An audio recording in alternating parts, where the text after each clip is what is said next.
A bright yellow chandelier hangs from the ceiling, illuminating the room and making it sparkle with the light of its many burning candles. It is the dorm room of the ruffian son from a high-ranking noble family, who reigned over the Magic Academy like a king. The ruffian son is this story's narrator and technical protagonist. He sits in his large luxurious dorm room with a grand bed and rich polished furniture, considering his life. Unfortunately, the ruffian's luck has run out as he's been charged with many egregious and downright unforgivable sins, such as using profanity in the presence of the honorable princess like a foul-mouthed drunken sailor, wrongfully meddling in the entrance examination, disregarding decency, and smearing the family name by getting blinded by jealousy. All of these are sins that his household cannot overlook. To cut a long story short, he's getting stripped like a harlot from the family register because he's made way more trouble than they can put up with. It feels like the god of fate is ridiculing me, he laments with his head in his hands. The ruffian's name is Ed Roth Taylor, and his life was over. He is tossed out of his grand dorm with all his belongings packed in a few brown suitcases. His belongings are also tossed beside him in the dirt, and they don't even bother to acknowledge him once they've thrown him on the floor. "Thank you for your hard work," they say without a drop of sincerity in their tone.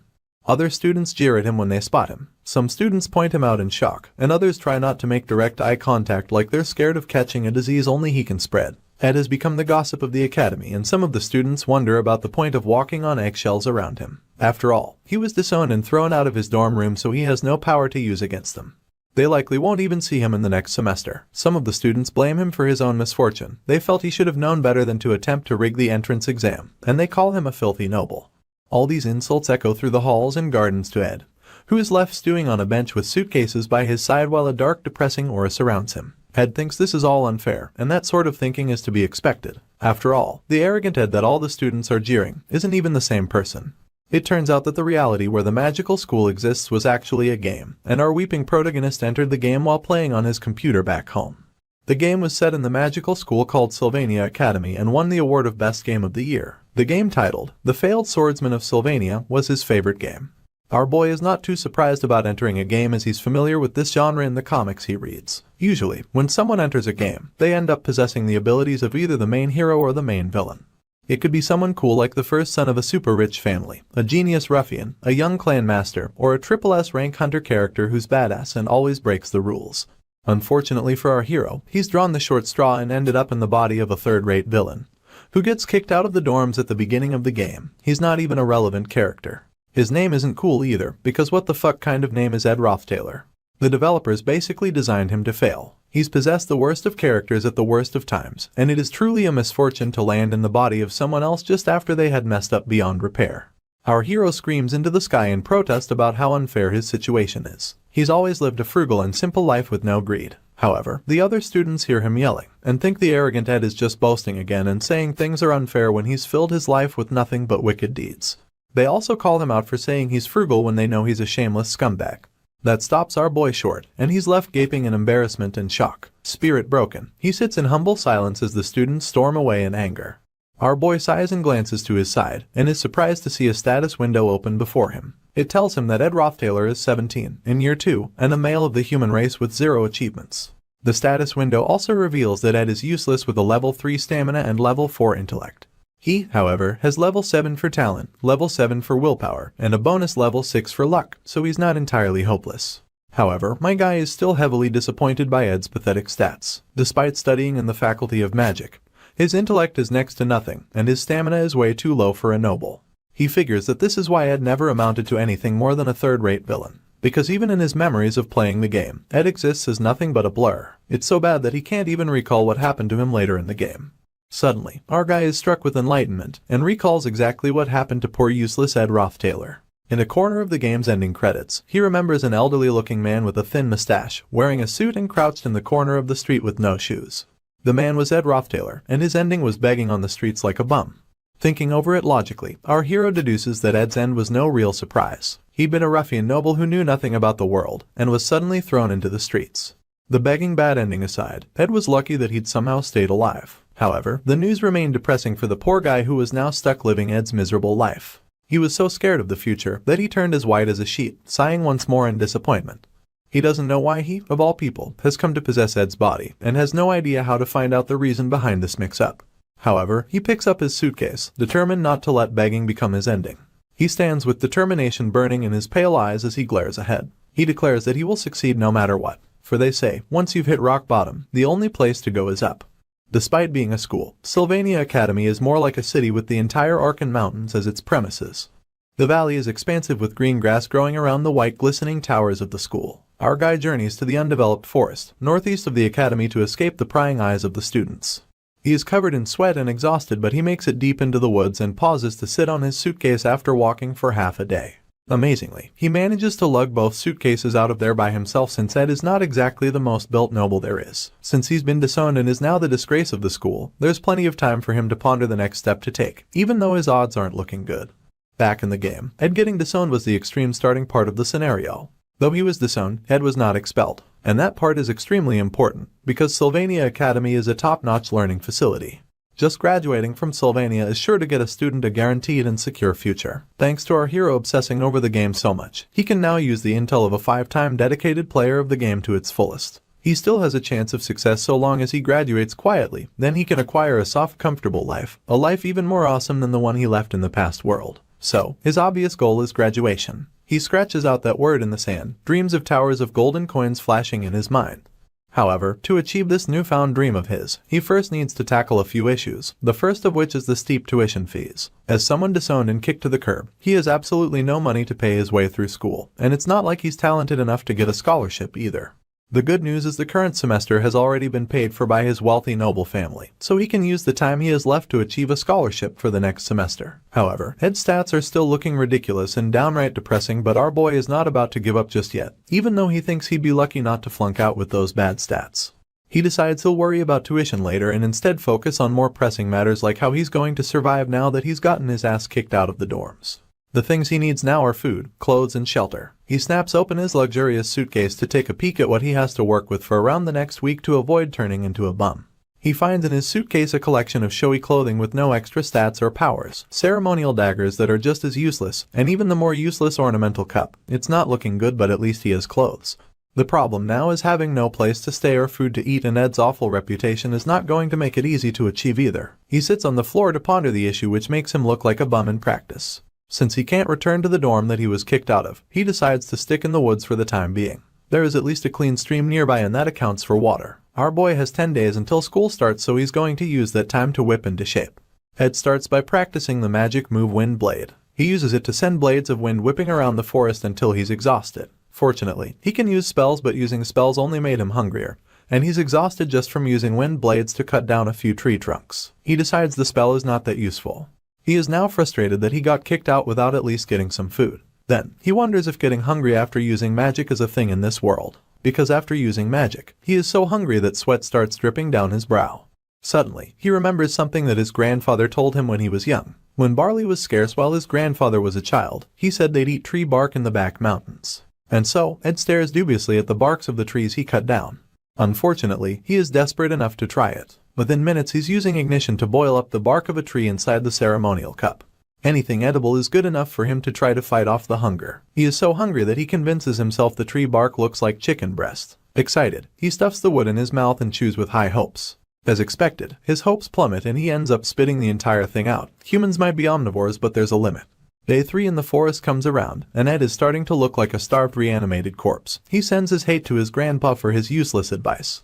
After starving for a day and throwing up for 2 more days, he concluded that he'd stop trying to eat wood and instead use it to build a house. He needed shelter to weather off harsh weather conditions. So, he gets busy. First things first, he raises the frame to support the wood of the house. He only has 2 hands, so he struggles to set up the 4 supports. It is not an easy job, and he quickly crashes during his first pathetic attempt. However, it's either succeed or die trying, so he forces himself to his feet again, his face burning red as he quickly ties the frame into place. He takes a moment to rest after that one success, but he's still got a long way to go. Since he can't sleep on the bare ground, he tosses his luxurious clothes to the floor and uses them as a sort of mat. It's a waste of nice fancy clothes, but it's not like he has a choice.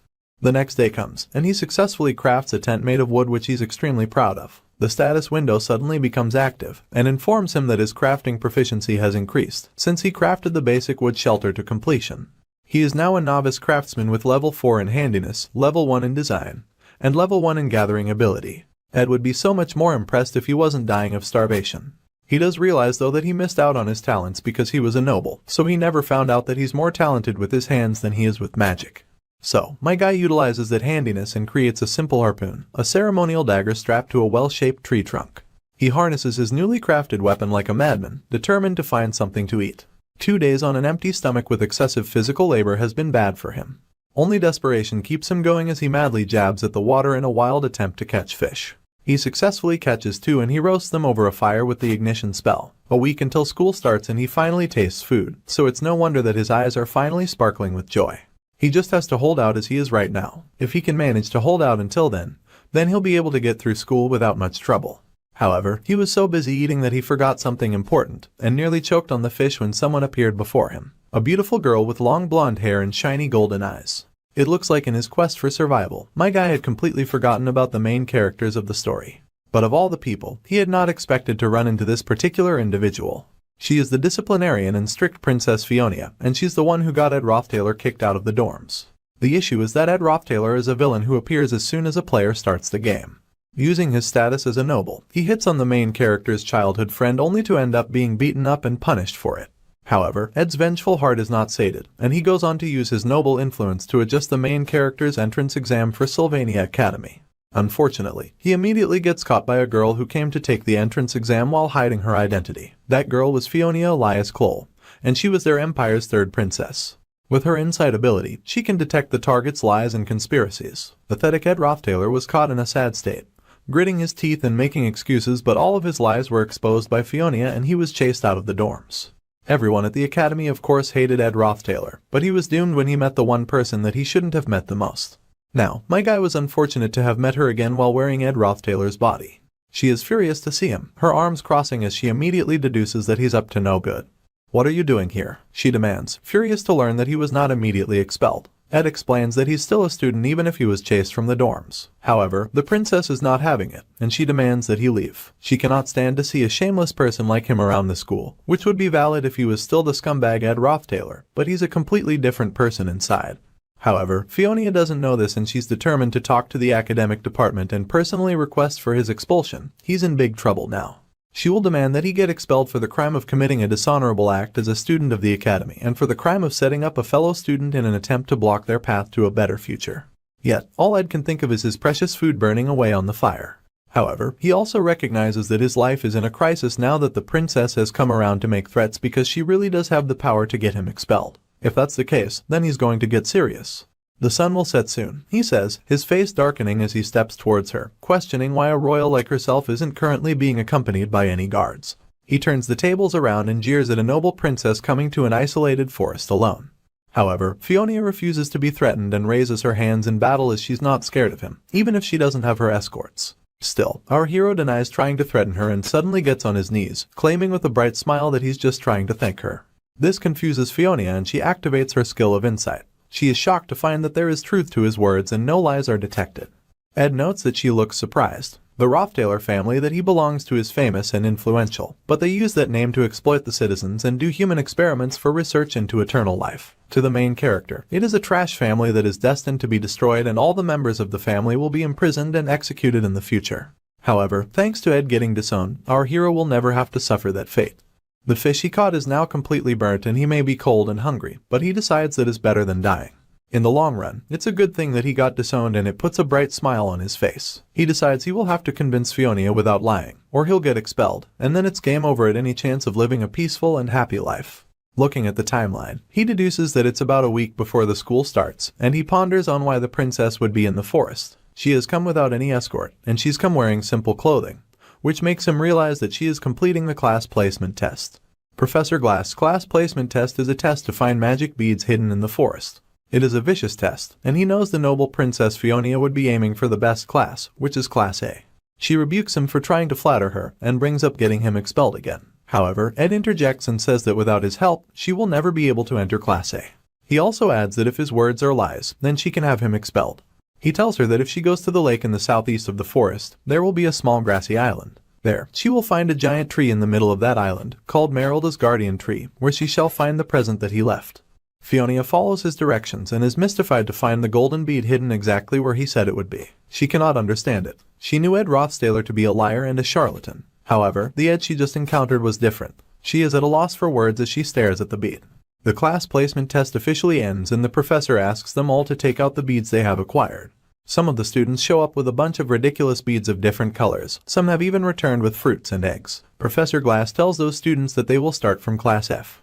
The test wasn't about finding just any magic bead after all. Only the ones who found beads with the highest magical power, the golden beads, were the ones qualified to enter Class A.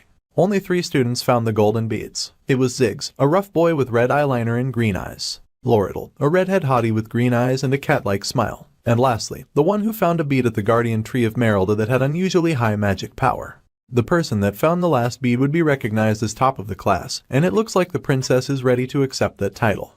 Meanwhile, Ed ponders his decision to help the princess. His fish burnt, and he doesn't even have the strength to use the spear anymore. He managed to upgrade his crafting abilities and made a fishing rod. He thinks of the third princess of the empire, Fiona. Since she was young, she'd seen through flattery and sophistry and had sharpened her insight ever since, which led to the creation of her innate skill. No one can escape her insight, so he had no choice but to give her authentic information. Unfortunately, this led to an even greater problem for our hero. The prideful Princess Fiona was supposed to earn the title the Princess of Love after facing failure during the class placement test.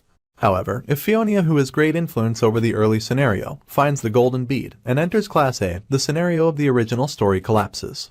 Even if Ed manages to avoid being expelled, all the information he has would become useless if the story changes too much and he'll be done for. Fortunately for him, the top of Class A is awarded to a girl called Lucy Merrill. She is a small silver-haired witch deeply asleep in class. The future did not change. Fiona stomps out of the class deep in thought. Her ability to insight has always seen the truth, and there really was a bead at the tree. However, her hands shook with rage because she could not accept it. The reason she'd hidden her identity in the first place was because she'd feel embarrassed by the special treatment she would get if her identity was exposed. She really wanted to prove herself, and knew from just seeing the bead that it would offer her the best results on the test. Yet, that was exactly why Fiona could not bring herself to accept such a gift, because finding it was not something she accomplished on her own.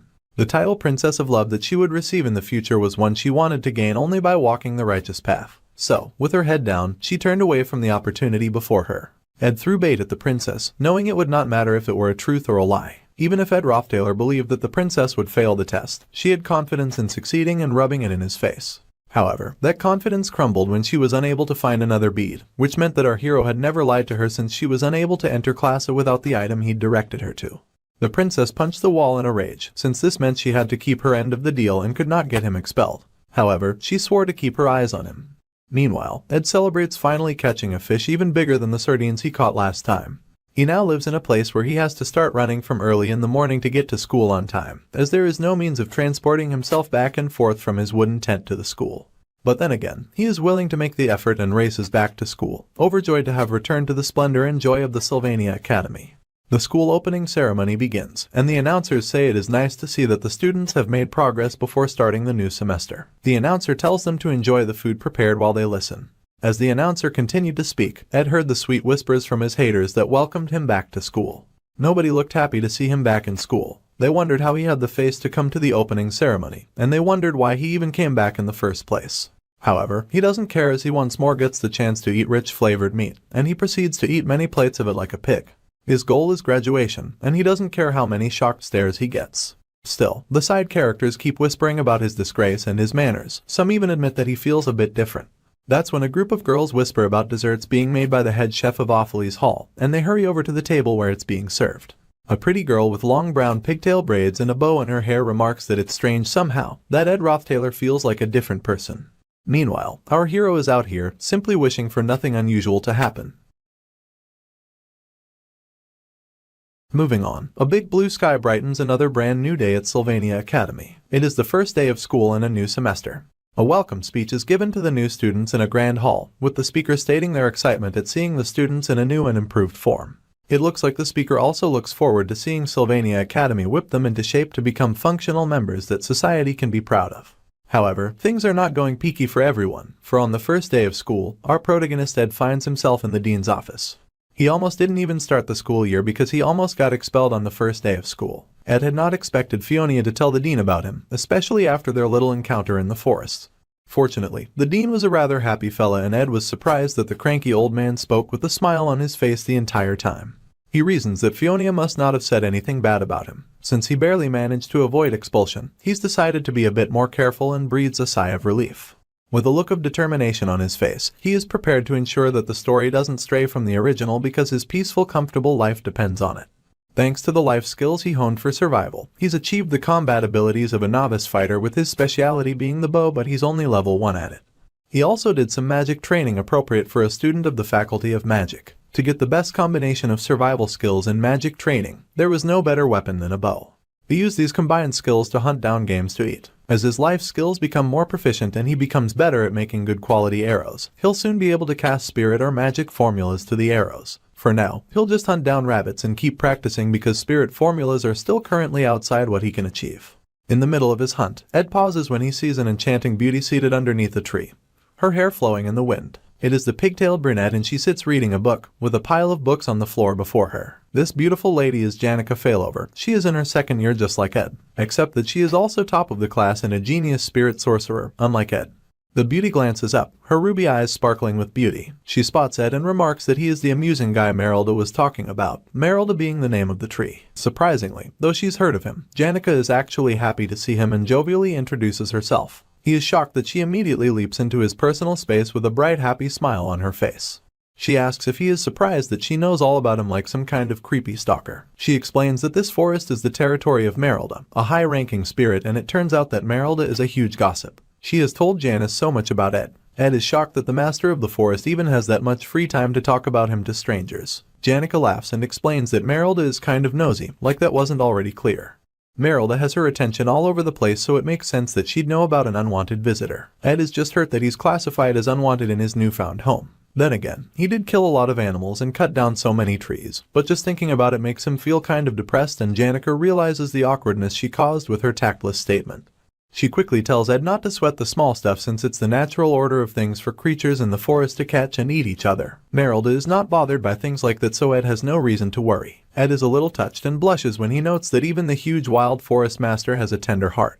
Meanwhile, the more Janica looks at him, the more she realizes that Ed sort of looks like hot stuff. Living in the wild might not have done wonders for his hygiene, but his beauty stats definitely upgraded. Janica laughs and agrees that it is kind of unexpected that Merylda is a softie. Then she hurries to show him something cute and adorable, a creature she signed a contract with as soon as she saw him yesterday. This creature manifests as a sparkle of light in her hands, and she asks if Ed wants to try touching him. Ed is surprised to see the sparkle of light and wonders if it is a contract or a spirit. If he wants to become friends with Janica, then he needs to chime in at the right time, but Ed instead hangs his head and says that he doesn't know what she means because he does not see spirits. He goes on to say that he lacks the ability to see spirits, shocking Janica, who stares at him in heartbroken surprise. Ed turns away from her, saying that he only came out to get food, so he'll get going now. Only by following the original storyline can he gain an informational advantage, and Janica Failover is someone who holds significant importance in the original storyline. She is someone that he must never get close to, because the future has something incredibly haunted in store for her. He walks away, leaving her behind, and she sadly stares after him. Meanwhile, Janica notes that Merylda was right about her assumptions concerning Ed. Janica agrees that Merylda was right in her assessment of calling Ed a really fascinating guy. As she speaks, she strokes the white furry chin of the forest master, who's taken the form of a giant wolf-like creature. No matter how much she thinks about it, she realizes that Ed really can't see her. She wonders who he is. Also, she tried so hard to be kind to him, but he just answered with yep and left. It makes her so embarrassed that she buries her face in Merylda's fur and squeals with disappointment. However, she takes heart since it's not like this is the last time they'll ever see each other again. After all, they go to the same school and are in the same grade. She can just find out more about him from now on.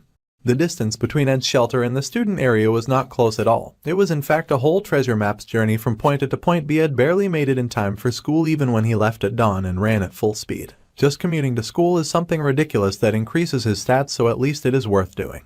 In order to win the scholarship, he has to study more diligently than ever before. He has no money, so he writes on a stone slab using a burned stick, and borrows books to study with from the student library. My guy literally regressed to the Stone Age just to excel academically.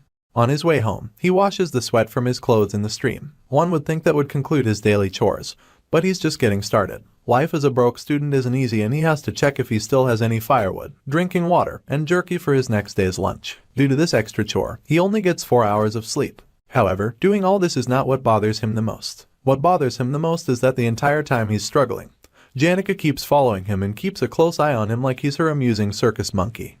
He immediately calls her out for following him around, and she looks shocked that she got discovered when she wasn't even any good at hiding in the first place. He yells that it would be weirder if he didn't notice her awful sneaking skills. Enraged, he asks Janica if she is not aware of his identity. He is Ed Roth Taylor, the worst hooligan to exist, and he doesn't understand why she keeps hanging around him. However, Janica points out that the hooligan thing is just what other people think of him and she wants to make her own judgment of him. She sparkles like the sun as she smiles at him, blinding him with her pure beauty. However, Ed is even more disturbed. He recalls that Janica is the kind of person who looks naive and dumb on the outside, but she is very independent-minded and always likes to form opinions by herself. However, none of that is going to change the dark future in store for her. Ed just can't respond with a refreshing smile on his face when he knows what is coming. This is because the sweet and angelic Janica failover ends up growing into the final boss of Act 1. She is the only character who would smile at a scumbag like Ed Roth Taylor. It hurts him to have to push her away, but he cannot mess with the plot because he needs things to go smoothly so that he can succeed. Ed reminds himself that he is a villain, even though he never wanted to go too far. So, he says in that case, since destiny brought us together, can you do me a favor? Janica is delighted that he's asked for a favor and asks with excitement sparkling in her eyes what she can do for him. Ed explains that he is a mess right now. He's been disowned by his family and he is in a huge pinch, so he asks if she can give him some money. Ed temporarily turns into the beggar he feared becoming. Janica is so shocked she briefly turns to stone, her smile frozen on her face. Quickly he tries to retain his dignity and stees, saying that of course, he will pay her back as soon as he's back on his feet. The truth is that Ed knows that every year, Janica gets a scholarship for being top of the class, but that doesn't just signify her excellence. Her background is so poor that without the scholarship, the angelic beauty of the school would not be able to advance to higher graduation. In other words, she's just as broke as he is. Janica, the sweetest daughter from a small ranch, has one great weakness and that is money. The poor girl is so shocked, standing in the clearing at a loss of words. Her stone-frozen figure starts to fade away as she apologizes in pain despair because she cannot help at all, which is exactly what Ed predicted. He hopes that with this he has successfully cut Janica failover out of his life. It's been 3 days and he's finally been left in peace. Of course, Ed doesn't feel good about purposely asking Janica for the one thing she cannot provide, but he doesn't want to get entangled with the important characters anymore. He should carry on his quiet, peaceful life of living and hunting in the forest. He has to be careful so that the story doesn't stray from the original. He finally makes it home and is about to enter his wooden tent when he freezes in shock. This is because he finds inside his tent a character with an even heavier presence than Janica, the subject marvel of all her classmates and even the professors, the rare genius and the most powerful character in the game, the failed swordsman of Sylvania, Lucy Merrill. He finds Lucy Merrill sleeping inside of his tent, and she wakes with a tired yawn. He is horrified to find her sleeping in his home and wonders what she's even doing in this mountain valley. Lucy mumbles that he is so loud that she can't sleep. Ed is about to ask what he did that was so loud, but the sleepy girl says she's not talking about him. She is in fact talking about the wolf behind him that is as big as a house. It keeps talking to him. Ed's eyes widen to saucers in shock and there is a bright light behind him. It is Merrill to the forest master. She is a mighty creature, and she requests that Ed someday save Janica at all costs. She is technically his landlady, so already this is a dicey situation. Lucy only spent 2 days at Ed's camp. Ed carries on about his daily activities, an axe on his shoulder and rope in his hands. As he does his chores, he hopes deeply that Lucy spending time in the forest won't lead to any significant changes in the story's plot. Looking back, he can't help but see how complacent he was to think that way, and it did not take him long to realize his folly. Sylvania Academy had started its joint combat training at school. A large auditorium was filled with cheering people and its center was a fighting ring. Joint combat training was a mock one-on-one combat exercise between students, a friendly sport where they could test their abilities without fear of seriously harming each other. To further reduce the lethality of their blows, the school provided most students with fake weapons to fight with. As the student matches rage on, Ed already has an idea of how most of the matches will go, especially the matches of a few special people, such as the sparkly benevolent Princess Fiona with her insight ability, golden daughter Lortell with her red hair and cocky smile, Ziggs, who is one of the few students to have gotten into the top class through the beat hunt test, the sweet but broke spirit sorcerer Janica, the slothful Lucy who went and did as she pleased, and the wicked Clebius, who is an edgy-looking kid with dark hair. The list of exceptional protagonists could go on and on without end, and Ed recognizes them all. After all, each named character will turn out to be an important character in the game. The most important character of all is the failing swordsman Taylor, the hero in red with dark glistening hair, burning with a fiery passion and a sharp shining sword that he turns upon his opponents. Ed stares at the ring with bated breath and a sparkle in his eyes like a fanboy watching the concert of his favorite pop idol. He excitedly wonders if Taylor will be fighting next.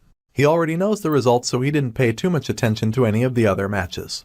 The winners of the duels in the joint combat training were all first-year students, the same as the protagonist, Taylor, who is expected as those winners are expected to make up Taylor's elite team. The only exception among the winners was of course Janica, who is a second year. As if summoned by his thoughts, Janica animatedly pops up by him and greets him with a bright and shining smile, much to his chagrin. Ed is heavily disappointed that she hasn't given up on her attempt to be his friend, especially after they went through the pathetic experience of him asking her for money. Unlike Lucy, who acts like a lazy cat and does whatever she likes, Janica acts more like an eager dog every time she sees him.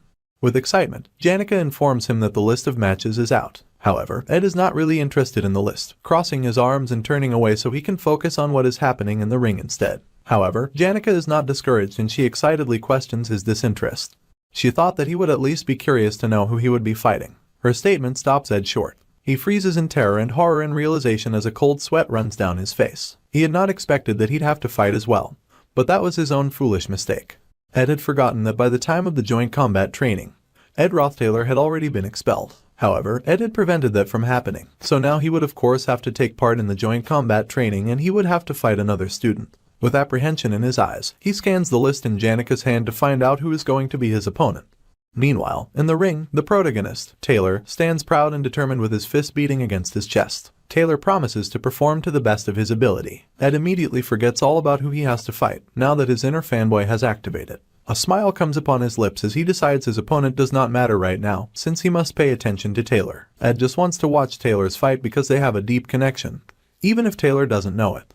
Though it was from a world beyond the screen, Ed lived as Taylor for a long time and played his perspective during the game. During the time he played, he hit many lows and game over moments where the game would ask if he was interested in playing again, and Ed would always choose yes. From miserable and vain bad endings to true endings that left long-lasting impressions, Ed completed the journey through the game countless times with Taylor by his side.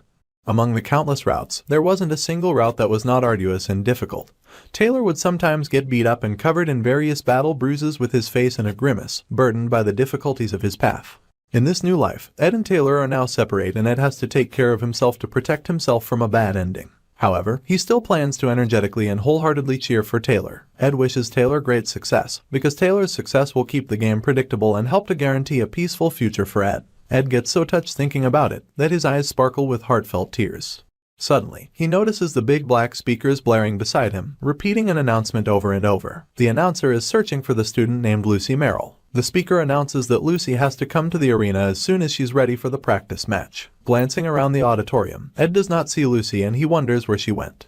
Suddenly, they find her sleeping underneath the backup podium, just beside the fighting ring. The yelling finally reaches her and she stands to her feet with a big characteristic yawn. The announcer yells at Lucy to go finish her duel before she starts lazing around, but Lucy is in no hurry and she slowly trudges towards the podium to meet her opponent. First year, top of the class, Lucy Merrill is set to fight against Taylor McClure, the hero of the game. Ed already knows exactly how this scene is supposed to play out. Taylor is the character who is born to be a swordsman, but has never held a sword before in his life. Yet, with the first swing of his mighty sword burning with powerful fiery energy, he cuts through Lucy's lightning-quick magic. The spell she had thought would hit and take him down was miraculously blocked. This catches Lucy off guard, and while she is standing shocked, Taylor closes the distance between them swiftly. Still reeling from shock, Lucy retaliates without thinking with Lightning Strike, an intermediate-level lightning magic that completely obliterates the ring. Taylor is then completely overpowered by Lucy's reflex magic spell, but Lucy gets disqualified for using intermediate-level magic, which earns Taylor the honor of being the first to ever defeat Lucy Merrill. It was a scene so legendary that just thinking about it brings joyous tears to Ed's eyes. The match begins in real time and Taylor charges in with a brass knuckle on his hand and attacks with all his strength, just like Ed expected. However, Lucy suddenly blasts him on the spot and Taylor gets knocked down from just one hit. The entire crowd goes into shocked silence, but Ed is still hopeful, his hand curled into a determined fist. Lucy yawns lazily, the most unbothered victor in the ring as she scratches her hair. The crowd whispers in shock at the match already being over. They are greatly surprised, but they all agree that it would be impossible to win against the top student in class. They also think it was very silly of Taylor to charge barehanded at a mage like a dumb bull. They ponder his weird strategy and just figure that he's unlucky. Taylor McClure's life was always a series of trials. He was a country bumpkin and a failure of a student, an underachiever who had not gotten a single decent grade since he started school. He was a failure that was not acknowledged by anyone. He was so irrelevant to the student body that no one noticed his hand move. While everyone jumped to conclusions regarding the match, Taylor's trembling hand grasped a sword. In an outright wicked situation, the students pitied him as Taylor staggered to his feet. Even in the midst of all this despair, Taylor, burning with the drive to succeed, never lost hope. Ed watched with excitement, cheering for Taylor as he staggered to his feet. Deep inside his inner thoughts, Ed cheers Taylor on, believing strongly in Taylor's ability to succeed. With a burst of speed, Taylor launches himself at Lucy, screaming her name. Lucy turned in surprise to see him suddenly able to move, and Ed's excited grin grew wider. He waited with bated breath for Lucy to use lightning magic and keep things aligned with the plot he knew. Unfortunately, things didn't go as planned. Ed stared in confusion and shock as Lucy retaliated with a ball of green light that immediately halted Taylor's attack. The magic expanded into the face of a growling wolf that overpowered Taylor. It is a familiar face and looks very much like the face of the forest master, Merelda. The great magic flings poor Taylor away in a mighty swirling wind tunnel of green and white. Taylor was launched into the air and crashed into the wall behind Ed. Taylor's limp body smacked against one of the great pillars of the grand auditorium, then fell from the height and crashed to the floor, landing so hard that he broke the stone of the floor that he landed on. Lucy had retaliated with magic, just like Ed expected her to, but she had not used lightning magic. Instead, wind magic danced around her, a purple glow in her eyes as she glared at Taylor's fallen body. She glared at the boy who had come close to defeating her. Taylor had come close, but he had still failed. Lucy Merrill was announced the winner of the match, and the auditorium erupted in a cheer of celebration in her honor. However, Ed was still frozen in horror and shock. He could not believe that Taylor, who was supposed to mark this event as his first victory and sear his presence in the minds of the watching crowd, somehow lost his battle against Lucy. The recognized victor of the match was confirmed by the announcer to indeed be Lucy Merrill. The announcement echoes through the auditorium, and the students go wild with cheers, throwing their hands in the air in adoration of the first year's top student. However, Ed cannot believe it, and he stares at Taylor's crumpled body in disbelief. It shocks him that the protagonist lost in his first important fight, because this means that the story is starting to change. Heartbroken, our guy watches as Taylor the hero leaves the ring with his shoulders slumped in defeat. He quickly recognizes that the current situation is likely going to be a serious problem, and he definitely cannot leave the hero alone to his own devices. Lucy used the protection of the wind spell to defeat the hero during their combat match. That spell uses the power of the wind spirit to automatically protect the user from sudden attacks. The mighty face of the wind spirit that takes the form of a powerful howling wolf is the kind of ability that uses continuous magic obtained through contracting with the high-class wind spirit Merelda. Lucy stretches out her hand and requests for some jerky, but Ed runs right past her, his focus on something entirely different. According to the scenario, Merelda and Lucy are originally two separate entities and should not have been combined. However, thanks to Miss Lazy coming to his tent and temporarily hanging around the forest, she ended up contracting with Merelda and became even stronger because of it. As Ed races away, the announcer proclaims that the next combat training match shall be held between him and the Empire's adored and respected Princess Fiona Elias Clole. Fiona is already walking out to the ring and she attempts to engage our guy in conversation, but he races right past her instead, barely sparing a second to notice her with how intensely and fast he is running. The problem is that the hero was supposed to win the fight against Lucy. Taylor was supposed to gain confidence in himself during that fight. Unfortunately, the hero lost because Ed Roth Taylor, who had not been there in the original story, now existed and remained within Sylvania Academy. Filled with guilt, our guy races after the hero and calls out to his hunched defeated back. He was not sure if his actions would have any meaning, but doing something was better than just sitting still.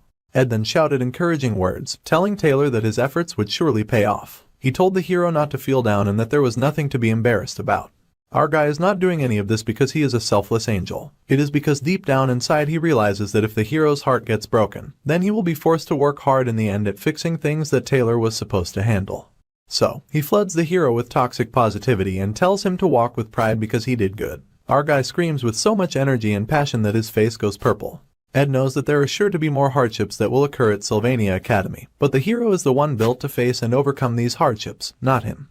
Meanwhile, we go back to Fiona to shed a little light on her story and her past. The first person to discover her innate insight ability was Emperor Cole, who told her that she was born with God's blessing. However, he was wrong about that.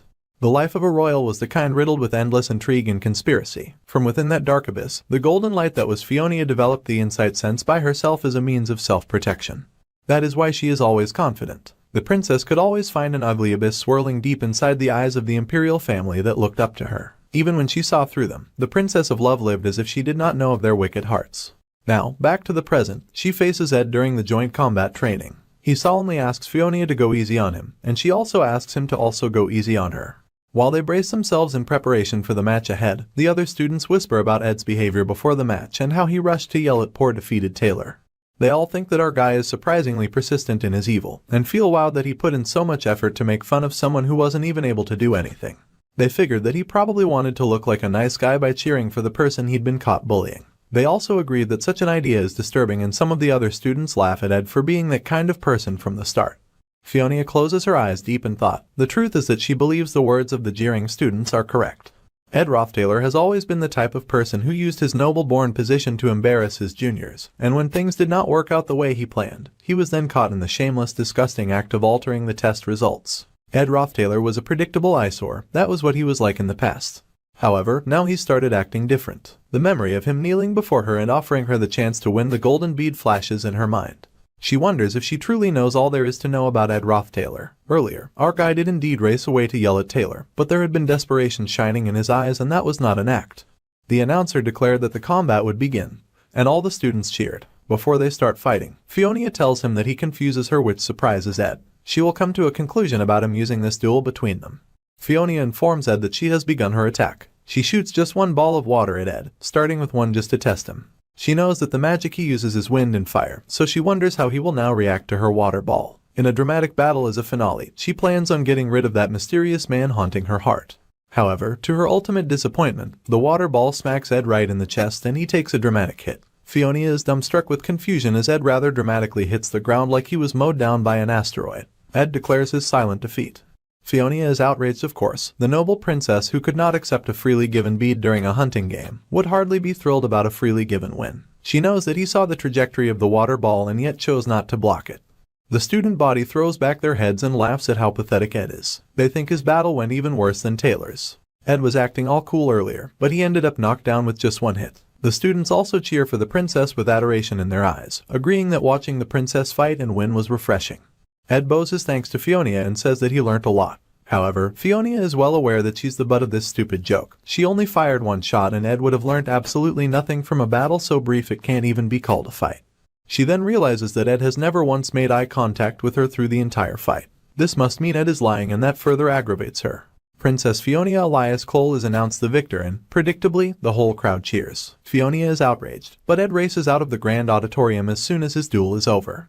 It is important for Ed to avoid the princess because she is a very important person in the present scenario. The only one more important than the princess is the main character of the world, Taylor. Ed rushes off in a desperate search for Taylor, calling him a punk while searching for him. Suddenly, a person calls out his name. Just as dumb luck, the Princess Fiona is looking for him. He asks her why she's out in the hall without any escorts. However, she will not be distracted by his questions. She angrily demands that he explain what he is, and Ed confesses that he is not sure what she's talking about. He once again tries to say that he learnt a lot from the deal, but that only angers her more. She has already figured out that he had no intention of winning, and that he just wanted to get off the stage. She was already having a hard time keeping up with the class, but the fox-like merchant redhead was only thinking about ways to take over the school. Professor Glass's grumpiness isn't getting any better. Plus, all the servants go on and on about the ways of royalty every single day. In summary, the Princess Fiona is actually quite fed up and she already has enough on her mind as it is. Meanwhile, Ed is quite surprised to find that the princess had so much pent-up frustration. While playing the game in his past life, he spent most of his time inside the mind of Taylor and never did think too deeply about the other characters. Now, he places his hands gently on the princess' shoulder and tells her to take a deep breath and calm down. Very carefully, he goes through breathing exercises with her. Fiona breaths in and out. For a moment of silence, she cannot compute what just happened. She came out to confront Ed, but somehow, he ended up helping her. With a cute blush on her cheeks, she asks him to forget about what happened. Ed agrees on the spot and is about to head off right away, but the girl is still talking.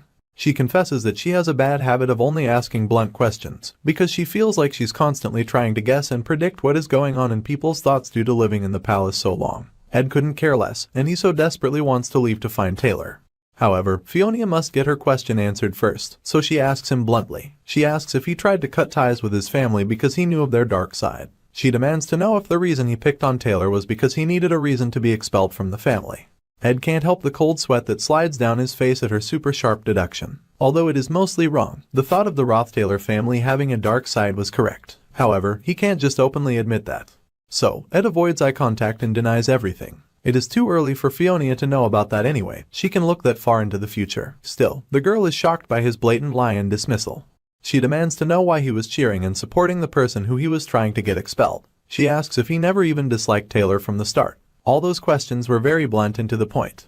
Ed responds by redirecting his gaze, and lying so much that Fiona can practically visualize his nose growing longer. The girl roars at him to look her in the eye and tell it to her straight, because her insight ability is seeing through all his lies. However, Ed unrepentantly lies that he is telling the truth, which insight detects as a lie. Fiona has no evidence, so she can't even prove that he's lying, which only further enraged her. Above all, going with the original scenario is his only hope, so Ed will not tell the truth at all. Finally, Fiona gives up and lets it go. She knows he has been staring at the door since they started their conversation, so she knows he must have something urgent to take care of. Ed bows in gratitude and makes his way towards the door. It was the first time he'd seen a new side to Fiona. She is someone who will affect the early scenario, so she's already gotten involved with so many people and events, all of which would give Ed a headache. He admits that these new issues are likely his fault since he's a new addition to the scenario.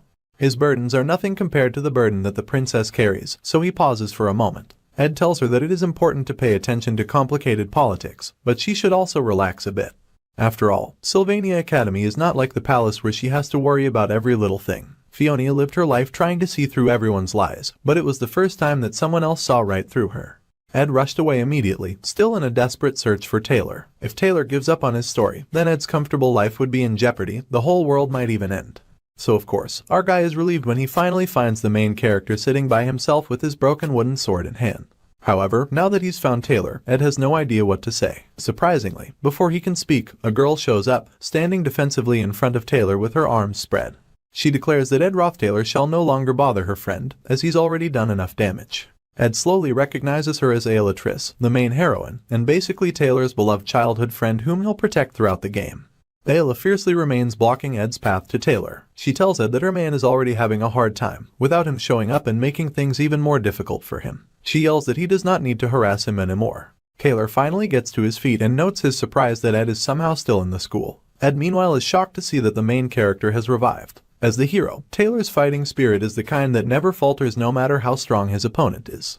He gently pushes Ayla behind him and calls out Ed's name. The hero has a willpower that is clearly evident from his stance to the look in his eyes. Ed can now see that while he dueled the princess, Ayla, his childhood best friend and biggest cheerleader with the biggest melons, raced after Taylor. She ran out the door without a single glance back and encouraged Taylor, telling him that he can get through his challenges no matter what they are, since he's always been good at that. She cheers for him and tells him not to be discouraged. The hero questions Ed's presence and asks our guy if he has any business with him. Meanwhile, our guy notes that with Ayla by his side, Taylor will always be able to rise to his feet over and over again. So, Ed just mentions that the hero is great with the blade. Ed has played this game before, and he has been by Taylor's side. He has been through lots of experiences with the hero and has been with him till the end. Ed turns away from Taylor, saying that he has no schemes. Honestly, our guy figured that the hero would save the world, while he focused on surviving, but our dude had treated the hero like a pushover. However, our guy is relieved, not because the story that strayed away from the original came back on track, but because Taylor, who he'd spent so much time with in the game, was okay. That was all he needed, so he left. Taylor and Ayla stared after him in gaping disbelief, wondering why Ed was acting like he was cool. Well, after everything, there's one thing that Ed can't avoid. As our guy walks by himself, he suddenly whips around to witness a burst of fire from somewhere within the school compound. It is already time for a significant event to occur. Originally, everyone was supposed to have witnessed that even while at their seats within the battle auditorium, which was called the Nail Building. A great red dragon rages in the Nail Building. The golden daughter Lortell immediately attacks the fiery dragon beast with ice magic. Her power is so great that it freezes the entire body of the large beast. However, that's not good enough and the beast soon melts its ice with its powerful flame magic. The dragon is wielded by the spirit sorcerer Janica, and she is the one dueling against Lortell. Although Taylor cannot watch this fight from the auditorium, it is so intense and the dragon is so large that he sees the fight from where he is standing outside with Ayla. Things are going a little differently from the original plot, but it is important that Taylor is able to witness this epic battle. Taylor and Ayla watch in awe. Our guy wants the main character to keep his eyes peeled during the battle, because one of the numerous trials coming his way, and the final boss of Act 1 is the wielder of the mighty fire dragon, Janica Failover. Lortell is powerful, but even her ice magic struggles under the onslaught of fire that rains down from the dragon's throat. Janica is the only student from the second year to win against one of the new students in first year, and all the second years cheer in victory. They congratulate the happy Janica, impressed with her skill, great personality and great ability at spirit sorcery. Janica is overjoyed by their praise and happily thanks them for their compliments. However, she notes the medics transport Lortell away. She is even congratulated as the pride of the sophomores, but she is horrified to see what she has accidentally done to Lortell. Unlike in the original, Lucy defeated Taylor, so it all ended with the main character of the joint combat training being Janica, who became the protector of the pride of the past enrolled students. This spirit girl already had a lot of friends, but this incident will make things even more frantic for her. Hopefully, Ed won't be seeing her at his camp anymore, because whenever he gets entangled with the main characters, his head starts spinning. 2 weeks pass after joint combat training. Without the main characters consistently interfering in his life, Ed can now go all in on his studies and survival without worry. He even made a fishing net so most of the food problem is somewhat solved.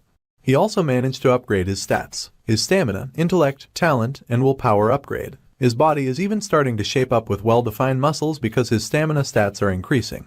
However, as soon as he steps out of the stream from bathing, he finds Janica haunting his camp. She gets embarrassed at his nudity. Ed is furious and demands why she suddenly showed up at his camp. He just came from fishing, so of course, he was dripping wet. Janica replies that it feels like a top-secret base, and she feels like an adventurer, which is all very exciting to her. She also wants to talk to Ed more, and she needs some advice. Ed is surprised that she has come to ask for advice, and wonders why she would choose to ask him of all people, when she's got all those other friends to hang out with. The girl goes on to explain that during the joint combat training last month, she hurt Lortell. Our guy, Ed, feels no sympathy. He knows Lortell used intermediate-level magic which was not allowed during joint combat training. Janica says that she kept trying to get over it, but she's worried that she might have overdone things. She asks if she ought to apologize to Lortell. Her friends would disapprove of her apologizing. However, our dude tells girl to do whatever she feels is right. The lovely and bubbly second-year student, Janica, was a treasure to everyone, precious in every way. So, if she ever felt guilty or self-critical, everyone would always take her side. However, she knew deep down inside that being kind did not erase wrongs that were done. Janica says it as she expected of Ed. He never takes her side unconditionally. She stretches with a happy smile. She thinks to herself that Ed has changed significantly, as he was not the same type of guy he was last year. You see, Janica was a bubbly and smiley girl, but she was also a very observant person. She notes that even when Ed asked for money during hard times, he did not show the desperation of beggars in such a predicament. She knows that he was indirectly telling her not to come close. However, those are the sides of Ed that stayed with her as a form of strange comfort. She tells him that she actually finds him reassuring. She also says that she wishes everyone in the world was like him. The next day, a bright and beautiful morning, Ed walks quickly in fear and in panic. The game The Failed Swordsman of Sylvania is a masterpiece, but few players have ever seen its ending, and newbies usually encounter several bad endings early on. An example of this is saving a girl during an ambush by kobolds in the class placement test. A player who does that would win access to the secret of the Golden Daughter. However, she then sends someone to kidnap Taylor, and just like that the player dies and Taylor ends up assassinated. In the monster slaying practice episode, if you skip the childhood friend Ayla and instead form a unit with the Golden Daughter, Ayla will fall off a cliff to her death. This is because Taylor was supposed to rescue Ayla and save her from falling off the cliff. If you protect the Golden Daughter, who does not sound very golden at this point, from the tree spirit, Tarkin, which was summoned by Janica, the player ends up burnt to death. This is why Ed must run very quickly, ignoring the one who calls him senior. However, she jumps to his front, and he asks her how long she plans on following him around. She replies that she did not think he would just grit his teeth and ignore her for so long. She is the fourth heroine of The Failed Swordsman of Sylvania, the business magnate Elite Kachellan's only daughter, Lortell Kachellan, the Golden Daughter. She smiles with angelic innocence and asks if she could kindly buy 2 hours of Senior Ed's time. To Ed, Lortell is also known as the Newbie Crusher. This girl is designated as the hidden hero, and unlike Fiona, she was treated as a villain from the start, and her true colors were only revealed in the latter half of the story. By the time players were able to understand the loneliness and anguish of the realist Lortell, they were already at a crossroads between herself and Fiona. Walking briskly, our guy reminds himself that he absolutely cannot fall for her words. Lortell, however, chases after him, saying that he could at least hear her out first, and that she just wants to help him out a little. Of course, Ed does not believe her foxy lies and he remarks that she says things that she does not mean. Acting sweet as a peach, the foxy girl asks Ed how he can say that when she holds so much respect for him as her senior. She even boldly declares that seeing him is such an inspiration to her. Honestly, it is easy to see how she came to a crossroads with Fiona with this kind of bald-faced lie. She tells our guy that she admires how he continues learning even under such difficult circumstances. She knows all the rumors about him, but she doesn't care. She even tries to laugh off his bad reputation. But through it all, Ed remains unimpressed. However, the fox girl will not be dissuaded, and she offers him 3 gold coins as a down payment, which is a lot of money for his poverty-stricken self. Foxy has noticed that Ed is rather close to Senior Janica these days, and she asks if he can help her befriend Janica. Our dude is slightly impressed by the down payment of 3 gold coins, because that kind of money could serve as a whole month's earnings for some people. However, he won't be swayed by her money. Foxy slips the money into Ed's pocket and asks him to keep it for now. This is because she is aware that the more people she has on her side, then the better for her. Ed knows that Lortell will eventually end up in a political fight with Princess Fiona for the control of the academy. He is impressed that she has already recognized the need to gain allies as soon as possible, and he smiles in acknowledgement. However, Ed is no naive and innocent soul. He knows that for the people who have been wealthy all their lives, a moment of poverty is enough to crush their heart. During that poverty, people who face such predicaments are often easily lured into their downfall by chump change. People like that eventually end up selling their families, their pride, and even themselves for the sake of a gold coin. Preying on the desperate is just that easy and simple, especially for the rich. Sadly, that is how it should have been. However, Ed manages to slip the money back into Lortell's hand during their handshake, and he leaves her staring confused at the gold in her hand. Ed walks away from certain danger, but he is also pissed. The truth was that accepting that money might have made things easier for him, but he can't afford to change the storyline. That night, Lortell Kachellan did not feel humiliated by Ed's clear-cut rejection. Instead, she paid a night visit to her senior Janica. Understanding the pros and cons, profit, and self-interest, the perfect businessman does not lose any opportunity that comes within their reach, and Lortell was a perfect businessman, or businesswoman in this case. The fox girl sparked the unrelenting spirit within her that desired to turn Janica failover into one of her people. Lortell apologized to Janica for doing too much during the combat training, saying she just wanted to see how powerful the spirit sorcerer was. Fox Girl thinks that Janica is quite similar to the main characters in fairy tales, and that it would be much easier for her to just manipulate the spirit girl by using her guilt against herself. However, Janica surprises Lortell when she mentions that the spirits often tell her everyone's gossip. She confesses that she hears most of the conversations around the northern part of the forest thanks to them. The girl sweats, as she realizes this means that Janica heard about her conversation with Ed. Janica leans in real close to Lortell and says that you can't buy sincerity with money. Then, she laughs and asks if she acted too smug about herself. It is her first time being a senior, so she might have boasted a little, which is so embarrassing. Meanwhile, Lortell notes that Janica is not as naive as she appears. The spirit girl then waves the girl goodbye and gets going. The happy senior remarks that it takes a lot of preparation to form a contract with a high-ranked spirit. Janica has been getting a lot of support lately, so she has to work even harder. The powerful spirit sorcerer takes the moment to apologize to Fox Girl for hurting her during the joint combat training. Despite being aware of the dark side of the world, Janica is a person who maintains a surprisingly cheerful personality. Lortell stares after her figure, thinking that everything is much harder than she expected. However, she notes that the girl looked strangely on the edge. Meanwhile, back at the camp, Ed hangs up his laundry, but it all comes down in a huge gust of wind. Suddenly, someone calls out and it turns out to be the senior maid of the Sylvania's finest dormitory, the Offles Hall, Belmaya. Belmaya happens to also be the maid who kicked him out of the dorm without a single glance back at him. She is slightly disgusted by his little setup, but she is not surprised to see him living in the woods because the lady Janica talks about him a lot. Belle remarks that she is glad to see it has been a good change for Ed, especially as he's looking way more responsible than before. Our guy knew the Offles Hall maids were an elite group of women who perform all household chores to perfection, including feeding the students. Which meant that, inside the basket Belle had brought with her, was definitely food. Food made with the finest ingredients that this elite maid gathered from the forest.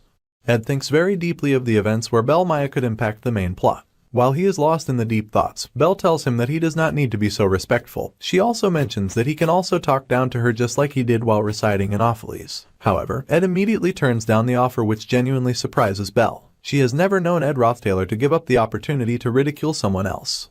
Ed smiles with joy as he cannot recall a single event where Belmaya had a direct impact on the main plot. So, he gleefully asks her about the basket she holds. Since they are both not heavily related to the plot, Ed cannot see the harm in two extras becoming friends.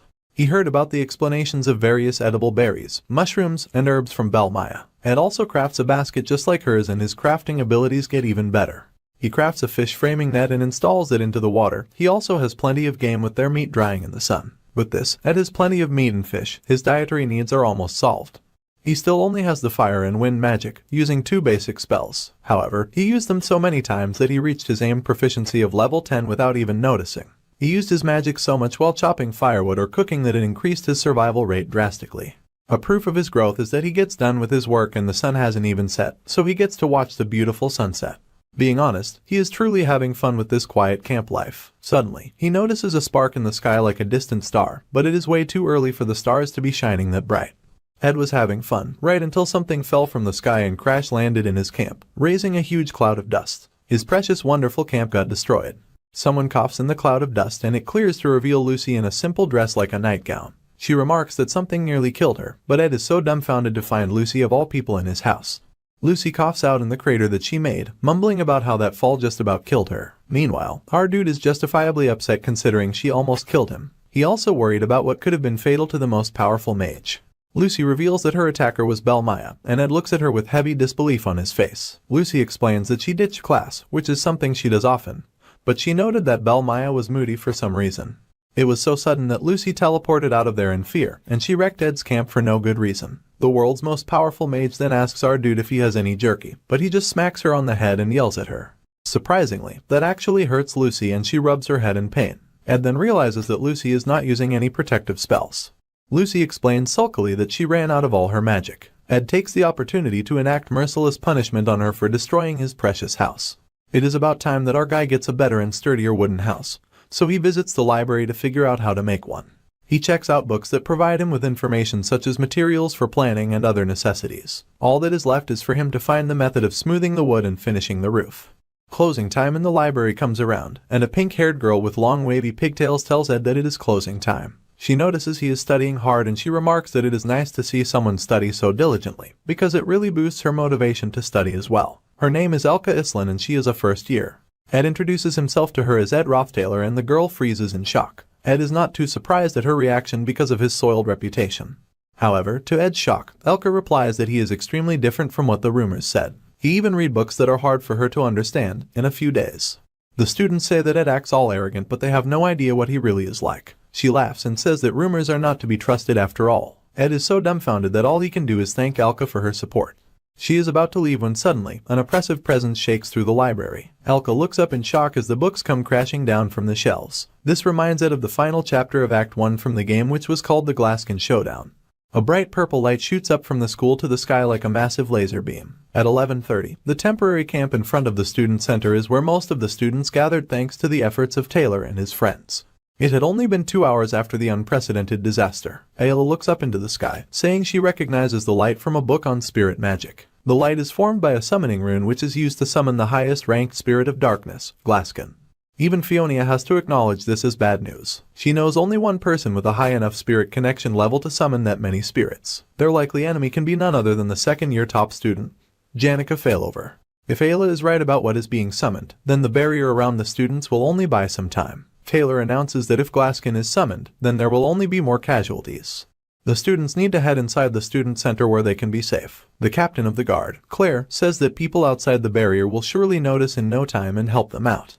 However, Elvira from the first-year faculty of alchemy says that the barrier must be tough since they are dealing with the spirit of darkness. They must solve this problem from the inside, especially since Principal Obel is out of town as well.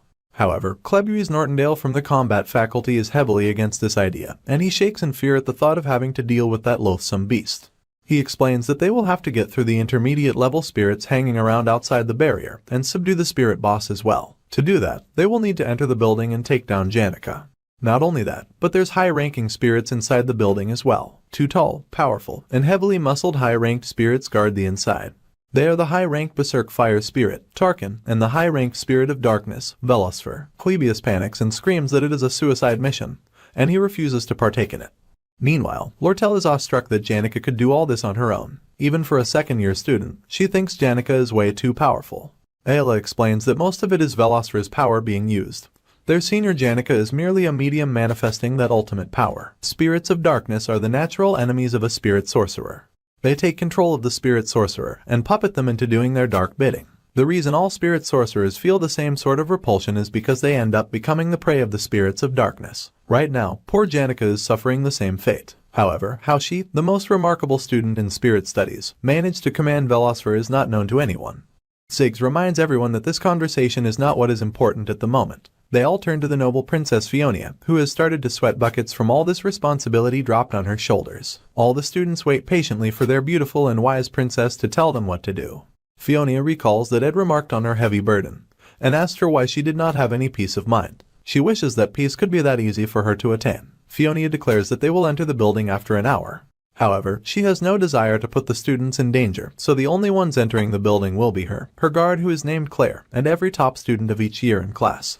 Only those who have proven their ability will go with her to stop Janica. She asks them to make their preparations and to toughen up their minds. She will take responsibility no matter what happens. Some more of the students return with a report after assessing the resident employees of the teaching area. The Audrey Hall and the Potions Archives are in the middle of a strike, so it is unlikely that they will join this attempt to stop Janica. Fiona sighs in disappointment that only those present are the ones available to take any proper action. Fortunately, most of the students are present and safe. However, a girl shouts that someone is absent. She rushes to the front to tell the princess that she was on the way from the library. In the student library, there remains a friend of hers, who serves there as an apprentice librarian and a sophomore student.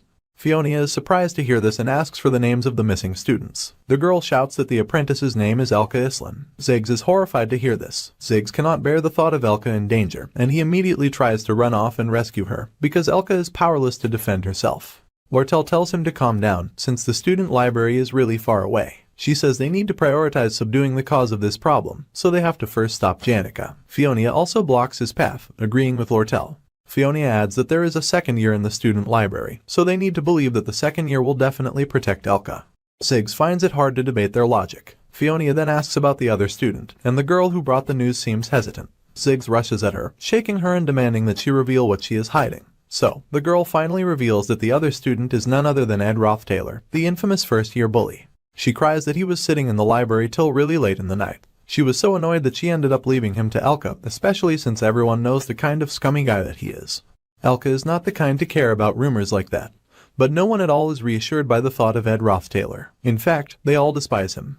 The students further aggravate the matter by reminding everyone that Ed Roth Taylor, the shameless scummy loser, is stuck alone with a pretty girl like the library apprentice. Ziggs was beyond enraged. Fiona rushed again to block his path, and begged Ziggs to have some faith in Ed Roth Taylor of all people. However, not a single person in that crowd has faith in Ed Roth Taylor. They all go white just from Fiona suggesting it. Even Lortell looks stunned because she has no faith in Ed Roth Taylor.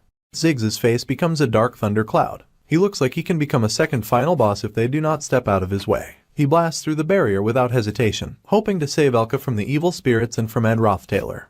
The dark spirits continue to rage outside, and they rush at Ziggs as soon as he comes out of the barrier. He immediately cuts through them without so much as pausing, and continues on his way. Ziggs is the living embodiment of rage from all the awful news he has just received. He swears that if Ed so much as touches Elka, then he will beat him up to a pulp. The term rags to riches is not nearly enough to describe how miraculous the existence of Ziggs, the Spear of Grass, is. Ziggs was a descendant of the nomadic people who roamed around that land. By the time he came of age, he had already been separated from his family. Ziggs had no idea when he'd been abandoned, nor why he was abandoned. He did not even know if he would ever be able to return to his herd, his clan, his people. Ziggs learned to behead a deer before he'd even learned how to read. Before learning how to buy goods, he first mastered the art of procuring supplies from corpses on the roadside. Needless to say, this boy lived the life of a beast. He would drag his kills into the town. The blood dripping from the animals would stain the streets of the market, while the people watched in both horror and awe. They would whisper about him as he walked by. They called him the guy from the northern grasslands, the descendant of barbarians. They even passed around rumors that he devours human flesh. Yet, to his surprise, Elka asked for his name, treating him like he was human. He told her that his name was Ziggs. The girl smiled at him and said that he was like a wolf walking on two legs. Her smile was so bright that Ziggs realized that he had lived a life endlessly roaming the vast northern prairies. He had scavenged for carcasses on the side of the road. He had slept with the moon as a roof. He was a wolf pup abandoned by his pack. Ziggs realized, with tears in his eyes, that this whole time he had lived such a lonely life. The day he met Elka was the day that he met his first companion in life. To his shock, Elka and her father welcomed him into their family. Ziggs then spent his life chasing after the fast-paced life of civilization, learning magic with Elka and eating with them at a table. Soon, his savage life became a distant memory, and Elka helped give him a new haircut. After many years spent in loneliness, the wolf pup finally became a man. However, all of it was for the sake of protecting her, the light that had shone on his world of loneliness and darkness. To protect Elka, the wolf man would cut down and behead anything that came into his path. For her, he would gladly become a beast once more. Ziggs had heard rumors about Ed Roth Taylor, who he refers to as that Roth Taylor guy. He knows that Ed cheated on the test, insulted the princess, and harassed one of his juniors. To Ziggs, our guy is basically one of the worst guys around. He zoomed straight for the library, not even stopping for breaks as the thought of Elka being powerless and hurt by Ed drives him.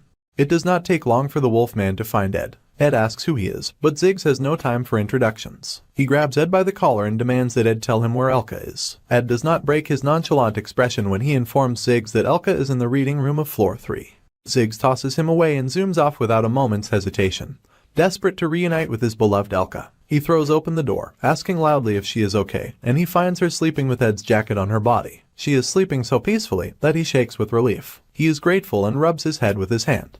Now that he thinks of it, he realizes that all the bookcases would be hard for a fully grown man to lift, yet they are placed around Elka like they are trying to protect her. There are even blackout curtains put up to block the berserk spirit's vision so they will not find her. He even sees a message scribbled on a blackboard for her. The message tells her not to panic when she awakens, and it tells her to remain in the safe space. Everything will be solved before dawn, so all she has to do is stay calm and block the entrance. The message also warns her to not provoke the spirits. It ends by telling her to think of her safety at all costs, and to not act rashly. Ziggs takes it all in. The moved shelves, the curtain, and even the message. He realizes that someone protected Elka in his absence. He also sees blood on the jacket that is on her, and he recognizes that the blood does not belong to her, and neither does the jacket. All of this has been done by Ed. Despite being wounded, he did not care for his own body. Instead, like a saint who looks after others, Ed prioritized Elka. Our guy who sits resting against the statue of a woman gently holding someone who needs care, the light further illuminating him like he is some kind of saint. Ed went so far just to protect Elka, the Ed Roth Taylor that is supposed to be the scum that everyone hates.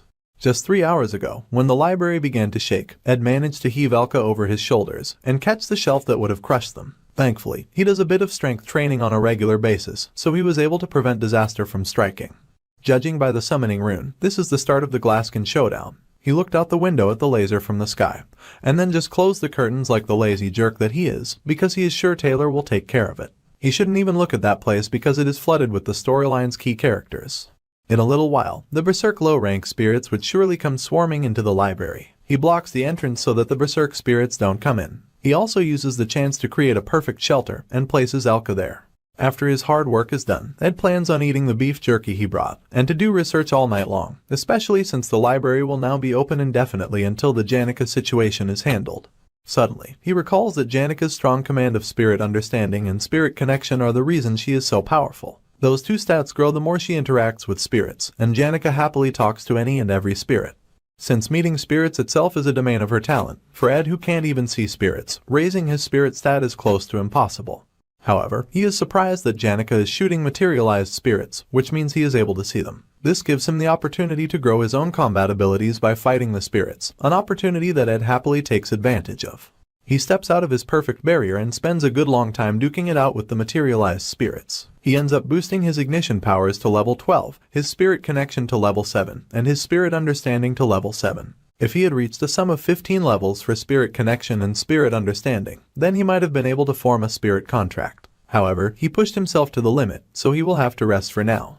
As he rests, Ziggs asks what Ed was doing sitting in the hallway. Our guy figures that the Wolfman cannot turn a blind eye to him after seeing him resting there with all his bruises. He doesn't really need to lie for an answer, so Ed admits that he was training.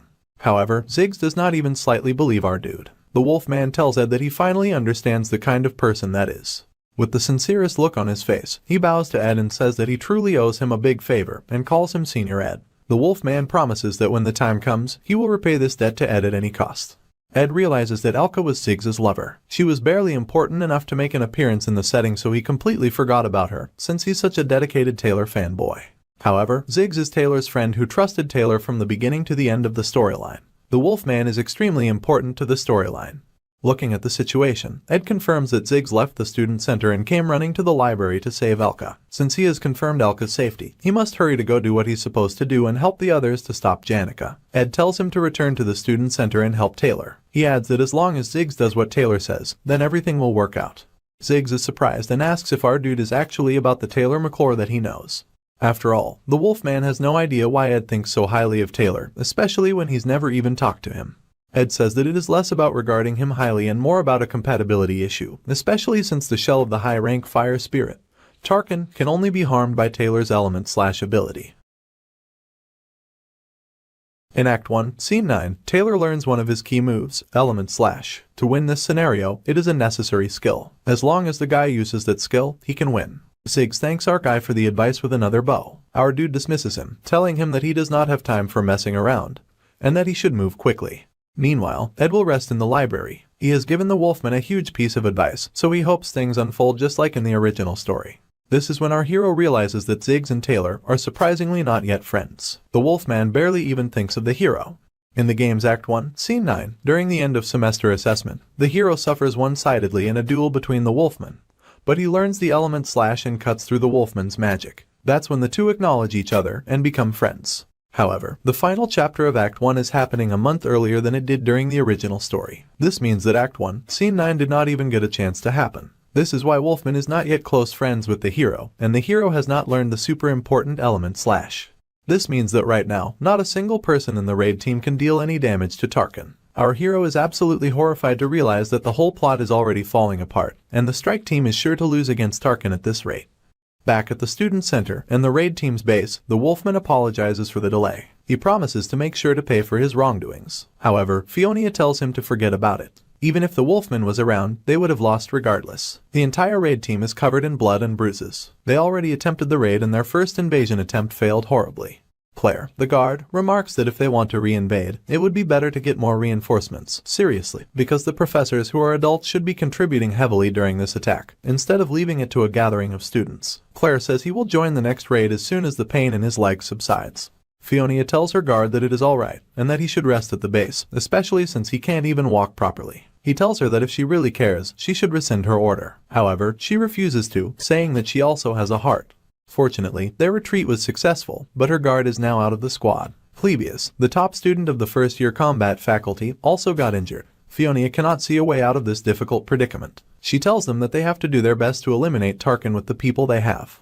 However, Ed shows up, reluctantly, and informs them that they do not have the time to go get Tarkin. Everyone is shocked, and partly horrified, to see him, but our guy keeps talking. Our dude says that judging from the summoning ritual's progress, it will be complete in no time.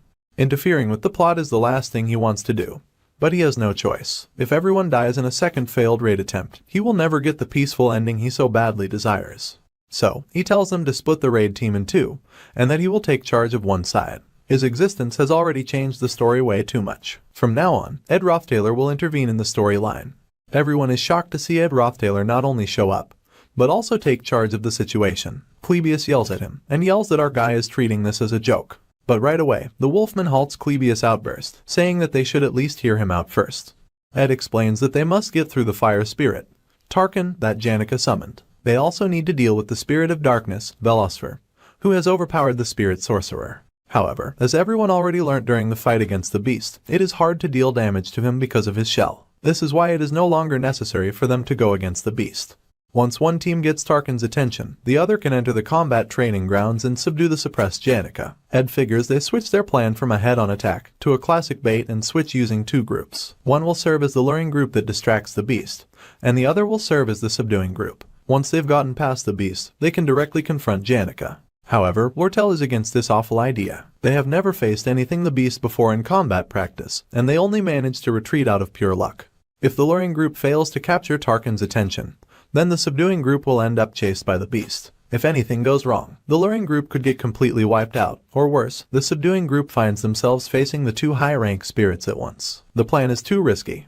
Ed replies that they can only weigh the risks when they have other options. The most important objective here is to take down Janica. That way, the beast will also be powerless. Some of the students say that picking members for the luring group would just involve picking out students who want to commit suicide.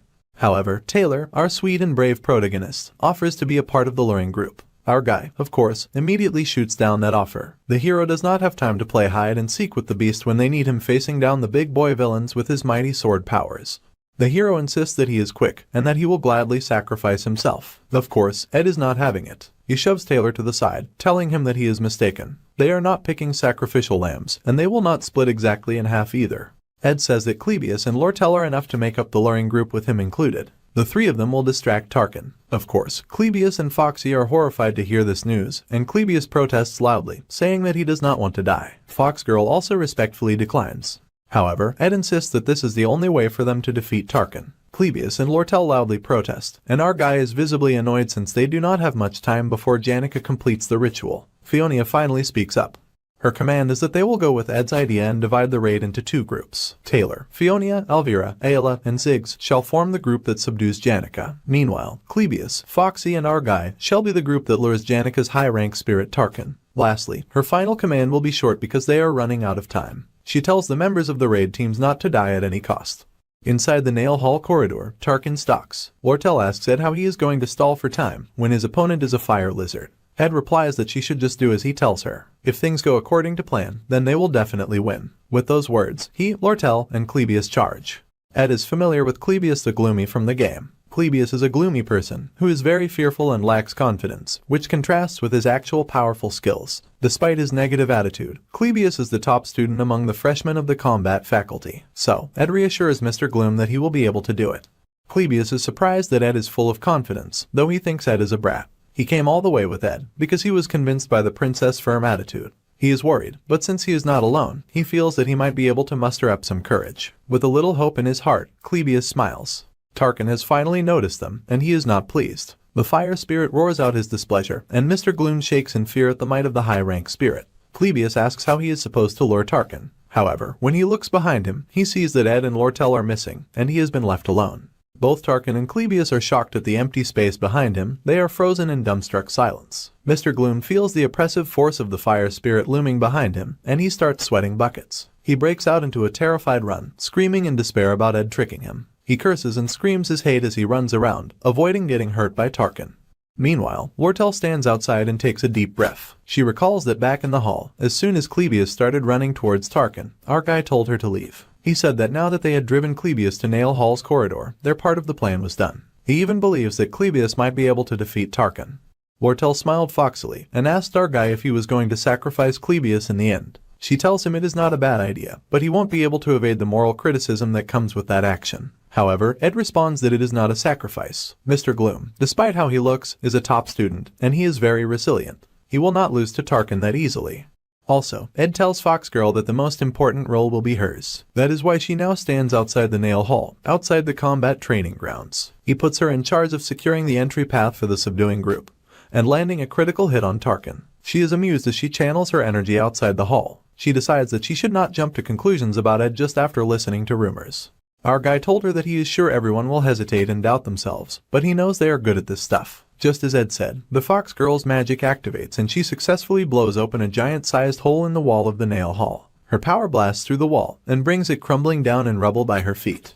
The members of the subduing team are shocked and ask what she is doing. Lortell smirks and just replies that they gotta go in. The girl recalls that during the joint combat training exercise, she blew up Nail Hall's ceiling using forbidden intermediate level magic. She smiles wickedly as she now understands why our dude left her to do this job. Now, the entry path is all set. All that was left was Clebius. He comes running out of the Nail Hall just as Lortell thought of him, with Tarkin on his tail. He screams all about how much he hates both our guy and Lortell.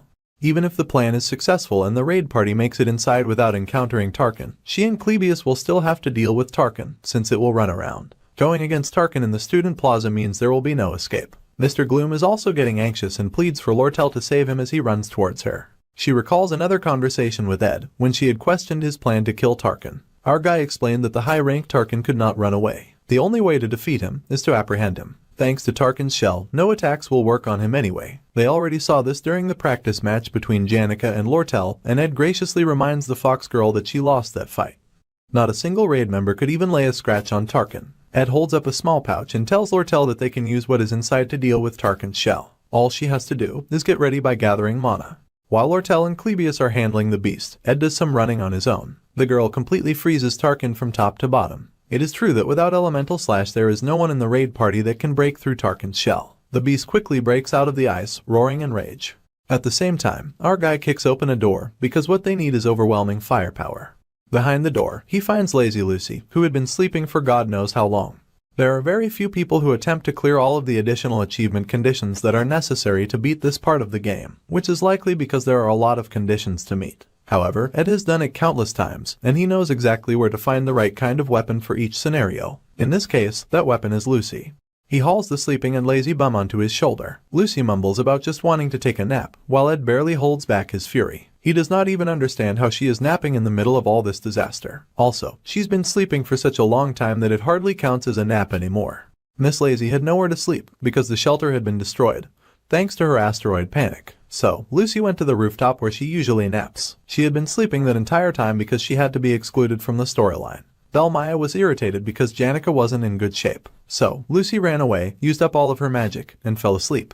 It was likely a tool in the game to exclude the most overpowered person from the Janica scenario, but Ed has rushed all the way to Offles Hall, and he has fetched her. Lucy suddenly pops awake because she smells beef jerky. She does not have a lot of power right now, so our guy stuffs her full of plenty of beef jerky so that she can regain her strength. The secret pouch he had shown Lortell was full of beef jerky after all. She does not have the privilege of being a picky eater because her target is the flaming lizard.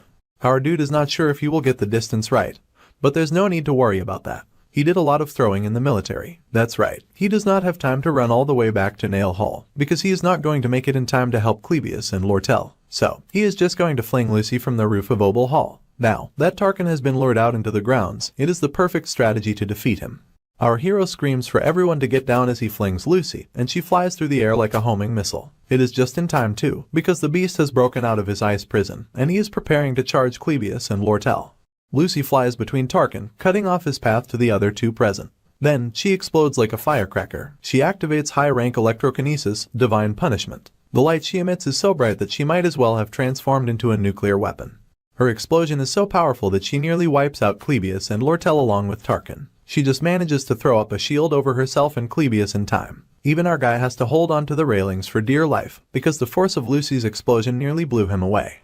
In some ways, this is the most important moment of all. Tarkin is a high-rank fire spirit with a tough shell, this allowing them to apprehend him, even if they were all to rush towards him together. However, after getting hit by Lucy's high-rank magic, even that tough shell shattered. Their attacks can finally do damage to him, and Ed races down the stairs. He knows that there will be a lot of exp left behind once Tarkin is eliminated. Now that he has come all the way here, he shall also partake in the spoils of battle. His eyes gleam at the anticipation of all the riches he can claim, so he sets his sights on securing the last hit. Janica recalls her mother telling her how she is so proud of her. She also recalls memories of friends. Her friends always tell her about how proud they are to be her friend. Teachers have told her that she is the hope of the sophomores, and that she was the only one who showcased proper skills during the joint combat training exercise. Another teacher smiles and says that she can always trust Janica to take care of things. Without her, the second-year class would have truly been the worst. Ever since she was a little girl, Janica always felt the weight of everyone's expectations on her. They expect her to always do the right thing. They believe that she is perfect. All those memories shatter like glass as the darkness fills her. The wall of the combat center explodes, and the subduing team finally makes their way to Janica. She welcomes them with a smile, even though the spirit of darkness, Velosfer, still has the spirit girl firmly under his wicked and unrelenting control.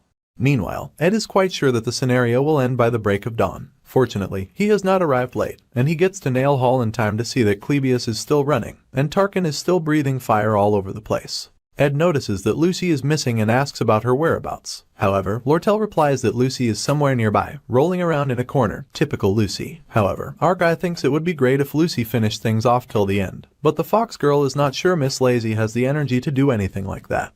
Lortell used up most of all of her magic to propel two chastising ice spears at the beast, but the high-rank spirit is still holding out against them. The beast is one resilient son of a gun. Ed says that they have to slash his throat, and Fox Girl's magic is not great for that, so he will do it. However, Lortell points out that our guy is also from the Faculty of Magic, so his combat skills are not the best either. She says it would be best for Clebius to do it instead. However, Mr. Gloom is way too panicked to pull off a perfect cut like that. He says that he will bet on Lortell with his life on the line, so he asks her to please do it properly. She closes her eyes with a sigh, wondering if it really is easy for Ed to trust in her. In reality, this whole thing is a blind gamble. However, Ed counters and says it is not a gamble. The price of a person's life is not cheap at all. Instead, our guy is making an investment, speaking businessman language to the business girl. Lortell is amused by him, and says that investment is her area of expertise. She even admits that she likes our dude more than the princess, and since he is willing to put his life on the line for her, then she will also put her life on the line for him as well. Clebius is at the end of his rope. He cannot bring himself to keep running around, but he's just in time. As Tarkin roars, our guy charges at the beast. Just like Clebius, Ed is quite scared, but he will not stop his charge. He must get close to Tarkin. Suddenly, they hear a roar and see a giant red-clawed hand in chains reaching out towards them from the sky.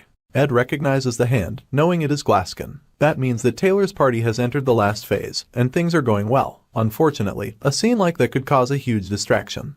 Tarkin uses the opportunity to shoot a blast of fire straight in the direction of our hero. Just in time, Lortell shoots a blast of ice to stop the beast's fire. Even in the midst of such a major upheaval, neither our guy or Fox Girl will make mistakes. He uses the spell Wind Blade to behead Tarkin, and the head of the heavy beast falls. The notification screen comes up, informing Ed that he has taken down the high-rank fire spirit, Tarkin. His spirit connection proficiency has increased, as well as his spirit understanding. His spirit contract slot was finally unlocked. Ed was granted the ability to make a contract with a spirit. Meanwhile, Ed stares into the red darkened sky, watching with admiration and fondness as Taylor defeats Glascin. Taylor is indeed the hero. The sky sparks with red lightning and everyone stares into the sky, acknowledging that the difficult battle is finally over. Lortell remarks that she has met a lot of people in her life who said that they are seriously risking their lives, but most of them were cowards. Lortell is amused that they just went through a life and death crisis together, yet Ed is lacking too much sentiment. She shakes hands with our dude again, this time succeeding in slipping the 3 gold coins in his hands. Now, he owes her a favor. Ed would rather not keep in touch with Lortell, but suddenly Taylor shows up with his hair white from the power he used to defeat Glascin. The hero still resents our guy for obvious reasons. Meanwhile, my guy admires how cool the hero looks in the manifestation of his swordsman form. Despite how much the main hero resents our guy, he bows and says that he owes him a debt. He also thanks him with great gratitude. Clebius is shocked, and he tells Taylor that he does not need to show respect to someone like Ed. Suddenly, the other heroes show up with a dark aura and they tell Clebius to shut up. It is Ziggs, Fiona, and Alvira. While Clebius sobs, Fiona also acknowledges that our hero did a lot for them. She suggests taking a recommendation to the student council, but Ed immediately stops her. Lucy was the biggest contributor in taking down Tarkin. Taylor also slayed Velasfer and Glascin, so Ed wants them to focus on those things. Alvira is amused that Ed is tossing aside the credit for the victory. She jeers, saying it is no secret that Lucy and Taylor did a great job. However, right now they are talking about Ed, unless he's embarrassed that he helped out. Ziggs tells Alvira to show respect, and she is annoyed that they keep siding with our guy. Ed has been trying his best to keep his distance from the main characters so that it does not affect the original storyline. However, now that he looks at them together, he gets a warm and fuzzy feeling in his heart. After all, he has watched all these characters play their part and solve their own problems. Taylor will continue to grow stronger with each trial, and Ayla will grow strong along with him. Fiona will eventually embrace her destiny as a monarch, and slowly become an adult. Ziggs will find his own path in the midst of civilization. Clebius will grow in courage, and Alvira will realize that life isn't all about fun and excitement. Even Lortell grows, and will spend her life buried in gold coins. All of them are main characters with their own role to play, and at the end of their road lies the trophy called success. Knowing this, he turns away from their shine, and leaves them to live their own life. Instead, our hero heads inside of the Broken Nail Hall. Something fell off, so he had to return to check. In order to shine light on some of the protagonists, someone had to stay backstage. And sure enough, he finds Janica bruised and battered, hiding inside a chest in Nail Hall. Continuing the story, we resume from the scene where Ed finds the battered and bruised Janica hiding in a chest, inside the destroyed hall. As it turns out, Lortell had a theory on why the spirit sorcerer went berserk. You see, she once happened to see her room on the night they had the conversation in the hall, and everything in there was a beautiful symbol of sincerity and gratitude. There was a board hung with so many posts of gratitude, and gifts spread over her reading table that weighed down on her shoulders like rocks. Her misery came from her inability to withstand the pressure of admiration. She was obsessed with honoring all the goodwill and sincerity she received from the world with utmost diligence. Velasfer exploited that darkness and Janica went berserk.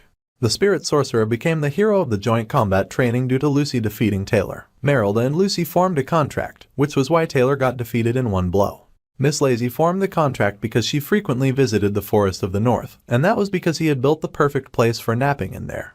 Everything happened a month earlier than it was supposed to, because he still existed in the story when he should have left since the first act started. She laughed, saying that had not expected Ed to find her so easily, and most of the others forgot about her, which kind of hurt.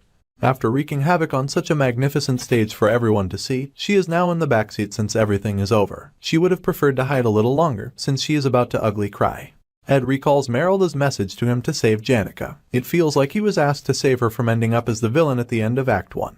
However, he can't believe that since he's the only one who knows the future. He believes that Merylda was just worried about all the pressure that she was under. He was the person trying to keep his distance from her, so he would have made the perfect person for her to rely on. Unfortunately, everything failed. Janica tried to form a contract with a high spirit, but her haste during the summoning ritual made her fall prey to the spirit of darkness. This destroyed the faculty building in the process. She studied magic till late in the night. She always smiled at her family, friends, and teachers who genuinely cheered her on. But while seemingly living up to everyone's expectations, she was having a really hard time in private. Since the process was beautiful, the failure itself was also beautiful, and she remains beautiful even as she cries. Our dude is not sure how much comfort he can provide, but he tells her that she has worked very hard. Atop the stage, the main characters parade among the applause and praises of the school. However, behind the stage, it was quiet and dark. Ed and Janica are alone. Janica, the Act 1 villain, exits the stage as the main characters move forward, and she cries. Ed has witnessed the completion of the first act countless times. He raises his head in awe because for the first time, he can see the beautiful spirits that surround her. As she cries, they stay near her, and he feels like he has now properly seen Act 1 to the end. His spirit connection and spirit understanding upgrade to level 10, and many spirits take interest in him. 10 days have passed since the end of Janica's disciplinary committee trial. She acknowledged her mistakes and testified that she would willingly accept her punishment. However, during the first trial, all her professors and friends expressed utmost support. During the second trial, Fiona said that the spirit sorcerer would not be tried for the attempted murder of royalty. She testified that Janica had been overpowered by Velosfer and had not tried to intentionally hurt anyone. Lortell also came forward to address the loss incurred. The Elite Merchant Association completely compensated the funds for restoration without asking for anything in return. Although, they did add a conditional clause in the contract to reduce the customs fees on the school supplies that they distribute to half. At the end of the day, the outcome was that Janica suffered the removal of benefits given to yearly top students, the retrieval of all prizes and decorations of glory, and the disqualification from entering the Offles Hall for the next semester. She was given probation for 10 days and suspension for 20 days, but her expulsion was revoked. It felt like they had shot a heart-touching montage in a coming-of-age drama with the number of students and teachers that rejoiced at the news. Everyone was relieved, but the students began to notice that Janica seemed under a lot of stress. So, her best friends, Clara and Annie's, work hard to alleviate her worries. They prepared for her a wonderful tea party spread, with delicious delights to chew on. They also reminded each other not to mention the disaster or bring up anything that would bother her. They eagerly welcome Janica, but she is distracted. She suddenly asks them out of the blue what the difference is between liking and loving someone, with a blush on her face. She wonders deeply if there is a difference between the two. Her friends are surprised and wonder why she'd suddenly bring that up. Embarrassed and nervous, Janica quickly said she was talking about her friend. Her friend had a dream about a beautiful garden where she was surrounded by flowers like a princess. Suddenly, a nonchalant-looking boy came riding in like a knight on a shiny steed. There was love shining in his eyes when she placed a flower garland that she'd prepared specially for him. Of course, this friend was Janica, and the knight in shining armor was Ed. Then they held hands and skipped merrily through the garden, laughing like a Disney pair. Janica says that her friend has apparently had this dream over and over. However, her friends can immediately tell she is talking about herself, since she was on probation for 10 days and would not have gotten the opportunity to meet any friends. Annie's decides to go along with it, and she asks Janica what else her friend said. Janica replied that her friend would stare into her room blankly, and suddenly that person's face would come to her mind. Unable to withstand the immense pressure of second-hand embarrassment, Annie's flees, saying that she suddenly remembered that she had to help the assistant professor. This leaves Clara by herself, diffusing the bomb that is her delicate feelings. Clara needs to approach the situation carefully, so as not to break her heart. If things go wrong, the whole student body will find out. The love story of the Janica failover would circulate everywhere. Clara suggests that she think of the situation without much complications. She says that emotions can be a mystery, and it is hard to determine which feelings are negative or positive. Clara says it is better for her to just be honest with her emotions right now. Then she backtracks and recalls this advice is supposed to be for Janica's friend. Motivated, she agrees with Clara. She also tells Janica to be careful when she talks about such sensitive topics, especially as it would not be great for her friend's reputation. She gasps in surprise and once again agrees. Clara has managed to prevent rumors from rising for now. She amicably thanks her for the genuine advice, but now needs to return to the Offles Hall to report her suspension. Clara decides to linger in the garden for a bit while she sorts out her thoughts, and waves her a happy goodbye before her head hits the table in relief. She has now successfully defused the Janica bomb. Meanwhile, Ed recalls how he relentlessly saved money. However, thanks to Fiona's petition, he was waived from the next semester's fees. With the money he had left, Ed happily bought a few tools with his gold coins. He was surprised to see Janica waiting for him at the camp. He had avoided her all this time, but now that the first act that involved her is over, he will now interact with her casually. Ed greets her but is shocked to see her leap from where she stood to hide behind a tree. He is so confused, but Janica recalls Clara's words, telling her to be honest about her feelings. However, unable to overcome her nerves, she flees, saying she has stuff to do at Offles Hall. For her, confessing her feelings was a task much too difficult to do. Our guy, on the other hand, was frozen with white shock. With his new tools, Ed prepares to get busy, since he is finally going to make the hut that he has long desired. On the first day, he chose the location to build the hut, a wide area under the shade that would not stand out too much. He started his work without interruption. On day 3, he gathered wood. He had become rather proficient at wind blade, so that also went smoothly. On the 4th day, he paused the wood gathering to check the end of semester results. He also got pretty high scores for his practical, and his results for the theory exams were higher than the average freshman, so all his studying was paying off. Special incidents that occurred were that Janica continued to ignore him, and her friends, Clara and Annie's, looked at him as if he should not dare show his face around them. Day 18 brought the lumber work to its near end. Ed wondered if there was someone who ever got this good at using wind blade. Day 20, and the school vacation had begun. Now, Ed could put all of his time into building the hut. A special incident occurred when he went to check the trap he'd set for the game, just to find Lucy caught in the trap and sleeping peacefully. He makes the mental note to stop using beef jerky as bait. On day 27, the senior maid, Bella Maya, came to give Ed some herbs and mushrooms. She asked how things were going with Janica, and when Ed said the spirit sorcerer might hate him, Belle tilted her head in confusion. On day 30, with one pillar as the center, the outer lumber walls collapsed. He realized that simply making and fitting joints properly was not enough to make it stable. Later that day, he once again ran into Janica's group at the bakery, and she flat out ran away the moment their eyes met. Once again, her friends glared at him like he was the problem. On day 37, Ziggs came to Ed to offer him some assistance. He also came with updates that Ed's recommendation was correct, and that Taylor was a good guy. He is satisfied that everything is once more moving as per the original storyline. Then our guy tells Ziggs which side of the house is set aside for the chimney.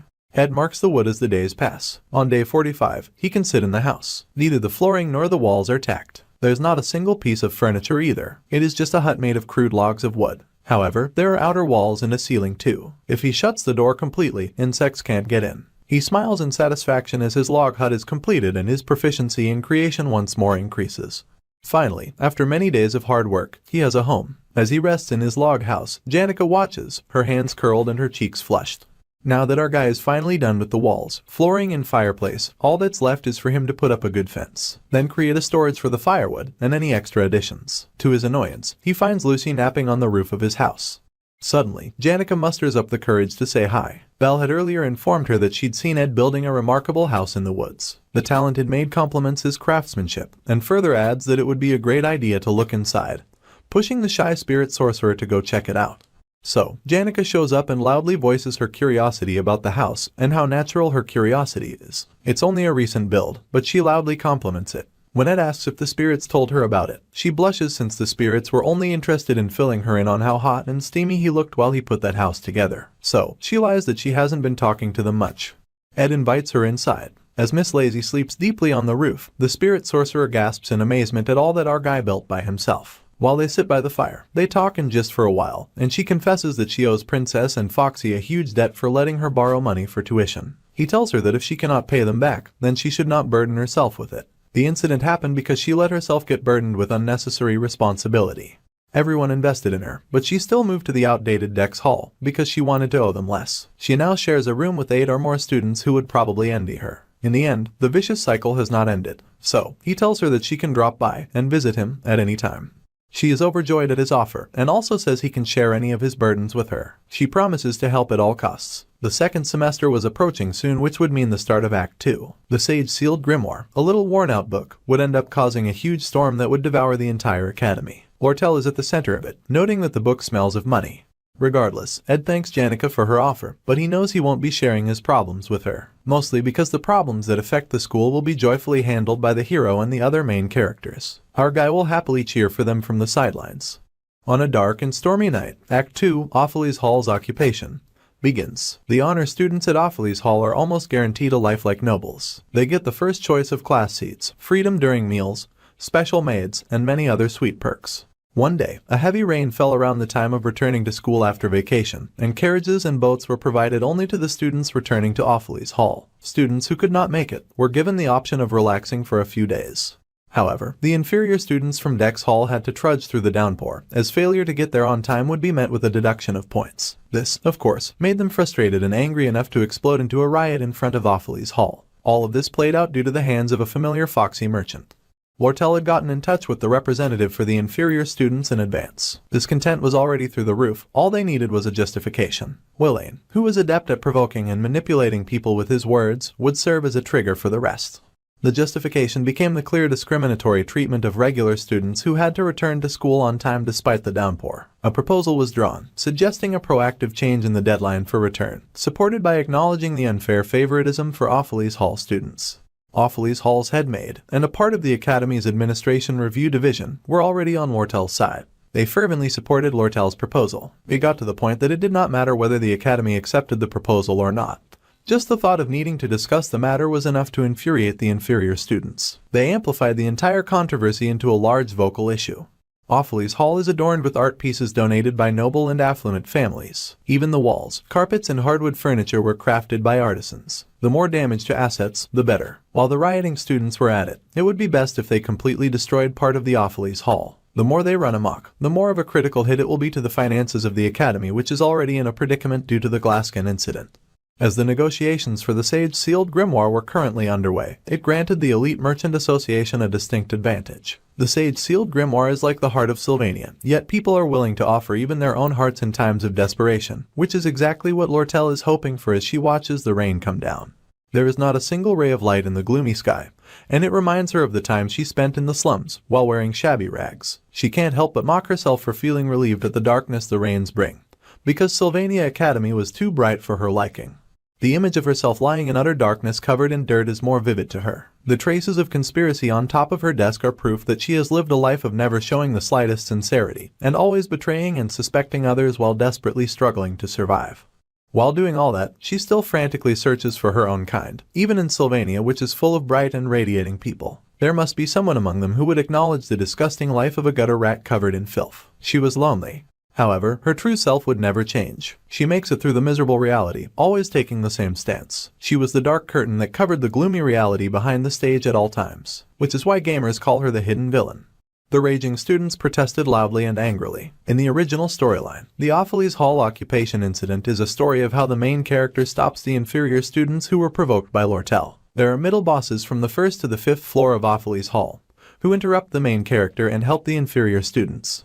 The middle boss of the 1st floor was Tote the Decoy. He mocked Taylor by calling him a loser and got beat up by Taylor's friends, so he held a grudge against them, and was bought off by Lortell. His role was to overpower the rookie maid protecting the 1st floor. Then Tote would open Offles Hall's door and let the rampaging students in. They rushed in, shouting that they would make their voices heard. Once the students got through the 1st floor, the Act 2 Phase 1 middle boss Tote played a certain role. The role of stopping the main character and his friends who would come after them. Originally, this role was supposed to be Tote's, but to Ed's great disappointment, he wonders how he ended up as the middle boss, the one that Lortell bought off. Much to his annoyance, Ed became the middle boss of Act 2. To explain why this happened, let's rewind to 2 days ago. Ed was back to hunting. With no talent for combat skills, he forced himself to use a bow while hunting. Even after a semester and half of the vacation, he is still pathetic with the bow. Also, he keeps getting frequent visitors to the camp, since so many people now know that he is living in the woods. The extremely powerful Miss Lazy visits at random times. She pops through the window and asks Ed dozens of troublesome questions that he does not have time to answer. His other popular visitor is Janica, but he's happy to have her since she often comes with gifts like food and laundry techniques and helps with trivial tasks, Janica's gratitude knowing no end. When he tries to compliment her though, she blushes and acts weird, which confuses him, because she used to be so easy to read. Sometimes she acts off because she's jealous of how often Lucy comes around. The last visitor is Lortell the Golden Daughter, flouncing in like she owns the place. He figures she's trying to gather pawns to use for occupying Offles Hall, but he does not want to get involved. However, Lortell explains that Tote has passed out. Ed immediately asks for an explanation because this will mess with the scenario. Tote picked a fight with Taylor, like in the original, and mocked him. However, Ziggs took Tote down with one punch because he dared to mock Ed. Alvy had never seen the Wolfman that furious before, so Lortell gives Ed Tote's job. She needs someone who won't rat her out to the investigators, so she came to him thanks to his shitty reputation. She figures he must want revenge since he did get kicked out of Offles Hall. He doesn't want to do it, but he has a few conditions for taking the job. He bargains 20 gold coins to carry out a moderate role. He will just set everything back where it belongs. The Offles Hall occupation started before the fight over the Sage-sealed grimoire started, and Lortell's plot is to drive the Academy finance into madness. In the storyline, she succeeds with her conspiracy and forms Merchantry, a profitable group in the Academy, which creates a structure that rivals the Princess's student association. The idealist saw, and the realistic, Merchantry. What matters is who Taylor chooses, because that side becomes the winner. Ed just needs to remain a spectator and join the group that seems like they'll win since he needs to survive too. Janica comes to visit, happy that she can come and go like she's on a camping trip. But Ed has to stay alone even during rainy days. Janica is about to move from Offles to Dex now that the semester is over. She reminds Ed to come to her if he ever needs anything. He agrees and she has extra pillows, cushions, clocks, and lanterns, many necessities and supplies. Dex is smaller and it feels a waste to throw those things away. Ed agrees to accept anything she does not want and Janica is overjoyed. Then they note that Lucy often stands on the roof in the rain. Her extraordinary powers don't come for free, and she has lived a life of laziness as an excuse, turning her eyes away from her promised fate for many years. She only reflected on her life during rainy days. Ed says he doesn't really pay attention to her, and Janica is thrilled to hear this. When the Offles Hall gets occupied, protection runes will activate on a large scale and lock all students inside their rooms. Janica can get out on her own, but Ed asks for a favor. He tells her to come to the Rose Garden in front of Offles Hall at 9 o'clock in the evening, and says that he'll tell her the reason on the next day. She starts blushing like crazy with joy. Ed doesn't want Janica in the building in case something happens. The Rose Garden is far enough away and she can avoid the rain. She runs off, blushing hard like a beacon, and Ed sits and watches the rain. Around the start of the semester, the rain will stop, then he can enjoy the bright sunny sky. The long vacation is ending soon. Finally, 9 p.m. arrives. Ziggs is doing his exercises in his room, pondering emotional control, when he spots Ed outside the window, racing to the dorm. Most of the maids have gathered in the meeting room to discuss an important agenda. They'll block the entrance once all the maids are in. The person in command was bought off, so things are working quickly. The maid working with Ed also prepped goods that were asked for in advance. Preparations are all done. Our guy stands beside a mysterious bucket. The Offles Hall occupation begins and the inferior students rampage, led by their rep Willain. The doors are opened and they race inside. Willain is surprised to see Ed is the one Lortell bought off. Ed gives a half-assed speech about siding with Willain and believing in his cause since he got kicked out of Offles Hall. The inferior rep is somehow very touched by his very fake words. Our dude, meanwhile, is annoyed that Willain has caused all this mess and sends him upstairs so that the plot can move on. The inferior rep will end up taking the blame for the chaos in the end. Our guy does not stop the fleeing maid either, as her superiors are all locked up, so she has no one to report to. The chief maid Alice, who controls the protection runes, is in Lortell's hands. So, all the students are detained in their rooms by the protection runes. Everything is going as planned, and the hidden villain, Lortell, finally comes to the stage. Moving on, we know that the academy employees will repress the rampaging students in no time, so our party needs to finish things quickly. This is when Lortell suddenly asks Ed if he's ever killed someone. He of course replies that he hasn't, and she admits that she has not either. However, she's done things similar to killing people in a need to survive. She's crushed lives and stabbed others in the back. She lived her life forgiving her own sins and making excuses for herself as she built up her wealth, which is precisely how she got the name of the Golden Daughter. She knows she deserves no sympathy, so she searches for it from others. Like a possessed person, she asks if he can sympathize with her. Good or evil, all people feel lonely, and some search for people who roll in the dirt like them. They only find redemption in people who are as bad as they are. However, Ed does not sympathize with her, and he tells her that she needs to take responsibility for her own decisions. She quickly masks into her nonchalant self and says that they need to get to work since they don't have time to waste. Our guy relaxes in relief now that Foxy will talk to Alice about their plan going forward. Once they make the defense magic of Offles Hall go berserk, and hand over the command of the runes to Willain, the story will unfold with current events intensifying. Willain, packed with the dense protection of Offles Hall's defense spells, will transform into the boss of the 4th stage. This scenario is about defeating Willain, who will lose his mind and go berserk. All our dude has to do is sit quietly and wait for the hero to storm into Offles Hall. He'll put up a mediocre fight and lose, then Taylor will handle the rest. He does not mind taking a few hits as he views that as a necessary sacrifice. Meanwhile, Janica sits in the Rose Garden, dressed warmly as she waits for Ed. She even finds a note he left for her, telling her that he'll be a little late. She blushes, thinking he is preparing something special. The golden horse carriage near the garden was not important to her, and she wasn't going to leave because she'd thought about him for the past 3 days, to the point that she couldn't even sleep at night. Despite everything, Janica had kept tabs on everything that happened at Ed's camp with the help of Merylda, and she knew everyone who visited. Unfortunately, most of the visitors were women, and that was very heartbreaking to her. That's why she was going to wait for him no matter what. That was until she made up her mind to switch up her hairpin, so guess who'll be showing up unexpectedly at Offles Hall? Alvira, meanwhile, is freaking out about needing to enter Offles to preserve her herbs with magic. She drags Taylor and Ayla with her to help her. Redhead is so upset that Ayla fears she will go on a rampage. The angry Redhead rushes in with the other two close behind her, and who do they find waiting but our main dude? The hero is surprised to see him and asks why he's here. Alvira can see the traces of the students that stormed through, and the entire place is a mess. Ed sits silently with his back to the stairs. She did not expect that he of all people would try to stop them. He confirms her guess and says that he cannot let them pass, like he's Gandalf. Alvira laughs, knowing he can't beat them alone since the people on her side are very skilled. Taylor, on the other hand, cannot understand why our dude would stand against them, and demands to know what is happening. As he gives no response, the hero charges at our dude. Ed of course blocks him with magic, and Alvira identifies it as the basic spell Wind Blade. However, the spell has now become so advanced thanks to his continuous use of it, that it does a lot of damage. The students at Offles panic. Well, Clebius panics, wondering what is going on. Elvira, Taylor, and Ayla fell from surprise at the attack, and Elvira realized with horror that he cut her hair. She realizes he's going to be serious about this fight and reaches for her potions, but Ed sets the place on fire with ignition. The battlefield was set, so his judgment was quick and precise. Meanwhile, Elvira thinks to herself that Ed is showing talent far beyond just high mage proficiency.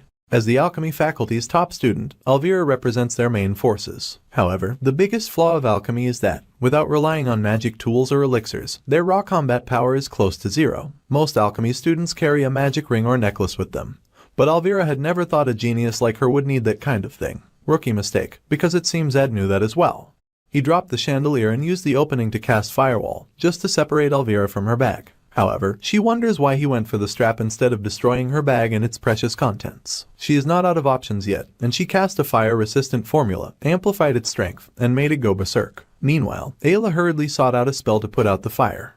Overwhelmed by the flames, she screams and Taylor yells at her to get her act together. She is usually confident in her magic, but her combat ability is average at best. Ed keeps targeting her, which makes it hard for the hero to leave her side and get close to him.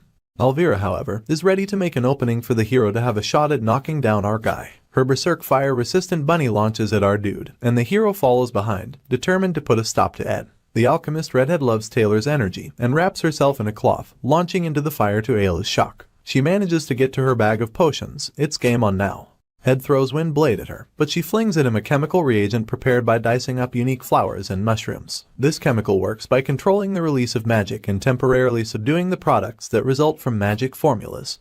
Our dude successfully takes down the Berserker Bunny, but the hero uses the chance to race at Ed. However, our dude suddenly turns tail and runs. He brings down a huge table between them and sets it on fire. Elvira is horrified, screaming that a fire would surely kill all the students trapped in there. However, the hero is sure he can slash through any fire created by magic with his elemental slash. They need to make haste while Elvira's chemical reagent is in action. Taylor rushes at Ed, even as Elvira shouts for him to wait. The windows are open wide enough for all the smoke to escape, and even the carpet that could catch fire is not there. There are no flammable objects in sight, which means it is a trap. Ed notches a bow and prepares to fire. The hero did not expect our guy to have a weapon, but he could easily deflect the shot anyway. However, to the hero's horror, Ed fires at Ayla. Ayla can't even use basic spells right now. However, the alchemy redhead saves Ayla, using Claw Hand, and stops the arrow before it hits her. Elvira is surprised to see the arrowhead is covered with cloth, so Ed did not even plan on hurting her. Taylor charges in, ignoring Elvira's warnings. Ed is waiting for something. Clebius has started to panic inside of his room, as the Act 2 of the final chapter of the Offles Hall incident kicks into gear. Clebius escapes his room, and our guy can finally relax. The hero takes the opportunity to knock him into next week. Elvira is absolutely shocked to see Ed go flying. Taylor yells at the defeated Ed, asking why he dared to go so far. Even the redhead is pissed because she feels like he was just playing with them the whole time. Everything he did proves that he was not fighting them seriously. He tells them that if they're done, they can go upstairs and get busy. Elvira asks our dude why he let them win, which confuses Taylor and Ayla. She is very enraged that he toyed with them. Unfortunately, right at this moment, Janica emerges from her room after picking out a flower pin. Her pure love might be naive and delusional, but she is free to imagine happy thoughts if she so desires. However, the difference between imagination and reality can be cruel at times. The boy she thought would be at the pavilion all dressed up was on the ground, covered in blood, after being attacked by a suspicious group of people. There was no way our ever-sweet spirit sorcerer was going to take that kindly, and Janica's eyes flamed red. Janica would admit that it would be lying if she said something did not feel out of place. Ed could have gotten swept into some unexpected situation. Despite her concern, based on his simple life and the way he'd acted during the Glascin incident, she felt certain that he would figure out the problem somehow. It was not until the flaw in such a complacent way of thinking was poked that she started to reflect on it. She had offered to help if he was in trouble, but Ed had not asked for help. The reason he lured her outside Offles Hall, even going so far as to write her a letter, which was unlike himself. It was the same reason he fought alone till he was covered with blood. To keep Janica outside of the battlefield since she had already received several punishments because of the Glascin incident. She doesn't entirely know what happened, but he was so considerate to ensure that she would not get swept up in all this. While she was busy worrying about her looks, Ed fought alone. Meanwhile, Taylor is happy to see her, oblivious to her rage. He tells her all about how Ed tried to stop them from going upstairs. Too late. Elvira tries to warn him that Janica has appeared as a foe instead of a friend. She doesn't really care about what's going on, but she won't forgive them for hurting her crush. Our guy tries to stop her, shouting her name. However, Janica summons all the spirits and tells him to wait because she's going to handle this. She's summoned intermediate grade spirits of the 4 elements and others that basically make up a battalion. Elvira quickly tries to get Taylor and the others to run since there is no way they can defeat the top student among the second years of the whole faculty of magic. They were already barely winning against our dude. Taylor already knew they would not beat the overpowered spirit sorcerer, and he also knew this takeover was not normal based on how Ed had been acting. However, the spirit of the hero burned within him. He could not back down because students could get hurt. He reminded Elvira that they had to secure her herbs and stood his ground like a hero. Our guy was impressed, but also hauled the hero by his collar and tossed him aside. He promised the hero that he would take care of his girl so that Taylor could go to the 2nd floor. They can't believe he's letting them go after he tried to stop them. But he just yells that he changed his mind and tells them to hurry up. Redhead can't believe that he can stop the spirits alone, but Ed insists that they get moving and apologizes for tearing her back. They are confused but they finally listen and get going. Janica approaches, her eyes glowing red. She pauses when she sees Ed and tells him that she will handle the rest without him having to explain anything. However, he gently places his hands on her shoulder and reassures her that he is fine. Janica gets knocked out of the rage mood by the power of Crush, her face flushing because our guy is touching her. He tells her to please send the spirits away, as the wind is so strong that he can barely hold on. The spirits feel underwhelmed as they are quickly sent away. To the heroic trio's shock, he actually managed to single-handedly stop her. He gestures for them to hurry and go, as there's probably not much time left. Exhausted, Ed collapses. Janica scolds him as she helps him, asking him why he keeps getting hurt, and why he did not ask her for help. He assures her that he'll ask for her aid in the right situation. She thinks the trio is excessive in beating him up, and she will get really angry with them the next time they meet. She asks him to promise to stop getting hurt and he thanks her for worrying. The plan went a little astray, but he did his job as the 1st floor boss and now he can rest assured and focus on his camp. However, just as he's about to relax, Janica informs him of the huge golden carriage she saw by the rose garden. The carriage shaped like a golden crown is the symbol of the Elite Merchant Association. Lortell's adoptive father, and the one who killed her biological father, the fake boss, will eventually disappear after losing to her. In the struggle of the 2nd act's last episode, Sage sealed Grimoire the Golden King Elite. More importantly, the fact that he came to the academy earlier than expected means something else is going on outside the scope of Ed's knowledge. The rains come down heavily, and Lortell informs Alice that she was dumped by our guy. While they are on the 5th corridor of Offles Hall, Alice mentions that she had not realized that he was Foxy's type. Foxy admits that his looks are not all that bad, but she thought he'd be able to sympathize with her. However, he had dumped her without mercy. She adds that people like them get used to hearing that all their lives. Alice was the chief maid of Offles Hall, a senior maid who had worked there for over 20 years. She started from nothing as an apprentice maid at the age of 15 and eventually proved herself by becoming the Offles Hall manager. Lortell had invested in Alice, spending the most trying to bend Alice out of her uprightness. The losses from that had burnt a hole in the financial ledgers. However, Lortell considered it a worthy investment, because she had finally found someone like her, someone who would abandon their rigid values for gold. Lortell had lived a life in the slums, stabbing first so that she did not get stabbed. Willie and the inferior students rep would take over the 4th floor's control room, and they would hand him command over the berserk defense magic at the right time. This would destroy the whole Offles Hall from the inside without anyone knowing anything. Regardless of the unfortunate past, or the sad story that pushed her into this predicament, Lortell is clearly an evil character, a hidden villain. Since everything is going according to plan, she will head to the storage room to put on the act of innocence and fear. She is a poor pitiful human, unaware that a person that can be bought by her can be bought by others too. Lortell has never loved someone or had someone she considered family, so she'll be alone even in death, as Alice informs her that she is not exactly her kind. She freezes as Alice holds a sword to her neck. It doesn't take long for Taylor and his friends to make progress. They clear the 2nd floor boss, overpowering Clebius and forcing him to join their party. Then, they stop the maid and 3rd floor boss, bedding washer Kelly. She was no match for them without her older twin sister. Everything was going unexpectedly smoothly and they finally reached the Offles Hall 4th floor. Only the 1st floor had been a real challenge. They get to the 4th floor just in time to see Willian go berserk. He had become hostage to the defense magic, placing the crystal ball that triggers the magic circle control system in the control room's dead center. For everyone to see was Alice and Lortell's scheme. The self-defense magic formulas carved all over the building were installed to protect students from invaders. However, in Willian's hands, it was like a child holding a loaded gun. Taylor, Elvira, and Ayla helped the fleeing students to evacuate. The students inside their rooms panicked at the quake this caused, thinking the building was about to collapse. They used their powers to escape the building in their own ways. The whole situation slowly became a catastrophe. Elvira uses angler weed reagent as a quick rebound and hopes that it will at least block all basic magic within this corridor. It is only assisting magic, and it might be a lot, but the hero can handle its force. So, she tells them to leave this to her, flinging Clebius and telling him and Taylor to knock poor Willain out. Willain is trapped by the runes and shooting magic at them. They dodge the magic and rush at the crying boy, who is relieved that someone has come to save him. A part of the top floor explodes and the rain keeps coming down. Meanwhile, Janica and Ed are still nearby, taking a little stroll outside. Janica tells him not to push himself too hard or the wounds will open again. He explains most of the stains on him aren't his blood anyway. Instead, his focus is on the crown golden carriage that looks rather plain. Despite the prestigious outer appearance, considering the man inside, the horse carriage looks plain. The Golden King, Elte. Ordinarily, he'd be escorted by a grand fleet of over a dozen carriages, but his discreet approach hints at secret motives. Elte is Lortell's adoptive father and is also the fake boss who later gets backstabbed by her and exits the stage. He's a figure that should not be at the academy right now. It looks like the carriage has been there for a while, so our dude cannot fathom why he is not getting out. He wonders if the Golden King is waiting for the Offles Hall to be wrecked. Suddenly, Ed recognizes the third-floor maid in charge of dishes, Shenny. She is one of the orphans raised by Alice. Alice was originally bought off by Lortell and Shenny was supposed to be the third-floor boss with her sister, Kelly. However, she is with Elte, who is Lortell's enemy, and that is going far off script. There's no way Shenny would betray Alice, and Lortell bought Alice off. Which can only mean that Shenny is with Elte because the head maid has double-timed Foxy. After all, money knows no loyalty. This could mean Lortell's downfall. Lortell is the one who gets into a political fight with Fiona in Act 3, as well as the main character's biggest ally in the fight against the Roth Taylor family in Act 4. Ed already had such an annoying hard time taking Toad's place as the middle boss, he can't play her role as well, but that will happen if she meets her downfall. With a heavy sigh, Ed asks Janica for a favor. She agrees to help in any way that he needs, no questions asked.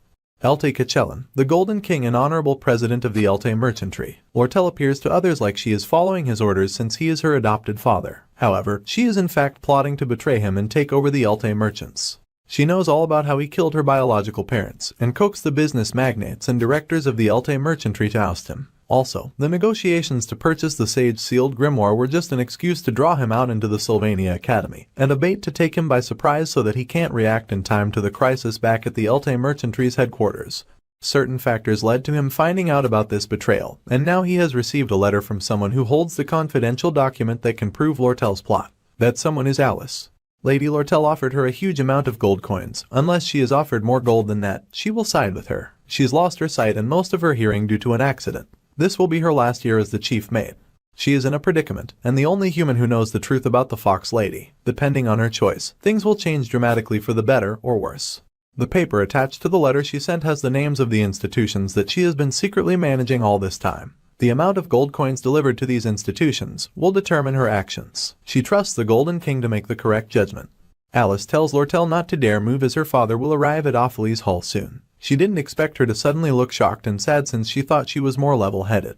Lortell had wanted revenge against the Golden King, but in Alice's eyes, they were both the same, just like her. Suddenly an explosion knocks down the wall. Taylor's group shows up, dragging the fallen body of Willain. Alvira already suspected that there was no way someone like Willain could have gotten close to defense magic, so the real culprit behind this entire showdown had to be Alice, the chief maid. They believe she is holding poor Lortell hostage. Foxy uses the distraction to run to her friends, who are also the suckers who just saved her lying cheating ass. They quickly ask if she is alright, and the girl considers lying. She could frame Alice for the whole thing and everyone would believe her. However, she could not bring herself to say anything. So instead, Foxy makes an expression that shocks Elvira and covers her face to run away from the whole commotion. At the same time, Golden King Elte is coming into the scene. That man doesn't trust even his own henchmen, so he came all the way just to finish things himself. The plan to overthrow him is nearly complete, and he is supposed to take the fall for large-scale tampering with the account books, and the damages caused. Fortunately, he is not at the headquarters yet, so she just needs to get in touch with the officials there. She needs to send the carrier pigeon hidden in her room and hide herself somewhere. As long as she, the center of the plan, does not get captured, everything will be okay. Her pace slows as she tries to cheer herself up. No one in the world understands her, and she always expects betrayal. She has gone through it countless times, so getting her heart broken doesn't mean anything. However, Lortell is unable to hold back the rivers of tears that fall from her eyes.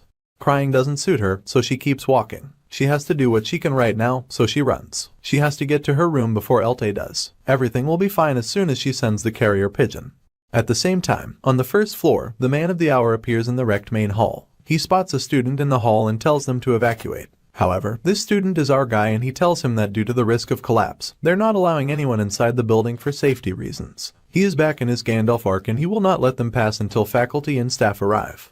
Elte asks if Ed is under special instruction, but he replies that he is in fact acting on his own, since in these matters, Sylvania basically has a shop system. 3 people are aware of the story's flow.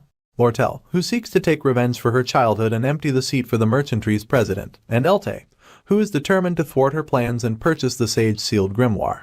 The final player is Alice, who is using both Lortell and Elte, and she is the root cause of the twist in the story. Ed expects her to be on the 5th floor with Lortell, though he is not sure why Alice betrayed her. Ed wonders if he needs to go to the 5th floor to get rid of her, but changes his mind since Taylor's party will run into her anyway. He leaves the fight against Alice to the heroes. He trusts very much in their battle skills and ability to overcome difficult foes. The matter that he has to handle is whatever Elte has planned for Offles Hall. As long as Ed keeps him out, the events will continue as they should. He bows in recognition of Elte Kachellan, the president of the Elte merchantry, and asks him to speak to the academy to ensure that he is treated with the respect he deserves, trying to get him out of the hall. However, the man forms his own conclusion about our dude, and says with strong certainty that Ed is working with Lortell against him. The next chapter starts from 10 minutes ago, where Janica and Ed had wandered back into the Offles Hall, and our guy was surprised to find Zig still exercising in his room. The Wolfman explains that he was just avoiding taking rash actions, since it was not like the building would fall and kill him. He also asks why our guy destroyed the wall because that would make the room cold. But our dude is thinking of how Ziggs doesn't even look like a mage with those 6 pecs. Ziggs, of course, greets Janica and they both apologize for the rough encounter during the Glascin incident. Then, the Wolfman makes an observation, and asks if Ed and Janica are dating, which of course makes the spirit sorcerer freak out. Our dude isn't bothered though, and Wolfman apologizes for asking such a rude question out of the blue. Then, Ziggs asks curiously why they came all this way to find him, and our dude asks him for a favor. Back in the present, our guy is trying to convince Elte to leave Offles Hall by convincing him to talk to the Academy's administration first to make sure he is treated with respect. However, the Golden King sees through that ruse and deduces with a malicious glint in his eyes that our dude is supporting Lortell. He asks if he fell for her looks, then tells him to take advantage of getting into his own good books instead of siding with Foxy, because he might not get paid if Elte wins. He tells our guy that she was born with the blood of a fox and backstabs everyone she sees. Since he raised her as a child, he knows her better than anyone else. He will give Ed double the gold coins she offered, if he gets out of the way. Our dude thanks him for the offer, but he is unimpressed, and confesses that he was promised a total of 0 gold coins, so there's no point in doubling that. Elte is surprised, but he will not back down and switches to violence. He tells his henchmen to dispose of Ed quietly and they all launch at him. They corner him so that he cannot escape, but Ziggs uses his magic to blast them away.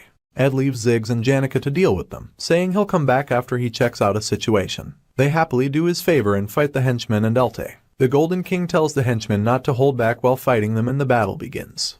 Meanwhile, Ed runs. He races, wondering if he should go find Lortell to ask her about the situation. To his shock, he immediately finds her and is surprised that she's still in the building. He says they will go to the back door and get out, then asks if she can run. She must not fall behind and she must run as fast as she can. There was always a reason for all goodwill and trust. Even Cheryl, the elite merchantry's receptionist, acts all flirty with Lortell because he anticipates that she will give out some money-making information by mistake. Cadden, the merchantry's employee, becomes quite lively in front of Lortell because she'd often tip him off about stuff. Even Teeny, the pet bird raised at the academy, clings to her because the feed she provides is of the highest quality. All goodwill has always come with a price in Lortell's world. Ed races ahead of her, saying they don't have time to go into detail but Alice has betrayed her. Lortell blames herself for a stupid, foolish mistake. Janica grew up receiving the love and goodwill of others so much that she treated the world with the exact same love and goodwill. Lortell was not like Janica. The day she made Ed the offer, she had seen the love-struck way the spirit sorcerer looked at him. It was the look of someone who loved something without needing anything in return. Foxy had thought that she might have a chance at a relationship like that too and ended up spilling all of her plans to Alice. She had not realized that her hopes would be put to shame. Usually, her attitude in life was to trust no one. In fact, even after seeing Alice like that, she should not have lost sight of her own gloomy, grimy self. She should not have dared to think that someone like her could live a romantic life. Her goal had only been to occupy Offles Hall, and she bought 5 people to achieve that goal. However, Alice, Shenny and Kelly joined hands with Elte. Willain also wanted to join Elte so he would not take her side. She does not expect our guy to side with her either. She apologizes, even though she knows that she should not. He is her last remaining ally, but she confesses that she has no money to pay him for his loyalty as the situation right now is unstable. However, he is unimpressed and reminds her, loudly, that he did not ask for a rundown. They don't have time for her depression because if Elte catches her, everything is over. He tells her that in order to plan any future, they have to escape first. Goodwill and trust. Lortell always believed they happen for a reason. If there is no reason, then those people cannot be trusted.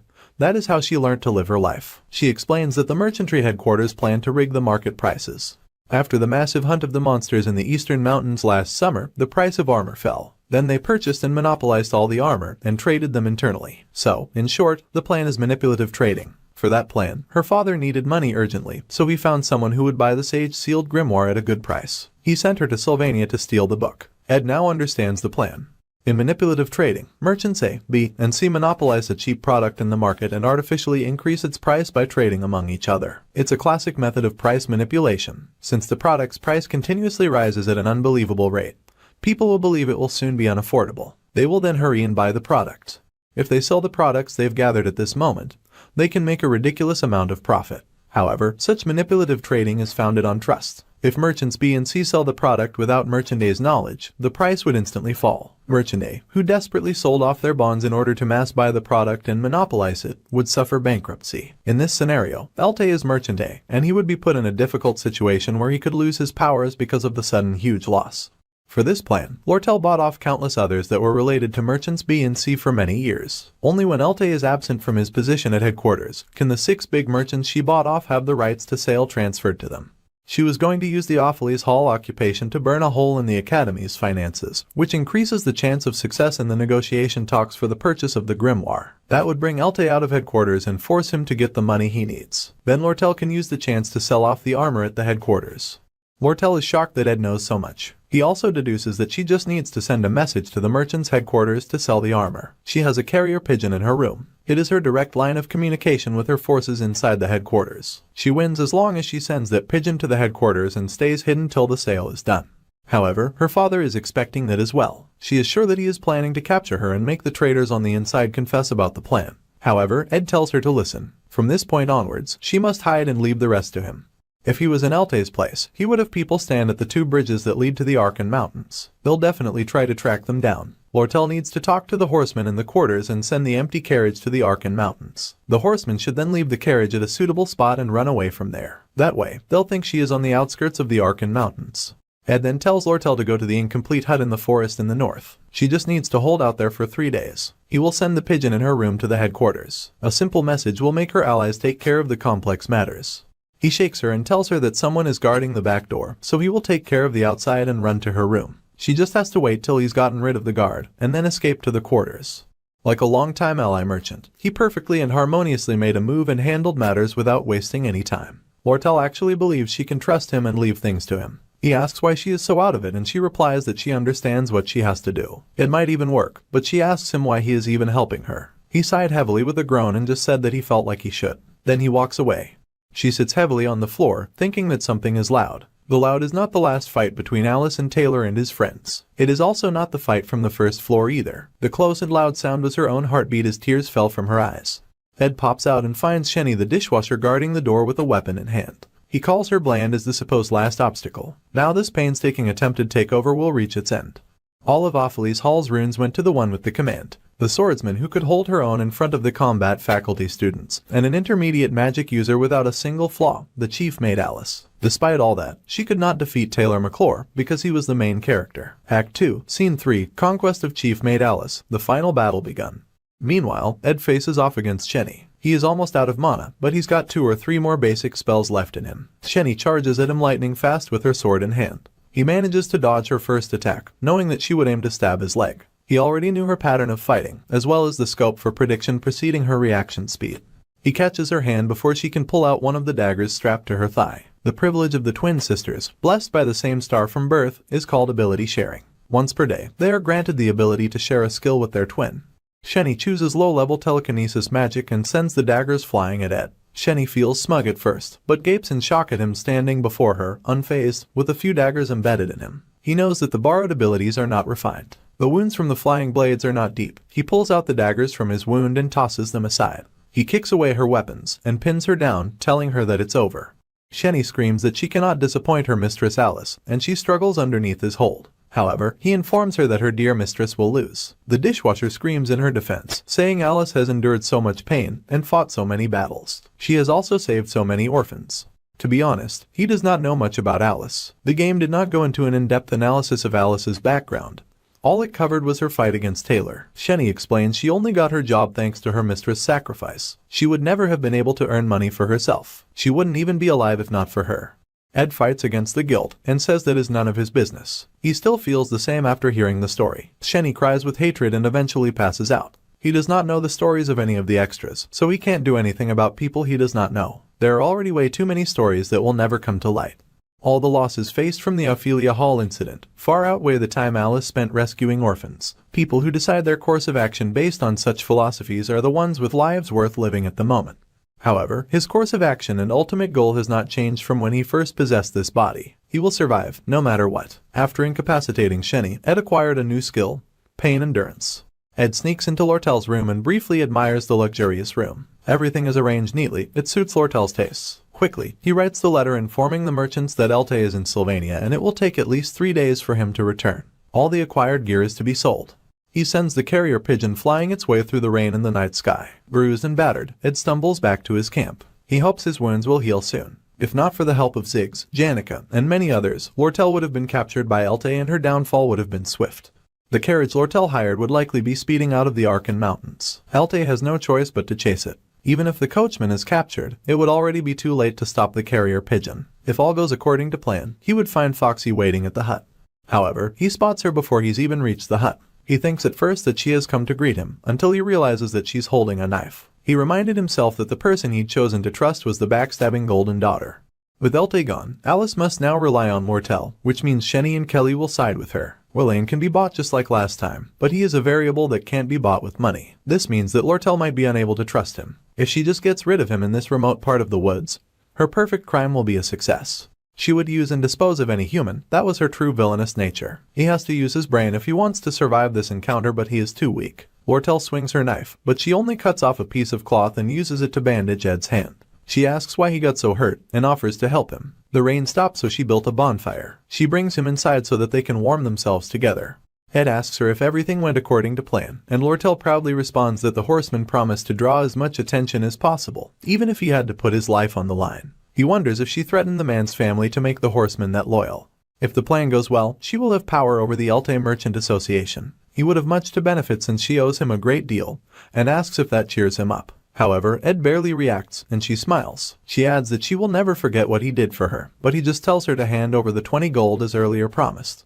However, Lortell has a question for him. She asks about how close he has gotten with Janica. Oblivious, Ed just responds that the spirit sorcerer is a good person, and she agrees. However, Foxy admits that she's not as nice as her kind senior, Janica. Meanwhile, at Offles Hall, Elte left after receiving a certain report from his subordinate, and his interest in Offles Hall had completely dissipated. Ziggs wasn't doing well fighting the mercenaries, mostly because he was more focused on stopping his comrade from completely ending the mercenaries. At first, Janica had looked worried, but at some point, the spirits started going all out in the fight. She needed to be stopped before any casualty took place. Ziggs asks if she's upset, and she lies that she's not, while rage is burning in her eyes. The next day, the incident is over and Ed considers going to class. Unfortunately, his uniform is completely wrecked and he's too broke to buy a new one. Ziggs lended him his uniform and told him all about the incident. Wayne took the blame for the damage to Offles Hall, and Alice, who'd been subdued, went completely silent on the issue. With no response from Elte's side, the only conclusion was that the plan was a success. Now, events could continue as they were supposed to, and Ed waited patiently for a carrier pigeon with good news. The incident affected his labor power negatively, since he's not in a very good shape. His body is sore. Physically demanding work is too much for him. But he still has a lot to do. Fortunately, his advanced crafting skills slots are open, so acquiring skills takes priority, and he already knew which skill to master. Spirit Formula Infusion, compatible with Spirit Sorcery and Magic Engineering, which is great for crafting household and combat amenities. To master Spirit Formula Infusion, he must form a contract with a spirit and create at least one artifact that contains Spirit Formula, then it becomes instinctive. Magic Engineering requires successfully disassembling and assembling an item of a certain level of magic engineering at least once. He doesn't want to waste spirit slots unnecessarily, but for now he should make a contract with a lower spirit. Janica pops out and explains that she's not in class because of a headache and body pains, so she came out to get some fresh air from the woods. He asks in concern if she hurt herself, but she assures him that she's fine. Instead, she asks if Lortell is okay, and Ed confirms that she's resting inside the cabin. She has been there since the Offles Hall incident, but there's still work to do. They persuaded the former chief maid, Alice, and laid the groundwork for the negotiation to purchase the sage-sealed grimoire. While Lortell awaits a reply from the Elte merchants, she must stay hidden with an anxious heart. It is frustrating, but she finds that she doesn't hate it because she gets to watch Ed all day, and that makes her heart race. His unconditional kindness and selfless trust make her feel safe. That feeling, which came naturally to most people, was more precious than gold to Lortell, who had spent her entire life on the cold floor of the streets. At no cost does she want to give up the safe feeling of being with Ed to anyone else, not even her sweet senior Janica. Janica's life was overflowing with unconditional kindness from her family and friends. Surely, she would let Lortell have this one thing. If the spirit sorcerer would not give him up, then Foxy was willing to fight for her knight in shining armor, and fighting was her area of expertise. 3 days of living together was a thrilling and perfect advantage over Janica. First, Lortell planned to bury the cabin in gold and seduce Ed with money. However, she backtracks as she recalls that she is broke right now, and that Ed might not appreciate the gesture. Then, she considered helping with his tuition. She considered cutely trying to play it off like she's not paying it for his sake, but nearly died from cringe just thinking about it. While she's still pondering her lack of experience with romance, Lucy comes into the cabin ready for a nap. Lortell is surprised to see her, but Lucy just wants to nap in the sunlit spot inside the cabin. Ed grabs Lucy and throws her out like she is a stray cat that wandered in, and he tells Foxy that she can go back to sleep. Judging by how he acted, Foxy deduces that Lucy comes around often. To Lortell's great disappointment, she finds that she has yet another rival. However, she is confident that she'll settle the score in just 3 days. On the second day of Lortell's cabin life, she finds Janica has come to visit again, erasing her plans of spending time alone with Ed. She also finds Lucy napping in the cabin again. Meanwhile, Ed crafted some handmade bricks, learning the skill stonemasonry. He also finally created a brick fireplace, and his crafting proficiency increases. Resting after the day's work, he eats with Janica and Lortell the pastries brought around by Belle. Nothing much has happened since the Offles incident, so Lortell assumes that things are going as planned. He says that they should not let their guard down just yet, since there are things to do. Lortell agrees since she is yet to compensate him for his 20 gold coins, and asks if he'd prefer goods instead of cash. While Janica glares with jealousy, Ed mentions that he would like some construction materials, like excess magic engineering equipment.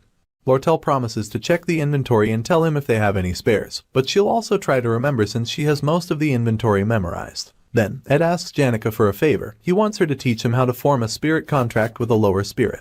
Janica is happy to help, ready to help him form a contract with even an intermediate level spirit. Ed is impressed and she immediately begins the lesson with spirit connection. She summons a small bird called Karis to see if Ed can communicate with spirits. Ed can hear the bird faintly, which assures her that he will progress faster than expected. However, Karis then loudly complains that Ed doesn't have enough time in his routine for magic training. He also adds that they know this thanks to the weekly report meeting they have. He also complains that our guy should concentrate on the cabin construction instead of getting distracted. Janica immediately shuts down the connection with Karis and asks with a forced smile if Ed heard anything. He mumbles something about a weekly report meeting, but she has no answer to that response. Lortell then pops up with information on the magic engineering equipment. The inventory does in fact have more leftover stock than expected, so she has enough for Ed. He asks if they can sell them at a discount price that the 20 gold coins can cover, and she laughs. The amount of magic equipment is not large and they're basically a dead asset. However, to give them for free is unthinkable. So, Lortell asks that he comes to the Merchant Association once every 3 days as payment. She can sell it at discounted price, and when he comes around, they can have some tea and talk a bit. Janica asks why she can't give him for free since he helped her so much. However, Lortell is a merchant and a professional, and she refuses to give it out for free. Meanwhile, Ed's mind was only on magic engineering and spirit magic. Suddenly, Belle, the new chief maid of Offles Hall, arrived with a message for Lortell. She apologizes for showing up when things aren't peaceful, and she apologizes for being the bearer of bad news. However, she has a message from the former chief maid to Lortell. What do you think this message is about? Moving on, we see that Clara had something very important to discuss with Belle while she did the laundry. She is so sure that Belle will be shocked to hear the secret, and she makes the head maid promise not to tell anyone. She believes that Janica likes the dastardly rotten Ed Roth Taylor. Now, this is all old news to Belle, but she notes that Janny's friend must be worried because of his terrible reputation. However, Clara does agree that he has been improving of late, so she will support Janica as her friend. Another issue is that the spirit sorcerer has been complaining about Lortell of late. Foxy missed the opening ceremony along with Ed, and they were both absent yesterday as well. Clara is worried that angelic Janica doesn't stand a chance if Foxy already has her eyes on our guy, but she doesn't understand how he hasn't noticed Janica's affections yet, and wonders if he's toying with her. Belle just says that perhaps he is too occupied to have time for romance or dating. But the other girl is sure that our dude is simply messing with them, and he's so lucky to have girls pining over him. Belle considers Lortell a sly thieving cat in front of a fish shop, Janica is a trembling kitten, and Lucy, who is always there, is just a cat. Just thinking about them gives her a headache. But more importantly, she has an important message to pass to Foxy from Alice. The flickering bonfire drives away the darkness of the night as Belle carries Lucy and leaves Ed's camp with Janica in tow. It bothers him that Foxy's whereabouts were exposed to someone related to the Offles Hall. Ed puts on his worn-out uniform while Lortell reads the letter of victory that was finally delivered by the carrier pigeon. It is now time to return to school. She deduces that her father must be making his last stand at the headquarters of the Merchant Association. It is a futile last struggle, but he'll finally be too busy to care about her. There are chances that Elte might have a few tricks up his sleeve, but Slog, who aspires to be the next association chairman, supports her, so she will trust him. Her biggest concern was Alice, but she's also been taken care of. Alice will not reveal Foxy's manipulation because she needs the money of the merchant that wins. The parchment that Belle delivered was filled with the list of orphanages she sponsored, the maintenance cost a year, and how to support them. The workload of the former chief maid was relentless, and her health deteriorated, but the academy ignored her complaints. Eventually, she became unable to work and care for the orphanage. So, she made a bet with her life on stake. No one guessed how dire her situation was, due to her stoic and unemotional nature. Of course, her followers seem to understand her. Alice is only siding with Lortell because it looks like she will win. Regaining trust will be difficult, but the former chief maid is willing to try again. There's no such thing as sympathy in the world of merchants. She knows this better than anyone. But she looked relieved that Alice had repented, saying there are no permanent enemies or allies. She is finally ready to leave Ed's camp and wishes him goodbye, asking him to stop by the Merchant Association's branch to write the contract they discussed. He gives her a torch to light her way, yet she hesitates. When he asks why, she mentions that he's taller than she thought. She says that it might seem rushed, but to win, she has to take some risks. After all, the essence of human relationships is all about push and pull. Grabbing his tie, she points out that it's all twisted. He mumbles that he doesn't need to care about his appearance since no one is looking. However, she responds that there's nothing wrong in keeping neat. They are students of Sylvania after all. Suddenly, she tugs him forward with his tie, and they share a kiss by the warmth of the fire, under the light of the moon. She giggles and mentions that the raspberries they ate that evening were delicious. Just thinking about them makes her happy. However, he just tells her to stay within her limits. She is a little disappointed that he's not as excited, and she decides to leave the ball in his court. After all, she needs to practice pushing him away too. Lortell leaves, walking then running away. Although our guy tries his hardest to avoid getting involved with main scenario characters, as expected when it comes to life, nothing goes according to plans, and he can barely hide his blush. The stars he sees from the forest are still beautiful, and the moon is bright. The sound of crickets chittering and the crackling of the campfire are the same. He feels the trajectory of the scenario he gets involved in continues to go astray. Regardless of his will, he feels a sense of discomfort as if he's being sucked into the center of the story. His plan of watching the scenario unfold smoothly from the sidelines has not changed. He has no greed and he will ignore what happened that night. He shall get his diploma and pay attention to his stats. The realization that what felt like an easy plan was actually a reckless and challenging endeavor came not too far into the future. Soon, the summer passed, and fall came around. On a bright sunny day, the spirits brought the news of the kiss to Janica. They tell her that they cannot sit by, and that they must intervene. Even the fire dragon spirit, Tarkin, compliments Lortell's ability to play with people's hearts. The spirit sorcerer is horrified and asks how our dude reacted. The spirits who have front row seats to this chaotic love story tell her of how Ed seemed to reject Foxy. Tarkin reports that our dude was so cold to her that he even cringed. This means that either he is impotent, or he does not see her as a woman. Janica is greatly relieved to hear all this, but Tarkin adds that men aren't good at being defensive, they are better at being proactive. In his experience, people like Foxy cling and burn more intensely the more they are rejected. The spirit sorcerer thinks that's not such a big deal since he does not return her feelings, but Tarkin scolds her. They point out that Foxy will steal him away at this rate. She is supposed to teach him spirit magic and use the opportunity to kiss him when they are alone. While Tarkin is being dragged away by the other spirits, another spirit tells Janica that she should just be herself. She should emphasize her naive and cheerful vibe so that she can experience a thrilling, exciting moment with Ed. With a blush, she admits that she would not mind feeding each other. Unfortunately for her, Ed is already spoon-feeding Lucy. She spits out in disgust, and he admits that the taste is bland. He is using her as a taste test machine for honing his cooking skills. However, he decides he'll postpone that until he gets a wider variety of ingredients. Key stats greatly influence the proficiency of living skills. Raising just one stat drops the efficiency, so he needs to increase them all evenly. The only problem with this plan is that he's too busy and has been occupied since school began. Even if he cuts back on sleep time, he only has 5 or 6 hours for survival activities outside of school. He's worrying about the efficiency of his survival activities because he needs to check if the scenario is progressing well. Even in his regular life, he kept a close watch on key students, like Taylor and the 4 heroines. The hero seems to be growing well, with Ayla doing her role to support him. Princess Fiona also seems to be having no problems, though it's about time for her to clash with Lortell. Clarice will enroll next year, so he's not worried about her.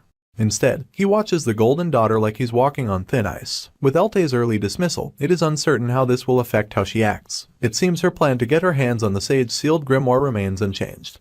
The reason Ed has been needing more time of late is because it is about time he started checking up on the faculty building. Because the final boss of this second act is Professor Glass, and he's looking into the hidden mastermind behind the Offles Hall takeover.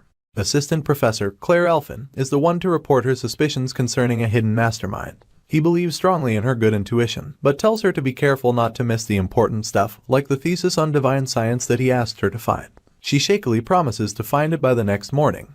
In the assistant professor's office of the Offles Hall faculty building, Annie reports to Claire that she has gathered the materials related to the Offles Hall takeover incident. The assistant professor thanks her and goes through the report. She wonders if she needs to be concerned about a case that has mostly been concluded. Besides, she is so tired already. However, no matter how she looks at it, something is off. Meanwhile, Lortell meets up with Ed at the Elte Merchant Association. She apologizes for her tardiness and suggests that he visit her again next week. She's even prepared some tea and refreshments as an apology. The magic engineering equipment is ready, so he can pick it up at the counter. He comments on her fancy clothes, and she explains she had to dress up a bit for an important appointment. She asks how she looks, but he quickly changes the topic and asks about the appointment. She asks about updates on the cabin, and he reports that it is in its final stages. She notes he will need furniture, but her products are too high-end and expensive. She can't give them for free since that goes against her professional ethics as a merchant, so she breaks a chair and says she'll hand him the damaged item since woodworking is his talent. He tries to refuse it, but expresses his gratitude anyway. She marvels at how he has no change in expression at all. Even after she made the winning move, he still refuses to see her as a woman. She sees him as a man, and even offers him aid because of her ulterior motives. He is not sure how to respond, but she does not expect an answer since she does not engage in fights that she cannot win. However, she promises that someday she won't be the only one that can't contain herself. A seductive smile is the same, whether the odds are in her favor or she's in a tight spot. It is in a merchant's nature to never reveal their feelings, but she can't stop her hands from shaking. The next day, Janica meets up with Ed and is eager to begin their lessons. She summons a fire spirit and asks him to try focusing his magic and forming a connection. He gives it a go, and is finally able to hear the small spirit speak in her hands. Mug, the low-rank fire spirit, appears and is honored to contract with him. He relays that in accordance with the agenda of the last report meeting, regarding the proposal for the selection of a contract spirit for our guy, he passed the voluntary round, topped the interviews, cleared the third round of the council's agenda, and completed the fourth round of qualification verification. He also has the highest performance in magic efficiency practice independently conducted in the Northern Woods, and prides himself on having the best unspoken connection amongst low-rank spirits at his level. The overwhelmed Ed is shocked to hear Mug vow to set his heart on fire to serve him. Our guy had once gotten a spirit-type skill while playing the game, and he often laughed, joked, and cheered with his spirit. They created a strong bond back then, so Mug has a completely different vibe. Ed is surprised that he's so strict, and she explains that selected a spirit with a good magic power efficiency ratio among those that she's contracted with. In the process, there was a slightly complicated selection process that Tarkin planned between the spirits. Mug, the low-rank fire spirit, was victorious, so she gently hands over the spirit to Ed. He marvels at his warmth, and she informs him that when he connects with a contract spirit, he will be able to feel their physical and magical power, even when they're not manifested. She warns him not to connect too hard or he'll get too hot. He should also ensure to keep it in control. He asks if the level of connection changes the fire power, and she says that makes Mug sound like a machine. However, Ed is amazed to see the tiny fire spirit in his hands, and Mug asks for his orders. The little guy is like a portable heater. It's an unbelievably useful survival tool, and he doesn't even consume firewood. Janica expresses her joy at his excitement, since he always looks exhausted. She offers to help if he needs anything. She will also teach him about the power of the connection and the senses themselves before the day's first class. He will learn faster if he is with her, and quickly reach the level for forming contracts with middle-rank spirits. They also need to practice spirit combat, and free up time to reserve the combat training room. She also has some accessories that increase the connection, but these are all in her room. Suddenly, she silences herself mid-sentence, and remarks that she is very busy, and that lots of people want her to teach them spirit magic. So, it is quite difficult for her to make time for him. She's saying all this suddenly because she recalls everyone telling her to play it cool, and not to give away too much. She says it is a bit much for him to ask her to teach him, and he agrees. He wonders if he should try to pay her, but she is horrified. She knows he is struggling as it is, so she will not take his money when he needs to save it. They are close enough not to need that, and him saying that makes her sad. However, he points out that she asked for compensation. With a blush, she confesses that Clara talked to her about push and pull and about how she's too generous. He agrees with Clara, but she says that she's not like that with everyone. She will tell him the details later, but for now they will meet at the combat training ground next time. So, she will reserve it and let him know. She also promises to bring a good accessory, and she'll bring textbooks if he needs any, then she waves him goodbye. He also waves goodbye and little Mug salutes. Ed has now acquired the advanced crafting skill, Magic Engineering, an advanced crafting skill. The magic engineering supplies that he got from Lortell were surprisingly simple enough that he could analyze them in no time. He finally learned a proper advanced skill. If he ever runs out of fuel, he can use Mug, and if he runs out of mana, he will use the fireplace. Now, he can reliably warm the air. His living environment is now guaranteed to be stable, and just knowing that little fact makes him feel like a huge weight has been lifted from his shoulders. It's already late, so he goes to check on the traps. Meanwhile, Assistant Professor Claire wanders the woods in search of the hidden mastermind behind the incident, and she believes Ed is the culprit. Everyone at the scene was a student or staff of Offles Hall, but Taylor and Ed have no direct connection to the incident. Taylor also helped in solving the incident, which leaves our guy looking suspicious. She came to the woods since she heard that he appears here often, but unless he's eating and sleeping in the forest, she doesn't expect to see him in the middle of the night. To her absolute shock, she sees him hauling Lucy and a dead bleeding deer through the woods. Principal Obel is a great man comparable to the Archmage Glocked or the Great Safe of Sylvania. Yet, even he would have to use all of his powers against Lucy Merrill. However, to her horror, she sees Ed casually carrying Lucy's unconscious body and is sure that he must be the evil mastermind that she is searching for. Seeing Ed carrying the powerful Lucy through the woods, Claire is sure that she has talent for being a detective. She sees him drag the powerful maids to a cabin in the woods, like the start of a horror movie. He throws down both Miss Lazy and the deer, mumbling about how he has so much to do and should go to bed early. While he is inside, the assistant professor sneaks into the camp to rescue Lucy. Quietly, she reaches for her leg, but she suddenly summons her magic in defense and demands that the assistant professor confess her identity. Claire introduces herself with a nervous laugh, and is shocked to see Miss Lazy crawl back into the small wood tent outside, glaring at her like a cat. Lucy then zooms off into the sky, leaving the assistant professor speechless. Claire rushes back to Professor Glass, asking if he remembers Ed, who was ousted from his family, but he does not remember useless trash. So, she asks if he knows Lucy, because our guy overpowered the powerful lazy mage to the point that she could not use her powers. She rambles a bit and he points out that her story is all over the place. She says that what is important is that she used magic that records memory on the first floor of the Offles Hall. He asks her to write an apology for using that kind of magic without permission, but she already wrote it in advance. Regardless, she can plead that these were extenuating circumstances, because Ed sits and acts like a mastermind. Professor Glass is speechless at her reasoning. He asks if that is all the evidence she has, and she adds that Arkai carried an unconscious Lucy. The brooding Professor Glass asks if he was just moving her while she slept. Now, Claire is speechless because she had not thought of that. He sends her out and tells her to return with her apology letter and explanation. Meanwhile, the broody professor looks over the reports and notes that our dude tried to stop the hero and his friends, but the heroes had been victorious. Someone ordinary like him could not stop that group, but he pauses when he sees something in the recorded memories.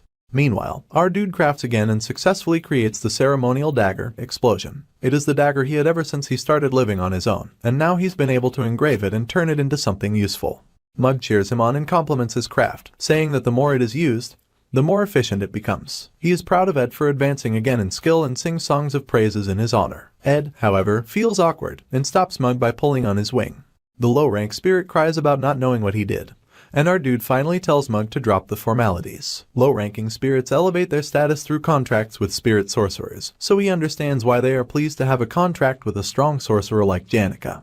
But he barely has any spirit power and asks if Mug got bribed by her, because he is way too excited to be contracted to him. He insists that the spirit confess what is going on since they'll be together for a long time. Mug finally breaks down in tears and confesses the truth. He is ambitious and desires success. He has formed a contract with our guy to receive refined magic from the vicinity of Janica, since this will allow him to grow at twice the rate of low-ranking spirits. He also heard the rumors about the tyrant Ed, and about how he has a strong authoritarian temperament, so he's been acting this way to appease him. He had a really hard time being such a low-ranking spirit, because higher-ranked spirits are kind of mean. Ed comforts him, telling him that they're all doing what it takes to survive. Mug says he cannot talk to him in such a casual manner and prefers a more formal tone, so our dude agrees as long as it makes him happy.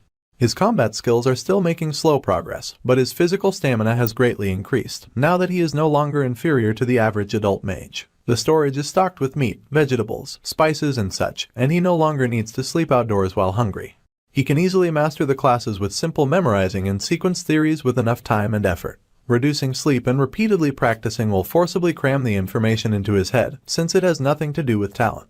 Every day is a forced march for him, and while the days are not gentle, things are better than he started. Suddenly, he heard someone calling out his name. It was Janica asking him to snap out of it. He apologizes because he was lost in thought, and she tells him not to overdo it. It is good to work hard, but he should value his health more. He has to focus since he received 3 letters today. The first came from the academy, the second from the merchantry, and neither were remarkable. However, he had to read the third with attention, because it is evidence that the flow of the story has already significantly distorted. The main event of Act 2, the negotiation for the purchase of the Sage-sealed grimoire, is currently in progress. Originally, the negotiation for the Sage-sealed grimoire was a tug-of-war between the academy and the merchant. However, because of Elte's downfall, the original client that contacted him, Ed Roth Taylor, got involved. This eventually results in a 3-way conflict between the academy, the Elte Merchant Association, and the Roth Taylor family. The head of the family planned to use the grimoire to research eternal life, and when things went south, he personally jumped into the negotiations. Patriarch Crepin is a boss who only appears in Act 4, and he is so strong at that point that there's no way to suppress him. No matter what, our dude must exclude that guy from this episode. If that man gets the grimoire, then he'll walk away. However, if he gets the grimoire when he is already strong enough to be the final boss of Act 4, then it might be impossible to clear the game, regardless of any information advantage he has. The letter he received includes the man's actions, suspicions about them. It also has an invitation. The person who delivered the letter was Claire, the princess' personal guard. Principal Opal came to the princess about Sylvania's desperate financial situation. Since it's a private institution, he cannot just support the Sylvania Academy as he wants. If this continues, the merchantry will eventually get the grimoire. It would be embarrassing for it to be sold for money when it is like the Academy's heart, so Opal secretly asked for her help. However, she thinks it is strange that Big Bad Crepin knew to participate in the negotiation. Her guard thinks that our guy might have been a snitch, and that he would do anything to return to his family. However, Lortell doubts it, so she has come to share tea with the princess. Fiona is surprised because she thought Foxy hated her. However, Foxy believes that accusation is unfair, especially since she has come to offer sincere advice. Big Bad Roth Taylor got involved in the negotiations because of the downfall of her father. Fiona is surprised, and Redhead goes on to explain that her father had been contacted to purchase the grimoire. She only found out after her father had been defeated, of course. Her father lost his position, but his plan to purchase the grimoire has not changed since they've already put a lot of time and effort into it. Fiona thinks it is strange that they will sell it to the Roth Taylor family after purchasing it. She believes the interests of both the merchantry and the Rothbads align, yet they are trying to buy the grimoire separately. Lortell confesses that she has no intention of selling to the Crepin, because it would be best to disassociate from business connections associated with her father. The princess asks why Foxy is revealing this now, and she replies that the enemy of her enemy is her friend. Fiona would benefit from keeping the Rothbads in check, and she gets to obtain the grimoire. She also stepped in because she was worried about Ed, so she's looking out for him. He is separated from his family, so it would be unfair if he was connected to this event. The princess is still suspicious of Foxy, and adds that Ed is useful. She might ask for his help on a personal level, appeal to authority, and even give out orders. However, if he says nothing despite all that, then she will have no choice but to use him. Lortell laughs that Fiona accuses her of deceiving and exploiting, when she is planning on exploiting our guy just the same. Claire immediately jumps to Fiona's defense, but Lortell reminds the princess that they will be allies just for this matter. She warns the princess not to try and use our guy in a half-assed attempt, because she might end up the one who gets used. The guard is upset and wants to punish Foxy, but Fiona lets her go. She is confused and cannot tell what our dude is up to. She is also dealing with the Crepin problem, and now she wonders if she should be wary of Foxy too, since the merchant has no respect for her status as a princess. She wonders if she will ever get the chance to see the merchant ever get flustered. Little does she know that Lortell gets flustered easily around Ed, especially when he shows up with Janica. They arrived at the Elte Company, Sylvania branch, but Foxy only prepared tea for herself and our dude, and she offered the spirit sorcerer cold water. She's being given the cold shoulder, but she acts nonchalant, knowing Foxy would charge her for anything she eats anyway. Our oblivious dude, however, offers to drink the cold water and gives the spirit sorcerer the tea. Fuming, Lortell quickly wants to give Ed the magic engineering equipment so that Janica will leave. They go into the store and she shows off her spotless brand new items that she's just giving to him for free, despite refusing to do the same for the spirit sorcerer. However, Foxy lies that the goods have defects, but the spirit sorcerer can see right through her flimsy fibs. What matters to the merchant is that these materials help our dude. He is hesitant about taking them for free, but she assures him to just regularly renew the contract with his visits. Janica suggests that she just quickly finish paying and end the contract, but Foxy says that is something she and our dude will discuss later. While the girls discuss, he feels a familiar sensation overtaking his body. It feels like he's floating in water. He's felt like this quite often because of his workload. He's been trying to keep an eye on Ed Roth Taylor, who got involved in the Grimoire fight. But there's 2 weeks before that happens. He's been busy making a mattress for the bed, stuffing it with feathers or assorted fabrics and sewn cloth to make it fluffy. He also needs to prepare the fawn he caught the other day, and to clean the inside of the cabin. He also has to make jerky for Lucy. He is so overwhelmed that he feels like he is drowning as the girls call his name in worry. Meanwhile, Fiona is pondering, acknowledging his resolute demeanor while fishing at the camp, his calmness and precision when he gave orders to solve the Glascin situation, his reputation of focusing only on his studies, and Lortell's warning not to judge him lightly. Fiona wonders if her insight was off for the first time, so she needs to make sure one more time. That's why she ordered him to come visit her at the royal residence. However, her guard reports that he will not be joining them. She is surprised and asks how he can refuse a royal command, and Claire explains that he has passed out from overwork. Ed's current status is exhaustion, and he has come down with a fever. He is advised to take adequate rest to recover. It's hard to breathe and his whole body feels heavy. His lower belly also feels hot. He wakes on the bed in his log cabin to see Miss Lazy curled on his chest and sleeping like a cat. She's even talking in her sleep and he is offended. She is surprisingly light for a teenage girl, just like the way she looks, perhaps even lighter than that. So much that one would doubt that she's human. Yet, he cannot move with her on top of him. She's not acting any different, so he assumes there's something wrong with his body, a total physical breakdown. He's in his cabin but the blanket is new, and he wonders if it's from the Elte merchantry. Just then, Lucy wakes and asks for food. He wonders if she does anything but eat and sleep. Suddenly, she congratulates him for waking, and informs him that his mana was horribly distorted. He's been overtraining in magic and learning spirit magic, as well as repeating that for months without rest. He asks if she was like this the whole time he was asleep, and she admits that it was not difficult but it was boring, and she fell asleep several times. She's been walking on eggshells the whole time because of Lortell and Janica, and it was a hassle, but her care was necessary so they could not chase her away. She tells him not to get sick since it is hard and people die from it. She has watched Glocked, her grandfather figure, die in bed from a disease, so our dude thanks her for her healing. Suddenly, Zig shows up. He was not sure if he could use the cane stove, so he started a fire outside. It is a little awkward as Lucy is sitting on him, but she gets up and leaves, flying out the chimney. Ziggs wonders how many times this is, but it is not unusual for men to have several partners. He also wonders if this is the so-called openness of this civilization. Perhaps he has viewed civilization from a too rigid perspective. However, our dude asks why he's here, and explains that neither the spirit sorcerer nor Foxy could be around, since Janica had her attendance to fill up, and Lortell had to get back to her business. Ed points out the wolfman's longer hair and he explains that it happens during autumn. Our dude gets embarrassed about being fed by Ziggs, but there's nothing they can do about that, though perhaps it would have been better for a woman to help him. However, Foxy had said no women were allowed to have this task. As usual, Ed feels he must check out the scenario for changes and asks about students secretly mass-producing mandragoras that cause an incident. Ziggs admits that Alvira was behind that, but Taylor and Clebius handled it. This means that Act 2, Scene 5, Academy Exploration, was wrapped up nicely. He also asks about the monster handled by the Telos Order which snuck into the Academy's underground water system, but Taylor and the Wolfman also took care of that. This covers Act 2, Scene 7, Demon of the Sewers, which went by without any problems. The only major event left is the struggle for the grimoire, and he asks how much time has passed. Ziggs informs him that it has been 10 days to Ed's shock. Oblivious, the Wolfman goes on to say that the girls can't visit him today since they are busy. But Ed's mind is on something else entirely. He thought he'd passed out for a day or two, but he was out for 10 days, and he gulped down the bowl of food. He needs to send a message to Lortell immediately, because they do not have time. The day after he woke up, Act 2, Scene 10, the one full of variables, began, and so did the struggle over the sage-sealed grimoire.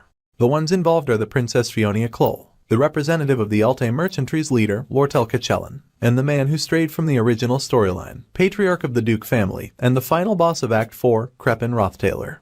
He greets the Princess Fiona, remarking on his pleasure at her health. It's been some time and he never got the chance to formally apologize, especially since she had such a tough time due to a foolish and thoughtless member of his family. As she ordered, he was disowned, but he still would like to apologize once again. She assures that everything is fine and he should not worry about it too much. Ed Roth Taylor is of the same bloodline of Ed, but he's also a noble, dignified, compassionate, and wise head of a ducal family. She can feel the respect that his attendants have for him in their every action as they serve him. However, his eyes see the true him and he is clearly evil. He also greets Lortell, the proxy of the Elte Trading Company. She introduces herself and says it is an honor to be in his presence. She is also the daughter of the Golden King, and he has heard much about his insight and adventurous spirit. She says that they go wherever there is a good profit to be made. After all, they always follow the scent of money. Negotiations for the purchase of the sage-sealed grimoire proceeds as follows. The negotiation team is assembled. Then they have lunch and check the condition of the item after. After that, the purchase method is confirmed. Each participant writes down their proposed bid price, and the highest bidder gets to buy it. The grimoire is a treasure of the Sylvania Academy. The Academy cannot afford to let it be publicly known that they're selling the valuable item due to financial difficulties. So, Principal Offles came up with a plan where Fiona will vouch for it, as an observer with her status as a princess, and the principal's proxy, Vice Principal Rachel, will quietly conduct the auction. The method is simple. Right there and right now, the highest bidder gets the grimoire. She had heard about the trading method in advance and looked into similar book trade, such the trade for the Book of Order, the Book of Similitude, and the Magic Travelogue. Intrinsic magical value, academic value as a research subject, and value as a simple luxury. Foxy probably knows the prices and transaction records of way more books by heart. However, the person who will take this book will be Ed Roth Taylor. They all write their bids on a paper and maids take the bids to the vice principal who officially receives the bid amount. She thanks them for presenting their valuable opinions. A single bid auction with no upper limit. The key in this rule is knowing the opponent's maximum bid amount. Lortell intends to make a profit, so she would not make a bid more than the highest book transaction price of 8,100 gold coins. Anything higher would be hard to resell and surely result in a loss. Also, if Crepin simply bids a bit more than Foxy's highest possible bid of 8,000 coins, the grimoire will be his. The vice president prepares to reveal the bid amounts, and she reveals that Crepin bid 8,500 gold coins, just as Fiona expected.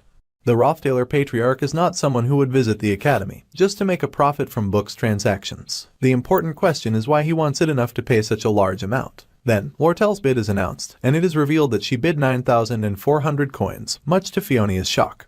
The sage-sealed grimoire is then sold to the Elte Trading Company, and the princess is shocked that Lortell was not after profit. The Roth Taylor patriarch is visibly displeased and leaves for the contract signing, as the proxy of the Elte Company is asked to move to a private room.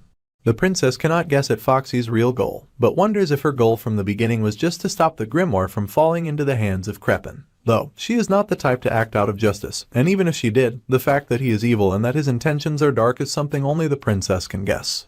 She doesn't even have evidence to that with her authority as a princess, so she guesses that someone requested or ordered Lortell to act as she did. Someone who knows the dark nature of the Roth Taylor patriarch and wants to stop him, and Fiona suspects Ed as this person. Even after being disowned by his family and thrown wild, he lived with such determination that he collapsed from overwork. Even then, he fought against the darkness of the Roth Taylor family till the end. She has a headache as she wonders what she has done. She wonders how she could have driven such a person on the road to ruin, and she was overwhelmed with guilt. However, her misunderstanding might have been a blessing.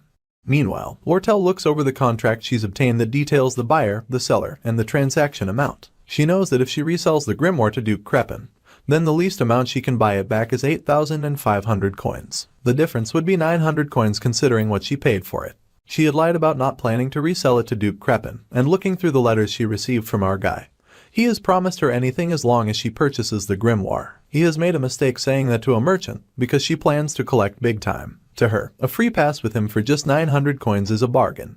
Lortell collapses on her bed with a happy smile on her face as she fantasizes about what she will request. If the princess saw the expression Foxy was making at the thought of him, she would cough up blood. In the end, the merchant won, and the wolfman tells Ed that he should have seen her face when he delivered the letter, and that it is a relief that Elka is so innocent. Our dude already figured that she would bet on her sexual attraction to him, and the Roth Taylor patriarch bet on his inside information. He almost feels sorry thinking about what will happen next. Suddenly, someone arrives in a cloud of dust. It is Janica, and she has come before lunchtime, running all the way from the faculty building as soon as she's done with her morning classes. She doesn't have any more classes to attend, and she'll do her assignments at night. Our dude apologizes for causing Janica so much trouble, and Ziggs reveals that she ran around the academy crying and rumors spread that she was heartbroken. She panicked and quickly tried to silence him, and she had her spirits drag him away, saying that the weather is cold so he should get going before he catches a cold. This leaves Janica with Ed and the crying mug, who in a dramatic outburst asks our dude to execute him for letting push himself so hard, which led to his illness. He had not even noticed the little fire guy's presence, and the spirit apologized that he feared his presence would affect his mana, so he got mana from her instead. Our dude thinks the spirit is overreacting, but Wolfman points out that he was unconscious for a long time, and Ed concedes. Suddenly, he realizes again that he was out for 10 days, which means all the meat he got would have gone rotten, and the fishing nets would be broken from lack of maintenance. He has lost all his food supplies, so now he has to start from the beginning. However, his friends will not let him overdo it again. They offer to help, especially as Wolfman has some free time until the exam, so he will help with hunting or woodworking. When it comes to work, our dude should just handle things as they come, and everything will work out. It suddenly occurred to Ed, while looking at his little wooden tent, that not long ago, he slept under a hastily built wooden shelter with not even a penny. He slept alone in darkness and was bitten by insects with no one to rely on. A lot of things were tedious, but he resolved way more issues and survived until now. Ziggs was right, everything would work out, and Ed smiles. Meanwhile, Janica is worried about how tired he looks. She recalls that Merylda told her this is her chance. While Foxy is busy with negotiations, she should take advantage of the time. Foxy is clever and the spirit sorcerer must learn from her. In order to win a man, she must also become a fox. The forest spirit tells her to fix her outfit because she looks like a country housewife, and she agrees that her dressing looks shabby. The great wolf says that is perfect, since guys fall for the sight of her that is good at managing everyday tasks. So, the spirit sorcerer should slyly and subtly show him that side of her. She should also roll up her sleeves more while she is at it, and show off the vibes of a wife who can go through hard times at his side. She must make progress when she goes to see him. Merylda is giving all this advice as a high-ranking wind spirit and dating expert. But she has absolutely no dating experience. Janica is curious about what kind of progress she should be making, but she's not to worry about that. Instead, the wind spirit asks what she was planning to do, and how she plans on getting closer to him. She says she wasn't planning to do anything, which infuriates the great wolf. She howls in sorrow so loudly that she shocks the birds out of the trees. At a time like this, the spirit sorcerer should not be wasting her opportunities, and Merylda scolds her for being ridiculous. A tough guy like him won't struggle for long, and he will grow at a ridiculous speed. She adds that there's no better winning strategy than being with him during the hardship. Janica is advised to use her position as the person who supported him during tough times, even if it requires calculation and cunning. She quickly says that she had a plan in mind and whispers her idea to the great wolf. Grudgingly, the wind spirit agrees that the plan is pretty good. It was quite late at night, and the stew that Janica made was really good. It was on a different level compared to what Ziggs made, and Ed wonders if he should also learn to cook from her. More importantly, he must focus on recovering. After all the help he's received, he can't keep looking tired forever. He might not be entirely in good condition, and his headache and slight fever are coming back, so he rests a little on the bed. Janica pops into the room, mentioning that he looks tired. He is surprised to find that she's still here, and she giggles. He cannot imagine what she is planning. Ed is really surprised to find that she is still around, and she giggles with a cute smile. She says she is not trying to do anything, as she sits beside his bed. He does not have to pretend like he's not having a hard time, since everyone gets exhausted and it comes at them both mentally and physically. She knows he is working hard and enduring a tougher schedule than anyone else. Quite a lot of people helped and comforted her when she was struggling, but what ended up helping her the most was when he had quietly stayed by her side. He is having a hard time right now, so she tells him that he is doing a great job. He tells her that she does not need to go that far, but she wants him to acknowledge that he's been struggling so that he can get some rest. He flops to the bed with a sigh, and finally agrees that he's had a hard time. He takes a few breaths, exhaustion finally taking him as he admits that it has been a really hard time, and she rests her head on the bed. The next morning, sun streams in through the window, illuminating Ed, who sits up with a sigh. He looks to his side and finds Janica sleeping with her head on the bed, drooling slightly. He tries to hold his laughter, but is soon chuckling at how ridiculous and adorable she looks. He has finally made a full recovery. His life skills have improved significantly and he is now an intermediate-level craftsman. He has also improved his magic engineering and has collected crafting formulas. He could not make much progress as he'd planned to in 10 days, especially in the research of magic engineering products. Advanced crafting skills greatly affect core stats and are far more versatile than general skills. The problem is that there is a clear limit to how much one can grow. Just by self-studying via reassembling magic engineering items, most magic engineering products recipes are rewards from main scenario quests. So, as someone who doesn't want to interfere with the scenario, it's hard for him to get them directly. Unfortunately, Taylor is not particularly interested in magic engineering. It is probably because even with the recipes, magic engineering doesn't make useful products right away. To craft, one needs material that may be obtained only in the later stages of the original scenario. However, his situation is different, because he has someone who can procure any material from even the other side of the world. That person, of course, is Lortell, and she is relieved that he has gotten better. He mentions that he is glad she looks healthy too, but she says that is only in her looks because she is suffering from chronic fatigue. Her hair is dry, her skin is rough, and it was a struggle to get it back to normal. She seats beside him, and he asks why she came all this way when she's very busy. She says she needs to rest and tell him something. It's weird to call the merchantry after her adopted father when he has already been thrown out, so she will change the name to just Trading Company and restructure the business. She also needs someone to help her with employee management, asset management, product flow, and external affairs. Someone who will stand in as a co-executive. He already knows where she is going with this, and she smiles as she asks him to imagine. He could wake up in the morning and go to work at the trading company, and they'd only be a wall apart. He would get great benefits as a co-executive of the Alte trading company. She would give him shares of her personal assets too. It would be like marriage. She giggles, saying that she might be rambling, and he calls her back to reality. It is weird for her to go that far for him, and she mutters that he does not know anything. She pulls her hood over her head, stating that she knows how he feels, and that he must think that something is wrong with her. He also might not want her to make such an important decision based on the fleeting emotions of a young girl, and he probably wants to keep things professional till the end. This is all exactly what he wants, but he cannot say it. However, this is all because he has no idea how she feels. She lived in a world where hundreds of gold coins come and go, and where people get betrayed if they do not betray first. What becomes most important in that kind of world is someone who will never betray her. Someone who will stay by her side, even if all her wealth is gone. Someone who will stay even when the whole world turns its back on her. Some people have family, some have lovers, and some have friends. However, Lortell, who had seen countless wealthy and great merchants rise and fall, feared falling through betrayal.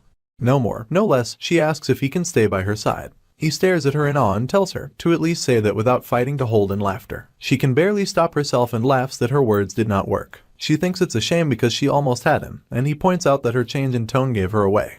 She is human after all, bound to make mistakes, but she asks him to rate her performance and if he felt a little protective of her. Usually, when she leans into her timid and adorable side, it touches people's hearts and makes them waver. She sighs again, saying it's a shame that it didn't work this time. However, her words were not a total lie, and they sat for a moment in awkward silence. He told her that he plans to graduate from Sylvania, so he won't leave the school until graduation. Her face is dark and she says nothing at first, but he adds that if he has no other option for a job after graduation, then he'll consider her offer, and she grins wickedly. She says that she can wait until he graduates, but she is not giving him an actual choice. She might use the free pass that he gave her soon, and it was great seeing him after so long. He worries that he has done something terrible. Just thinking about the future stresses him out. Meanwhile, Lortell is also nervous. She had planned on telling him that he belonged to her, but seeing him so tired and stressed messed up her plan. If she had waited any longer, she would have shown her real face. She even brought the change from the magic engineering products payment, and it would be awkward to go back to give him the cash. She decides to just leave it in the wooden house, and strolls over there. The door is thrown open and Janica runs out of the house, saying that she should make a snack before Ed comes home. Foxy is horrified to see her acting like Ed's housewife. She demands the spirit sorcerer explain why she's coming out of his house, and she demands why Foxy is coming from the river where he was resting. It was the beginning of a new disaster as their rivalry became official. As he worked, Mug nagged about him not eating enough meat and vegetables. He also needed to make up for it at dinner and drink enough water. The little spirit says he really will die if our dude collapses again, even with his reassurance. The little spirit begs our guy to live healthily. He wants him to maintain their contract relationship for a long time. Our dude figures that he got scolded by Tarkin, which is why he's making a fuss, and apologizes to the little fire spirit.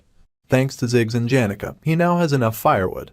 And thanks to Lortell, he can now furnish the place. The only thing on his mind are the 3 letters he received before collapsing from exhaustion. One was from Foxy, warning him to be careful of Elte. Another from Fiona, regarding Crepin's movements. And the last from the Academy. He was shocked to receive a letter from Professor Glass of all people. He sent a letter telling him that he wanted to have a private conversation after the conference. Unfortunately, Ed could not meet with him because he was unconscious. He has no idea why he's been summoned, especially as Professor Glass is the final boss of Act 2, and Act 2's final scene has already begun. He recalls most of the content of Act 2's final scene, and that Professor Glass always believed that a select few with talent would change the world. To revive Sylvania, the great sage with the most talent in history researched a spectral magic which could distort the laws of the world. To complete a spectral magic, he needed the sage-sealed grimoire, but Sylvania Academy fell for Lortell's plot and sold it. In his desperation, he stole the sage-sealed grimoire and tried to inject Sylvania's spirit into Ayla's body, who was born with the spectral magic, to usher in another progressive era. It was literally a madman's narrative. Fortunately, Taylor stepped in to save Ayla, and he broke through the traps in the secret laboratory, the spirit library, in the underground waterway. After having his entire scheme go awry, Professor Glass made an abrupt statement and fell from the top of the magic tower. Despite only dreaming of academic advancement and the discovery of talented individuals, his final words were, Ed can no longer remember his final words. In any case, the final battle of Act 2 is approaching. The Beginning of the Glass Conquest War is a book that changes the owner of the sage-sealed grimoire, the connection formula. It begins with Professor Glass kidnapping Taylor's friend, Ayla. She is frightened, and the figure before her agrees that the demon of the underground waterway is terrifying. She cries, saying that this is his fault and that she hates him. The figure responds that she is being kind of mean. It turns out that the figure is Ed, and he has found himself, once again, inside of the plot that he was avoiding. They were both kidnapped, it seems, and our dude is not happy about it, because he is now a part of the Act 2 final scene, the Glass Conquest War. It was not at all in Ed's plan to get kidnapped. Act 2, the final scene of the game, started unfolding 3 days ago. At his cozy little wood house, he had finished everything that he had not been able to do in 10 days. Not being able to train in that period felt like he wasted so much time. The Glass Conquest War was about to start, and it was such a shame that he hadn't raised his magic engineering stats yet. For magic engineering training, he also needed blueprints and materials. Suddenly, he thought of a way to drastically raise his magic engineering stats. The final scene of Act 2, the Glass Conquest War, has 4 battle stages. Among the hardest of the 4 is Phase 3, the Secret Laboratory. The boss of this stage is the Spirit Library's librarian, Riene, and she is so strong that it is hard to clear that stage without the Sword Saint's form. That is not a problem for Taylor to solve, and what he is interested in is the contents of the Spirit Library. It is full of valuable magic engineering blueprints. Just from what he remembers, there are a dozen of them. There are also 2 blueprints for legendary grade magic engineering items. However, it is dangerous to obtain, but he figures it will be fine as long as he does not go alone. In school, they learn that Adele from Class B and Ayla from Class C will be joining Class A in the next semester. There are a lot of talented people this year, so even if they join midway, there won't be any disruption to the class content, and there's no reason to worry. However, the top class only had 3 students, Ziggs, Lortell, and Lucy, so the students were rather doubtful about the large number of talented people. There even had been years where there were no students in this class, because Professor Glass was extremely strict about the selection. Ayla may not be great when it comes to combat, but they say she has a great affinity for spectral magic. Suddenly, the Wolfman gets to his feet and asks if the criteria for the top class must be strictly determined by talent, because students who put in effort might bloom in unexpected ways as well. The professor asks if he thinks he is ruining or underestimating them by denigrating and neglecting their efforts. He does not share this sentiment and believes that the surest way to ruin someone's life is to instill premature confidence in vague talent and support them inadequately. Before entering Sylvania, Lortell had already looked into the academy faculty, and she knows all about the professor's self-righteous and almost obstinate obsession with talent. This is because of his only daughter. She was an average mage, but he had endless faith in her. It was a natural behavior as a parent. However, Muri, his daughter, took it not as his trust, but as the faith of a professor from the faculty of the magic department. In the end, that faith made her prematurely join a monster raid at a young age. Unfortunately, she did not survive the expedition, and Professor Glass completely broke down. Since then, the professor became obsessed with proven talent. During most of his tenure at Sylvania Academy, he devoted himself to researching the enigmatic spectral magic.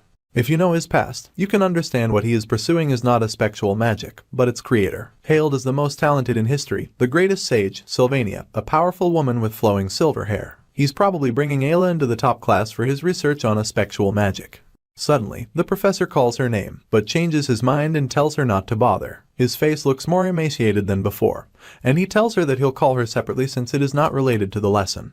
She wonders if this is about the Sage Sealed Grimoire. He must think it's a shame that she has such an essential part of the research of spectral magic. However, nothing he says will be of any use, because the connection ceremony for the passing over the ownership of the grimoire to her is just around the corner.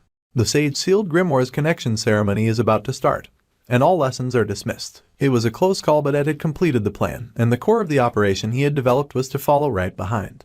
He would follow Taylor when he barged through his course, from Phase 1 to 5 in a bid to save Ayla. While the hero charged forward, he would stop and pick up the leftover items. He made a list of must-have items, especially in Phase 3. He will grab all the magic engineering items in the Spirit Library. The items he's going for include Glascin, Delheim's Hourglass, and many more. Although, the effects of these items may seem rigged, because of the difficulty of farming its materials. They can only usually be crafted in the final stages of the scenario, so they won't be of much help to the hero anyway. This is why Ed shall take them instead, and while he is there, he will admire how Taylor is doing in Phase 5. After all, he is still a fanboy. Then, he will return to camp. The plan was flawless. The Glass Conquest War begins on the day of the Grimoire's connection ceremony. He told Janica that he lost something in the underground waterway and that they should go find it together. He thought she'd hate it since it was dark and narrow, but she seemed strangely enthusiastic, which made him feel sorry because he could tell she was concerned for him.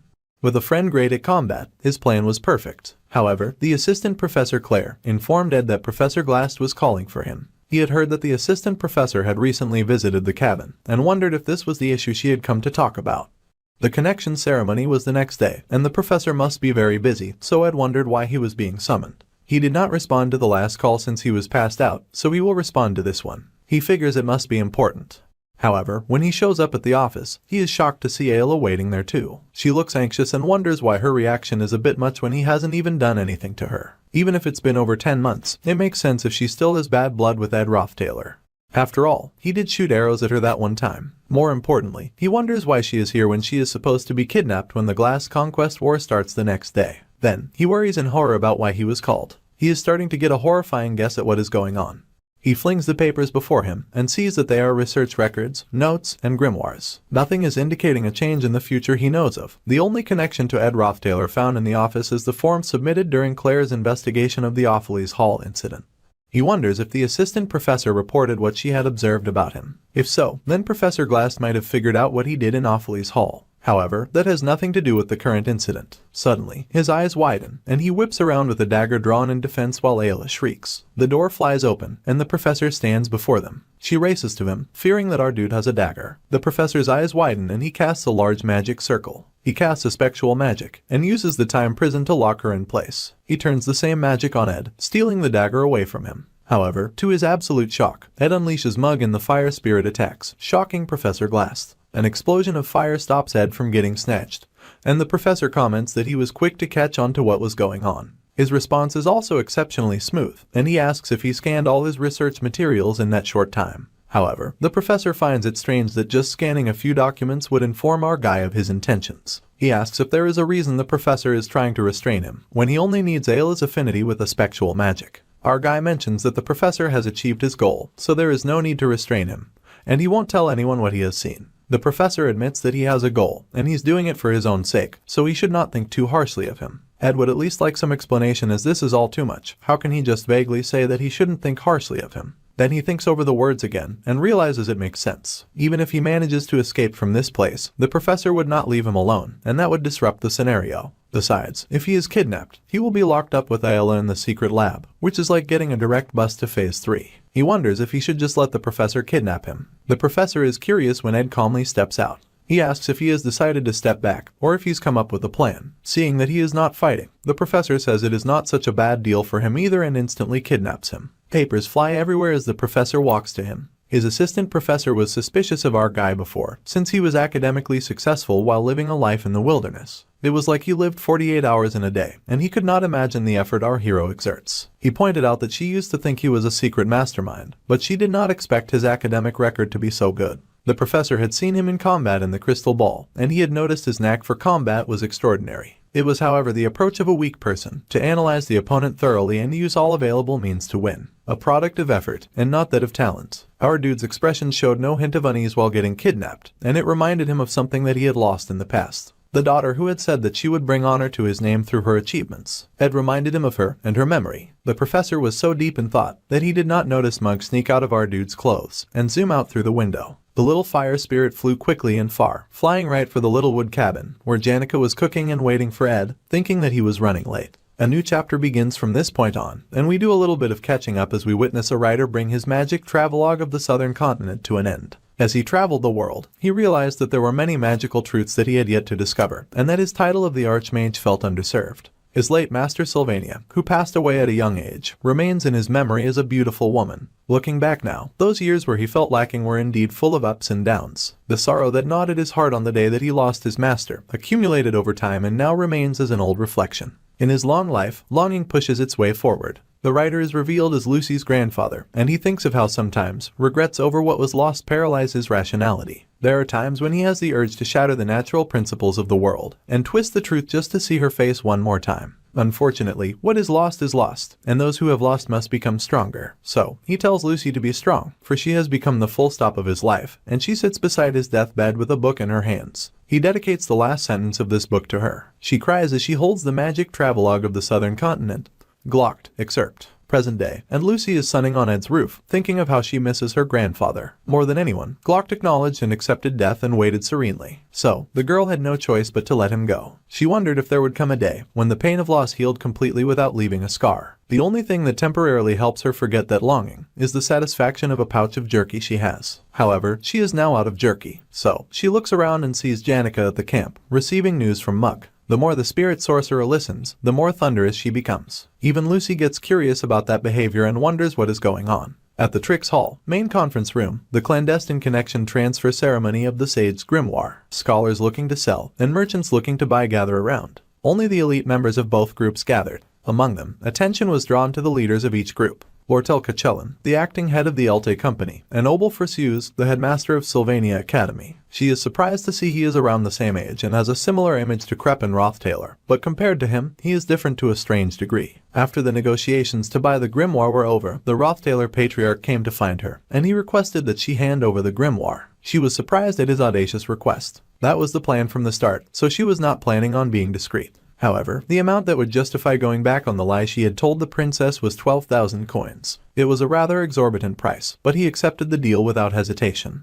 Then he mentioned that her father had hired a mercenary group and was headed to Sylvania. He mentioned it out of caution because he wanted her to make sure that things did not go wrong this time. He was an unpleasant man, but it did not matter. The information he had about Elte was valuable, and she also found a place to sell the grimoire. Preparations were complete and the headmaster had to relinquish his right to connect to the scroll. Then Lortell stepped forward to receive the connection. She would have the trading profit and the purchase certificate, or rather, an all-access pass to Ed. Dark magic bubbled up around the grimoire and exploded, shocking both Obel and Foxy. Huge rock monsters arose, and Obel immediately tried to protect her and fight them off. However, she notices the grimoire. It has been taken by none other than Professor Glass, who was officiating the ceremony. He then vanishes along with it. She looks near tears to see her all-access pass to Ed disappear. Despite our guy's absence, the story progresses without a hitch. The final scene of Act 2, the Glass subjugation battle, begins. Inside Professor Glass's secret laboratory, Ayla screams. She asks why he is here and says that she hates him, shivering and crying in fear. He figures that by now, the professor must have seized the grimoire and is surprised when someone tells her to fall silent.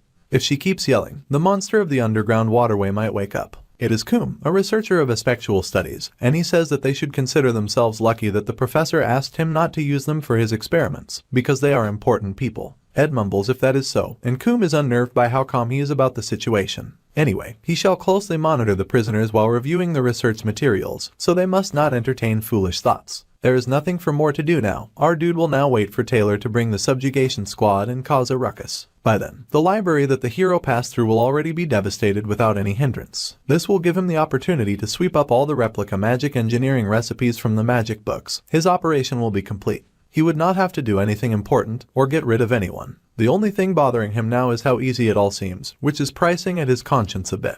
There is also the fact that he has to be with Ayla, who is still making a wild fuss. She screams that she will scream if he takes any step further. She threatens to bite her tongue and that she is not bluffing. He explains that he has nothing against her. If he wanted to hurt her, then he would not let such an opportunity go to waste. Since he has seen it from Taylor's perspective, if he had to say it out loud, he feels rather positively about her. She screams that she knows his reputation, but he tells her to stop spouting nonsense and sit down. The hero will surely come if they wait. She asks if he has the right to say the hero's name, and Ed asks why would he not have the right to say his name. He apologizes for the matter with the entrance exam, but he had his own circumstances, and he helped a lot during the Glascin incident. Even if she cannot trust him, she can trust in the hero. He will definitely come to rescue him. She cannot believe that he just apologized, and he sighs heavily. Suddenly, he hears Mug's voice. The little spirit asks if he is okay, if he is hurt, or losing energy, if he can see okay, smell and hear okay as well. He shouts with tears in his eyes, asking if he has numbness in his arms or legs, any sluggishness or fatigue, if his face is turning yellow or his heart is pounding, and his pulse racing.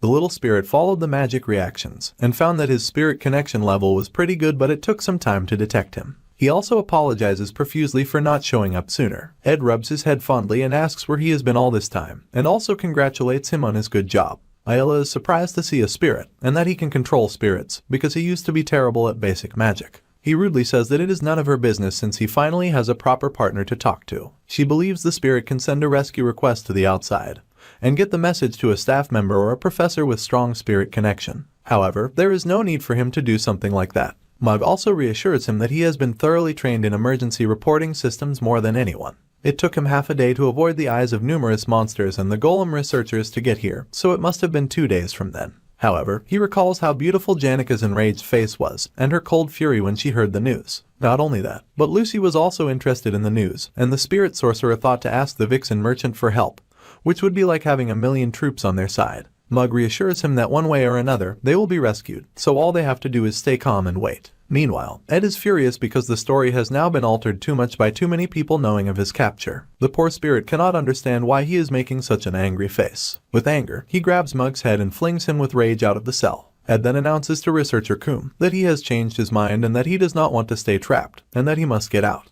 He must leave the dungeon immediately. He is not joking. The researcher warns him that if he makes so much noise, the demon across will wake up. He is serious and says that if he does not get out of here, then they are the ones who will be in trouble. The man laughs and says that he is indeed just a student, and that he should not ramble too much. Ayla asks what is wrong so suddenly, after he told them to stay quiet, and that Taylor would come to rescue them. However, he tells her to hush. Meanwhile, Mug returns with the keys and compliments Ed's ability to quickly analyze the situation. He also asks how he knew the location of the keys. Our dude dismisses him, and is annoyed that the spirit went and did too much. Quickly, he opens the doors and sneaks out, but he shuts the door on Ayla and keeps her there. She is shocked, and he tells her to answer his questions with only a yes or no. There are all sorts of monster experiments and haunted magic tools out there. It is too dangerous for her to come out. He tells her to cooperate with them, and if they notice that he is gone, she should tell them that he escaped. She must sell him out immediately, that way they will not hurt her. He also adds that she cannot run properly with her legs given out. She tries to speak, but he tells her not to argue,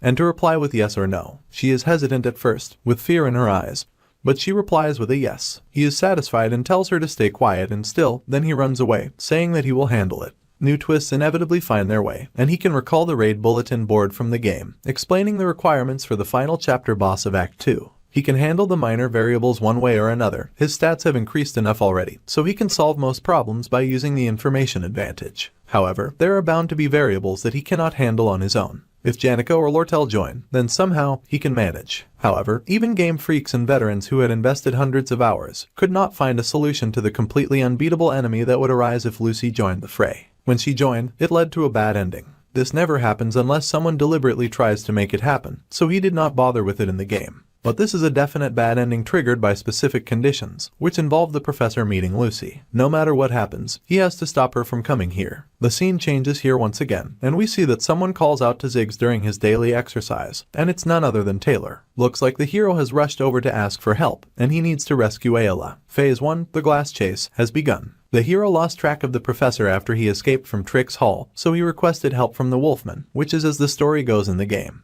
He will soon lead his companions into the underground waterway to chase the professor. Our guy is familiar with the route of the scenario of the second episode's final chapter. Lortell is at the Triz Hall. Janica would come in through the underground waterway. And there is also the Spirit Library and the Monster Research Center where he is right now. Then there is the deepest part of the lab. However, retracing it in reverse will be a new experience. The Monster Research Center is a bit of a headache to deal with because Coom releases all the monsters, but it is easier in reverse because the monsters are confined at the moment. It is a relief because the encounters between Lucy and the professor are destined to lead to a bad ending.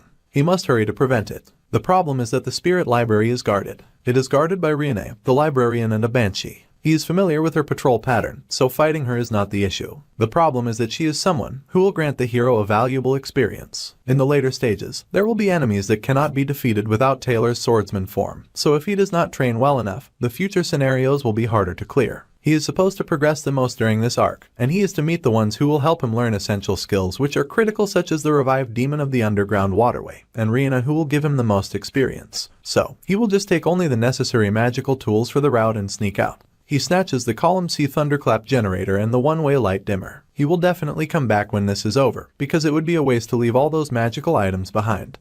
Mug finally tells him it is time to move because the Guardian is no longer paying attention. Suddenly, the room begins to shake and he worries an earthquake has started. He does not recall an event like this, and leaps to his feet as the shelves come crashing down. However, to his horror, Rihanna has spotted him. He has made a terrible mistake.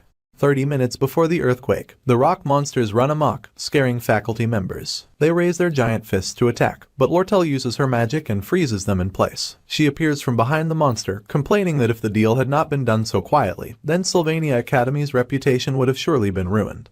She cannot believe the professor would steal the grimoire during a gathering of the Academy's core personnel. Obel says that even if it takes time, he will take responsibility for the grimoire and get it back. He asks if it is possible for her to wait a little longer. He knows that whatever the professor is planning will not end well, and she questions him on the meaning behind his statement. He figures that since things have become like this, he will tell her the truth. There are 3 major taboos: to twist the laws of nature, to disrupt the flow of time, and to defy human destiny. The three major taboos are the pursuit of immortality, the resurrection of the dead, and time travel. She asks if the professor is using a spectral magic to resurrect the dead, and almost asks if the principal is crazy, but he stops her. He admits that he is curious. The legendary sage of Sylvania, whom Glass praised and admired, always said that talented individuals would advance the world. Then his daughter, Miri, passed away after he recklessly pushed her forward while trusting her questionable talents. If he has truly perfected a spectral magic for resurrecting the dead, then there is only one person the professor would want to bring back to life, and Lortell becomes speechless. Suddenly, the door flies open and someone comes to tell the principal that they have a problem. Several minutes ago, the hero was seen chasing the rogue professor, and he fled towards the underground waterway. According to testimonies, not only did he steal the grimoire, but he also kidnapped students. The members of the faculty are dismayed to learn he kidnapped Aelatrice. However, when Lortell hears that he also kidnapped Ed Roth Taylor, her beef with the professor becomes personal. She is horrified to hear that he was kidnapped. There is also so much thumping and vibration. Headmaster Obel is the greatest mage of this era. He promised to bring back the Sage's grimoire if he steps in. He can easily rescue our guy. The most sensible thing to do would be to wait for that to happen. But she's already taken off running. The familiar sound and the direction of where the tremors are coming from are near the entrance to the underground waterway. Looking through her binoculars, she spots Janica and Tarkin going on a rampage. The spirit mage is crying in dismay and Lortell is speechless once more. Since she is going, Foxy decides to go as well. It is seriously a pain, but seeing the principal be so nonchalant about the grimoire, she will personally retrieve it. That is what she says, as well as telling the others to minimize the negotiation personnel and follow her. She has not officially joined the battle. A combat alchemist well recognized by the alchemy faculty, Dorothy, a top third-year student of the alchemy department, was formidable enough to challenge those among the combat faculty students. The top first and second-year students of the alchemy faculty, Elvira and Norden, often sought her guidance. However, Dorothy did not stand out during her first year, so Professor Glass, who recognized her talent, was her savior. She believed that he had a purpose behind his seemingly extreme actions, although she did not know his exact purpose. She is determined to strictly follow his request to guard the entrance to the underground waterway, but she falls to her knees, saying that he is going way too far. This is because, before her, stands Tarkin roaring in rage, with Janica on top of him. She asks with fury burning in her eyes as Dorothy trembles before her. She demands to know Ed's location. Poor Dorothy is so horrified that she froths at the mouth. Meanwhile, ignoring her, the spirit sorcerer is trying to figure out where he might be, with her other spirits in tow. She tries to remember which way to go, mumbling to herself with confusion in her eyes. It's much later that she recognizes the top student of the alchemy faculty's third years, who is still frothing at the mouth. She is worried that she scared poor Dorothy and tries to cover her up. Suddenly, Lortell appears with a few others behind her. Foxy knows that Janica, excluding Lucy, is among the top students of all years. She is an ace of Sylvania and boasts the most brilliant force. She will do anything to ensure our guy's safety. However, if she succeeds, then she would carry him away all lovey-dovey, and they would go back to the camp together. Then he would be so infatuated with her, his face blushing with love, that they would end up married, and plan to have many children. The merchant is often known to make the most rational decisions about everything in life, but when it comes to our guy, her judgment regresses. So, she tells the spirit sorcerer that he has already been rescued, and that he got hurt while being kidnapped. She also lies that he is lying in bed at the camp, asking when she will come to his side. Foxy wants to be the one to save him, so she will get rid of the spirit sorcerer first. However, Janica is immediately suspicious that Lortell would willingly share all this information with her. She is not as naive as the girl had expected. As soon as she pinned down his location, she ran to the underground waterway. She was just near the entrance, so there was no way he got rescued without her noticing. She also got here before everyone else, so who rescued him and how did they do it without her seeing them? She usually seems so thoughtless and naive, but all of that disappears, and she becomes very sharp when it comes to our guy. Foxy tries to redirect the conversation, and Janica deduces that she is using the trading company's employees to rescue Ed. They are not trained in combat and she thinks the merchant is acting too cowardly, then says dangerously. Lortell is annoyed that she is so logical all of a sudden. The spirit sorcerer already asked Lucy for help at first, but she just yawned and walked away, since she never listens to others and prefers to do things her way. So, she is also alone, just like the merchant. The merchant has to agree that this is not the time to get in each other's way, especially since they have no other competitor. She asked all her employees to wait near the entrance, and no more words were needed. Janica will search the east side of the waterway, and Lortell will search the other side. The important thing is to rescue our dude who is in grave danger. So, they both run at max speed in the opposite direction, both of them determined to be the one to find him first and save him. Meanwhile, Ed is in serious trouble thanks to their ruckus because now Rihanna has spotted him. Who will be the one to rescue him from this dangerous situation? Just as we wonder that question, the ceiling above cracks with lightning, and the rubble from above falls on top of the library guardian, scaring Mug, who wishes now that it was just an earthquake. The person standing on top of the fallen Riene, stretching her arms and sitting in the spotlight, is the lazy Lucy that we all know and love. Looks like my girl got bored sitting in the shelter, so she came to help our boy get out of this mess. And now that she has entered the scene, we already know that this is game over for everyone else involved. The scene changes in the next chapter, where the sun shines upon Principal Obel as he stands on the balcony. A man asks if he is sure that it is fine to sit back and do nothing while children fight their battles for them. However, the principal says that it is a good opportunity for them to grow, because flowers bloom where the leaves fall. The person asks if they need to be pushed this hard, since this is the greatest golden age in the history of Sylvania Academy. Across the entire history of Sylvania, this generation of students is a rare find, and each year's class has so many promising students, whom they have so many expectations of. Like stars, they are countless. However, the principal feels like this is a warning of upcoming trials that makes him believe even talented people will struggle. That is how intense it has to be. Meanwhile, Ed's hut smokes from where Lucy left it, and the smoke goes on to reveal a hole in the distant hillside. The gaping and smoking black hole leads deep into the underground waterway, past various tunnels, and opens through the ceiling on the ancient library, where the guardian now lies, defeated underneath the rubble. Ed groans, his hand on his face as he calls out to Lucy. Oblivious and unbothered, she asks if he has any jerky left. He of course does not have any with him, and she sulks in disappointment, saying that she will find a place to take a nap. The situation is a mess, and judging by the time, Janica and Lortell should have entered the underground waterway already. He needs to go there and stop them from progressing any further. Considering Taylor's growth so far, if he defeats all the bosses of the latter half, then skipping Rihanna should not completely mess with the scenario. Everything is fine, and the only real problem is the lazy mage that has entered the scenario. If she meets the professor, then the bad ending event will start. He must stop that from happening, so he places his hand on her shoulder and tells her to stay with him. She is confused and he sweats nervously, but he won't back down. He recalls Janica's words when she said that the biggest help a person can receive is having someone quietly stay by his side. Since Lucy is so strong, she makes him feel safe, so even if she does not say anything, he wants her to stay. She is still focused on the jerkies and wonders if he really has none. Annoyed, he tells her to stop talking about jerkies and to just stay with him until they get out of the underground waterway. She agrees to help him get out. However, he has some things to take off before he leaves. She sighs but agrees to help him with that too, and then he asks her for a favor. He lifts her up and carries her on her back, racing away at full speed. Now he will get out of there by going in reverse. He will get everything he needs from the library, find the two girls, and finally get out of this place. She sleepily asks if he has any jerks again, and he has to once again tell her no. Dark red eyes peek out from above the library shelves, and ravenous bats fly out at them. He uses ignition to roast them, defeating them in a fiery and roaring blaze. His elemental magic increased, and so did his mono resonance. He wonders if he should call this the real thrill of mob hunting, since he is being bombed by the special exp explosion of the monsters. He silently promises the hero that he will not take too much, as he defeats various foes in his race to escape.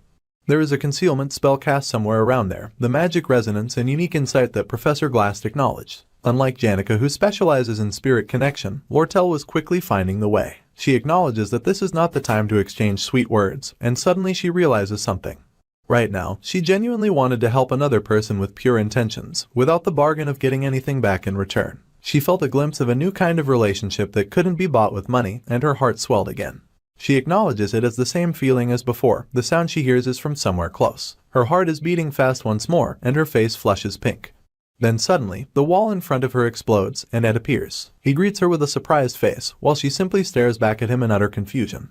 He sighs in relief and tells her that he was kidnapped, while also loaded with a lot of magical items. He asks her to help him carry some of his items since they are too heavy to carry by himself. She gapes at the items, which are all advanced crafting formulas. She is stupefied to find that he was not in grave danger, but he says that he was in danger. However, he managed to escape thanks to Lucy. Lortell is horrified to see her on Ed's back, and thinks the situation is too dangerous and too cruel. The spirit sorcerer is a coward who can't ever take a chance with Ed, and Foxy has been the most proactive in making progress. They even shared a kiss. That day, she had been so short on breath that she almost set the forest on fire. She can't believe that he can act so nonchalantly with another girl in front of her. He asks her to please hold on to the crafting scrolls for him, and that if the trading company can bring the materials for that, then he will gladly pick them up. If there is anything she wants to buy, then he does not mind her buying it for cheap since she helped him so much. She yells his name, thinking that she needs to push hard and take control, but he then begs her that she is the only one she can trust. He has really crossed the line now. How could he make such a demand of her at a time like this? However, her ears flush pink and his words ring over and over in her head about how much he trusts her and how grateful he is to her. She is only able to ask gleefully if he needs a receipt, silently cursing how she has become a pushover. One of the merchants finally catches up with her and takes a moment to catch his breath in relief at finding her. They now have a huge problem. Meanwhile, in the underground waterway, Taylor and his team march forward on their quest to save Ayla. Gloomy Clebius is still hesitant and asks why they can't just leave. However, Elvira stomps on his foot and tells him that they have to do this. He is still not convinced since he never really liked either of the victims very much. The hero apologizes to him but says he still has to save his girl, and asks the Gloomy to please do him this favor. Ziggs insists that the girl they are going to save is a good person and tells Gloomy not to back out. Even the pretty blonde seer, Adele, points ahead. With a smile, she says that she feels something ahead. Her prophecies often hit the mark as if she peeks into the future. She has a feeling they are going to meet a very tough opponent up ahead. She points towards one of the dark entrances ahead, when suddenly an explosion comes from it. Janica appears with Tarkin, and they are shaking down yet another person they found in the dungeon, who is screaming about things not being planned from the very beginning. It was a simple whim, and they begged for a better chance. She still cannot remember the way and if she is to go left or right. She wonders if they went too far to the right. She pauses and turns with her spirits, waving happily at the hero and his group. Ziggs is happy to see her, but the others are terrified of her. They can never forget the learned fear that is now rising within them. Rationality when paralyzed by fear leads to misunderstandings, and they remember the time she nearly beat them up for fighting Ed. There is no guarantee that they can win against her, but they think she is their opponent and are already ready to give it their all. Meanwhile, Ziggs and Adele are confused. Meanwhile, the spirit sorcerer is confused about why they are looking at her like that, and wonders if she did something wrong. She wonders if she grilled the assistant professor too hard. The wolfman tries to calm the hero down, but Taylor is determined to fight to save his girl. Suddenly, a voice halts them, and our guy appears from the second entrance. They are all shocked to see him, since he's supposed to be kidnapped. Janica immediately rushes to him to check if he is alright. The hero goes tense at our guy's arrival, especially since he is aware of his fighting style. Only with archery and a little magic, he once single-handedly held off 3 opponents way more skilled than he was. Combining that with the power of his friends makes him unstoppable. Since the Offles Hall incident, our dude has grown significantly. They might have been able to defeat only the spirit sorcerer, but with Ed here too, his chances of victory are 0. Ed marches towards the tense hero, his face an unreadable mask. However, he just encourages the hero to continue his quest, telling him that his girl is waiting as he walks past. It is Taylor's job to catch Glass. He will not interfere and keeps walking away with Lucy on his back. It is time for them to play their roles. The hero will handle the scenario, and our guy will take care of the variables outside, which includes Elte's surprise attack. In other words, he's going to catch Foxy's father. The issue reported by the trading company's staff was bound to blow up eventually. News came in that the mercenaries hired by the Golden King had entered Arkan Island. The mid-boss of the second episode in the original story was thoroughly defeated without even a chance to recover. The Golden King fell from power at a different time and in a different way, and because of that, he was able to escape unlike in the original story. Foxy knew that he was planning a counterattack, and it looks like he made use of the loophole with many personnel from the trading company stuck in the academy. The place is completely defenseless. They need to return immediately. Our guy got the magical engineering crafting formulas and so many magical tools this time, and they might be more useful than he imagined. However, if you were to name the best tool he has for surviving in this world, it would undoubtedly be the advantage of knowing about the future.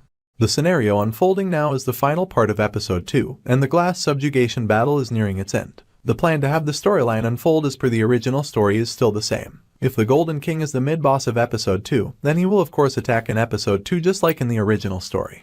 He will take down Elte, and he tells Ziggs that the path is almost clear. They just need to ask Ayla for the details and rescue her. In the end, Taylor has to be the one to sort out the scenario, because only after mastering all the unique skills and completing his growth can he face the big boss of the final scenario. There is a lot of stuff to sort out inside the underground waterway, and after this, the magic tower summoned by Glass will cover the sky and unleash dreadful spells. It will be really painful, and going forward, there will be many harsh trials ahead that are hard to endure with human willpower alone. However, Ed pauses after calling Taylor's name and tells him good luck. The hero does not need him to make any grand cheers, so our dude races forward with his team without looking back. They know that Elte is targeting the trading company to secure evidence that Foxy orchestrated the loss from the sale of the armor, which made him lose his position. They need to first inform the academy that the mercenaries have invaded. The spirit sorcerer asks them to pause a moment, but our dude tells her that they are in a hurry. She grits her teeth in annoyance and yells that he will get hurt again. He was just kidnapped and barely escaped, yet he is rushing in to fight the Golden King. He collapsed from overwork just a few days ago. This matter should be handled by the Elte company and not them, since it has nothing to do with him. She does not want him to get hurt anymore. He knows she is right, and that this is not really his business. However, he has to deal with a big variable like Elte to feel at ease about the game plot. Fortunately, to capture the Golden King, they need the help of both Elte, Lortell and Janica, so he is sure that Foxy will drag them along with a good excuse. However, in a rare unpredictable situation, the vixen agrees with the spirit sorcerer. She holds Janica's hand and admits that involving him is selfish, since he should be resting somewhere safe. They suddenly get along in matters regarding keeping him safe, and it is nice to see, but this is not the time for him to rest. So, he says that Lortell's matter is not someone else's business for him, which shocks Foxy and horrifies Janica. The spirit sorcerer demands that he explains what he means, while the vixen blushes cutely with joy. He tells them to hurry and that they don't have time, and they once again take off in a run. He tries to think of how to explain his words, but coming up with a reason is always hard. Suddenly, the spirit sorcerer offers an out by saying that it is because of his contract with the vixen. If she lost the trading company, then his magic engineering supplies would be disrupted too. That is why it is not someone else's problem. He pauses for a moment, but he is so desperate for an out that he immediately agrees with her. Meanwhile, Lortell is still blushing in bliss at his words. He thinks the spirit sorcerer is pretty smart, which is as expected of the top student in their year. All that aside, he glances at the complete chaos inside the tunnels, and the many fallen bodies of the rock monsters that must have guarded the entryway. The hero was so horrible without any regard for seniority in this situation, that at times like this, he was really heartless. However, he soon realizes the chaos was caused by the very guilty Janica. She cries that she did not mean to do it, but somehow things turned out like this. Lortell laughs that she is heartless, but the spirit girl insists that she is not a heartless person, and that they are just misunderstanding the situation. Anyway, they are almost at the exit now, so they will talk more outside after they have helped the academy. The carriage she came in is at the entrance with the staff. They emerge from the underground waterway to find chaos outside. The carriage has been destroyed and the bodies in the water beaten up. Foxy chuckles with a dark grimace and notes that the Golden King was faster than she expected. He stands before them with his arms crossed, a dark shadow over his face. She greets him, calling him father, and he asks who taught her how to manage documents so that there would be no evidence in the company's records even if he scours through them. There was a gap in her personnel management. All he had to do was threaten the worker, and he revealed that she was headed to this waterway. The man apologized for his betrayal and she smiled. Elte mentions that it took a long time for her to master that expression. It is a pity that the only evidence left is her confession, and it will be a waste to ruin her with torture. He waves his fingers and red light gleams in the eyes of the fallen bodies. Suddenly, with a whoosh they spring from the water and launch themselves at them. They raise sharp weapons and attempt to slice at our dude and the fox girl, but she blocks their attack with magic. She knew that he would not be alone, but he really loved to bring mercenaries into the academy, just like last time. The professor fled with the Sage's grimoire, but there is no need for comparisons with last time. This time is different. This time he has come with the continent's best mercenaries, and they far outnumber them. He tells his hired men that he only cares about Lortell's life, so the others can be cannon fodder, and he wants them finished off quickly. The mercenaries attack, firing arrows which soar through the air at them, but Janica blocks off the attack with her magic. Arrows fly close to Ed, but no arrow can touch him as the girls protect him with their magic. The spirit sorcerer uses her defense bird magic to protect him from the arrows, pushing them aside. She warns him to be careful because their movements are well coordinated. He thanks her and notices Elte's annoyance. He says that spirit sorcerers are always a hassle to handle, but this time is different, and he pulls out a suspicious-looking paper. It is the legendary grade magical engineering item, Valerius Prejudice. It suppresses the surrounding mana for 10 minutes. Despite being a single-use item, it costs dozens of gold coins per sheet to use, based on the magic restriction of the night butterfly flower reagent that Elvira used. Belarus Prejudice is its high-ranking variant. It has the drawbacks of taking time to activate and the preparations to trigger it being fatally obvious, but it is a very dangerous item. They are already at a numerical disadvantage, while their opponent has the combat power of a veteran mercenary group that he can't get through during the time needed to activate it. Most importantly, their entire party consists only of mages. He already knows their powers, so Lortell is not surprised that he came prepared. If that thing activates, they are done for. The Golden King will be held accountable by the Academy and is asked how he will deal with that. He laughs maniacally and says it is better than losing his life. A third-rate villain who should have been eliminated early in the story. Even the butterfly effect caused by a third-rate villain can shake the world significantly. Our guy knows it well because he is the same. Their opponent is a mid-boss. If he survives, he likely will be a big variable in this world. The Golden King is the villain who gets backstabbed and exits the stage. That is how it was supposed to go. He killed her parents and did whatever it took to achieve his glory and prosperity. He is an absolute villain. However, our guy does not feel the slightest bit of animosity towards him. This is because ultimately, he is persistently blocking their path so that he can survive, just like him. However, he has no intention of giving Elte the chance. He will not lie and say it's because he is ready to handle all the variables he has created. He doesn't mind if he is called selfish. This is his story, and he finally calls on Lucy on his back, telling her to wake up. She steps down from his back with a big tired yawn. She mumbles that they are so noisy and her magic powers activate. Light floods the area and her magic power sparks around her in waves. This is where Lucy the Slothful awakens, and only judging from this one panel alone, I'm pretty sure this Elte dude is straight up fucked. The book, Glock's Travelogue, which was written by Archmage Glock in the final years of his life, was crafted in a humble little cabin that did not quite match his fame. It was known by almost no one, except Lucy, of course, as she was his granddaughter. While she lazily slept and hovered in the air near him, he would often tell her that her natural talent was no reason to stop learning. He told her that she should always continue to learn, to be humble, and use her powers for the benefit of all. He warned her to be wary of the loneliness and bitter solitude that comes with overwhelming strength.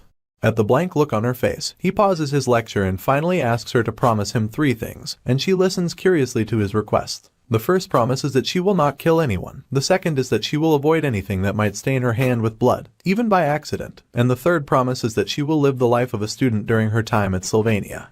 Present day, dark purple lightning flashes around Lucy as she activates her powers, and she looks dangerous. It is evident that Elte prepared the best mercenaries from the fact that most present were veterans. They had survived for long in the mercenary life, and the very act of crossing the line of death multiple times already signifies strength.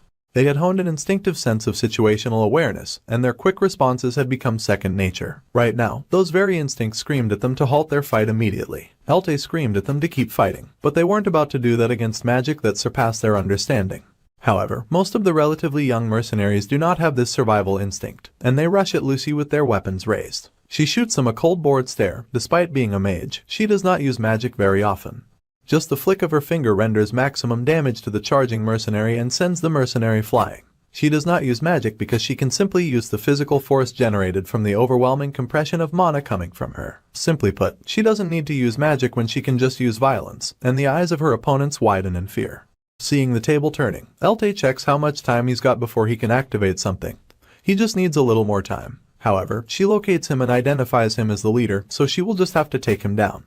However, Ed places a calming hand on her shoulder while the Merchant King falls to the ground in fear. Our main guy tries to say something to her, but turns in shock when he thinks an earthquake starts. However, it is not an earthquake and purple lightning flashes around the school.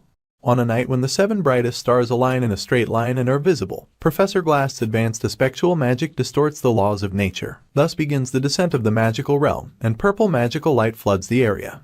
The magic tower that covered the sky in the final stage of Episode 2's last battle. Our main guy sees it and thinks that this is good timing. The hero and his team should have defeated the monster in the underground waterway and learned the necessary skills by now. Now that everyone who is necessary to clear the episode is together, even if it might take some time, Taylor will be able to stop Glass. The descent of the magic realm was triggered at the same time it was triggered in the original storyline, which means the scenario is progressing without any issues. Of course, since this magic is so alien and different from any other, everyone except him must be confused. This is even beyond the comprehension of Janica and Lortell, who are top students. However, to his surprise, Lucy suddenly looks into the sky and says that each of the 10 magic towers plays a role in absorbing aspectual magic. She flies into the air, saying in the case, bringing back the dead might actually be possible, and Ed watched her with worry in his eyes. In the epilogue of Episode 2, the players find Miss Lazy after the incident, and when she wakes, she lazily shrugs off the incident. She was supposed to be napping on the roof of the Tricks Hall for the entire scenario. However, if she is woken early in Phase 1 before the scenario is over, and brings her into the party, then the cornered Professor Glass makes her an offer. He offers to resurrect with aspectual magic, not Sylvania, but her disciple, Archmage Glock, the prodigy's grandfather. That is how Lucy turns into an enemy, and the entire party gets annihilated. It is an unavoidable bad ending. In the end, they only see her slowly disappearing into the underground waterway to join the professor and accomplish their dark quest. In Episode 2, she was never meant to be defeated. Even the most hardcore and dedicated players who spent hundreds of hours trying to find a way, came to the conclusion that there was no way to defeat her. Unexpected disruptions in the main scenario caused by variables that were not part of the original plot can still be patched up if our main guy intervenes. Sometimes, those variables can even twist the predetermined bad endings. Elte uses the moment they are distracted and activates Belarus Prejudice, thus suppressing all the mana in the vicinity for the next 10 minutes. Miss Lazy feels her mana draining, seeping away into the golden pitcher he summoned. The Merchant King then screams for his mercenaries to use the chance to fight the brats while they cannot use magic. Heeding his call, one of the mercenaries draws his sword and rushes at Ed, but he stretches out his hand and activates Windblade, to their almighty shock, and blasts the mercenary away. While our guy is also an unexpected variable in the scenario, there are entities that even he cannot stop. The Merchant King is shocked that our guy can still use his powers, and a nervous sweat drips down his face, because even the overwhelming suppression power of the legendary grade magic item, Belarus Prejudice, has its limits. Those limits happen to end and begin at the vast amount of Lucy's mana which flows like an endless sea. After all, it is impossible to drain the sea using a bucket. She says that she will clear the way, her eyes glowing menacingly as she announces that she has somewhere that she wants to go to. The Merchant King's experience is no lesser than a veteran mercenary's. The sense of survival honed by being on the edge of life and death now warned him of his certain death as he knelt before her. He knelt defeated and overwhelmed before the unstoppable might of the young prodigy. She gathers mana in her palm and lets the force of it fill her fingers as she prepares to flick them. She asks the Merchant King if he is aware that he can die, for she knows as well that Elte is no match for her. However, our main guy placed himself in front of the kneeling Golden King and reminded her it was not fine to kill others. It was odd for him to be so concerned about Elte's life. However, she hesitated because she remembered her promise. She had promised her grandfather that she would avoid anything that would stain her hands with blood. The person Ed was worried about was not the one who was going to die. He stared into her eyes with worry, concern, and determination, and her hand, which had been ready to flick, faltered. She turned and agreed to let it go. He asked where she was going, and she said that she needed to go somewhere. Conversations with Ed Roth Taylor always go like this, and he asked if she was sure that she would not regret it, which made her pause in the air. She had not expected a reply from him, and she hesitated in the air with her back turned while he waited on the ground. He stared at her in worry, and she remained deep in thought. She recalled the last chapter of her grandfather's book, What's Lost is Lost. Sadly, those who have lost must become stronger. She was told to become stronger as she hugged the book to her chest. The last sentence of that book was dedicated to her, who had brought a stop to his life. Her grandfather had died with a smile on his face, and her head stayed bowed as she recalled his death. Finally, she responded no, and then vanished before Ed's eyes. All 57 of the mercenaries boarded the boats, and it seemed everybody safely retreated. Now that they checked that, Lady Janica, who oversaw their retreat, was expected to return soon. Deciding how to handle the subdued Elte was on the back burner for now. They could hand him over to Lortell in the trading company, as she would probably take care of most of the work. After all, she herself must end her bad blood with him, and she loomed over him, glaring down at his bound figure. Our guy figured that perhaps it was because he overexerted himself while already exhausted. Now, after rushing to the highest building in Sylvania, his body felt heavy. The Tricks Hall is the starting point of this episode. It is the place where Glass stole the Sage's grimoire, and where Taylor started chasing him. The Academy had taken care of the injured that resulted from the incident, so he did not expect to return there. Our guy ended up coming all the way to Tricks Hall in the end. Though unintentional, his reverse journey through the stages of the episode had come together perfectly. From journeying up from the secret laboratory to the hall where it had all begun. This was where the hero started, and this is where our guy's journey will end. He opens the door to reveal Lucy watching the final showdown from afar. Among the student center buildings that Janica destroyed was the Glocked Hall. The institution that awarded him this semester's scholarship is also the Glocked Scholarship Foundation. Her grandfather had been a man who lived frugally, but he had donated most of his amassed wealth to Sylvania Academy, and his traces clearly remained all around this academy. That is why it was not difficult for him to find Lucy. He had guessed that she would be there, and he stood behind her at the place where they could look down and see the entire academy. After all, to her, this academy was her grandfather's legacy. The large glowing towers of the Aspectual Magic stand tall over the school, and Ed watches with Lucy from the rooftop of Tricks Hall. In the moment they spend together, she calls his attention, and he asks what she wants. Her response is to ask if he has some beef jerky. He had already told her that he had none, and he repeated himself with a tired sigh. Conversations like this are common between them, and he asks what she is doing here. She replies that she is thinking about the old days. He looks down from the height, thinking that he would die instantly if he fell from that height. She mentions that she used to cry a lot back then because something really sad happened. But at some point, she stopped feeling so sad. He asked her why, and she said that she thought about it deeply, and the reason was surprisingly simple. It was because a lot of time had passed, and dwelling on old wounds was foolish. Even if she tried to revive her grandfather with Aspectual magic, he would have to leave again someday. Besides, he had already prepared himself for death, so he might get angry and die again. Resurrecting a legendary archmage who had dedicated his life to the study of magic with such forbidden magic would be nothing but an insult. She knew from the beginning that wanting to revive him was just her being selfish. Then he speaks, catching her attention, and as she turns to him, he asks if she is okay. It is not his place to say since he tried to stop her, but he cannot help but ask. Her changing her mind about reviving her grandfather feels like it could be a whim, and if she changed her mind again, then something terrible could happen. He could not help but make sure, but even in this situation, she would probably ask for jerky again. However, she asks him to lend her his shoulder as she scoots closer to him. He wondered why she made him sit next to the railing, but it turned out that it was just so she could lean on him while the powerful magic consumed the towers. It would be hard to find someone as passionate about aspectual magic as Professor Glass in the future, so resurrection magic is also at its end. The dead are dead, and what is lost remains lost. That loss is different from person to person, but in the end, it comes to everyone equally. So, they must learn to accept that loss and cover their wounds with what they have now. Lucy understood this well, as tears filled her eyes and she cried bitterly. He could only sit silently by her side while looking up at the magic tower in the sky. The starry sky in his view seemed higher than usual and painted in sparkly colors of blue and purple. It was quite beautiful. The magic spreads through the sky as a giant golden golem raises itself from the underground, in order to protect the offering inside it, which was Ayla, the professor's chosen sacrifice. The hero's party panted hard as they stared up in dismay and anger at the grand figure. It was an ancient weapon created by Glass with aspectual magic, powered by their captive friend. It was the final battle of Episode 2, and the magic engineering golem rose against them, controlled by Professor Glass. The Glass subjugation battle was now in its final phase as he turned his hand towards the gathered heroes and controlled the giant golem, and spurred it to attack the team of gathered heroes. Taylor's eyes widened in alarm as the golem struck as Glass commanded. The group had to rescue Ayla, who was trapped inside the golem's heart, and wreckage filled the atmosphere. Ziggs caught the golem's hand and kept it suspended away from the group. He screams for the hero to go ahead, and he leaps, racing up the golem's restricted arm, his mind only on saving the girl. As Taylor charges at him, the professor cannot help but curse his nearsightedness. Taylor swings his sword at him and yells for the professor to give back his girl, like a toxic clingy ex. At some point, the professor was struck and blood sprayed from the wound he earned from the hero. The professor stopped being able to see anything without glasses.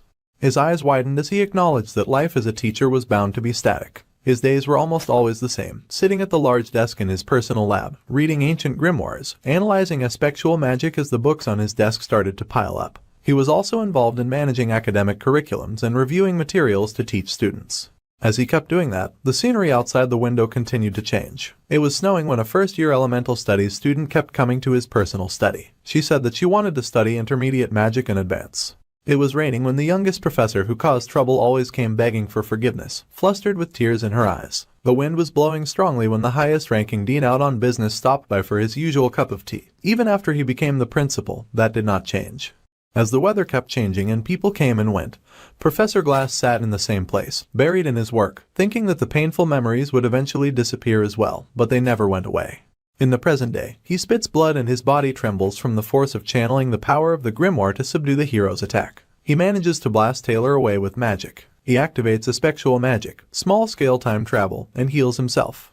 The painful memories do not disappear. His eyes redden and the dark magic thrums to the air as he unleashes attack after attack on our brave and fearless heroes. Clebius screams in question on the nature of the attacks. The professor activates another blast of aspectual magic and the shimmering purple magic floods the towers and shakes the atmosphere. He activates multi-time prison and all the students become frozen in time. Ziggs notices on time and screams at Taylor to dodge, firing a blast of magic to push him away. The Wolfman ends up frozen as well, but Taylor manages to avoid it, and Ziggs freezes while Taylor barely escapes, falling by stabbing his sword into the magical wall of the purple tower. Professor Glass is stained with blood and his head is downcast. His vision blurs, and through the long darkness beyond his eyelids, he sees what he lost, his daughter smiling brightly at him. He remembers then that he was almost there. He can achieve his goal, but Taylor climbs up once more, standing before him and panting heavily. The professor tells the hero to give up already and to stop trying to stop him. Harnessing the aspectual magic around him, with all of his might, he will reverse reality. The golem charges up its firepower and blasts the powerful magic from its mouth, its eyes glowing red. However, Taylor launches at it, slicing here, there and everywhere with his mighty sword. The golem explodes in golden light, having been diced to oblivion, and Professor Glass stares in shock. His eyes widen in awe as he takes in the power thrumming through the hero and his white hair. The professor asks the hero if he is using a swordsman form. Not waiting for an answer, he activates aspectual magic, time reversal, and time rewinds, even for those who had been frozen in time, and the hero's party soon starts returning back to normal. The professor shouts that it is pointless for them to resist him so much, even if it costs him the rest of his life. He is determined to do what it takes to achieve his dream. However, he spits blood, as someone activates intermediate ice magic, ice spear, and freezes the man in place. It was Ziggs, and he shouted for Taylor to attack now. All the party members leap forward and they attack the professor and his dark magic as a team using the power of friendship. He stares at their incoming attacks and wonders if this is the end. His eyes widen and the golem throws up its hand in final defeat. There is a large and golden explosion, and golden smoke pours from every crack of the mighty golem. Its destruction makes such a loud noise. Ayla is finally freed from it and she falls into the arms of Taylor, who was waiting to catch her, and he carries her in his arms bridal style with his hair a beautiful snow white, while the golem and the professor's years of work fall to ruin behind him. After the chaos comes the smoke from the fading magic, and inside the smoke, the professor heaves a defeated sigh. He admits that the children won, and he falls back from where he stands, tipping from one of the beautiful flashy purple towers and falling from the sky. He falls a great many feet down, his body limp from defeat as he descends from the sky, his body covered in bruises and his glasses cracked, his hair flying in the wind. Professor Glass is a defeated man. As he falls, the pain of losing his daughter remains and he mumbles that he misses her. He calls her name Miri and draws closer and closer to the ground. However, before he can finish the process of falling to his death, a magic circle appears beneath him, catching him. So it is that the professor vanishes into thin air. The magic circle reappears in the woods and he is deposited there. He used a spectral magic and spatial leap, and he leaned against a tree while he caught his breath. He left that magic circle for the final escape, and he coughs out blood now in the forest with his head bowed. For some reason, he escaped way too late, and even using magic to stop the bleeding seemed pointless. His hand slid down the tree as his knees gave way and he slid further down the grass, barely keeping upright. Anyone could guess from the original storyline that he had no future, but seeing it firsthand, it is clear that he will surely die in that moment in the forest. However, when he looks up, he is surprised to see a student in the woods, way past their curfew. That student is none other than our guy Ed Roth Taylor. Despite everything, there was something that he wanted to confirm. Let's resume the story from an ago of the last point we left off, where the bright and sparkly purple magic still covered the magic towers. Before the teleportation magic got cast, Janica had sent the mercenaries outside the island. Meanwhile, Lortell confined the former merchant king in the trading company, which neutralized and eliminated all threats. Both girls promised to meet again in front of the underground waterway once everything was done, so the redhead hurries there now. She just needs to check that Ed is safe after he heads to the Tricks Hall, and to her immense horror, she finds him with Lucy. Oblivious, he greets her, but Foxy can only focus on the intense grip that the little prodigy has on her crush's sleeve. All the red sirens in her head are screaming danger as she glares in frustration at the scene before her. Meanwhile, our guy is still oblivious. When he sees the top third-year student, Dorothy, and assistant Professor Claire, he guesses that the situation in the underground waterway has ended. However, to his surprise, the assistant professor has tears in her eyes and he wonders why she is crying. Suddenly, Assistant Professor Claire and Dorothy see them and scream in fear. This is because Janica has appeared with her giant flaming dragon in tow, and she lands before them like a superhero. Immediately, she asks to confirm that the magic tower uses a spectral magic, because there is something that she wants to check. Lately, Janica's meeting with the spirits has turned into consistent report meetings about our dude. Those meetings were originally out of her goodwill to protect the northern forest where the spirits live. However, a few days ago, Tarkin mentioned that he detected some spectral magic coming from the magic tower in the northern forest, which warranted investigation. If the magic surrounding the towers is spectral magic, then it's easy to guess who was behind the magic felt in the forest. However, there has not been a single magic tower built in the northern forest, so she wonders what Professor Glass was doing in that region. This makes our dude think about it, and he knows that nothing much happened before in the original story. He probably does not need to interfere, however, even the fake boss, Elte, had a huge impact on the plot when left alone, so he cannot brush this event aside. If someone of Professor Glass' caliber does not exit the stage, it is unimaginable how much influence he would have in future scenarios. So, that night he goes to investigate, and as the glimmering purple towers begin to lose their magic and collapse, Ed tries to confirm it one more time. However, he ended up showing up just as Professor Glass appeared bleeding in the northern forest. The girls come with him and while Lortell is resigned, Janica is horrified and asks the bleeding professor what he is doing there. Coughing blood, Professor Glass just says he is looking at the moon. He asks if they think that is funny, but the spirit sorcerer immediately denies the humor. He smiles in exhaustion, saying that it is strange that he finds himself quite laughable. Our guy points out that he must have known that he would fail, and he keeps laughing. The professor admits that he is right. In the end, he was bound to fail one way or another. It was reckless, but he never thought he would be subdued by a gathering of meddling students. Even if he had won, he knows the principal Obel would have taken him down. He wonders if the principal did not interfere from the start because of their years of relationship. Anyway, he does not think Obel is suited to be the principal. He tells Ed that he is a better student than he thought and that it is a shame that he discovered him too late, which was quite unlike himself. Our dude asks why the professor kidnapped him in the first place. The professor admits that our dude's talents were exceptional and he at first planned to use him for his scheme. However, he ended up fainting from overwork, so that plan failed too. When he hastily went back to get him, he had already escaped. The professor thinks of dying lonely like this as paying for his sins. It is not a bad deal compared to the sins he committed. Still, the 17 years he spent with his daughter were not lonely. They are surprised to hear that she was 17, and he admits that was her age. The years were both long and short. Then, he points out that he has known Assistant Professor Claire for a long time too, and Professor Glass is confused. He had known her for 4 years during the degree program, 5 years after obtaining a teaching certificate. If she had stayed until his retirement, that would have been almost 17 years. Before they made their way there, our dude had seen the assistant professor crying, and Professor Glass' eyes widened. Assistant Professor Claire had confessed that her Glass was the type to dislike everything at first glance. With a smile on her face, she recalled that he was the meanest and most stubborn person she had met, always passing work on to others, full of himself, dogmatic, scolding others for the slightest mistake. He is really an impossible person to like. However, he was the most scholarly scholar ever to her, and she cries bitterly in mourning. He was a person with an uncanny intuition for unnecessary things. She must have had a hunch from what Professor Glass told her. Dorothy also spoke with a trembling voice, saying that she did not know what he had been planning. But he was a precious mentor who had recognized her. However, nobody can deny that he recklessly put the lives of students at risk. Nobody, not even the principal, can deny that he went astray. Even right now, nobody is around him as he slowly reflects on his life. He says he will die lonely. Mocking his fate was his misconception as he closes his eyes, blood staining his skin and clothes. When he thinks about it, the sobbing Claire, who became an assistant professor at a young age, and even Dorothy, the top student of the alchemy department, were both considered untalented. Professor Glass kept discovering and nurturing hidden talents like them while saying that talentless people like them had no value at the same time. It was like he was saying that his daughter was also someone valuable. It had been too long to consider it a lonely death. In the end, he remained in the hearts of people. For some, he was a mentor, to others, he was a colleague. Professor Glass has severe myopia. After some point, he could not see anything without his glasses, not even himself. And as he lay silently dying, bruised and broken against that tree, he said that before he had activated Descent of the Magical Realm, he saw the Spirit Library. Our guy made a flashy exit, taking all the legendary rank crafting formulas, but there was no point in doing that. Ed asks if there was something more he could have grabbed, but Professor Glass pulls out a key. He tells our guy that it serves him right. He will have to clean it all up with his own hands now, so the mess is self-inflicted. From now on, that library belongs to him, the professor entrusts it to him. Surprised, our dude asks why he is being given this wonderful gift. However, the professor just lets go of the key that he passed to Ed with blood-stained hands. He asks why our guy is not even happy after he just received the key. He coughs and explains that there is a secret safe beneath the desk that Rihanna guarded. He tells our guy to make sure that he handles it when the academy investigation starts. Lastly, he tells Lucy to look around herself every once in a while. She is there too, listening with the darkness over her eyes as he directs his words at her. His eyes widen and he relaxes, saying she is wise. Since she is behind him, our dude wonders what sort of expression Lucy had in that moment to make the professor react like that.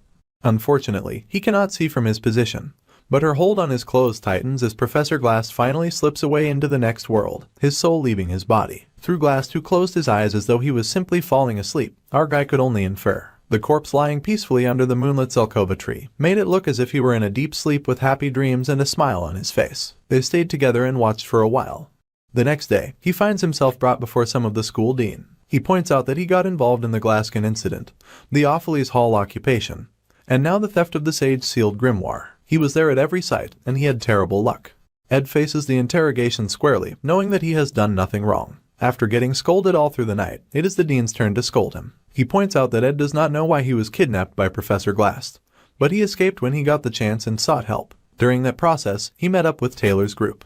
Ed confirms the story, saying it all went down the way he wrote in the report. Janica and Lortell came in a hurry to help him, and the dean points out that he left behind Ayla while he escaped alone. He points out that the girl could not move and that she did not trust him at all. So, he went alone to call for help, or so he says. The dean confesses that he is honestly rather suspicious of Ed, and looms over him menacingly. Even if the story makes sense, the repeated coincidences are way too many to excuse. From the dean's perspective, it all looks very suspicious. He points out that Ed acts like he knows nothing, but he gets the feeling that he knows a lot. Our guy faces the flames of the dean and nonchalantly thanks him for such a flattering evaluation. The same goes for his sly behavior. However, because of the Offles Hall incident and the recent event, our dude is a student who has suffered due to the Academy's negligence. Ed stares at the report and realizes with surprise that it is not the report that he wrote. The report the dean was looking at was his report card. The dean acknowledges that he has worked hard. He will acknowledge Ed's hard work, and the Academy wants to reward him, much to his surprise. He leaves the dean's office with a skip in his step, and someone calls out to him. It is Janica, and he apologizes for making her worry. He asks her if she got hurt since it looked like she fought and he was worried. However, she assures him that he has no reason to worry and that she is fine. Then she gets a message from her spirit bird tweeting on her shoulder. Then Janica doubles back and quickly says that she might not be completely unscathed. She asks if she should say that her body feels a bit sore and that she got hurt a bit while saving him. He is surprised to hear that she got hurt and he asks of the specific place she got hurt. Throwing it back, Janica groans that her back aches. Perhaps she sprained it. He then mentions that he realized something from this incident. She is always the one who works hard and suffers whenever things like this happen. He believes that he took that for granted too much and now she has gotten hurt. It struck him after seeing their professor's last moments. He said regret always comes last. He is eternally grateful for everything she does, but he seems to be a burden to her. Hearing this, Janica starts to panic. He apologizes and says that because of him, she gets hurt, so maybe she should not be involved with him anymore. She immediately screams that she was lying about getting hurt and sobs her apology. Then, he adds that her dorm is the Dex Hall, because starting next semester, he will be moving to the Dex Hall and she ends up way more overjoyed than he expected her to be.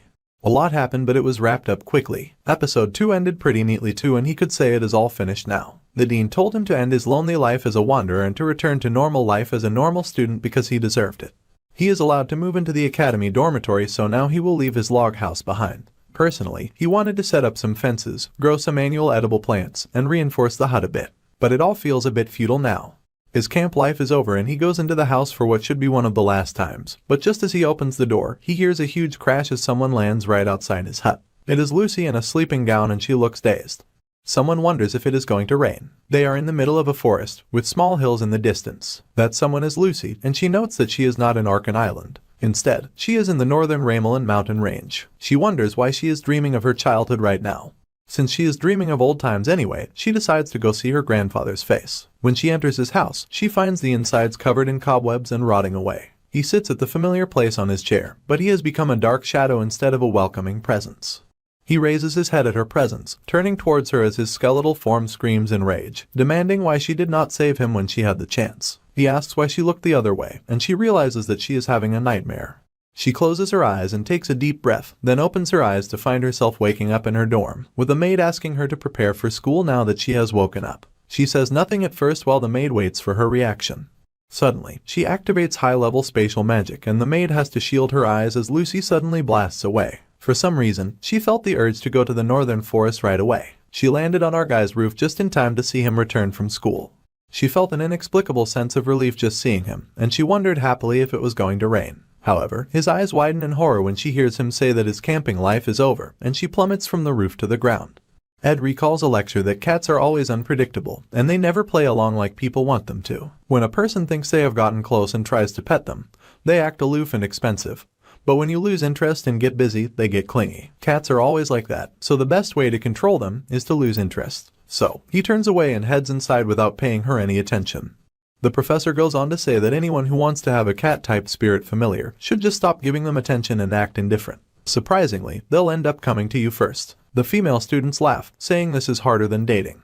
In the monster economics class, surprisingly, there was a section on these cat-type creatures. Lectures came from the experienced Professor Flurbin, and these lectures were very popular and everyone else had good grades. So, his grades were initially in the lower ranks. But soon, he got ahead in his preparation and there was almost no one who surpassed him when it came to any subject's notes.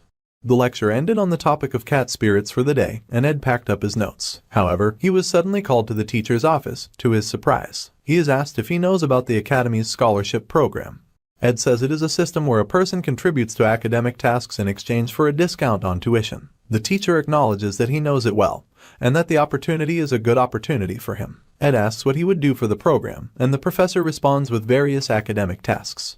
He could assist Assistant Professor Claire since there were quite a few things that Professor Glass was handling alone. Annie's is remarkably capable, but it is too much to handle alone. There is also the duty of semester-end evaluations, and during the break, he will handle the academic society's agendas.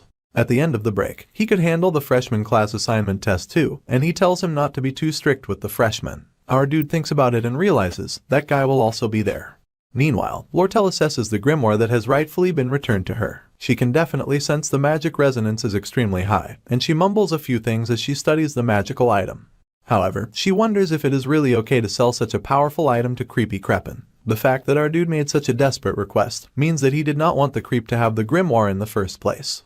However, she only bought it so that she could resell it, and she had to consider the money tied up in it. She scolded herself, saying that she needed to be more ruthless, since her motto was to never put off today's work for tomorrow.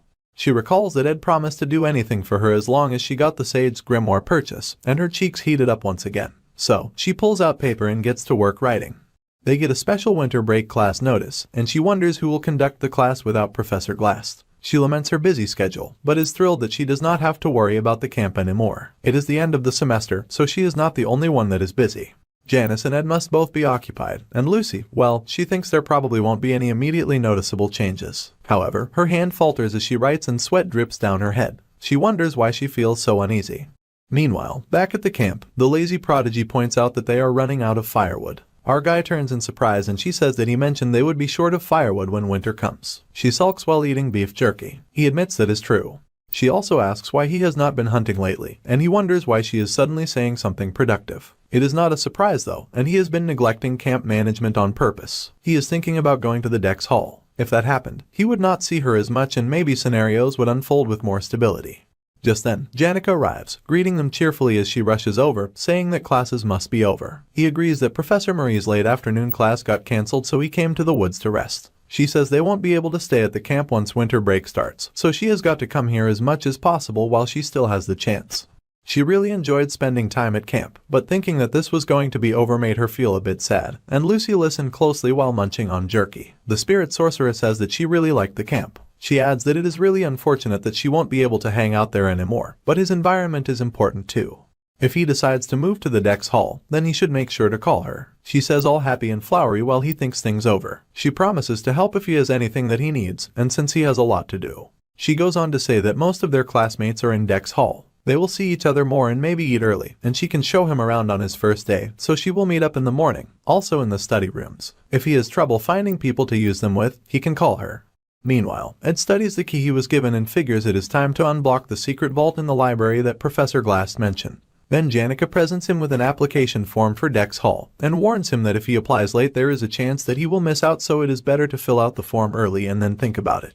He is surprised that she even took care of this and thanks her. She says she has done it once before so they can fill it out together. They will start with the application and then she pauses in surprise when Lucy suddenly pops out and holds her arms out protectively, standing between Janica and Ed. Her eyes are wide in panic and she is sweating profusely at the thought of anything taking our guy away from her. She finally works up the energy to tell her to stop, while waving her hands up and down. She tells him not to take the application. He stares at her in confusion. It was on that day that it all began. His spirit bat congratulates him on all his experience finally paying off. His growth rate is truly remarkable, and Janica claps in glee. His spirit resonance already surpasses that of ordinary novice spirit sorcerers, and his basic mana resonance has also improved significantly. However, she hesitates because the lazy prodigy is glaring at her and she asks if she did something wrong. Usually, the maids at the Offles Hall make sure to dress her up neatly, but today, she looks like she escaped from the dorm in her pajamas early in the morning. His magic power must have increased too, so he tries some intermediate level magic. As he reads, Lucy sprawls on his leg like a cat. He finds her lurking even when he goes to the dorm for meals. She wraps around him like a coat, hanging from his neck. He wonders what is wrong with her, and the spirit sorcerer apologizes again in confusion when the lazy prodigy hisses at her. She seems to be particularly hostile toward Janica, and he wonders if instead of being hostile, she is afraid. Anyway, intermediate magic is harder to learn than he thought.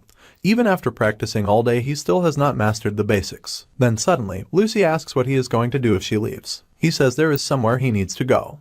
He also needs to check the campfire and the fireplace. The temperature drops below freezing at night, so if he is not careful, he could actually freeze to death. However, if he moves into Dex, he will not have to worry about things like that anymore. He can go once he is done with all his work, and she calls him again. This time he turns to her, paying attention as she sits before him. She then says that they shall go together now, and he stares at her in confusion. A thick red rope tied tightly around the base of a tree with dark orange leaves extends down through a hole that seems to lead deep into the underground. It leads deep down into the hidden library that our dude has now inherited.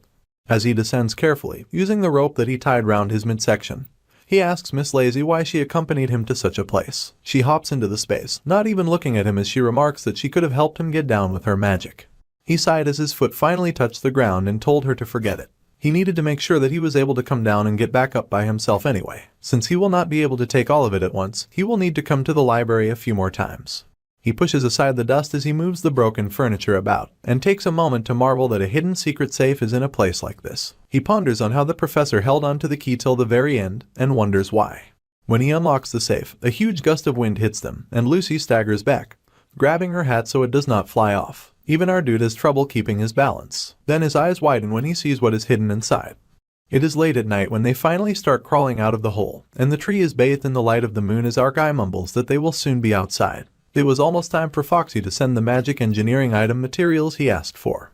He also figures that he should ask for a ladder too, because climbing in and out of that hole with a rope is exhausting. If he had not trained his stamina, he would have already given up. Miss Lazy glances back and asks what he retrieved. It was a legendary rank magic tool, Glass Golden Phoenix Ring. It distorts the timeline and brings the magic a person possesses in the future to the present. It is very difficult to craft, yet it sits so beautifully in the palm of our dude's hand. He can use his future magic in the present, so he'd be able to use high-level magic right now, in theory. However, depending on the amount of magic borrowed, he won't be able to fight for a long time. If he uses it impulsively, the price may be huge. That means there's only one way he can use it in battle, and that is when he is driven to a corner and about to be overwhelmed by the opponent's power. He shall use it as his secret card in a final attempt. However, if not in battle, then perhaps a spirit contract. Janica can use so many spirits because of sensitivity, and because she has a huge amount of magic. For beginner spirit sorcerers like him, he only has 1 or 2 slots, and the reason he needs so much practice to even hold a conversation with a low-ranked spirit is because his maximum magic capacity is lacking. If he were able to temporarily increase his maximum magic capacity, he would theoretically be able to make a contract with a high-ranking spirit. However, that is a reckless guess and there are risks. If he had the time to make that, Lucy believes the professor should have used it for his own gain. However, our dude disagrees, because it is all in the past, and even if they search through the whole library, there will be nothing more precious than that ring. There is no way the professor would have wasted time. Their Professor Glass said it was a sin to promote those of ambiguous talent. But this is an object that can destroy the wall of talent called maximum magic capacity, and our dude ponders that as he makes his climb up to the surface. This ring must have been the reason the professor researched magic engineering items, and the reason he hid it all, so that no one would know till the very end. It was all for a gift for his daughter. The night sky is full of fluffy white clouds as they ponder. In the past, one of Lucy's sleeve buttons fell off, the button on the very end of the sleeve. She never noticed it when it was on, but once it was gone, her sleeves were so loose that it was uncomfortable, so she suffered for a long while. He listens curiously to her tale as she adds that often she only realizes the importance of something after it is gone. Something she thought meant nothing was actually very important. She followed him because she had a question that she needed to ask. She asks if he is going to the Dex Hall, staring down at him where he sits on the floor. Her gaze becomes softer as she asks him not to go, staring at her in surprise. He knew it was a difficult request for her to make. However, his mind maintained neutrality, as he pictured and preferred the comforts of Dex Hall over the difficulties that came with living in the woods. To enter Dex Hall or to continue camp life, he breathed heavily as he spoke. Entering Dex would give him a more comfortable life, and it is not normal to live outdoors in the cold winter. She hid her face behind her giant hat and adjusted it on her head, agreeing with his logic. Then she asks if it will rain. She saw the clouds in the sky and felt the moisture of the coming rain on the bridge of her nose. She could sense that it was going to rain, but she asked anyway. However, she was not always right and he said nope. As he stared up at the air, he said that it was not yet time for rain. She also stares up at the sky, a wonder in her purple eyes. One cannot be certain that what will fall from the sky will be the drizzling rainwater. However, at the end of a long monsoon season, one would thoughtlessly imagine that rain would come. Even though the rainy period is over, all that is left is the clear and beautiful sky. He goes on talking and she turns to him in surprise, because he has so much to do these days that he has not gathered enough firewood for the winter. He does not think he will be able to do it alone, but if she helps him, he might have time. If she helps, he might be able to extend his time in the woods. He smiles as he reminds her, just as she said, they do not have enough firewood. Understandably, the girl is absolutely stunned and throws herself at him with joy, her tiny arms wrapping around him, catching him off guard. There's something really soothing and heat-touching about this scene, as leaves fly into the air and our dude finds himself shoved to the ground from the force of Lucy's excited leap. He sighs heavily as she asks if he truly means what he said. He says he has already completely adjusted to camp life, so if they improve their surroundings a bit more, then there are many positives to just staying and living in the woods. However, his eyes widen and he cuts himself off, going silent when he notices something. He flops onto the floor in defeat, his arms spread like he's making snow angels. That was how the second act ended. It was now officially the third act, where the scale of trials will grow. There was so much to think of when he closed his eyes, like Princess Fiona who is aiming for the student council president position, and her fight with Lortell. He's also thinking of the new enemies and main characters that will enter the school as new students, like a mysteriously beautiful lady with a flower in her hair. He thinks of the person who will be the last one standing on this stage, and the final boss of the third act, Lucy Merrill, who looms menacingly with purple lightning dancing around her. There is so much to think of that he just stops to consider it all for a moment. It will not be easy, but he is putting his worries aside for a moment, because even when the next episode ends, both he and Lucy will be living well and healthily. This is because right here and right now, he sees Lucy make an expression that he has never seen in any scene or any route. She had a bright smile on her face that was bigger and more blinding than the light of the sun, and he was sure that everything was going to be okay. I mean, how can you worry about anything in front of a face so pure and dazzling? And so, winter eventually came, and he dug his shovel into the ground to continue his laborious work. Although it feels comforting while it falls, the snow gathering just meant more work for our poor main character who is living in the woods. He's spent all morning shoveling it all, and it is now the middle of the day. Although it's been a while since he set the policy that he cannot overdo himself because of how much there is to do. He is going all out because he was called out for the school scholarship student task, so he decided to do all the work he had to catch up on the day before. He had so much to do too. He had to finish the firewood and provisions work. But because the preservability is good thanks to the cold weather, he was able to finish the provisions work quickly. Giving up dorm privileges gave him tuition privileges. So, the problem of tuition was able to be resolved, which meant he did not need to divide his day by the hour like he used to do anymore, all thanks to the very helpful dean. However, that alone did not mean that he could just sleep, as he now has a rather lazy cat shamelessly occupying his bed. He had given up on throwing out Miss Lazy by now, and while it is not like her, who is protection magic all around her, to get a cold, it would make him feel bad to throw her into the snow. The current situation brings an ease that he is not sure will come again, and he trudges into the snow-covered woods all dressed up in his fancy uniform. This is because, if he had to take the risk, now would be the perfect time. He settles the ring in his hand and asks it if he can get started. His hand closes into a fist, glowing light of red, orange and yellow encircling his fist as it fills with power. He calls out and asks if the person he is talking to is listening, because he is taking the time to communicate and the intense burning magic swirls and spins around him. His face sets in a serious expression, and he calls out finally to Merylda, the guardian spirit of the forest. What he's going to talk about with the big fox lady is still a mystery for now. But in the meanwhile, we go back on the glistening and beautifully decorated grounds of the giant and prestigious school. The taste of the refreshments that the previous royal patissier was in charge of were required, as well as the terrace that smelt like sweet blossoming flowers. The highest quality refreshment set of Laplace Bakery, which is hard to get because the reservations for it are usually fully booked. But they got it anyway because this was a serious mission. It was the only way Janica's loving friends could lure her sweet and happy self out. It was the perfect bait. The spirit sorcerer is glowing with joy, though she's not sure how she feels about being lured with bait since that makes her sound like a fish. Her friend gets to the point very fast, saying that she is reaching a dangerous line. The sweet and kind spirit sorcerer has completely fallen under Ed's spell, and her friends are not having it. Jani is shocked that her friends have figured her out and demands to know how they know about that, and her friends back that it was so obvious. However, like a good friend, she is not trying to stop her.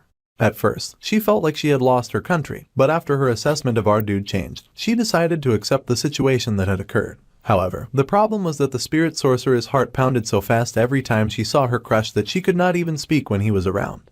Clara also noticed that she's been so nervous that she could not even look him in the eye. The talented sorcerer flushes and asks what the interrogation is about, but her friend demands an answer. In denial, Jani lies that instead of feeling nervous, she actually feels snug and comfortable when she is around him. However, her friend screams that behavior is a sign that she is going to the worst bad ending in dating. She fears that her poor sweet friend will end up a comfortable girlfriend, because for some reason that is supposed to be bad. Clara is burning up from excess rage, and screams out in anger, wondering what is the point if the emotion exchange only happens unilaterally. She will not stand for unrequited love for Janica, and demands that her friend makes her dude think of her with desire.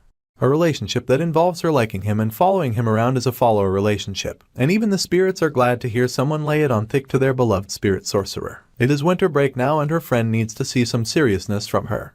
His face is not bad, and he has a lot of luck with women, so they need a solution fast. She feels super anxious because she will be going home for the holidays, which leaves Jani by herself. However, she advises that rather than a ridiculous game of push and pull, she should do something to activate his desire to protect her. The spirit sorcerer is impressed by her friend who has studied through countless love stories of other friends. Everything she says is correct. However, the reason Ed's assessment has changed is largely due to Clara's influence, and she's done it all because her friend likes him. Since Belle, the academy workers, and their friends all have good things to say about him, most people now trust Ed Roth Taylor. However, Jani's other friend carefully sets her teacup down on the saucer and ponders. She thinks a bit differently about the situation. Judging by how she's been scolded by the librarian for not handing it on time, she has no dignity whatsoever. When people see her acting clumsy and messing up over and over again, it is easy to wonder how such a person became a professor. However, all of the serious professors praised Professor Claire's abilities. Her special ability was called People's Luck. Somehow, she got to have Flurban and Glass as her masters and teachers, and received guidance from countless scholars and managed to finish her degree. Even now, she has obtained the greatest teacher's assistant, in the form of a girl who people rush to assist when they see her carrying heavy books. She is the reason that Assistant Professor Claire, who has an incredible academic mind, but is terrible at work, managed to handle all of her important tasks. She is the teaching assistant, Annie's Halen of the Faculty of Magic, a second year. She is a second year that made all of the academy workers nod their heads, and she holds the title of the greatest advisor. The reason that the clumsy Assistant Professor Claire's personal research lab is this clean all the time is due to Annie's work performance. The personal information was collected at a rate that was akin to stalking, by going back and forth between the student library, Trix Hall, the administrative management room, and the dormitory night duty room. She'd have been in trouble if she had gotten caught, but she breezed through it all with a graceful smile. Other than Janica and Clara, not many people knew her true appearance. To Annie's, human relationships were like a game of switching masks. 20 minutes were left until the professor would return from getting snacks from the bakery. Until then, she had to analyze all of the details and information about the man of the spirit sorcerer's dreams. She quickly researched the Roth Taylor family. They are the strongest family within the Cole Empire, and he was the second in line in a family of a son and 2 daughters. That kind of public information is meaningless, so she looks into his history. In the year he was born, he seized the Lord position. At 2 years old, he became an official heir, so she believes he is arrogant. He was baptized at 5, received etiquette education at 8, and started other lessons at 12. Judging from his first-year grades, he is not very smart. You see, as soon as this girl was admitted to this academy, her family situation became unstable, and she had no choice but to fend for herself, which was why she had to survive as both a student teacher's assistant and a scholarship student. Annie's was naturally gifted with great survival instincts, and would use any and all means to her advantage. She even thought of Lortell, a student 1 year her junior, as a role model. Of course, she did not have the ability to read the flow of money, but she had her own methods. She searched into the Roth Taylor family history, focusing specifically on every piece of information she could dig out about him. He was second in line to the family of 1 son and 2 daughters, and the strongest family within the Cole Empire. She guesses that he must have been indoctrinated with domineering ideas after growing up in a suppressed environment. She is certain that he grew up with no money troubles, and to make things worse, he has no academic talent, nor did he show any notable ability throughout his first year. There is a high possibility that he lacks self-confidence and might prefer a pure and bright girl. There are a lot more details that would add up for the real Roth Taylor of the story, but no longer apply to our MC. Still, once she can picture his every strength and weakness in her mind's eyes, she says it is not that difficult. She smiles and decides to get down to practice. Just then, the assistant Professor Claire pops in, beaming as she announces that she bought some Mont Blanc from Laplace Bakery. She'd like them to have a snack before they start work, and rejoices that her assistant already made black tea in preparation for her arrival. She already knew that the professor would come with snacks. Clumsy as ever, Professor Claire burns herself with the tear and drops the cup, spilling tea on the floor. She gets worried that Annie's would get upset at her for being clumsy again, and silently panics. However, to her great surprise, her assistant only asks if she is hurt. Her eyes widen in surprise and she adjusts her glasses as she stares at her sparkling assistant in disbelief. Her assistant, however, just repeats that it is truly a relief that the Professor Claire is unhurt. The professor's eyes widen in even further disbelief, baffled by what she sees as she calls her assistant's name. I wonder what exactly Claire saw in the innocent Annie's that has her so shook. We'll find out later, but let's first go back to our boy Ed, as he admires the cleanliness of the red cloak that he wears, feeling very grateful to the maids for having it cleaned. The maid in question here is the girl we all know and love, and she just replies that one uniform makes no difference in the amount of work she does. Not to mention, it seems the person that she serves, Lucy, is often indebted to him. Recently, while washing Lucy's clothes, she often found lots of blonde hair on them. Even when she was washing Ed's clothes earlier, she could scent the incense that Miss Lazy uses. She also found some white hairs on his clothes as well, and he is nervous about how close the talented mage has been sticking to him of late. She always lays on him like a cat, so it creates an awkward situation. He is also impressed that the maid caught on to that just from washing clothes, and he wonders what this person would have done if she was not a maid. The maid, Belle, asks why he is speaking so formally with her. He replies that this is more comfortable for him, and she replies that it is more comfortable if he speaks informally. However, he insists that formal speech is more comfortable for him. In all honesty, being the chief maid is a senior-level position among the workers at the academy. So, it is a bit uncomfortable for him to speak informally to her, as someone who is no longer a noble nor a student of Offles Hall. She is always stubborn about this, but he insists that he will continue to speak formally as it is comfortable for him. She is the chief maid and manages a lot of people. However, she points out that he should speak informally as it is comfortable for her. Besides, he also has a gathering of people that he manages, and she is referring to all the people who flock around him. Worrying too much can be a burden. Regardless of what the ladies decide, it is his decision in the end. She will do his laundry whenever he likes. It is fine now that the workplace has stabilized and the restoration of Offles Hall is complete. To think it was fully restored in a single semester, the academy must have used all their energy to restore it. The maid adds that new students will be entering soon.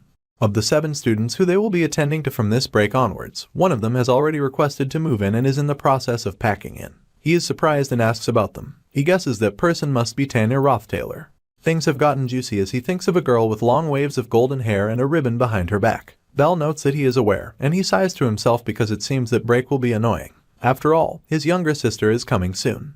Later that day, the Wolfman remarks that he is going to go to his hometown this break. Our dude asks why he would do that when Elka was also going for the break. The muscular student is shocked for a second that our dude knows. However, he admits that he does indeed want to spend time with Elka and asks if our dude is going to stay in the camp for the entire break. He says probably, since he will be a 3rd year soon, and he needs to be able to use medium magic to save face, so he is thinking of studying. Muscle Dude screams that our dude was at basic magic level just 1 year ago, and that he should not push himself too much. However, he cannot sense any magic, so he asks if our dude trained to his limit once again. Just in case, he checks his temperature to make sure he is doing well. He worries that our dude has a bit of a fever and asks if he is sick, and our dude reveals that there is a reason he will not be able to use magic for a while. Confirming that our dude is fine, the wolf dude shrugs it off and puts on his clothes after exercising bare-chested in the snow. Zick's greatest strength is his indifference, so he'll just agree with anything our dude says. He also mentions that Ayla was asking about him, since there seemed to be some kind of misunderstanding, so she said she would drag Taylor to apologize properly. She could not find his cabin and Zick did not tell her where to find it for now. Our dude says he does not want an apology, and that he is not upset and has no negative emotions about the whole thing. However, Wolf Dude points out that rather than being tolerant, our dude comes off as indifferent. Our dude has realized that Wolf Dude is great at keeping secrets, so he asks for some help before the Wolf Dude goes home. He tosses some money at him for payment and explains that he is using the underground library. It is such a mess that he needs manpower to organize it. But Lone Wolf points out that he needs no money when he can just think of it as trading. Then, he asks our dude what he's going to use the library for. Our hero replies that he's making a workshop, and Zick is amazed that he does magic engineering, survives in a camp, trains his magic, and now he's starting a workshop. He says it must be those like him who succeed, and warns him not to collapse again, and tells him to do well. My guy has already mapped out a to-do list, and tomorrow, he has the Academy Scholarship student work. The next day, all Academy Scholarship students are welcomed and thanked for attending. However, Assistant Professor Claire currently cannot communicate. She had to do some Academy work, and tomorrow is the deadline, so she has been awake for 44 hours. Instead, Annie's will communicate the important things for her as the teacher's assistant. The Academy scholars need to do the basic preparations for the class assignment exam for the new students, as well as provide supervision during the exam. The class assignment exam for new students was an exam that Professor Glass used to do every year. This time, it will be taken care of by Assistant Professor Claire, just like last time. He knows the results, although it is a bit unexpected that Clebius joined the program. He said it took place in a northern forest in Arkan Island last year, but this year it takes place in the northwest Oran Mountain. He is to get the equipment that they already requested from Trix Hall. Onyx is to assist the assistant professor with her work, to his blushing pleasure.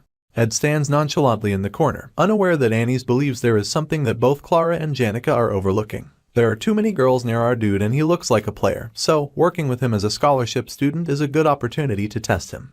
After looking at the research, she perfectly created the type that he might like. She will see if he cannot resist her seduction, and is a pathetic man who will fall for her game. She says that he will go with her to conduct a field survey, while glistening and glowing like a supermodel. If he turns out to be a fraud, it will be her responsibility to rip him away from her dear friend. Northwest of the Academy, at the Oran Mountain, the trees and landscape are covered with snow, and a lady observes that though not very big, a mountain is a mountain. There were some dangerous parts and some students might get hurt slipping on the snow. It is tiring climbing up the mountain, and she turns to her partner Ed, who does not seem tired at all from their trek up the mountain. He decides to call for a rest since she is so exhausted. Relieved, she tucks her hair behind her ear and laughs. She admires his stamina and also notes that he is very considerate. She had heard a lot of misconceptions about him, but she is glad to see that they were not true. He asks about the misconceptions, so she explains that she is close to Janica to some extent. She was worried that the kind and sweet spirit sorcerer might have been spending time with a bad person, so she had acted so cold towards him. However, he just says that it is fine since he does not care about that kind of stuff. The next point that has to be checked is noted down since they must finish things quickly. He points out that she must have been tired from being a student teacher's assistant all by herself, and that she has worked hard.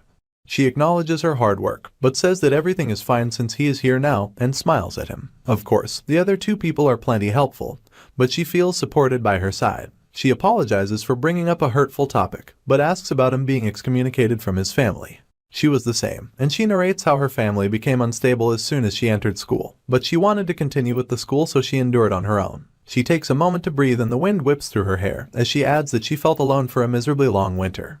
He definitely gets the impression that she has a strong ability to survive, and that she solved all matters on her own, whether they were financial or otherwise. He tells her not to be too distressed about it, and that she endured well. However, there is something off about her image. She laughs and holds onto his sleeve, smiling with a blush as she adds that they have a lot of similarities. Despite this, our dude cannot shake the feeling that rather than being emotional, she was more cool-headed and realistic. Suddenly, she trips on some of the fallen snow and nearly crashes to the earth, but he catches her quickly and pulls her to his chest as snow dances in the air. She apologizes with a blush on her cheeks, saying that she slipped on a stone in the snow. Our dude is a little surprised by that as he sees no sign of any stone on the path she was walking, and he turns in time to see her emphasizing how warm she is, with her face getting more and more heated with each passing second, even when she fans it with her hand. She asks for a moment to calm down, so she suggests that he sit at this spot and wait. She will return eventually. Our dude is confused, but he does as she asks, and she wanders off to find a quiet place to think. She did not expect him to appear so reliable and trustworthy, and a part of her wonders if it is all an act. She finds the whole situation ambiguous, since she had appeared like a comrade who endured a difficult academy life, and she formed a relatable affinity point. An impression that she is competent, but on the inside, weak, which should have made him want to protect her. She was not sure if he liked mature girls or the cute and young, so she tried a mix of both. She tried creating some points of contact a few times, and one more at the end of the facade of an accident. It was all going almost according to plan, everything but him revealing himself as a self-centered jerk. She pondered on his strong and healthy body, and how he acted like a nerd but was very muscular. She had expected that he would be a noble family young master who grew up knowing nothing, but he is better at work than she expected. His appearance as well is something of note to her as he looks drop-dead gorgeous, shining and sparkling with glowing blonde hair. She now sees why Janica fell for him. She takes a moment again, her cheeks a little flushed as she thinks. Then, her eyes widen as she suddenly reaches a conclusion. She realizes that his whole act is how he makes women fall for him. It is the only explanation. However, she is different and she immediately gets serious about her mission. Meanwhile, our dude just sighs, looking out into the landscape beyond. He cannot help but admire the beautiful view. Orin Mountain's view made him briefly forget all of his worries, but there are some things that he just cannot think of any solutions for. For example, the issue regarding Ed Roth Taylor, the young lady villainess. Those are the words that best describe her. As expected of a young lady who grew up in a duchy, she is a genius when it comes to politics. She instinctively developed her ability for politics and trickery. With that as her basis, she tries to become the first student council president in Sylvanian history. Soon, she will start gathering the characters with influence in the academy, and likely cause trouble for the princess and Foxy. Belle said that Tanya was entering the dorms earlier than the others, which meant that she planned to cement her position as much as possible before the semester started. She was not an extra but a true villainess, so there are things that he remembers. Due to that, he thought he would be able to prepare for her first, but there is a problem. He wonders how she will treat him. He has no idea, after all. By this point in the game, he was not supposed to still exist as a relevant part of the story. He knows more about Tanya than he knows himself, since he is a factor that has changed so much about the game. He was a minor villain that was supposed to only appear briefly and then disappear. The settings never mentioned where he was when his sister arrived. There was also nothing much in the epilogue. He was really just an extra. There are no clues on what he should do, and whether he should hide or ally with her. He has no idea on how to handle this confusing and difficult problem, and his mind has gone totally blank. He stares out at the beautiful mountainside view, but he cannot stop thinking. To his sister in the game, her brother is actually garbage. That is what comes from the lips of the noble lady as she rides in her fancy carriage and clenches her teeth. Sylvania is full of geniuses like the Klol Empire princess, the Elt Trading Company's executive, and even the spirit sorcerer who can wield high-level spirits at a young age. There is even a great alchemist who made the elixir of engraving as a student, a beast who commanded the northern vegetation region, Nortendale's sword demon, and even a warrior who can wield the swordsman form. However, the coolest person at the academy remains the rare genius mage who may have received the star's blessing from the archmage Glocked. The school is a gathering of nobility that makes the heart of the Roth Taylor daughter pound on her journey to the place. She cannot help but long to be a part of that great and talented society of Sylvania Academy with its beautiful structures and talented students. She is determined to lead a faithful academic life within their gaps. The maids have already organized the luggage she sent ahead of time, and she is informed that her room is the second on the third floor. She asks her servants to kindly complete the entrance procedures through the attendants. She has to stop somewhere just before she goes to her room, and the maid bows that she understands. The first thing she had to do at Sylvania, the land of learning that she desperately yearned for, was to find her awful brother who had disgraced the family name. The small beautiful blonde girl crossed her arms and marched away from her carriage. She said with a look of seriousness in her eyes that she needed to get rid of the trash. She was Tanya Roth Taylor, and she was the Roth Taylor Duchy's second daughter. Someone read a letter that said how happy they were to hear from the person reading it. The letter went on to encourage the receiver's ambition, and told the receiver to show their face around as a proxy for the writer. The writer was the patriarch of the Roth Taylor family, and the receiver was his daughter. His desire was for her to strengthen her position, and she was determined to satisfy his expectations without hesitation. Before leaving for the land of learning, she told her father of her two resolutions. While Sylvania may treat her differently because of her identity, at its basis, it was a land of learning. Even the princess, when it comes to learning, has to treat professors with respect as masters. So, the young noble lady is told not to rely on her nobility and commit discourtesies. She is expected to be polite to the staff, and to treat everyone a grade higher than her as her senior. Her father had also heard that she knew about a certain man, so he would not explain for too long. The man is a human who is like a point of anger and blemish in their family. She has grown up with him since she was younger, so she knows him very well. She also believes that it must have been hard, and that her childhood could not have compared to the one of the people she was speaking to. It is not difficult to naturally lead a conversation, and she is sure that her brother is just full of bluffs and is a crude person who does not know elegance.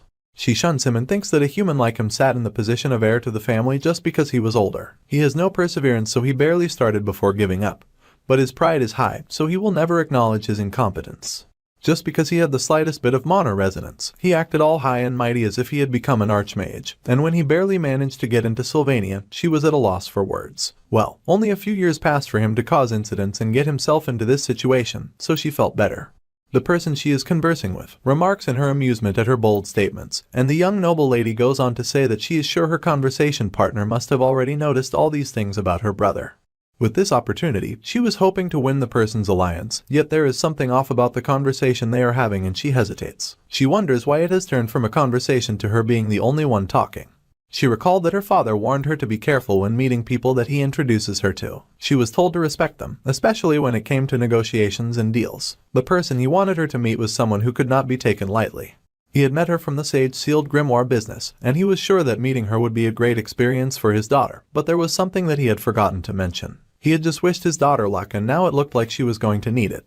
As Lortell looked at her with the cunning eyes of a fox, and she asked her dinner guest to keep talking, her words dangerously wrapped around the girl like a snake, cornering the noble lady who had been trash-talking her crush for the past 5 minutes. The little Roth Taylor daughter hesitates and calls for a ceasefire, asking if the merchant is upset. The merchant girl just grins wickedly in response, and asks what she is talking about. She smiles as she hears all the interesting things that the poor naive young lady has to say. Ed's younger sister was hyped up as some kind of evil mastermind, but I'm honestly loving the fact that she's just a tiny little puppy with no clue on what's going on. And while she's being tested to her limits for reasons she could never fathom, back at the man cave, our dude looks through his winter break to-do list. He's managed to complete a lot of the items that he had planned, leaving just building the storage, expanding the cabin, acquiring a bow-type unique skill, and raising his magic engineering by 3 levels. He recently acquired a mid-rank magic particle explosion, which was great. He also got the mid-rank magic called Root's Desire. He brought it from Professor Glass's library last night, and it was quite convenient that he could see all the books without a due date. He could finish most of the scholarship student work on the first day, and it seemed that Annie's suffered way more than he did. He started practicing his ignition powers on the campfire at his little home, and then recalled that he could not use magic. He cannot practice it, but at least he wanted to become proficient in its theory. Although she popped up in various unimaginable locations in all sorts of ways before, he is now used to all of the places that Lucy can appear in. He calls out to her and pulls the covers from her as she naps in his bed, asking her to light the fire for him. It is not hard for him to lift her either, since she is so small and crazy light. So, he points her in the direction of the fire like she is an automatic lighter, and she immediately turns it on. He is satisfied with her work, and she says she will also stay outside. So, he agrees and she nuzzles in his arms to continue her sleep. Suddenly, she wakes when she smells perfume, and he agrees that he was working with Annie's all day, so her flower scent got stuck on his body. The little mage is worried and asks if our dude is feverish or sick, and he is surprised that she can tell. She immediately tells him not to be sick, because he might die. If his magic is twisted, she will happily release it, and she does so. However, she pauses for a moment with her hand over his chest and realizes that it is not twisted. His magic is empty and he has done something reckless. He says that it is manageable, and she mentions that once winter ends, he might get much stronger. Then, she asks if she can make a weird request and he is curious about her request. She asks him to pat her head, and he does just that while she sleeps, his focus on the book he is reading. She flushes with a happy smile on her face as she rests. Suddenly, he hears a noise behind him and turns surprised. It has been a while, and he greets the foxy merchant. He asks if she came because of the favor he asked, and mentions that she could have just asked him to come to the trading company. However, she nervously adds that there were other things she wanted to talk to him about. But she cannot take her eyes off Lucy, who is using his lap as a pillow. Foxy mentions that there was something she wanted to ask. Back at the school, Tanya thanks another for hearing her out. The objective that she has is simple. If the person follows her and helps her punish an evil man, then she will reward them the best that she can. For example, there are a lot of reputable archaeologist researchers in the Island family. She can share several antiques that are in the Roth Taylor family storage with the Island family, and the girl she is speaking to is excited to hear this. However, Wolf Boy Zix is also listening, and he has heard of our dude's sister. She stares up at him and he glared down at her with the fire in his eyes, while she notes that his body is well trained, and she can feel the clear flow of magic from him. She needs to get him on her side, but he asks again if she is our dude's younger sister. It will be helpful while she trains her magic resonance. She is surprised, but he goes on to ask his girl if she brought some notes from Professor Delorf's elemental studies. Elka happily says she did, and they hand the shocked girl plenty of things. They even tell her she can throw out anything she does not need, and that having notes in class is very important. They even find the wreath needed for Professor Hallen's class. Finally, after giving her so many items, they sigh in relief and smile. She was shocked, now loaded with so many items, and asks them if they even heard what she said about the offer. They did hear that she wanted to do something about her brother, but he just says that he knows that siblings are usually at odds with each other. He even adds that there is no way for them to get along, and he understands why she has a misunderstanding with her brother's difficult personality. However, the ship is leaving soon, so they wave her goodbye and say that it was nice to meet her. He even introduces himself as our dude's junior, saying that he is indebted to our dude, so they are quite close. Since she looks tough like her brother, he is sure that she will do great. He also thinks it is a blessing that she was born into a great family. He taps her shoulder and wishes her good luck as he hops away with Elk. Meanwhile, Ed's poor younger sister crashes to the ground under the weight of the load. She lies on the ground confused out of her mind. Meanwhile, in the faculty building, in Claire's office, Assistant Professor Claire is congratulated on the good job that she did, but she looks immensely exhausted. As long as the new student's class assignment exam goes well, they will be able to take it easy for the rest of the break. The assistant professor thinks that her teaching assistant is incredible, and asks if this is the power of youth because her stamina is made of steel. Meanwhile, the serious teaching assistant, Annie's, knows that she cannot trust the labor force of the external scholarship students. Neither the third-year Onyx nor the first-year Clebius were efficient with their work, so she has to redo everything in the end. However, Ed was different, and there were no flaws in his document processing. He took down exactly what she needed about the exit and entrances, and the possible hazards that could be faced on the day of the exam. He was able to resolve practical issues at a standard hard to find amongst high-ranking nobles, and it would be a lie if she said she was not surprised. He was not living revered for nothing, surprisingly enough. Even the exhausted teacher Claire notes that our dude is very similar to the young teaching assistant. The teacher confesses something that must be kept a secret from him, but she told the young student when she was investigating the Offles Hall occupation incident. She found that he had made quite a decent camp that was bigger than their lab. The tools he uses, his work table, campfire, display, drying rack, and smoker, he had made them all by himself. She was able to truly feel how persistently he lived, and who knew that his grades would improve so much that Glass would acknowledge him. Even when he contracted with a spirit, it must have been hard to do alone, so she had no idea how he did it. She is sure that he worked hard, and Annie sees more and more clues that demonstrate his practical abilities that have been developed to a strange extent. He is different from those who grew up as nobles like flowers in a greenhouse. The emaciated professor laughs that the young lady and our dude have more similarities than she thought. The teaching assistant thanks her for saying that, and she has to admit that he is not a bad man. She could not just listen to others' opinions and tell her friend Janica to have a beautiful love, but after meeting him herself, she could find no flaws. He is just a decent, honest, and hardworking man. His appearance is outstanding, and he has no arrogant attitude. Heck, even the clumsy and the unreliable assistant Professor Claire seems very fond of him. He also had a gentle side to him, and she found out unexpectedly that he has a good body. My guy also smelled pretty good, so she could tell that he took good care of himself. This is when the assistant professor then leans forward to ask her hardworking teaching assistant if she is spacing out, and the girl is currently choking herself with emotions she can't even understand herself. She slams her hands on the table to snap herself out of it, and flings open the windows, shouting that it is a bit warm in the office. The assistant professor agrees that some circulation would be nice, but the wind sends the papers flying and she chases after them. She asks if her teaching assistant is okay and is greatly worried that the girl has overexerted herself. However, Annie's grips the window and stares out as she realizes she has done something troublesome. She does not think it is okay and it is real trouble. Her face is flushed red because, in the course of trying to expose him as a horrible person, she has done something no good friend should ever do. She gasps and covers her mouth as she tries to fight back the realization, and she recalls how the assistant professor Claire mentioned that he even contracted with a spirit, which is something that must have been hard for him to do alone. He even got a contract with a spirit in a short amount of time, which was impossible to do alone. She was sure that Janica helped him with the spirit connection, and that spirit must be talented and trustworthy. This also means that the spirit can report everything that happened to her friend, the very talented spirit sorcerer. Annie clenches her teeth as her hand shakes, because as much as she knows her friend to be a very sweet and kind person, she also knows that there's no way she wouldn't misunderstand her previous actions and be jealous as all hell. The assistant professor calls her teaching assistant and says that since they are done with work, they should go to eat snacks. She even offers to buy some. However, when she looks around, she sees no sight of her assistant. The Failover family's family motto is harmony and coexistence, and the beautiful way she was considerate of others and loved everyone was what always made Janica shine. She never experienced loneliness, and thanks to that, she could obtain many genuine friends. However, there was no such thing as a life without worries, and as she sat under the tree, the little fire bat filled her in on what happened between her crush and her best friend. Suddenly, our dude's younger sister popped up at the wrong time. She greeted her senior happily, and said that she wanted to introduce herself and talk. Since the talented spirit sorcerer is one of the incoming third years, and the ace among aces with incredible popularity, recognition and ability, the wicked Foxy told the young noble lady to bring her to her side. Oblivious, the young noble girl asks the spirit sorcerer if she is okay, and a hot flame bursts from the senior in front of her as she rises to her feet. The girl is confused because she recalled Foxy telling her that the sorcerer was kind and considerate by nature. However, she finds herself staring at a large and fiery dragon, and a girl who looks bent on murder. She's supposed to be someone who always listens and believes everyone's words, but she's currently crying with tears of blood as betrayal and heartbreak burn in her eyes. Resuming the story, the students had finished arranging most of the production materials that someone asked for, but the legendary rank materials were proving difficult. They are hard to find during winter, and there is no helping it. He knows that she is busy anyway, but she accepted his request and he is grateful for it. She says that she just did it when she had time, so he should not worry too much. He says that she should have just rested, and asked why she came all this way to tell him.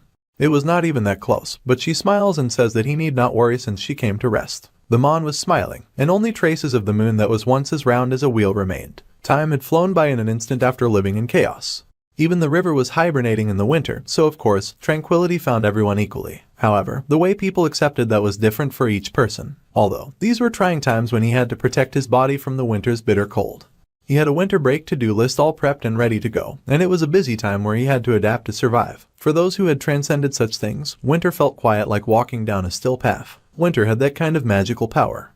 Suddenly, Lortell pauses and asks why Lucy is sleeping on our dude's lap. He simply replies that it is winter and she cannot believe his answer. She glares but wonders if she is overreacting. However, she says that she would not have come all this way just to talk about magic engineering items.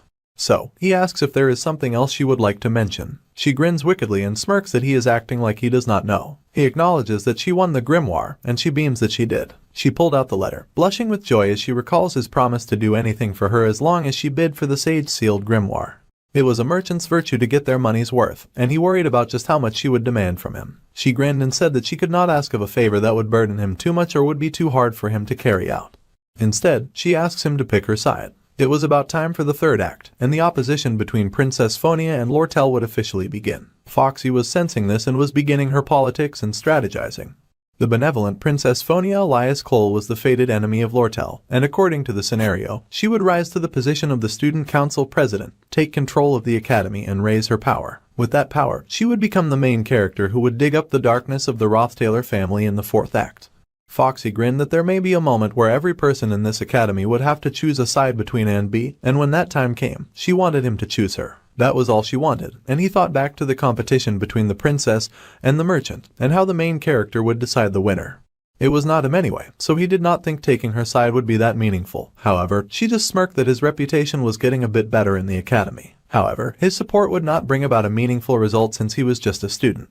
He said he almost felt a little hurt by her blunt words. But she was unbothered since it was not an issue of being politically meaningful. The reason behind it concerned her, so he agreed, saying that it was not hard. She burned up the letter and his eyes widened. She smiled captivatingly with devising a plan, and she was truly worthy of being called a girl of 1,000 faces. However, her smile that night was bright and genuine, her face laughing and happy as she showed our dude a new expression. Since it was during the break, it was a day where there were obviously no classes and no academy scholarship student work. It was winter at the wood cabin and our dude wanted to sleep in lazily, but he woke early out of habit. He asked Lucy to light the fire as she also trooped out of the cabin and she agreed. Last night, he had a long conversation with Foxy, but there was something that never left his mind. She had asked about his younger sister and had mentioned that she believed that his younger sister had been preparing something. She could not tell whether she truly saw him as an enemy of the family, or if she just had lied ill against him as siblings often did. Honestly, she found the girl a little cute, so she introduced her to a few people. She had said that she would go and meet them all today, so she had already met Zix and Janica. She would probably come around to find him the next morning to tell him off, and our dude considered that she had come. The biological sister of the body that he was in. Her relationship with him was a complete mystery, and no matter how much he thought about it, it was hopeless. There was nothing he could do but turn to acknowledge the girl who came to a stop before his campfire. He stared at her in silence and she greeted him with her procession of servants behind her. She nervously said that she had brought him a present, and he was a little confused on why she was nervous. He also wondered if she was embarrassed and piqued at her. However, to his surprise, she seemed scared of something. However, most importantly, she did not hold any ill will. He beamed and realized that while he was in the estate, to his family he must have lived a solid life. He groaned with his face in his hands and apologized to Ed Roth Taylor for coming to such a hasty conclusion. Meanwhile, his sister was totally terrified of him. When they'd been growing up, her brother had thrown food on the floor, cursing at the servants for daring to bring low-quality food to the next in line to be the Roth Taylor lord. He would call his sister and say that her perseverance in not showing even a gaze of contempt was quite impressive. He thought her worldly wisdom and wit were outstanding as he pressed a servant to the ground. The maid groaned in pain as her face was pressed into the thrown food, and the little girl had eaten with a shaky hand. She had yelled for her brother to please stop back then, slamming her hands on the table. He then asked her what was wrong, and asked if she felt sympathy and attachment to the servants who were mere tools. He would say that she was not a true noble yet, but the demon who would toy with her was incomparable to the nice guy who smiled now at the box she had given him. He thanked her and said that he would use the gift well and wear it at the start of the next semester. Strictly speaking, he had been excommunicated from the family and he was not her brother. However, he was grateful for her gift. She was surprised at his reaction and he told her to go wait by the fire. He did not have a lot of herbs left, but he decided not to save them. She was shocked when she noticed Lucy by the fire, but he told her to ignore her and made her give up her seat for his sister. He had heard that she had been going around to check out the academy and he asked if she had met anyone. She nervously mentioned that she had heard much about him too, and he was surprised. There were not many people who knew about him, so he asked if she had met Zix or Janica, and both the servants and the young lady went purple with fear. He smiled and realized that they had met Janica, asking if she was nice since she was the kindest person he knew and that she had the sweetest heart. She screamed that she had indeed met the incredible kind person, and she had been so extremely strong with a high-level fire lizard. She summoned it and was throwing workers around like toys. She even threatened to not let the little girl go if she did not reply properly. However, the sister still insisted that the spirit sorceress had been very kind and elegantly wished her good luck in her school life. Our dude was confused that Janica had taken out a high-level spirit.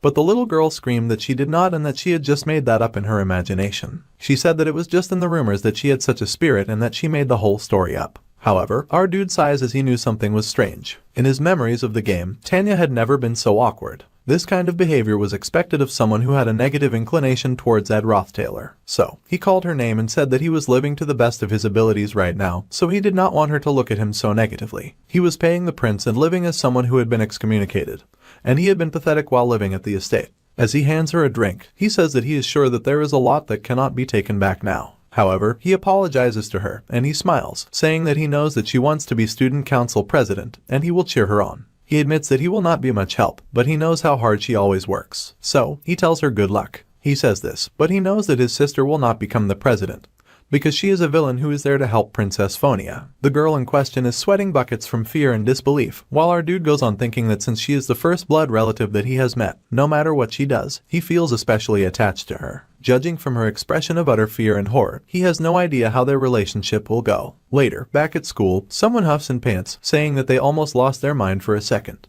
Of course, it was little Tanya, and she knew that her brother's real nature was likened to that of trash. However, she had almost burnt to death after talking badly about him to Janica. There was something that she realized at that moment, which was true fury. The spirit sorcerer truly believed that our dude was a good person and a true human. It was strange that Sylvania was full of so many elites, and the top student was the legendary genius, the mage Lucy Merrill. In this place full of those types of people, no matter how good at acting her brother was, his true nature should have quickly been revealed. So, she is confused but pauses when she comes across Lucy going into her room. She did not recognize her and was at the raggedy-looking schoolgirl entering the room next door. Even in Offles Hall, which was the best dorm, there was still that unsophisticated and inelegant human, so of course there were imperfections anywhere. However, the raggedy genius suddenly speaks to her and asks if she is the younger sister, and the girl sighs that her brother was just lucky. Suddenly, the odd girl with the giant hat stands on her toes and touches the young noble's shoulder, saying that she should let her know if she is struggling with anything. Then, she whips into her room, confusing the young noble lady. Her eyes widen in shock as she realizes that even in the best dorm, Offles Hall, only the top students have golden nameplates. Her room was right next door to room 302, which housed Lucy Merrill, the academy genius. She gaped in utter shock and disbelief as she realized that the raggedy girl had been the legendary genius mage, Lucy Merrill. Nothing in this academy made sense, and it seemed that it would take quite a while for little Tanya to adjust to Sylvania, but it was not particularly her fault. In the next chapter, someone asked to be introduced to a boy in the rose garden. She said that it would be best if it was someone who was handsome, tall and distinguished, and she knew Belle had worked at Offles Hall for a long time, so she must surely know many students like that. The warrior maid was hesitant as she knew the girl in question was not the kind to casually meet with boys, since she had no actual dating experience as well. She fell silent as she was plagued by the truth of these words, and the maid apologized, saying that she did not mean it in a bad way. The girl was always so busy and she was always doing her best to take care of herself. So, she did not think that the girl would be interested in dating. Like the incoming third year, Master Ed, and now that Belle thought about it, they were actually quite similar, which was the last thing that the girl wanted to hear. Suddenly, Belle's eyes widened and she made a bold suggestion which the girl could not deny because she could not fool the maid's sharp eyes. She had met him since he had so many negative rumors surrounding him.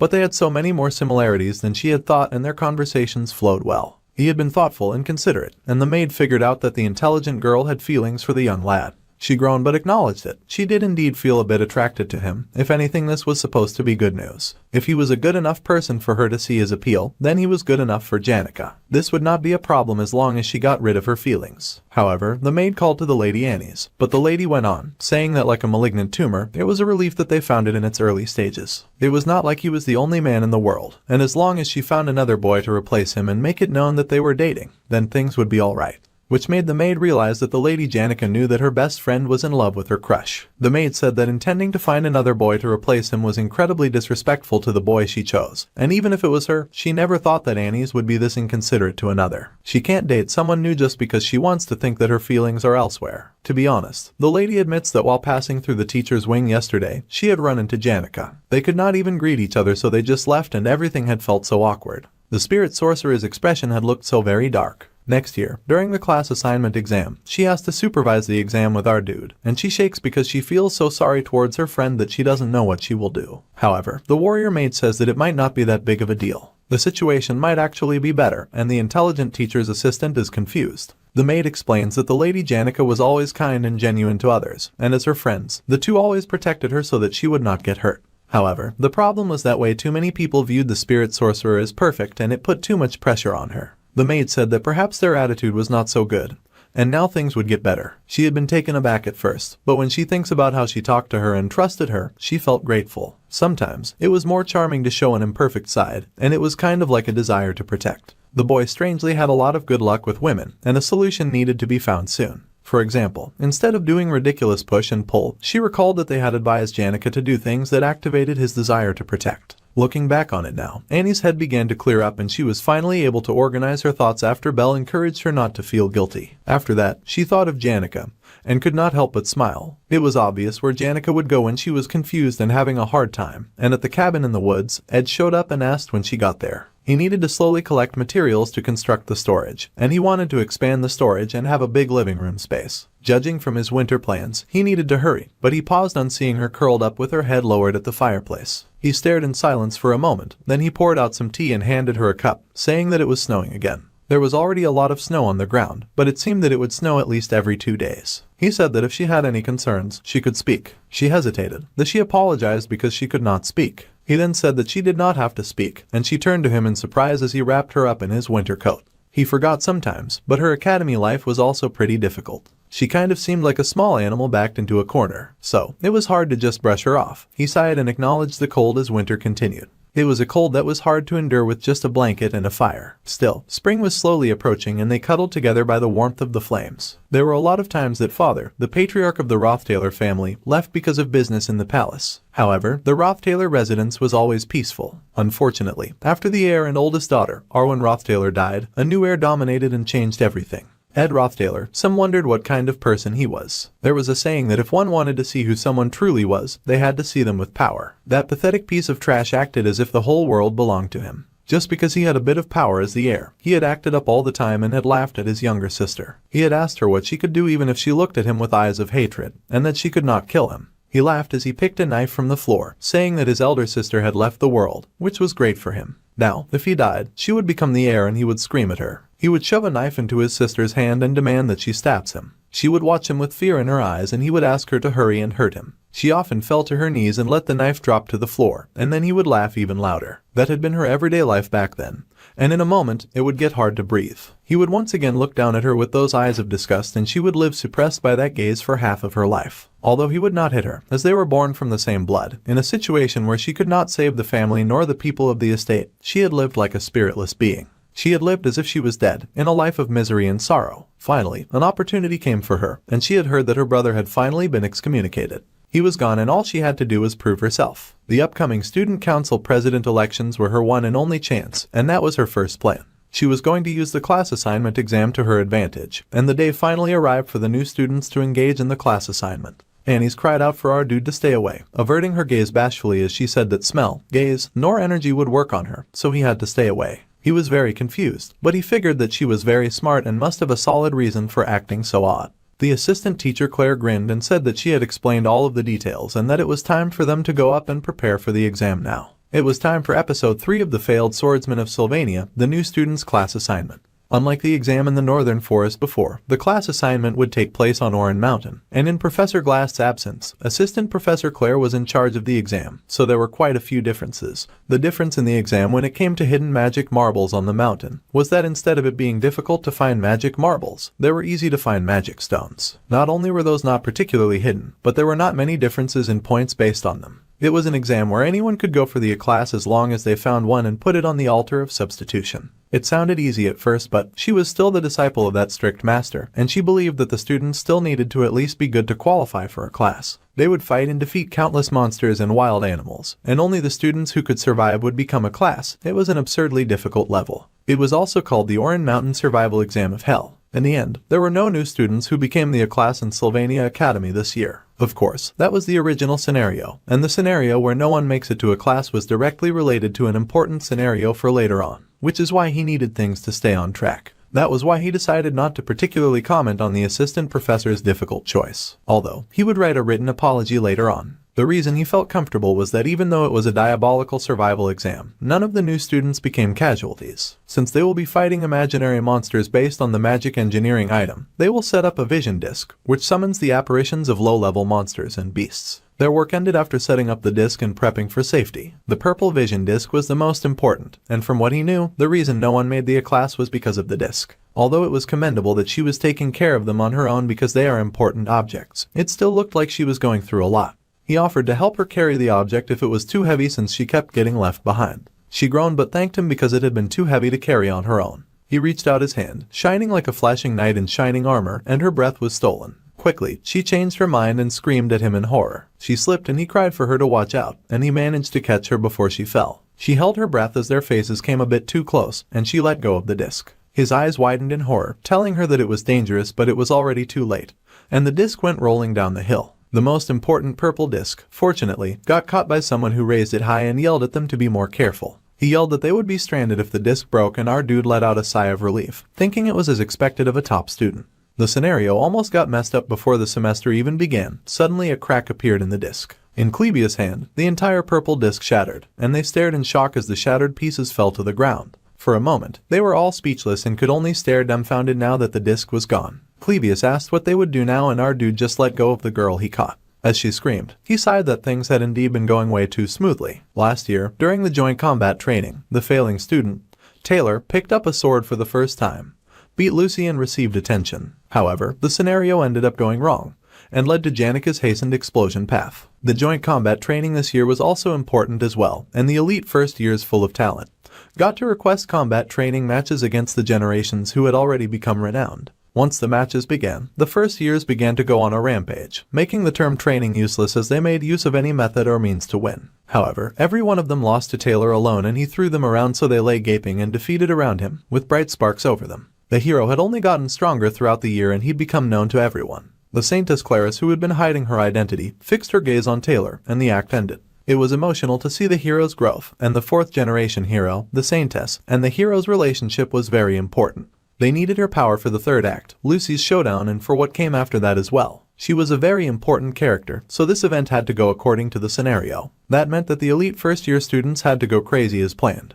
But the honest cause of their frenzy was because none of the new students were able to get placed in the A-class during the class placement exam. The reason none of them made it into the A-class was because the motivated assistant Professor Claire had used the purple disc, which was now broken and irreparable, in the exam. The students groaned that this would be annoying. The circuit itself was broken, so they needed to put this in for repair separately, and all their hard work had fallen away. They panicked, and to everyone's confusion, it had been Annie's mistake. She apologized and said that she should have been more careful. It was not like apologizing was going to fix the broken magic engineering item, and at this rate there would be too many A-class students and they needed to fix the problem before it became a real issue. Our dude, however, said that they could definitely solve things. Plebius was surprised. However, our dude went on to say that he meant that the top fighter would, of course, have to contribute, much to the fighter's dismay. He cried out in horror, but there was no turning back. The class assignment exam location was the Orin Mountain entrance, and the narrator asked when one truly felt that they had come to the land of learning, Sylvania. If Tanya was asked, she would reply that it was when she met such noble students as her classmates. The princess and the chancellor were both Sylvanian students, and they all wore the same clothes, and did not take into account birth and status. Despite that tacit rule, there was an exception, and the anchor of millions of people within the Telos order, the Saintess Claris, and everyone bowed at her, even as she thanked them and told them to spare her the formalities. If everyone were to be mindful of etiquette, the whole academy would suffer, so they did not mind the formalities with her. The students are honored to meet Saintess Claris, and Tanya takes the sweet opportunity to introduce herself. The Saintess is intrigued to meet a member of the Roth Taylor family, and she says that Crepin, the patriarch, had been baptized by her, but back then she had been too young, so she did not really remember. The little noble said that her blessing was the honor of their family, and when she became an adult, she also hoped to be baptized by the Saintess. She smiled and said that she looked forward to that, and the little noble was thrilled to have met the Saintess in full view of everyone. This would be helpful for the student council president elections, but today's main event was becoming a member of Class A, and they watched as the flare to start the game shot into the sky. The flare burst into a shiny firework and it was time to begin. The faculty of combat ran to the student plaza, the faculty of magic ran to the entrance of Orin Mountain, and the faculty of alchemy gathered at the Offles Hall's basement.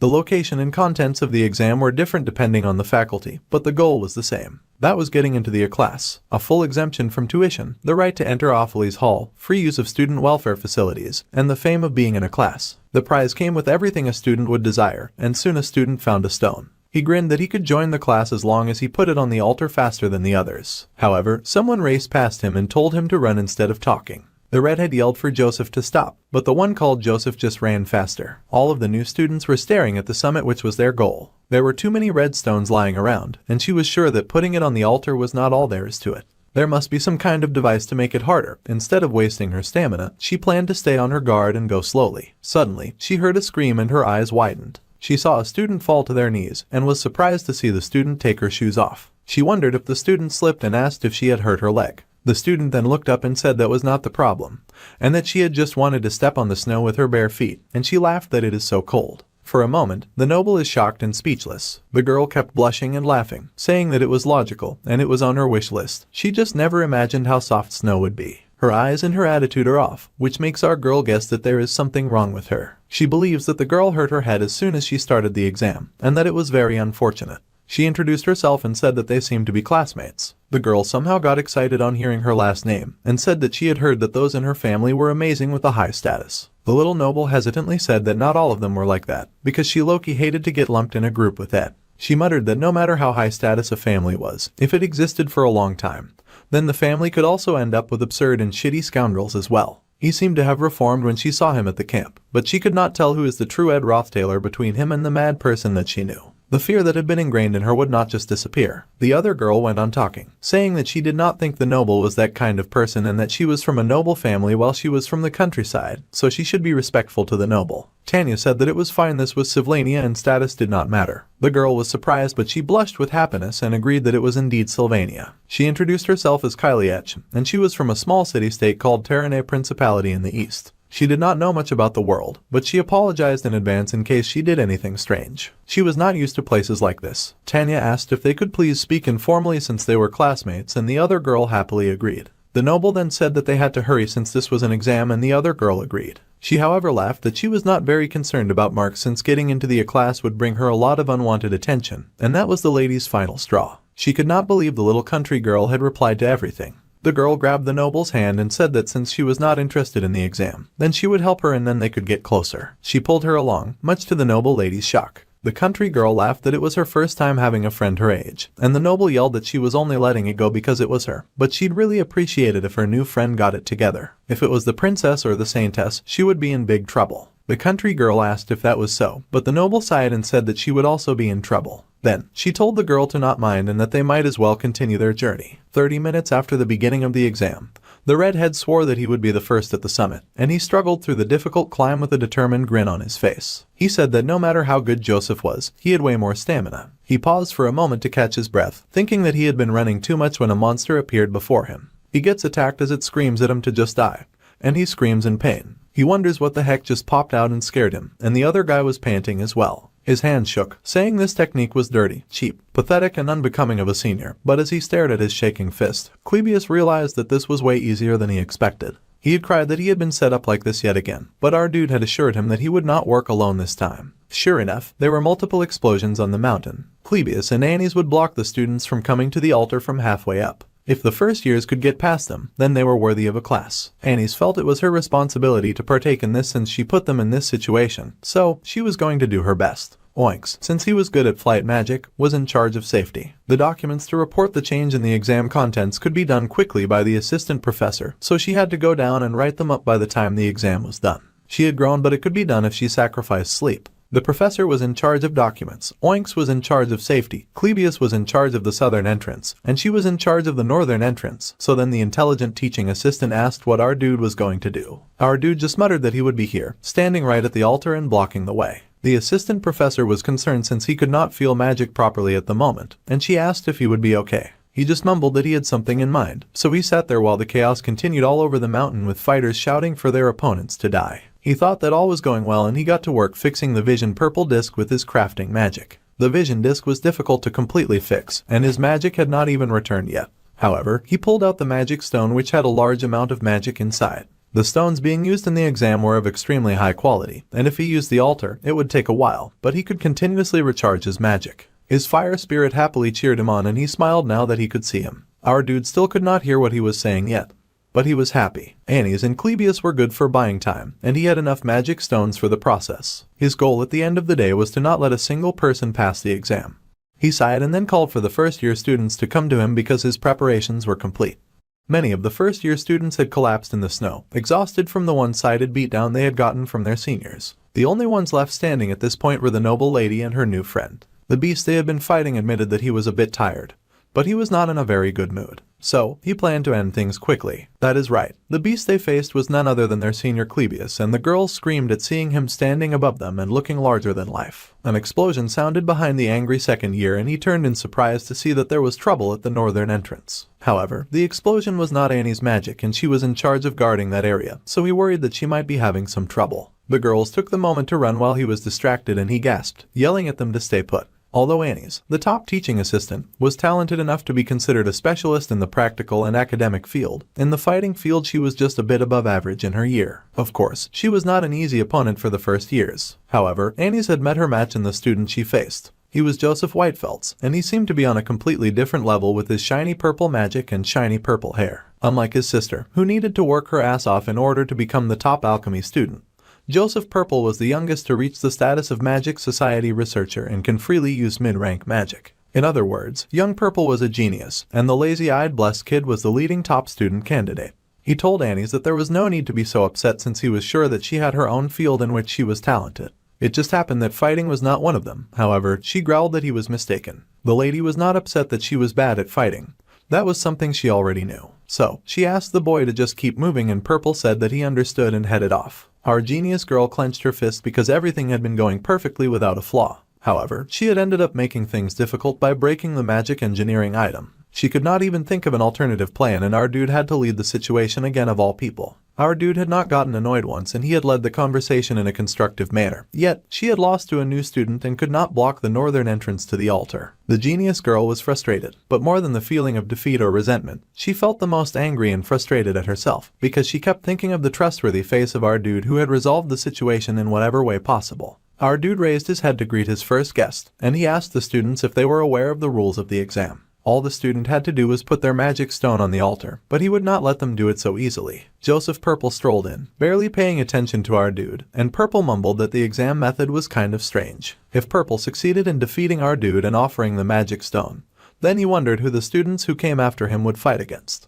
Our dude replied that who knew, but that was not for Purple to worry about, and Purple Genius agreed since he was sure there was some kind of alternative prepared. Honestly, he was not too curious about that and the first-year student really was just trying to buy time to understand his surroundings. The vision disc was in a different color, and he wondered if it was an improved model. Purple Genius reminded himself to stay on his toes while facing this foe, since the senior looked like a magic faculty member, but the student could not feel a lot of mana from his senior. Plus, there were traces of our dude having used a magic stone, so the fact that he had to use a magic stone to fight the student, the first visitor, meant that the senior had a very low amount of mana. If this was the case, then the junior had no reason to fear and he was partly disappointed by the school as he fired his attack. He had thought that there would be something to learn from the school, but it looked like this fight would be easy. Purple decided to just think of the type of sandwich that he would eat as soon as he got down from the mountain, and he fired an attack at our dude. The bright light triggered an explosion as Purple had used the mid-rank magic particle explosion, a vicious mid-rank magic spell that did not have strong firepower, but if a person was not ready for it, they would get hit. If the person getting attacked did not see the direction of Purple's hand and dodge in advance, then they would not be able to manage it. However, his senior slid out of the explosion unharmed, and Purple was slightly impressed that our dude had evaded that, noting that he must have some combat experience. From the flow of things, our dude was likely to use fire magic, and judging by his level, it would either be ignition or scorch. Scorch spurts out the fire in a radial shape, but looking at how our dude was aiming downwards, Purple guessed that he would use ignition instead. That is exactly what happened and the fire magic went soaring towards Purple in a hot flash. Purple's eyes widened as our dude's aim was on point, and the scale of the flames was much bigger than the first year had expected. His senior had definitely trained in basic magic diligently, and it might even be considered a mid-rank spell. The large flames enveloped the student and for a moment he was blurred from sight. However, he could easily put up a shield to deflect the flames. Purple thought that it was such a waste, and that no matter how high the level of ignition was, it would not be able to get past the junior's defense magic. Battles between mages are often decided based on the amount of one's mana, so if the two consume a similar amount of mana, whoever has more mana determines the winner. Purple guessed our dude did not actually have a lot of experience in fighting using magic since it was clear that the junior had way more mana. The junior was confident that our dude would fail to block the junior's offense magic or maintain his own ignition once he ran out of mana. Battles between mages were profound, but the junior was taken by surprise when our dude called him by name. The junior was chased by a giant fire monster who told him that it was possible for Purple to block spells with his defensive magic circle, but not physical force. Our dude was the giant fire monster and he slammed through the shocked student's shield, grabbing him by the shoulders and slamming his knee into his junior's face, chiding Purple for preparing for a battle only between mages just because he was a mage. Our dude looked down on him with glowing eyes, and the junior slid back to regain his bearings. Purple groaned and held his cheek, noting that our dude went through the fire and wondered how that was even possible. Purple made a new pledge not to be careless, and he started up some mid-rank ice magic, while our dude fired ignition at him in huge fiery waves. Purple was surprised to see fire magic again and wondered if that was a response to his ice magic. Purple also wondered if the senior was trying to block his vision with steam and do the same thing as last time. However, the junior could use other elements too and he had no plans to get caught by the same trap twice. He fired fire and hot waves at our dude, using the basic magic of Scorch. The fire was huge, scorching everything it touched and blurring everything from view in a flood of orange heat. That is when our dude activated his blessing of recovery and he gained temporary immunity to flames in a greatly increased form. Our dude flew forward like a genuine demon from hell and charged at his poor junior, and Purple was shocked to see that his senior had fire tolerance. Purple shielded immediately as our dude came at him with a knife that he brought to a wand fight. Fortunately, Purple had the physical shield to block physical attacks, but the student panicked and wondered where his senior had pulled his weapon from. However, when it came to casting speed, Purple was faster. The Purple's eyes widened in horror, because our dude had somehow empowered the knife and our dude leaked backwards as he called for his elemental spirit. Our dude called for Mug and the inscribed knife began to spark with the explosion spell. The huge explosion rocked the first year's body so hard that he was thrown into the air with a scream. There were follow-up explosions on the ground, and he landed with a huge bang against some nearby rocks. The dust cleared and the junior was finally taking things seriously. He told himself to keep it together, encouraging himself to think. There was no way that our dude's casting of basic magic was faster than the junior's. The junior then realized that his senior was using spirit magic as well. Not explosion magic, but a spirit formula. And now Purple understood that our dude had gone through his scorch with his bare body because he could use the spirit magic of the blessing of recovery. Our dude had purposely hidden his spirit's form within the fire, but the dude could see Mug now. Spells, spirit magic, and those magic engineering items that he had not even used yet. Purple sighed with a groan where he leaned against the tree he had hit. Purple had no idea just who he was dealing with, and our dude stood tall. Purple let his magic stone slip from his hand and gave up, saying that he had lost. Our dude stood before him, watching the magic stone roll to the ground. As our dude was distracted by the magic stone, Purple then took the opportunity to launch a sneaky attack, charging at our dude. The junior activated the mid-rank magic of Ice Spear and aimed it at our dude. However, our dude had seen that coming and he easily dodged. Purple had not given up yet and he screamed as he swung his fist, punching our dude in the face successfully. There was no way Joseph, who had only ever researched magic his entire life, could have made any kind of impact with his fist. In truth, Joseph had missed his shot and a dark wind gathered around them. Purple's eyes widened in shock as he wondered how that could be. A huge spirit beast roared from our dude as protection of the wind was activated, as it always did when an unexpected attack was recognized. The enemy would get blown away by the wind, and that is exactly what happened to poor Purple who got shot through the forest. The junior was blown away in a tunnel wind attack, and he smashed against a tree again, this time breaking it. The junior shook, covered in bruises and in pain, but he refused to give up.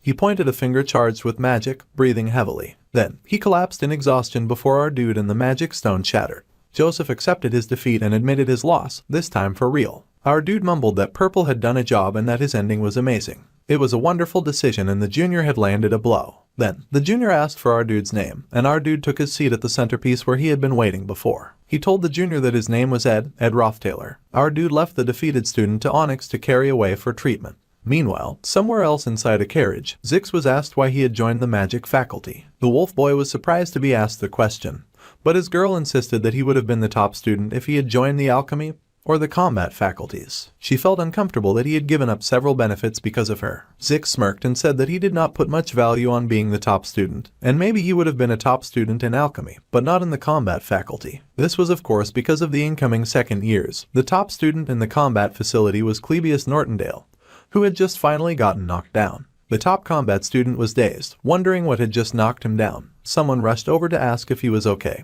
and if their holy magic was too strong and if she had broken anything. Someone said that Clebius should be left to them while the two students were advised to continue their exam. The top combat student cursed and someone yelled at him to get it together, but the combat student was drained. He had no idea how he was supposed to block something like that. It was already 20 minutes before the end of the exam, and everyone had been working very hard. The girls had finally made it to the centerpiece where our dude waited and they were both shocked to see our dude at the finish line. It was the last exam and he was surrounded by a pile of many defeated students. Our dude said that he would get to the point. The person who was once the object of fear and the object of hate for our noble lady now stood at the center of the exam, covered in bruises and blood, and he told them bluntly to just give up. The Saintess Clarice had two dreams. While praying at the church, the priest told her that nobility came from the unwavering belief that a person maintained their entire life. It was believed that a person had to become like a blank slate. The Saintess' first dream was planted by Archbishop Verdio, and the other dream was the one that told her that rather than a blank slate, it would be better to die in wastewater. Her eyes opened slowly and she saw a woman who told her that the pure white holy imperial capital was built by humans, even the tall tower that was majestic and confident.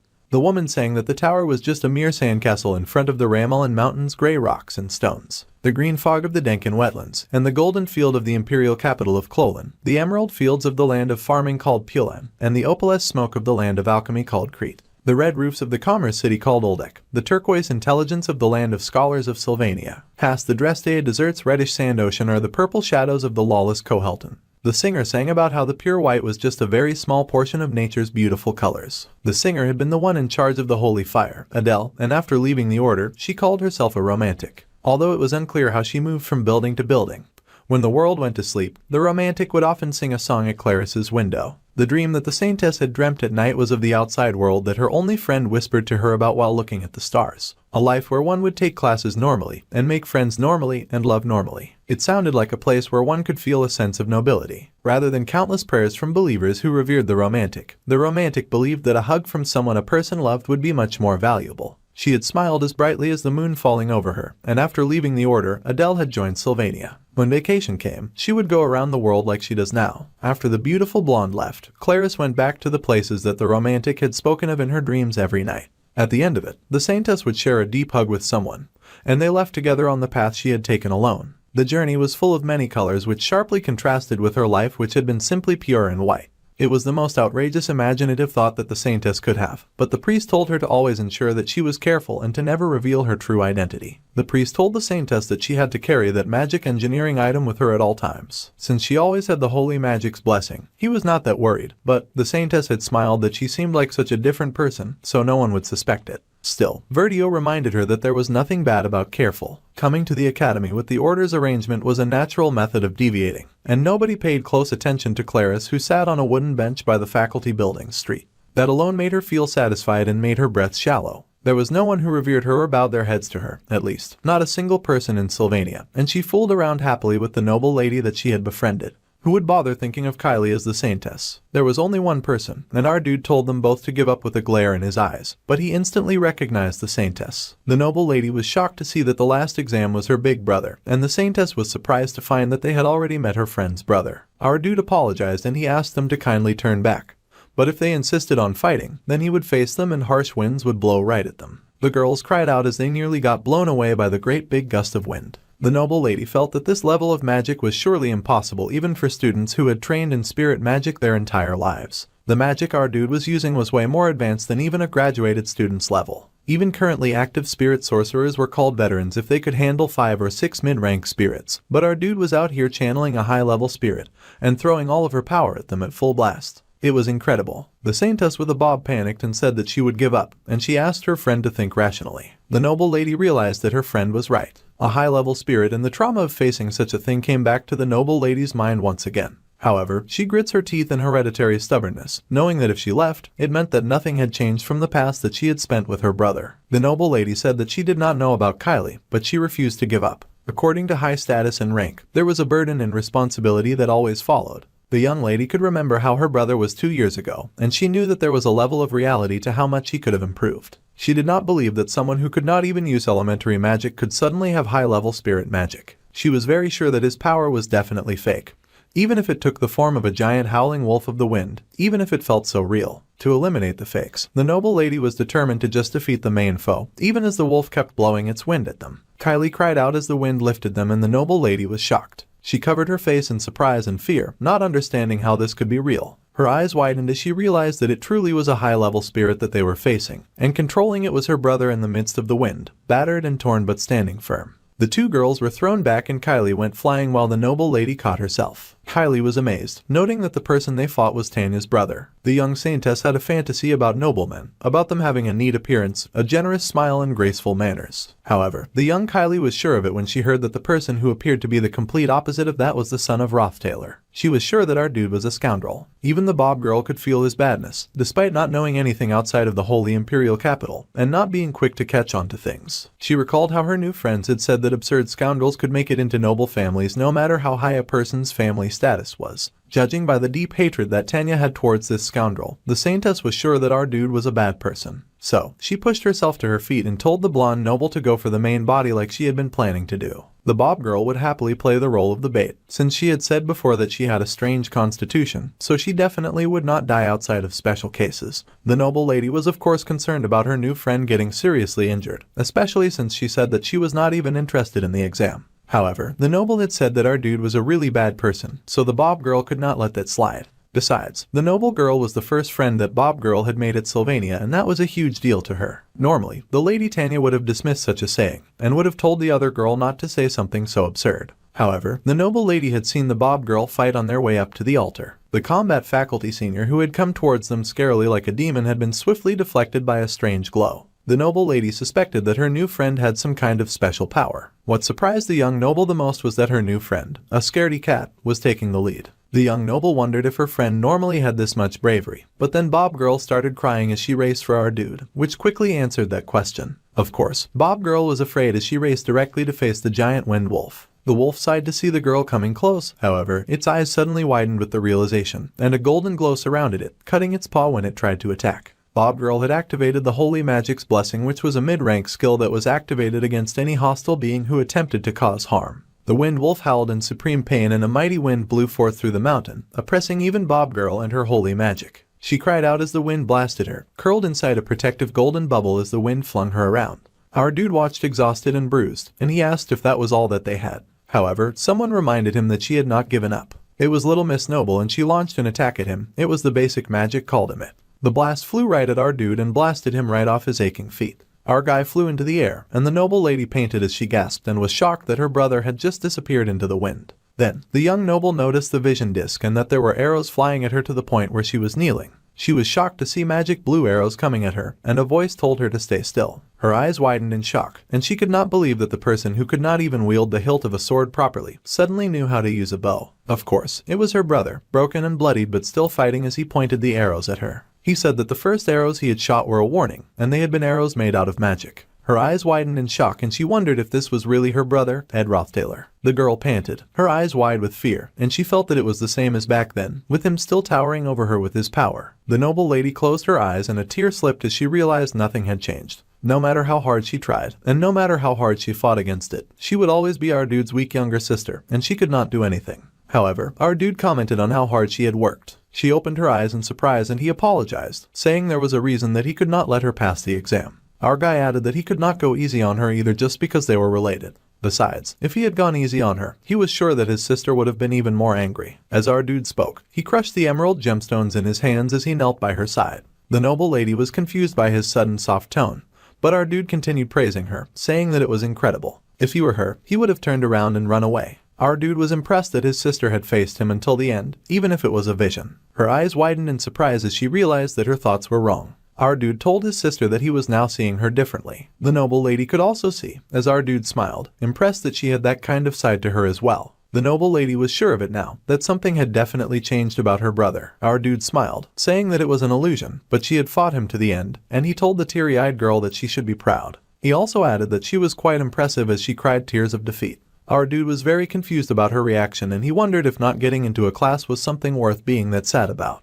Suddenly, the disguised saint showed up and wrapped her arms around her blonde friend, telling our dude not to come any closer. The girl yelled that if our dude dared to recklessly attack or antagonize her, then bad things would happen, so she warned our guy not to move. Meanwhile, someone called out to our dude and informed him that the exam was over. He was called to come and help since Clevius had been completely knocked out. Assistant Professor Claire was told to update the grading list, and there was so much to do when the student council president elections began right at the start of the next semester. The exam was over and the little Bob Saintess was relieved, but her voice was a little different. She glanced in horror to see her hair already altering from white to brown and realized that the transformation magic was getting undone. She realized that it was back when she was fighting our dude and her special charm had flown off. She needed to carry the magic engineering item with her at all times in order to maintain the transformation. At this rate, she would definitely get exposed as the assistant professor Claire came closer. However, the assistant professor realized something was off and Bob Girl began to panic that her identity would be revealed and that her school life would be over before it had even begun. However, Mug suddenly flew over and dropped the golden item in our dude's bruised hand.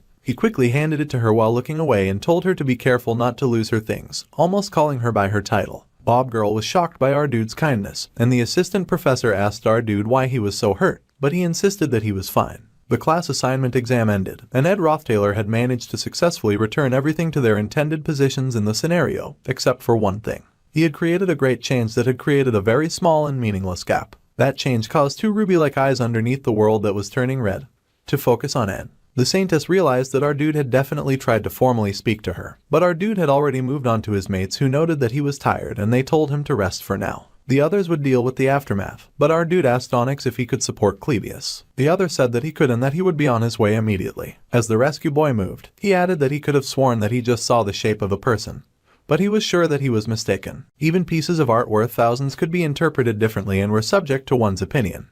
But when seeing the sunset, there was no one who could think that it was not beautiful. Our dude mumbled that the person was talking nonsense. Anyway, the person added that humans lived such short lives, but did not even know how to appreciate each moment. She was of course the high-ranking wind spirit Merylda, and she went on to say that the worst curse a human could experience was a dull and boring life. The wind spirit added that our dude needed to know how to appreciate the small things, and find meaning in even the everyday things. Although they said a human's lifetime was like the 4 seasons, a spirit's lifetime was like a very long winter. A boring and bleak life it was, and our dude realized that Janica had been right about the wind spirit being a chatterbox. The chatterbox said that people like our dude who were thorough in everything and left no gap were often senseless when it came to themselves. The way our dude fainted from exhaustion and constantly got hurt was proof of that. Our dude asked so what, and the wind spirit replied that what she was saying was that our dude should definitely date someone. The wind spirit was totally thinking about Janica as she added that he must have someone around him who was kind and cheerful and friendly with him. Someone who was strong enough for him to rely on as well. Meeting someone like that and improving himself would be very helpful to him emotionally, and he did not even know that.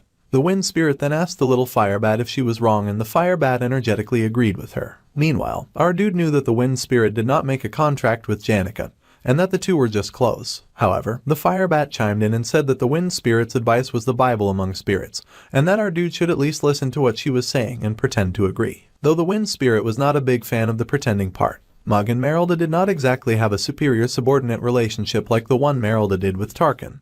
But our dude guessed that high-ranking spirits were just scary after all. The fire bat added that he had gravely misspoken by telling our dude to pretend, and he energetically was ready to repent with his death. Then our dude turned as he remembered something. He recalled that Janica had looked kind of down lately, and he asked the wind spirit if she knew why. The wind spirit chuckled and asked if our dude was worried about his friend. Our guy was of course worried, and the wind spirit grinned that she could not tell our dude something that Janica did not want to tell him yet. This further confused our dude, but the high-ranking spirit assured him and told him not to worry too much. It was important for even the famed spirit sorcerer to experience winter for once, and she needed to experience it and go through the process of growth and understanding. The world was after all not a fairy tale, and a lot of people needed to endure until spring came. Our dude finally lifted himself from the ground, and the happy wind spirit asked if they should go now since consuming more of his mana would make her feel guilty. Even her current form was not easy for our dude to manage, so he told her that she could go. The wind spirit chuckled that she was a bit expensive, but the form she had was the best for efficiency. Our dude asked if the spirit had other forms, and the spirit asked if our dude would prefer a beautiful girl since it was better on the eyes. However, the wind spirit doubted that our dude could support her taking such a form.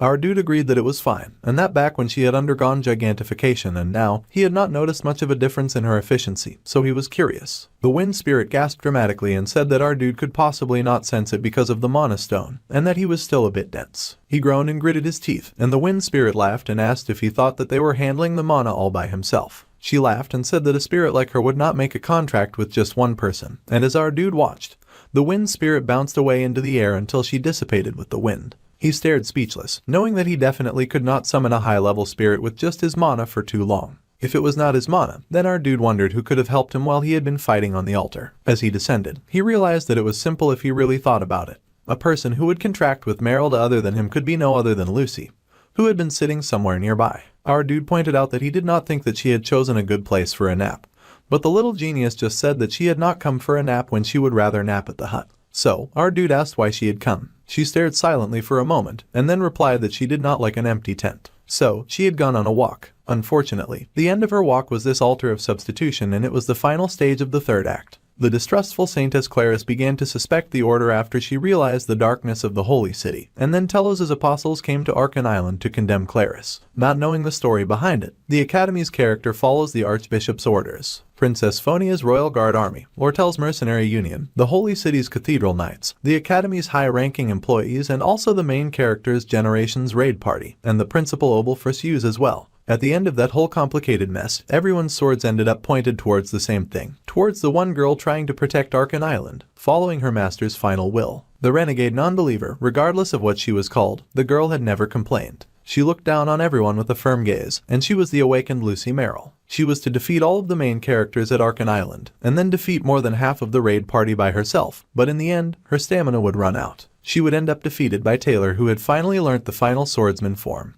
Her bloody hat would fall to the ground, and after the inside story was revealed, she would lay in a pool of her own blood, and everyone would learn why Lucy had been trying to kill the god's apostles. They would realize that she was not a villain after all, and that they had not known that there was a story like that behind it. Saying things like that. But unfortunately, the only thing that hurt more than a misunderstanding was an understanding that came too late. Perhaps it was her innate nature, or perhaps she had thought it would be meaningless even if she said something. But the genius mage had kept everything to herself until the very end. Of course, our dude had no plans of stopping her or her destiny. However, sacrificing Lucy for the scenario was something that he was not cold-blooded enough to do as he sat with her to watch the sunset. It was simply because he did not necessarily think that letting things move that way was a bad ending, especially considering the girl's very strong connection to her grandfather, and how she knew that Sylvania would one day face a trial that it could not overcome on its own. She had sworn to lend them strength during that time. The story that had been told to her by the dying archmage, her master and only family. Only the genius mage herself knew how much of a burden it would be. The genius needed to get rid of those muddy emotions. It would be a long battle, and there would be a dangerous moment. But it is what needed to be faced in the scenario that would occur in Act 3. That, of course, did not mean that our dude would not do anything though. Placing her hand on his lap, the little mage said that she had found something recently. Our dude smiled when the little mage then curled with her head on his lap, as the genius said that it seemed that she often got lonely. If there was one thing that our dude would like to make sure to do, it was to tell her in advance whenever he left the hut for a while. Someone had returned earlier than expected, and they explained that they wanted to leave that place as soon as possible. A present was happily presented with a smile. Most mistook Annie's to be from a noble family, but Clara was actually the one from a pretty well-known Viscount family. The maid Belle was touched to receive a gift from the red-haired noble, and the girl stretched, saying that this was the place that her heart called home and that she felt very peaceful. Anyway, she needed to go see her academy friend since the noble redhead had not seen their faces in a long time. The red-haired noble had brought a lot of yummy snacks, so she had finished all preparations to have a tea party with her best friends Annie's and Janica. The happy redhead headed off first and said that she was excited thinking about seeing them for the first time in a while. The young red-haired noble had so much to tell her friends, and she could not wait for them to taste the blueberry pie that she had brought. As the girl skipped away, the maid crushed the box in her hands, her face sweating in horror as she realized that the blueberry pie tasted like sand. Clara was shocked when she finally got to the tea party, and she could not understand why her two best friends were raging like wildfires and barely saying anything to each other. She worried that they had had a fight. The spirit sorcerer and the genius teaching assistant sometimes bickered back and forth, but it had always been good fun. The red-haired noble had never felt this kind of atmosphere before, and it was intimidating. She wondered if she ought to make a joke. The noble had no idea what to say, but she still attempted to break the ice. Suddenly, the spirit sorcerer spoke, calling out to Annie's, who flinched in fear. Janica stared at the teaching assistant with hurt in her eyes, and she asked about the teaching assistant getting a hug from her crush. Ed Roth Taylor was 18 years of age. He was a third year with the achievements of an elaborate survivor for 1 year and a high-level spirit summoner. His stamina, intellect, talent, willpower, and luck were all pretty good, and he had newly created a wooden wind-blocking wall. Now, items like that no longer raised his stats and production proficiency since they were now considered beneath his talents. Our dude wondered if he ought to look for something else to continue growing as he made his wall. Pushing hair out of his eyes, he thought that it was definitely good to be thoroughly prepared for strong winds. And then someone showed up, saying that it was a relief that our dude looked healthy. Our dude asked the maid if she had come to take Lucy, who looked ready to cry like a kindergartner going to school. The maid explained that the academy had implemented a new policy, saying that during snowstorms, students could only leave the dorms if absolutely necessary, so she had to take back the little genius. Since the genius was the one with the highest risk of escape,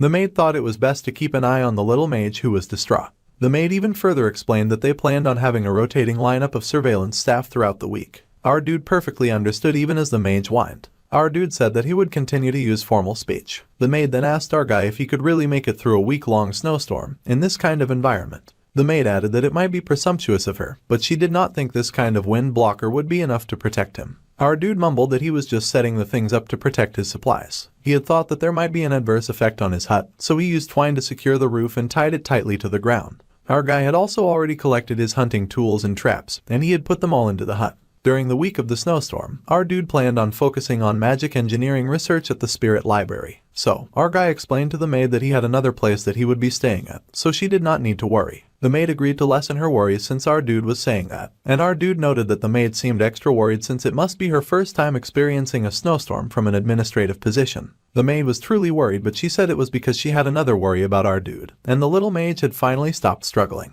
The maid thought better of it and decided that it would be overstepping to mention anything, and that only made our dude worry more. The maid just sighed as she wished our dude the best of luck as the fires between Janica and Annie's continued to burn bright. The spirit sorcerer, with despair in her eyes, finally mustered up the courage to ask her friend if she had gotten a hug from their crush. Clara was shocked and she turned to her genius friend, hoping for an explanation. The brilliant teaching assistant was sweating buckets, speechless, and looking guilty as sin. The red-haired noble was in shambles as she looked between them both, thinking that there had to be some misunderstanding and that the spirits must have gotten it wrong. However, the genius teaching assistant declared that she had indeed flirted with our dude. The redhead noble was about to agree, but then she gasped in absolute shock. Then the teaching assistant fell into shaky plea mode as she apologized to her friend, explaining that she had not found the dude trustworthy at all. He looked like a playboy, she screamed, so she had been trying to feel our guy out. The spirit sorcerer was shocked and asked if the teaching assistant was truly not lying about this. The teaching assistant went on to explain that kind of guy was not her type in the first place, so her friend had nothing to worry about.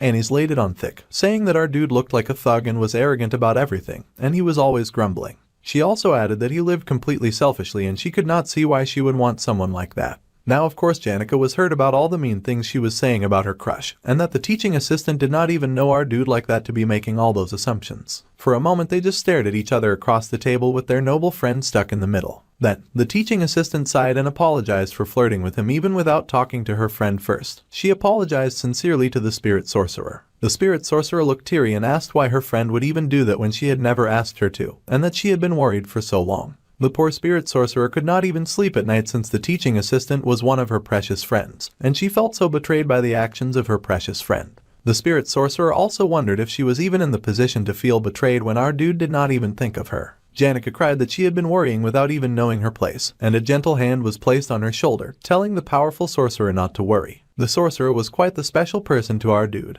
and the teaching assistant reassured the sorcerer that from what she had seen, the sorcerer was definitely more than a friend. The spirit sorcerer was surprised to hear this, and her eyes widened with joy to hear that she was special. Tears flooded her eyes and the sorcerer cried that anyway. Honestly, she did not think it was a good thing for her friend to judge and try to assess our dude like that, but she got teary-eyed knowing that the teaching assistant had done it for her. So, Janica could of course not stay upset about that. The spirit sorcerer happily hugged her friend, asking to be sure that her friend did not like her crush and was happy that her friend had been honest with her. Clara was relieved because she had worried that Annie's had fallen for our dude. However, Clara noticed that as the genius teaching assistant replied, she had a blush on her face as she lied about having no feelings for our guy, and of course, their noble friend was horrified. The noble laughed that it was just a misunderstanding and that the spirit sorcerer had not visited the northern forest often, but it was not because she felt uncomfortable while the redhead noble was gone. Then the spirit sorcerer realized there was something that she really needed to do and she sped off while her noble friend waved her goodbye and told her to have a nice trip.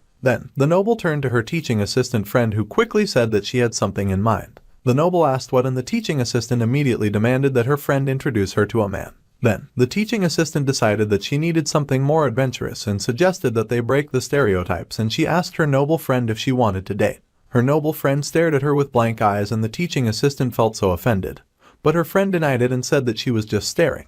The teaching assistant panicked and said that she was sorry about lying to the spirit sorcerer. But when their bodies were apart, feelings were supposed to fade, and once the break ended, the Academy Scholarship student work would end too. Then, the teaching assistant froze as she found that the Academy Scholarship students were going to happily continue being her student assistants. Clebius and Onyx both worked hard and did well, so it felt it was a waste to send them off to another lab when they were proactive and proficient.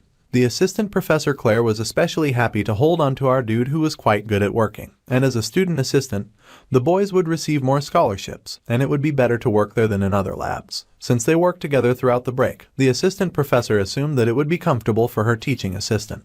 Little did she know that Annie's was horrified as the assistant professor encouraged them to continue to stick together. Meanwhile, our dude went through his magic power details and checked out all of his improvements so far. He had gotten Mug and Merylda in his spirit slots, and he had a few more extra spirit slots thanks to his hard work. Janica had finally come over, and she reminded him that he needed to make a contract with a mid-level spirit soon. Our dude noted that it looked like the spirit sorcerer was back to normal, because back when she had visited the camp, that time she had looked rather sad. The sorcerer panicked with a blush and said that she could not at all remember when that was, and our dude smiled because when he was with the spirit sorcerer, he felt like he loosened up a bit. She was a character who never appeared in the other scenarios after all. Right now, the spirit sorcerer was the only person that he could be his friend within his year. The oblivious sorcerer was still stuttering about how our dude made a contract with Merylda, but no matter how much she thought about it, it was strange and much too early for him to handle a high-level spirit. Our dude explained that he had used a trick, and he showed the glass golden phoenix ring, the legendary item. He explained to the spirit sorcerer about Professor Glass's golden phoenix ring that was now completely tapped out of power, and he also explained about his plans for the future. The spirit sorcerer noted that our dude could not use magic for a while,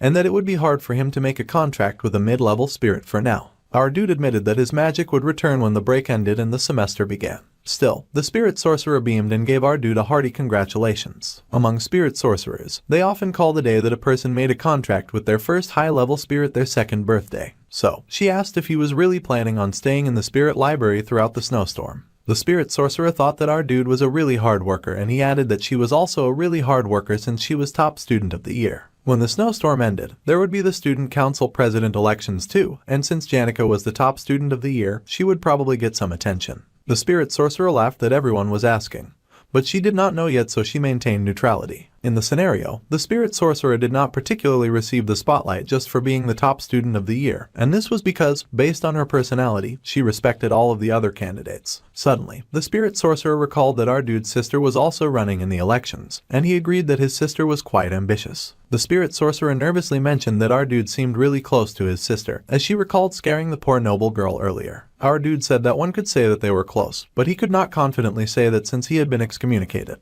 However, he and his sister were still blood related. Whether they liked it or not, there was a high chance they would see each other for the rest of their lives. He wanted to maintain a good relationship with her. Even if not dearly, our dude did care for his little sister a lot. The spirit sorcerer was still stammering and stuttering, sure that what she had encountered was just a fight between siblings. The spirit sorcerer grabbed our dude's sleeve as she called out to him, and then tearfully asked what Tanya liked and if there was something he thought that she would like as a gift, or a food that she liked. Now, our dude was concerned and he asked the sorcerer what she had done to his sister. The spirit sorcerer screamed that she had done nothing, and our dude stared at her suspiciously. Janica was really bad at lying and she folded very quickly. It took about 3 seconds for the guilt to be too much before she confessed. Our dude laughed because it was not even that serious in the first place. It was going to start storming in the morning, and leaving the dorms would not be allowed other than for special reasons. So, if anyone had any business outside, they needed to ask a maid. The little Saintess clutched her item as the sight from a few days ago refused to leave her mind. The sight of that third year, our dude, had been terrifying. But what she felt more than that was discomfort. It was so natural that she thought that she had seen it wrong. The way our dude had avoided her gaze and then handed her the item, while he had almost spoken formally at the end. The Saintess could not sleep easy from the worry that our dude knew her secret. She had worked so hard so that she could lead a normal academic life and to uphold the conditions for the hard work of the priests and the stand-in at the holy city. If a single outsider found out her identity, her academy life would end, and it had only just begun. It had not been hard to get information about our dude, and everyone who made it to the altar had faced him at some point. The first years jeered at each other for failing to make it to Class A, and Purple remarked that the senior he had fought was not a normal human, and he had heard that our dude was famous among the third years as a freak among freaks. From what Purple had heard, our dude had built a hut in the northern forest and he'd been living there. The Saintess now knew where our dude resided, and once the snowstorm started, she would be unable to leave Offles Hall for at least a week. Once the snowstorm ended, spring would come and the new semester would begin. By then, the little Saintess feared that she would lose the chance to seal our dude's lips or do anything else. So, she threw open her bedroom window. The little Saintess was scared, so very scared of our dude, the darkness and the bitter cold. However, as she faced the aching cold coming from her window, she recalled how she had lived while only seeing pure white walls and ceilings. Her first friend had told her that would cause her vision to deteriorate. The romance of the world was full of all its natural colors, and they could not be known unless the little Saintess experienced it herself. So, she leapt forward, jumping into the cold air from the window and diving into the snowy night. Gripping her charm tight, its golden glow radiated around her, and as she landed on the outside, she transformed. The little Saintess could not bear the thought of losing the freedom that she had worked so hard to obtain. To properly confirm her suspicions, she needed to meet that man, and so she ran into the snow. The Saintess Claris ran into the snowstorm in danger and distress. A person's eyes had long since adapted to the dark, because darkness was all they had ever known. The most vivid memory that they had was of their brother who had stayed by their side even when everyone in the household had avoided them. Their brother was covered in bloodstains and coughing blood, as well as the moment that they had stabbed their brother through the heart. The last words that the boy had spoken to his brother, perhaps meant as a curse, were not revealed as the scene quickly shifted to Assistant Professor Claire. The assistant professor was surprised to hear that another lab wanted one of her student assistants, and Clebius nervously explained that about the whole student assistant thing. He had felt like he was just a burden last time since he had gotten knocked out by a student. The treatment he got was really good and the top combat student liked it. The assistant Professor Claire then smiled, saying that she thought that he was dissatisfied or that somewhere else was trying to take him away. Since that was not the case, she asked if he could keep being her student assistant, and the combat student no longer had a reason to refuse. The assistant professor then beamed and asked him to just keep doing it. The top combat gloomy student bit his lip and fell silent, and he accepted the role as her assistant, unable to turn it down. Meanwhile, as Ed Roth Taylor had been born with a weak body, it felt like our dude had really trained the body to the very limits of what it could handle. During the break, our dude was able to concentrate on training, and he had advanced his crafting skills with the spirit formula and fusion, as well as increased his ability in magic engineering. Both of those skills were now good enough to be called his specialties, and he would be able to utilize those too well with a bit more training. So, our dude would be spending the remaining week working on magic engineering and spirit formula infusion inside the underground library. Our dude had given Zix some money to clean up the mess with a bit of magic, but he had not expected the Wolfman to organize the books as well. Considering that the books were also organized according to theme and title, our dude was pretty sure that he had told the Wolfman that the library was a secret. However, it looked like the Wolfman had gotten some help from Elka and they had probably fixed up the library while thinking of it as training.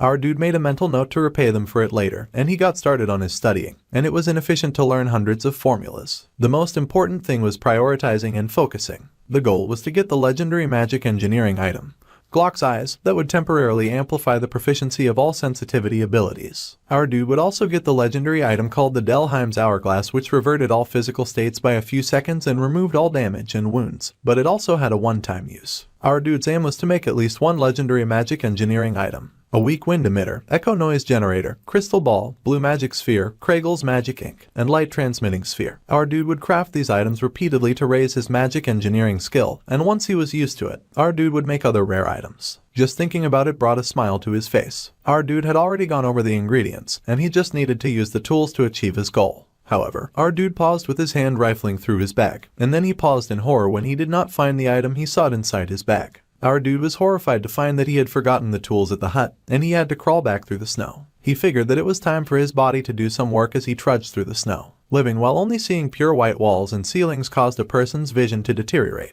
The romance of the world was full of all its natural colors, and as her feet sank into the snow, the little Saintess realized that romance was nowhere to be found as she struggled in the white snow. She finally found the river, and the little Bob girl rejoiced since they said the river was in the northern forest. This was downstream according to the map, so should she come across the hut if she kept following along the river? It really felt like she was on an adventure, and the Saintess Claris was not weak. While she was already more talented than many other mages, her holy magic was even better compared to others. The holy magic's blessing meant that anyone who attempted to harm her would have the damage returned twofold. So, even if she came across a wild animal or a robber, she would not be harmed as she trudged through the dark and cold. Despite that, the little Saintess still felt a bit of fear when it came to our dude, and there was a possibility that was baptized by the Tello's order since he was the successor to the Roth Taylor household. The holy magic's blessing did not work on those who had been baptized by the order, as one was not to harm their fellow brothers. In the first place, someone who was faithful enough to have been baptized should never think of harming the Saintess, but the reason the Saintess had come was because our dude might know who she was.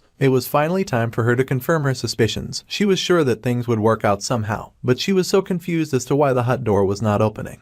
Bob girl finally threw the door open with a huge burst of strength, and she knocked over the paint that our dude had been using to keep the door closed. Her eyes widened when the little Saintess saw the stain of red in our dude's home, and then she looked up to see a giant boar skin nailed on the wall, which of course made her scream in horror. The Bob girl fell over in shock as she squealed, and she was shocked to see red blood staining all of our dude's tools. There was blood everywhere which had spilt from the bucket at the door. The little Saintess stared in horror at her hands as she wondered if she had landed in hell. Suddenly, she heard footsteps approaching and she panicked, looking around the bloody room.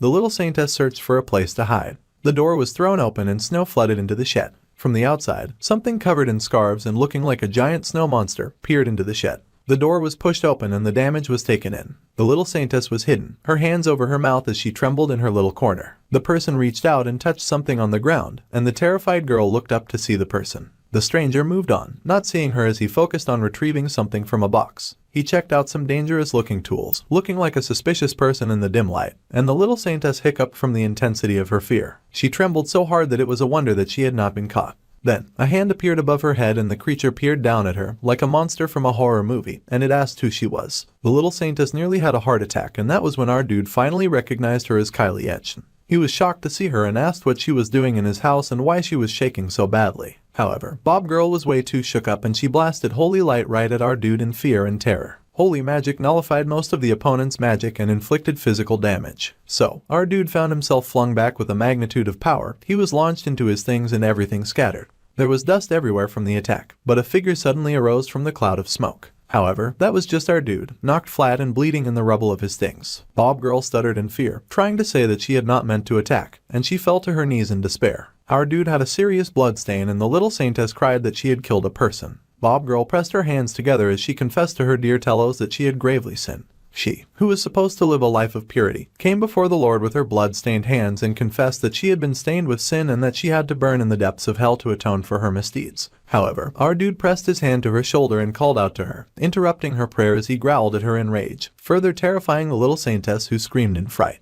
The little Bob girl had been through so much that her soul was already leaving her body. She passed out with her hands pressed together and our dude stared at her fallen form. Our guy was so pissed that his perfect day was ruined and he bit his lip and barely contained rage. Meanwhile, in the school hall, someone called out to the chief maid. A report had been heard and the chief maid was asked to please figure out what they had to do. Someone thought that they needed to notify everyone and begin the search. But that idea was discouraged since they would not have enough people left to run the place. The chief maid told them that they needed to be as efficient as possible right now, and the maid agreed. Offles Hall's chief maid Bellu is aware of Kylie's real identity, and the order had decided that the person in charge, at least, needed to be aware of the truth. The nation would be in an uproar if the Saintess were to go missing in a snowstorm. But even then she kept her composure and the other maid watched the chief maid in admiration. The chief maid had decided that it would be best to take care of things in secret considering the Saintess' holy magic blessing. She got dressed and explained that she would go out to find the holy Saintess on her own, and she asked the other maid to please take care of the rest of the students, especially Lucy. The maid agreed immediately, but she did add that according to the witness, Kylie had gone towards the northern forest. This made the chief maid stop in surprise, and she knew that was our dude's territory. She also knew all about all the girls that our dude had accidentally charmed and that he was 100% the accidental seducer of women. The man who was strangely blessed with women was now stuck in a snowstorm, with a man and a woman left alone together, having to depend on each other while waiting to be rescued in the harsh conditions. Just two people on their own made the chief maid think that they would definitely be doing lovey-dovey things together. The chief maid was horrified. Our dude could not get lovey-dovey with the Saintess. The chief maid was silent for a moment as she tried to process her next course of action, and the other maid called out to her in confusion. The chief maid then stepped on it and rushed into the forest in horror, stuttering that they had to find them as quickly as possible. She was very sure that the Saintess was in danger. There was a suspicious man in the northern forest, and he had buns for days, walking like a shadow through the forest. He was an expressionless man who walked around carrying the bloodied corpses of beasts. There were already rumors among the students as snow came pouring down heavily. Belle raised her hand to protect her face from the raging snow as she contemplated the rumor. However, she knew the truth. The head mage followed the magic fireball that she had conjured all the way to our guy's cabin. Here, she saw the footprints in the snow that she had been searching for. Despite Ed's standoffish appearance, he was relatively easy to talk to and was pretty considerate. She knew of all the girls who had been charmed by him and he was the kind to faithfully carry out his duties despite the many women who approached him. The boy in the woods was always someone worth tutoring. However, thinking about how those relationships getting even more complicated than they already were made the head maid's head hurt. She grabbed the door handle, sure that the young Master Ed would not know the young lady's real identity, and as she stepped in, the head maid heard our dude say that he knew it. It was her after all, just as he had suspected. The MC was wrapped up in thick bandages, and in the corner, the Saintess was serving some punishment with a chair on her shoulders as she cried. It was not at all the night that the head maid had expected to see and she was alarmed. Then, she hesitantly asked the young Master Ed for an explanation of the weird scene that she had just walked in on. Finally, some time passed and the head maid had gotten her explanation. However, if she did not take Miss Kylie back soon, the snowstorm would become too intense for them to make it through. Our guy completely understood, and he was sure that it was not a good idea for someone of the head maid's position to leave Offles Hall unattended for so long either. The maid agreed with his statement and the Saintess remained ignored in her little corner. The reason that the Saintess had come all the way there, the MC could guess it, but he was still rather displeased with her. The girl had done her best to hide her secret identity, but it was rather unnatural, and her identity was not supposed to be revealed until much later on. It should not be getting revealed now, but the Saintess was clearly doubting Ed now. So, he apologized for his rude behavior, and he asked the Saintess to kindly put the chair down. The girl sighed in relief and she placed the chair down. Then the maid and the little Kylie exploded in shock and horror when they found that our dude knew that she was the Saintess. They were shocked that he already knew, and our guy just pointed out that he had been baptized a follower of the Telos order, after all. It only made sense that he would be able to recognize her from close up when the spell was undone. Then, our dude gently encouraged the terrified Saintess to kindly put the chair on first so that they could have a civilized discussion about the issue. The girl agreed hesitantly, and the MC reminded himself that he had not changed his plans and he would not change his plans. He refused to get involved with any of the main characters of the scenario, but at this rate, with the Saintess blasting him from fear, she might end up doing something unexpected. So, it was just better to let her know that he indeed knew who she was so that she would stop being anxious around him. Ed groaned that hiding her identity and coming to this place must mean that she was tired of her life of restraint. He understood that much and the little Kylie was hesitant on how to respond. However, our dude added and then asked the Saintess what she thought of his life, seeing him live freely in the forest. He asked if she could guess what kind of life that he was living. The MC's life was not a life of freedom, and the Saintess only realized that as she looked around the cabin, realizing that he was just surviving. There was a light and dark side to everything. Freedom was no different. If the Lady Adele was a romantic who loved the beauty of freedom, then this man before them was different. Ed apologized for doing something like this to her when she was the Saintess. The Mac represented the dark side of freedom. He bowed, apologizing for overstepping his bounds because he had thought that there would not be anyone near her who would tell her this kind of thing. Now, he then asked the little Kylie to please leave as he stood to his feet. The little Saintess hung her head in shame and apologized to the maid for making her walk all the way to the cabin in the woods. The maid says that she is just carrying out her duties and that she should not concern herself. Once they returned to the Offles Hall, then the young Saintess would enjoy a delicious soup in a warm room, and this hut in the snowstorm would feel like a distant dream. However, inside that hut was the MC, who stepped out all dressed and covered in his warm clothes to resume his studying.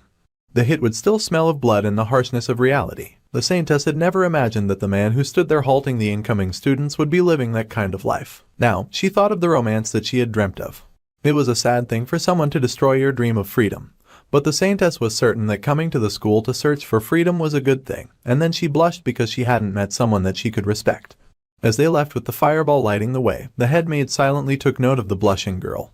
Her face said in disappointment but no surprise. Of course, Belle was horrified as she could not be sure if the MC's accidental love charm had taken root and infected the Saintess. She could not know what the Saintess was thinking, so all Belle could do was worry. Then, spring came again, just when they had nearly forgotten about it, and that was what made it so special. Someone said that they did not need tea and that it was hard to get a seat at the place without making a reservation. At the Laplace bakery, a person had come around for business so it should be alright, and the foxy redhead asked if that was okay with Ed. She was going to take some time before the inventory inspection was done. The chef bowed and nervously asked them to please make themselves comfortable, and if they needed anything, all they had to do was ask. Foxy thanked the nervous man and dismissed him before he sweated all over their food. Having a monopoly was so fun in these kinds of situations, and it gave Foxy the power that she had never had before. Meanwhile, our guy thought that she was the only one having fun in the situation. Still, the redhead sipped her tea, saying that it was such a harsh way to put it. Ed may be right, but it was not like she went around harassing people, they just got nervous around her. As he knew, there was a bit of error in the distribution process because of the snowstorm, and the Laplace bakery ordered a bunch of things they did not need before the snowstorm. However, when it got closer to the delivery date,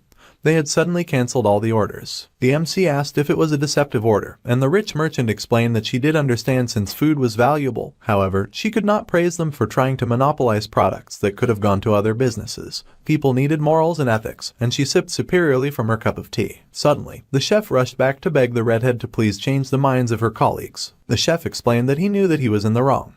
But if she went on limiting the number of items that he could order, then things would become difficult for the bakery. He begged for the merchant to please be understanding and that if things were not changed then they would be in big trouble. However, Foxy just laughed and said right. She had a lesson in the afternoon, so she asked Ed if he wanted to walk with her to class, completely ignoring the pleading sniffling chef. Even our guy thought that she was rather cold. She did not want to take such harsh measures, but the snowstorm had cut off the distribution from the main base, so the available funds were tight now. So, they needed to pull themselves up by their bootstraps. The MC had to admit that even merchants struggled sometimes, and she beamed and said as if, asking if he did not know who she was. Her specialty was managing worry, so our guy had nothing to worry about. It would be alright as long as there was no money going out to useless things. She had to be able to handle this much in order to run a trading company. Then, the redhead paused and asked our guy where his textbook was. He explained that he just had to stop by the library to borrow one and that he had to run.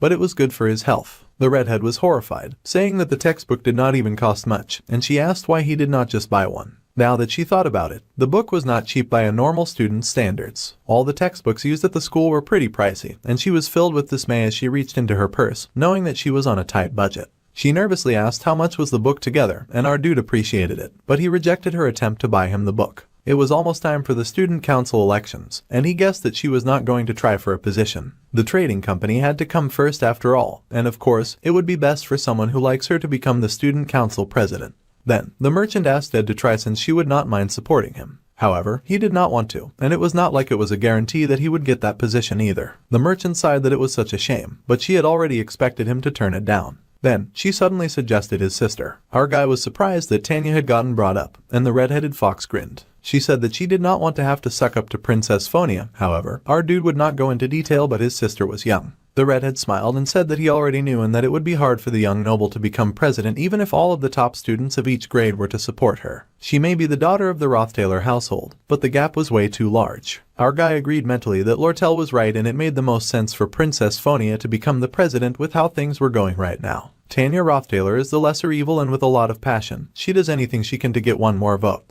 Pitifully and pathetically, but she is unable to close the large gap between her and the princess. Tanya ends up losing to an overwhelming difference in votes. Red then asks our guy if he supports the princess reign. He is surprised by her question but admits that he does not know, and he guessed that he supported Tanya more. Red was supremely glad to hear this since most of the people in the school admired the Princess Fiona, so she had been worried that he would be the same. Then, she blushed, sparkling like the fallen leaves during autumn, and asked if our guy was aware of her feelings for him. She blushed, her eyes soft and her cheeks rosy as she confessed that she had almost gotten jealous just asking about his affection for the princess. Our dude stared down, unmoved by her sparkly eyes and the flowers budding around her. Then, she rested her head against her chest and giggled, asking if that worked and resting her head on his chest to check his heartbeat to confirm. Then she groaned when he just shoved her away with a slightly annoyed look on his face. She complained that he was so cold, and asked if she had done something wrong. He sighed and said that she had not, but he did not plan on dating anyone until he graduated. This created a time frame that immediately interested the Red Fox, and her eyes widened as she asked what would happen after he graduated. Ed was silent as he pondered this because he had not yet crossed that bridge. Then, the redhead grinned seeing that he was undecided, and knew that she had gotten some very valuable information. She did not know what meaning graduation had for our guy. But that was not too far from now. Well, that was if he could stand to keep rejecting her, as she was rather confident of her seduction skills. Our guy was silent as he pondered his goal of graduating safely. It was not an easy goal at all, and it involved the final boss that they would have to encounter at the end of the story. The main character had to defeat the final boss in order for the world to regain peace, and it would be a fiery tense match between Taylor and the great final boss. Only when the boss had been defeated would the game be cleared, and everyone could march to happiness so that he could also graduate. Claris, the symbol of the order, and Phonia, the symbol of the royal family, needed to support the main character in order for him to be able to defeat the final boss, the Sacred Lance Dragon. In other words, Taylor needed to grow as the scenario intended and to make a lot of friends. The class placement had gone smoothly, and the curly-haired young noble raced ahead with her friend Kylie, who seemed to be hiding her identity well. Our guy sort of felt bad for Tanya, but Phonia would definitely become the council president. Then, the scenario would return to normal and Ed could have a nice happy and peaceful flowery spring, and he would be able to rest easy. However, the princess had sat up in bed and someone called to her as the bright light came in from the windows. Despite Ed Roth Taylor's expectations, the scenario had already begun to break down in the bedroom of one girl, and the princess' hands shook as she said that she did not think that she wanted to run for the council position, as she bit her lip while looking haggard with dark bags underneath her eyes. Meanwhile, for some reason, Clebius was panicking as usual. He had his head in his hands as he groaned and cursed, saying that there were others who could do it better than he could.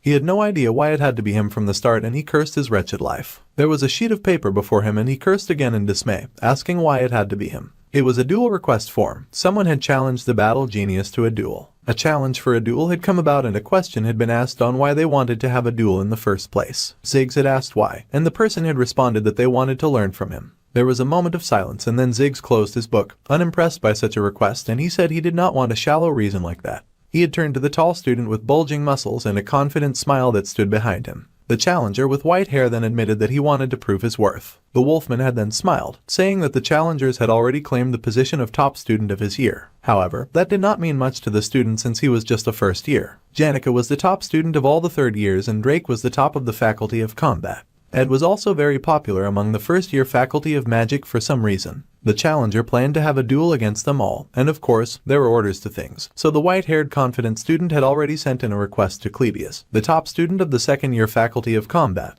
But it seemed like the gloomy fighter was avoiding it. Anyway, if the white-haired challenger won against the second-year combat champion, then he planned to request a duel with Elvira, the top of the faculty of alchemy. Then, he would send a request to Ziggs, so he thought that he would tell Ziggs beforehand. The wolfman was perplexed as he stared up at the tall, large and imposing student. Then Ziggs curiously asked why he was next when he was not a top student, and the student sighed that the second year's top student was out of the question since Lucy was an undefeated prodigy. So that would then make the wolfman the technical top student of the second year. The wolf boy smiled, noting that his junior was rather self-centered. But anyway, the junior's plan was to beat him and then move on to fight Janica and then Ed. It seemed that the first lesson that the junior needed to be taught in Sylvania was that he was not always right. The wolf boy admitted that he did not think that it would be easy to defeat him. No, that was not what he meant. The dark-haired magic student laughed as he said that the arrogant junior would not be making it to him. Talk less of Janica or Ed. Ziggs laughed that the junior seemed to be a bit mistaken about something, and he concluded that the arrogant first year would not be able to defeat Clevius. The junior was told to learn to perceive reality properly first if he wanted to defeat his senior. The arrogant first year student was heated at his senior for talking down to him, and he was speechless with rage. Later, Ziggs was greeted as he headed out of class, and he looked up to see his favorite guy, Ed, waving at him. Our guy wanted to express his appreciation for Ziggs's work in the library. Then, the wolf boy told the MC all about the junior Wade and what he was doing. Wade was the recognized top student of the first years. He had been sending dual request forms to everyone that was doing well academically. It sounded like he wanted to fight the MC too. As far as our guy knew, Wade Callermore's challenges would go on from Act 3, Scene 3 to Scene 5. Episode 3 of the game had begun, and it was the election of the student council president. The top first year was born a talented swordsman as the son of the commander of the northern border territories. The strong, tall, and muscular first year was covered in a blue battle aura, and he was able to easily take over the top student spot within the first years. However, the prodigy first year was unsatisfied, so he went off to challenge his seniors. In the end, he was able to defeat them one by one with ease, and their bodies fell to the ground with multiple injuries. The strong junior had even been able to feel Ziggs, the unstoppable wolfman. The senior Ziggs had been already exhausted going into the fight, so it was unfair for him. However, it was still a loss in the end, and Wade's rampage, which seemed like it would not end, ended up being stopped by the main character Taylor, who had appeared with a glowing sword because he had improved over the years. The wolfman mentioned to our guy that he had heard that there was going to be a welcoming festival for the new students that night, and he asked if Ed wanted to check Wade out. However, the MC had to turn that down since he already had plans. Our guy already knew what Wade looked like anyway, so he just thanked his friend for the invite as well as the warning. Then, he asked the boy to take care of himself. Ed had thought that he did not care about that kind of stuff, but seeing how energetic the school was, it was giving him energy too as the beautiful spring flowers filled the air. The refreshing atmosphere of a new semester had begun, and he smiled because it made his footsteps lighter. Ziggs watched our guy go, and he wondered if he should have mentioned one last thing. He had noticed this since they were in the same grade, and because he saw her often. But the Princess Fiona had been looking rather down recently. However, when the wolfman had been talking to the junior and Ed got brought up, the princess would whip around with alarm and immediately take interest in the conversation. To try out his theory, the wolfman called Ed in the middle of the class, and the princess turned. The little royalty was acutely aware of our guy's name, and she almost seemed wary of it. Well, it was not like today was the only chance Ziggs had to tell the MC about it, so he was sure that it would be fine. He would look into it more and then tell the Roth Taylor boy. So it was that time passed, and the weather soon became warm. The butterflies floated in the air, flapping their adorable blue wings, and the scenery in the northern forest was a sight worthy of being called spring. A beautiful butterfly floated to Lucy's nose, and she waved her hands in annoyance, chasing the pretty insects away. Then, someone noted a really fast improvement. Janica had noted that our dude's connection to the spirits had gotten even much better. He had even gotten into a contract with Merylda, so he should be able to enter a contract with a mid-rank spirit as well. No one would believe that he had done all of that within a year, and the spirit bird praised Ed, and then Janica cleared her throat. The spirit sorcerer had activated her teacher Janica mode, and it sounded cute, but it seemed like she thought it was a dignified title. So, the MC decided to play along, and he sat on a log and clapped for his teacher, saying that he had improved so much because he had such a good teacher. The teacher went on, saying that usually, to get into a contract with a mid-rank spirit, one had to explore mountains and valleys to find a spirit that matched well. Our guy could not just enter a contract because it had enough mana, and he needed to find a spirit whose man flow matched his own.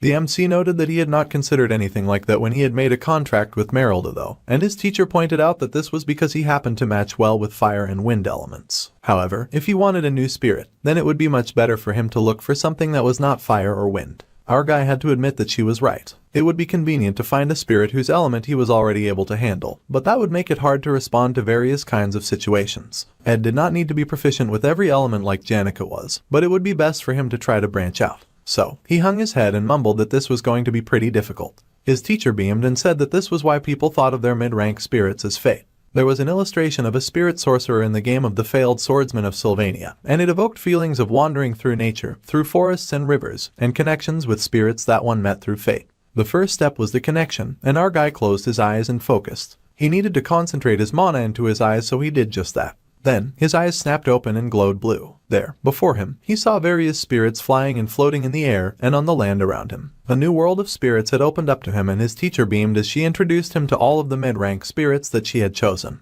Ed could not help but be impressed and asked if she did not get distracted by all these spirits around.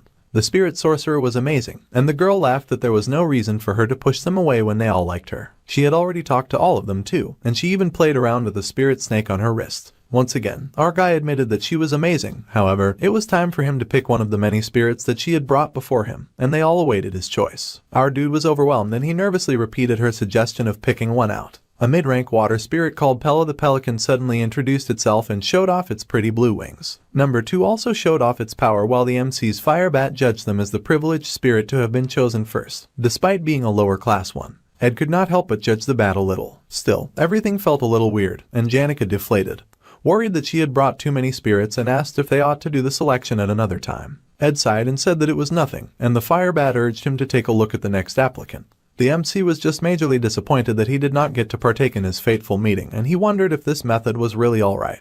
A welcoming festival for the incoming students was very meaningful for the new students. However, the top student of the third years, Janica Failover, was unable to attend this because of personal reasons. The personal reasons were that she was busy conducting spirit lessons for Ed. The top student of the second year, Lucy Merrill, was also unable to attend due to personal reasons, the personal reasons being napping. So of course, certain members of the faculty found themselves in a rather difficult situation, and they worried that the festival would not be enjoyable. However, the lack of the top student did not have as great an impact as they had feared thanks to the appearance of one of the most dignified beings in Sylvania, Princess Fiona. The princess nervously moved around a chess piece on a board. The Sylvania Academy valued equality, but it was only a given that the students would be too afraid to talk to someone of royal blood, and even the nobles were too afraid to approach the chessboard. There was only one person who was able to talk to her during the event, and that was someone who easily made a checkmate. That person was the successor of the Callermore family, loyal servants of the royal family and one of the 3 greatest swordsman households, the top student of the first year, Wade. The princess acknowledged his skill in chess, and he pointed out that she had begun to hesitate after sacrificing one of her pawns. If she had let go of such hesitation, then he would have lost. However, the princess did not like projecting real military tactics onto chess. That was something a tutor in the palace would have done, and reality was different anyway. The top first year noted that she must have learned a lot in the academy, and the princess just mumbled that she was more self-aware, with a hooded look in her eyes. She had thought that she was better than anyone when it came to reading people, but she was starting to think that perhaps she was wrong. Who knows? Someone had told him that it was necessary to learn that one could not always be right. Her eyes widened in surprise to hear those words, that one person could not always be right. Ed Roth Taylor, the mistake of kicking him out of the Offles Hall was only a small concern, like a fish bone in her throat. However, he had saved Janica, and he had made a home in the forest. Then as more time passed, the undefeated hero had risen time and time again to the occasion, and his presence had grown bigger in that passing time. Even the new incoming students spoke highly of him, and as his presence in the school grew, her mistake grew bigger and the bone choking her began to hurt more and more. It was normal for a person to be wrong sometimes. That was something that applied to all aspects of life, not just Sylvania. However, if the princess kept acting like a child, evading her problems, then nothing would be resolved. Regardless of class or social status, learning was her duty in the academy. The princess smiled, thanking the young Wade for his helpful words. She was then ready to play again and she grabbed her chess piece. It was impossible for the princess to run from her mistakes forever. That would be foolish, and it would take about 4 days to resolve everything. After that, she would go to the hut in the northern forest, and they could sit by a campfire and talk freely. Princess Fiona felt deeply refreshed by this thought, and it seemed like spring was finding its way to her as well. However, one of her pawns slipped and began to fall to the ground. The princess' newfound spring was crushed when the morning of the third day arrived, and the news of Ed Roth Taylor's death reached her ears, and the pawn that slipped crashed to the ground and broke apart. A dear respected father was greeted by their child in a letter that acknowledged that the father spent all of his time in the imperial castle. The writer had gotten used to telling their father about their days through letters. However, it was noteworthy that the writer would no longer be sending them from the Roth Taylor residence, but from Sylvania Academy. Although there were many aspects that she was not used to yet, as it was her first time living away from home, she would not forget the honor that she must uphold as a member of the prestigious Roth Taylor family. There was a period when it had been hard to adjust to the busy schedule, up to the intensity of the school and the egalitarian atmosphere that Sylvania was known for. As for friends, however, she had a few of what her father would call school friends.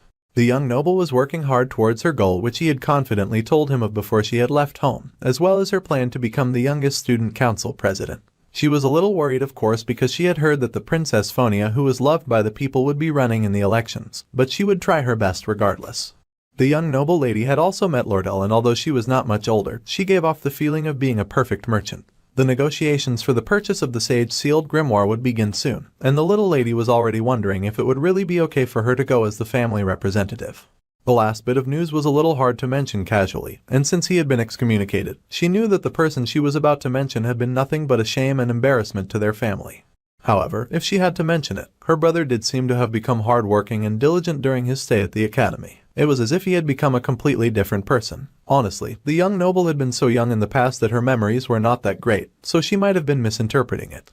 However, recently, she had gotten a strange dream of when she was much younger. In the dream, she had been at the low hills behind their residence, a place where the lilacs and daffodils bloomed in abundance during the spring. The young noble remembered following the hilly path while smelling the flowers. She had been going up while holding hands with two people, and one of the hands definitely belonged to Arwen, so the other reliable hand must have been her father. There was also the chance that when Arwen was still alive, her brother had not been that much of a scoundrel, and back then he would have smiled and held her hand. If that was so, then perhaps her brother had not turned over a new leaf, but he had just returned to how he used to be. The night brought many complicated thoughts, but she ended the letter by saying that it was addressed to his loving daughter, Ed Roth Taylor. There was a pop-up about the seal of the deadly poison magic, and if they were grazed in the slightest, then the victim would surely flail around in pain and die. Both Taylors had read through the letter he'd opened with a dagger, and he said that he had already sent a response to Ed Roth Taylor, and he tossed the letter to the ground. The student council president elections, as well as the negotiations for the purchase of the sage-sealed grimoire with Lortell. It would be difficult for the young noble to handle all of that on her own, so the head of the house was going to send along a vassal for the young lady to trust. The poison dagger was brought before two bowed cloaked figures. Although it was usually not allowed to send a family's vassal to Sylvania, if it was for business reasons, the academy would allow it. So, the Roth Taylor had sent the vassals on their way, and the cloaked figures nodded. They exited the throne room quickly, and then he yanked off his gloves to look down at his rotten reddened hands in horror. No matter what, he could not get used to its ugly appearance at all, and two eyes opened on the back of his hand. The highest rank magic, cause and effect determination. If one sets a certain action or variable that one has caused, one would be able to see the resulting effects of it. The Roth Taylor had grabbed a purple orb and mumbled, wondering if there was no choice outside of using a great amount of mana. It was a shame that he could not use it often.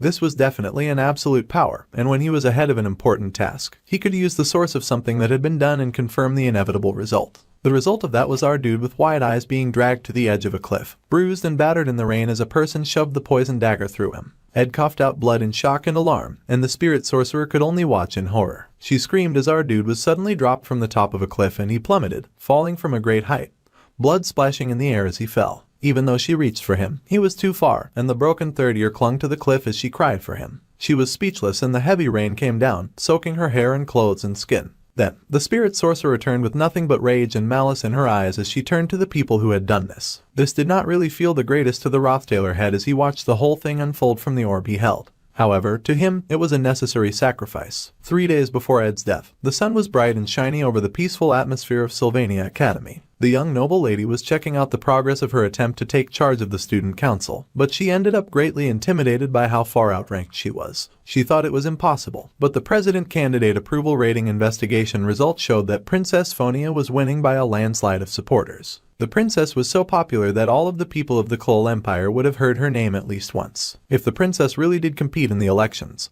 then no matter what happened, the chances that Tanya had to win were zero, and this was very depressing news. Of course, she was very aware that reality and her delusions were very different.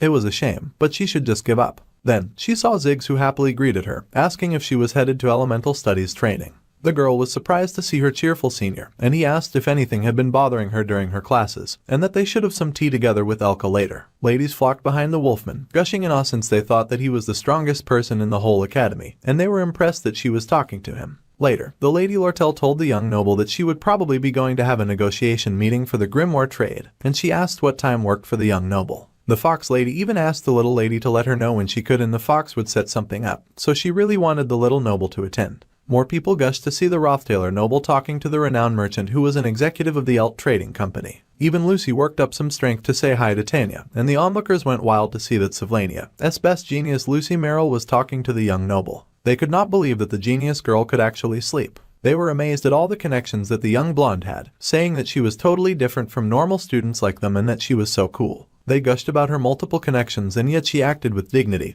and never showed off, which they all found so amazing and awe-inspiring. They would be happy if they could be half as dignified as she was, and the little blonde blushed furiously from their compliments as sparkles danced around her hair. Suddenly, she was all chipper and smug, saying good work to her fans. It must have been tiring, so they can go back to their rooms and get some rest. If they kept working hard on everything, Kylie and Terry, her fans and friends, would also become amazing students, so they had to work hard tomorrow as well. They would work hard tomorrow and the day after that so that they could become as dignified and as talented as the young Tanya. Then, the blonde closed the door to her room with great confusion in her heart. It strangely felt like her position and status within the academy had risen an absurd amount over the last few days. However, she had not done a single thing to achieve that. If she had to point out one thing, the reason that she was receiving this kind of treatment was because she was Ed's younger sister. The little girl groaned with her head in her hand since she had only seen her older brother as a piece of trash, but now she felt like the trashy one since she was benefiting so much just for being his sister. She could not understand why such a thing had happened. Then, her gaze turned as the door to her room opened.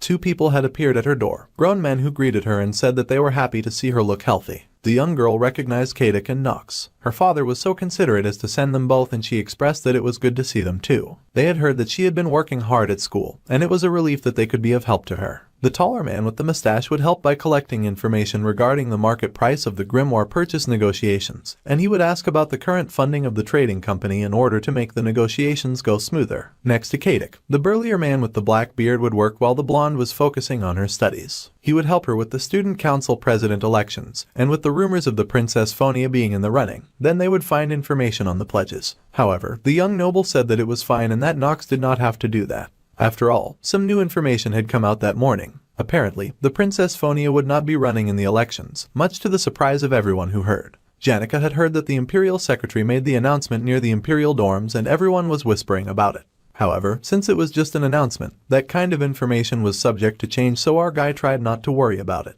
The final boss of the fourth act was Ed Roth Taylor, and with his perfect work processing, everyone knew of him as the benevolent patriarch of the Roth Taylor family. Only the Princess Fiona would catch on to his darkness. The power of the Imperial family and within the academy. Fiona, who possessed both, became the most reliable ally who could take the lead in the fight against Crepin, and who would aim for the Sylvania Academy. That was what had to happen. However, now the princess was not interested in running in the elections. The spirit sorcerer pouted as she said that she was slowly getting the feeling now, and our guy was confused. However, the girl hovered over him as she said that she had the feeling that he was going to do something reckless again, and he did things like that so often that she could now feel it in her bones. He tried to protest, but she shut him down, saying that she could not accept him getting hurt and blessing himself again while she knew nothing. The MC was already suffering a lot, so there was no need for him to make things even harder for himself. Regardless of what he was planning, she would help him. Our guy sighed and said that honestly, he thought that it would be good for the princess to become the student council president.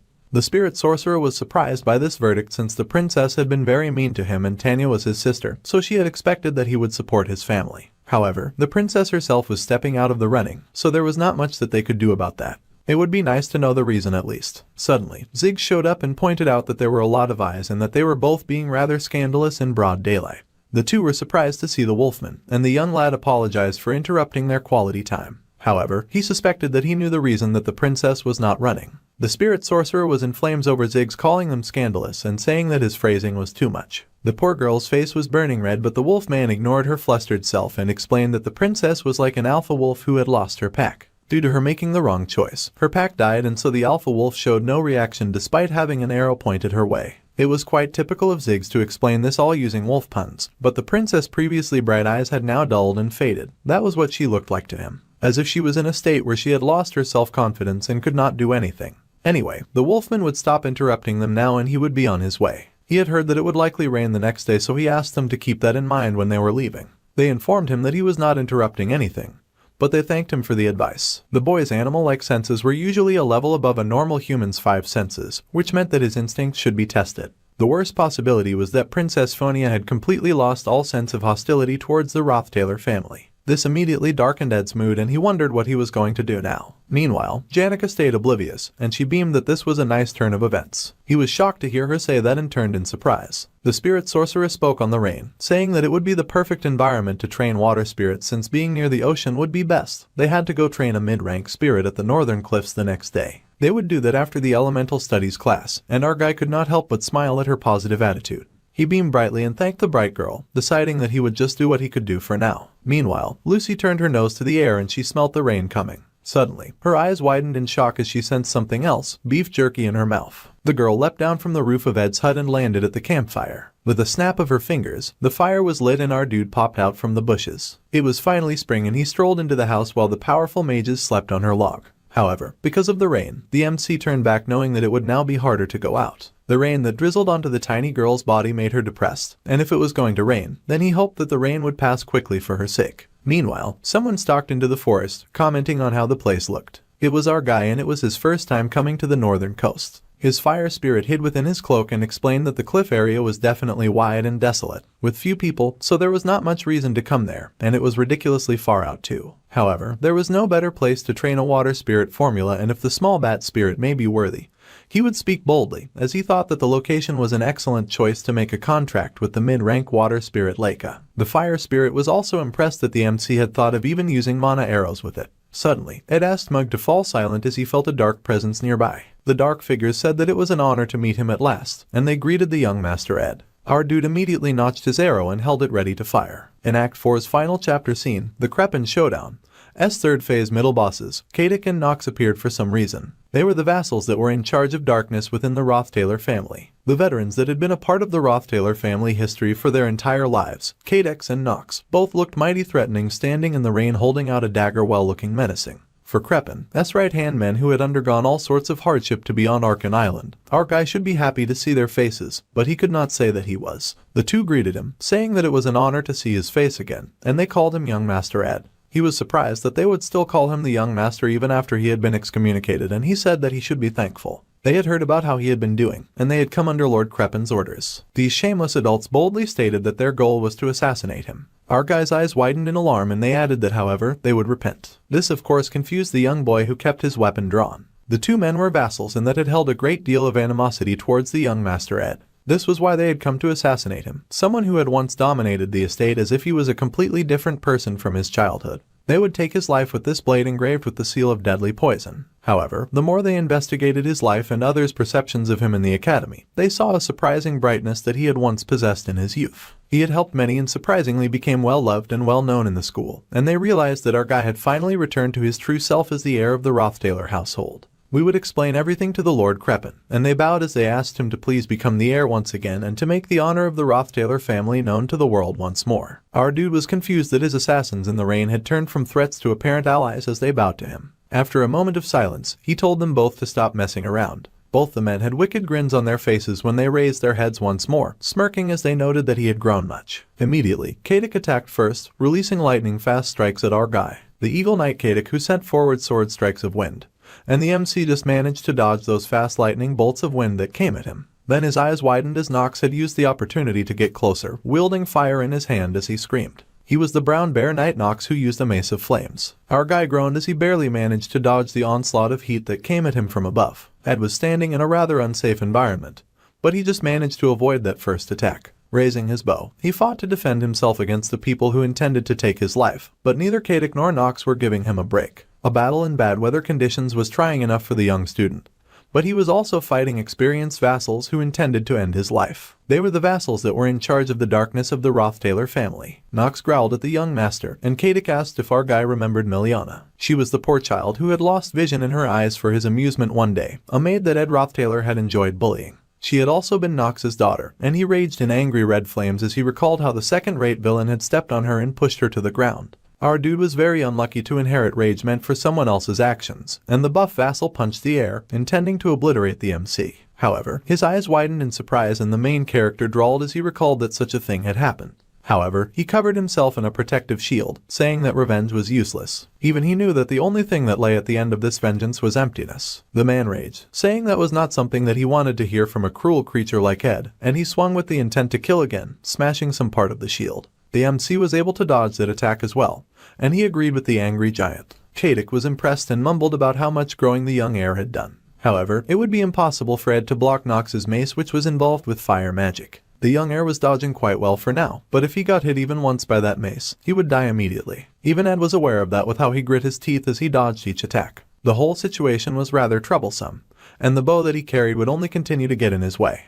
Our guy barely managed to dodge attack after attack. The heat of the flames scorched his skin each time that he barely managed to get away, and it was difficult for him to keep up with Nox's trained and consistent moves. Thanks to all this, his movements had become sloppy. It was becoming harder and harder for the young heir to take note of his surroundings, and he nearly slipped on the mud on the floor. Our dude panted, drawing to a halt with his fingers dug in the mud to stop himself from falling right off the edge of the cliff. He was outnumbered and properly outmatched in this scenario that he had not prepared for at all. Nox growled that the MC now had nowhere to run, and he lifted his fiery mace with rage. The young heir could not help but agree that he indeed had nowhere to run. Then, a knife suddenly pierced Nox's back, splashing blood everywhere, and the angry father screamed in pain and surprise. Katic also yelled in shock, calling out his partner's name. The other vassal wondered if our guy had used telekinesis, and then he realized that it had just been a spirit formula. Ed used basic shield magic that could only block magic to defend against the attack, and purposely prompted them to approach, while he prepared in the meantime. The MC then called to Mug, and the tiny fire spirit exploded, making Katic raise his hand to protect his face as fire flew everywhere. The mustache vassal yelled out for his partner in worry. Then magic arrows rained down after the fire, flying at the mustache vassal, who groaned when one of the magic arrows shot through his thigh.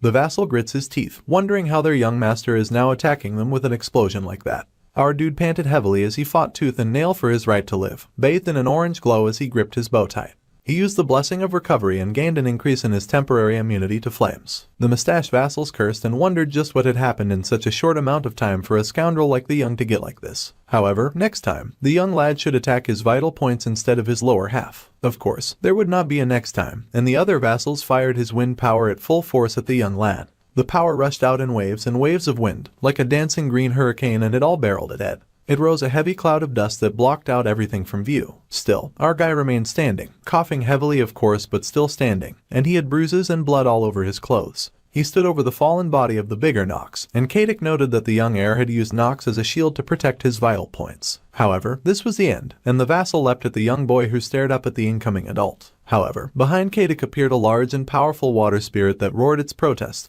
and rage at seeing our guy getting attacked. Then, the vassal recalled the arrow that had shot past his shoulder and had fallen to the water as he realized that the MC had missed on purpose. The water gathered together and rose in the form of a huge wild cat. Lake of the Mind rank water spirit arose. The water spirit immediately devoured the shocked and struggling Katic, suffocating him inside its body so that he had no choice but to drop both of his weapons. The poison knife fell just within the reach of the large Nox, who also lay on the ground. The mustache vassal panicked that he could not breathe, and he fought inside the water bubble as he quickly ran out of air. However, Nox tightened his grip on the knife within reach and suddenly arose while our guy was still trying to catch his breath. The defenseless boy had not seen him coming. Those were burns and stab wounds that would easily render most people unconscious, but for a brown bear knight who was confident he had seen everything that could occur on the battlefield, Nox was able to stay conscious, and he loomed over the MC with the poison dagger raised. This was something that even Ed Roth Taylor, the new and improved version, could not predict. The poison dagger came down hard on the shield over his head. The attack had been completely unexpected. The muscular man was alarmed at the sudden appearance of the shield, and he gritted his teeth as Merylda suddenly appeared, the great wind spirit, and she attacked the big muscular vassal with the rage of a protective mother. The protection of the wind that was activated during unexpected attacks manifested to blow the great Nox away.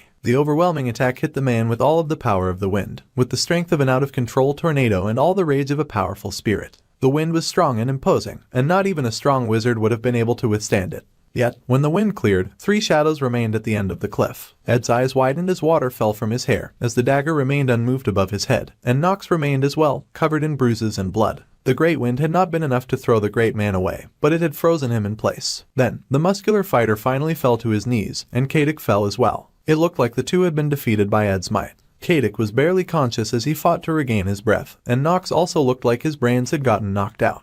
Our guy ran a hand through his bloody, messed up hair in relief. Defeated, the muscular man stayed on his knees as he asked if it would be a luxury to ask for the young lad to finish things quickly. However, that is what Ed was asking, and it was Nox's shock to see the young lad return the knife to his hand and kneel before him. The fact that both of them had come meant that his father was determined to kill him. So, even if it was not this time, the young boy knew that he was definitely going to die. Even if he killed them both, his father's attempts at his life would not end. So, he would rather die here. Although it might leave only emptiness, at least his death would not be meaningless, since Nox at least would not live shackled by revenge anymore. The great muscular vassal could not believe Ed's words, and the young heir smiled as he said that this was a small gift for the big guy's loyalty to the Roth Taylor family, and the big vassal could only groan and choke in shock. His hand shook, cradled in the hands of the one that he was supposed to kill. Then, the big vassal moved forward and drove the knife through our dude. Ed's eyes widened from the pain, and he groaned, spitting out blood as his life faded away. Meanwhile, Janica was just showing up at the scene, and she apologized, saying that her class had ended earlier than she had expected.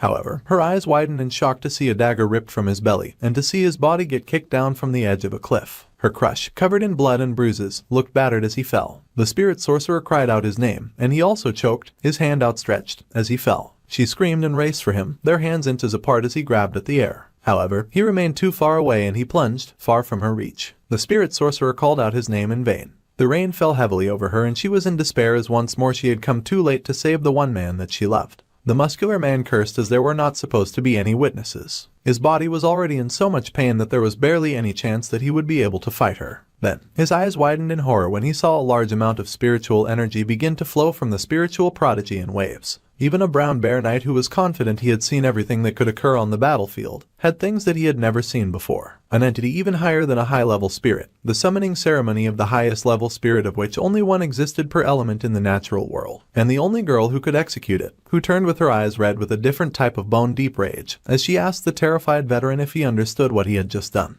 A giant magic circle, pulsing with light and magic galore, sparkling and vibrating with energy as it danced and circled each other before unleashing magic. The main character wondered just how many people could actually understand the meaning of this magic circle.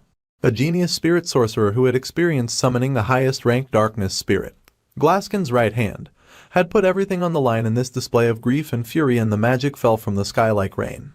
The sun that scorches the earth below, a vibrating and overwhelming show of magic that summoned a creature that possessed a tail larger than the imperial capital, the creation that had burned down the Alphonse mountains during the age of myth, and the highest rank fire spirit, Teorphas, a gigantic and ferocious beast that seemed to form from the storm clouds themselves.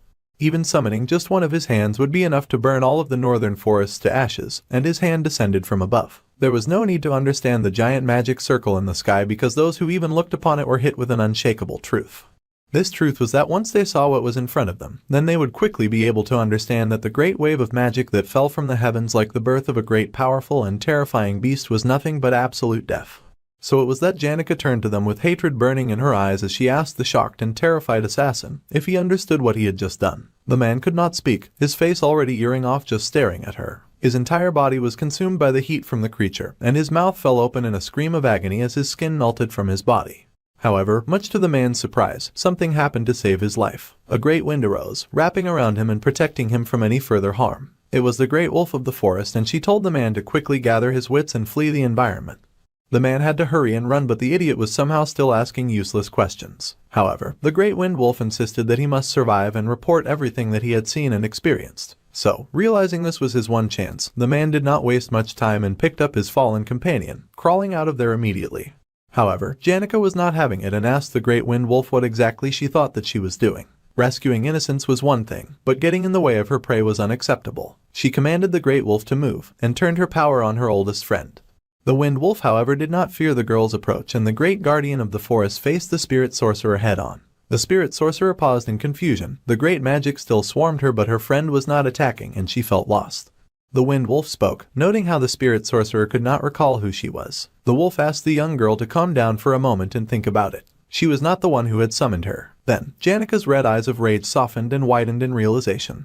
The heavy rain continued to pour, and it was a stormy downfall, darkening the sky and blocking all from view. At the edge of the rocky cliff was a flowing stream, and out of that stream popped a hand. In the past, our guy had been asked how his magic engineering was doing. Lortell knew that he had taken some magic engineering items and ingredients last time. However, he replied that he did feel like all he did until the break ended was train his magic engineering all day long. He had worked tirelessly inside his little hideout, happily studying. So, to sum it up, she could call all of his hard work a great success. So, it was Ed who emerged from the water, clawing at the edge of the shore with bruised purple fingers. All of his hard work had been worth it since he had been able to craft a legendary rank magic engineering item. It was called Delheim's Hourglass, which reverted all physical states by a few seconds and removed all damage and wounds. It could only be used once, and it was now destroyed. Since Ed had managed to use a legendary item though, his proficiency had increased, which was great news. However, he needed a moment to cough, hack, and to catch his breath as he gasped at the edge of the shore. He had reversed the injuries from falling from the cliff and released the seal of deadly poison. However, our poor guy had only won back a few seconds, and he was absolutely drained from all his previous wounds. Due to the salt water getting into his injuries, his temperature was dropping rapidly. He had summoned Merylda because the situation while he was atop the cliff was not normal, but he was in such a mess that he could not even grasp whether it went well or not. The legendary magic engineering tool Delheim's Hourglass, which should not exist in the third act. He had never thought that he would end up using it this early. It was sad when he thought that all of his efforts for that long period of time had disappeared after one use. However, he had managed to survive. Ed Roth Taylor's cause and effect determination magic was really annoying. Even if Ed were to defeat Kadik and Nox and survive, Kreppen would utilize his enormous mana pool and repeat the cause and effect determination magic until he found a new future in which he died. So, the main character needed to die once. The young Roth Taylor did not understand why his father suddenly wanted him dead, but if he confirmed a future where Ed died, then he would be uninterested in his son for a while. It was hard to send vassals to Arkan Island without reason, and the only thing that could be considered a good enough reason was to help Tanya with the elections as she had gotten busy, or for the sage-sealed grimoire negotiations. Once those had ended, the vassals would have to leave. This meant that our dude did not dare show his face and that he had to lie like a dead man until the grimoire negotiations and the elections were over. It was a pretty solid plan, but our dude was covered in wounds and he landed face first inside the mud. The problem was that his body was not moving properly, and it was raining and he was exhausted. The talented extra paused when a light shone upon his face and he saw a giant fire beast launching right at him. He was kind of too exhausted to even bother dodging that. However, he did sit up and laugh about how his body was so sore, he thought for sure that he was about to die. It was a relief that he had been found well. He mumbled out his thanks, but before he got far, the spirit sorcerer rushed at him and grabbed him in a tight embrace. Ed's eyes widened in shock as the spirit sorcerer cradled him in her arms, the rain still falling around them. She had leapt with such force that she had knocked him down, and for a moment they just lay in the mud with her arms tight around him. After the shock wore off, our dude finally admitted that he felt like he only ever made her worry, and he was sorry about that. The girl hiccuped as she cried and his bloodied hand raised. Very gently, he embraced the crying girl and the lady like that together in the rain. The rain continued to pour heavily in the storm, even after they moved into the warmth of a nearby cave. So, in the end, until the elections take place, it would be beneficial for our guy to stay hidden. Without even asking any further questions, the spirit sorcerer immediately happily offered to bring the main character some daily necessities and living tools, and she told him that he should not worry too much. She blushed with glee and he thanked her as always. However, he did have to mention that his injuries still hurt since she had taken to clinging to him like a monkey. The girl gasped and fell back, apologizing and saying that she had just felt relieved because she was hugging him. Then, she blushed even more and begged him to just forget what she had said. Our guy was speechless for a minute, then he noted that it was still raining. They sat near the warmth of a fire, and they had a lot that they still needed to do. Meanwhile, the rain poured on,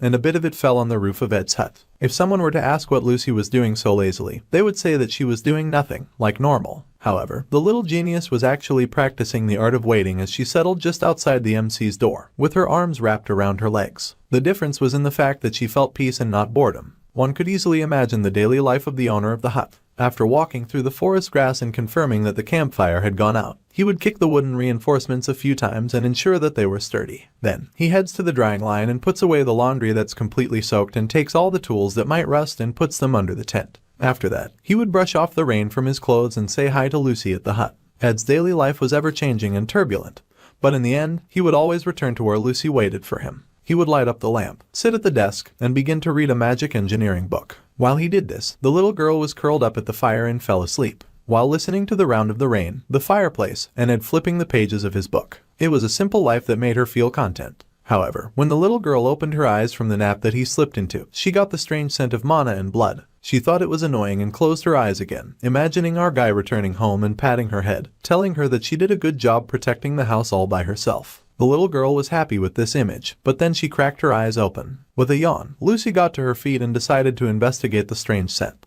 That was when she spotted the two injured assassins. They were surprised to see her, and Knox introduced himself as a vassal of the Roth Taylor family. He begged for assistance as he was very injured. He said that he had tripped in the forest and that his comrade met a wild animal which hurt his throat. However, at some point, Lucy interrupted his filthy lies, telling Knox that she would let him live. The man fell silent in terror, and the little maids repeated that she would indeed let the man live if he was honest with her. She asked exactly what he had been doing. Meanwhile, someone had found the knife that was sealed with deadly poison. It was an advanced seal so rare that one might only ever see it once in their life. The member of staff was frustrated and he mumbled that it felt like these accident reports only occurred when he was on shift. Seeing how there was no mana left and only traces left, the seal of poison must have already been used and someone died. Considering the person fell from the cliff, it would be hard for the security to find them even when it got bright outside. To sum up the situation, the someone was going to meet with Ed in order to help him with his spirit sorcerer, but when they came, he had been stabbed. Janica bowed her head and said that was exactly what happened, lying to the feds in HD. The staff said that he was sure that the young lady was shocked,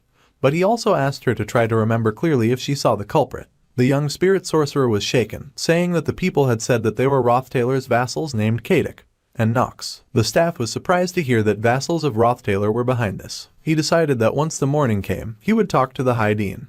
But then he paused. He noticed a student approaching, a little girl with a tall hat on her head. They were surprised when she vanished from view and suddenly appeared before them. It was Lucy, of course, and they were both surprised to see the little genius. The spirit sorcerer realized that things could get dangerous and she said that she would explain everything back at the camp. However, the young mage announced that she had caught them, the murderers that killed their dear Ed. The Roth Taylor vassals, Kadik and Nox. The little girl marched forward and grabbed a bow, charging it with magic as it was definitely Ed's. Janica tried to cry out, but Lucy would not be reasoned with, and purple magic sparked from her in waves. Then it exploded before the onlookers, and they barely kept from getting blasted away by her sorrow and heartache. The staff was shocked at the wild display of magic, but the spirit sorcerer quickly said that they needed to chase the young girl immediately. The teacher wanted to ask questions, but they did not have time for anything like that. They had to move quickly before things escalated to worse degrees. Currently, the two vassals were being severely tortured by Lucy, who had returned to them. The vassals had been around under the pretense of helping with work. They loyally served the Roth Taylor family, and just thinking about her got her boiling with rage. With the bow in her hand, she recalled how the vassals had yelled that they were not suspicious and that they had come to assist the young Tanya legally with permission from the academy. That information sent Lucy into a new flavor of rage as she recalled the little Roth Taylor girl, thinking that she had something to do with this. The maid's hand curled into an angry fist that radiated with power, and she punched a hole through a building wall. The uninvited, very angry, and very powerful guest entered into the broken room, an intimidating and dominating presence, and she asked where Tanya Roth Taylor was. The walls came crumbling down once Lucy showed up,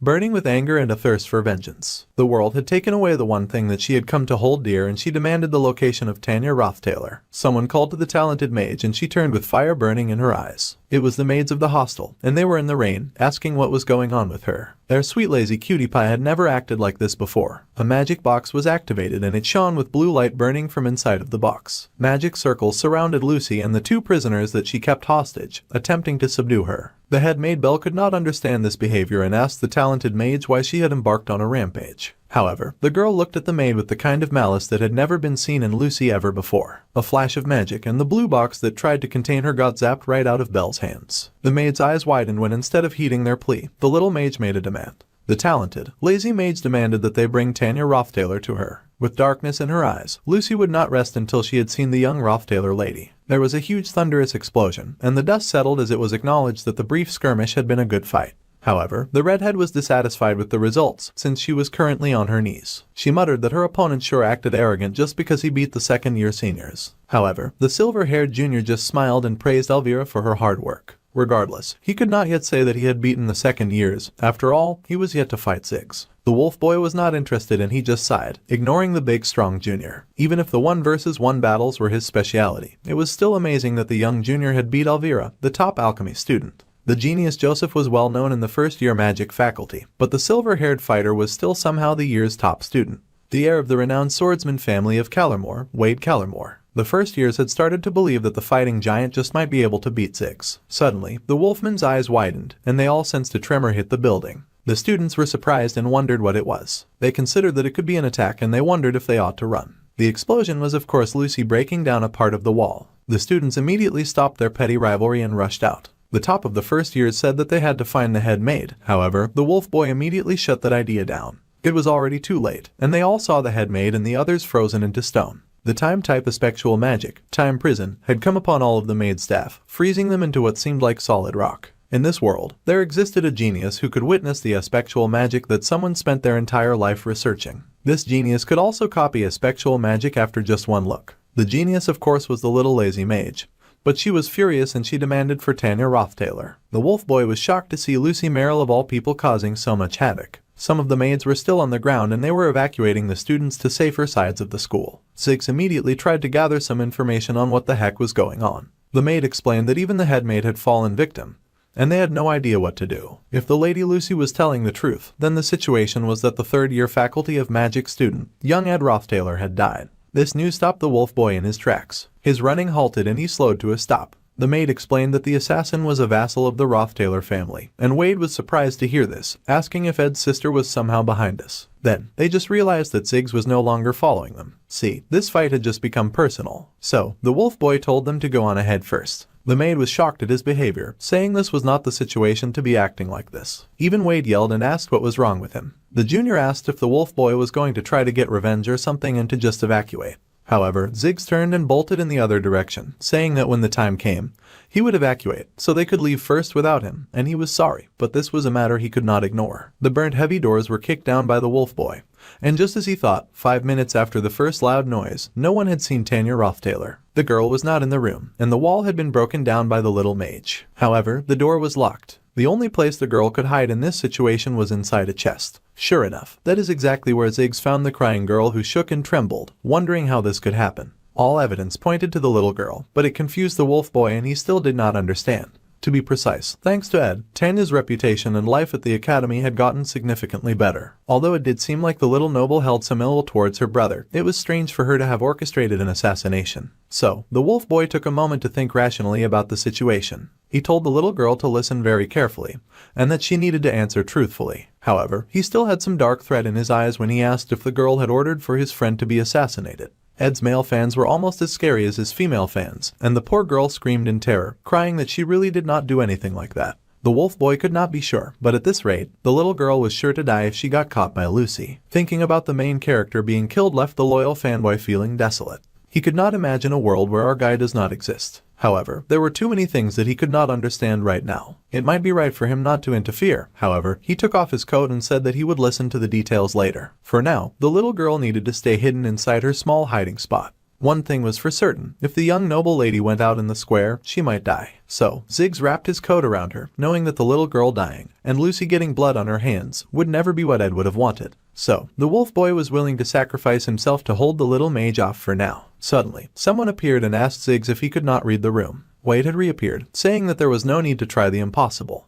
Right now, the right thing for them to do was to listen to Lucy. No one knew what would happen if they kept protecting the little girl, so it was best for them to send the shivering noble to the talented mage. However, the wolf boy was having none of that, and he insisted on making his own judgment concerning the situation. The little girl had tears in her eyes as she watched her senior fight for her, while her classmate was ready to leave her to die. Oddly enough, her classmate was being very insistent, telling Ziggs that he was making an unreasonable decision. If the wolf man persisted, then Wade would need to achieve his goal even if by force, and he drew his sword. The swordsman insisted on taking the little Tanya. Magic battles against magic, purple meeting gold. The little mage was nearly invincible, and nothing they threw at her could permanently hold her down. She blasted various buildings in the school in her wild hunt for Ed Roth Taylor, even turning certain students to stone and freezing them in her time cage. Clebius was absolutely horrified to see her, and he gasped in horror at the stone statue in front of him. It was Dorothy, who was from the third-year faculty of alchemy students. She was a top student too, but even she had fallen victim to the talented mage. The combat specialist was terrified, and he looked up to catch sight of Lucy just hovering with her two prisoners. The little mage had never looked more alert and darker, just looking at terrified Clebius so much that he took off running.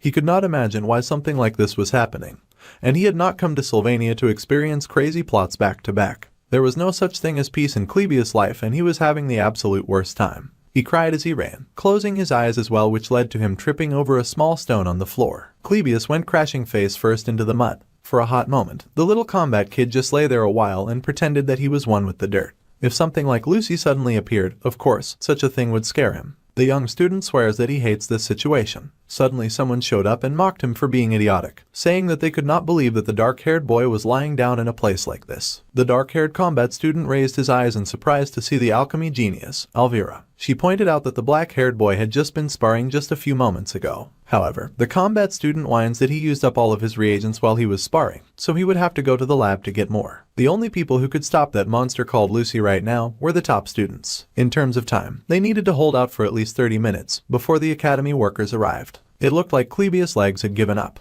Once the cowardly warrior had regained his strength, they would escape to the faculty building. If there were any academy workers over there, then they would call them over. Underneath, the sky is dominated by Lucy's magic. Elvira strolled away with confidence. The black-haired boy stared at her, feeling a little inspired. He considered his current situation, and then he cursed at himself, calling himself a lot of very mean things to say. Clebius cursed and covered his face as he cried, and the howling of the wind and rain grew even darker. Meanwhile, Janica was keeping our dude updated, and things had gotten really bad. The academy workers were on their way, and Merylda was also going to help. But Lucy ended up finding out before she had gotten the chance to explain everything. The spirit sorcerer nervously admitted that she might not know what might happen. Then, our guy asked about Lucy and was informed that she went to Offles Hall to find Tanya. The main character paused at this news, and then suddenly he shot to his feet and stretched out his bandages. Ed said okay, and then declared that he would have to go himself. The heavy downpour continued on, raining in large showers on Ed's hut. It reminded Lucy of the time she lay in bed sick and her grandfather had scolded her severely for rolling around in the rain. Of course, she ended up falling sick. He scolded her and told her to make sure to remember that feeling, and the tired girl looked at her grandpa in confusion. Slowly, the number of times where she would lie down with a fever or get injuries on her body would become less and less. She would meet weak people, and those who could spend their entire lives just barely managing to do the things that she could easily do. Those people gathered in the square and fired magic at Lucy in an attempt to bring her down. However, the irritated mage just responded, realizing that the members of the campus were not going to bring her target to her. If that was the case, then the lazy mage was tired of asking nicely. It would not be long before she found her target herself. Her grandpa had warned her that the little girl would one day become such a powerful mage that no one would be able to rival her. The magic that whipped around her was like a storm, a giant tornado of purple that no one could breach. All those who came against her were swept in a wave of her magic and immediately frozen in time and turned to stone. The little mage landed as she recalled her grandpa had warned that life may get tedious because of her innate talent, and everything may end up seeming meaningless. Even the feeling of pain would eventually become a distant memory, and Lucy trudged on in the rain, the pain in her heart threatening to rip her apart. She called her old man a liar because tears were running down her eyes. She had just lost her best friend. The little mage stepped on a square that burnt hot and it exploded, a magic trap activated. The smoke cleared and of course, Lucy was still standing, though mildly irritated. Her opponent cursed that the plan had not worked, and it was of course Elvira with her bags of tricks. The alchemy genius said it was a stranger since the mage wielded a type of magic that she had never seen before, but its casting speed was abnormally high. The mage did not care for the alchemist and flapped her hand like the girl was a nuisance, asking her to move. The poor alchemist took a serious attack and she spat blood, flying back in pain. Lucy's casting was so fast that Elvira had wondered what principles it was. However, it was not magic. The talented mage was fighting them using the essence of pure mana. The little mage sure was a different type of beast and she strode over to them menacingly. In the end, the problem was the mana. Mages who had outstanding mana sensitivity would make magic out of mana. However, the grinning alchemist asked if the mage was aware that alchemists could understand mana and transform it into something that was not magic. Lucy's eyes widened as she noticed the little trinkets that were scattered around her feet. Magic engineering items could be used against mages and mana as well as reagents. Elvira then activated the red quartz reagent, which allowed her to absorb a great amount of mana, allowing it to move with fluidity. She would then use the maid's mana as fuel to activate all of the magic engineering items, and they sparked around the little mage, forming a mana circuit. The connection was complete. A Krex mana separator, a noise generator, an elemental stimulator, a claw hand Hadouken, a vision disc, and Catlin mana purifier. If the alchemist activated all that with an increased output at the same time, then all of the mana in the area would evaporate. The alchemist was so sure that all of her babies, that she had spent her entire life making, would get ruined. However, not all of the students had evacuated yet, and the maid needed more time too. So, the redhead was willing to sacrifice her intentions to buy more time, and she asked the mage to just try and break past these as well. The circuit activated around Lucy, all sparkling with glowing and beautiful colors of light and energy. It was a good plan. A brilliant plan in fact if her opponent had been anyone but the genius mage who quickly overloaded the circuit with mana. Elvira's eyes widened in shock just before all of her gadgets exploded just from getting filled by the maid's essence. It was a great plan. Calculating the amount of mana it took to overload all magic engineering items was theoretically possible, but nobody did such a thing because it was not academically valuable. It was supposed to be impossible for anyone to have that much mana. Unfortunately, Lucy was the living and breathing manifestation of the impossible. For someone like her to exist, it would be impossible to stop her in the first place. The time that it took to apprehend the Offles Hall's head maid.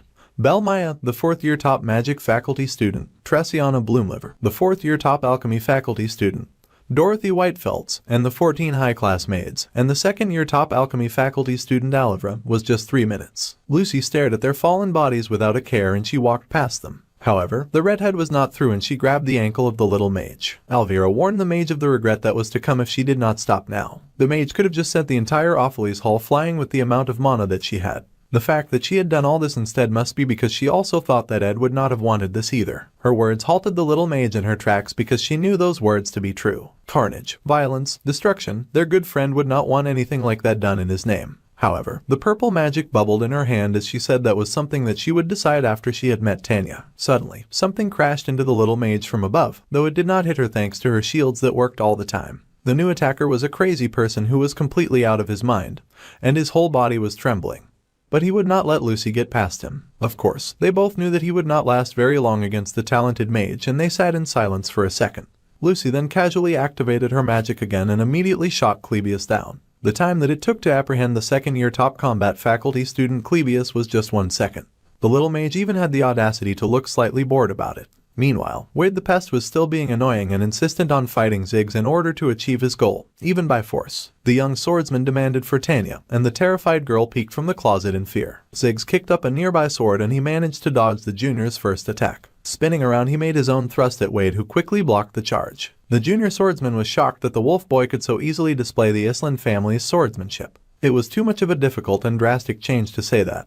But it was the swordsmanship of a beast that once romanced the northern grasslands who became civilized after staying at the island estate. Although it was rather free-spirited, it was not completely detached from theory. Fightin' Ziggs was a real swordsmanship experience. However, the junior refused to be intimidated, and he raised his sword to meet the wolf boys. The swordsmanship style was incomplete, and Ziggs' center of gravity was too high, so he had an easily identifiable weak spot. The junior swordsman celebrated his win, and he charged right at the wolf boy like he was aiming to kill him. Ziggs saw the sword coming, but suddenly the attack was blocked by a strange magic that the junior boy had not expected. It was the wind blade. Wade growled as his sword got knocked away, and Ziggs took the opportunity to leap forward and punch the lights out of the silver-haired junior. Once Wade was down, the wolf boy asked the junior if he wanted to keep going. The arrogant junior still stumbled to his feet, saying of course he would love to continue. He was someone who enjoyed fighting with strong people, and he looked absolutely villainous when he added that it was an opportunity to fight with someone as strong as the wolf boy, so he did not dare give up so easily. Wade cried out, asking for the wolf senior to entertain him more. The senior sighed that his junior had become quite unsightly, and that people did not enjoy fights. They were instead supposed to enjoy victory. The junior was supposed to only show drive when it came to fights where one saw the potential of victory in. However, the junior could not at all understand what his senior was saying.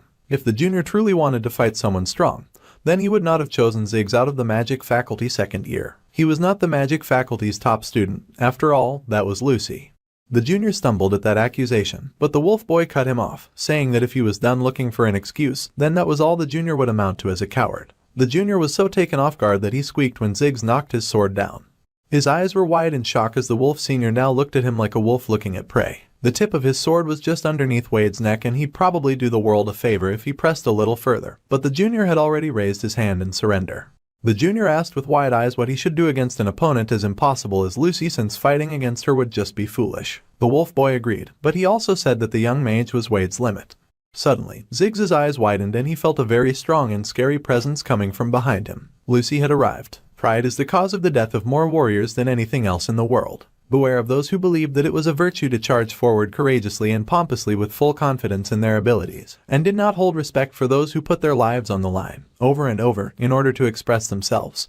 Glittering in the darkness was a single red eye as someone dragged their battered body after Lucy. Clebius had been told when he was younger to be afraid. Fear was his weapon. Clebius stood before Lucy, his little dagger stabbing up and down on parts of his own body as he dripped blood on the floor. If the gloomy fighter lived his life only in fear, then one day, a day would come when his feet would be unable to leave the floor. Even though, as he always had done, Clebius could quickly escape, Elvira watched in awe as there arrived a time when his fleet feet did not want to lift from the floor in retreat. Although his entire body trembled, fascinatingly enough, the hand that held his sword was firm and steady. Around his hand gathered dark waves of red mana.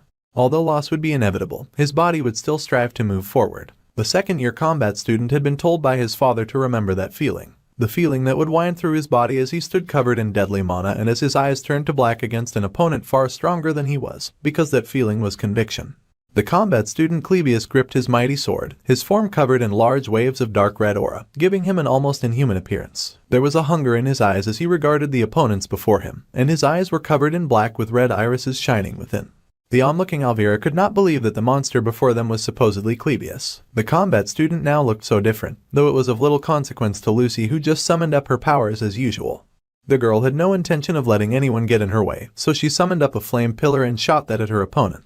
It was to do 100 damage, and it hit its target in a loud fiery explosion. She had not forgotten her promise not to kill anyone, and the fire sizzled over the combat student's flesh. She could still do this despite that fact because she was 100% confident that she could not kill the monster that the dark-haired boy had become with just that level of magic. As it turned out, the little genius was right, and the monster reappeared behind her, an insane amount of bloodlust still burning with intensity within his chest. She was surprised to see that he had gotten faster, but he had no intention of giving her time to think. The monster lashed out, attacking Lucy so fast that she was only protected by the protection of the wind that blocked her from unexpected attacks. The monster Kaelbeus growled in frustration that his attack had not landed. The combat student was blasted back, away from the little Lucy with Meridla's amazingly strong wind magic. Of course, the combat student had no interest in giving up just yet, and he slid to a stop, his blood-stained claws digging into the ground. More wounds formed on the gloomy combat student and even more blood was split over his blood-stained body. Still, the monster that was their classmate leapt forward. It would not be strange for the boy to have fainted at any point from the blood loss considering the amount of blood that warped around his body. However, the amount of mana that surrounded the boy's sword and body only increased the more he lost blood. The more he was wounded, the more powerful the boy became and the more blood flowed. He clashed against the talented mage who protected herself in a purple sphere against his onslaught of relentless attacks. She would not go down easily, but she was also starting to find that neither would he, and the maid's eyes widened with the sweat starting to form on her brow and slide down her face. This was because she realized that her opponent was also swinging around something sinister, a cursed sword. The Nortendale family's taboo, the blood swordsmanship. This was what Clebius wielded against her, and the little mage found herself feeling the slightest of fear for the first time, and the monster descended on her yet again. The monster roared in the night, spitting out its determination as mana and blood carried it through. A hand raised with a purple attack brewing like lightning, and the genius mage found herself able to block the monster's attack. Multiple magical circles manifested around the struggling boy, and Lucy knew she could no longer take it easy on her opponent. Her hand closed into a lightning-charged fist, and Clebius knew pain like no other, as a lightning strike was unleashed on him by all the purple magic circles that he controlled. The boy was zapped, and yet the genius mage found her eyes widening in horror when she realized that for some reason, not only was he the opponent still standing, but he had become even more ferocious than before. The gloomy combat student roared, looking more monster than a man with each passing second. The maid's lips wobbled as she charged her hand with even more power. She was desperately trying not to kill her schoolmate as she raised the intensity of each attack. Still, the combat genius attempted to cut through the attack, fighting with a swing of his blood sword at the attack. The blast was increased in intensity, and once again the genius mage's attack hit the combat student full force. A large display of purple power engulfed him. It was a terrifying sight, an attack that very few would survive. Clebius fell to the ground, his hair soaked and fell over his face. His body was beaten and damn near broken. Blood swordsmanship was the kind that used the blood flowing from a person's body as a new mana source. It was a taboo among taboos. As long as the blood bubbled within Clebius' body, his swordsmanship would rise again. The family had called the little boy the sword demon, saying that he had killed another person. They had called the poor student a demon and a monster, even insulting his heritage and legitimacy. Some wondered aloud to the boys hearing why a monster like that was even in their family in the first place. The boy endured all those insults. Even the Nortendale family itself forbade the young boy from ever inheriting that combat style. However, a gentle hand on his shoulder would always remind him that he was not a monster, and would smile at the young lad with pride on his face. Now, blood dripped from the combat student's hands, and they dripped in waves. Slowly, the boy managed to crack his eyes open, a bit of red in a sea of dark. The monster that learned the taboo of blood swordsmanship on his own was the sword demon, Clebius Nortendale. The young tenacious boy recalled his brother in the moment that he fought with all of his power and might. But even he had to acknowledge the situation. The dark sword demon was a worthy, formidable and downright terrifying opponent.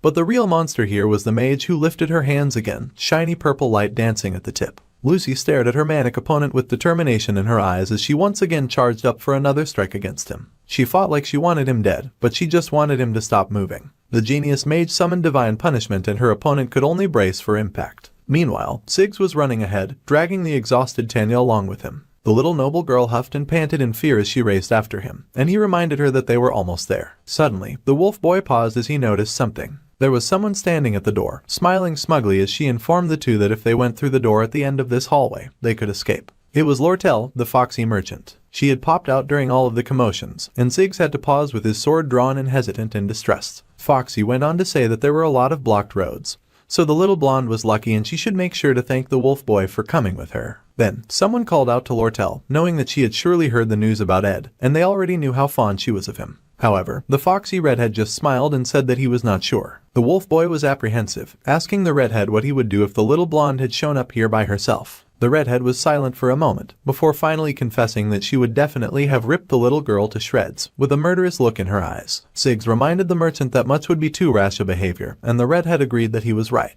Instead of killing the little noble, she would happily start instead with ripping the girl's fingernails. Foxy was not sure that was enough to make the little girl confess, nor what she would confess. Horrified by the many stages of Ed's crazy girlfriends that she had to go through, the little blonde cried and squeaked that it was not her. She was not responsible for her brother's death. However, her guardian wolf boy assured her that it was fine. The redhead was going to let them go simply because she could not beat Ziggs in a battle anyway. However, even the wolf boy found that very suspicious, and on instinct his body froze. See, everyone in Sylvania knew that making an enemy of Lortell Ketchelm was a very foolish choice. The moment that girl began to show hostility to a person, That was the moment a person could never tell what might be waiting for them behind the next door. The wolf boy was hesitant and he had no idea what he was supposed to do in this situation. Tanya's guardian was frozen and was now deep in thought on what would be the wisest course of action here. However, he had not caught on yet as to why he and the girl he was protecting were still safe. He had no idea how it was possible that he could spend this time frozen in thought. The wolf boy had no idea of the sacrifice that Clebius was making for his sake, and it brought Alvira to tears. The alchemist begged her friend to stop, asking just how many times he was going to get hit by this high-level magic.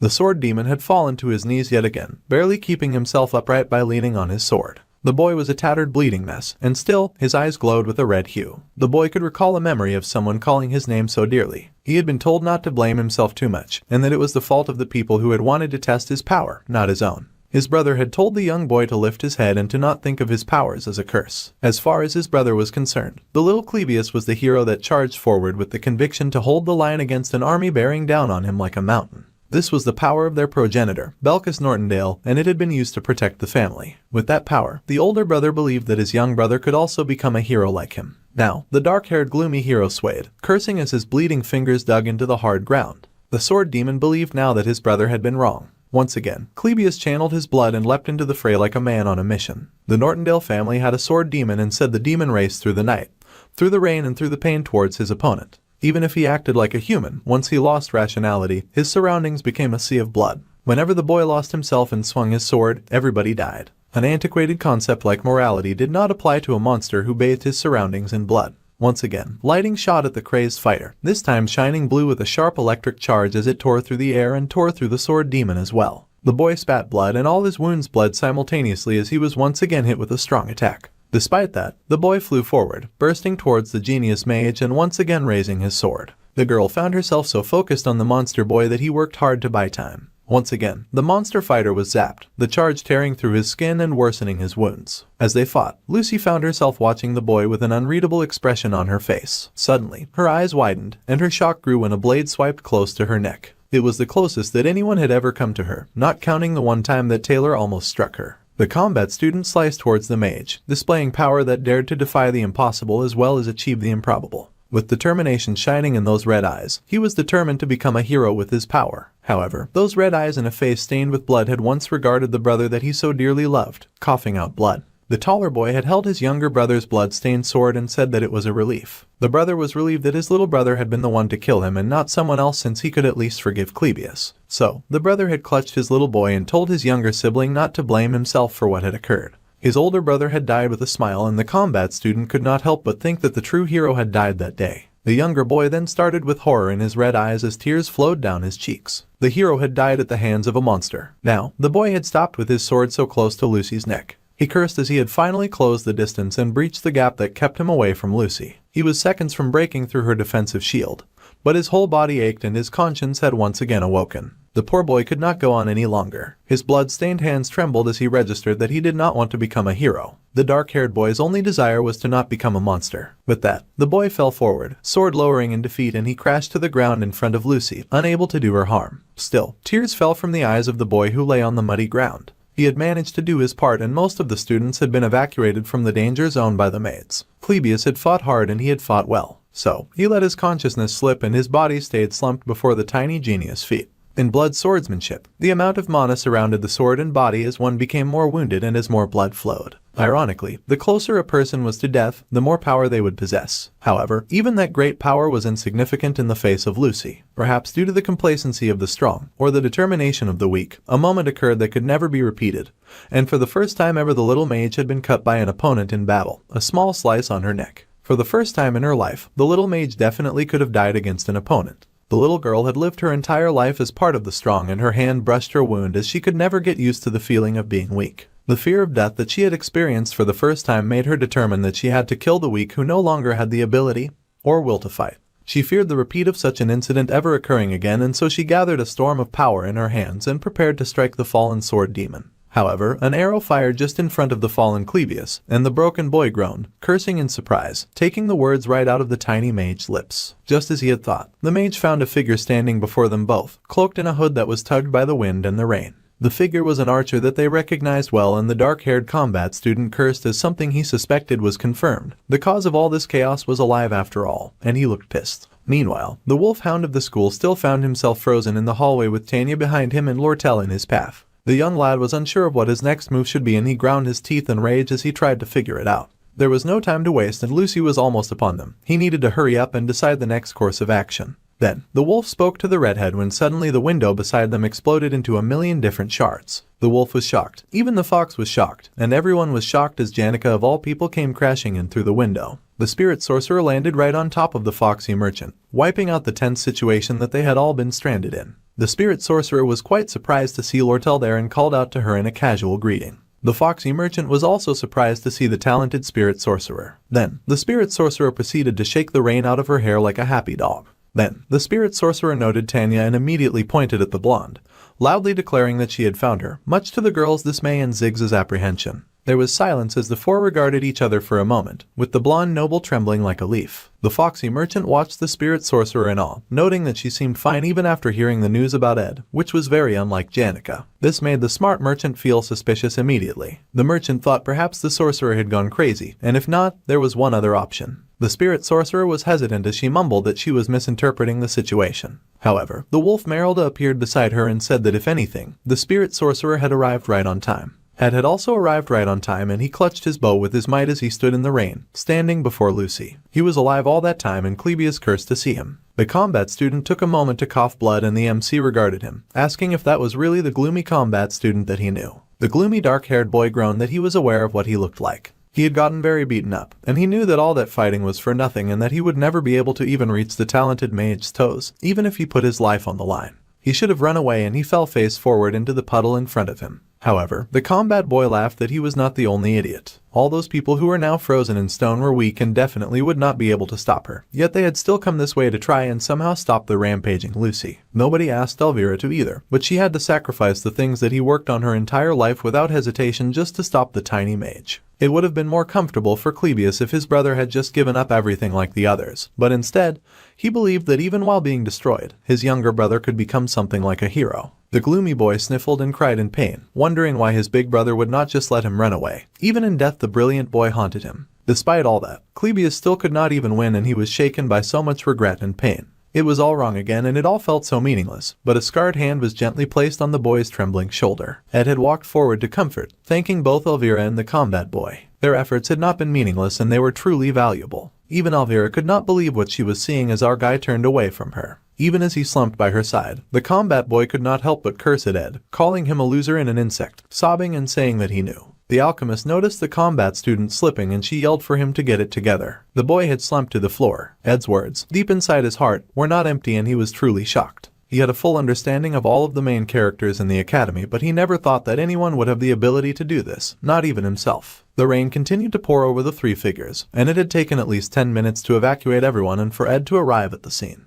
The boy Clebius had stood for that entire time on his own, battling the most powerful mage of their generation and almost winning. The failed swordsman of Sylvania's third act final boss had found against the awakened one, against Lucy, the little mage who also stood in the rain. Her huge hat covered her gaze as the water dripped down and soaked her completely. The mage's expression was unreadable, and had found himself apologizing, saying that he should have told her in advance, based on the situation that he found himself facing.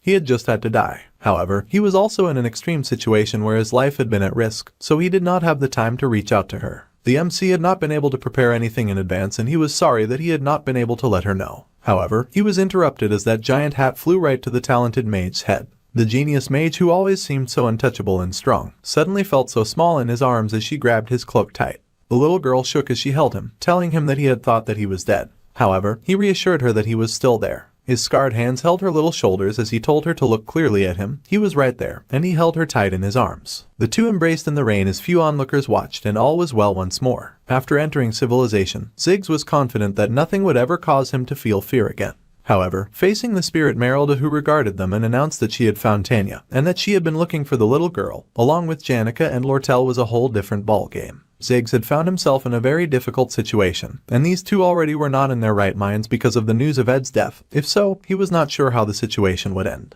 However, Janica suddenly said that she had something that she wanted to say about their guy. Before she could speak, Ziggs fired a barrage of magic at her because Janica had looked a little demonic while speaking. The little blonde coughed when the wolf boy told her to think clearly. If she followed the path this way and ran forward, she would eventually come to a forked road. From there, she could go west, and if she kept running like crazy, she would eventually reach the life buildings. Once she had lost them, she was to find a place where she could ask for help. The young noble was now the heir of the Roth Taylor family, so it would be ideal if she could find imperial forces or a noble family that she had a good relationship with. The girl stammered and asked what about the wolf boy, but he just promised to block their opponents to the best of his ability so that they could not go after her. He kept up his magical green wall and told the girl that it might not be possible for him to hold them off. The girl was shocked and asked why her senior would even go this far to protect her when he barely knew her. However, he would not go this far if she was not Ed's younger sister. The little girl was to consider herself lucky and to run away. So, the little blonde dashed away and Ziggs prepared for battle. The fire wall fell before his two supposed enemies, and the wolf boy prepared.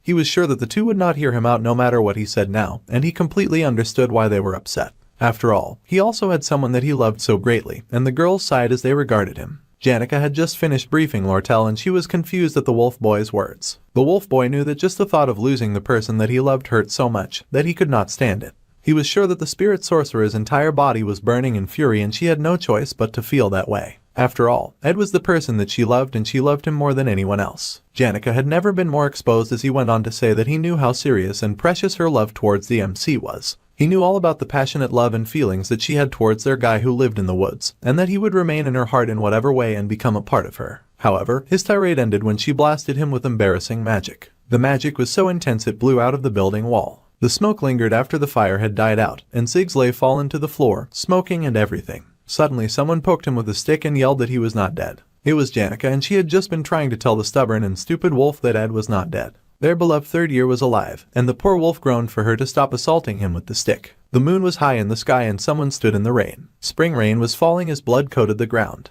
The petals on the street and the flowers that were left in the gardens often got swept away by the spring rains, and the seasons would take on a new image. Emotions were of course the same, and once it was all released and a person regained their composure, then even stable relationships could enter new conditions. The little mage Lucy had believed that the way she felt about Glock, her grandfather, was the same way that she felt about Ed. However, those overlapping feelings were similar and yet slightly different, and she realized this as he held her in his arms. The difference between the two was in fact suddenly realized, and the little girl had to push the other boy away, which surprised the MC. However, the girl now had her face painted red and a serious blush as a realization dawned on her. He called out to her, unaware of the blooming electric charge that had taken over her heart and made it beat faster, an embarrassing realization. Although her friend had only said her name as he normally did, her heart felt like it was burning. The little mage finally realized what this emotion was as embarrassed tears filled her eyes and she was horrified by it. Finally, resuming the story, we start with our girl Lucy, staring blankly ahead with no emotion in her eyes. The poor girl laid flat on her bed as she had been under house arrest for so long that she felt like she was starting to become one with the furniture. The girl asked for death. It was 29 days until the end of the probation and she already could not take it anymore. It was 3 hours before Lortell and Princess Fiona had met. Water crashed along the shore and a giant water jaguar leapt out and roared.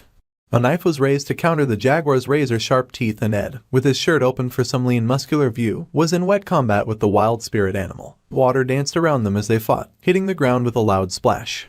The two were locked in a vicious battle, spirit's water clashing against Ed's combat skills, and he danced and whirled as he blocked the spirit's attacks. He fought not just one wild tiger but two coming at him at the same time. It was a battle of the century. Water splashed and the battle waged on for quite a while. Finally, it got to the point where our guy could finally lower his weapon. The fiery bat spirit flew over with tears of adoration in his eyes as he sang the praises of his master, praising his incredible reaction time and ability. Mug the fire spirit was so touched, and he added that it would be great if his master ended things there for that day. Another nearby water jaguar praised that the young lad's close combat skills were outstanding for a mage, and he must have been training for a while to grow so much. She was the mid-rank water spirit, Leisha. The boy thanked the water spirit as it was with her aid that he had grown so much. She was the perfect opponent for him to duel. Mug was way too small to handle intense battles like the one that he just fought. With the training, our guy had been able to advance his crafting skill slot of spirit formula and fusion. He had also contracted a few spirits by now and it was pretty good. He was still contracted with Merelda, but training with her was a bit too much. The jaguar hummed and said that he thought fighting with the protector of the forest would likely be more helpful to the young lad. However, the boy fell to his hands and feet to do a few push-ups, huffing and puffing that if he fought a house-sized wolf then he would definitely be sent to the afterworld. The water spirit smiled and noted that high-rank spirits could freely change their form. That was how it was possible for her to easily go around the entirety of Arkan Island. The boy considered it as he did his push-ups. He felt strangely pleased. His stats barely increased once they passed 15. And to get by, he needed to fulfill specific conditions like clearing hidden quests. When he considered the stats that he could obtain as Ed Roth Taylor, the boy ran his hands through his hair as he realized that he was getting closer to the upper limit. He sat on the floor with a breath of relief. Once his long-term goal of mid-rank magic was achieved, he wondered if he should think of a special ability to develop. The boy could not get complacent here and stop growing. He was ready to stand and keep exercising, but he paused in surprise. He had been sitting there relaxing and had not expected Lortell to suddenly show up and get a great view of his open sculpted chest. The redhead blushed in surprise, saying that she had just been enjoying the view. She knew that it was frustrating to live in seclusion, but her friend needed to develop healthier habits and to start resting when he could. The boy asked if that was so, as to be honest, he felt more at ease just living in isolation than he had felt in the forest. His food, his clothing, and shelter were all provided for by the help of others. The foxy merchant asked if he meant Janica, and he admitted that she offered the most help around. Then, she noted that he must have been training with the spirits, who were not particularly happy to see her. They knew she wanted to snatch Janica's crush. The redhead blushed and said that the spirits must surely be watching all of this, and she curled in close, hugging Ed's arm close to her bosom. The spirits immediately set off the emergency alarm, disapproving of her behavior at once. The redhead laughed in amusement. The young lad asked what she was trying to do, and the redhead replied that she would be going to visit the Princess Fiona soon, and she thought of a few things that she could make some off of regarding the upcoming elections. Lortell intended to finish the deal with her before that. As our guy had requested, it would be easy to release the two knights Kadik and Nox, but it would not be for free, so she wanted to take the deposit for that little favor before she visited the princess. Ed was surprised and asked about the deposit. The foxy girl grinned seductively as she asked the young lad to hug her once. The boy was surprised and speechless at her request. However, he quickly came to terms with it and sighed while accepting his fate. The happy redhead watched his hand move as she pressed up to his exposed chest, and she was suddenly pulled into a hug, much to her shock and delight. The girl had requested for the hug, but she had clearly not anticipated getting very flustered from being in his arms. The girl gasped and pulled back, asking him to wait when her hands fell upon his chesticles. The girl gasped and shoved him back, screaming out the genius's name. The young student was surprised and asked what she was doing. The flustered merchant mumbled that normally this kind of thing, attack and defense, were separate. She was babbling nonsense now from all the blood that had rushed to her head. She even gasped out that she was now a little confused. The hug ended up feeling way too different from the countless times that she had imagined it before she came here, and she could not understand why he was dripping wet and not wearing clothes. She was weak when exposed to the power of his maximum riz. The redhead ranted that he should know that she was walking a tightrope inside her heart already, and there was such a thing as common courtesy. The young lad was shocked off course as he had just done what he wanted.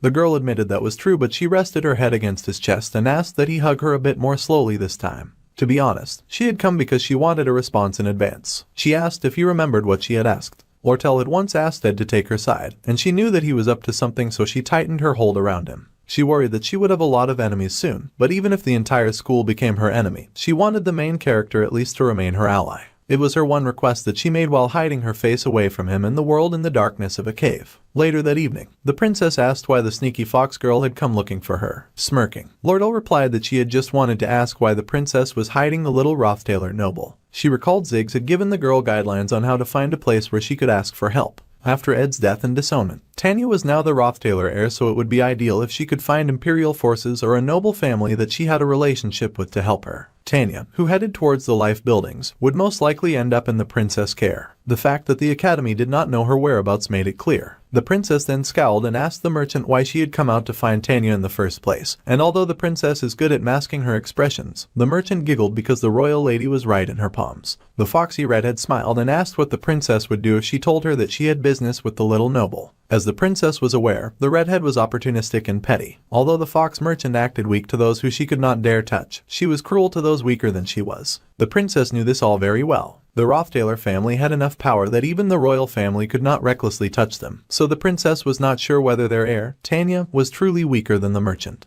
It was an issue that the princess felt like Lortell should consider a bit more. The redhead agreed that she could not touch the Roth Taylor family, but she also happened to have the economy of the life buildings in her hands, and in such a situation, Tanya was considered much weaker. Of course, the redhead added that if the princess tried to take the young noble's side, it would be hard for the foxy merchant to get to her. Then again, Foxy added that she had known that the princess would come out like this, so she had been properly preparing. The redhead then wickedly announced that she was going to run for student council president, and if she was the student council president as well as the association leader, then Tanya would have to come to her. Then, Lortell would have the higher power. It was a situation where Fonia could not keep hiding the Roth Taylor heiress forever. The noble family's vassals had already been arrested and all routes outside of Arkan Island were within Lortell's hands. Lortell Ketchon's feelings towards Ed Roth Taylor had always appeared to the princes as special feelings. Based on the circumstantial evidence, she must think that poor Tanya was the culprit behind her brother's unfortunate demise. It was not a great situation and the two blondes sat together to ponder their next step. The girl thanked the princess for telling her about it as she hugged her knees. The princess had no choice but to finally ask the noble girl if she was not the one to kill her brother, then did she have an idea who might have done it.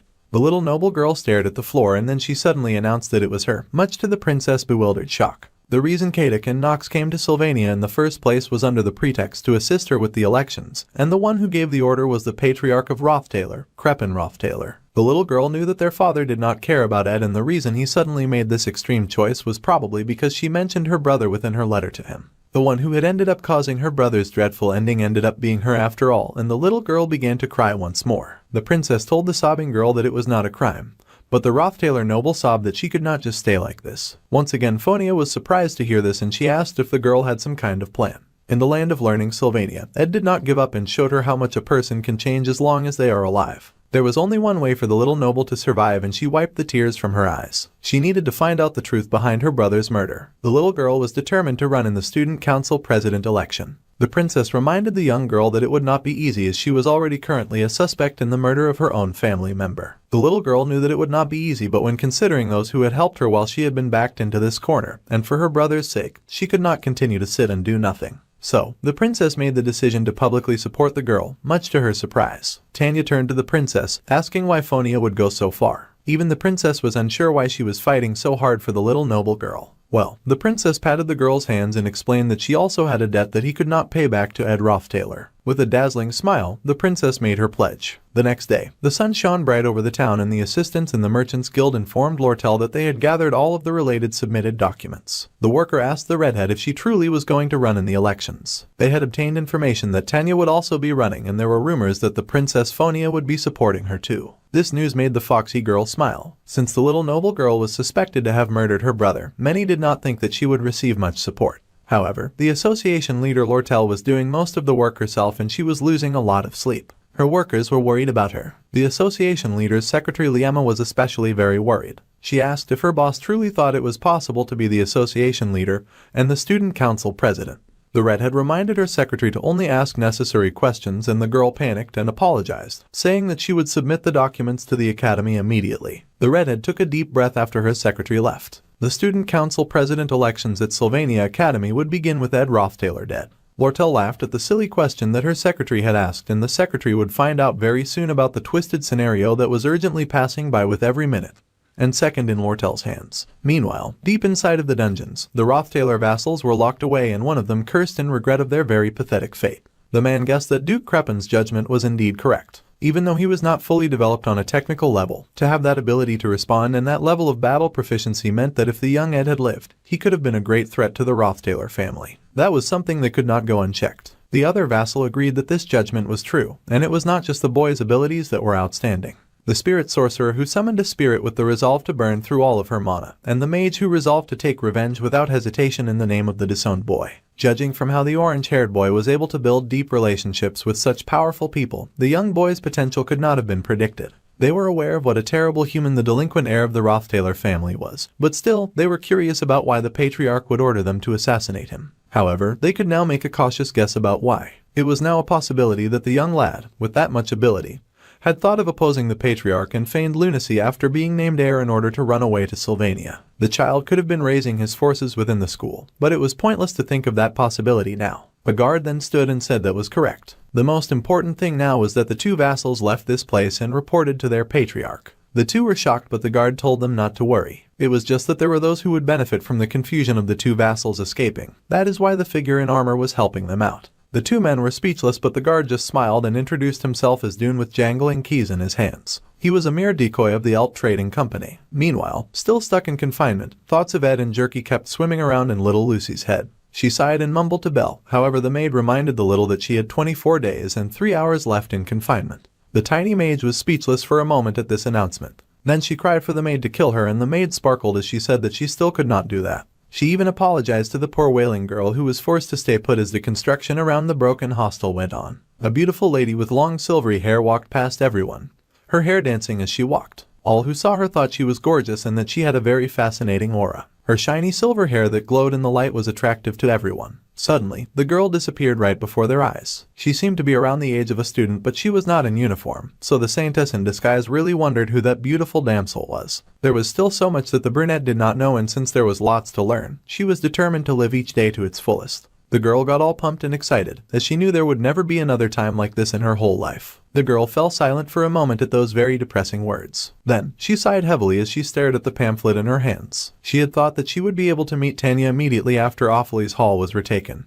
but the noble's whereabouts were still largely unknown by most of the students and staff. However, the Saintess had been surprised to hear that the blonde was one of the student council president candidates in the academy newsletter. However, it was indeed a very immense relief that the girl was at least safe if she was running for a position. What was really shocking to the brunette was the news of the third-year student passing away. The vassals of the Ed Roth Taylor family that excommunicated him were the likely culprits. The scenery of that hut during the winter blizzard and the sight of the boy who made her think of the meaning of freedom. It was a feeling that the girl could still recall like it had just happened. However, the blonde noble girl had been her first friend at the academy, and Tanya was now being named as one of the culprits who had a hand in his murder. The brunette strongly believed in her friend, but with the news that the vassals escaped prison, the opinion of the blonde girl within the academy was getting worse as people were horrified that she would kill her own brother. The atmosphere of the academy after the loss of Ed was tense, dark, and quite uncomfortable. It was all very gloomy. Meanwhile, the principal hummed and said that it was an incredible amount of work, but in the end, it was related to Ed Roth Taylor's death. The principal would like one professor to take on the responsibility of getting the work done. It of course had to be someone who knew a bit about the boy who had been murdered and who had interacted with Clebius and Lucy. The principal then asked if there was no magic faculty professor like that.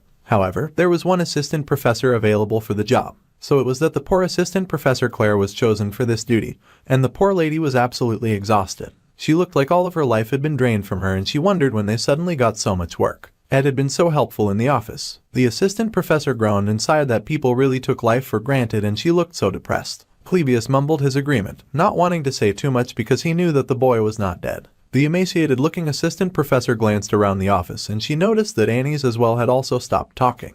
The poor dear now had eye bags at her eyes, and she barely said a thing as she stared blankly at a pack of papers. Poor Annie sobbed to herself, knowing that her and Ed were a short meeting that never would have borne fruit. The pain that was filling her heart was immense. However, the girl reassured herself that she was okay. She could still see her crush glimmering in her vision, so she would just have to endure it somehow. However, poor Janica was the one who testified on the real culprit behind Ed's murder case. Annie's was over here having such a hard time. Meanwhile, Janica had to be suffering way more than she was. The poor girl was sure that her friend was really going through it. Meanwhile, the girl in question that was supposed to be grieving and sulking happily announced that she was going to try curry that day. Her friend Annie's was very good at cooking, so the spirit sorcerer asked her opinion on the matter. It was hard for the country girl to control the fire, so she wanted to do something that she could just keep on medium heat for a while. The perfect teacher's assistant was flabbergasted by this reaction. Janica went on babbling about how she was used to cutting up ingredients, but she was scared to try a new dish. Then again, she thought otherwise as they had only eaten hot food recently. However, it was not good to decrease vegetable consumption, so the girl started thinking of making a salad as well. Then, her friend pushed to her feet and grabbed her friend in a tight and all-consuming hug, surprising the spirit sorcerer. The teacher's assistant cried for her friend to wake up from the dream that she was stuck in, telling her to let go of the memory of Ed.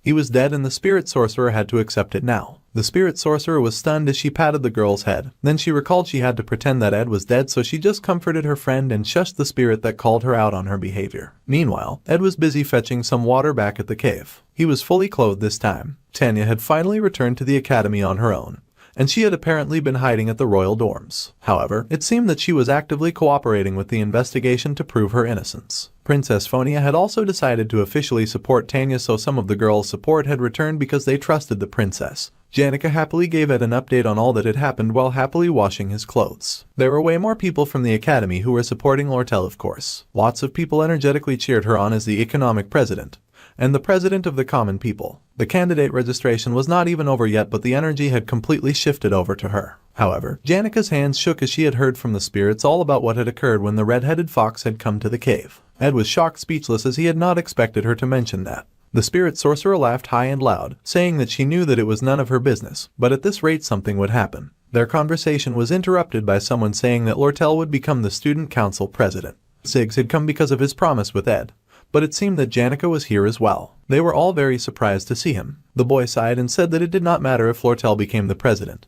But Kadik and Nox had escaped, so the rumors that Tanya had murdered her brother were growing stronger. The youth had gone to the royal dorms after the Princess Fiona called him, but because Ed had put his life on the line in his own way, the wolf boy could not testify for Tanya either. What Ziggs wanted to say at the end of the day was that the noble girl was in really bad shape. She had lost a lot of weight and an extra amount of color. The girl who had been close with the top students as Ed's younger sister was someone who would receive attention even if she was not a first-year student council president candidate. However, now that she was being framed as someone who killed a family member, she was currently being suspected by all students in the academy. The girl would soon stand in front of everyone once the student council president candidate registration period was over, but it did not look like she would be able to handle it any longer. So, Ziggs had come to make a plea to Ed. However, the smart student did not need the wolf boy to complete his sentence. He already knew what he had to do. Right now was Act 3 Scene 2, right before the election. In the game, The Failed Swordsman of Sylvania, according to the students' memories, this act did not have a single fight scene and is a scenario to clearly show all of the relationships the protagonist had built up until this point at the academy. Normally, Taylor would actively support the Princess Fiona since she was the one who chased Ed Roth Taylor out at the beginning and saved him. Of course, it was not like he was meeting and persuading all the students one by one,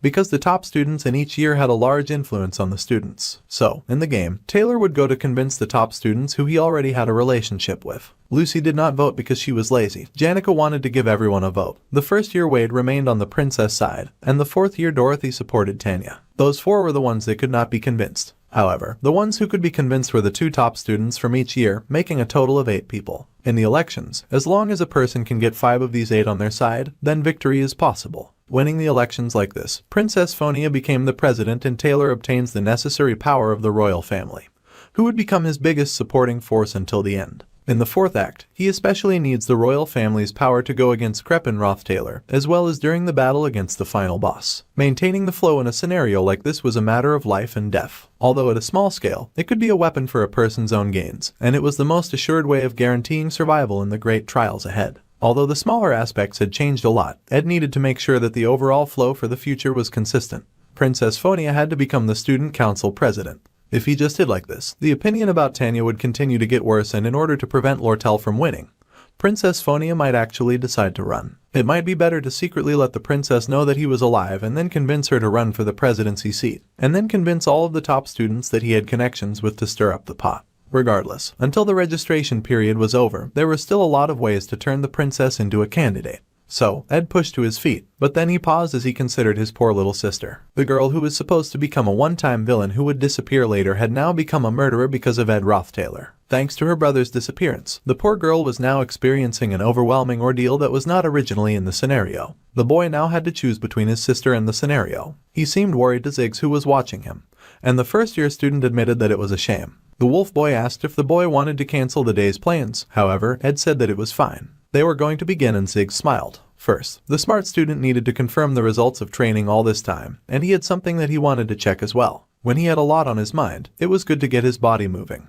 The wolf boy smirked and thanked Ed, as he had not had a proper opponent to face recently, so he had been itching to work up a sweat. He unsheathed his mighty sword and said this would be good. His new opponent also agreed. Both of them had decided to do a little bit of light sparring. Suddenly, the girl's old memories came to mind. As was always the case with old memories, the light had faded quite considerably. Still, the girl tried to recall every scene. The 3 siblings, hand in hand, had walked to the hill that was covered in blooming flowers. Arwen, Tanya and Ed had walked together, their younger sister safely held by the guiding hand of both older siblings. Perhaps that was the little girl's last happy memory. Ever since then, the young noble's life had been filled with great responsibility and heavy pressures. There had once been happier days, but now she heard the screaming as the students yelled for the young girl to step down. They yelled and called her a murderer. They gathered in front of the princess home and screamed at the young Tanya, who watched them through the window. The blonde heiress could not help but wonder how things had ended up like this. Helping Tanya, who was being driven into a corner, would have a huge influence on the flow of the scenario, so this made Ed feel a little hesitant.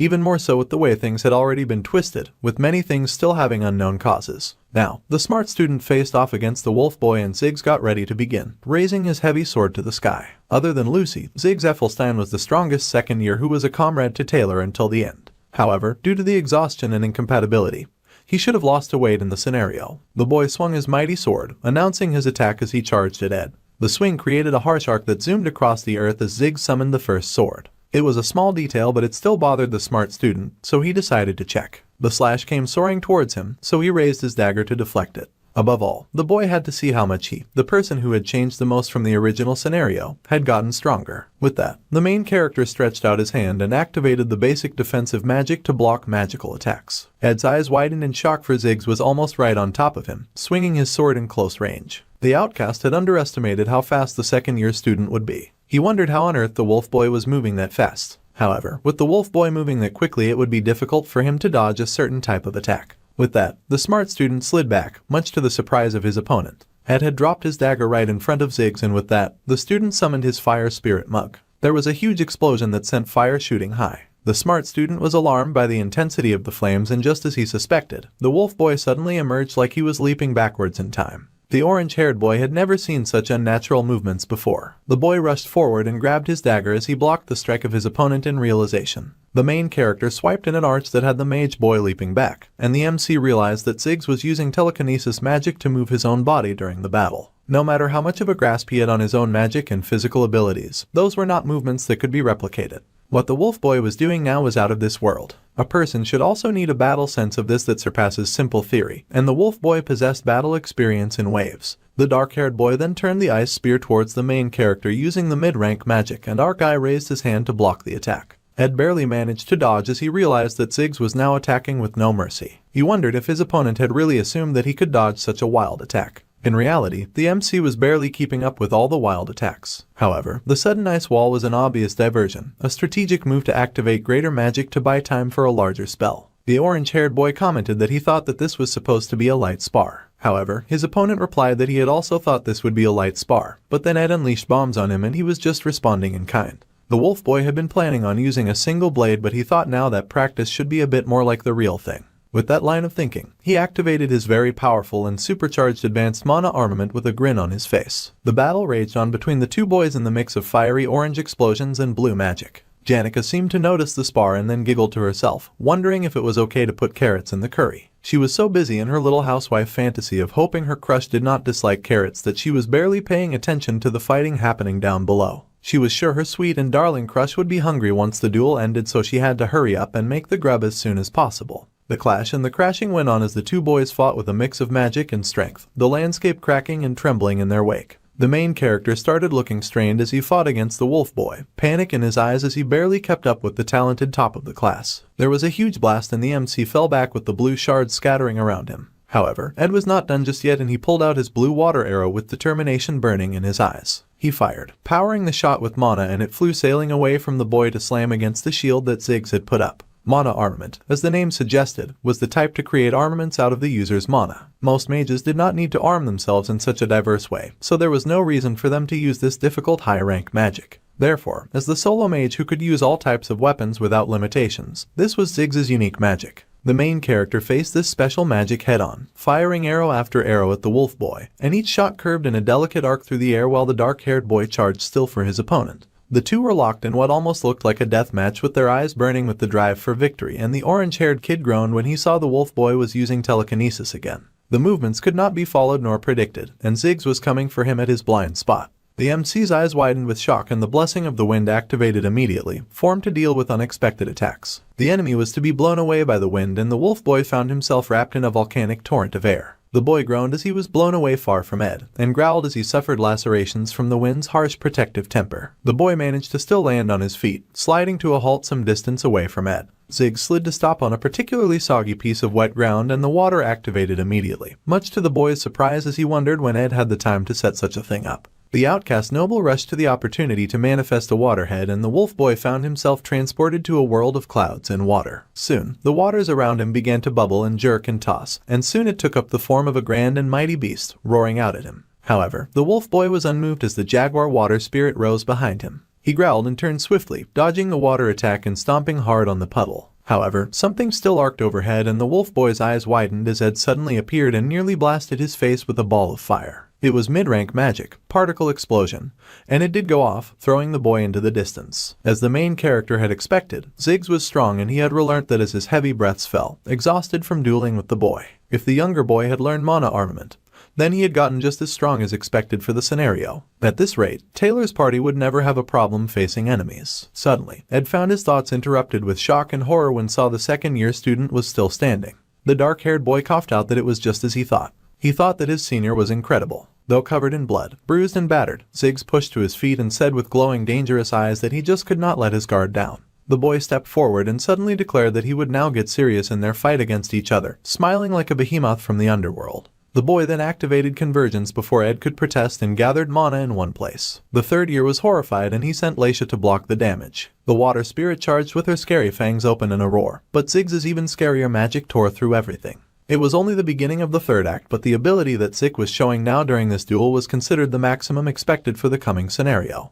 Ed was both amazed and absolutely horrified. He had never thought that he would see this amazing form so soon. In Act 4, Scene 7 of The Failed Swordsman of Sylvania, this had been Ziggs' final battle pattern that could be witnessed during the Gregol Cathedral infiltration battle. Now that absolutely terrifying form was being unleashed in front of the orange-haired student, and the dark-haired boy lifted the terrifying weapon high in the air. It was called the Nature's Lance. Rather than having a ridiculous mental battle, he thought that crushing him with the difference in their power would be the best way to deal with someone like Ed. The power rushed right at the main character who stood before the incoming wave, and the boy groaned as he pulled forth fire to defend himself. The two powers clashing caused an explosion like never before and it echoed through the entire environment, blasting light in the sky. The attack that the wolf boy shot was too fast and by now Ed was far out of mana. Particle explosion was not mana efficient but he had no choice but to expend that. The problem now was the second attack that was coming and Ziggs tossed off his school jacket to launch it. The fist of the main character hit the ground and light danced around his hand as he worked hard in this battle. The world around him was lit up in bright colors of blue and purple as the MC activated his last-ditch attack. The boy huffed and puffed as his magic just barely managed to block the second stream of the wolf boy's awesome power. The smart student had used the impact amplifying wave ball, which was a magic engineering tool. The wolf boy took note and declared that the fact that Ed was now utilizing a magic engineering tool in their battle could only mean that he was all out of mana. Instead of then ending the little sparring session like a normal person, Ziggs instead bellowed that this was the end and he attacked full force. He leapt with his lance right at the boy who could only face the incoming weapon without protection or guard. However, the wolf boy suddenly froze in frustrated surprise. His opponent refused to fall and was somehow now using wind magic. However, Ed was out of magic, so that could not be possible. The senior growled and pointed his fist at the junior and fired an attack. Since the dark-haired junior was going all out at full force, the senior had no choice but to do the same. So, the main character used the legendary rank magic engineering tool, Glass Golden Phoenix Ring, and he could not have it, rendering him unable to use mana for a long period like last time. He had to use the least amount of mana as possible, just enough to slightly manifest it. It was with great struggle that Ed somehow managed to achieve that, and he gritted his teeth as it summoned it forth. Someone then sighed in relief and Ed's eyes widened in surprise. Without the altar of substitution, Lucy or Janica's mana, the main character had finally summoned a strange-looking lady in white robes. The lady smiled, telling the smart student that this achievement was a very great stride. It was to the main character's shock that he realized that he had summoned the human personification of Merylda. The big golden speakers in the compound announced that was all and the students gathered around threw their hands into the air and screamed their cheers. There was a huge gathering of students and one white-haired boy asked what was even the point of having 4 candidates. The result of the election was clear to see and the student council president was sure to be the red-headed merchant Lortell. The students yelled and cheered and her people admitted that it was easy to feel Lortell's sincerity when she spoke. With her leadership ability from running the trading companies, she would definitely do well as a president. The company leader seemed the best option for sure. One of the students asked worriedly what the member of the company would do if the merchant truly became the president, and the man replied that it just meant that nobody within Sylvania Academy would be able to stop their company leader. As the redhead walked away from the podium, many people cheered and delighted in her. She was a fan favorite among many of the students. Suddenly, the foxy lady stopped and gazed with disgust as she took a look at the little Tanya. The redhead said that the blonde did a good job with her nails and the little noble steeled herself despite the merchant's disapproval. The fox smirked, asking the shivering girl what was wrong as she seemed nervous. The girl was shaky but she said with pride that she did not kill her older brother. So, with confidence, the girl climbed those steps to face her accusers. The redhead smirked as she watched the girl stalk away and the little girl with her golden curls faced all the students who glared accusingly at her. Tanya cleared her throat and then yelled out a greeting to all who had gathered. She announced her name and that she was currently running for the student council president. There was huge silence at this announcement, but that was to be expected as they hated her. The girl had finally come up to the podium, so that was a huge success in her books. She kept up her mask, and some thought that she was acting like nothing was wrong right till the end. The redhead wondered if this was because the young noble wanted to prove her innocence, or if it was because she really had no talent for politics. However, it was already 10 minutes since Tanya's speech began and not a single person had reacted. The blonde girl was basically talking to herself. The only good thing was that no one had yet to yell at her with curses or hate. There was silence among all the students, and fighting back tears, the little blonde announced the end of her speech. Just as she concluded, a shout raised from the crowd and someone yelled, calling the poor girl a murderer. The girl's eyes nearly blacked out with fear from the accusation. The longer she stood there, the more the students rained papers at her in hate. They yelled for her to explain the murder charges against her and that they said it had to do with internal conflicts in the Roth Taylor family. They asked if she planned on denying everything after all. They yelled that they knew all the information in the student newspaper, and they asked if she was not going to say a single word about her murder charges. The girl tried to thank them for listening to her speech, but yet another paper hit her head and she flinched. The girl tripped on a bottle that had been thrown on stage, and gracelessly the little girl fell to hit the floor. The students looked pointed and laughed mockingly, entertaining themselves with the little girl's downfall. They laughed and mocked her, saying they could not hold back their laughter. The girl cried that she was reckless as she tried to push herself to her feet. It had been foolish of the girl to even attempt to stand at the podium before the others. She cried and wondered if she should have run away instead. The students still yelled and cursed, their eyes now blazing a terrifying red as they scorned and mocked her. The girl cried that she had to run, but she could barely stand as they kept raining down dirt on her. Suddenly, there was a huge burst of wind that tossed aside the people who had gathered. The students gasped in confusion and someone peered through the sudden gust of wind. It was a mark that anyone would recognize anywhere. Standing before the students was the wolf spirit guardian Merelda, who stood over Tanya with a cloaked figure on her shoulders. They were so faded and worn that the poor blonde noble could not tell whether the visions she often had were memories or dreams. In the end, the little girl could not remember, so she had given up on trying to. However, there would be moments when those memories would become so vivid that she could not even believe them. After all that time, no one would be able to forget ever again, as a hand once again took her. Tears flooded her eyes as a familiar-looking face stared down at her.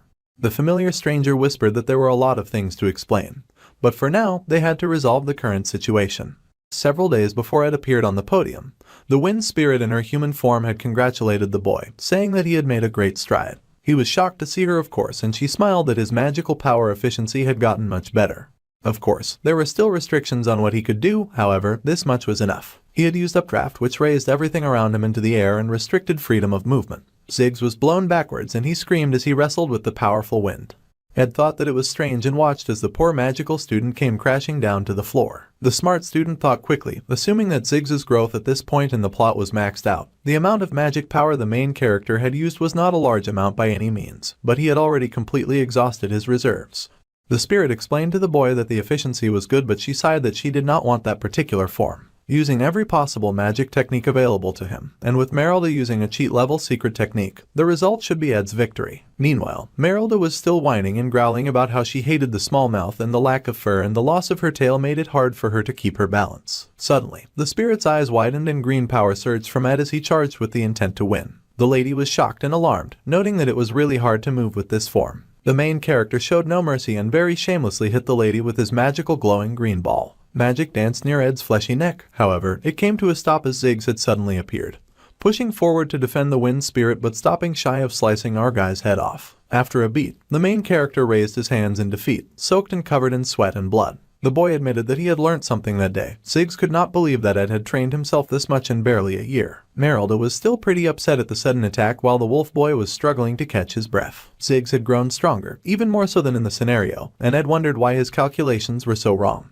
He acknowledged the wolf boy's growth and strength and asked him his secret. Even if it were not for our guy, the wolf boy admitted that he would have kept training himself. However, because he watched the main character work hard to grow stronger daily, the magic student was inspired. The background character was speechless at this remark, and the mage smiled that the MC's hard work had pushed him forward. The boys collapsed in bloody dirty messes, sitting side by side together. Until now, the main character had tried to do whatever he could do to keep the plot as it was. He had worked so hard to maintain his knowledge of the future as well, but there was one condition that was absolutely necessary for Taylor to be able to win in the final act. So, the main character had believed that the plot could be the only answer. In reality, even with the plot in tatters, there had been several dangers from the very first arc to every single deviation that had been caused by his presence in the game. However, the main character had still worked hard to keep the plot on track. As a result, it was also true that Ed had begun to fear the factors outside of his control. As such, after hearing that Kadik and Laisha had escaped, he had hesitated about whether he should save Tanya or not. What little remained of the original plot had already fallen far out of his hands and his control. So, the boy smiled and decided that for now, he would focus on what he could do at that moment. Ziggs, who would be Taylor's ally in the final act, had to become stronger, just in case. The main character had also become stronger, and above all, the number of reliable comrades he had now had grown. The boy smiled now as he thought that he might be naive to think this, but he was sure it was okay to think this way sometimes. Deviating from the original plot, showing up to Tanya's rescue on the back of the giant spirit wolf did not mean that they would have to meet a bad end.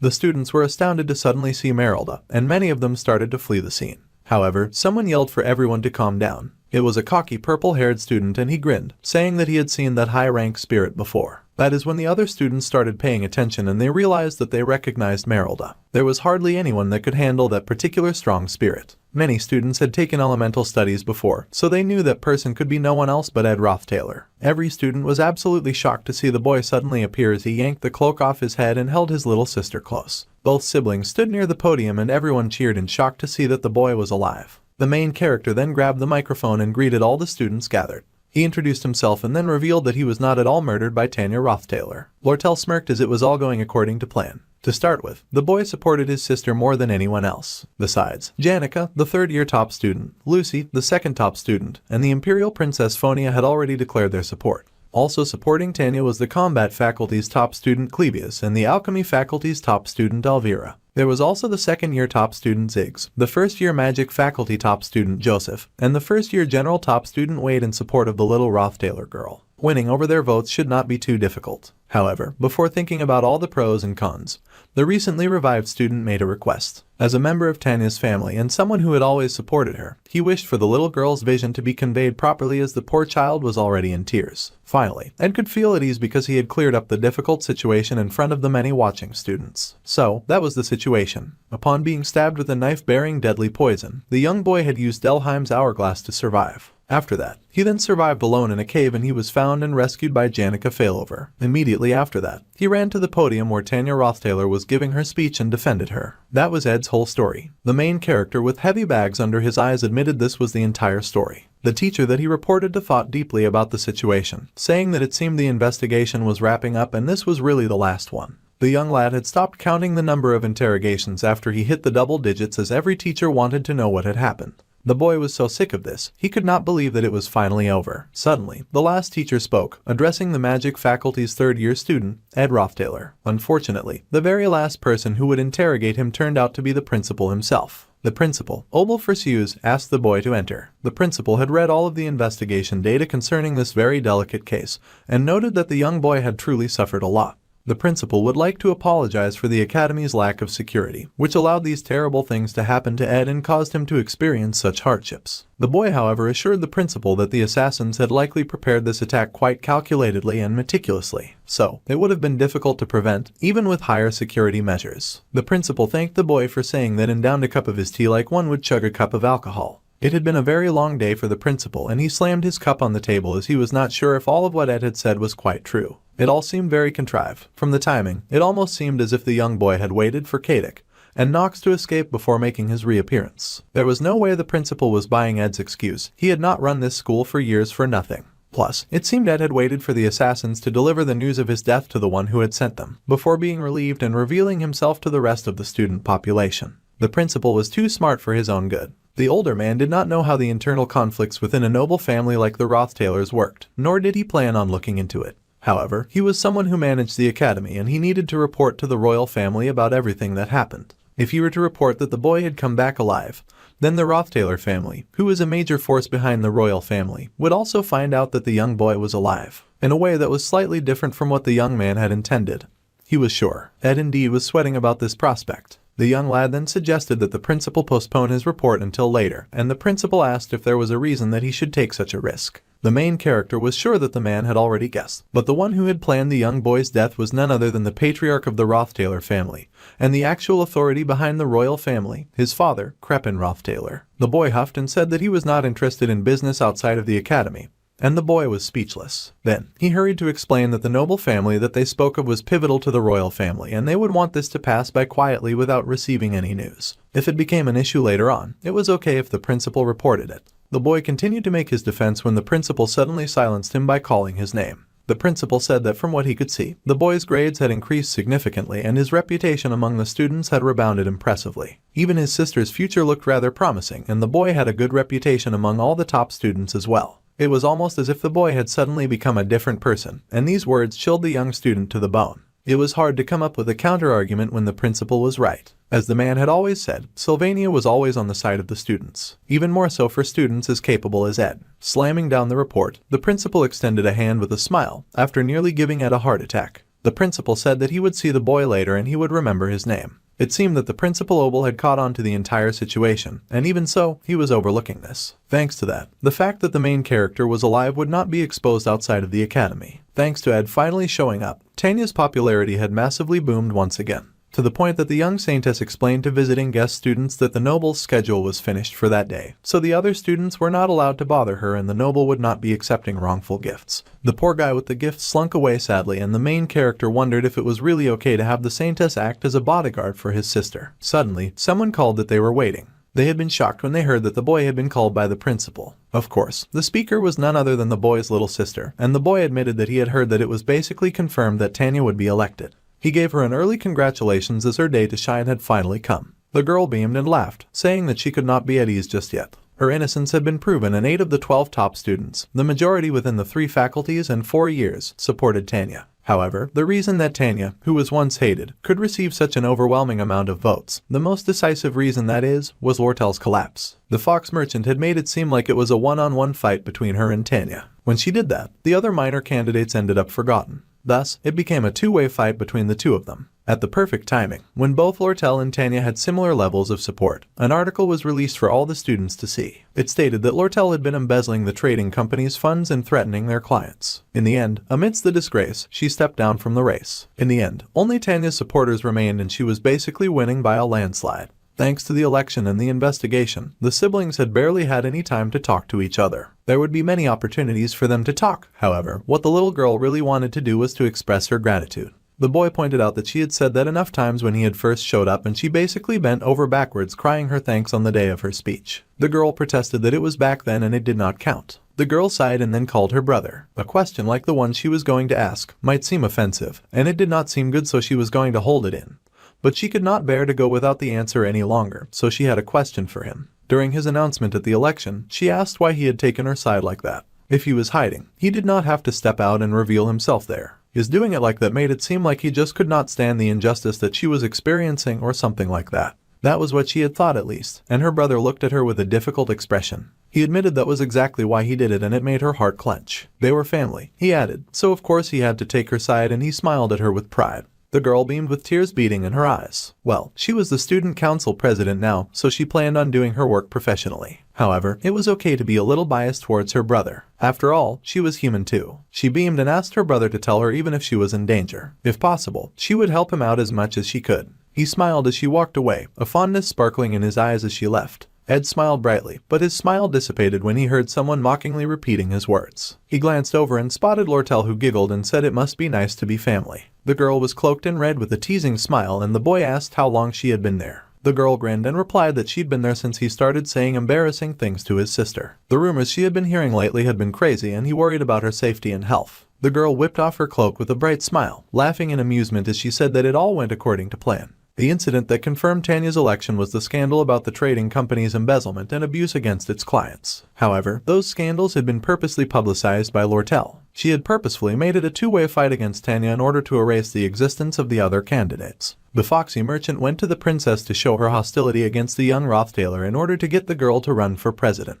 It was obvious that the two who felt largely responsible for his death would take his side in order to repay the debt when he came back to life. So, when the girl pressed her face into his bare chest, she had confessed that she would have a lot of enemies soon.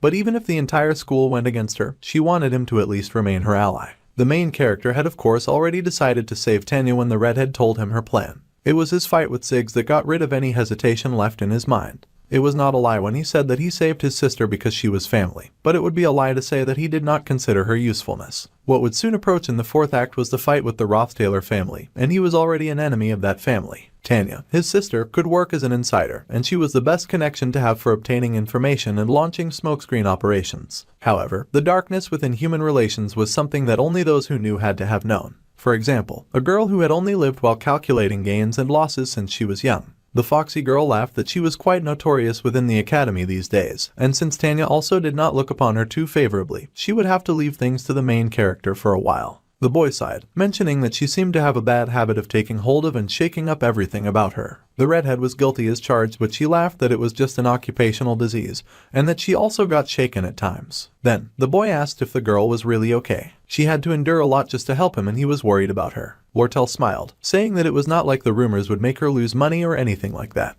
Anyway, the role of a villain suits her best and she was glowing when she said that she would be fine as long as she did not have our guy as her enemy. The girl was truly content living like that. There were hidden sides to human relationships, which was why it was hard to read every intention. So now, this scenario would be taking a new turn, and the princess smiled proudly from the balcony of her fancy home. Our guy did not know what Princess Fiona, who did not become the student council president, would do. As for what might happen in the conflict between the royal forces and the Roth Taylor family, he could not say for sure. How the rest of the third act scenario would go, the boy would just have to watch and see. It had been almost a month and it had been a while since he had been at his wooden shack, so it suddenly felt pretty special to be back. Of course, there were more than a few things that he needed to do now. In order to get the camp back to normal, he had to organize the campfire area neatly, and the inside, which he did not clean before leaving. Suddenly, the boy's eyes snapped open in shock to find someone snoring inside his house. It was, of course, his familiar visitor who had finally been released from house arrest after 1 month, and she dozed away happily in his shack. Lucy was sprawled on his bed, happily hugging his pillow. She was a familiar tiny form, sleeping peacefully and undisturbed in a familiar bed, and the main character could not help but smile as he regarded her with a soft sigh.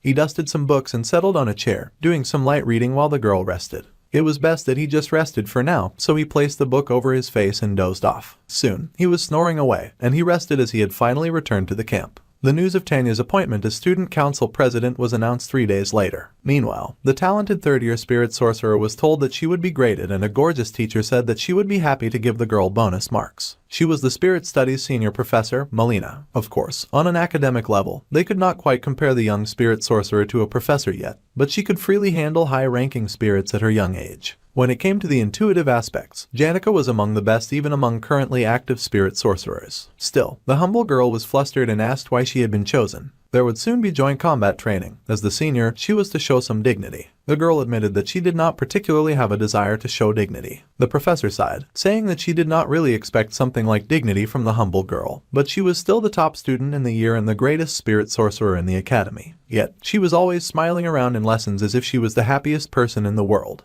It was obvious that the young girl was ecstatic. The professor then added, out of nowhere, that she was aware that Janica was dating Ed, but it seemed like the girl was way too in love with him. From an outside perspective, it looked like the girl had gone crazy. The spirit sorcerer did immediately go crazy as she wondered just when she had started dating her crush. As far as she knew, the boy was still just a crush. Her gasp of shock was so loud that it knocked the professor into silence. The spirit sorcerer could barely come to terms with the idea that everyone thought she was dating Ed, and she asked why the teacher had suddenly said that. The teacher thought the girl herself must be joking. They always went around together, and not just during spirit studies classes, but also in their shared quarterly lessons and their elemental class. They were always together when they went to the student welfare facilities or the student cafeteria too. Especially lately, the professor was not sure what was going on, but the girl was always just giggling and smiling with joy. The esteemed professor did not know what kind of rubbish the girl often thought about, but she would just stare into the air grinning for absolutely no reason. Even during lectures, Janica would just stare blankly at the chalkboard smiling. She seemed like a child who had just started dating, and the professor could not help but sigh. The spirit sorcerer was extra flustered by this news and begged the professor not to mention her love-drunk habits to the other students. The teacher sighed that she was not usually interested in the dating rumors of children. However, the professor added, and Janica's eyes widened as she heard that everyone already thought that the two were dating. Janica looked around in horror to see that indeed every student in the room felt the same way. The spirit sorcerer's face flushed pink in embarrassment because they all truly thought that the two were a couple. The poor gifted girl was left speechless. The Eastern Spart region, a place that could only be reached on horseback after riding from the capital for 3 days and nights. The southern mountain range in Eastern Spart was known as the land of farming, Pulin. If they follow Pulin streams and go deep into the ridge, they would find Torin, a small mountain farming village with no more than 300 people. Janica Failover, who began to see spirits the moment she could babble, was clearly a genius among geniuses who would bring light to this village. The young girl laughed as she raced through the streets, with spirits following her at every turn. Every so often, outsiders would visit the village. In particular, Janica remembered a certain male boy. He was the only person who spoke to the young girl formally. Due to the fact that all of the village youths had left for the city, Janica had lived as the village's beloved youngest her entire life. So, formal speech was unfamiliar to her. Of course, perhaps because of her characteristic friendliness, the male boy eventually became comfortable with the little girl. He would tell the young genius of the big cities that existed outside of Pulem. In the Imperial Holy City, the beautiful girl was the pride of the village and had grown up with lots of love, never lacking anything. The young girl was loved by everyone and she lived a life of joy and laughter. As for the male boy who occasionally visited the village, he eventually confessed his love for Janica with a large bouquet of flowers. Perhaps it was inevitable for him to fall for her as well. She was a girl who did not know how to say no. However, the young girl knew nothing of romance, and she bowed her head in apology to the boy. The bouquet of flowers fell to the ground when she rejected his heart. The young boy, who left as if running away, did not visit the village again for a long time. Then, what he brought after finally returning was unexpected. The boy brought with him a letter of admission from Sylvania and handed it to Janica. With formal speech, he greeted her goodbye and turned away without looking back. It had been 3 years since the girl entered Sylvania, and now she could barely even remember his face. However, Janica Failover was still scared of rejection and unfamiliar with formal speech. She stared now at the letter in her hands and flinched when someone greeted her formally. They did not know how many days it had been, but if she had any requests or questions, she would not hesitate to tell them. The administration office of Trix Hall said that after checking, they could quickly deal with it if it was an administrative task. So, about that, the girl blushed nervously. She had received a leave request from the Trix dorms. The lady at the administrative office said that she did not know what the girl was torn up over, but if she really did not know, she could ask those around her for advice. There were a lot of people who would jump in and help her if she just asked for assistance. The lady was sure they would hear out the talented spirit sorcerer. The girl always had a lot of people around her in the past. However, as someone who found attention burdensome and wanted to run away because of it, bringing up a conversation was difficult, even if the people were her own close friends. Annie scolded the girl, saying that she should have caught on to the fact that he was alive when she saw Janica giggling all day long. The spirit sorcerer apologized that she had her reasons and her friend's eyes widened in surprise. Annie's was sure that Janica had no choice, but now she wondered what was worrying Janica as her friend once again looked anxious and unsure. The spirit sorcerer struggled with bringing up her problems. As the teaching assistant was aware, the spirit sorcerer remained really bad at rejecting the requests of others. Receiving requests made it difficult for the one who got them to reject. The teaching assistant stood and yelled that it was because Janica went about accepting all of Ed's requests, that she had basically become that guy's maid. He could live in seclusion, so she had no reason to keep cooking for him and helping him with the housekeeping. Her friend was now concerned and asked just what Ed had asked for now and how hard it would be to grant his request. The spirit sorcerer hurried into the defensive, saying it was not like that, and she had only helped him out because she wanted to. This time, she had something to ask of him. Since they were so close with each other and so comfortable with each other, their relationship made it a little difficult for Janica to make her request. Annie's wondered what her friend was on about this time. Then, the teaching assistant suggested putting a bit of distance between herself and her crush. This suggestion surprised Janica, and the noble went on to say that doing this should make it easier for the spirit sorcerer to reject and make requests. It seemed there was a need for the two to be less intimate with each other, and if they were too conscious of each other for way too long, it might end with her heart ceasing to flutter as hard as it once did before. Even as she gave this advice, the teaching assistant wondered if it was even possible for Janica to put any distance between herself and Ed. In the first place, she felt she was asking for the impossible. However, if they became too distant, then the talented forest student would end up alone. Putting some distance might make the boy perk up a bit.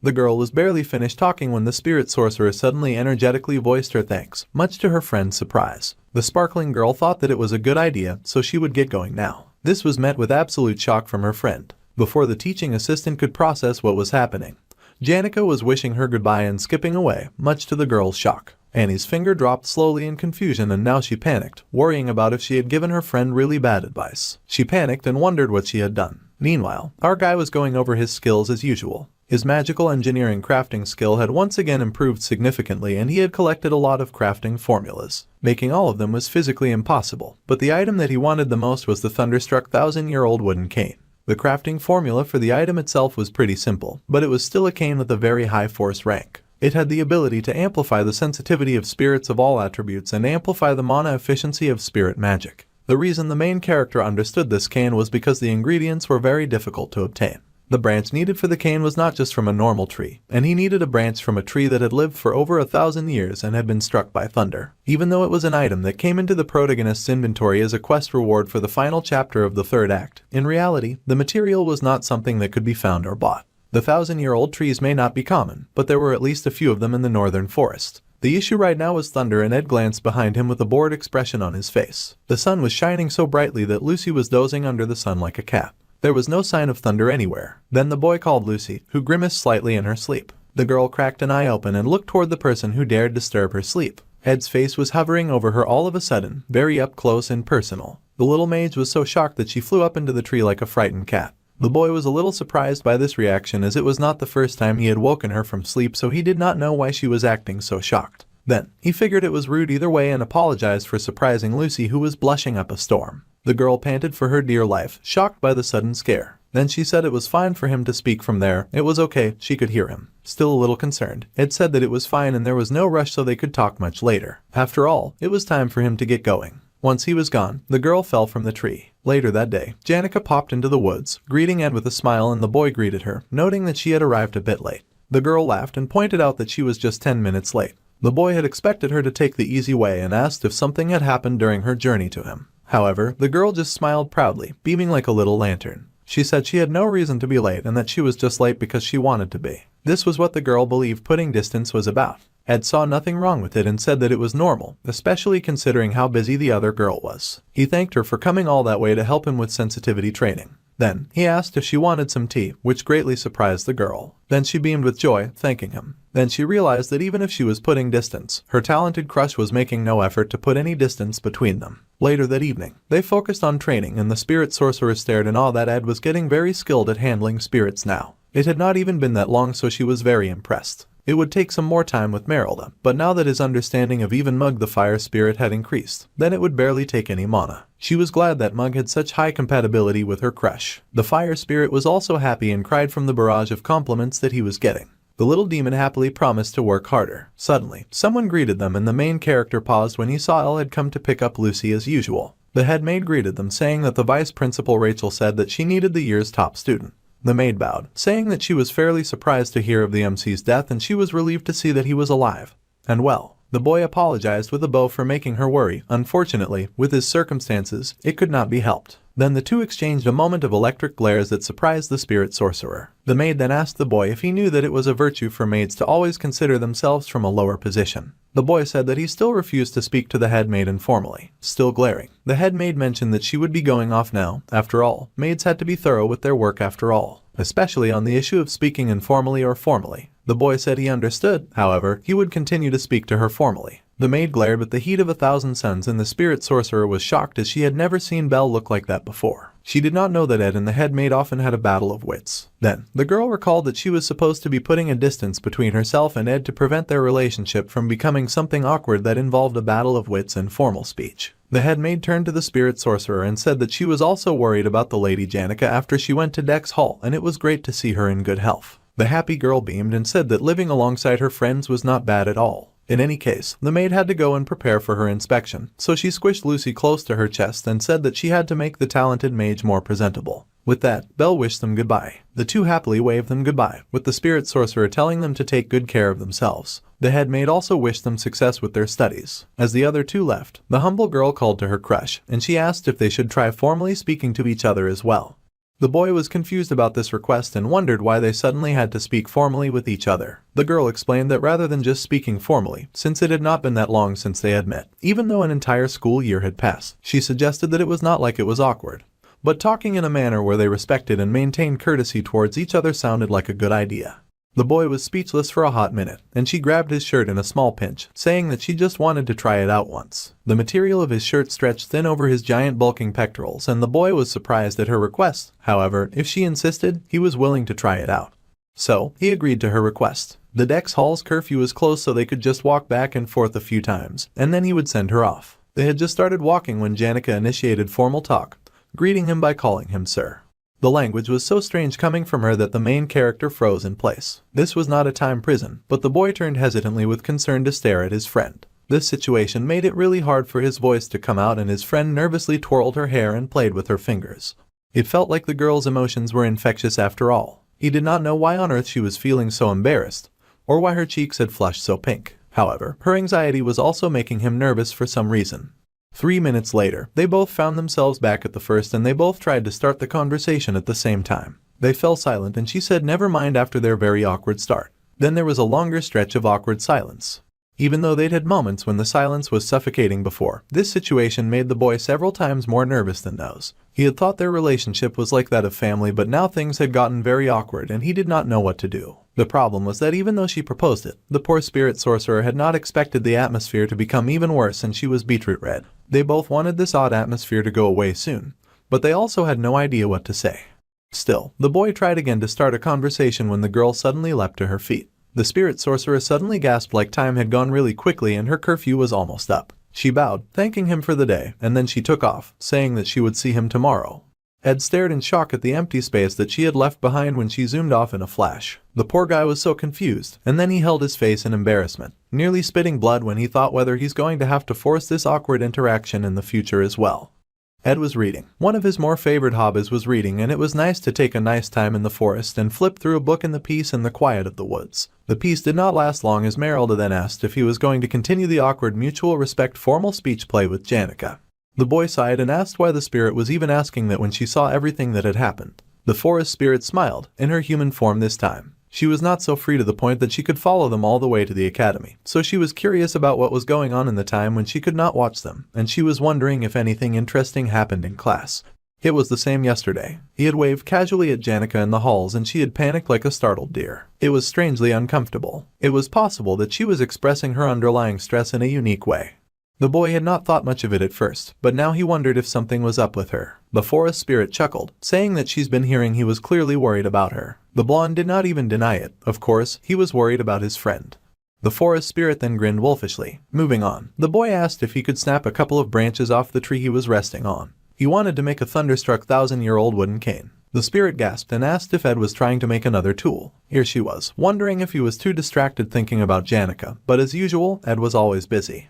The spirit sighed and said that the boy did not need her permission for a few branches. He was a little surprised to hear this since it was called the Merylda Guardian Tree. The lady hummed, saying that it was a bit convoluted. If she was to be exact, she was protecting the forest because of an old friend. The friend had decided to put her name on this tree as they pleased. An old friend could be anyone, and Ed acknowledged that the spirit had lived a very long life, so it was a given that she would have many relationships. Then Merylda smiled and said problem 1. She asked him why it was that spirits would often take the form of animals. The forest spirit had the form of a human from the start, and she'd already told Ed that was not easy. The reason spirits take the shape of animals is because animals are the most familiar and convenient in terms of access. Hence, they have an easier time copying their forms. Then, just as the forest spirit had to do the same thing to gain a human form, it made her wonder who she had copied. The boy figured who knew, and the spirit smirked, pointing out that she had made a contract with him, so she could read his thoughts. Ed asked what that meant and she smirked. The girl smiled and said that she had taken on a form that was the closest to his ideal type. This was stunning news to Ed, who paused to consider his taste. It was very unexpected, as he had hardly taken the time to consider such things. The forest spirit giggled and said that of course, it was unexpected.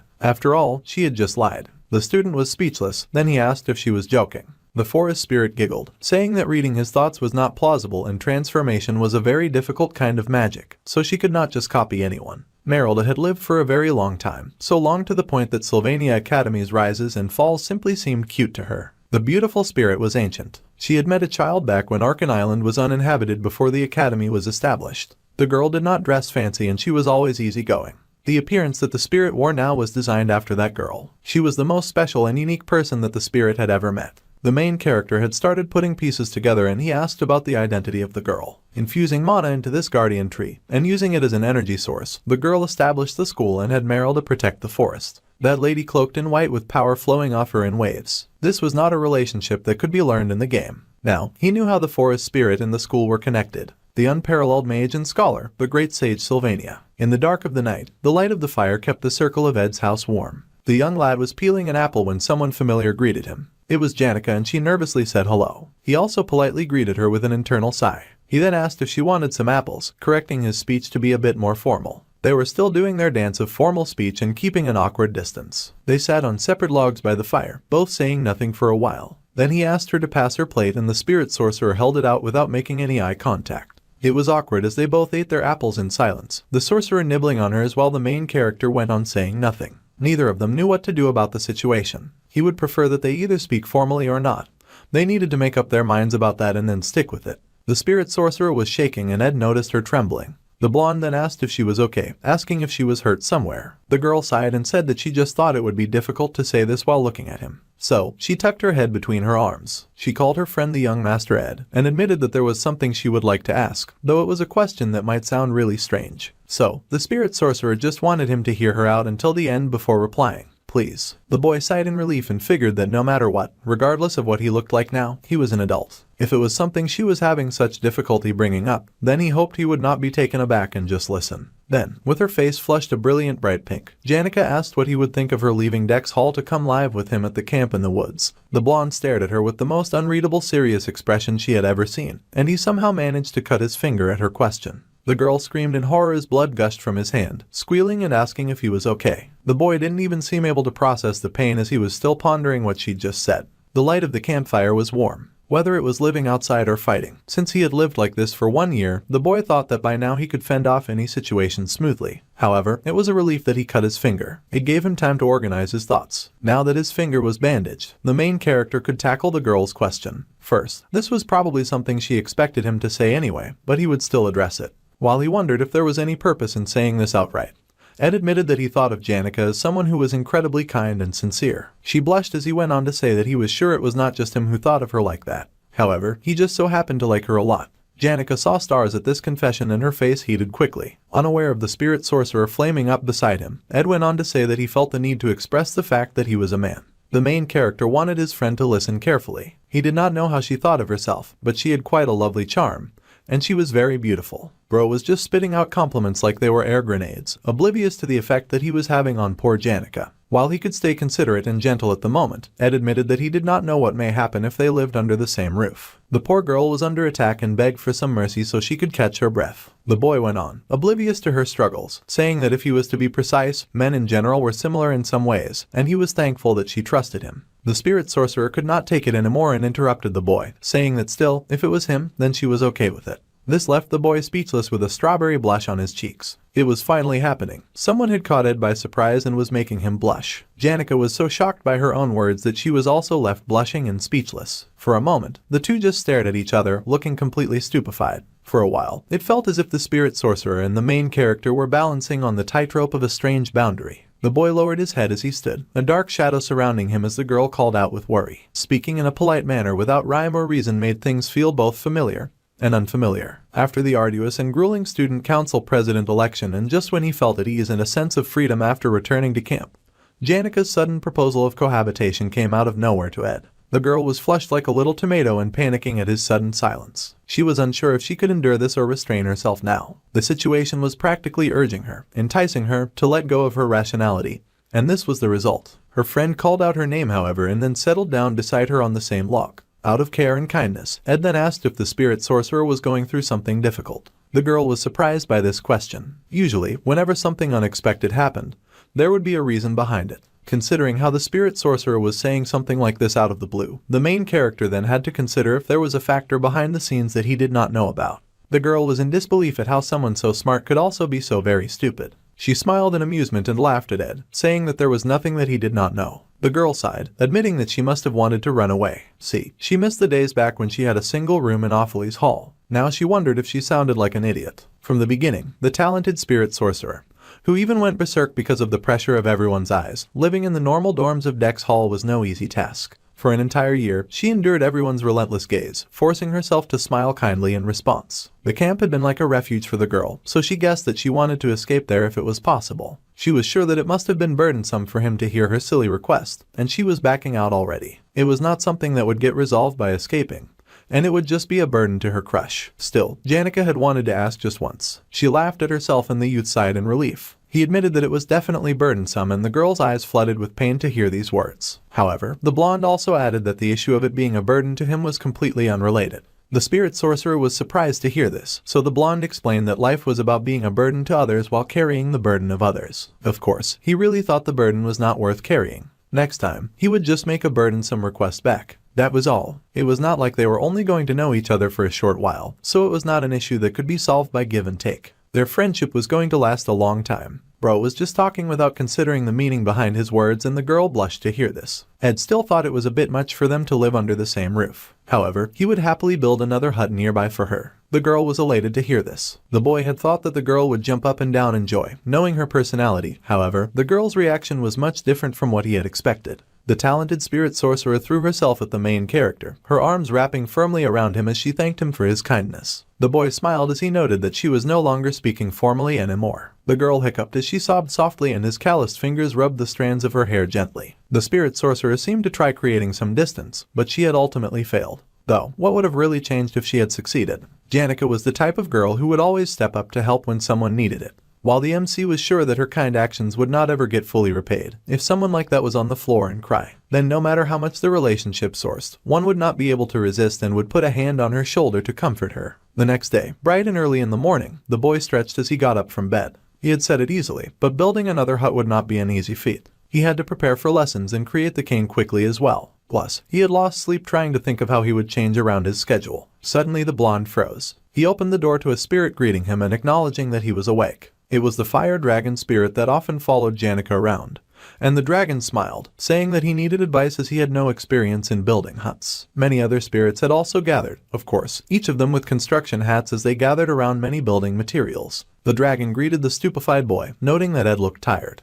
Even the dragon was rather fatigued. At the spirit world, he had partied all night since there was a celebration. Regardless, now they had to build a hut in the morning. They had even picked out a location and said it was best to have a hut at the opposite end of the clearing. Ed was shocked to see mole spirits already quickly laying out the foundation when it had taken him months. The dragon mentioned that it was kind of romantic to open the doors in the morning and see each other. Well, it did not seem like it would be bad to build the house right next to each other either, but it would feel a little stuffy, so they had to work hard to provide some form of privacy. The other spirits contemplated as well, saying that perhaps building it at the closest possible proximity might be the best. Ed's brain was still trying to catch up with his eyes. Just then, Mug the fire spirit landed on Ed's shoulder. The little spirit shouted to Sir Tarkin, saying that the general planned to finish the entire building construction in 10 days. The fire spirit Mug, as the scene head of command, would do his very best to make work as efficient as possible. 10 days was somehow not good enough for the dragon, and it had both Ed and his fire spirit sweating.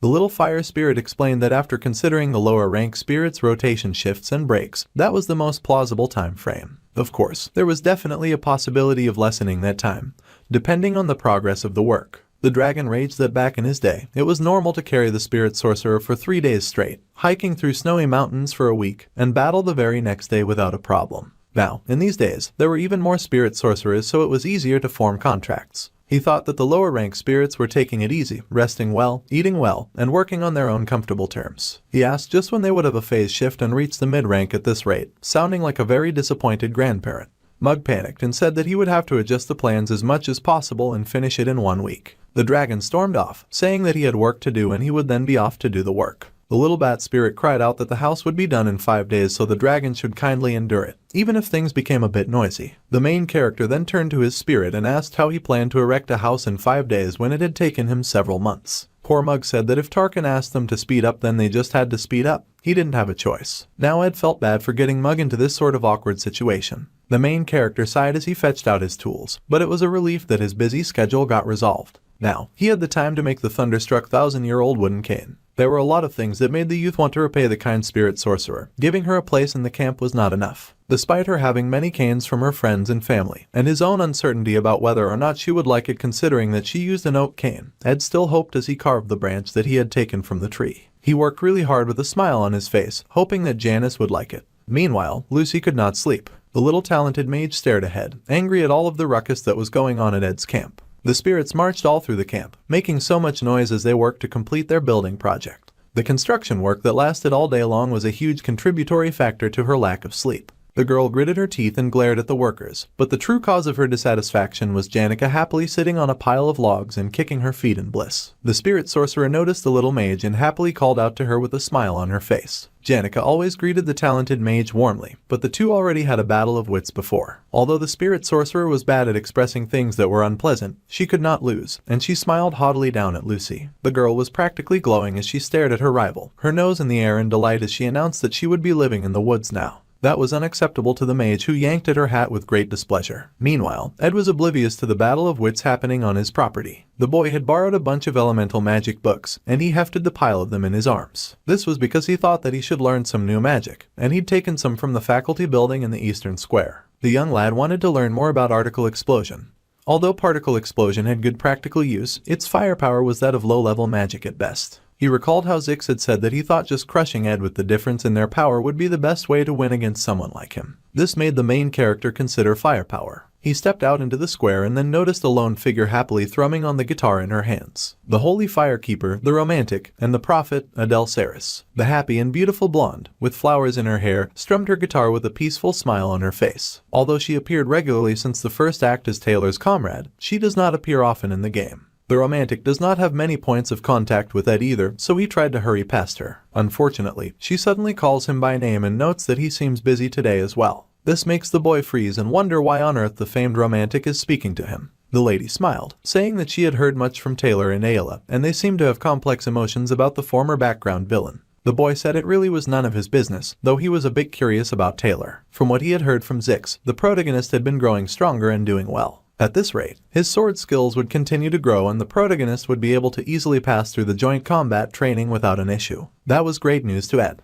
Then, the romantic asked Ed if he wanted to hear a song. She was still a bard who traveled the continent, although she was staying in Sylvania for now. The boy mumbled that it was fine. Besides, the books he held were quite heavy. The lady sighed that it was a shame. However, before he could leave, she called his name once more. She told him that one day he would rise to the patriarch's throne, and he would have to kill the person that he respected the most with his own hands. She said all of these ominous words with the sweetest smile on her face, and added that if he hesitated in that moment, he would be the one to die. Just the kind of thing a teenager wants to hear during their daily life at school. The blonde was stunned to get a prophecy of all things at this time. The reason that Adele could always calmly play the lute in any situation was because of her prophetic ability to see the future. However, because her prophecies did not always come true, the boy did not have to worry too much about them. However, the reason he felt unsettled, as he watched the girl walk away, was because the blonde knew of a more certain future. Based on the scenario, in the third act, the beautiful flowery romantic Adele would die. Meanwhile, someone gave Ed a firm no. The youth was unamused by this response and stared in confusion at what he saw before him. He had wanted to make two thunderstruck 1,000-year-old wooden sticks in order to make two canes, one for Janica and one for him. However, when he asked the little maids to make lightning for him, Lucy oddly pouted in anger and said that she would create it for only one cane. The boy was confused and pointed out that she only needed to use the magic once anyway for both canes. Still, the little white-haired girl pouted. The boy then sighed at her and said that he would just make one and then give that one to Janica. This was of course horrible news to the little mage, who looked like she was struggling not to crush someone. Since the cane's performance was good, the boy figured it would be the wisest to give it to someone who would use it best, further sending Lucy spiraling and groaning in agony. The girl then growled that she would create lightning for both of them, much to Ed's surprise. The girl then said that she had a condition, though it was nothing much. The boy was surprised, but he was ready to hear her out. Lucy's request was that Ed would go somewhere with her. The Archmage glocked, regardless of field, whether it was elements, monster ecology, herbology, mana management, sensitivity theory, spirit studies, or anything of the sort. The man was acknowledged in his research results, and he possessed two of the highest rank spirits called Teorphas the Fire Spirit, and Fried the Water Spirit at the same time. After the great Archmage retired, he worked to develop the younger generations, and he invested all of his life savings into the education sector and academy research funds. They say he barely used money on himself. When it comes to Sylvania Academy, it was Archmage Glocked who advanced it to be the best educational facility in the world. Now, the blonde found himself dragged through the academy with Lucy's firm grip on his arm. Glock spent all of his funds on the academy and secluded himself in the Great Ramelin Mountains in the continent's northwestern region. Meanwhile, as Ed walked through the school, there were whispers about him being the guy dating Janica. The Archmage had met an abandoned child at the monastery in the Ramelin Mountains, and that child had been the little Lucy. If there was something unexpected, it was that Lucy's magic talent was greater than Glock had imagined. It was a talent that was a precious gem of humanity. The twilight of the Archmage, who had left his mark in history, was spent polishing up this gem. He was a great man, and if a book were to be written about his life, it could be filled with epic tales and grand adventures. However, his latter years were a bit more sad. The man's wife, who he'd met when he was young, lost her life while subjugating Teorphas, and all of his colleagues had passed away before him. Eventually, the only people who remained around him were those who revered him, and those who wanted to use his fame, which was probably why he built a hut in the mountains to seclude himself. However, the true relief in his life was the little hand that would rest upon his shaky hands as he worked. There was someone beside him who could continue his will. On a rainy day and in a shabby hut, the Archmage Glock passed away with a smile on his face, knowing that he had Lucy. That was how Archmage Glock's journey ended and how the little girl's journey began, although it was over now. The boy was confused about that, so Lucy asked if he knew where the old man's hometown was. Ed was unsure, but from what he learned in history class, he guessed that it was the lawless area of Kohelton. The little girl said that the history books were wrong and that was just where the old man had spent his youth. In truth, the Archmage's real hometown was here in Arkan Island, the same place where he had built his school. Lucy took Ed to the beach and they stared out at the waters that glistened in the light of the setting sun. The little girl stared out at the waters and admitted that she did not know what was so entertaining. But whenever he talked about living in Arkan Island, he was so earnest, and even until the moment he died, he worried about this school. She said that the old man was such a fool. His heart's hometown was Arkan Island, there was no helping it. Lucy told Ed about the journey that she had no choice but to embark on. At the time, the young Lucy only had the shabby hut and the cold corpse of the old man left. She covered his corpse with a blanket and tied it up with leather ropes, before freezing him with ice magic. Although most mages would get tired of maintaining the ice magic for even just 1 hour, that was already possible for Lucy at this stage, as she tied a rope connecting her to the coffin, and floated the coffin after her as she walked through the woods. This was a story that sent goosebumps down a person's spine. Glock's hut was in the Ramelin Mountains in the northwest of the continent, so she had headed south of there. She passed the Urakel Forest, Great Lake Aka, the land of alchemy Crete. Lucy also passed the Malin Plains, the holy city Carpia, and the Denkin wetlands to finally reach the Klol Empire's borders. After that, she passed the Teldanil Viscounty, following the river downstream from there and took her past the merchant city Oldek, the Owlin County, the Island Barony, the Sale Viscounty, the Roth Taylor Duchy, the Feder Marquisy, and the Tiz County. Then she passed the Janet Mountains, Dres River, and Zahal Margrave's territory, and headed southwest,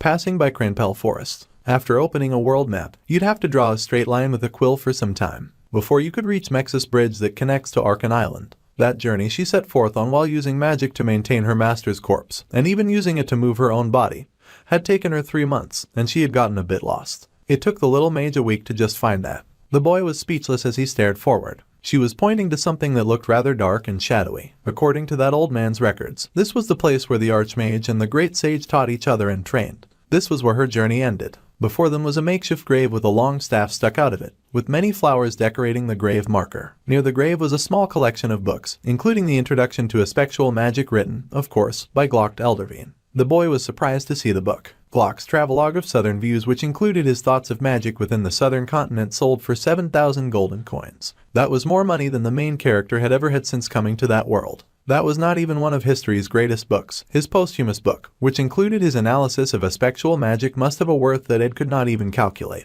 Lucy said that the main character could take the book. It was all things that she already knew how to do, so she did not need it. She remembered all of the words that her grandfather left behind. The little girl had not even lived half the life given to her, and she might begin a new journey. Or maybe she would go after living a half-assed life. Still, she planned on keeping the promise she made to her grandfather. If danger came to Sylvania, she would definitely protect it at least once. It was not a very happy story, and listening to it was not enjoyable either, and coming to a place like this was a hassle. However, she had just wanted to show this to Ed. The boy was speechless as he regarded the girl who had shyly turned her back to him. Although the first journey of her life had somewhat concluded, after coming to Arkan Island and buying her master, Lucy had not been able to escape her master's shadow yet, which was why she endlessly waited for danger to approach Sylvania, sometimes with excitement and sometimes with fear. No wonder she was so lazy. Ed settled down beside her and they stared at the waters together. Once the promised trial had passed, Lucy would then finally be able to leave on a new journey in order to lead her own life. Since the main character knew that time was not too far off, he decided to be lazy with Lucy for the day. The sound of the waves and the refreshing wind of late spring made it neither cold nor hot, even after sitting for a long time. Ed reached out and gently touched Lucy's hat, just like her grandfather had done many years ago. The boy smiled that the nice weather was a fortunate thing, and underneath her hat, Lucy smiled too. Janica stared in absolute awe. Her new cabin was basically sparkling. The wood was fresh and clean and very beautiful. The spirit sorcerer had not known that things could be built this fast. Meanwhile, the animal spirits were so exhausted that they were lying half dead on the floor. Janica scolded them for working so hard when she had told them to take it easy.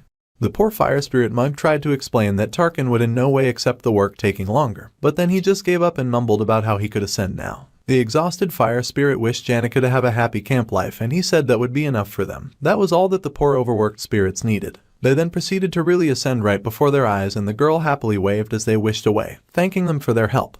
It turned out that the spirits were just being unsummoned, and it felt strange. but she was still very grateful for their assistance in these matters. Then, a stick was taken up and a line was drawn in the sand. It was Janica, and she had carved out a few characters that spelt out cohabitation. The girl beamed with joy with a bright flush on her face as she had taken one step closer to achieving her goal of living right beside the man that she loved. Suddenly the door behind her opened and her eyes widened. She thought it was Ed, but it was in fact Lucy, who casually strolled out of Ed's house with her clothes rumpled. The sleepy talented mage yawned and then locked eyes with the spirit sorcerer. They were neighbors now, and the smaller girl took note of the little carved letters that spelt out cohabitation. The mage then smiled rather smugly as she knew she was one step closer to that since she lived right inside her crush's house. Lucy stood in her rumpled glory with her hands at her waist as she beamed, letting it be known that sleeping together was far above cohabitation. Basic Aspectual Magic. A new article had been revealed. New Aspectual Magic. A level 1 manifestation was finally something that Ed had unlocked. He tried out the magic, playing with it on his fingers with awe. Even Merylda hovered near as he played with it, and she noted that it was another fail. Aspectual magic was a lot more difficult than she had expected, and she asked if the main character could even get a grasp on the mana flow. The blonde boy studied and worked with Lucy, casually napping on his lap. He was not sure about the new form of magic, but he had to at least try. The talented mage yawned and said that for aspectual magic, it was important to understand the principles first. Magic was a study in which both theory and senses coexist. He will get a feel for it after repeated practice. Just for a spin, Lucy tested out controlling the axe and a few objects around the camp. Completely showing off, she lifted a bunch of things and commended some of his repeated practicing. The boy admitted that he had done it 2 or 3 times as he patted her head, and the girl blushed in surprise. The blonde admitted that it would have been easy for a genius like Lucy, and who would have known that Glock's introduction to aspectual magic would exist. Meanwhile, the silver-haired mage was suffering under the sweet attention of her crush's pats. The lad had thought of aspectual magic as the kind of thing that could not be learned in the game. Aspectual magic was magic that needed to easily manipulate time, space, and your mind, so when it came to it, it was the greatest in power. However, because it went against providence and the natural order, it was the most difficult and unresearched magic.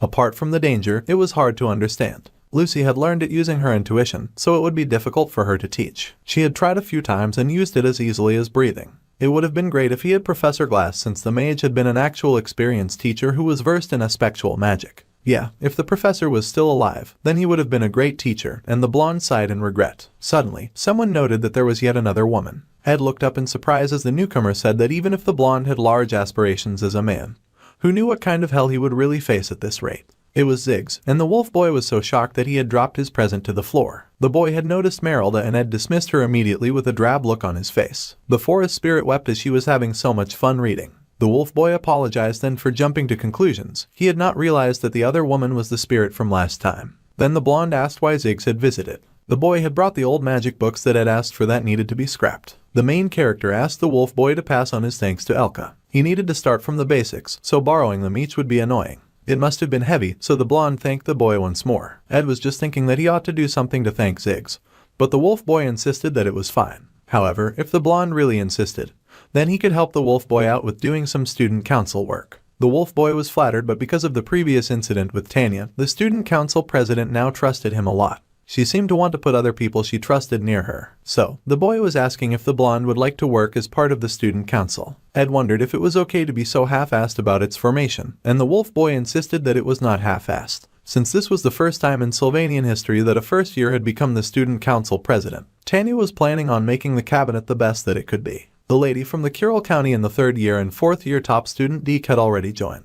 In the future, she wanted first-year magic faculty top student Joseph, 3rd year top assistant Annie's, 4th year top alchemy faculty student Dorothy, and Ed as well. Tanya was only gathering trustworthy and talented people. However, Ziggs already guessed that Ed would reject the role anyway. Ed considered rejecting the role, and the wolf boy sighed. The blonde did magic engineering, spirit sorcery, stamina training, camping, and academy scholarship student work. He was also training in a new type of magic, so there was no helping it. The wolf boy sighed that he expected Ed to reject the role, but the student council president would be disappointed. Meanwhile, Ed had not even given a response, and he was flabbergasted to hear that the wolf boy expected the rejection anyway. After saving Tanya and having the scenario turn into something unknown, small predictions felt meaningless. Ziggs joining the student council was unexpected in the first place, and the entire list he stated was also unexpected. According to the timeline, the joint combat training would be happening soon, and this was supposed to be the biggest event before the third act's final event, which was supposed to be Lucy's subjugation. This event, which happened again for the second 9-year seniors who were the generation of the protagonist, had an incident where first-year alchemy top student, Claude, loses in the final battle and drinks the forbidden drug called Evil God's Blood. The main character remembered that event well as one with an unpleasant ending.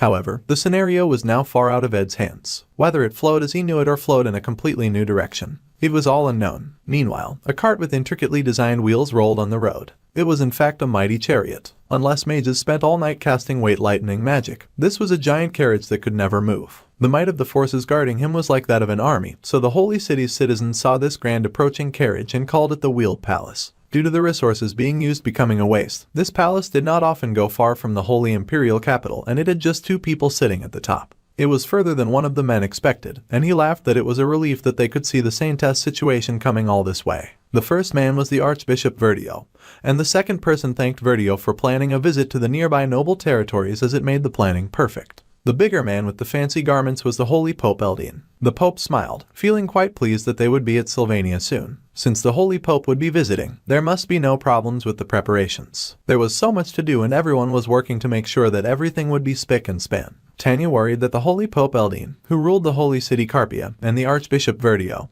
who assisted the Holy Pope, would both be visiting at once. The goal of their visit was to spread the word about the grace of the god, Telos, and to perform new baptisms, but these were all just for appearances. The student council was in a state of panic as everyone rushed around to prepare. The really important part was the meeting request. They were worried about Saintess Clara since she was like the heart of the order. Then Tanya realized that there was one more meeting request. For some reason, the Holy Pope really wanted to meet the second-year student Adele. Anyway, they had to plan Tanya's schedule out such that she could also meet the Saintess. Today, the Holy Pope would be visiting them all the way from the Holy Imperial Capital, which was why instead of Kylie, the secret Saintess student had to set aside her disguise and let the maids comb her hair as she would be presented in her true face, and by her true name in front of the students for the first time in a while. Today was the day of the joint combat training as well, and it would unfortunately overlap with the Pope's visit, so Kylie would not be able to attend. The girl was a little sorrowful as she found it very unfortunate.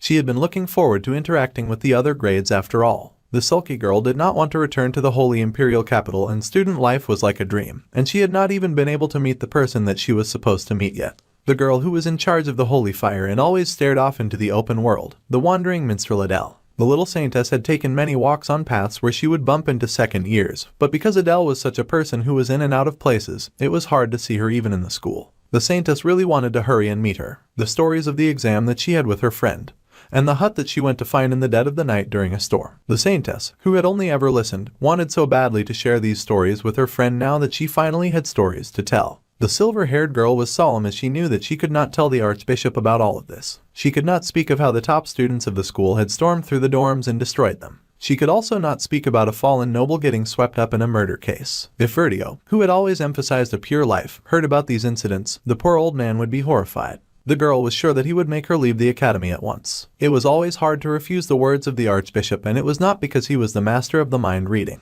Then the silver-haired saint wondered if it was because mind reading was an ability that fell under the holy magic category, but it did not work on her. Ever since the girl was young, he had always been like a teacher to her, so that was why it was hard to refuse him. Done with dressing the saint, Belle, the head maid, then informed the Saintess that she could eat comfortably. This made Clarice a little flustered as she had not realized that her nerves were obvious. Well, it was fine for now, as long as she kept the condition that once her identity got caught by another student, she would have to give up her student life. Suddenly, her eyes widened as she recalled that Ed Roth Taylor in fact knew her true identity, so that condition had technically already been met. Of course, it did not seem like he would spill the beans.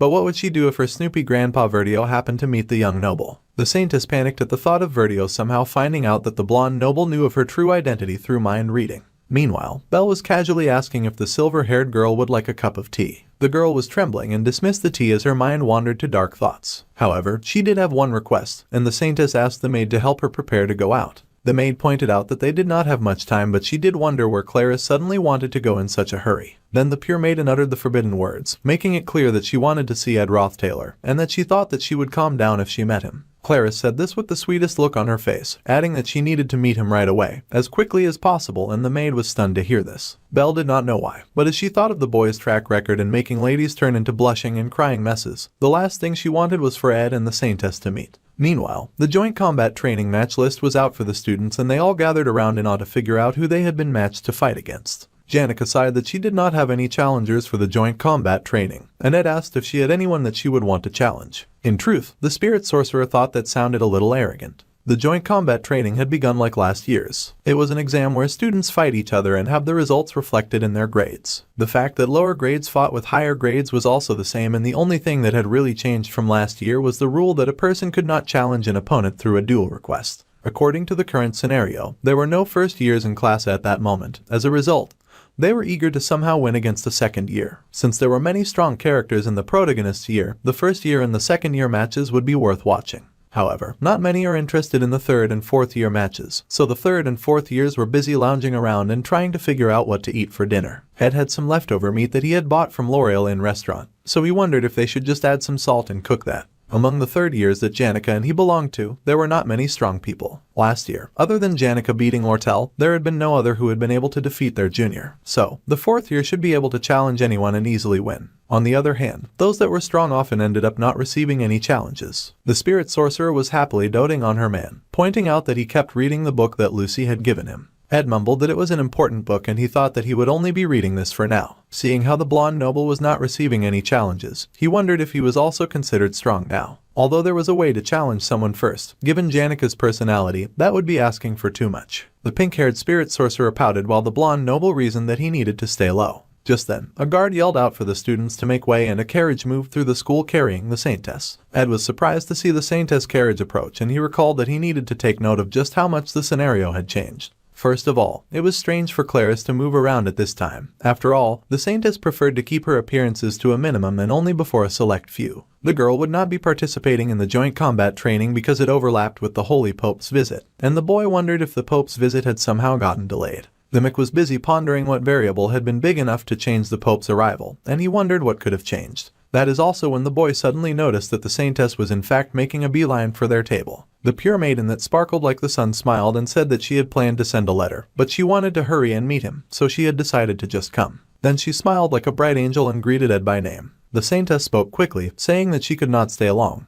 but it would be great to share a short conversation with him. The boy was stunned and said that it was an honor. Meanwhile, Janica was over the moon at meeting the saint, and she stuttered out her name with a red blush on her face, saying that it was an honor to meet the Saintess up close. Even if she lived in the countryside, a quarter of the Empire's population were believers of the Telos order, so that kind of reaction to meeting the Saintess was entirely normal. And the main character was at a loss when Janica turned to him in a panic, silently asking what she should do. Meanwhile, seeing the pure maiden with her silvery hair and her perfect smile made it hard to believe that she was the same person as Kylie etched. Through a house of rigorous training, all of her movements had come to exude elegance with no disturbances in emotion. The young blonde had heard that the Holy Pope and the Archbishop were coming to visit soon, and he asked if it was really okay for the Saintess to be with them. However, Clarice replied that the place the Holy Pope was visiting was called Trix Hall, so it was quite a relief that it coincided with where she was. It was time for the matches for the joint combat training to be announced, so she had thought that the boy would be in the area. The Saintess had guessed correctly, and the boy now wondered why she had come to see him. Although the Holy Pope was very sharp and intelligent,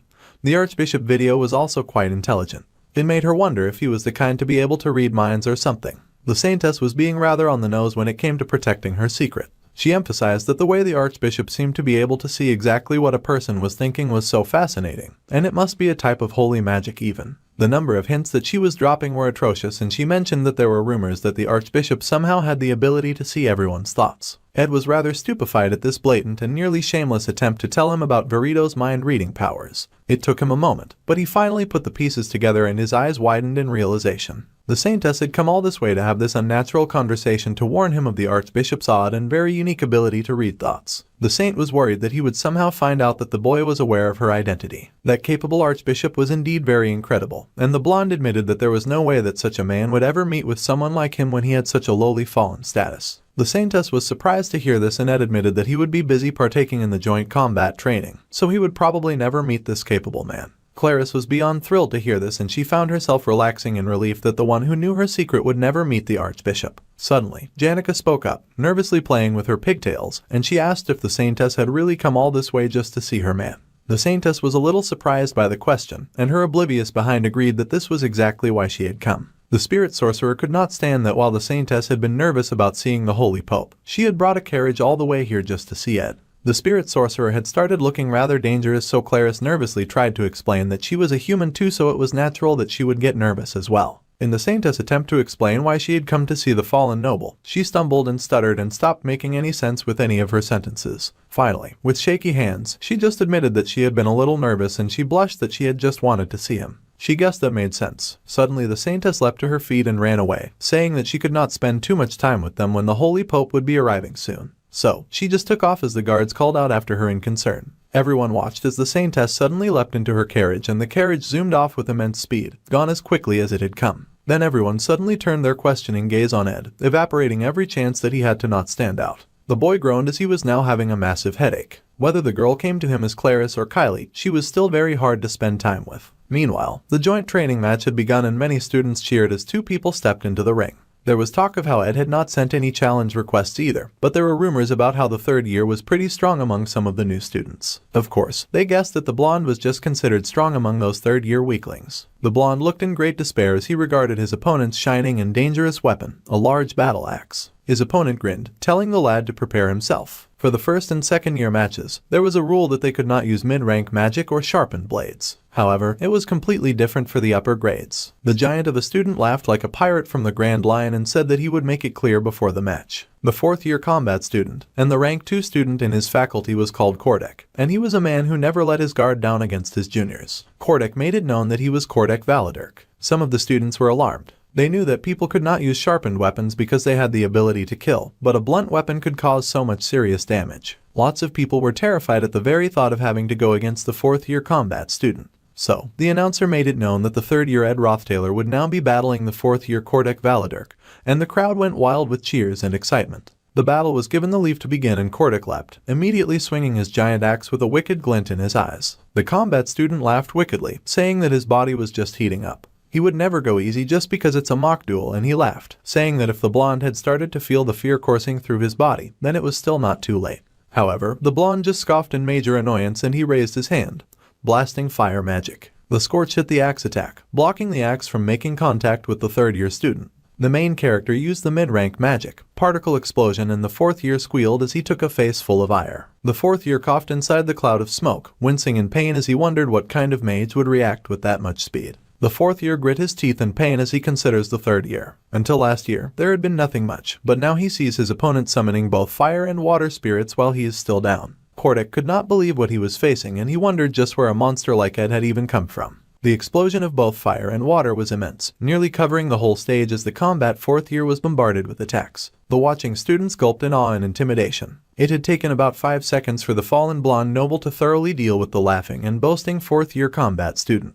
The main character had been careful to ensure that his opponent would not get seriously hurt. He mentally apologized if his opponent had wanted to fight some more, but the blonde had no intention of dragging out this fight, and he congratulated his spirits on the good work that they had done. Suddenly, the auditorium erupted in cheers and shouts. The main character sighed internally as he could not focus on the fight because he had been busy thinking about other things. After the Saintess's explosive visit, the boy had taken the directionally challenged Janica to the stadium, and on his way to fight Kordek at the other stadium, he had met someone completely unexpected. It was Adele, and the free musician happily played her little instrument while gleefully giggling about meeting Ed again. He had asked the girl what she was doing there in Glock Hall when all the second years should be in Nail Hall. The girl just smiled and called it a coincidence. She had heard even the way the wind blows is fate, so they must be quite closely connected. The blonde did not know how to respond to that as he was not crazy about connecting with any more strange women. He realized that Adele was in fact uncomfortable. Once the joint combat training was over, he knew that Adele Saris would die. The girl leapt off the window and bowed with a cheery greeting, saying that she had to go. Normally, the boy would weigh the scenarios and just let things play out as they should. But the scenarios had already greatly shifted once he made Tanya become the student council president. Thinking that it was arrogant to try and influence things that he had no power over, and thinking of those who he had to let go of like Professor Glock, the blonde noble could not just turn his back on the girl and let her die. Now, it was difficult for him to let things pass and his hands shook. He had called out and the girl had turned curiously. The main character struggled with his words for a moment before finally speaking and telling the girl that she would die soon. That must be hard to believe, and he had no idea how he would convince her. However, the musician just responded that she was aware of that. With a bright smile that truly surprised the main character, the girl admitted that she knew that she would die. Ed raced out of the combat hall in search of her, wondering if she possessed someone like he did. He worried and ran through the halls, knowing that he needed to find Taylor, in order to see how much the scenario had shifted, and then Adele. However, the fallen noble did not get far before he noticed a switch in the atmosphere and a shake in the floor beneath him. An earthquake had started and the students around him panicked. Even the main character was shocked. Even if the scenario had changed greatly, using predictions and his imagination, the blonde had prepared thoroughly. He flung open the window in confusion so that he could understand what was happening right then. It was something that was far past the realm of his imagination. There was ice rising outside the window, a grand and magic blue wall of power. Ed stared in shock and he wondered why that was here at a time like this. A being known to have gone extinct even within legend, a great calamity that could not be stopped through human force alone. The great creature broke through the earth and threw the school in turmoil. The high-class Sylvania Academy was such an unsafe place for any serious parent to send their children, unless they wanted them to get real-life experience of fighting monsters and having near-death experiences, for the failed swordsman of Sylvania's final boss rose from the earth. The sacred lance dragon had awoken and it towered over the school like a living mountain. The failed swordsman of Sylvania, the second joint combat training. In that scene, the protagonist Taylor would crush all the strongest freshmen. Then, finally, he would take down Claude of the Faculty of Alchemy, who drank the evil god's blood and exited the exam room, only to hear news of Adele's death. At the time, how Adele died was not well known, and the innocent and childlike Claire's completely lost trust in the Order, becoming an entirely different person. The players of the game considered Claire's sudden change a complete destruction of her character and named her the Faithless Saintess. In order to contain the Faithless Saintess that now opposed them, the Order then dispatched troops to Arkan Island. In the end, the one that went berserk and single-handedly destroyed the Order's forces was the Act 3's final boss, an awakened Lucy. That was how Act 3 was originally meant to go. However, now a giant-scaled creature stretched forth its wings and roared. Thunder clapped, lightning slashed through the atmosphere, and a chill overtook the school as the sacred lance dragon arose. The creature was massive, and massive was an understatement as it dwarfed the entire school. The dragon was called Wellbrock. The creature was the boss of Act 5, and he was supposed to appear at the end of the main story of the failed swordsman of Sylvania. Ed was horrified to see him now, and the tides had shifted way more than they should. That great beast was a walking hazard and was way too big to even exist inside the school without causing damage. Even the very waters surrounding the school shifted each time that the beast lifted its foot. Students and structures went flying each time the monster so much as breathed in the wrong direction, and many of them shouted with pain. The creature was not using magic. It was no more than an insignificant movement, but they could barely stand even that. By taking just one step forward, students were sent running as everything around them broke to pieces and they hurried to not get caught in the catastrophe of the monster's wake. Ed groaned as students screamed around him, falling to his hands and knees as he tried to steady himself. Half of the dormitory was already reduced to ashes just by the creature lifting its foot from the after and bringing it to the shore. The building crumbled around them, and students panicked. The main character had only managed to survive the initial fall because he was in the faculty building. Many students raced through the school, but Ed ran ahead, his survival based on nothing more than luck. The boy leapt right out of an open window, using his arms to shield himself. He may not be able to use magic for several years. He might even end up never being able to use magic ever again. However, if that was the case, even if it meant putting his life on the line, the boy was not going to stop. He unleashed the maximum output of his power, firing directly at the beast, doing everything in his power to protect the school. Merylda, the forest wolf spirit, was summoned, and she launched right at the giant. The boy knew that he would die either way in a battle against such a giant beast, so in that case, he would not stand by and do nothing. Meanwhile, in Trix Hall, someone yelled for the Saintess to run. She knew that she had to get away, and she asked for the servants to quickly gather the others. The knights fought hard and told the Saintess to take their hands. They would escort her to the carriage that they had prepared. However, before the knight could finish his sentence, the beast took one step forward, its toenails piercing the knight and turning his body into a shish kebab right in front of the formerly sheltered girl. Sylvania should revoke its title as the safest school cause. That gory sight surpassed anything that the Saintess had seen before. A holy bubble of spiritual magic surrounded her, and she squealed, falling back as the beast stepped forward, eliminating the knights who wanted to save her. There was dust everywhere, and the girl cried in terror and horror. She had no idea what was going on, and it had to be the worst day of her life. She saw scales embedded in the bodies of the knights and realized that they had been killed by the creature's mere act of shaking off its giant scales. Still, the other knights pulled the girl forward, telling her that they needed to leave immediately. Clarice followed as he directed, but was at a loss, wondering what wicked person had created such a horrific thing. The knight yelled for Marv to prepare the carriage, ignoring the fact that he was covered with blood. The man in question stumbled as he came forward, rubbing at his bleeding shoulder as he explained that the carriage had already been destroyed. Instead, he asked the girl to take the well-trained horse and to flee. The horse would surely take her across the Nexus Bridge and outside Arkan Island. The man's blood-covered hands gave her the reins, and the poor girl cried that she had never learned how to ride a horse. Still, the men insisted, telling her to grab the reins and to hold on tightly to the horse's neck. Even though they were both heavily injured, for the sake of their duty, they fought to get her to safety. The girl was put on the horse, and with one smack, the horse went riding off with the instruction to take the Saintess outside the castle. The girl squealed as she held onto the horse for dear life, crying as she glanced back at those who risked their lives to save her. Clarice had always thought that it was an exaggerated tale, like something one would hear from the myths. She could not believe that such a terrifying creature was real. Now, looking at all the fallen corpses around her, the girl recalled the story that the Archbishop would read to her back then. The story of Wellbrook, the sacred lance dragon that now caused so much carnage as the princess rode to safety. Every time the dragon would spew out his magic-laden breath, which resembled that of the sun,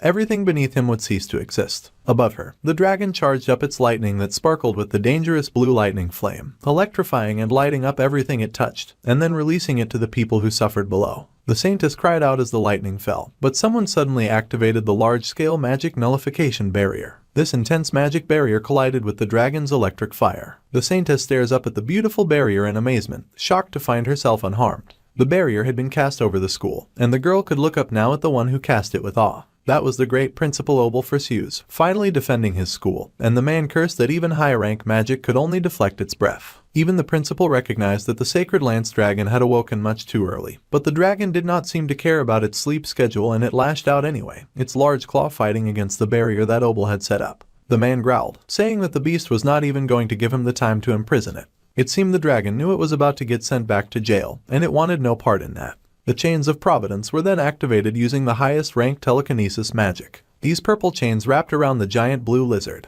One day, just once, when this school was faced with a great threat, Lucy wanted the chance to lend them her strength. The young girl breathed in relief that she had come in time to lend her chains in aid, though this was not what she'd had in mind when it came to helping the school. The most powerful mage in the school was finally on the scene, and she was finally battling against something at her level. Now she could put her skills to good use. The dragon, of course, was not at all pleased to see the school's hero, and he made his protest known with a very loud roar. The chains began to fracture and shock. Something that had never happened before was beginning to occur. Lucy's magic for the first time had been defeated by the power of another. The chains fell apart, much to the shock of the young girl who stared in shock at her defeat. The blast of purple power was met by the beast's giant claw, and the genius mage went skyrocketing as the creature successfully broke some part of the barrier. Debris came down as magic collided, and even the poor Saintess was thrown right from her horse. The poor thing squealed as she flew, further roughing up that really nice dress that she wore. This was no setting for a lady, and it was a foe like none they had ever faced. Meanwhile, the genius mage was surrounded by her little magical barrier, and she stared up in surprise at the beast. However, the principal thanked the girl for buying him time. Would this be the end of the great beast that had already caused so much damage? The principal activated the highest-ranked defensive magic, the shield of the god of creation. The powerful golden magic shone through and burst through the icy magic of the dragon's blue. As the principal fought the massive creature, the Saintess was in the middle of a mental breakdown. It was her first time on a truly gory and bloody battlefield, and she was not taking the experience very well. The poor panicked girl stared in horror, her once perfectly white dress now stained with blood. She mumbled to herself, panting as she recalled that she had to hurry to the Nexus Bridge and escape the island. There were corpses everywhere she looked, and nothing was free of death, nothing was safe. The girl tried to gather the strength to run away. Her hands were covered with blood, and her eyes flooded with tears as she trembled from the intensity of the situation she had found herself in. Her perfect and beautiful school life was not supposed to be this way. Clarice had heard so much about the beauty of life that she had completely overlooked the other side of life that was not as beautiful or sweet. It was terrifying, and the girl did not know what to do next. Suddenly, someone spoke to her, noting that she was safe. The girl looked up in surprise to see the senior Ed. The boy was also covered in blood, and his arm was painted in lines of magic that showed that he'd pushed himself a little too hard. However, the blonde was just relieved to find that the Saintess was safe. He then asked if she was hurt, stretching out his battered hand to help her. The girl was stunned, asking how he had known that she was here. The boy then reminded her that she had planned on meeting important guests, so he had a feeling that she would be at the Trix Hall. The Saintess shakily tried to explain that she was riding a horse to the Nexus Bridge. However, going over there was pointless. That area was too crowded, and even if she were to leave the island, she would not be able to escape the dragon's range, so she would have ended up dying in vain. Getting on Merylda, the boy then asked the Saintess to hold on tightly as he pulled her up on the back of the forest spirit. Human strength alone would not be able to prevail against this beast. The principal and the strongest mage were not jointly fighting against the monster, but even with Lucy and Obel were here, all they could do was hold it back. According to the original story, Taylor would raise his power to the max and acquire the ultimate swordsman form. So, Ed wondered now if he should give up at this point. However, he clenched his teeth and shouted for Merylda to go forward. He had to get it together. The main story had fallen apart. Right now, the blonde had to find the biggest variation that caused the plot to deviate. He had to leave the fighters behind and charge forward. He was sure that would lead to a method to lure the sacred lance dragon back to slumber. At first, the boy had thought that this new variation was also somehow his fault. That was because up until now, if things had not gone according to the original plot, it was because he had something to do with it. However, even if the flap of a butterfly's wings could cause a tornado, the world ending was a bit too much. The finale of Act 5 should not be happening in Act 3, no matter what the fallen noble did. First, he needed to confirm who it was that summoned the sacred lance dragon. He had to acquire information about the major characters of Act 3 in order of importance. Adele, the Saintess Clarice, the hero Taylor, and the avenging Lucy. Lucy was currently fighting against the sacred lance dragon. Clarice did not seem to know anything, and she was really going through it right now. Meanwhile, Taylor, the protagonist, was an exception. The boy was likely running himself ragged trying to save people right now. That meant that the only other person besides him who could be changing the plot would be Adele, the traveling musician. That is when Ed made a connection that made his eyes widen. There was a lot of destruction in Nail Hall, and many students cried to each other, telling each other to run away. However, one pair of feet surged forward, seemingly unbothered by the chaos. Adele had come to the Nail Hall training room at 1 in the afternoon. She was to wait until her opponent for the next match was decided.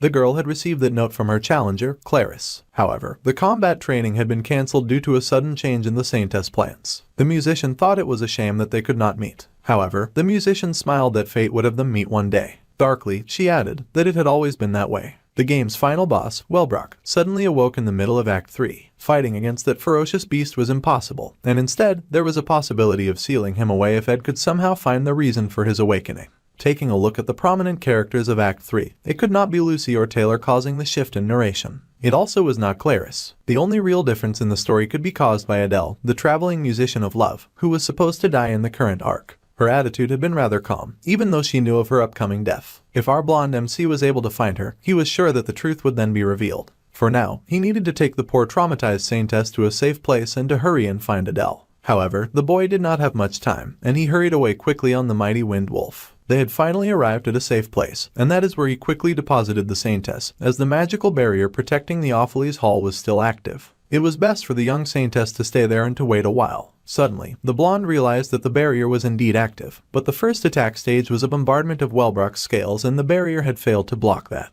This created a terrible situation where everyone inside the Offles Hall was in danger, but fortunately, not everyone would have died from a fatal hit. The magical barrier was indeed still active, and the two hurried through the halls. There had to be someone maintaining the barrier spell inside the maintenance room on the top floor. They hurried to find the survivor on the top floor.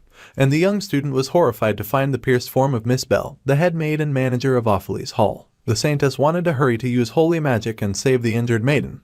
However, the situation was hopeless. The maid had already fallen victim to the first attack, and she had crawled to the top floor in that state, just in case there were other survivors. The maid did her duty to the students in the hall, sacrificing her life as she coughed up blood and pushed a golden key to Ed's burnt hand.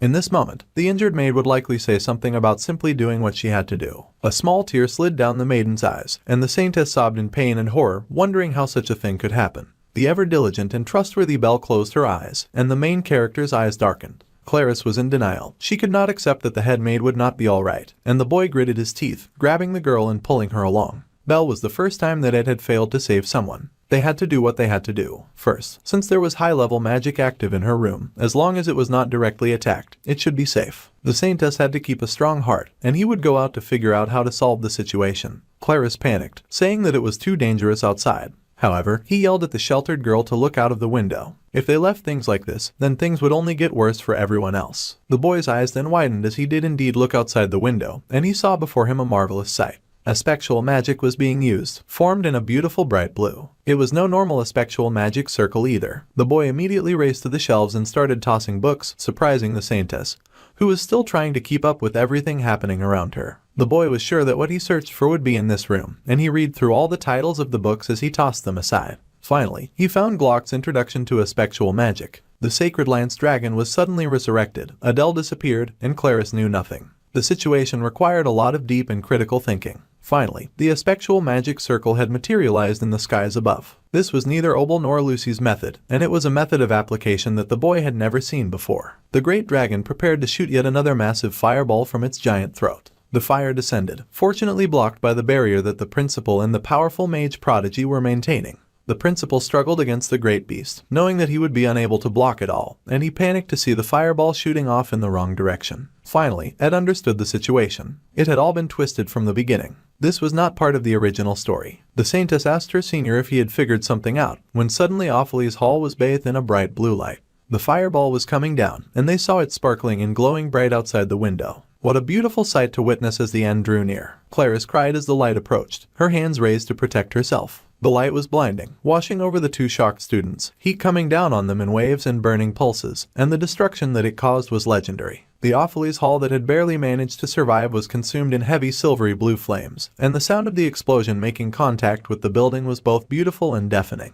Offles Hall came down to rubble and ashes, and among the fallen bricks and stones, the Saintess Clarice managed to crack open her eyes. The girl's eyes widened when she saw droplets of blood fall over her face. She should not be alive, not after an explosion of that magnitude. The answer to her survival was Ed, who stood above her, his body wrecked in red bruises as he coughed out blood on the trembling Saintess. Tired and exhausted, the boy breathed out that no matter what happened, if the Saintess did not feel like she could handle something, she had to ask for help right away. She did not need to handle everything on her own. That was rich coming from a dude who just took a dragon-sized grenade for her on his own. The girl stared in horror at her senior, tears sliding down her cheeks, begging him not to give up. The boy mumbled out the numbers of 1, 6, and 0. Clarice did not care, she did not want to listen. Shakily, she tried to heal his wounds and save his life, begging him to stay alive. However, the boy was losing too much blood, there was no way for this to work. He fell forward into the arms of the crying girl, his body weak and his strength drained. The girl cried out for him, but the blonde's eyes had already gone dark. However, the blue aspectual magic that floated in the center above the school began to twitch and move like a tide.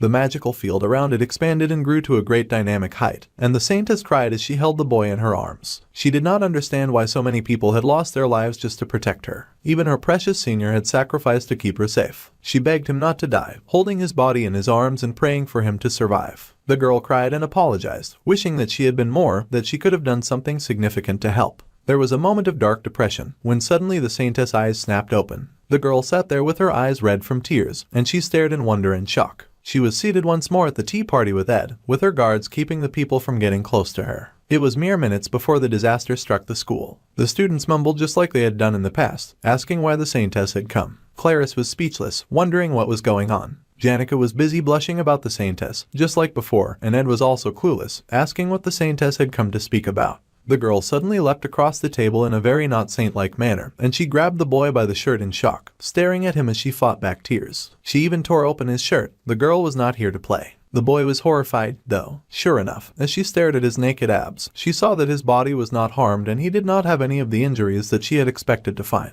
The students were shocked, the guards were shocked, Janica was shocked, everyone was shocked.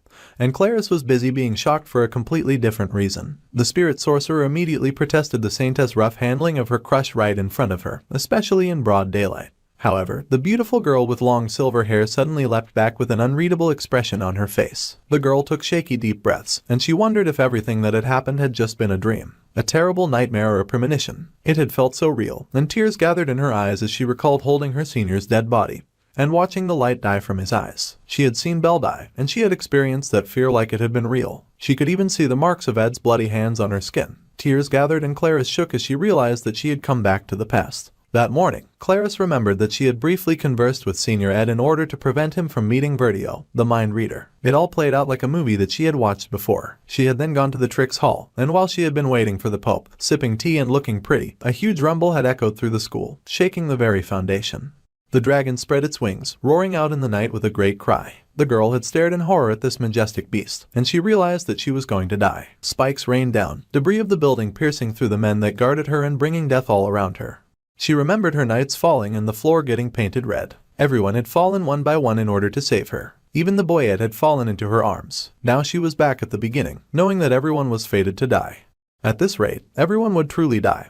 And the Saintess shook as she stared at the bloody fingerprints on her arms, shaking as tears fell down her face. The blonde nervously buttoned up his shirt, still shaken by the girl's actions, and he called out to her since she did not seem to be doing very well. The silver-haired girl then suddenly grabbed his arm and yelled that they had to run, escaping with the blonde in tow. The boy was shocked, wondering why the girl was pulling him away, but he could not pull back as it would be rude to shake off the Saintess. Suddenly, he got shoved into the golden carriage, even as he tried to tell the girl that she had to get to the Trix Hall in order to meet the Holy Pope. The girl cried that she would take responsibility for everything, so they must hurry to the Mexis Bridge as fast as possible. The carriage took off immediately, leaving a shocking wave of dust behind it, much to the surprise of the watching students. The Saintess had just kidnapped the main character, and Janica was horrified, just staring after them, wondering if they were eloping now. Meanwhile, the boy had no idea why he had been kidnapped, and he was still stuck in the carriage, riding fast in a new direction. He did not know why the sweet girl was crying, and he tried to explain that this scandalous behavior would cause a huge number of problems. However, with her face in her hands, the poor girl wept and explained that a great dragon would soon descend upon the skies of this very Arkan island and most of them would die. The blonde was absolutely stupefied to hear this. The Saintess revealed that she had already died once, and now she had returned to the past. The boy had saved her. Back then, he had looked like he had realized something. However, before he could share that information, he was crushed by the falling rubble, and the boy had died in her place. Of course, the girl took his hands, saying that it made sense if he did not understand what she was talking about right now. No doubt that she sounded crazy, but her senior had said something before he had died. Ed had said back then that regardless of what happened, she had to come to him for help, and that she should tell him that no matter what. The boy was stupefied as he stared at the crying Saintess, wondering just how he was supposed to respond when she said something like that. Looking out now, they were fast approaching the Mexis Bridge, and the blonde noble noticed that there were inspection personnel coming out of the Mexis Bridge. They would have to wait for a moment. Besides, going this way was a mistake to begin with, and he was still pushing for her to turn around and meet the Holy Pope. However, the girl had started counting, mentioning the numbers 1 and 5 over and over again. 1, 5, 0, 0, 1, 6, 0. Those were the words that he had spoken to her before he had died, and like a sleeper agent, Ed's eyes widened in shock as reality registered. Meanwhile, the carriage driver sighed about how crowded it was out there, and he started telling the Saintess that it seemed that due to the Holy Pope's visit, merchandise from the Alt Trading Company was backed up. It looked like it might take a while for them to get through. Suddenly, Ed bellowed that they needed to get through. It was like all of his memories had reset, and he yelled that it was an emergency. They needed to get past the obstacle as best as they could, and they needed to move fast. The driver tried to protest that the academic society would have complaints, but the boy screamed that the Saintess was in danger. In fact, all of them were in danger and they had to speed up immediately. As long as it was possible, the driver was to do everything that he could to break through. Nothing else mattered. Well, that was all the motivation that the driver needed, and he told them all to hold on tight. The horse was spurred into action. The old man had spent 22 years as a coachman, and he could even cross the seas if he tried hard enough. Just as he said, the carriage shot forward, and a path was cleared through the busy road for the Saintess to move on ahead. Soon, the sacred lance dragon would be revived, and everyone would die. Ed gritted his teeth as he steadied himself in the carriage, the Saintess clinging to him for dear life. The boy had decided to completely believe Clarice's words, no matter how absurd they would be. This was because the numbers that the girl had just recited were a string of numbers that nobody else in this world would ever understand. 1, 5, 5, 0, 0, 1, 6, 0. Those had been the numbers on his tag. Yes, before the main character had been transported to this world, that had been his military service number. As the carriage moved with lightning speed through the forest path, Clarice gave a quick recollection of everything that was going to happen. Even Offles Hall would eventually fall, and there was no other safer place in the entirety of Arkan Island. That was why the girl had chosen to escape. Also, if time truly had been rewound, then a spectral magic must have been involved. Among the magic theories that currently existed, only a spectral magic could interfere with the flow of time. The main character was starting to persevere, and he asked the Saintess if she was even listening to a word that he said as she clung so desperately to him. The girl replied that she was listening, but she needed to stay in his arms for just a little while. He was talking about a spectral magic. The blonde confirmed that in that turning back time on such a large scale should have been impossible with a human's magic power. However, if something like that did indeed happen, then it could only mean something very important. However, before Ed could complete that train of thought, there was a huge roar and something burst out from right in front of them. A giant blue dragon that surpassed the scale of the landscape. A monster of rage and power, and the girl put her hand over her head, crying out in fear as the monster from the nightmare returned. This time was different, though they had managed to escape from the school, and they should have left Arkan Island by now, so the girl desperately hoped that they would be fine. However, it happened again. The monster had popped up from nowhere, and it would wreak havoc all over the famous magical school. When the girl opened her eyes, she found herself once again safe inside a bubble of magic while the landscape around her was in ruins. The coachman had fallen, and she was once again stuck in a living nightmare. A voice called out to ask if she was alright, and the girl turned in relief to hear Ed's voice. She called out to him with happy tears in her eyes, but when she turned, she found the boy had also been heavily impaled by shards and was bleeding profusely. The boy told the girl not to give up and that she had to continue onward, even as she desperately tried to heal him. The Saintess cried, begging him to be okay. She had put in all this effort to save his life. She cried and apologized that she was once again unable to help him or be of use to anyone. She was not able to do anything, just like last time, while her dear senior continued to risk his life for her over and over again, and once again he would die for her sake. Still, the girl sobbed that she had not done anything for him, while she kept depending on him. The poor thing was a mess with tears running in rivers down her face. However, the boy gently cradled her cheek, saying that there was no need to apologize. There was no reason to cry. The boy promised that he would definitely help her again if he was given the chance. So she had to stay strong and not give up. His hand fell in death, and the girl reached out with shaky hands, as if hoping that she could catch his soul and keep it from escaping. The girl called out to the boy who was slumped against the beautiful silver carriage, and her body began to shake as she stared at him, pained and horrified. Her cursed blessing had kept her safe and also made sure that she would witness the death of her friend once again. Instead of doing something like her, a brave boy had died once again. Clarice cried heavily, wishing again that she could change things, and blew magic bubbles around her as the giant dragon flapped its wings. The Saintess wished that she could just return to the past once more, and a bright light covered the area, blindingly bright in its magnificence as it covered the landscape. Once again, the Saintess' eyes snapped open in great surprise. The blonde called to her, looking as drab as ever, and he spoke to her, asking why she had come to speak with him. He wanted to know what she wanted to talk about, and again the silver-haired beauty was speechless for a moment. Grateful tears fell down her cheek as she leapt once more to hug him, much to the horror and surprise of everyone around her. It was scandalous, but Clarice did not care. The girl had already sworn to save the boy no matter what it cost her to achieve it. Once again, she rushed the boy into the carriage, even though he had no idea why she was acting crazy all of a sudden. The girl said that this time they would go in the other direction. She begged the carriage to hurry to the east, hoping that it would buy them the time that they needed. She had explained the situation to Senior Ed while escaping inside the carriage, and they decided on a place to hide. Then, the giant dragon once again rose from the earth, bright blue scales flying everywhere and laying everything underneath to waste. Once again, the carriage was interrupted. Once again the boy lay dying in her arms, and the girl panicked on her third regression, dragging the main character into the carriage with her. Clarice had taken them to the other side of the island, but even that had not been enough, and they had run out of time. Once again, the great blue magic danced above her head, and once again it was time for her fourth regression. Once again, the Saintess shoved the main character into her carriage, even though he protested, asking what she was doing. They had gone to the seaside cavern by the western sea. Her senior had guided her there. However, that very cavern had collapsed, and once again he had only been able to save herself. At this point, the Saintess was collecting trauma like they were Pokemon balls. Again and again, round and round and round she went, rushing him all over the place. By her 12th regression, they had gone to Professor Glass's secret laboratory, but even they got hit directly by the Sacred Lance Dragon's magic attacks. Still, Clarice did not stop trying, and her effort was commendable. She tried the 15th and even the 22nd time. Again and again, she watched him die in various different ways. Crushed, stabbed, burnt, falling, impaled, always saying kind words to her before the light finally left his eyes. No matter what the Saintess did, it would always end with the school in ruins and her senior soaked in blood, dying at her feet. Once again, the girl would open her eyes, stained by the soot of the past, but otherwise unharmed. The girl did not know why time was being rewound, but regardless of where they went in the academy, neither the Holy Pope nor the Archbishop was present.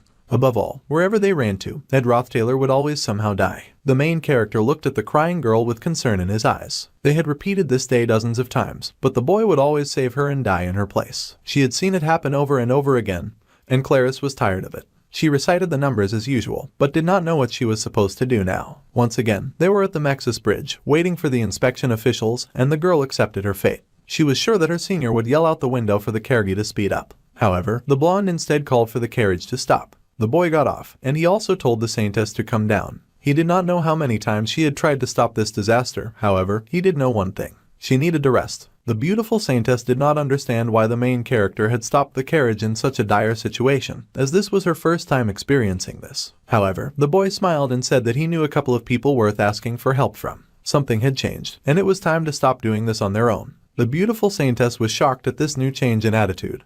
But she was also quite panicked and scolded the blonde boy, saying that they did not have time and she was tired of seeing him die. She wanted him to hurry and run away because the bridge would get blocked as soon as the incident occurred. The poor girl had tried everything that she could think of, from dragging him away by force to running away over and over again in various ways. However, it all ended up the same. He would always tell her that it was okay, even though she tried everything with even the faintest glimmer of hope. But nothing really worked. It was all in vain, and the poor Clarice would always watch her senior die. She did not want to see that happen again. However, once again, Ed told her that it was okay. Everything that she had done was not in vain, and he opened a small blue container with something white inside. The wounds on the Saintess' body that would not heal were a huge risk factor, and he carefully applied the balm, wondering why her wounds remained even though she kept turning back time. The holy magic's blessing that she bore would target those who were hostile to her and those who bore the intent to attack her. It would always protect her body from harm. That special magic also offered complete resistance against holy magic, which was why the Archbishop could never read her mind. However, her memories and wounds remained intact each time that she regressed. This was because this very phenomenon of time being rewound was itself being realized through holy magic. It was likely that a spectral magic was being used to rewind time. Then the girl's eyes widened as she realized what the senior had realized the first time he had died. The only way to fuel a spell affecting such a wide area would be through a holy magic technique using a god's power as its foundation. Now, Ed asked if Clarice could see a new hope. He began to ask how many times she had repeated this day when she suddenly barreled into him with a hug. The girl cried that she did not know anymore. She had been counting at the start. But things had quickly become overwhelming after the 10th time. Tears fell in rivers down the silver-haired beauty's face, but the main character was kind. He placed a gentle hand on her head and told her that she had done well to come this far. First, she needed to calm herself so that she did not wear herself out. Whenever people found themselves repeatedly crashing against an insurmountable wall, they would always desire the same thing: a new hope. Clarice could see that hope before her now, shining in the form of Ed Roth Taylor. The blonde noble told her to leave everything to him. They had found the cause now, so running away was no longer the answer. Now, they had to remove the source of the problem. The main character admitted that he thought it was strange, even back when playing the game. Clarice had changed far too quickly after Adele's death. They had called her the Faithless Saint, and she had suddenly come to oppose the order in its entirety to the extent that it was taken as a destruction of her character. Now that Ed thought about it, it was as if she had experienced so much that her personality itself had changed. It was impossible to know through the game. But if Clarice had to experience this indescribable hell a countless number of times before learning that the order was behind it, then her shift into the Faithless Saint suddenly made perfect sense. If so, then Ed could easily conclude that nothing had changed from the original story. They were now at Nail Hall. Considering all the information that they had gathered so far, what Clarice must do now was also clear. Even if she ran away from the Holy Lance Dragon, time would turn back, and they could not eradicate the dragon itself either. So, the blonde asked the silver-haired beauty to listen closely. They would stop the resurrection of the Holy Lance Dragon. First, they had to find the Holy Pope and the Archbishop, as they would be capable of this level of holy magic. The Saintess had asked countless times while repeating this day, but no one seemed to know where they were. That was indeed quite strange. Given their high status, each and every move of theirs should draw plenty of ears and eyes. The blonde was so busy rushing through the school that he did not realize how scandalous it looked for the Saintess to be clutching at his giant chest as they ran everywhere. The Saintess and Ed Roth Taylor together, that was a shock for both Taylor and Wade, who had been in the middle of a sparring session. The scene in Act 3, Chapter 5, where the protagonist was to awaken his swordsman form and easily take victory. However, Taylor swiftly got bonked on the head by Wade for easily getting distracted by the weird pair canoodling in public. The Saintess absolutely refused to let go of the blonde. At any rate, Ed guessed that the story had changed a little, but he would not dwell on unimportant thoughts, and he covered the Saintess' head with his jacket. The Holy Lance Dragon would be resurrected soon, so he had to hurry. The most important thing right now was to find the Holy Pope and the Archbishop, whose whereabouts were lost at the Mexis Bridge. The person who would most likely know where they were would be Lortell. So, the main character raced to the Red Fox to beg her to sell them some juicy information. The girl aimed to please, especially when it came to her darling crush, and she thought it was quite a pleasure to see them. All information about Arkan Island passed through Lortell, and she even agreed to hear him out. If it were Lortell Ketchelm, she would definitely have an answer. However, the Red Fox had suddenly noticed the Saintess clinging to the arm of her man. Ed was busy thinking that the Merchant Guild would definitely be able to remain calm, no matter the situation. However, with eyes that shone with the light of jealous rage, she asked the blonde noble about all the studying that he had been doing on a daily basis, and if he had somehow picked up a hypnosis spell along the way. Cause why it was their universe's version of the Virgin Mary, clinging to him like he was a man of faith. Now Lortell thought that Ed was truly rotten for aiming for the Saintess of all people.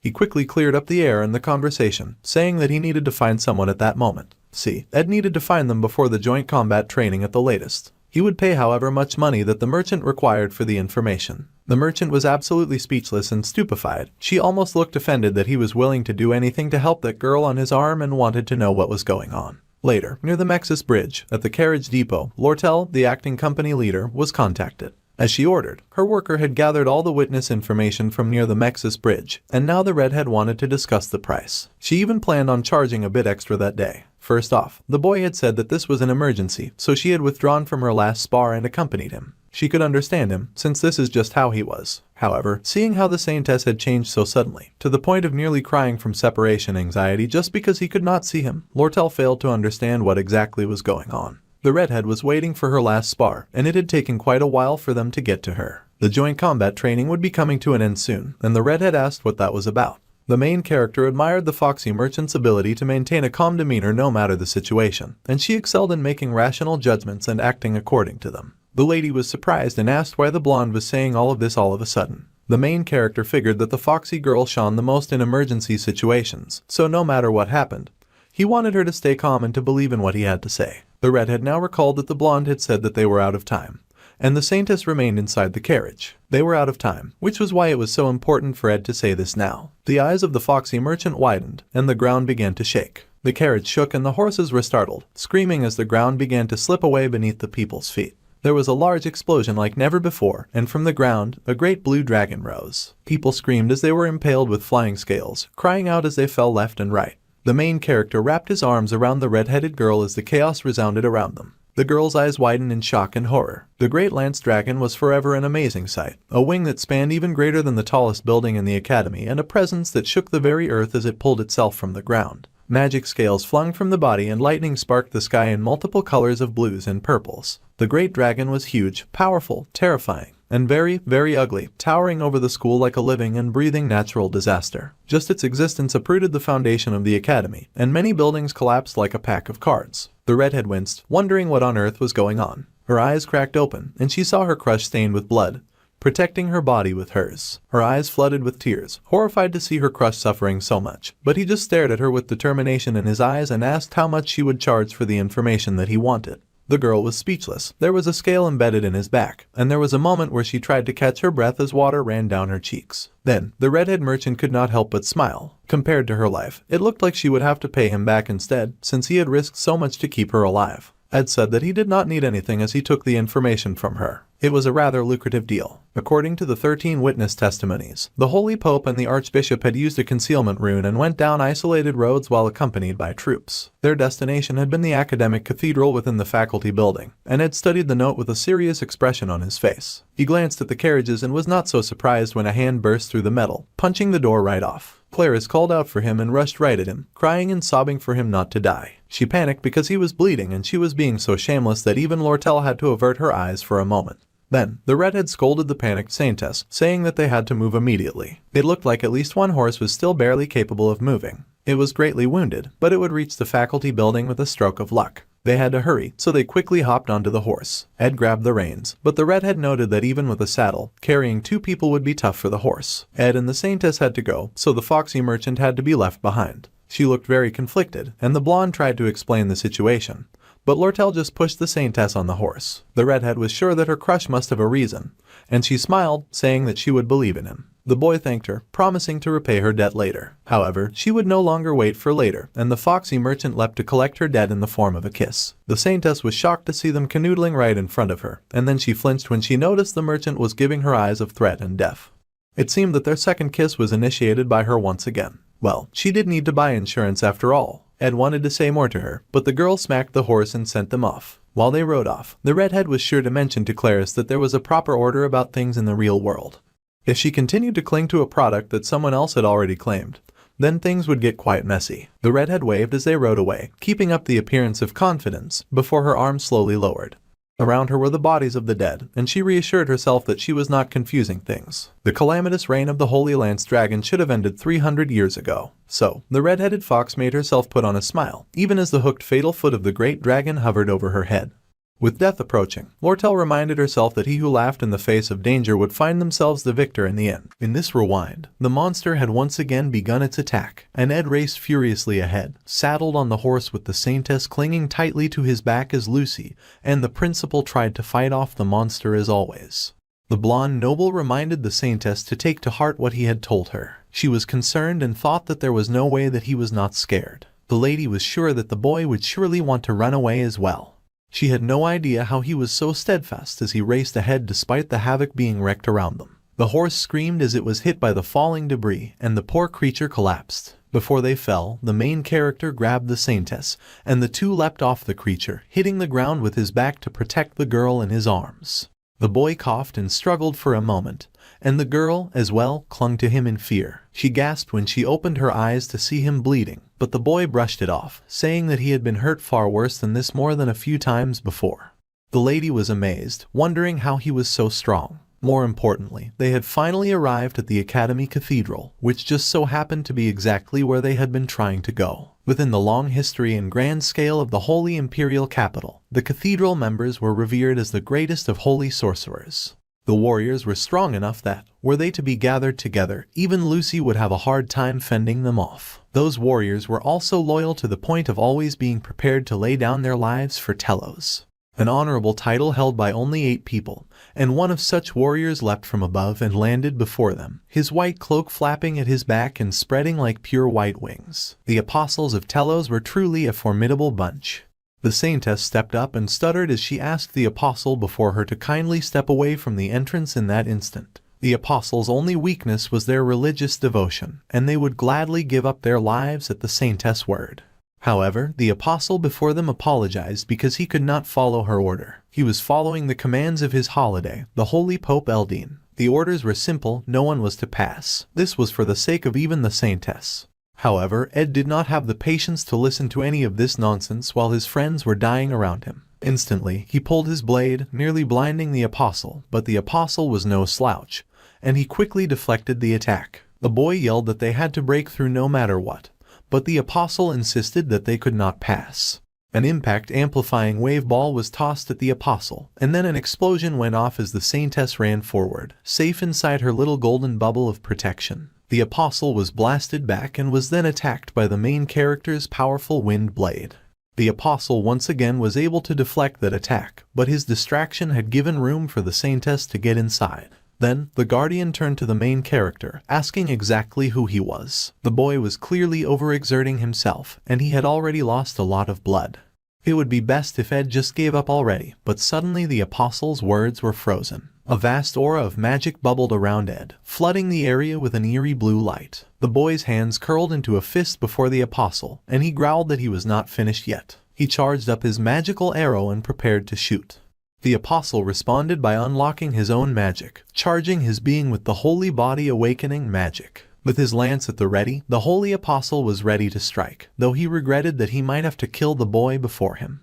The main character was unbothered by this declaration and also charged up his attack. Blue hit gold, and the apostle guarded against the attack with all of his might, gritting his teeth and focusing his energy. He was an honorable apostle of Telos, Lightspeed Taldarak, and he swore to take the boy's life. In a large explosion of magic, the gold seemed to overpower the main character, and Ed fell back. The boy's eyes widened in shock as blood fell from him in waves, felled by the apostle's blow. As Ed went down, the words he had spoken to the Saintess echoed in his mind. He had told the pure silver-haired girl to listen closely. He was already wrong about a few guesses he had made about the situation. This did not mean that she should give up. Rather, she needed to use this opportunity to break through. Even if she had repeated this day countless times, her body and her mind had not been restored. The boy did not know how long she would be able to hold out, but the Saintess had to come to a perfect understanding of exactly what was going on if they ever hoped to beat the monster. The Saintess needed more than anything to hold her heart steady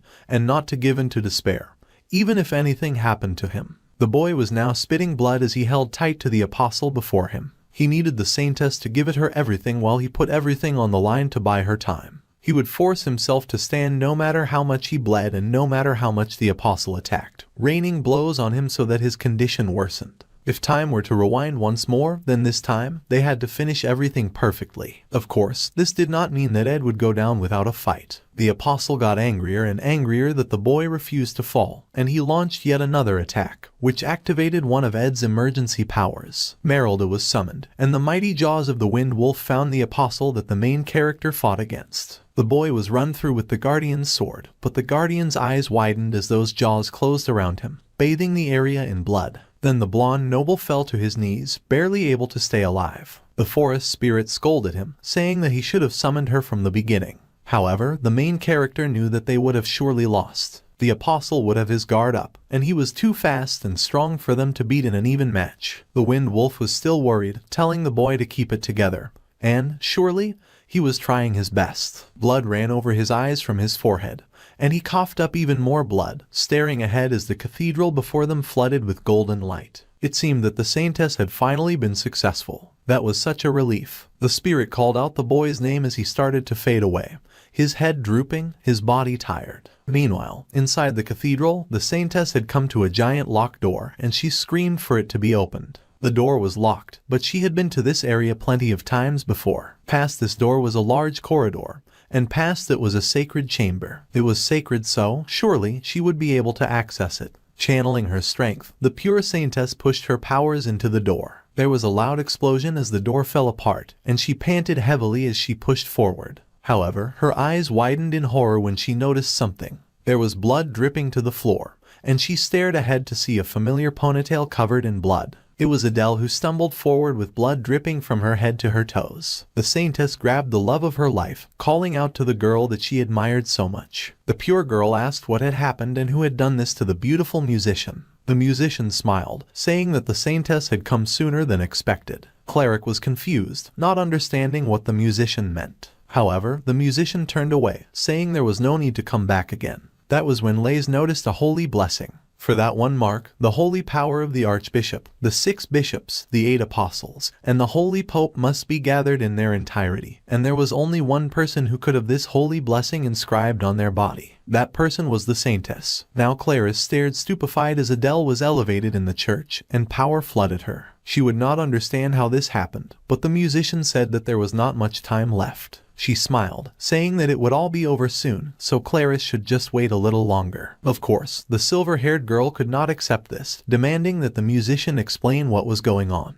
She cried out for the blonde, her hand outstretched, but a huge light burst forth from the room. The light consumed everything that it touched, blocking everything from sight. As soon as it faded away, the Saintess found herself back at that lunch table with Ed, and he asked why she had come to speak with him. The Saintess was back at the beginning with no answers, and she pushed to her feet in complete frustration. Gritting her teeth, Clarice said that she did have a question after all. Her hands curled into fists, and she growled, saying that this time, she would tell him everything that she had learnt. Her first memory was seeing seagulls flying high in the skies above the harbor. The sounds of children laughing as they played followed soon after. She had called to the children, telling them not to run or they would get hurt. They could end up tripping over a rock, so it was best that they watch where they were going carefully. She then turned and smiled at the children. Her parents had run away from their homeland to the trade city of Oldek while seeking refuge from the war. Unfortunately, that had not changed much, if anything at all. They were all still rather desolate, and her parents were used and scammed. In the end, they spent their day barely being able to even afford a piece of bread a day.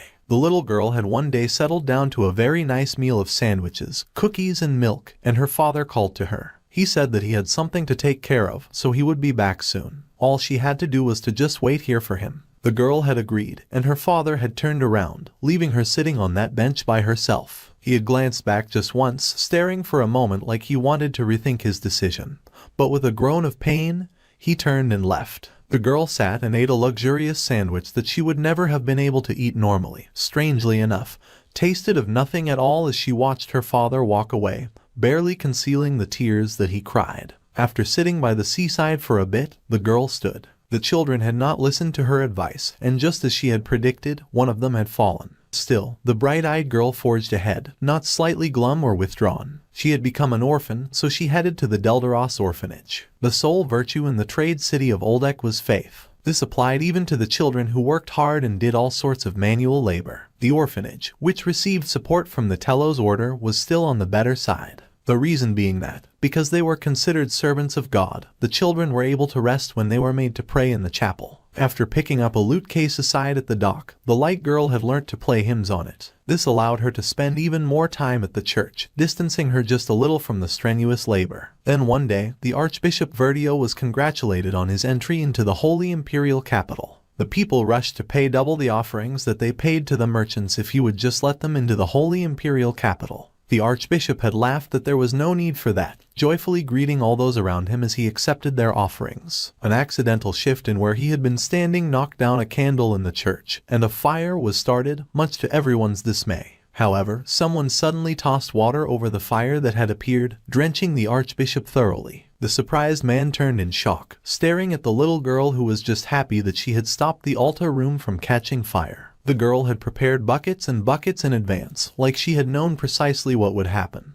The little girl Adele was born special after all. She had known that her parents would abandon her. She had known that she would become an orphan. And she had known that a fire would start on that day. The little girl shrugged when the Archbishop questioned her, saying that she had seen it in a dream. She sometimes had dreams like this twice a month, although she could not see her own future. Suddenly, the little girl's hands were grabbed, and the Archbishop declared that it was a true honor to have met the vessel that would stand at the top of the order before anyone else. The Archbishop was elated with tears beating at his eyes as he called her the Saintess of Telos. It had all happened overnight. Suddenly, Adele had over a dozen attendants, luxurious meals, and the overwhelming respect of high-ranking clergymen. She had to pray every day, receive lessons on etiquette, and sacrifice time for sleep in order to study. It was incomparable to the life in poverty that she had once lived, and she was bathed in holy light every day. The Saintess Adele received baptisms thrice from the Holy Pope, the Archbishop, and the greatest apostle. She carried on the will of the Holy Imperial Capital and bore the Holy Magic's blessing on my body. With the baptisms and the blessing, her holy power grew stronger, and finally, she had completed every procedure except for the baptism of the stigmata, and for the first time, the girl was able to see her own future. Staring forward, she saw the summoning of the giant draconic beast, and the sight terrified her. The Archbishop was furious to hear that she wanted to give up on being the Saintess, and the poor girl knelt before him, thanking him for all of the care that he had given her thus far. She wished to serve Lord Telos through other means aside from being the Saintess. The Archbishop was not happy with this development. The precognitive ability that Adele possessed was a spectral magic that could twist the providence of time created by the Lord Telos. It was because of that instinctive ability that she possessed that she was selected as the Saintess. Her talents were too great, and the Archbishop refused to let her go, especially since she had been able to see her own future. Years passed by, and the young blonde had completely given up on being the Telos Order's Saintess. She had thus remained in the Holy Imperial Capital as a caretaker of the Holy Flame. She played the lute throughout the night, and whenever she fell asleep, her future would appear before her once again. A horrifying sight of destruction and power. In her mind, she could see the Archbishop screaming that the plan had gone awry. They intended to calm the god-eating Holy Lance Dragon of creation, and to do that, they would offer the Saintess as a sacrifice. Adele had been able to hear many terrifying things while she was in the Holy Imperial Capital. The world was coming to peace. This was all thanks to the extraordinary, wise rule of the Holy Emperor Clol. However, in a peaceful world, no one would seek out God. As a result, the Holy Pope's influence was reduced. So, Verito, who was a clergyman as well as a businessman, knew all too well what it was that they needed. In order to inspire prayers, the church needed chaos and the fear of ruin to sweep across the land. Then they would hope and pray for the miracle of God. They would revive the Holy Lance Dragon, which had been sealed on Arkan Island, in order to plant terror in the people's hearts. This terrifying monster would then be felled by the Order. They would show a miracle by subjugating that very disaster. It was indeed a very stupid plan. Archbishop Verito was searching for a Saintess as a sacrifice in order to seal the Holy Lance Dragon from the very beginning.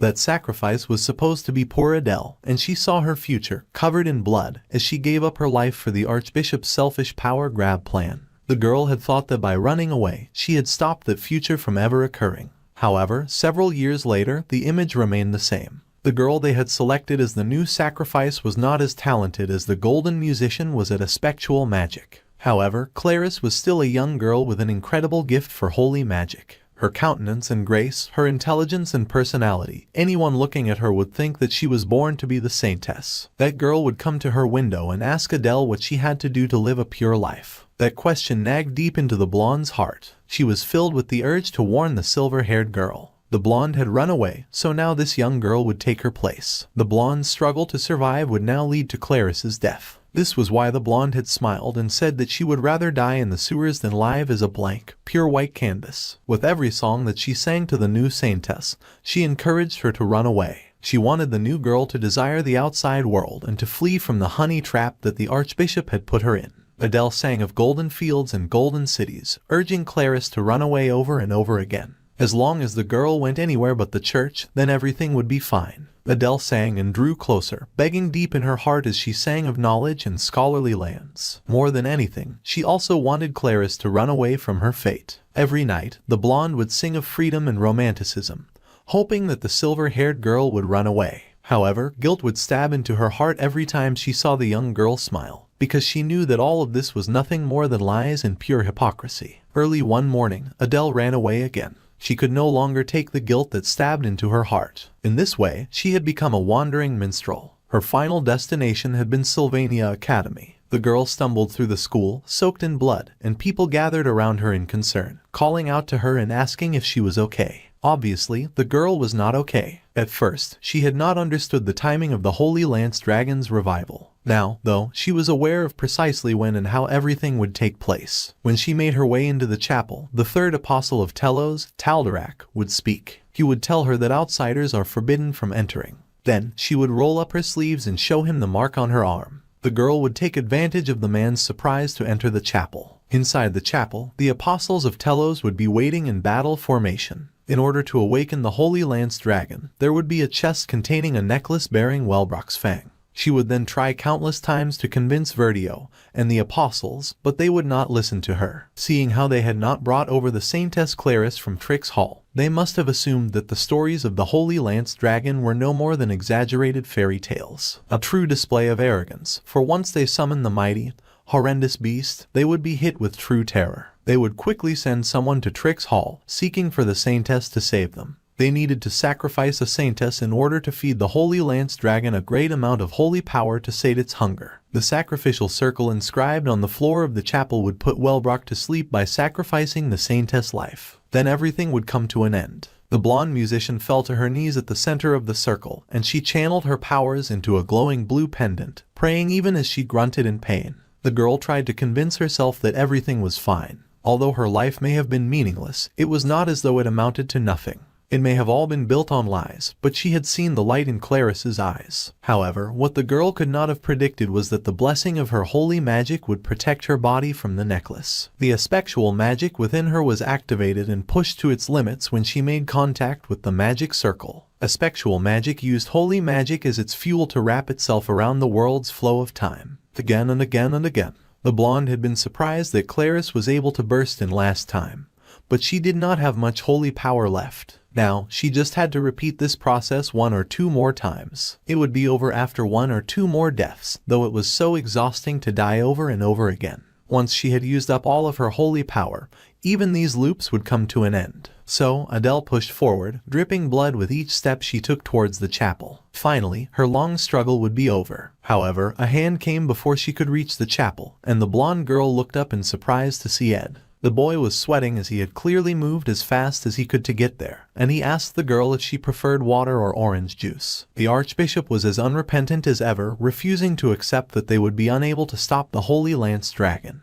After everything that had happened, he would never believe Adele's words. The man was convinced that the order would make a miracle happen that day, and the apostles floated about with their wings spread. The man also spread his arms in arrogance, saying that all of humanity would once again bow before their Lord and God, Telos. The order's arrogance and the Holy Lance Dragon's revival went hand in hand. The only real way to put an end to this would be to offer the life of a Saintess to the rune of sacrifice. The life of a Saintess that had been the whole plan. However, Adele could not bear the thought of sacrificing Clarice to these monsters. That was why she stepped forward in the first rendition and offered up her life to save her friend. The blonde musician had nothing to regret as this was meant to be her duty in the first place. However, the blessing of the holy magic had protected her even as she tried to die. It called upon the aspectual magic within her with its greatest power and rewound the world's time. With a body just barely recovered enough to survive, Adele had landed in the past. Covered in blood, she had opened her eyes in the hall to the combat training room in the Glocked Hall. The holy magic's blessing would lose its power once she ran out of holy power anyway, and the Holy Lance Dragon would be sealed. So, the girl had painfully repeated her very tiresome walk down the hall. The arrogance in the chapel had once again repeated itself. The Holy Lane dragon was revived, and the blonde tried once again to die.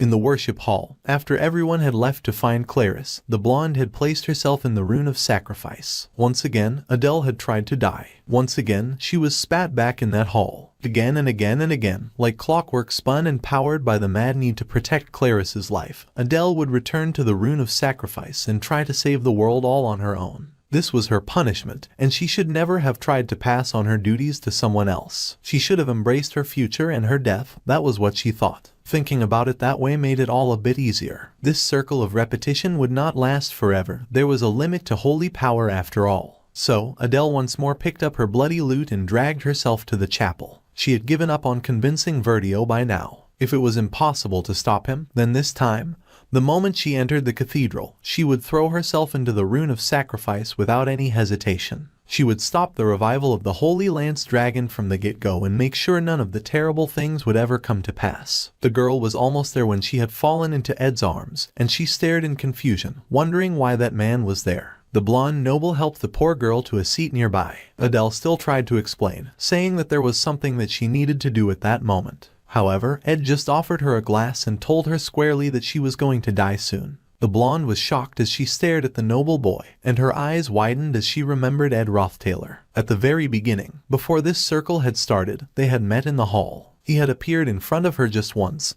and then he had told her that she would die. The world had continued after that, but after that very first time, he had never appeared in front of her again. At that time, the blonde musician had smiled, and she had said that she knew. Now she smiled once again and gave the exact same answer. This conversation felt like an old and distant memory. It felt like she had now returned to the very beginning of this nightmarish day. Nothing had changed, and she had to end this conversation and head to the cathedral. However, the boy beside her interrupted her thoughts, asking if that was all that she planned to do about her impending death. He did not know everything, but she was about to die, and she did not seem to care in the slightest. That was not okay with him. Adele nervously tried to explain that she needed to hurry, but the boy really would not accept her answer. The blonde musician was dumbfounded, and her easygoing smile had already started to crumble under the weight of his harsh questioning. She had confirmed it countless times through these unending loops. The musician knew that she was definitely going to die, and she had known that many years ago when she sang to Clarice about freedom. Even back then, there was nothing that she wanted to say. Now, Ed had appeared in her visions. The blonde noble dominated her train of thought as he pushed, asking if she truly had nothing else to say. Now, the girl wondered if she truly did have something to say, but she had sung instead, and Clarice had smiled for her. That should have been enough. Yet, the main character loomed in her head, asking if that was truly enough for her. The blonde cried out, telling him to just stop. He cried for him to leave her alone. Adele cried for the little girl who had been left alone on the bench by her father, staring ahead at the back that had abandoned her. Back then, she had whispered a small thanks, and the boy appeared then too, asking if that was truly all that she wanted to say. When her father had looked back, her eyes had wanted to fill with tears, and she wondered if thanks was truly what she wanted to say as she had watched her father's hesitant back. She had not wanted to thank him at all. She had wanted to scream for him to stay with her. At the end of these countless lies, her bloody hands now shook with the cup of orange juice settled in them. The girl cried out that she was scared, and now Adele allowed the tears to flow freely from her eyes. In truth, she did not want to die. It was like a dam had broken, and the truth came out of her in mighty flooding waves. All her life, she had just been a means to an end. She did not want to live like that anymore. She did not want to die like that either. Ed was relieved to finally hear the truth from the shaking, sobbing girl. He took a deep drink of the glass of water that he held. Then he set down the bottle and got to his feet. The girl sure had a hard time saying something so obvious. It had started to stress him out. The blonde musician stared at him with shock, her face drenched in sweat and tears, but the main character just told her to tell him everything that she knew. He was going to bring an end to this once and for all. After listening to Clarice's story, Ed had decided to move separately from the Saintess. He had gone ahead to find Adele, while the Saintess had come to the cathedral and had confronted the apostle at the gate. The apostle was surprised to see her as she should be waiting in Trix Hall. The girl needed to focus and ran ahead, ignoring the guard at the door. This time, her teeth were gritted as she had finally learnt the whole story. She tossed the door open and yelled for everyone inside to stop everything that they were doing. The Holy Pope Eldine, the Apostles of Telos, and Archbishop Verdio were all gathered inside the Holy Cathedral, and they were quite surprised to see the holy Saintess. The Saintess was covered in bruises, and she was furious. She had believed that the Archbishop was surely an innocent believer who put the holy imperial capital above all else. The Archbishop said that it was correct. He lived only for the sake of the holy imperial capital. Their righteous lord was always with them above the heavens, but the ignorant populace would never believe that if they didn't show them anything.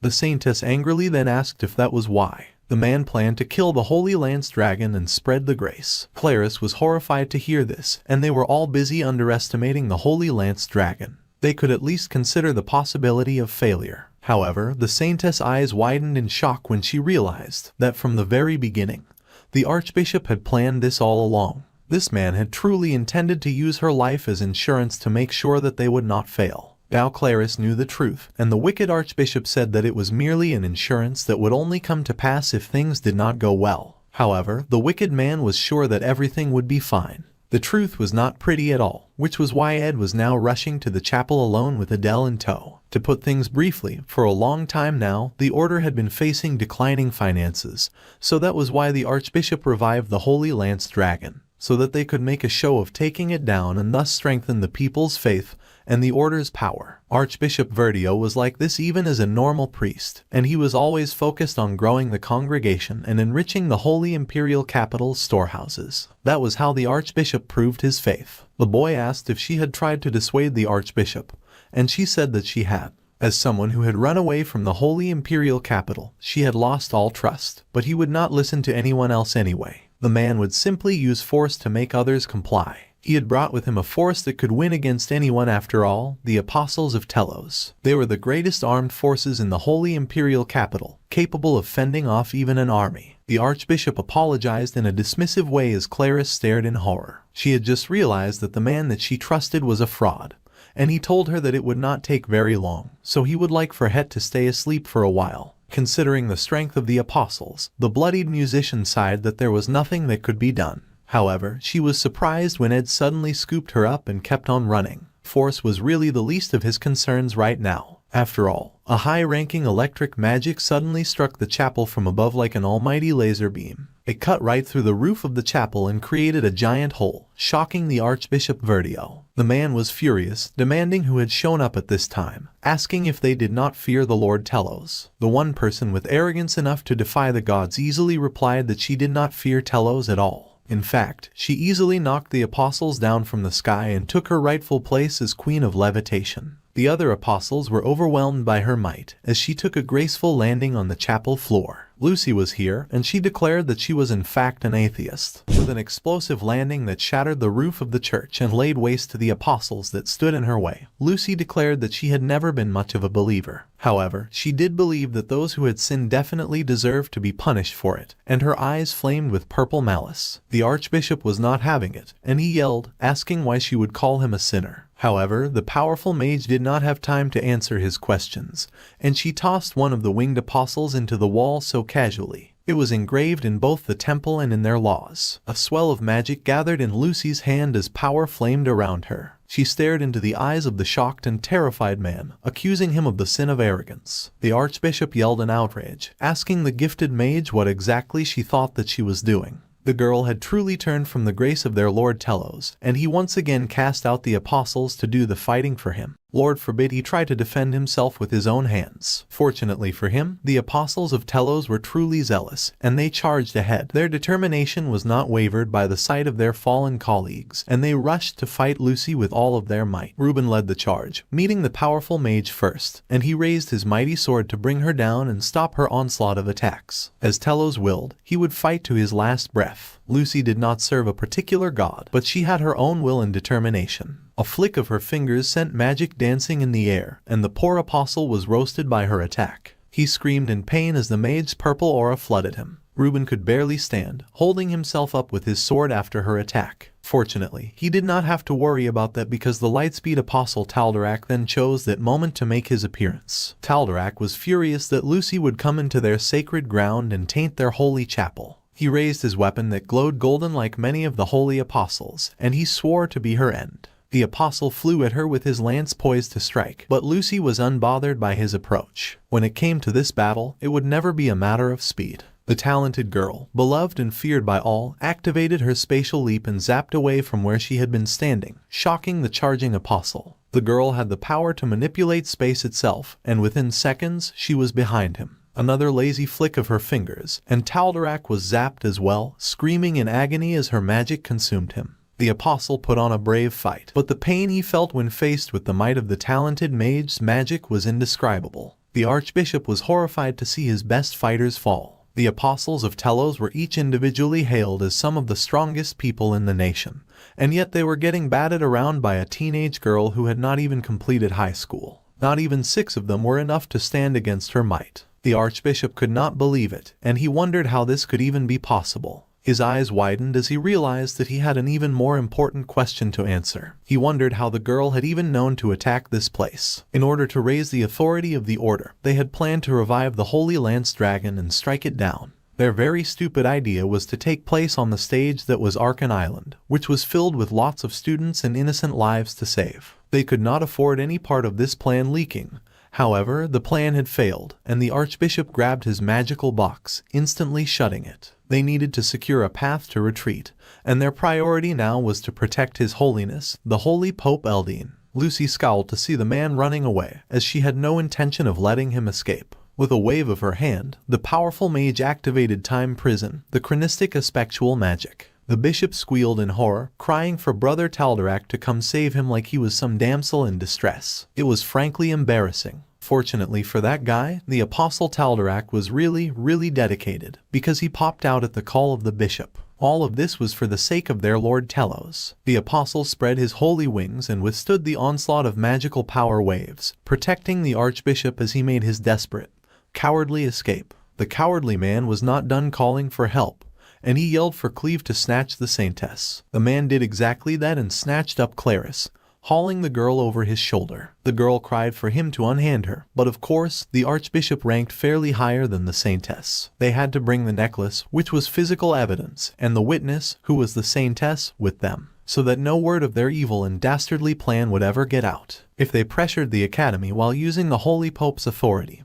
then, regardless of what Lucy said, they would surely be ignored. The archbishop had already thought of a sneaky and disgusting escape plan like this. If Lucy was not already disgusted with him, she surely would be now. The girl then activated her high-ranking electric magic and sent down purple divine punishment on those scampering rats. Her magic flew after the archbishop and the 2 apostles who fled with him. The electric magic danced in the air, seeking out her targets. The apostle's golden glow of power did its best fighting back, but there was very little in this world that could overpower the mage when she got serious. One of the apostles was seized, and he cried out in pain as attack magic coursed through him, yelling for his cohorts to hurry up and escape. The other apostles who were still standing gathered the Pope and fled as the apostle who sacrificed himself yelled for them to escape and gather at the agreed-upon location. Regardless of what may come, the ever-faithful apostle was willing to even give his life so that the order would be victorious. The mage took an annoyance to see that her targets were indeed succeeding in getting away.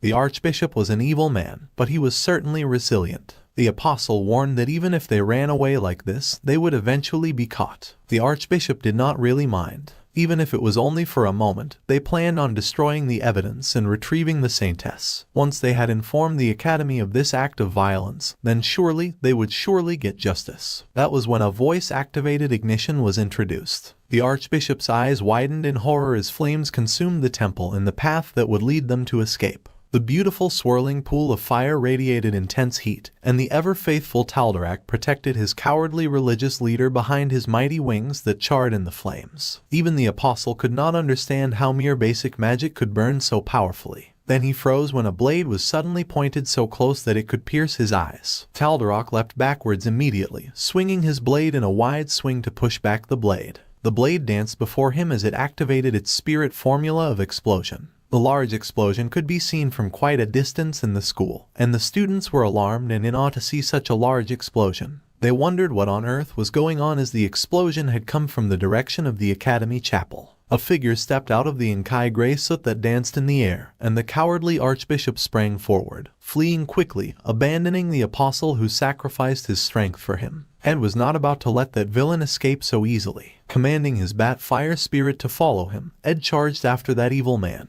The Archbishop cursed that the boy had somehow predicted their retreat and was lying in wait. The evil man wondered if the boy was working together with that hat-wearing brat who had toasted most of his strongest fighters. The Archbishop was heavily on the run, and he fired a holy spell at Ed, intending to stop the meddling brat. Mug got caught up in the attack, and the little fur spirit apologized to his young master as that despicable Archbishop got away. The blonde noble watched that man hobble away from them with a clenched fist, but he was not about to give up just yet. The Archbishop had fled into the woods, and he was huffing and puffing as he moved quickly through the leaves and the trees. He hoped by now that he had lost his pursuers, and he planned to hide together with the evidence of his evil deeds. He would hide the necklace, and then it would all be over. Nobody would be able to find him within this dense forest, and he laughed with glee about that. However, that very dense forest that he was just celebrating about also happened to be our guy's hunting grounds. The main character popped out of the bushes like a monster from a horror film, weapon swinging and everything.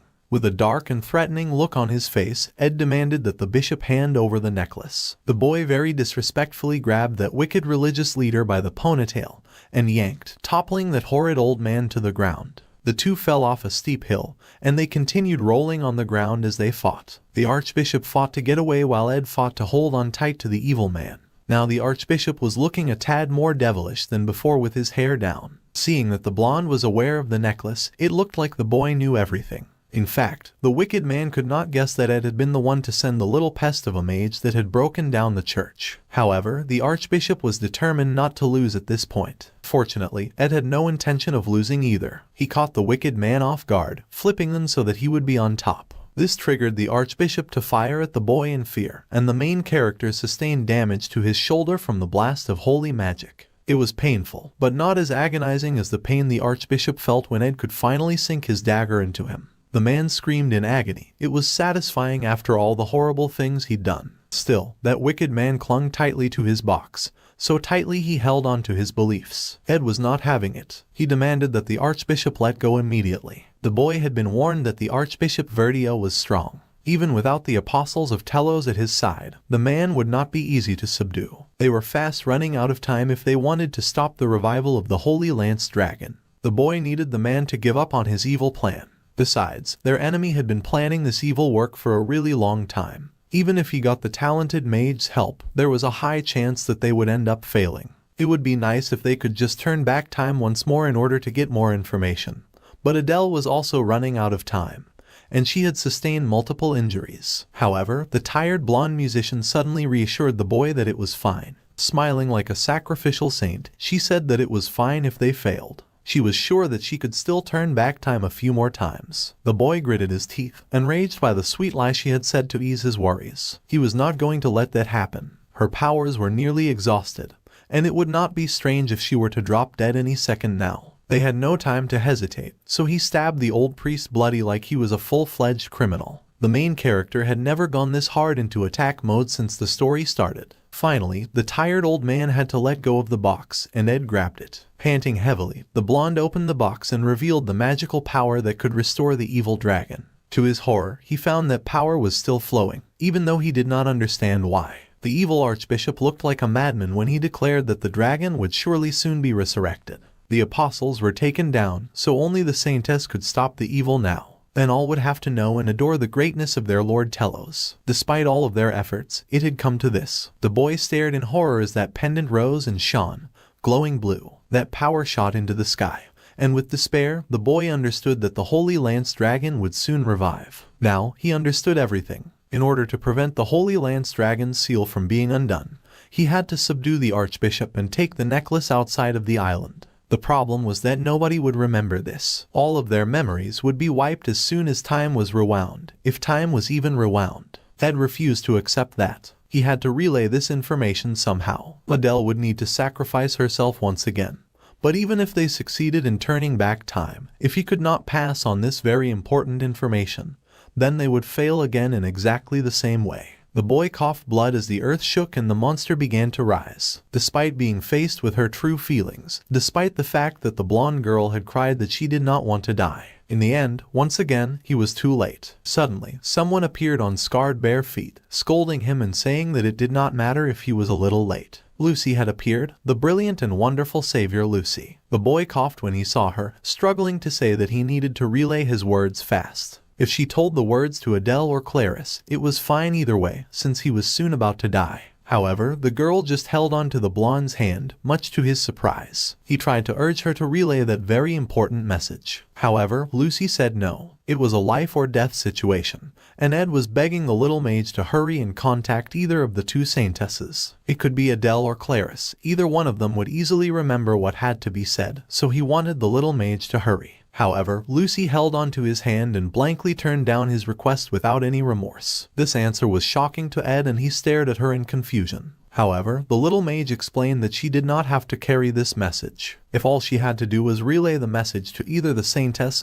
or the girl named Adele, then she could just use magic to quickly write it down on a piece of paper. The instructions were clear. They had to steal Wellbrock's fang necklace as quickly as possible and leave the cathedral. She easily wrote down all of Verdio's evil plan and then sent the paper flying away. If the main character practiced enough, then one day he would also learn to send messages like that. The boy was relieved, his head bent in defeat as he thanked the little mage at his side. Then he groaned in pain as the quake started again. The Holy Lance Dragon had finally been revived. The monster rose from the depths, causing widespread death and panic with every step that it took. Rather, it was more like it had revived once again, because this had already happened time and time again. Everything had now come to light. Verdio revived the Holy Lance Dragon for the sake of the Order. The location, the method, and the escape route had not been clarified, and Ed groaned that he had left out a lot in the message. He wondered if Adele was on the verge of collapsing now, and if she truly would be able to rewind time again. The poor, blood-soaked girl stood in the circle, once again awaiting her death. Even if she did succeed, the problem was time. Ed wondered if he, upon losing his memories, would even be able to formulate a plan faster. He wondered if he would once again be able to evade the apostles, somehow steal the necklace and then leave Arkan Island. So many worries filled his heart with Adele's life on the line. However, the little mage broke through his concern, telling him that she had made a promise to her old man. She had promised that if the academy were ever in great danger, then she would protect it at least once. The boy was surprised to hear this, but he also remembered that she had told him this last time. That was why, even if time were rewound again and again, the girl knew that she would have faced down that dragon each and every time, without fail. As they both watched that terrifying beast, Ed admitted that he believed that Lucy did fight the dragon. No matter how many times it appeared, she never backed down. The young mage had come to this academy to keep her final promise to the old man. She thought perhaps she had been here all this while, waiting for this very day. Now, she was done with this very tiresome waiting. However, if time was rewound once more, stopping it would be pointless. So, this time, just once, Lucy was going to allow herself to be a little selfish. This time, the tiny mage would rather be fine with dying in her man's arms. So, she curled up in the boy's arms, much to his surprise. They were surely to eventually forget that treasured memory, and they would not even remember that this intimate moment happened. In that case, there was something that she wanted to say. Something that Lucy could never find the right time to say. The thick walls that the little mage had built around them had started to collapse, felled by the mighty fall of the dragon's scales around them. It was embarrassing and not very romantic. This very moment itself told the boy all that he needed to know as he sat soaked in blood by the tree, with the cat-like girl curled in his arms, her huge hat beside them. It may be that Lucy would never be able to tell Ed these words otherwise, so this was the last time that the boy would hear that she could live without him. So, the little boy begged him to never go away. The main character set his gentle hand on her head, pulling her close as he admitted that it was not even a particularly difficult request. Outside the barrier, the dragon continued to rage and roar, making a complete nuisance of itself as it brought destruction upon the school once more. In that sky full of darkness and pain, it began to rain sharp dragon scales of brilliant blue. Neither of them put up any resistance as the scales shredded their flesh into pieces. They did not cry out in pain, nor did they let out even a single groan. They simply felt each other's warmth, cradled in each other's arms as death came for them, but neither was afraid. A long time later, blood dripped from the flora that surrounded them, and the rain had come to an end. There their bloody corpses lay, their lives spent as they still held each other even in death. Sure enough, the rewind magic washed over them, and even that very scene faded away. Once again, poor Adele found herself back in that long hall. The girl coughed furiously, her life almost completely spent as her instrument fell to the floor. Her holy power had bottomed out, and blood caked her skin and her clothes, soaking them almost completely. She could no longer affect the flow of time, and she could no longer peer into the future. Finally, the tired girl could die one last time. In the end, Adele stared ahead, knowing that she was unable to stop the Holy Lance Dragon's revival. That she was able to meet Clarice one last time was painful, but it still made her feel so happy. It was a shame that she had not gotten the opportunity to see that bright girl smile one last time. Even if it were a lie, it would have been nice if she had been able to sing for the pure Saintess. On the other hand, her last encounter with Ed Roth Taylor had been completely awful. The slightest flicker of the desire to survive destroyed all of her resolve. However, this intense agony that she now felt due to throwing herself into the fire again and again could not easily be dispelled. At this rate, she could die any second. This was what reminded her so naturally of what she had to do. More than anything, no matter how much it hurt, Adele had to move. She pushed and moved because it was her duty to stop the Holy Lance Dragon's revival and make it so that it would never happen. The tired girl dragged her blood-soaked body through the halls, knowing that it was her duty to die according to her predestined fate. She had now confirmed what Ed Roth Taylor's plan was and how it would come to an end. However, she was sure that the plan was impossible. First, Clarice needed time to convince him, given that he had already lost his memories. While the blonde was formulating a plan, the entire morning would go by. He must then acquire the necessary forces to take the apostles of Telos, and mobilizing them would also take too much time. However fast he may be, the blonde noble would likely reach the cathedral around dusk. Meanwhile, Archbishop Verdio's plans would already be unfolding. Magic power would have already been injected into the necklace, and the Holy Lance Dragon's revival would only be a matter of time. The sun had begun its descent, and the shadows had grown longer. Once the tired girl finally passed this hallway, he would be able to enter the chapel. Now, the tired musician would have to enter the chapel and offer her body to the sacrificial rune. She was just thinking all of these very heavy and depressing thoughts when her eyes suddenly widened in shock. Right in front of Adele was the image of a bird flying high in the sky. Someone called out to Ed, asking what was wrong. The boy had suddenly collapsed in front of Janica, much to the spirit sorceress's surprise,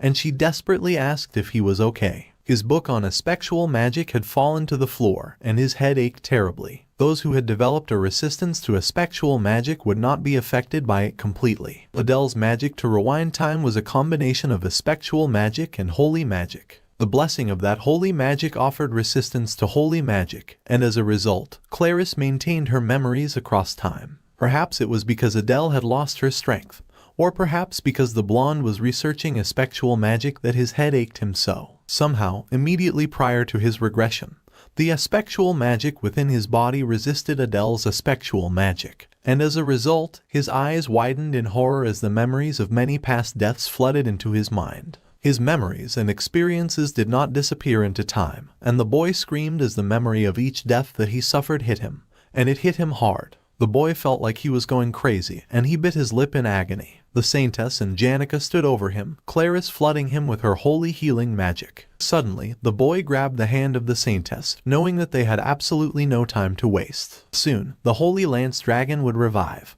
and through the grace of the Lord Telos, they would defeat the monster. The Archbishop Verdio was back on his nonsense again. It was important for Ed's team to move as fast as they could, so that the Order could rise to glory once again. However, this time, a giant green bird burst into the temple. They were saving Lucy for another time. Ed had urged everyone to hurry and make their way to the cathedral as he crash-landed from the roof. The boy did not hesitate before snatching the glowing necklace right out of the box. He had seized the fang necklace in one very determined grip, and the Archbishop Verdrio growled in outrage. Ed did not have time to spend on that barking dog, who yelled for his attack apostles to deal with the main character. Golden arrows flew at the pained blonde noble, but he dodged. Through those endless loops of time, the beginning was almost always the same. Saintess Clarice would drag him into her carriage, and she would tell him about the time loop and his service number, and he would travel in the carriage, organize his thoughts, and take some time to understand the situation. The Archbishop Verdio did not know who they were,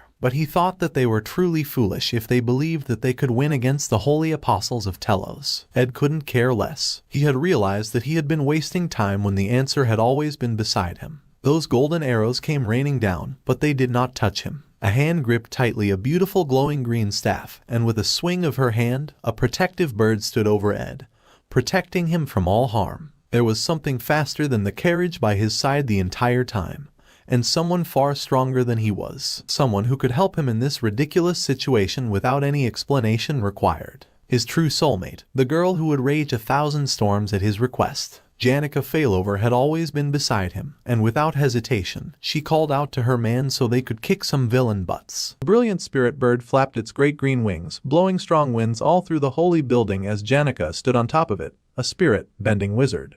She called out to her man, saying that it was time for them to get out of there. It was a race against time, and Ed had the necklace with him as he hopped up behind her on that fancy, dancy bird. They had managed to get there in under an hour, but the necklace's magic had already begun to activate. This charm was the key to awakening the Holy Lance Dragon. Once the necklace began to resonate with the Holy Lance Dragon sealed under Arkan Island, it would eventually reawaken. This, of course, meant that there was only one solution. Before the Holy Lance Dragon was revived, they had to take the necklace and run far enough away that the magic could not fully activate. The Archbishop yelled in anger, asking what the heck they were doing. He wanted them to hurry and stop the kids from escaping. That's when a charged weapon landed beside him, and it began to burn, the fire swirling around it heavily until it finally exploded. With those guys distracted, Janica and Ed were able to make their grand escape, and they swooped into the air at the speed of light. They had to get off the island as fast as they could. And that green creature whipped into the air as the students held on tight. Going left or right was not good enough. Janice kept that bridge flying up and up and up, even flying higher than the clouds. The bird had that necklace in its beak, and their aim was to get it as far away from the school as possible. The main character reminded her that she had to escape on her own, because he would find his own way out once they had landed. However, she was not crazy about leaving her man to the enemies and running away. That was disloyal. The last one may have been over a year ago, but if she was the cause of another incident, she would be expelled. They had to quickly resolve this incident, and he was willing to become a fugitive who attacked the order in order to save her from harm. However, the spirit sorcerer interrupted him by talking about her homeland, Pulen. It was pretty remote, so if anyone could hide there, no one would be able to find them. If that did not work, she was fine with going to an isolated desert area or a lawless zone, whichever was safer.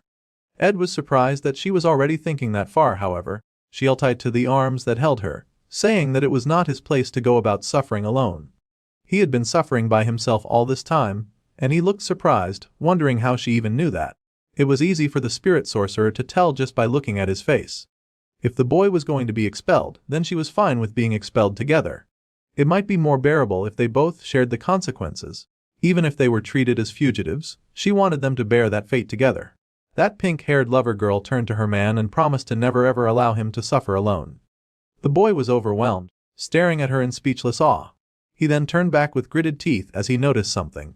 The apostles of Telos, of course, those winged jerks could fly, and they were after them, trying to retrieve the relic that they had stolen. All 6 of them had followed after them. They had to go faster, as fast as they could, since they no longer had any time left. The spirit sorcerer acknowledged his call and sped up a bit.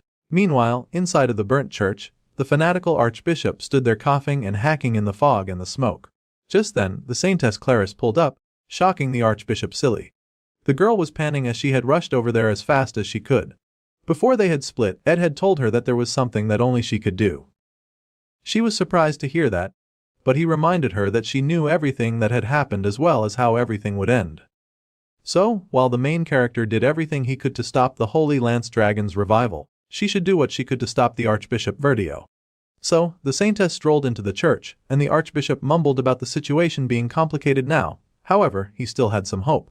However, Clarice swept that hope right off the table with a swipe of her hands as she knocked off the golden goblets from the church table.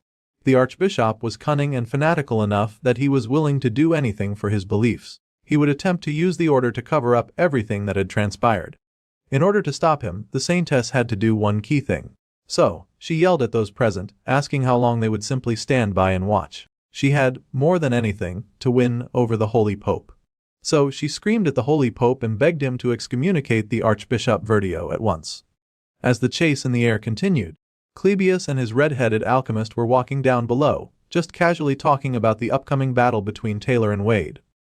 Meanwhile, the spirit sorcerer and the main character were busy fighting for their lives in the air. The holy apostles kept firing arrows at them, but the students had no intention of relenting in their fast getaway. Janica had been sitting absent-mindedly in front of Glocked Hall just 10 minutes ago while Ed used basic wind magic, the wind blade, to keep them safe. They kept flying and bobbing and weaving. But when Ed tuned back, his eyes widened in alarm when he saw the firepower that was headed in their direction. They could not dodge that attack. The blow hit them hard, and the bird disintegrated, Janica falling right from the sky with a scream, Ed falling along with her, and the necklace was airborne. They had come this far, they could not fail now. Ed dove forward, calling out to the spirit sorcerer as she fell. Girl, boy and ancient necklace, all of them falling together, sure to meet their end if they hit the ground, but Ed would not allow it. He pushed forward, swimming in the air to get closer to her. The two disappeared into the clouds, but his outstretched hand had been able to seize her, and his other hand seized the necklace. They were still on track with their plan, just a little delayed. The boy held the pink-haired girl close in his arms as they continued to fall, holding her close as he got her, determined not to let any harm come to her. The holy apostles remained on their tail, yelling for them to be caught since the necklace was their priority. Goodness forbid they prioritize saving the lives of innocent students. Janica suddenly spoke, surprising the man. With a smile, she asked the boy if he could take care of the rest.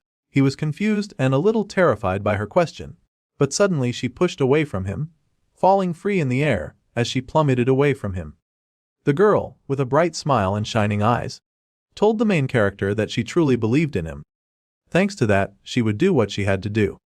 A golden spark danced in her hands, and she activated a hidden power that filled the surrounding area with light. The bright light in the sky was seen by the students down below, staring in awe at the light that shone as bright as the sun. The flow of air in the atmosphere was shifting as they watched, spinning and swirling into a familiar circle. The air above the academy began to fill with all kinds of winged spirits. The apostles were shocked to see so many apparitions. However, even among these numerous spirits, there was a single spirit that stood out from the rest. Despite it being a clear sunny day, the people below looked up aghast and in shock. Well, that was mostly Clebius. But still, they could not believe what they were seeing as they were suddenly denied the light of the sun. Rising from the waters with a beautiful blue tail was a creature bigger than any they had ever seen. Some would say that it was the first of the spirits, as it was the first of all the water spirits to gain life. The giant was a unique existence in nature, the only of its kind and the strongest water spirit. It was called Freed. Most of the spirits that had appeared in the air were lower-ranked spirits, but there were too many of them, and the holy apostles were having a bit of an issue fighting them. It felt like there were hundreds of them. As if that was not enough, a giant whale of a spirit suddenly appeared and deflected many of the apostles' shots. Two figures sat on top of the giant whale. Ed and Janica were still together. The main character held the necklace high, and he could definitely feel it losing its magical power. At this rate, they would be able to stop the Holy Lance Dragon's revival. However, the spirit sorcerer was sweating profusely, her face flushed red as she struggled. It made the main character worry about just how much magic power she was even using to power this mass manifestation of spirits. Janica was not that sure, but she had a sure feeling that she was going to be bedridden for a while after this. She was already starting to slump, and he hurried to catch her. He worried if she was all right, and he hurried to check to see if her fever's high was gone. The girl squeaked at him, coming so close and putting his hands all over her. The pink-haired girl flushed just as bright as her hair, and she tried to mumble that her fever would just get worse if he went ahead and touched her like that. The apostles were still on their tail. Those guys would not just let it go. Their only hope was to attack the main body. One of the apostles was ready to open a path for Taldarak, so he was to charge forward and fight the enemy head-on. The apostles fired relentlessly, releasing a barrage of attacks that was sure to open up a path for Taldarak to pass through and stop the thieves. The apostles of Telos fought valiantly, and the third seat, Lightspeed Taldarak, charged fast through the path that they had created for him. The Lightspeed Holy Apostle blasted past all those manifested spirits and shot straight for the giant whale. The angry apostle asked the students if they were the ones controlling all these spirits. This was dangerous, and the apostle told the slumped girl that he did not like killing. However, the girl had left him no choice, and the apostle was willing to strike her down. However, Ed and the fire dragon spirit were not about to let such a threat slide. They showed up behind the holy apostle, burning fierce orange flames, and Ed commanded the fire dragon to get that fanatical soldier. The orange-haired man turned in shock to see them, gasping and growling in rage as he swung his axe. However, the dragon easily caught the weapon in his fanged grip, and the main character leapt from the top of the dragon and snapped up behind the holy apostle, arm muscles tight around their enemy's neck with as much determination and resilience as the guy who was attacking them. In this battle, none of neither side had any intention of giving up. Though he was restrained, the holy apostle got all fired up and started to glow as he charged his body full of energy. The bright glow overtook his whole frame, and the man began to burn brightly, casting his glow upon even the student who restrained him. The magic attack was so strong that even the fire dragon suffered from it, and Janica started feeling faint. Still, the pink-haired girl stayed steady and strong, refusing to let go of the power that she needed to maintain. The pink-haired girl cried out for the fire dragon Terran to please protect Ed. A blast of golden power flowed around the flying whale. The golden power trailed from the sky and crash-landed below, rocks rising from the floor. Large waves of smoke rose from the rubble, and a being with wings staggered to its feet. It seemed the holy apostle still refused to go down to this very point. Taldarak was impressed that they had dared to summon such a high-ranking spirit. Despite doing that, he was also amazed that she could somehow also control another high-ranking spirit to ensure that her man stayed protected. Despite falling from such a tall height, Ed Roth Taylor remained upright. It was indeed such a frightening talent. However, as one of the apostles of Telos, he was determined to carry out the will of God, because that very power made him so much more stronger. The apostle demanded that Ed hand over that necklace immediately, saying that he would end the boy and Janica along with him if they did not relent. However, the student would never let go, never give up the necklace, because to do so would mean sacrificing the lives of all of the people he cared about. They had come too far, and it was much too late to regress anymore. The boy no longer possessed Delheim's hourglass, and although his dozens of deaths were still fresh and painful in his mind, he could not risk the possibility of anyone else dying. That was why Ed stood firm with the fire dragon burning brightly behind him. No matter what happened to him right now, Ed Roth Taylor would survive. Now that they had left Arkan Island, the magic readings had gone down, but unless they could get further away, the sacred lance dragon would resurrect soon. Ed gritted his teeth as he was determined not to let that happen. This was their last shot at winning after all. It was just unfortunate that the final opponent that he had to face just had to be that extra devoted jerk, Taldarak, the third of the Holy Apostles. The Apostle was also known as Taldarak the Swift because his ability was converting all magic power into physical energy using the Sacred Law skill. Ed remembered all this because of his memories from the previous loops. The Golden Espadale's top speed surpasses even the speed of sound, and the man moved lightning fast, faster than a student would be able to keep up with. Dodging an attack like that, using only the naked eye, was downright impossible, and Ed's eyes widened in horror when the Apostle suddenly manifested behind him, holy weapon swinging. If the main character could not see his attacks anyway, then he would just close his eyes, and as that Apostle came lunging and charging, it activated the protection of the wind, blocking out an attack that would have surely taken the blonde noble's head off. Marilda appeared, double-teaming with Tarkin to fight off the resilient Holy Apostle. The protection of the wind was activated for any unexpected attack, and it was a counterattack that the blonde could only use once. But its power was strong, and the main character had to take advantage of that to aim for the tiny opening that this attack provided. He charged up power in his hand and pointed right at his opponent, activating the intermediate magic of focused explosion. The force of that firepower blew the fighting apostle sky high. The blast was lethal and sent that angel sliding back, but the stubborn jerk was somehow still standing, refusing to go down. The apostle's eyes gleamed golden, and he cursed at the little boy in a very unholy fashion. Since the boy was going to go this far to resist, then he had no intention of holding back. Ed was also going through a lot, as his chronic issue was the fact that he absolutely lacked any decent form of firepower. However, Tarkin pulled up like an avenging angel, saying that Ed could just leave all of his firepower problems to him. The great fire dragon was impervious to magic, and it had an overwhelming amount of firepower. In that moment, the dragon let loose a stream of flames, hitting right at the apostle before he could recover. Taldarak was bathed in fire, an attack that would surely knock out anyone else. However, even though the fire dragon was strong, the angel emerged from the flames, covered in his shield of holy magic. His wings spread as he sent down a powerful strike at his opponents, beating down the dragon and shutting its gaping maw. Their opponent was not one that they could easily defeat, and he was the fastest among the physical warriors, Taldarak the Swift. The dragon had tried his best, but there was only so much that he could do against an opponent that strong. The dragon apologized as he faded away. Considering that the really powerful girl was controlling high-level spirits at the same time, the magic that he gave to Tarkin had finally been exhausted, as it had been pushed to its limit. They had finally reached the worst-case scenario, and their opponent was still standing. Ed faced off against the Holy Apostle, both of their weapons drawn as they stood surrounded by a wall of flame. The main character raised his bow and fired his arrow. The special rods charged with power flew right at the apostle, but the seasoned warrior easily dodged the attacks. The blonde called for the fire to ignite, and the apostle noted that the boy was using both water magic and fire magic. It was truly impressive, and they came together to make up a wall of steam to block off the man's sight. However, in the end, the apostle dismissed the attack as nothing but an obvious trick, and he sliced through the steam, slicing Ed in the same vein, hurting the boy as he fell backwards in pain. It was as the boy expected, gritting his teeth in pain as he hit the ground. Tal'Darik, the holy apostle, was strong. In the end, there was only one way to win this battle. In the previous time loop, Marilda had been the one to finish the fight by showing up in a surprise attack to devour the apostle whole. However, right now, the golden phoenix ring was being used by Janica to keep all the other apostles at bay. And he had never managed to summon the powerful wolf fully by himself before. There had to be a way. The boy grunted as he put up his shield to block the apostle's attack, but he had no idea how long he would last. As this went on, he had to find a way to figure out his success. Still, the apostle continued his relentless, shameless attack on the young boy, refusing to let up even for a second. The fighter stabbed his lance into the earth and used the momentum from pushing himself up to kick down his young opponent, shattering his shield in the process. The boy coughed and spat blood, fighting on the edge at this point, and wondering if there was truly no way to win against the apostle.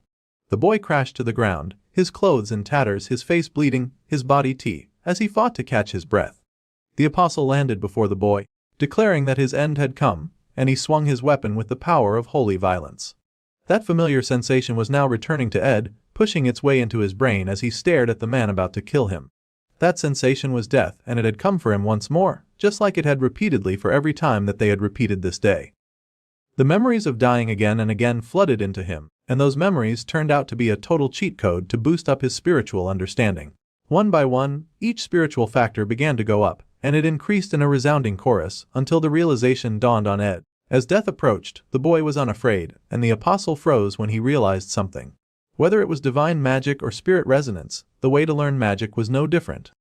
Everyone had to fail repeatedly, and the main character had amassed a countless number of failures, piled up with grit and determination, a desperate struggle without giving up, a history of seemingly meaningless effort. Using the power of all the many times that he had failed, Ed called upon the great wind spirit Marilda. Sure enough, the wolf appeared, biting deep into the apostle's wing, which was what had stopped Tal'Darik in his tracks in the first place. The wolf had appeared in complete manifestation, which was also known as repetition leading to mastery. While the apostle was distracted, Ed jerked up and slammed his head against his opponents.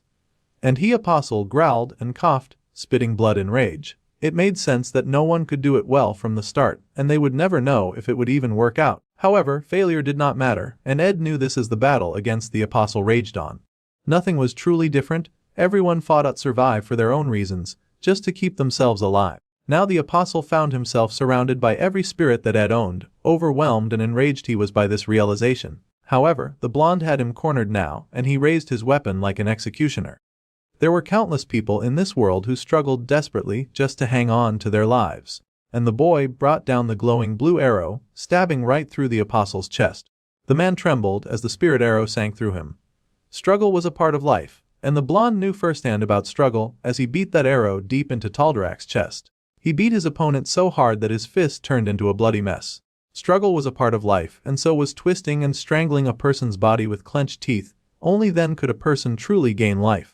The boy panted heavily as he stepped away from the fallen body of the apostle, and he stumbled away, Marilda following close after him. There was not much time left, and the boy still desperately had things that he to do. He panted as he glanced at the amulet in his hand. Meanwhile, back in the academy temple, there was a bit of an uproar. Claris confronted the Pope, demanding how long he was just going to stand by and watch while the Archbishop burnt their society down to ashes. The Pope was absolutely shocked to have the gentle Saintess suddenly start shouting at him, but she had had enough. She told him that he had to excommunicate the Archbishop Verdio.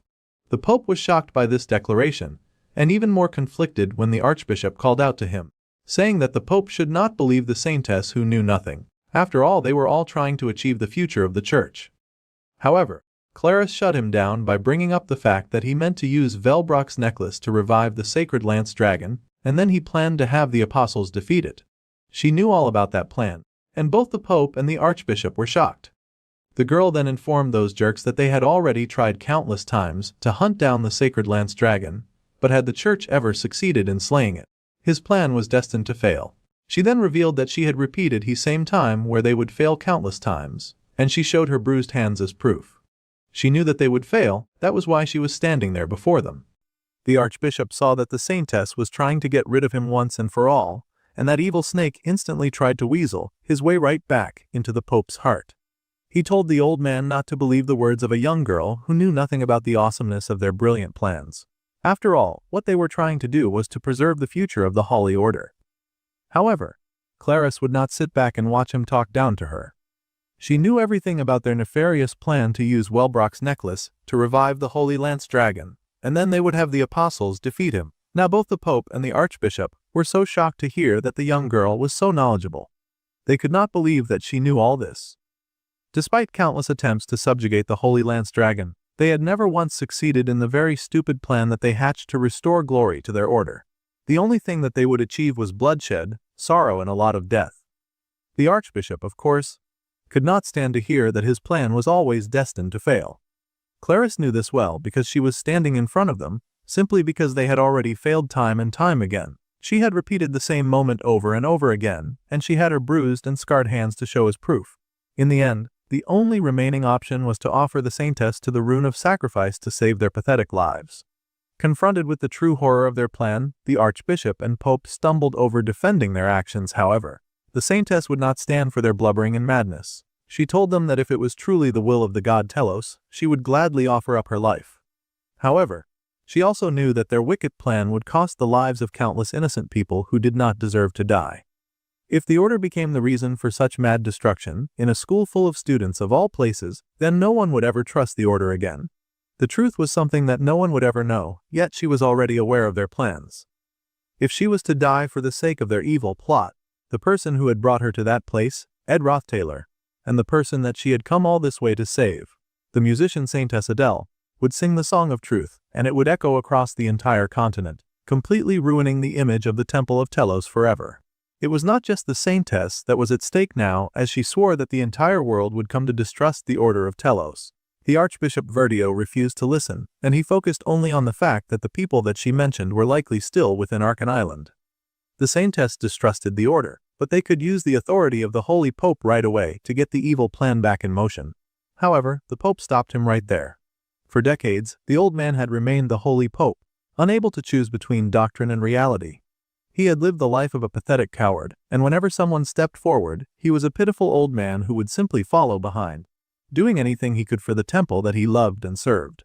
He had done that for so long that he now had to place the future of the order in the hands of someone with greater conviction. Saintess Clarice was clearly the star that currently shone the brightest in the order.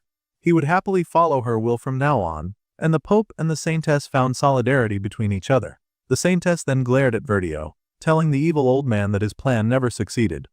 Not even once in all of the terrible lives that she had to repeat, and this time was not any different. In the name of the Holy Pope Eldine, the most devout servant of the god Telos, and in the name of the Saintess Clarice, the Saintess hereby excommunicated the evil Archbishop Verdio from the Temple of Telos. However, while they had been speaking, the Archbishop's face had gone suspiciously dark, and he laughed wickedly like some sort of evil monarch. The wicked old man laughed dementedly, like he had suddenly been possessed by some kind of evil spirit, and he told the girl that all of her efforts would change nothing. He suddenly grabbed the girl, much to her alarm, and began to run. The evil Archbishop said that if the Saintess merely refused to enter the rune, then no one could stop the revival of the Holy Lance Dragon. Though that boy ran off with the necklace, the apostles were already in hot pursuit of him. Even if he somehow managed to shake them off, the boy would not get far in his messed up condition. All of that killing people, and the main character did not even have the sense to call in favors from a few more of his girlfriends. Sometimes Ed functioned on pure ego alone. Still, the boy was determined not to give up. The game was not over until the Holy Lance Dragon got revived, and he clutched the necklace in his bloody hands. Verdio was convinced that he would still win. However, Clarice was positive that things would not go the way that he wanted them to, and she snatched her arm back from the evil priest. The man was shocked to see her standing defiantly, and the silver-haired girl told him that the person who had grabbed her arm and had run away with her was far stronger than someone like the evil bishop. The powerful Saintess did not need someone to rescue her from a being as wicked as Verdio, and she blasted that rat with holy power. The man was engulfed in bright yellow light as she used the divine power discharge that would nullify most magic effects and deal physical damage to the opponent. After such a huge blast, The Saintess lowered her arms for a minute to catch her breath. The girl had been fighting for so long, and she fell to her knees before the bishop, who had fallen too. From the floor, Verdio hissed, saying that the god Telos had said that the Saintess was to live a life only following the pure white light. So, the man had no idea now why the girl had suddenly become so colorful. Clarice huffed as she fought to catch her breath, saying that it was because she was the Saintess. As a student, the young girl had long since learned that even a beam of light that looked like pure white at first glance had many colorful strands of red, like the red of the foxy merchant. It also had the gold of Janica's power and the turquoise of the great whale that he struggled to maintain. Blue as well, like the eyes of the man who risked everything to keep saving Clarice, and violet lights like the light of the super-powered Lucy, who had finally found her idiot crush. Lucy was here. She had come, and without saying a word, the tired, exhausted, bleeding boy dropped the powerful necklace in her hands. Then Lucy zoomed off at the speed of light, flying away from the academy. The girl flew at record speed, heading towards the mountain with the greatest burden that could either end or save them all. Light became pure white when all of these beautiful colors gathered together as one, and the further the necklace was taken from the academy, the more it lost its shine and its power. This was episode 3 of The Failed Swordsman of Sylvania, the second joint combat training. Now that he was an upperclassman, the protagonist, Taylor, would face off against the first years, but their resistance was formidable. Everyone wanted to defeat their seniors to earn good grades, so his opponents were not easy to face at all. This was all because in the early scenario, for certain reasons, none of the first years joined Class A. Ed now quickly raced through the streets on Marilda's back, finally collapsing as he ran out of spiritual power. The boy was soaked in blood, but the school had been saved and the scenario continued as it was supposed to be. Taylor defeated Claude, his final opponent and the top student of the Faculty of Alchemy. However, the blonde refused to accept that, as was scheduled to happen. He drank up the evil god's blood, a forbidden potion, as he was the mid-boss of the chapter, and he powered up expeditiously, becoming the Alchemist of Calamity. Empowered by the magic of the evil god Mebular, the alchemist then unleashed all sorts of black magic on the protagonist, pushing him back with the power of overwhelming evil. Taylor was tossed by this dark magic, thrown right into the wall, and it smashed on contact. An endless string of trials was something that the dark-haired boy was rather familiar with. As the episode was nearing its end, the protagonist had already faced off against numerous enemies, and he could barely stand. Quite similar to his number one fan who now struggled through the streets, the wind wolf dissipating from under him as he continued to lose strength to fight.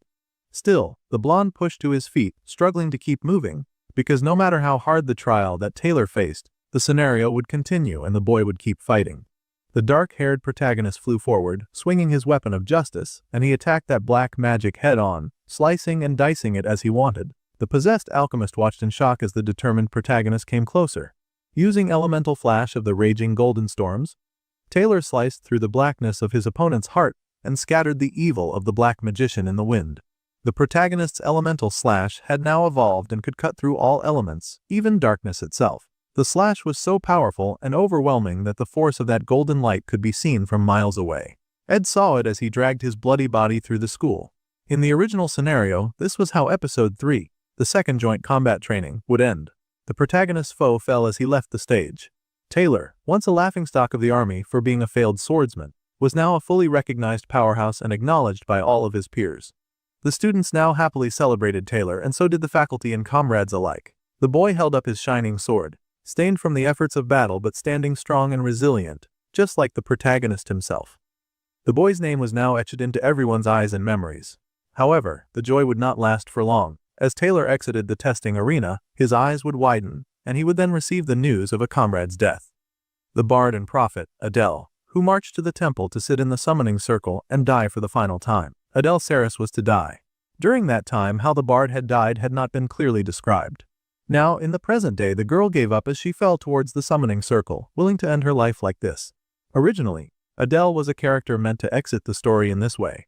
However, before she could sacrifice her life for the last time, a bloody hand reached out and grabbed the girl, yanking her away from the dark fate that she had chosen for her life. The girl's eyes widened in shock as she was flung to the ground by a very angry and very tired Ed. The girl opened tear-filled eyes with blood streaking down her face, and she looked upon the tired blonde noble who had fought so hard to save her life. The original storyline had already changed. Taylor and his companions would come outside and never receive any news of someone's death. They would continue their joy and merriment, and Verdio would scream his rage in the temple, roaring at the failure of his plan. Though there were rumors of a disturbance within the order, the disturbance was swiftly handled as an internal matter by a well-deserved punch to the dark archbishop's face. The man went crashing to the ground, and the Saintess, as well as the Pope, were safe and secure. As a result, the so-called Saintess of Distrust never came to be, and the Holy Lance Dragon did not revive earlier than expected.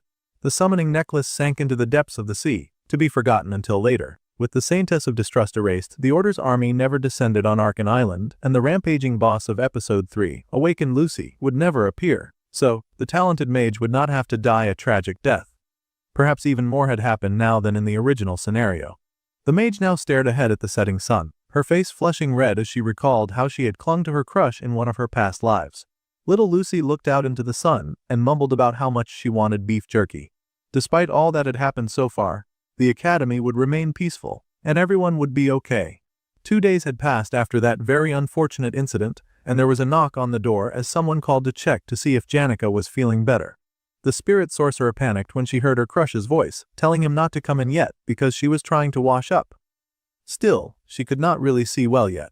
The price of borrowing that much magic from the future was really high, and the spirit sorcerer currently could not use magic for a while, and her vision was still rather poor.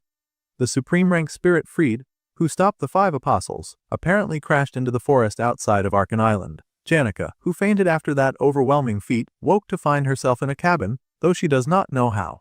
It turns out that it was Lucy who found her and very carefully carried her back.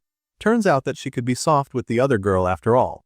Anyway, Ed was glad that everything turned out okay, and the pink-haired girl reminded him that if anything like that ever happened again, then he had to come to find her first. The boy glanced behind him while listening to her rant and took note of Belle standing shyly behind him, thanking her for coming. Once a person became the head maid, they did not really do housework anymore. However, judging by her expression, Belle clearly had no intention of backing down, and she must have wanted to do chores for a while. Now she'd arrived at their little camp with a basket and eager eyes. The head maid asked the blonde noble if he was doing all right, as she was fine with taking care of him too. The boy assured her that he was fine and that he was just worried because Janice still could not see well. However, the head mage said that she wanted to ask if the boy had anything else on his mind. Ed thought about it for a hot minute, and then he said no. The maid understood that the boy was a tad reluctant to share, agreeing that right now they had to prioritize taking care of the young Janica anyway. The maid stepped in and reminded the blonde noble that they would have to help her change her clothes and to wipe her sweat as well. The boy said that was obvious, and he wasn't bothered about helping out in that way. Then again, Belle added that it was not like he would make such a mistake and fell silent for a moment while she stepped into Janica's cabin. Suddenly, the head maid popped out once more, reminding the young lad that he was in his teenage years. If not now, then there was no other expected time for him to make all sorts of perverse mistakes. She told him that perhaps sometimes he should definitely listen to his inner voice once in a while. The main character immediately shut the door on her nonsense advice. He did not need to hear any of that. He scolded her and told her to stop saying weird stuff and to hurry up and help Janica. The head maid hummed from inside as the boy turned curiously. She said it was a shame. Suddenly, the door swung open again as the maid realized one happy and glorious thing. The boy had finally spoken informally to her. She was thrilled. The young lad was speechless at her glee for a moment, and then he just stalked away. With the boy gone, the maid turned back to scolding Janica for staying in a dusty place with drifting air, as it was not fit for a patient. Honestly, she'd be better off in the academy infirmary. Immediately the head maid got down to fussing, throwing open the windows to air out that stuffed cabin immediately. Ed was slightly intimidated when he heard how into helping out she was. He could still hear the maid, and then Janica freaking out that the maid was doing all this while she was trying to change her clothes. Belle, quick-witted as always, seemed to have quickly and easily figured out that Ed was troubled. Trying to wash Janica with the door and window open was rather insane. The maid was doing too much. However, thanks to that, the day passed in a flash with no time to think about anything else. Even though he had only skipped camp chores for 2 days, it felt like he had been away for at least a month. The boy sat by the warmth of the fire, noticing then that he was running low on firewood. Suddenly he heard some rustling nearby and someone appeared in the camp. The boy was surprised to see Kylie, who was also kind of the Saintess in disguise. The young girl was not in disguise anymore and revealed her silver hair. The Saintess Clarice had come to the class, clutching her friend's guitar to her chest. She had come to deliver the good news. Archbishop Verdi had been officially excommunicated. The evil man was being escorted to the holy capital by the Pope and the apostles. The punishment after that would be up to the Pope. The main character asked if the Saintess still trusted the church, especially since Pope Eldian admitted to his own complacency. The girl believed that it was just one archbishop with wrong ideas who managed to wield a faltering church's power. Perhaps this incident could be a turning point for the church to head in a new and better direction. The lady was willing to give them another chance, and the main character nodded in silent acceptance of this decision. As for Adele, the blonde bard had mysteriously disappeared. It made the Saintess a little downhearted. She had used her status as a Saintess to look for her, but there was no trace of her anywhere. The blonde main character asked Clarice if there was something that she wanted to tell the traveling bard, and the Saintess sighed. At first, she'd wanted to tell her I do everything that she had gone through after leaving the holy capital. However, her priority had changed now. The silver-haired girl now just wanted to say her appreciation to her idol.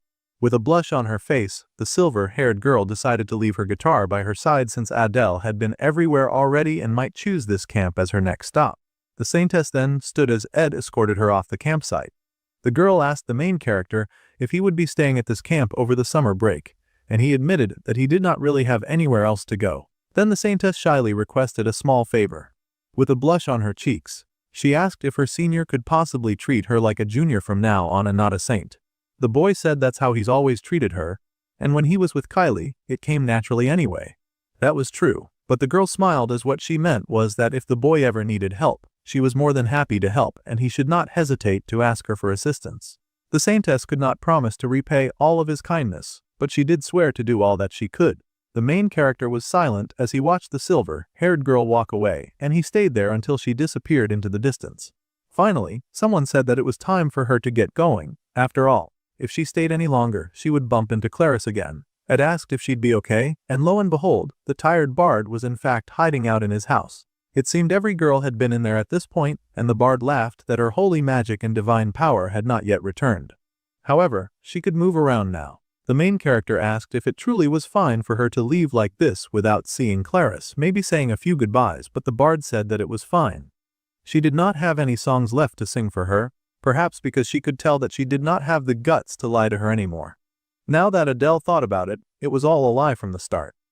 Saying that she praised the god Telos, the stories about traveling the world, the songs that she had sung about praising freedom, every song that she had played on that lute had been a very painful lie. Ed asked if that was truly so, and Adele tightened her hold on the lute in front of her. The main character glanced and the girl in shock when she tossed the beloved instrument right into the fire with a smile on her face. The blonde girl admitted that she now planned to travel to every place that she had lied about in her songs to Clarice. It was going to be a long journey, so she was leaving behind this heavy baggage that she had carried with her everywhere. Up until now, the bard's journey was all about running from her fate. However, this time, she'd be leaving for a real journey, not to escape. Ed asked if there was truly any difference, and the blonde girl smiled, saying that she guessed that she had a place to come back now. The blonde smiled that she should return within 3 years so that Clarice would not graduate before she returned.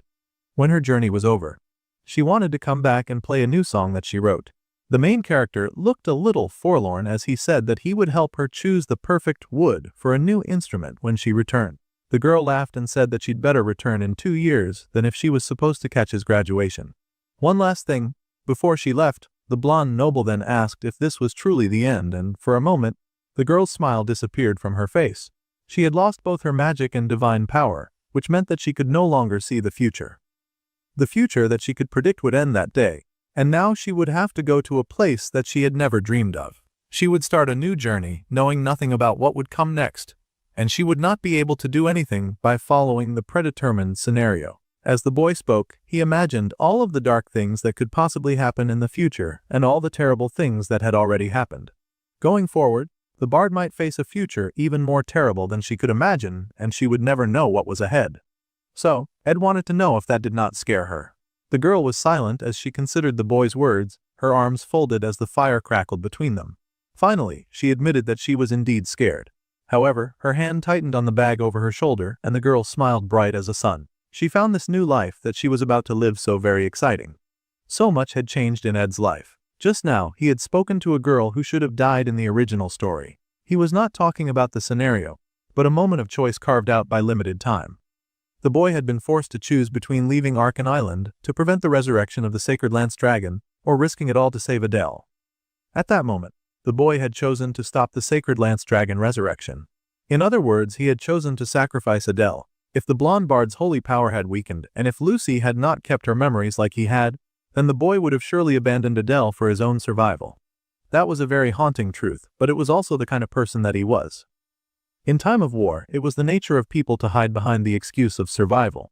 During a time like that, values like compassion, duty, fellowship, and friendship were things that he could easily turn his back on.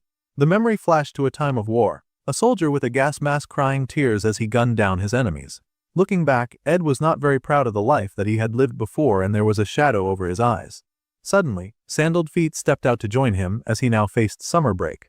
So far, so much has changed. Ed Roth Taylor, who should not exist at the academy, has become an honor student with Janica, the boss of Act 1 by his side, her head lying on his shoulders. Lucy, the boss of Act 3, had vanished from the story, but even so there was definitely something that had not changed as Janica and Ed cuddled by the warmth of the fire under the bright night sky, whether it meant twisting predetermined history or turning a blind eye to someone's sacrifice. No matter what, the main character was determined to survive. Darkness fell upon the camp, and the fire warmed the setting. So much in the story had already changed. Adele the Bard was gone, and the scenario that the main character knew had completely changed. The closest major event to the boy now was the battle that was supposed to happen was the battle to defeat Lucy. The skill points and experience, and all the unique skills to be had there, would be a great help for the upcoming 4th chapter. The fact that Taylor's growth had been stunted was a big source of anxiety for the main character, of course. After all, they needed the protagonist to be strong enough to defeat the big bad at the end. The main character could not cling to this twisted story for too long, but the protagonist's growth was supposed to be his insurance of a happy ending, especially against the battle with Lucy. It was an important event that would allow Lucy to let go of Glocked and all the burdens that she had carried for so long. The main character also thought that it would help him gauge where they were if he talked to her. However, Lucy, who always stuck around, napping, had not come to the camp in many days. This was another difficult cause for concern. It made Ed roll around in his sleep as he worried and wondered if things truly were okay like this. It seemed that he was also battling his own demons, because he was sweating hard just trying to sleep. No matter how he tried to dismiss his friends, the isekai victim could not stop worrying. Nothing had gone to plan, and too much of the main storyline had changed. Suddenly, the boy's eyes snapped open, and he bolted upright, harshly panting as he struggled to catch his breath. A nightmare was not a good sign when he was already fighting for his life. The boy groaned and wondered how long it had been. He did not fully remember, but the dream was definitely a nightmare. After the upcoming final exams, the school break would come. Ed sat by the fire, trying to do some reading to clear his head. He wondered if he was getting bad dreams now, because of the sudden relaxing environment. It felt like dark shadows were sneaking around and stealing into his territory, trying to steal away the bits and pieces of peace and tranquility that he had left. The shadow was like a real living thing, blotting out the light from the fire and stealing its warmth as well. Now, the boy could remember. He could remember his life before he had come to this world. The boy had lived in a world of fear, and chaos, and death, which was probably why he so deeply feared getting thrown back into that kind of hell a second time. He dreamt of those bad memories every night. His days were getting so dark and bleak that people around had started to notice. Their favorite blonde genius seemed troubled lately. The boy had said that he was okay, but Zix had a bad feeling about all of this. Although everything seemed to be normal on the outside, the boy was always busy, and he did what he needed to within the camp as well, while also working diligently and attending all his classes and studying. This was just an assumption, but to the wolf boy, it seemed their favorite hero had a lot on his mind. Even his little sister was worried about him. The wolf boy was worried too, though he was worried about something else. Everyone sort of understood that the youth had complicated relationships after all. The boy had a lot of mad and powerful women in his life, and they barely held back. Lucy the prodigy, Janica the mad spirit sorcerer, and the red fox merchant. His sister was well aware of all the scary women that her brother had in his life. Well, the blonde being troubled was not at all a common occurrence. This meant that some of those warmongers, disguised as teenage girls, might just see this as an opportunity. The competition might even get more heated. Zix was just about right about his assumption, because suddenly Janica showed up to sit by his side. The girl had taken a big hit after their last serious fight, so she was also slowly healing. The happy spirit sorcerer confessed to her crush that she thought that she could handle lower-level spirits now. The boy was happy to hear that, though he was worried because she was still kind of half-blind. The pink had admitted that she was worried that her mana would get all twisted, but she was still going to try since her crush was there, and just his pheromones were enough to fill her with the healing energy. To be a better person, she needed to get back to classes as well. Exams were coming up, and she not gotten a scholarship just to fail at school. The boy admitted that this was true. So, they would happily begin. The two got busy with their little practice session, and Janica got busy pulling up spirits with her staff. The sweet spirit sorcerer usually did not need this full recitation to summon lower spirits. However, since it had been a while, she had decided to be cautious. The girl had learnt a lot from her past mistakes, and she was determined not to repeat any of them. As she recited, Ed realized that the spell sounded suspiciously familiar. A bright light flashed, and a spirit appeared in a flash of light.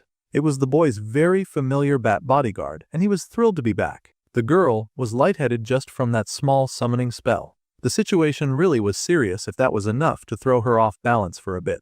The bat squealed for his lady as she tipped backwards, a hand on her head, as his face was flushed with pain. Fortunately, a romantic hand swooped in and caught her before she fell. Her crush was by her side, asking if she was all right. It was the most charming interaction that they'd had in a while, and Janica was flustered beyond measure. Meanwhile, Ed was completely focused on being worried, and even asking if she could hear him. The boy commanded Mug to beat it before he accidentally drained even more of her energy. It had been a while since he had been summoned, so the bat was sad to go. Still, it had taken more mana than expected to summon Mug, so the girl had been surprised. The boy was worried and asked if she had not fully recovered yet. She also seemed to be running a fever as well. The girl just kept getting hotter because her crush would not take his hands off her. Honestly, she would recover if he would just give her a moment to do just that. Suddenly, a voice interrupted their little romantic cuddle, saying that she'd known about this, but it was still weird to see it in person. Lortell had arrived, the Red Fox merchant not very pleased to see another lady cuddling her chosen man. She had come over to see their man, of course,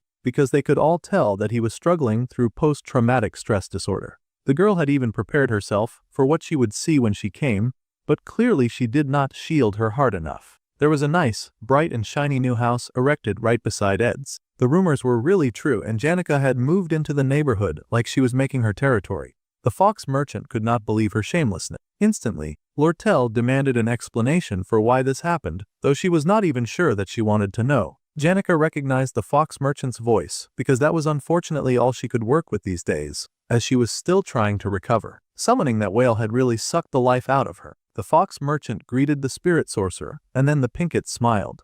The girl had no intention of being ashamed and happily announced that she had decided to move in with Ed. Saying it like that, it almost sounded like the two had somehow gotten married. In fact, she even added that they were now living together. Of course, the fox merchant was not even slightly happy about that. As she remembered, she had called dibs first. It would be much more appropriate for Janica to say the truth, which is that she and Ed were neighbors now. The redhead had come to check on their shared man, but also to give some important information that he would want to know. The boy smiled and asked what this information was about. Well, the redhead did not know what his finances were looking like, but she did recommend that he buy up what he needed for the next semester early. Well, that was moving rather quickly. Although it would be cheaper to buy things now, the school break had not even begun. So the boy wondered why they'd be shopping at the speed of sound. The redhead smirked that this was not about how expensive stuff would get. The problem was that he would not be able to buy anything once the break was over. The pink-haired sorcerer also got to hear this delicious news, so she was in luck as well. This was all well and good, but the redhead had not told them why materials would suddenly go scarce. The sorcerer then added that she was living together by Ed's side now, so the redhead did not have to specify either of them anymore. She was really milking this high school wife thing, and the worst part was that the blonde was doing nothing to stop her either. The boy thought that the sorcerer was being surprisingly dominant today. She did not miss a beat when it came to talking with Lortell. It was sure making the redhead furious. She was spitting so much fire that she'd boil a whole cauldron of magic with that energy. Meanwhile, the clueless Ed was really thinking that the red-haired girl would somehow not get mad.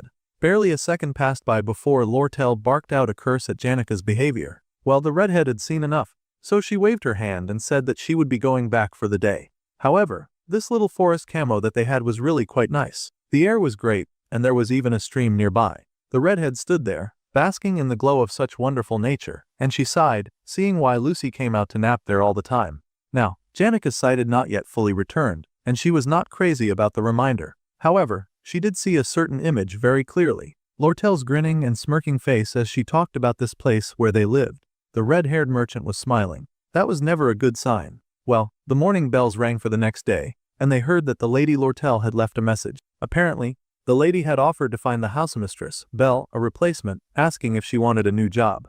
It was a really preposterous offer. The pay that the fox merchant was offering was also quite large and ludicrous. One would think that she was trying to buy Belle. The head maid was already used to the students in the campus doing weird things, but even this sudden offer was weird, even for the red-haired girl. She took the envelope and checked out the offer. 3 Flen gold coins were no small amount, but she had worked in that hall for many years. No matter how much the merchant offered, Belle would not just suddenly change jobs. The maid who had handed her the letter laughed that she did not mean to pry. But when she had seen the offer, she could not believe her eyes. The merchant was going to pay 3 Flen gold coins daily. That price was not for a month, or for a week, but every day. The chief maid was struggling to resist this offer very much. This was truly a test of her pride and loyalty, because it was really hard to let go of that kind of daily charge offered. The maid waited to see the chief maid's response. The chief maid was taking so long staring at that offer that the other maid began to worry that she was really going to quit.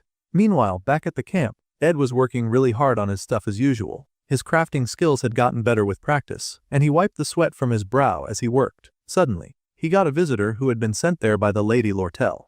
The man's official title was the sales manager Dune of the Elk Trading Company's Sylvania branch. He had come with his assistant Rihanna. The man had come to do some surveying. It seemed that Ed's very peaceful life was once again going to be interrupted by some unforeseen circumstances. The boy could not believe that they had come for a survey. It would be over soon, but the red-haired girl had said that she intended to build a cabin out there. It seemed the entire harem was planning to move into his neighborhood. The fox merchant truly was an unstoppable foe, and she refused to just sit back while her husband got snatched away. So, of course, the next best thing was to build a house right next to his own. A battle for dominance. She had already sent out her people to take the necessary measurements. Ed's classmates were really underrating surviving in the wilderness. It was one thing for him to do it, but all these pampered rich girls were now moving into his neighborhood as well. Bro was concerned. Immediately, the surveyors got to work, mentioning that it was such an honor to meet the boy. It felt weird to have seniors be polite to him, but they also seemed about his age, so he asked them to relax a bit.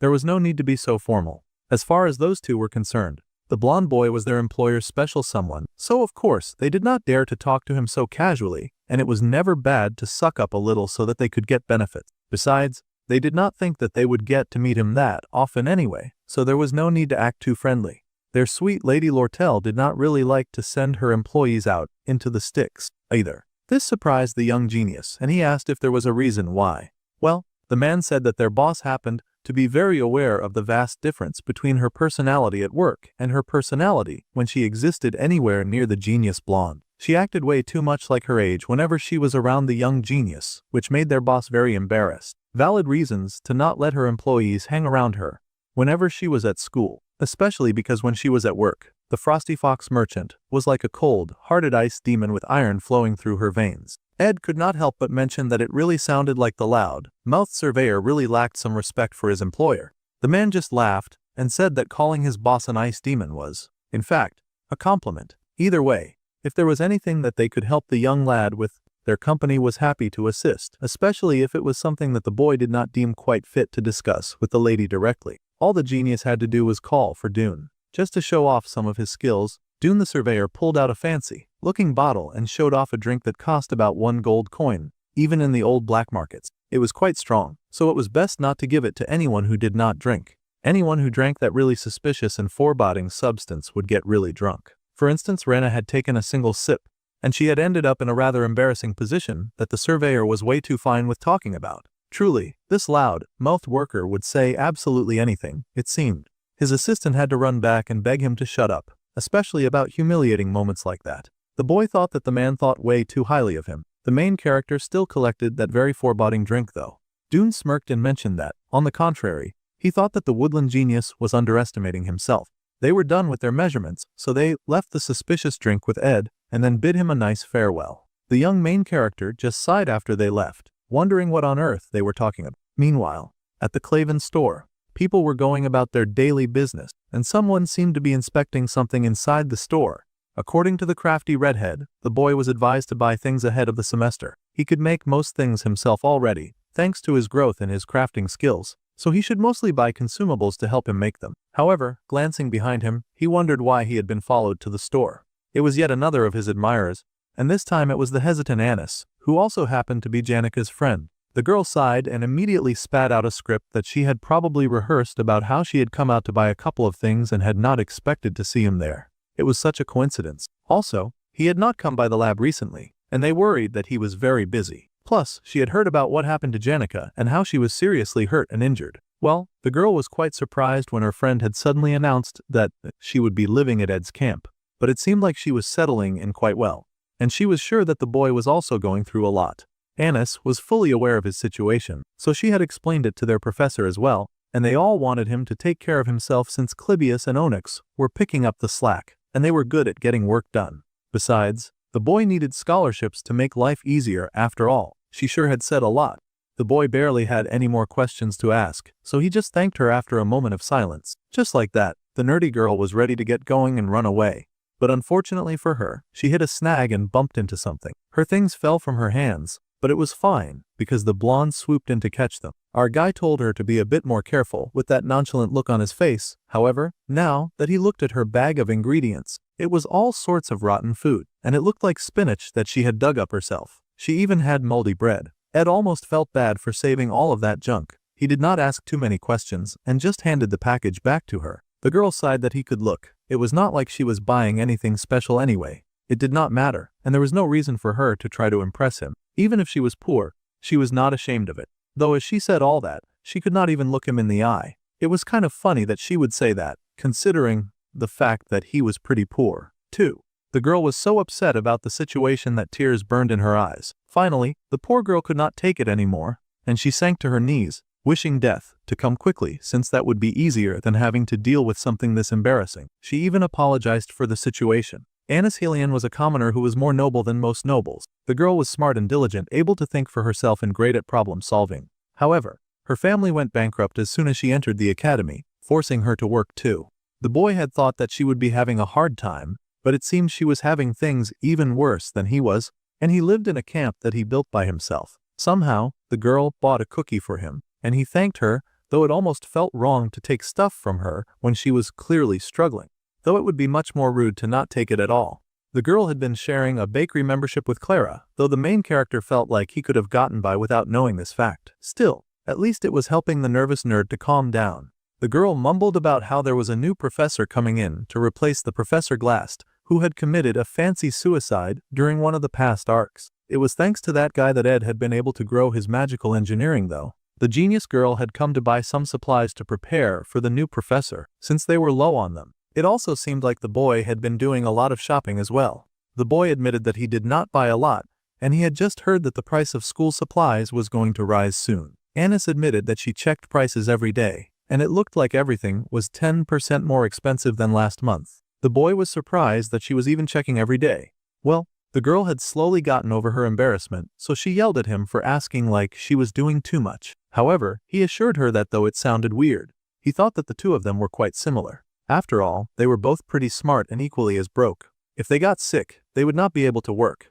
and if the girl lost her dorm, she would not be able to attend the academy anymore. The girl had pushed through even sickness, just so that she could afford her way of life. She got used to a stressful way of living, and the boy guessed that the girl worked even when she was sick. Survival, that word did not mean the same to everyone, especially to Ed, who was living in a cabin out in the woods, preparing for a scenario that he hoped to survive. The last arc, in which he had died multiple times, had also not really helped his mood or his optimism. To Anis Helion, this academy was the forest. It was the jungle that she lived in. The girl smiled suddenly, sighing softly and brushing her fingers through her hair, a sunny smile on her face because she was blushing over the boy's compliment. The girl had actually thought the same about him the first time that they had met. Anyways, they should now buy things for the next semester before they get any more expensive, so she would be heading out for now. Besides, if whoever's doing this can sway prices this wildly, it must be the Elt Trading Company. However, at this rate, that company was sure to clash with the student council. No one was sure why they were doing this now to squeeze profits, but she was also sure that they had a plan. The leader of the Elt was probably smarter than her anyway. Anis happily waved goodbye and thanked the boy for warning her about the price hike. The boy watched her go, but he was also curious about the moves being made by the Elt Trading Company. He wondered why they would do all this to raise the prices of school supplies. When a person was curious about something, the best way to learn about it was to just ask directly. So, the main character walked all the way back to his camp. The Clenchu drinks apparently were not great as gifts. The lady at the camp sighed that if Dune was going to embezzle funds, they should have bought some wine instead. Being more expensive doesn't mean that it's better. Lortell was, of course, at camp, checking out that suspicious drink. The boy sighed in aid that was his, though it had come from her either way. Apparently, her mouthy surveyor sometimes had the habit of stealing funds here and there, bringing in items like this. He did not even realize that she knew that he was doing that. The blonde asked the foxy merchant why she let such theft slide. and she just chuckled that she was waiting for the opportunity to use it against him if he ever overstepped. It was a bad habit of her. Regardless of who it was, she needed insurance to be able to fully trust someone. It was weird to say that the camp boy was the first time she trusted someone without insurance. He was special, and she had not yet found anything to hold him in place just yet. That being said, the girl was willing to offer a weakness for a weakness, if just so that she could gain the ability to hold the boy as her rightful property, just as she so desired. She was sure that he had a lot to ask her after all. Meanwhile, at the professor dormitories, the boy and girl had started taking a little stroll. Following her around, he had ended up at the professor's dorms. There were not many people there, so it was a good place to talk. This classical scheme was quite unlike her, and he wondered why things would suddenly become unavailable after the break was over. The boy asked if she was planning to buy up and hoard all the school supplies. Yeah. Well, she was the only one who could set the prices freely on this island. It never occurred to her that he would be curious about the inner workings of Elt. It was rare for him to delve so deeply into the inner workings of her company. Oh, she wondered if he was worried about her. In these situations, he should say that he was, even if he did not mean it. However, the boy readily admitted that he was worried. The girl turned, her heart fluttering in her chest at these honest words. She could not help but be a little flustered. After all, her crush had just admitted that he was worried about her. Then, the girl happily dove into her opportunistic streak and asked that they trade secrets. She was busy sparkling like the sun, so the boy took the opportunity to ask what she was planning. However, the girl insisted that they would have to trade secrets. If the hero wanted to know what was going on, then he would have to share a weakness of his. The boy sighed as he considered what kind of information that he was willing to trade away. She had asked him this before, and he couldn't help but laugh a bit about it.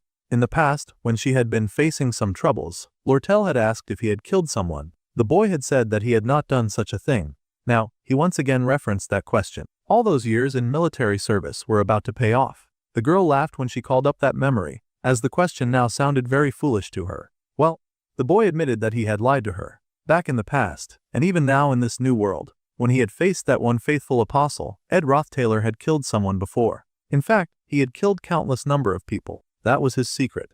It was up to the redhead whether to believe it or not. However, the boy knew that he spoke the truth. He was once on a battlefield in some far-off foreign land, and when a person gets dragged through a war zone like that, you end up seeing people around you die more often than you'd like. Among them, there were always a few you couldn't help thinking you needed to save, especially the people that you got close to, the ones you talked with and spent time with. The boy had lived through a terrible time. He had lost many comrades on the battlefields of war. At first, during such times, a soldier would grit their teeth and try to keep their friends alive.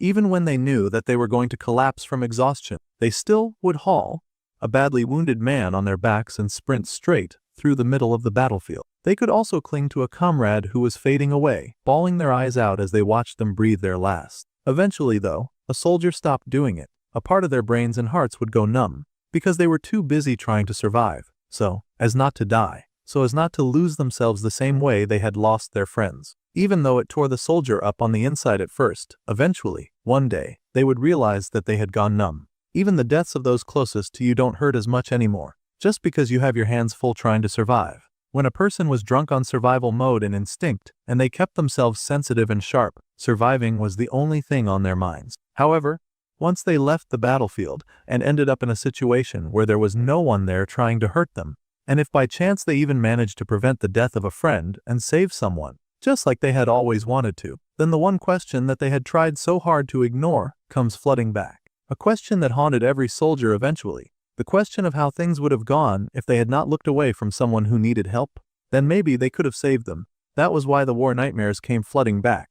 That was why these days Ed felt more and more haunted. He had taken so many lives that now the blood on his back held close to his skin, and he could still scent the fire of war, as well as the pain of regret. If only things had been different, he could not stop himself from wondering how things would be if they had been different. He was the one who had killed all those lives. Now, his hands shook as he had come to his conclusion, a long time ago, that they were key characters in the scenario and people that he could influence. He made up all kinds of reasons and even lied to himself every time to push them away. However, in the end, he decided that he would never become comrades with anyone. Unfortunately, with the passage of time, he seemed to have forgotten that resolve, which probably meant that he had gotten quite dull. This was his weakness. The girl had been expecting some kind of juicy secret, but the blonde had really just trauma dumped on her. Still, he looked relieved to have finally been able to get that off his chest. For a while underneath the moonlit night, there was an earth-shattering silence. Well, After that very pregnant pause, the redhead sat up and figured that it was time for her to fulfill her end of the bargain.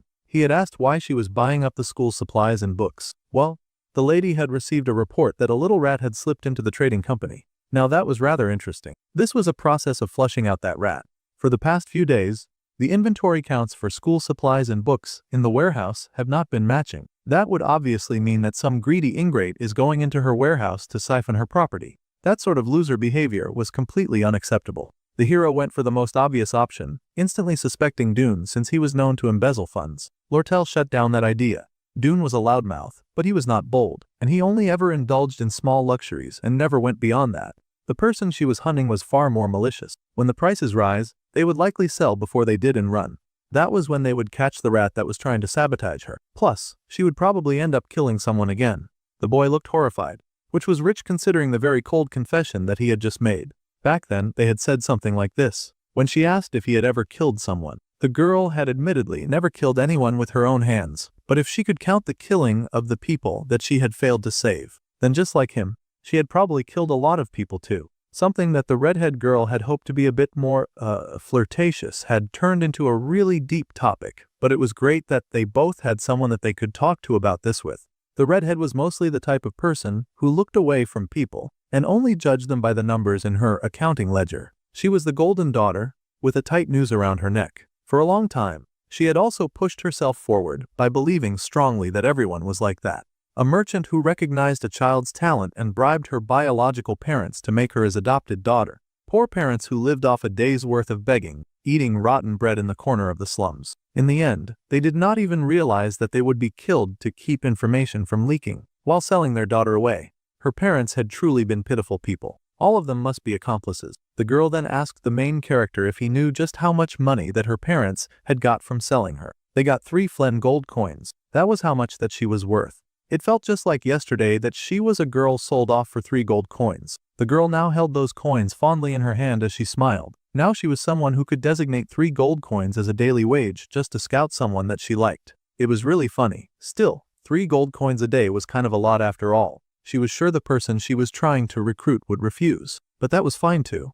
Dealing with the rat that crawled into the merchantry and managing Dune, who was always plotting to stab them in the back. None of that bothered her. The redhead did not expect anything from anyone, and she did not trust anyone either. He knew the reason after all. The boy said that it was because she did not want to be disappointed. Lortell smiled, saying that this was the reason she was always alone too. That was her weakness. So, from the start, the beautiful fox had carved time out of her schedule and asked him for a night walk for a reason. The pretty girl did have ears after all. In fact, she could hear a little wider and farther than ordinary people. And now she could cuddle freely on Ed's big arm. It seemed like the girl had heard the rumors that the boy was looking rather depressed lately, or like he had been drained of energy. So, in a way, she had gotten him to talk about his feelings, just so that she could help him get over his difficulties. Apparently, among the children of noble families, there was a ritual when they married, where they would exchange their weaknesses with each other. Now that was rather interesting. This was because when both sides knew each other's weak points, they would become that much closer, or so they say. The academy at night was rather quiet. A place that was usually so crowded became so empty, it made a person feel like they had been left alone in the world. For him, it felt like that even during the day. But sometimes that feeling was needed. The happy redhead cuddled with her crush, asking if he knew as well. Sometimes, this kind of solitude was comfortable. They were the same. It seemed that every 5 business days, Ed was finding more and more things that he had in common with all the girls on campus. The next morning, someone apologized to the redhead. Honestly, that would be good for them since the wage was high, but they took pride in working at Offles Hall. It was Belle, of course, and she deeply bowed her apology. She was well aware that she was not always treated fairly, and sometimes she was dissatisfied, sometimes it was hard, and sometimes she was exhausted. However, despite all this, she wanted to keep taking responsibility for Offles Hall. A daily wage of 3 gold coins was a bold offer, the greatest that the redhead had ever made, so this rejection truly pained her. A person could not convert the noble conviction that she had towards her work into money after all. Lortell greatly admired the chief maid's resilience and loyalty. In that case, the redhead asked if the maid was interested in a side job. The maid was surprised at such an offer. The redhead had heard that lately they had been making time to go and nurse Janica. In that case, the redhead asked that the maid do the same for her and just drop by regularly once in a while and manage things for her in that way. The maid could come comfortably whenever she had time to take care of what needed taking care of, and then she could leave. Something like that. So simple, and only twice a week. The redhead begged with the cutest eyes that her foxy heart could muster, pleading to the maid's sweet generosity. They could surely do things like that. Well, the maid valiantly tried to resist, but the red-haired girl continued to dial up the charm until the maid found herself saying that much could not be so bad. Since those were the terms, the redhead pulled up a contract right away. She was suspiciously ready to go lightning fast. The wicked merchant had the maid sign at the right places as soon as possible. Thanks to that, from now on.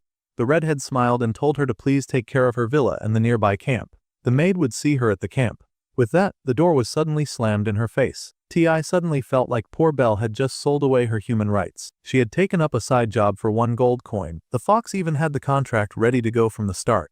The poor maid realized that she had gotten played. It had only been a few days since the blonde had entered this slump, thinking back on old memories. However, when he looked at other people living busily, it brought him back to reality. Janica was slowly getting better, and it looked like her ability to summon higher level spirits was coming back. Life at the academy would not come to a stop, and the house that Lortell was building kept proceeding at a normal rate. So, the main character made up his mind that he would not stay gloomy and weighed down anymore. More precisely, the man did not have time for that. It was final season now, and the boy was busy carving and crafting things in his front yard. He needed to hurry and finish the staff too. It would be vacation time soon. That seemed to worry him. He needed to make all the preparations that he could before then, in order to face what was coming. Meanwhile, Ed's sister, in her room, was reading a letter from her father. It had been a while since she had gotten such a thing. Her father had heard that during vacation, many students returned to their families to rest and then returned to school. So, Tanya was invited to come back home and get some rest before returning to Solavnia. Now that was terrifying, considering her father had tried to kill her brother and then had done nothing when she had been accused of murder. Her father had also asked her to bring Ed along with her. The altered scenario would begin soon. The young Roth Taylor heiress had received a rather concerning letter from her homicidal father, inviting her to come home. He said that he wanted to see her again, and he so missed the presence of his darling daughter. In fact, he wanted his darling little girl to even bring her charming big brother back with her. The father was definitely planning to act as if he had not sent assassins to kill his son. Of course, young Tanya was horrified by this turn of events. She could not believe this evil request from her father. Her maid noted that the noble lady seemed quite tired. Yes, she was very tired. She had just received some very concerning news from her very murderous parent. However, she insisted that she was all right. The poor girl already had her hands full with the Elt Trading Company crossing the line, and now her father was making his moves. It was all so difficult, and the situation really made her sigh. Meanwhile, on the bright and shiny morning of the next day, the little blonde rich girl gasped and whined about how much her head hurt. Lucy happened to wander into the scene at that moment, and both girls acted like cats that were horrified to see each other. Tanya hastily greeted the strongest witch on campus. She was kind of nervous because she recalled how badly things had gone when the prodigy had gone on a rampage trying to kill her. The little prodigy was also pretty shy about talking to the Roth Taylor heiress, because she recalled her embarrassing rampage, and she was really pretending like it had not happened. However, the little witch finally summoned up all the courage that her little body could hold, and then she mumbled a very shy apology for acting like a lunatic the other time. The poor girl apologized for her rather harsh mistake. The blonde recalled that the white-haired witch had already apologized once before, so there was not really a need to do all of that again. The weather was also pretty great today. Tanya was so scared that she was redirecting to talks about the weather and napping. However, she also wanted to know if the talented witch would be passing by her brother's camp anytime soon. The girl admitted that she did not go there often these days. Now this was a big surprise to the blonde rich girl. She asked if everything was okay. The nervous prodigy mumbled that it was weird after napping somewhere else. Her skirt often got dirty, and she had dust all over her, plus her hair would get tangled. Oh dear, poor Lucy had hit mental puberty at some point, and now she actually cared about her appearance around Ed. The poor thing was blushing because she wanted to look nice around her crush all the time. Both the maid and the blonde were absolutely horrified to hear the prodigy acting like a normal girl. No one ever heard her say such sensitive things. All of a sudden, the great and nonchalant Lucy Merrill was actually worried about how she was viewed. This could be nothing else but the weak and flowering signs of young, blossoming love. It was amazing. The girl shyly admitted that she was planning to go to his campsite the next day. She had not been there in a long time, so she really felt like she should go and say hi, but she was blushing just thinking about it. This side of Lucy was really scary. The sweet prodigy was now acting like a young girl in love. Instantly, the maid jumped in to support her. She insisted that the white-haired girl was plenty beautiful, but tomorrow, she vowed on her title as senior maid to dress up the young mage as best as she could.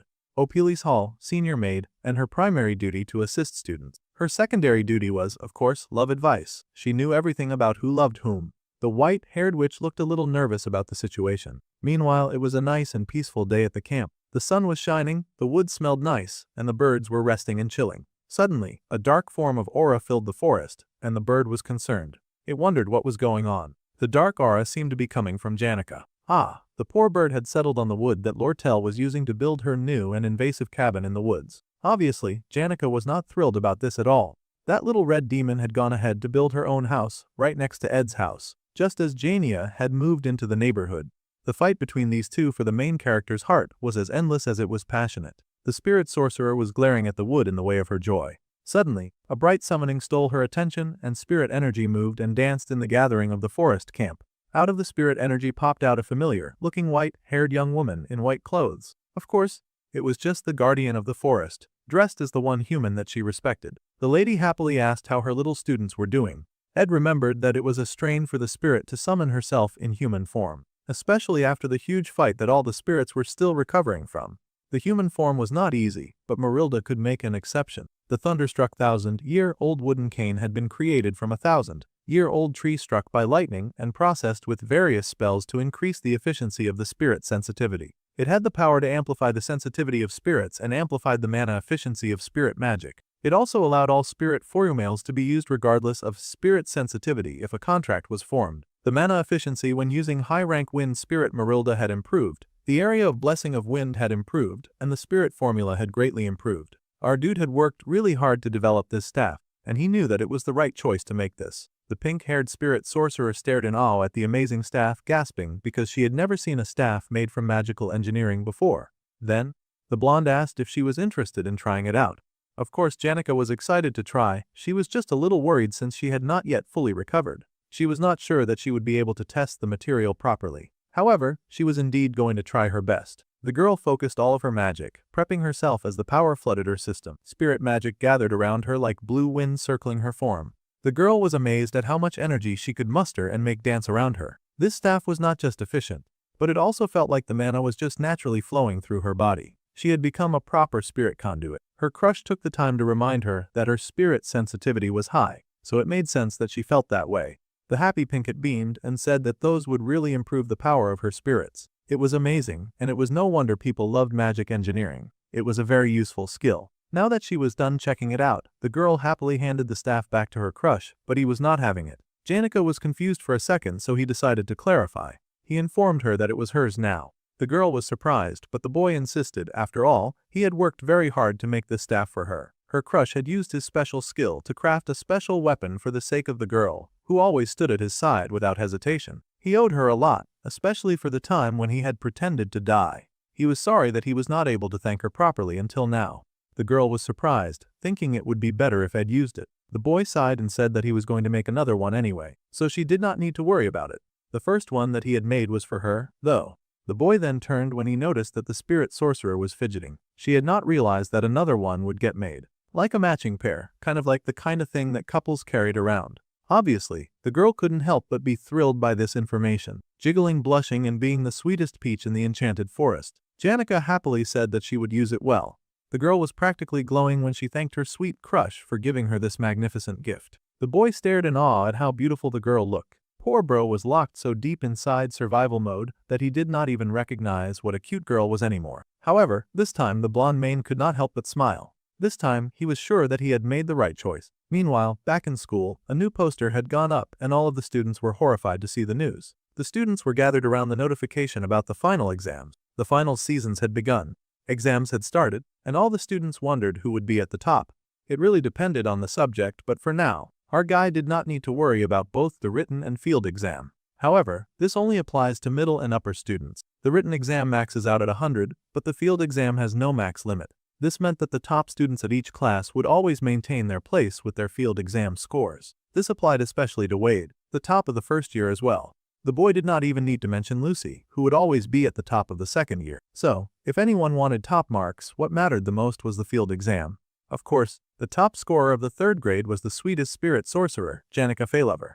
Curiously, Ed wondered if he could beat her field exam scores. Probably not. He had heard that there was a practice exam with professors, too. In the first place, most students, besides exceptions like Lucy or Janica, did not have the skill to face off against a professor. However, the top students were exempt from all tuition. It seemed like Ed had not noticed, but for some reason, as he walked through campus, everyone he passed by would immediately bow their heads to him, unless they were already really close friends. It was true that the boy had managed to get by with the academy scholarship, and by trading with Lortell. However, his budget was still pretty tight. Before, he had really started out his life with no chance of aiming for the top. However, things were going to be different from now on. The boy was ready to try something new.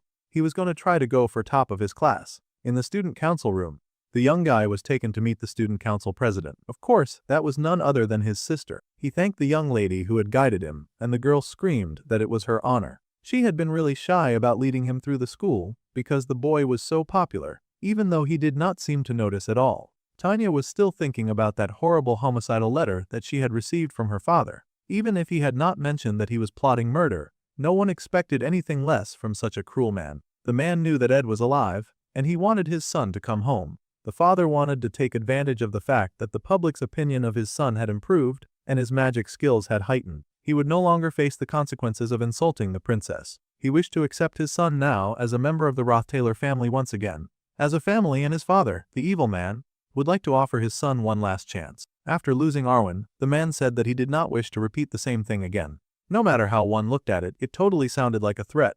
If the boy wished, the door to the Roth Taylor household was still open. This letter was shared with Ed Roth Taylor. It had been written by Crepin Roth Taylor, his father. It had been quite a while since either of the siblings had heard from their father, and apparently, he was ready to forgive his wayward son. Neither of them was buying that nonsense, though. The man wanted his son to come back to talk over things. The blonde looked down at the letter, and he decided that this was great. The girl could tell from her brother's expression that this was not how he truly felt. Well, it was an opportunity to regain power as a fallen noble. Any other fallen noble would jump at the chance, assuming their father had not tried to kill them. No matter how anyone looked at it, this whole fiasco was clearly a trap, and it made everyone tense. The girl started to say that she would go home and tell her father that her brother would not be coming. However, the boy dismissed that idea. Instead, both siblings would go home together during the summer break, and he burnt the letter with the fire of his hand of justice, because Ed Roth Taylor had some plans of his own concerning their dearly evil father. It was a story that was now a part of the history books, a story about a deep and engulfing flame that had consumed everything that it touched. Back then, the Kloel Empire was still at war with demi-humans, and the forces of the demi-humans had reached the capital of Cloeron. At that desperate time, the hero who led the armies of the Emperor from the front was none other than the mighty Obel Forsyth, who was now the principal of their school. Accompanying him was, of course, 3 young mages who assisted him: Glast, the Seeker, Zelen the Carver, and the outcast Khaled. Now, the outcast, who had been fading into history, had returned to Sylvania Academy. Now, people would wonder about the situation that made him return as a professor. The bespectacled assistant professor rushed into the office, hacking and coughing. This was because the Professor Khaled had settled into the office with smoke dancing around him like he was a fire-breathing dragon. The whole office was overcome with smoke, and the bespectacled professor informed him that the final exam was in 3 days. They needed to create the rubric for the field exam and turn it in. The old man did not look very driven to put that much effort into anything, and he mumbled about how they could just wing it. That was 100% unacceptable to the professor. This was the final exam that all of the students would participate in. They needed to come up with something and turn it in immediately. He still was not having it and told the lady to do it herself. Meanwhile, the lazy outcast thought that would be better than having him interfere and all that. The lady sighed, dejected as she had to go back to her office and do even more work. Meanwhile, the lazy old man was wondering why he ever nodded his head in agreement to fill up the empty spot that Glast had left behind. Well, the man doubted it mattered now because he was here. Meanwhile, Ed went to visit the Lady Belle at one of the rich student halls. The boy asked if he could temporarily enter Offles Hall. Technically, they could not let just anyone inside, but the boy was trustworthy, and he had helped them out a lot, so they could make an exception. Still, this was a surprise, and they wondered what he had come all the way here for. Well, the boy started slowly and then admitted what he needed, much to the surprise of both maids. He was probably here looking for Lucy. The reason that the young man was visiting Offles Hall today was to prepare for a future danger. The danger of entering the Roth Taylor mansion. He had already been killed by that raggedy jerk who called himself his father once within the academy. To be honest, the young lad wanted to use everything that he had to wipe out that smug noble lord. However, he also knew that if he laid his hands on the Roth Taylor family, which was backed by the royal family, then he would end up being considered a traitor and he would suffer the consequences. Well, the maids had agreed to let him in once they knew his intention, so they brought him inside before they drew a crowd by accident. Originally, the one who threatened the noble head was the Princess Fiona. the Princess Fiona would use her authority and insight to reveal the evil man's true intentions in broad daylight. She would create a justifiable reason to persecute him for sacrificing humans, performing forbidden research and working with the evil god. However, right now the princess was not making any moves. In the first place, the girl had not even become the student council president, so there was no reason for her to clash with the Roth Taylors. In that case, the boy needed to create the reason by himself. Once again, he was risking his life for the greater good. The best way to infiltrate the mansion would be to investigate it himself. However, if the boy did not prepare, then he did not know where he might end up dead. That place was under the complete control of Crepin Roth Taylor after all, though they seemed to be walking quite far. Suddenly, the maid asked if the boy planned on taking a break from camp work once the exams ended. The boy mumbled that he would still do the basics, and the maid understood. This was surprising to the boy since Belle was never the kind to try to start up conversation. He wondered if everything was okay. They were also using the maid passage as well. His existence when using such a place stuck out like a sore thumb.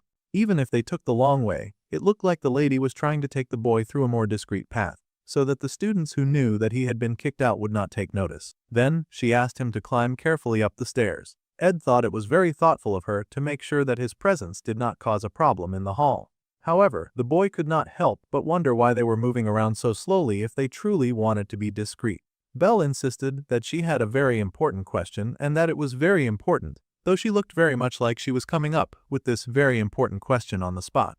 The lady mumbled that it was very hard to express, so she needed an extra moment to think. Well, that was all well and good, but the boy had to wonder why they were doing all this while they were walking up the stairs. The situation was very sensitive, so she needed a moment to figure out the words that she was going to use. That was her excuse. The girl kept mumbling and thinking as she checked the halls to make sure that everywhere was clear. The other maid popped out of the room and gave a thumbs up. It was now good to go. Belle turned to Ed, who was still very confused about the situation. The maid then sighed with relief and said that it was nothing. She tossed that really important question so fast, like it was yesterday's trash. The lady would explain next time. For now, the boy needed to go ahead. Well, the blonde was still very confused about everything, but he walked down the passage hall, passing his sister's room. He had decided to send a reply to his father through his sister. He thanked his father for granting him this opportunity and even dramatically said that he was shedding tears in gratitude. The son deeply regretted his sins and had worked endlessly to become a better man. He had also gained several connections worthy of the Roth Taylor name. He wished to prove his skills in front of his father and to introduce his close allies to his father as well. The boy did not even need to explain who the most trustworthy person to have nearby would be. As much as he loved Janica, he was going to need some big guns to deal with his father. So Ed had come to see Lucy. The moment of the big reveal was here as the maids had worked really hard to fulfill Lucy's request. The door opened, and the blonde boy stared in surprise when standing behind it was a very beautiful young lady. A young girl sat in a beautiful ladylike dress. The boy had probably never seen the girl look so fancy before. A long white dress with her hair flowing in the wind, free of her giant hat. The young lady looked so much like her predecessor. With such an adorable, shy blush, the prodigy mage greeted her friend. Then Belle gasped that it seemed that Lucy was all dressed up as usual. There was not a single thing unusual about this whole get-up.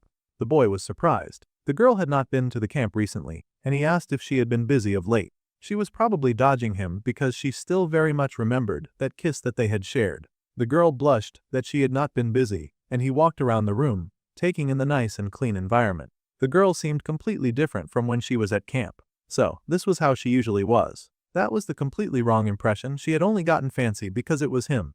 The boy had not expected her to be so flowery and girly in private. The main character was also surprised by how well it suited her. The girl immediately burst into a big flowery blush. Her crush thought that she looked cute in flowy dresses. She could die happily now. Belle then recalled that the boy said that he had some business and asked him what that was about. That was when he remembered his business. The boy then turned to the prodigy mage, and it looked like the setup for the biggest misunderstanding of a lifetime. With the curtain blowing in flowers from the outside, her crush turned to her seriously and said that after their exams were done, he wanted her to come and visit him in his home. The boy was not even smiling or fawning, but those scandalous words might as well be a marriage proposal. The poor girl was overwhelmed. The boy wanted her to come and greet his father. Even Belle was shocked. She knew that the boy had a way with words and women, but this was moving scarily fast. He was already asking Lucy to come home to meet his murderous parents. The boy was confused and wondered what all the extreme reactions were about.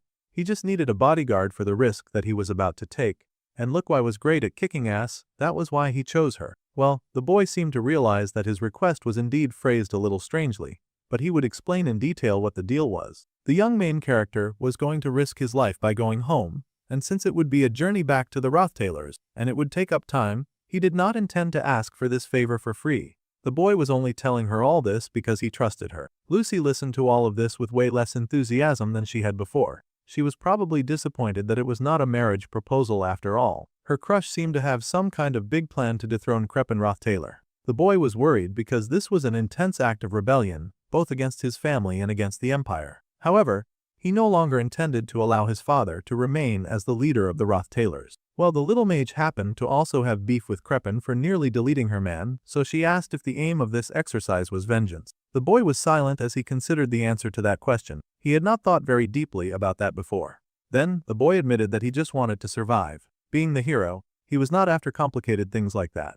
He just did not want his father to send assassins after him again, and he did not want the story to reach its bad ending. After he overthrew his father, the one trying to harm him, the next head might be Tanya. The main character would still be the eldest son of the greatest noble family on the continent. He would be in a position difficult to harm.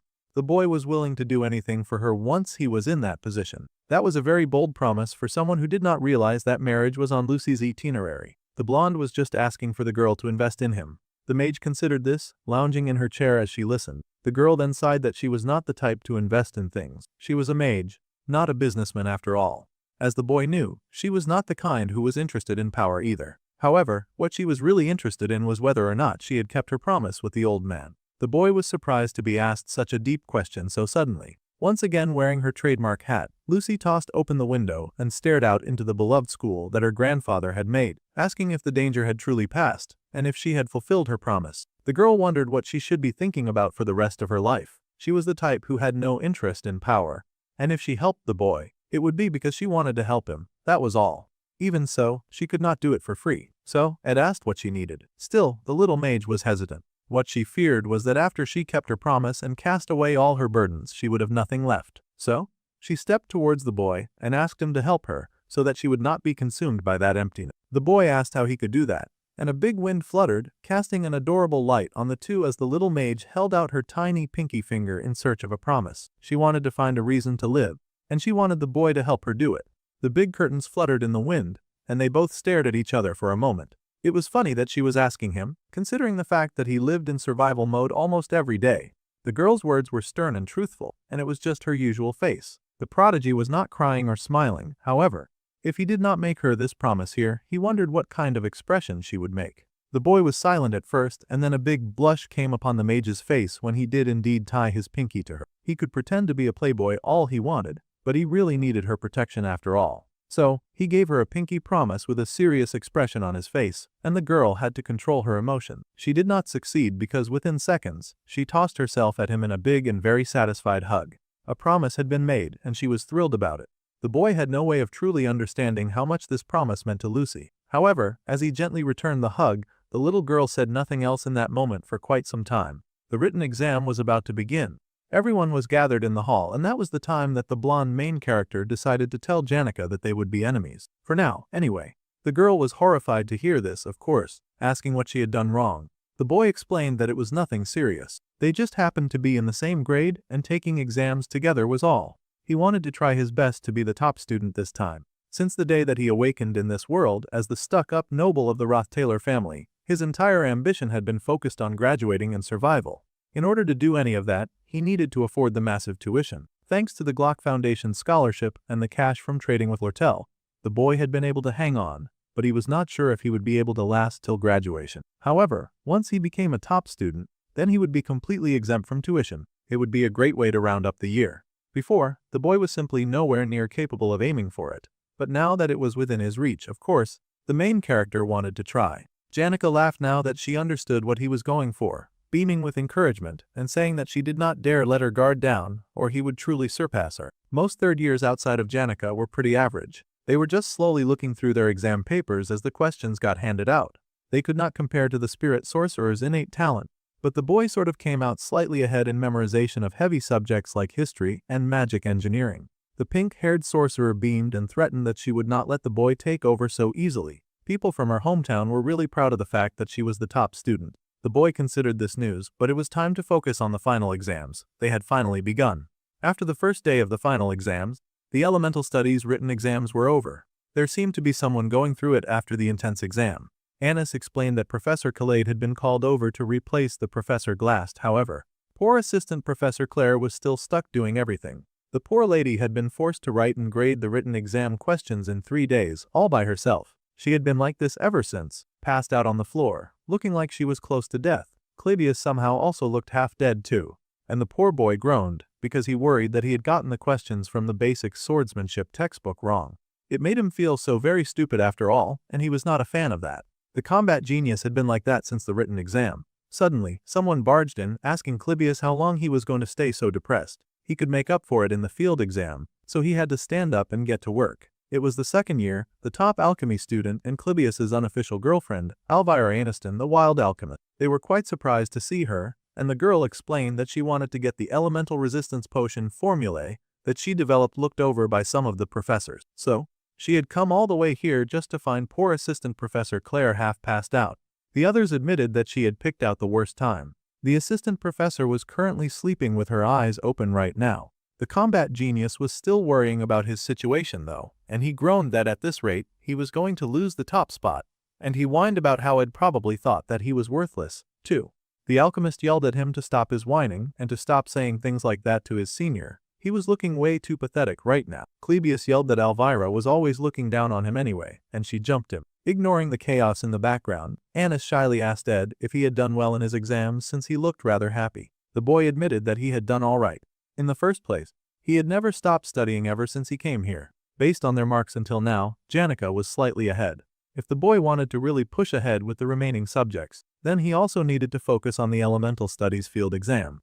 This curriculum's field exam was a duel with the professor. That was going to be tough, especially since he did not have Janica's natural affinity for spirits and all that. So, their opponent would be Assistant Professor Claire. However, they wondered if the exam could truly happen with the assistant professor, who passed out so badly that she looked to be on the verge of death, especially since the exam was tomorrow. It was going to be very tough, and they would have to ask another professor to help out. Suddenly, a professor stumbled into the office, groaning about how hungover they were hungover. The man groaned and called to the assistant Professor Claire, like the woman had been summoned by the call of a living nightmare. The lady jumped to her feet at the beck and call of the Professor Khaled. She looked terrified of what he might want from her now. The boy groaned that he had just taken a beating from Dean McDowell, and he was told that it was unbelievable that every single submission was submitted under the name of the youngest professor. He was also scolded that he needed to do something. The lazy old man did not even want to be a professor, and he sighed that they were doing and saying whatever they wanted to him just because they were the deans. The assistant professor immediately started apologizing when he was not even the one at fault. The man also groaned that he needed to do some of the work since he was getting paid. Tomorrow was the field exam, so he might as well participate in that. Ah, this was terrible news to everyone taking the field exam. The man groaned as he sat on his chair, still suffering from a hangover. He told the poor lady to get some rest. He would handle the field exam, or else she would end up suffering some kind of mass beating. Raising his hand from his head, it was revealed that he had a scar down the side of his face, and he finally turned to the students standing in the hall with him. Instantly, the man identified Ed Roth Taylor. The old man smiled, which was not always a good sign in the main character's case. The big man was all of a sudden itching for a fight with a high school kid. That was concerning. Even the blonde had no idea what that was about. The next day, at the Offles Hall, which served as the center for the combat training grounds, there were a lot of people gathered. Even though this was not a group training, of course, many students were excited to see who could beat a professor. They had also heard that the Professor Khaled would be fighting Ed Roth Taylor. Even the student council had come out to see this go down. All the other students were impressed to see that the chief secretary, Zix, was there as well. The young Tanya knew better than to overestimate her brother when it came to matters like this, especially since he was technically fighting a war hero. So, she did not expect him to win. Aside from Lucy, there were few who were talented enough to stand a chance against a professor, let alone a war hero. Despite the blonde's really busy schedule, she had a reason to come here. The professor was still groaning because he had somehow decided to do this even with a hangover. Still, Tanya had come because she was really worried that her brother would get hurt before they could leave for home. Meanwhile, the professor was acting very irresponsibly. After getting drunk and sleeping on the floor, his joints were screaming that he should not even bother drinking milk. This fight was a matter of concern because war hero Khaled's other title happened to be the Mad Dog. The Mad Dog activated the green light of his power, and he stepped into the arena. The boy immediately activated his own power for defense. He was not crazy about losing after all. They both slowly walked to each other, closing the distance between them. As the man watched, her noted that the boy's firepower was not too bad.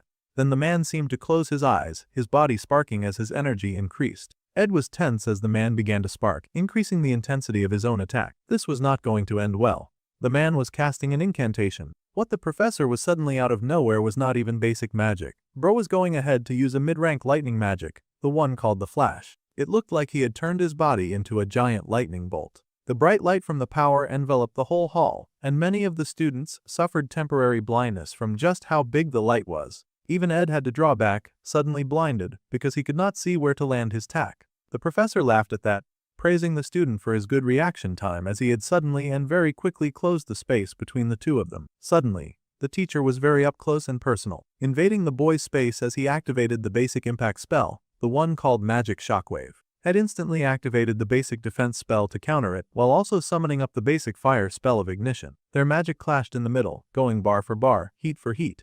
The resulting explosion engulfed the stage in blinding fire. The professor smiled as he shielded himself as easily as breathing, praising the boy's proficiency with basic magic. However, he reconsidered this assessment when he realized another attack was loading, blocked from his sight by the ignition magic. The bright star of the mid-rank spell rose high before banging out in a point explosion. Ed stood firm, knowing better than to believe that the man would fall into such an easy trap. He was right, the professor was still standing, and he gave the boy praise for learning quickly as a good student. The man smiled and asked if he was the type to go home and review everything that he had learned every day.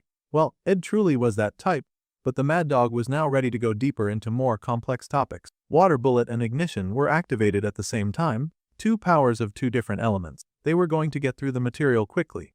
The two attacks exploded when they met, creating a screen of smoke, steam made from water and fire. The boy was sort of used to this kind of environment. Plus, he could see the professor where he stood hidden within the attack. The blonde launched himself at that figure in the smoke, his attack ready to go to catch the professor by surprise. However, all he did was take down an ice statue. The boy had been set up. The real professor instead manifested behind him. Still, the boy's reaction time was great, and he whipped around almost immediately to face that man before he could be taken down. Even the professor praised his reaction speed again, but he scolded the boy for taking too much time to think. When it came to combat, sometimes the best action was a good instinctive reaction. Now the boy found himself surrounded by the ghost figure of many illusions that looked very much like the professor. The boy had better not take his time too much, or every second he wasted attacking a fake clone would be time for the professor to hurt him.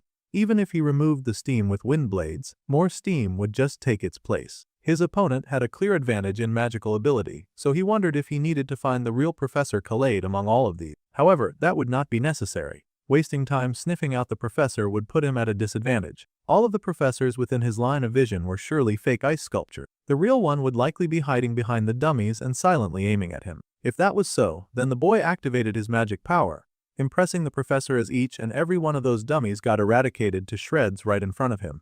The young lad had activated a really powerful spell.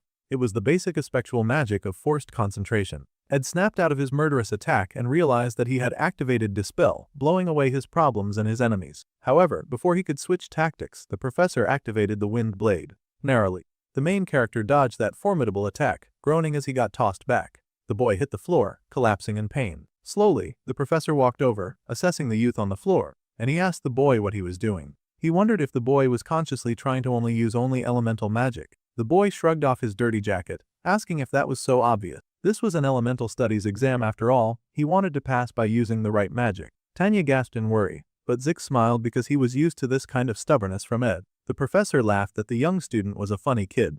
In the first place, the man considered skills other than elemental magic as well.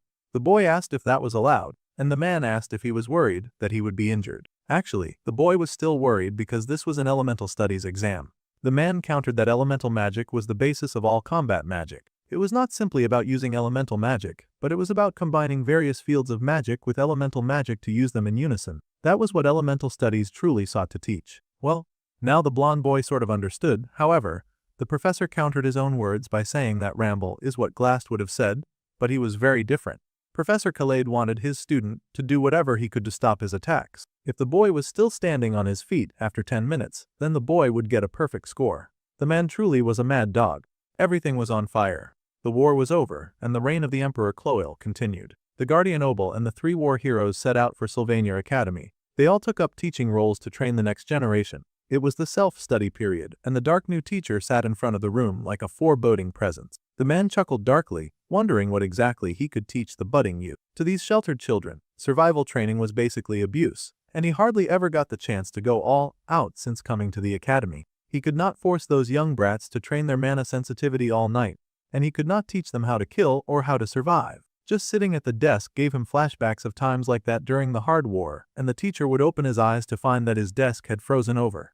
In fact, ice had spread around the front of the classroom, and the students were left stupefied. Children born during a time of peace could never understand the painful sacrifices that came with war. He had fought with the school and even the students over many things. The man had left soon after. After that, the retired hero had taken to drinking away his sorrows, his pain, and his nightmare. He could only find enrichment from wandering the lawless Kohelton region, acting as a bounty-hunting adventurer, until Sylvania's request for him to become a professor. After the death of his only lifelong friend, the troubled and haunted Professor Glass, the man had returned, but still, very little about the school had changed. The old professor and his close friend had died without leaving anything behind, plus there was hardly anything for him to do. He was not good at teaching anyway, and he would not say no to the easy pay. He sighed to himself in the mess of his office, noting that it was the students who had stood by Glass in his final moments. Despite all the years the old teacher had dedicated to the faculty and staff, the ones who had surrounded him in death had been mere children. That sounded just like his old friend.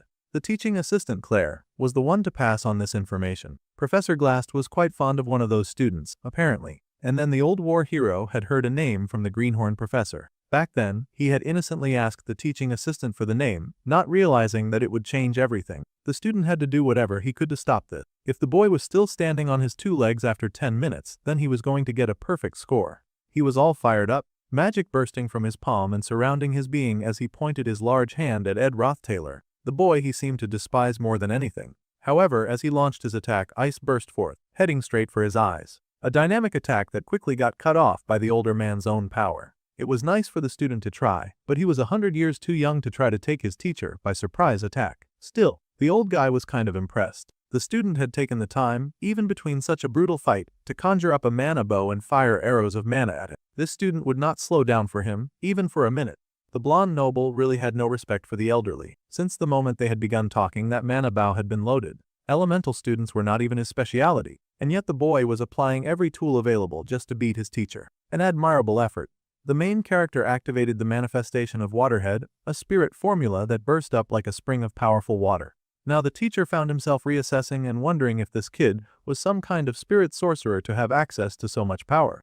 He gritted his teeth and prepared to fire his attack, keeping a lookout for any more ugly surprises. However, the teacher had to realize it would be a stretch for a kid like this to be a spirit sorcerer. To even call him a mage in the first place was also a stretch. It was standard practice to close the distance when fighting a mage, but it was the opposite if both sides were mages. Yet, that boy, without any hesitation, was running straight for him.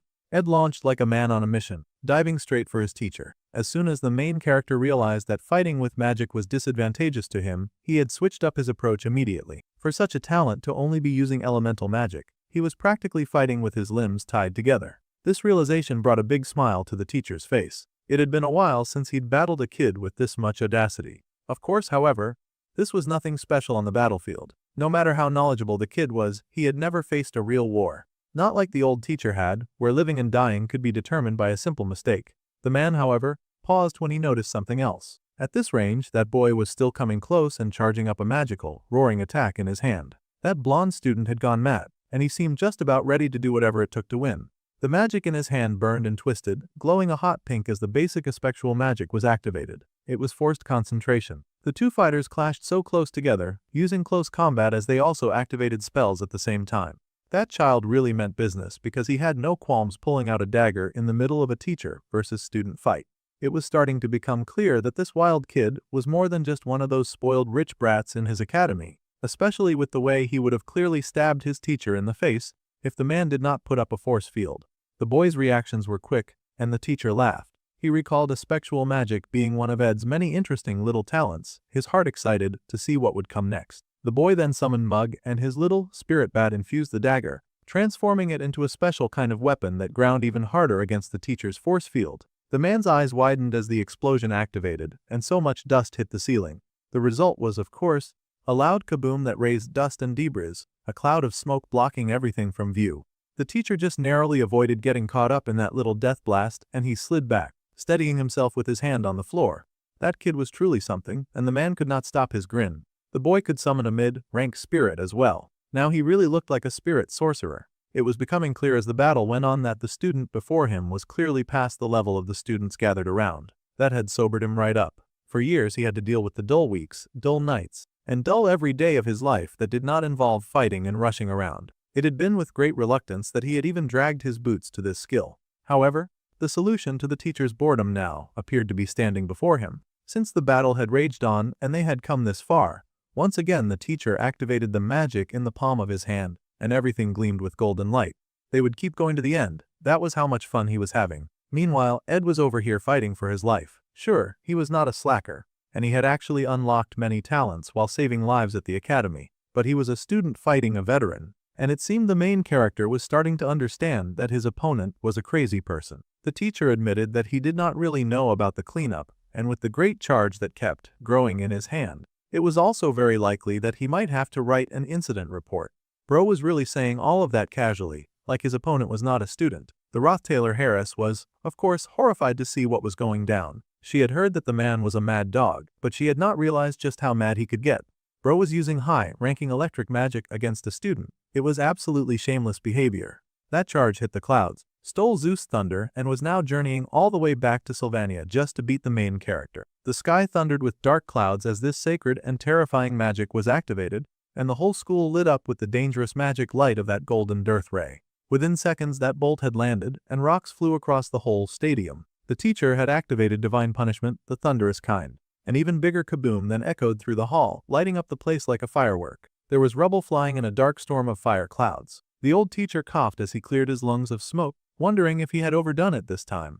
After all, he was still fighting a student. It was many minutes too late to start considering that maybe he should be acting like a responsible adult. He had thought that perhaps this student was supernatural enough to take it, and then his eyes widened, because a dangerous flash of green whipped past him like an arrow, scaring a part of his cheek.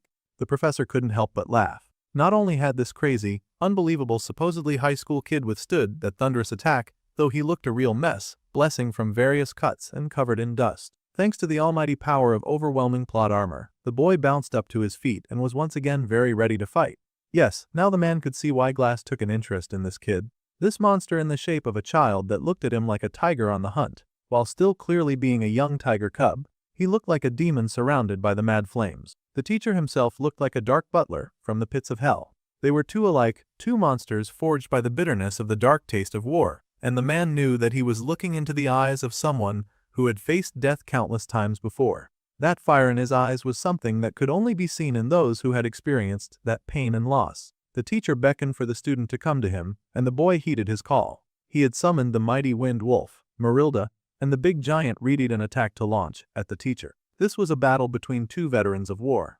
Marilda roared, a mighty sound that echoed through the hall, and the boy charged in his own roar, hunting down the target before him.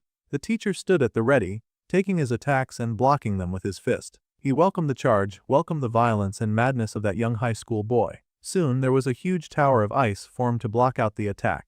But not even that could stop the mad beast that was Ed Roth Taylor. The boy tore down that mountain of ice and charged forward. The teacher knew that he had met countless people with that gaze, those fiery and desperate eyes filled with pain, and he had fought for his life on the line when met with those eyes. The boy in front of him now was moving like an assassin sent to bring about his downfall, and the teacher did not flinch from his power or brutality. He dodged every attack, responding with a fierceness of his own as he seized the boy's arm. It was a miracle that the main character was still standing at all. The miracle of plot armor. While the main character refused to take defeat, he refused to bend or buckle or even falter, and proceeded to knee his teacher in the gut.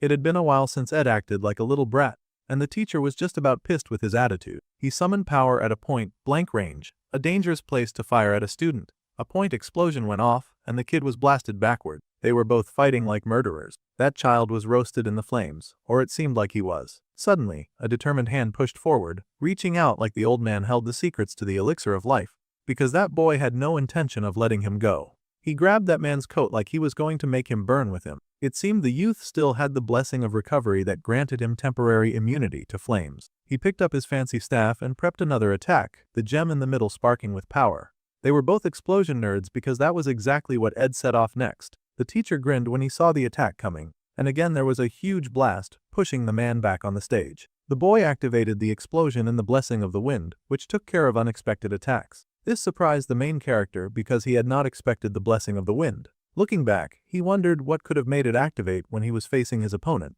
On the battlefield, a moment of weakness meant sure death. The young boy clearly understood that well, however, he was also one step behind. The teacher pushed to his feet, freezing Marilda as he activated the high-ranking ice magic of permafrost. The boy screamed, groaning because his legs were frozen in place. It seemed the teacher had taken the opportunity, while they were dueling at close range, to set up a hidden attack that the youth had not perceived. It seemed to be game over for our main character, and the teacher informed him that it was much too late to fight him now. To defrost this much ice, the youth would need a whole lot of mana. They had both been fighting thunderously for a while now. Both of them should be exhausted, yet the old man could summon such high-ranking magic even at this time. The cold swooshed through the air, and Ed flinched, expecting for sure that this time he would be dealt a final blow. Suddenly, there was a large kaboom as something landed beside him. A tall fighter that looked much like a student, and they deflected the incoming attack, protecting the blonde senior much to his surprise. The fighter's hands folded into angry fists as he informed the teacher that 10 minutes had passed. The battle was over, and this madness should be done by now. The teacher had gone way too far, just fighting an ordinary student. He had used so many unreal techniques that would have caused serious harm to someone who did not have plot armor. Such behavior was unacceptable. It was a fourth-year student from the Faculty of Combat, a valedictorian and senior student council member, Deacon Pellin. Ed Roth Taylor could no longer fight. It was time for Professor Khaled to back off, and the boy's sister rushed to him in concern, asking if he was okay. Clearly, he was hurt. The boy was hurt everywhere. While even the teacher could admit his fault, despite all of the mad fun that he had been having, he had gotten a bit too excited, and he overdid it. The valedictorian bowed in gratitude for the professor's cooperation. Still, the veteran knew he'd gone too far. The incident report was already hanging over his head as it was. The blonde boy would no doubt get full marks, and the boy was surprised. He had thought that there was no maximum score on this test. In that case, the professor was going to give the kid the highest score possible. He was sure that the boy would be the top student if he did well on his written test as well. That was right, Ed had been fighting for the top position. Now, the teacher could see why Glass was so fond of the young boy. Professor Khaled was a surprisingly big man, and he patted the young boy's shoulder. He did not know why the child of a noble would live like this. The blonde admitted that he had some personal issues after getting to Sound, and he got quite used to living out in the woods by himself. After all, he had to figure out how to survive and all that. However, the teacher said that he was not talking about the camp. It was definitely the blood and flames that he had seen in the eyes of a youth so young. The child lived as if he were at war. Well, whatever it was, the professor told the blonde to quit as soon as possible. The screams would still pierce through the walls, no matter how peaceful everything may seem. Staying in such a place for too long, it had negative effects on people. He knew that better than anyone as his hands trembled around his flask. If the blonde went on like that, he would turn into a degenerate who could not live without being drunk on something, just like him. With that madness over and done with, Ed Roth Taylor looked an absolute mess. His clothes were bruised, and he had a new pair of ice shoes binding him to the floor as his teacher walked away. He did have to thank the student for saving his life. The teacher paused, knowing that he was not really one to talk, but that kid he fought was really one heck of a lunatic. He truly was not one to talk. Little Tanya immediately got to fussing over her big brother, asking him if he was okay and if he was hurt. She was going to formally protest against the academy for making him endure such a rigorous fight, and she would make sure to see this through till the end. Things could have gotten really bad if the war veteran were fighting an average student. Meanwhile, the senior looked at the boy, noticing that he had not finished thawing his legs yet. In fact, they had not thawed out at all. It was not that the boy could not melt the ice, it was that he was simply not even trying to. Now that was odd. Bringing his staff down and gathering that red mana was not to cast fire magic, but holy magic. That brat had still been preparing to attack even as the professor's attack came right at him. The holy power of plot armor kept a teenager standing despite the number of attacks that he had been hit with. If the senior had not stopped their fight, then how much longer would it possibly have gone on? The boy wondered who truly would have won that wild battle, because, of course, the main character could not go a day being caught unfresh. They always needed that added advantage of being so overpowered that the actual protagonist was barely mentioned anymore. The senior called out to Ed Roth Taylor, sighing because he had gotten in the way. He had moved to protect the junior, but he had not realized that he would just be ruining the boy's fun. The young blonde smiled and said that wasn't the case. He had gotten a good grade, and that was all that mattered when it came to this kind of fight. They shook hands. The blonde had heard rumors, but this was the first time that they had met. They could have really had a new academy-wide valedictorian at this rate. However, Ed was competing against Janica, and she was no slouch either, an actually talented spirit sorcerer. The senior laughed as he walked away. Ed's legs were fully melted now that he had switched the magic to fire, his sister supporting his weight. Seeing the youngsters come up one by one made the big guy feel like he should step up his game. Well, that kind of strength could be necessary for the final battle. Fortunately, the exam was over now. They had done the written, and Ed had done his practical part. All that was left was for the grades to be revealed. Someone came over to visit the Professor Khaled, who frowned as he tried to figure out who was speaking to him in the first place. It was Ani's Helen, the student teaching assistant. He had been told that she was better than most assistant professors, so he handed her a letter. The girl was surprised to see it. Apparently, he had handed her the grades, and it was her duty to go post them, now where everyone could see. It seemed to be the list of the top 20 students in each grade for the semester. The girl would organize it and get it posted immediately. She did not know about the practice exams, but she was sure that she had done quite well on the written ones at least. She had barely made it last time, but she sure hoped that her name would be there. Before the girl could even begin building her blocks of hope, the teacher informed her that her name was just not on that list. Now that was a heart-shattering piece of information. The teaching assistant growled in hate at the casual way that the professor had said it. He had not even glanced at her. The full scores were only available to the student council and the professors. What was revealed to a student was their highest grade and their lowest grade, as well as the top 20 students including the valedictorian ranked. Sylvania's valedictorian did not change often, since there was a heavy bias towards the practical exams, and only the strong could ace those kinds of battles. However, this year, Anna's eyes widened in surprise when she saw the names before her. The students gathered around the notice board of the course, eager to see the new results from the last exam. All the students had worked really hard so that they could go home with great news for their parents and enjoy the holiday properly. For the first year's Wade, of course, aced the exams and was the valedictorian, with Joseph coming in second. Tanya had worked hard enough to come in fifth, and that was a pretty good job on her part. In the second year, of course, no one was ever able to beat Lucy, who aced the valedictorian title, quickly followed by Lortell, who seemed to have put in extra work to come in second. Then Clebius from Combat, Zix from Magic, and Taylor McClure. The students whispered and talked to each other about the results that had been posted, acknowledging the student who had upset a previously rooted balance. This was because the new valedictorian for the third year was none other than Ed Roth Taylor, of course, quickly followed by Janica in second place. For the first time, Ed had taken over the valedictorian position from Janica. Of course, Deke remained the valedictorian for the 4th years, but Ed's newfound victory was big news for everyone who saw it. This, of course, caused a new wave of gossip, people talking about how everyone who tried really hard should be able to get valedictorian too.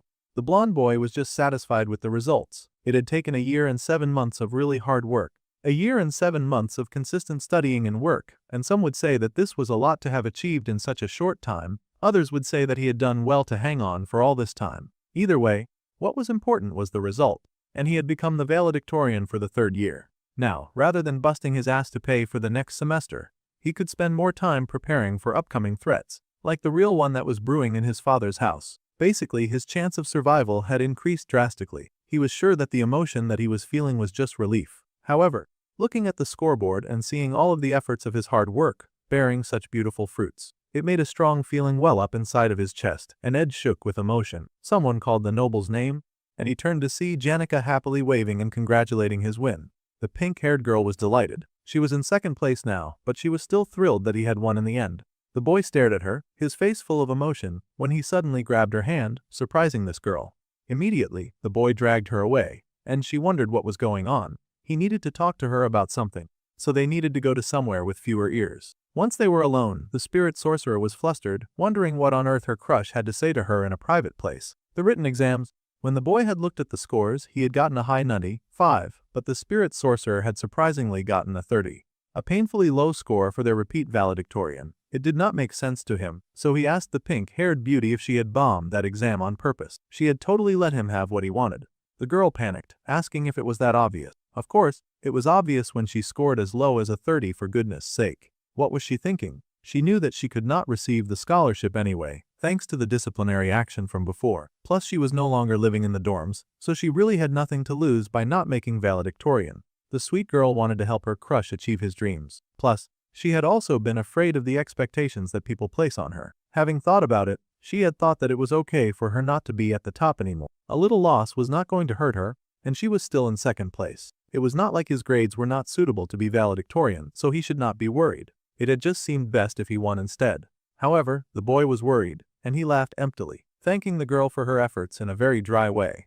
Oh, that hurt. It was all thanks to her that he had gotten the scholarship, so he would not forget this. It must have hurt that he had worked so hard just to be gifted his desires. The girl smiled and said that it was nothing. After all, he tried harder than anyone else, so she wanted him to be rewarded for his hard work. Suddenly, Annis showed up and the girl was surprised, asking what she was doing here. The girl laughed and said that they were supposed to go to La Place Bakery today.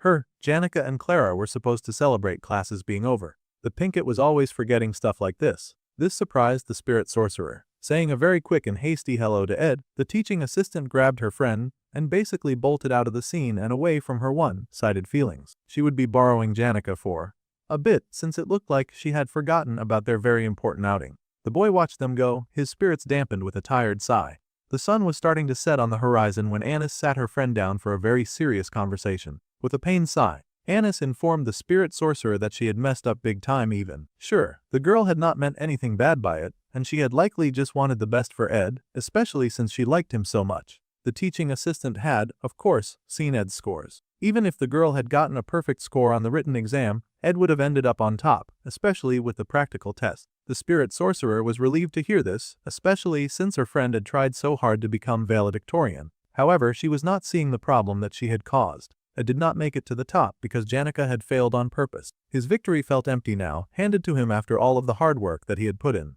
Annis was upset, so she had to let Janica know too. Being on top was not enough to just be good. Obviously, if the boy had strived to be valedictorian, then he wanted to earn it with his own power. The spirit sorcerer now realized her painful mistake, and her head lowered in shame, body trembling when she realized what she had done. If not even Janica had faith that he would make it on his own, then what faith could the boy have in himself? She was the one he trusted the most with his dream. Despite her good intentions, she had ruined the win for him. Back at the camp, Ed was sitting by the fire, his head hung as he stared into the flames. The reason that he wanted to become valedictorian was purely for his own survival. Based on that, how it happened really did not matter. However, this depressing feeling was not going away. He had put in all of that effort. It was not easy to beat the Janica Faylover after all, so it was very crushing to find that he had not beaten her at all. Maybe there was more to it than just surviving after all. It was the same with the duel against Professor Khaled. He could have gotten perfect marks just for standing at the end of 10 minutes, yet he had gone into that fight with savagery and madness, as if it were a battle to the death. He had tried his best to win against the professor, even summoning up holy magic at the end. The boy could have tried at least to restrain himself. The main character had only one goal since the moment that he had arrived at this school, and that was to survive. However now, he was starting to worry about things other than survival. The boy was downcast as he tossed more wood into the crackling flames, his heart heavy with many thoughts. The boy tried to tell himself that it did not matter. The semester was over, and there was no more time to think about such things. Whether he liked it or not, he needed to think about how to survive over there. Soon, he would be going to the Roth Taylor Manor after all. Meanwhile, at the Kloll Kingdom Royal Palace, someone was talking about the Roth Taylor Manor. It had been about 5 years. The princess appeared at the foot of the throne of the king, bowing to her father. In reverence, the princess made it known that she had heard that Fiona was coming back from Sylvania. It was a shame that she had to leave before the girl returned. The Emperor Cloyle understood the princess's wish to see her sister, but visiting the Duchy of Roth Taylor would be a more worthwhile use of the princess's time. However, the young lady suspected that her father was doing this to separate her from Fiona. The House Roth Taylor was the greatest duchy on the continent. It was a tool that the princess must master before she became emperor herself. Many nobles would join the upcoming parties, but if she had to rank them, only one family would be at the top. The patriarch Crepin and the first ever freshman to become the student council president of Sylvania, Tanya Roth Taylor. There was a son as well who was supposed to return, but he was kicked out previously. The lady probably did not need to concern herself with a loser like that. Whatever the case, it was best that she started her journey now, so the princess got to her feet. It was time for her to be on her way, because she was the Princess Selaha, the Frost Princess, and she was going to the Roth Taylor Manor. The great hall that they walked into stood tall and amazing, and those who came over could not help but gasp every time that they came here. Even Tanya felt that way. The huge place was so large and fancy that it felt like another universe. Offles Hall was the most expensive and luxurious facility across all of Arkan Island, and this place was second in terms of money spent, and its size was only half that of Offles Hall. The guard standing at the door bowed as they approached and invited the two siblings to come in. There was one thing that set this particular facility apart, and that was the fact that everything in that building existed solely for a single person. The Princess Fiona stood at the balcony of her great and amazing estate, hair and dress flying in the wind. She turned to them with eyes of cold steel, the third princess of the Cloel Empire, Phinia alias Cloel. The young noble boy bowed to the princess, of course, showing her his respects. He also thanked her for allowing them to visit. The reason that they had come today was that they had a use for her authority. The princess had already guessed that, so the boy did not have to finish his sentence. Alright, so she was almost like a mind reader. But it at least meant that he did not need to waste time on baseless pleasantries. The blonde princess was the one who contributed most to the boy's expulsion from his family, and she had borne a lot of guilt from that action. Her recognition would, of course, make it easy for him to return as well. That was a bit blunt, but it was indeed the truth. The boy had come to bow before the princess and ask for her help to return to nobility. Returning to the Roth Taylor manor was a huge gamble. Lucy was coming with him, but strength alone would not cut it. What solved most problems between nobles came from power. By that reasoning, the princess's high and mighty, juicy power was the exact medicine needed to solve the problem. Her recognition of him would make it difficult for anyone to oppose his return. The problem was that, as effective as this solution might be, getting her recognition was going to be difficult, let alone proving it to anyone. The blonde had been publicly humiliated after all, so to get the princess to publicly endorse him would be no easy task. The blonde admitted that it had been a while since she had spoken to the Roth Taylor family. Since the boy was going home, the princess asked the main character to give his father her regards. The boy was surprised, and he turned when he found an interestingly suspicious-looking thing on the table. It was a letter. How curious. It seemed that the princess had prepared ahead of time. She already knew why the boy would come, and had taken the time to create something to help him. In the original story, the princess had seen the Roth Taylor house as a threat, so he was going to propose that he could act as a spy for her in return for her support. However, he had never expected to get handed a letter so easily. It seemed he was so focused on his doom and gloom plotline that he had forgotten that the princess was a bit different now. She was even asking him to send her regards. Carrying the letter of royalty was no small task.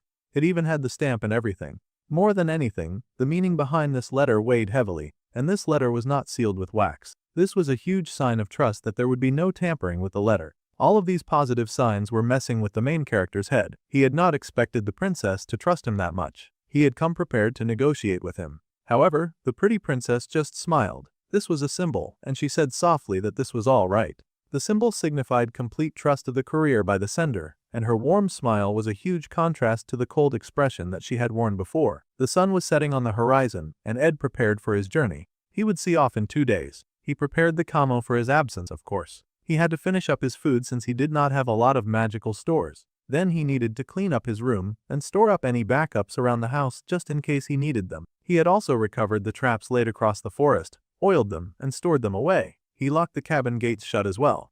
All that was left was the foodstuffs. It was advisable to get rid of everything that was not prepared for long-term storage. However, as he was preparing, Janica, his next-door neighbor, happily called out to him. The girl looked like a little housewife preparing stew on the fire, and she beamed in relief to see that he had returned. Belle had given her some herbs to use, so the spirit sorcerer had put them together and made some curry. She kept tasting as she cooked, and it smelled absolutely amazing. The boy stared at her and then finally asked why it felt like she was walking on eggshells around him. Well, the Pinkett froze up now that the matter had been brought up. She had indeed been walking on some eggshells or two. She had been like this for a while now, and thanks to their long history of friendship, it was almost easy for Ed to read her when she got like this. If he had to guess, he would pinpoint the fact that she let him get valedictorian, and he asked if she thought that had been a mistake. The girl crumbled and wailed and denied, saying that she had not let him have it, but he had clearly hit the bullseye with that guess. The poor girl sighed in defeat because that had been bothering her for a while. The thing was that she thought that she knew a lot about the blonde noble, but sometimes it felt like she knew nothing, because she was always acting before she had properly thought things through. So, she kept getting bad thoughts about the whole thing. This was news to him, so he inquired what those thoughts were about.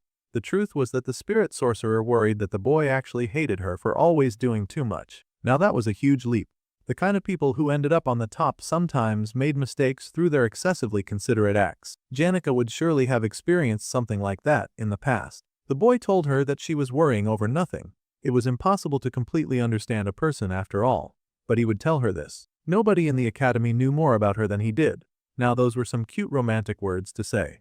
Even if the girl did mess up, the boy smiled because he knew it would always come from a place of kindness, so how could he hate her? His kind and overwhelming words touched her heart, because the boy went ahead and said that she was really special to him.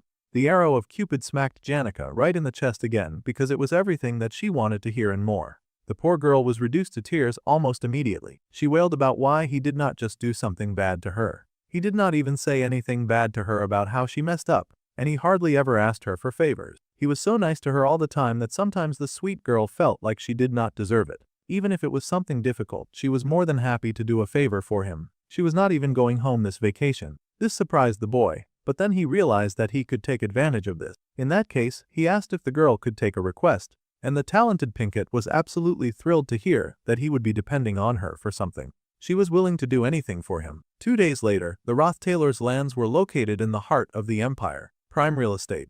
To go from the thriving coastal cities to the capital, they must cross the Roth Taylor lands. The situation reflected the house in its duty to protect the crown, leading the people to call the Roth Taylor lands the shield of the crown. It was a long and tiresome journey there, long enough that Ed fell asleep in the carriage and Tanya whispered to him to wake him up. She kept whispering to him urgently too. Apparently, for some reason, the air seemed really violent, and Tanya was panicking. The cause of this heavy and aggravated pink violence was apparently the spirit sorcerer. Janica was mad about something, and Tanya wondered if they were going to be like this the entire journey there. Janica's gaze seemed absolutely fixed on something, and that something was, of course, Lucy, who had happened to fall asleep in the main character's lap, literally in his lap, and she was basically hugging his thighs. Any girl would get heated from watching that level of juicy action between another girl and her crush. The air sure was tense, and the spirit sorcerer kept trying to pry the powerful mage off like she was a leech, insisting that it was dangerous to sleep like that. Well, the mage was not having it, and, just like a leech, she stuck to that blonde like not even a crowbar could pry her off. Still, the Pinkett insisted that she had to get off because it was dangerous. It was dangerous to Janica's sanity to see Lucy shamelessly flirting like that. Of course, the little white-haired girl had no intention of budging, and Tanya was panicking in the background. She had no idea why the two main threats to her life from the previous arcs were coming with her to her house. They were two of the people that scared her the most, Lortell being the third one, because that girl was terrifying in her own way.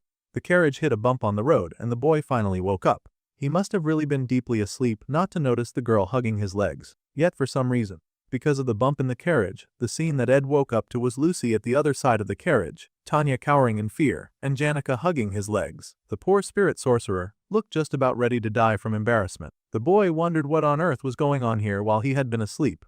They should arrive at the manor the next day. Finally, the carriage took a pause, and the group could get out and stretch their legs for the night. Of course, the little image was attached to his back, and the main character's sister could not help but point out that her brother was really attached to Crazy 1 and Crazy 2. The blonde just hummed that he'd been pretty close to the two since the start of the semester. Suddenly, the great mage spoke up, calling the spirit sorcerer by name and taking all those gathered by surprise. It was rare for Lucy to involve herself in conversation, but the little mage had had quite enough of the nonsense. The entire area was crawling with spirits, and she asked the spirit sorcerer to give it a rest. The girl leapt to her feet in protest, but apparently, there was a horde of spirits around the camp too. Every time something happened, they all ran over to her to report. It was quite obvious that the spirit sorcerer had her little spies watching Ed every time, even when he bathed.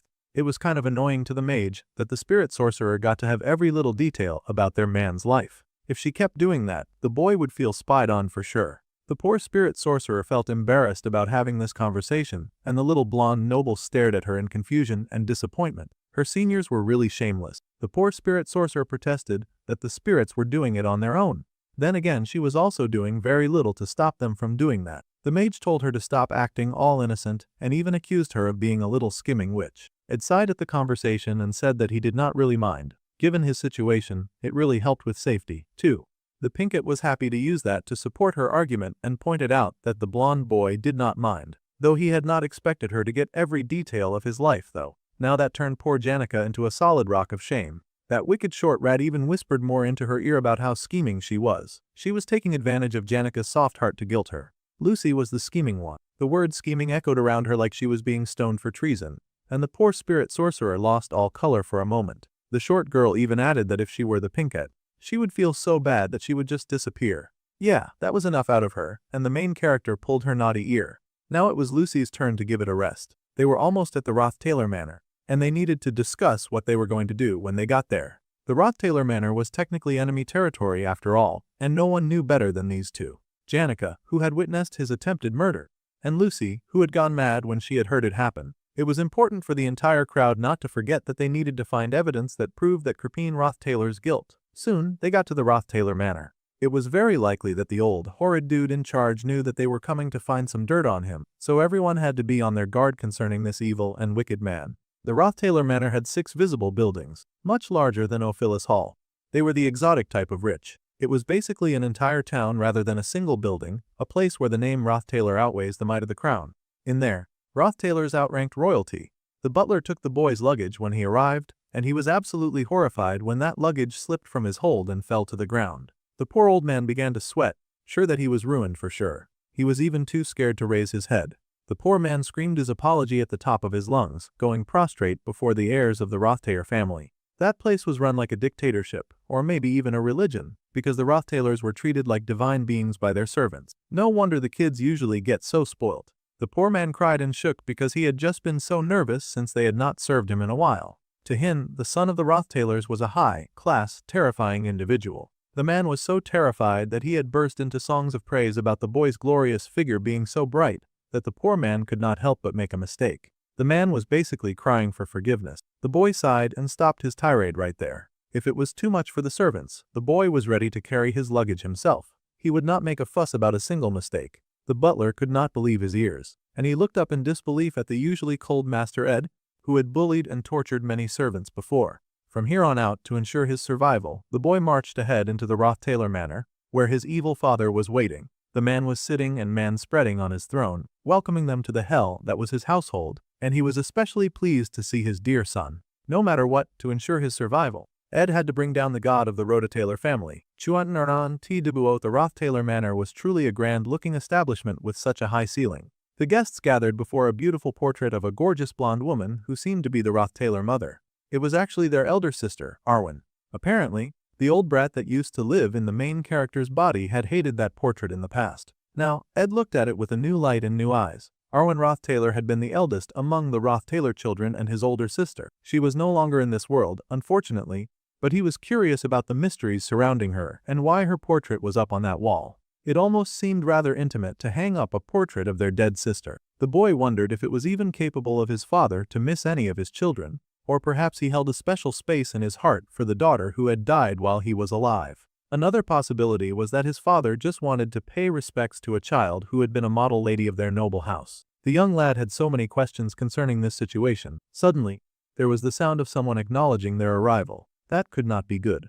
As expected, all the children turned to acknowledge the arrival of the house patriarch and the creepiest person they had met so far, Crepin Roth Taylor. The old man acknowledged that the ride all the way there must have been long and difficult, as if he was sympathizing with their trials and tribulation. The man smiled proudly, acknowledging that he had missed Ed greatly. After all, the boy was his dear son. It was really hard to buy such a statement when all the kids in the room were well aware that he had tried to eliminate that dear son of his. Much of their manor was in disorder at the moment, and they were hosting a large party beginning tomorrow evening. Most of their servants were busy with preparation, so the children had to understand if they could not tend to their every need.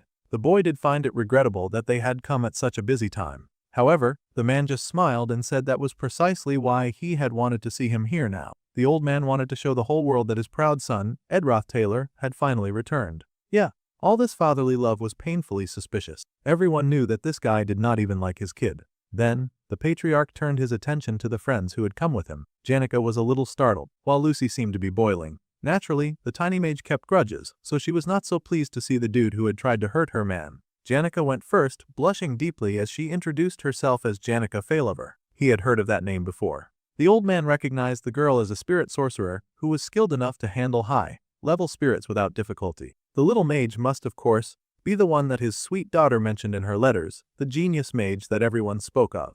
Blondly and very disrespectfully, the little mage not only interrupted him, but she also dropped her name with not a shred of politeness. She was frankly not crazy about meeting him, and she made it known. The servants were so frightened by her behavior, and for good reason, because the house patriarch very suddenly stood up. To think that she was the only one Ed would have brought here. Things would have gotten very ugly very fast. The man's smile was plastic as he acknowledged the main character's very interesting friends. In fact, his smile was so plastic that it almost felt like a threat. The man would love to continue eating and chatting with them, though he had barely taken a bite of anything, but the Frost Princess Selena had just arrived as well, and he had to go greet her. As one of her subjects, he needed to properly tend to her and all that. The man smiled at his son, saying that he had left his room untouched, and he told him to go get some rest. The boy tried to protest because there was something that he wanted to attend to before all of the settling down. Reaching into his coat, he pulled out something for his dear old dad. Well, Crepin the Creep took his little gift, and he was still holding it with silent fury as he sat before the princess guest that he had.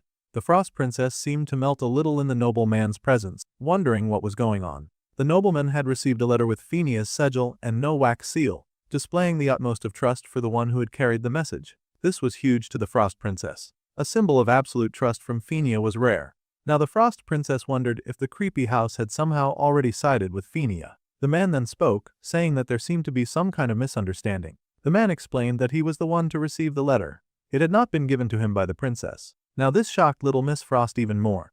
An unsealed letter symbolized trust not just for the recipient but especially for the messenger. This of course made the Frost Princess very curious about who had delivered this letter to him. Meanwhile, Ed was looking around at this weird place. He stood before a door, staring at it for a good long while. He was finally before Ed Roth Taylor's room, a place that they had no reason to enter during the game. Slowly, he opened it curiously, and he paused when he saw the little maid standing beside him. She was supposed to live in the next room, but she was following him into his room. Naturally, the girl did not trust his father at all, so she plopped right into her man's bed and told him to wake her up if something happened. She would be right here and ready to protect him. Lucy might seem like she did not care, but she sure did not miss anything important.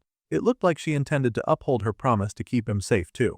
Now, the boy could calmly look through and inspect the room of the character that he had taken over. It surprised him how much the room had remained unchanged despite their ties having been severed. Then again, perhaps it was not that weird considering Arwen Roth Taylor's room had also gone untouched. It was quite possible to leave rooms like this because they had plenty of rooms to spare in the first place. Thankfully, the boy could inspect the house, and he paused when he saw a locked drawer. He was Ed Roth Taylor, the troubled child, so breaking this open would not raise any eyebrows. However, he could not just damage the furniture without being sure that it was worth the risk. He was the troublemaker, but he was not stupid.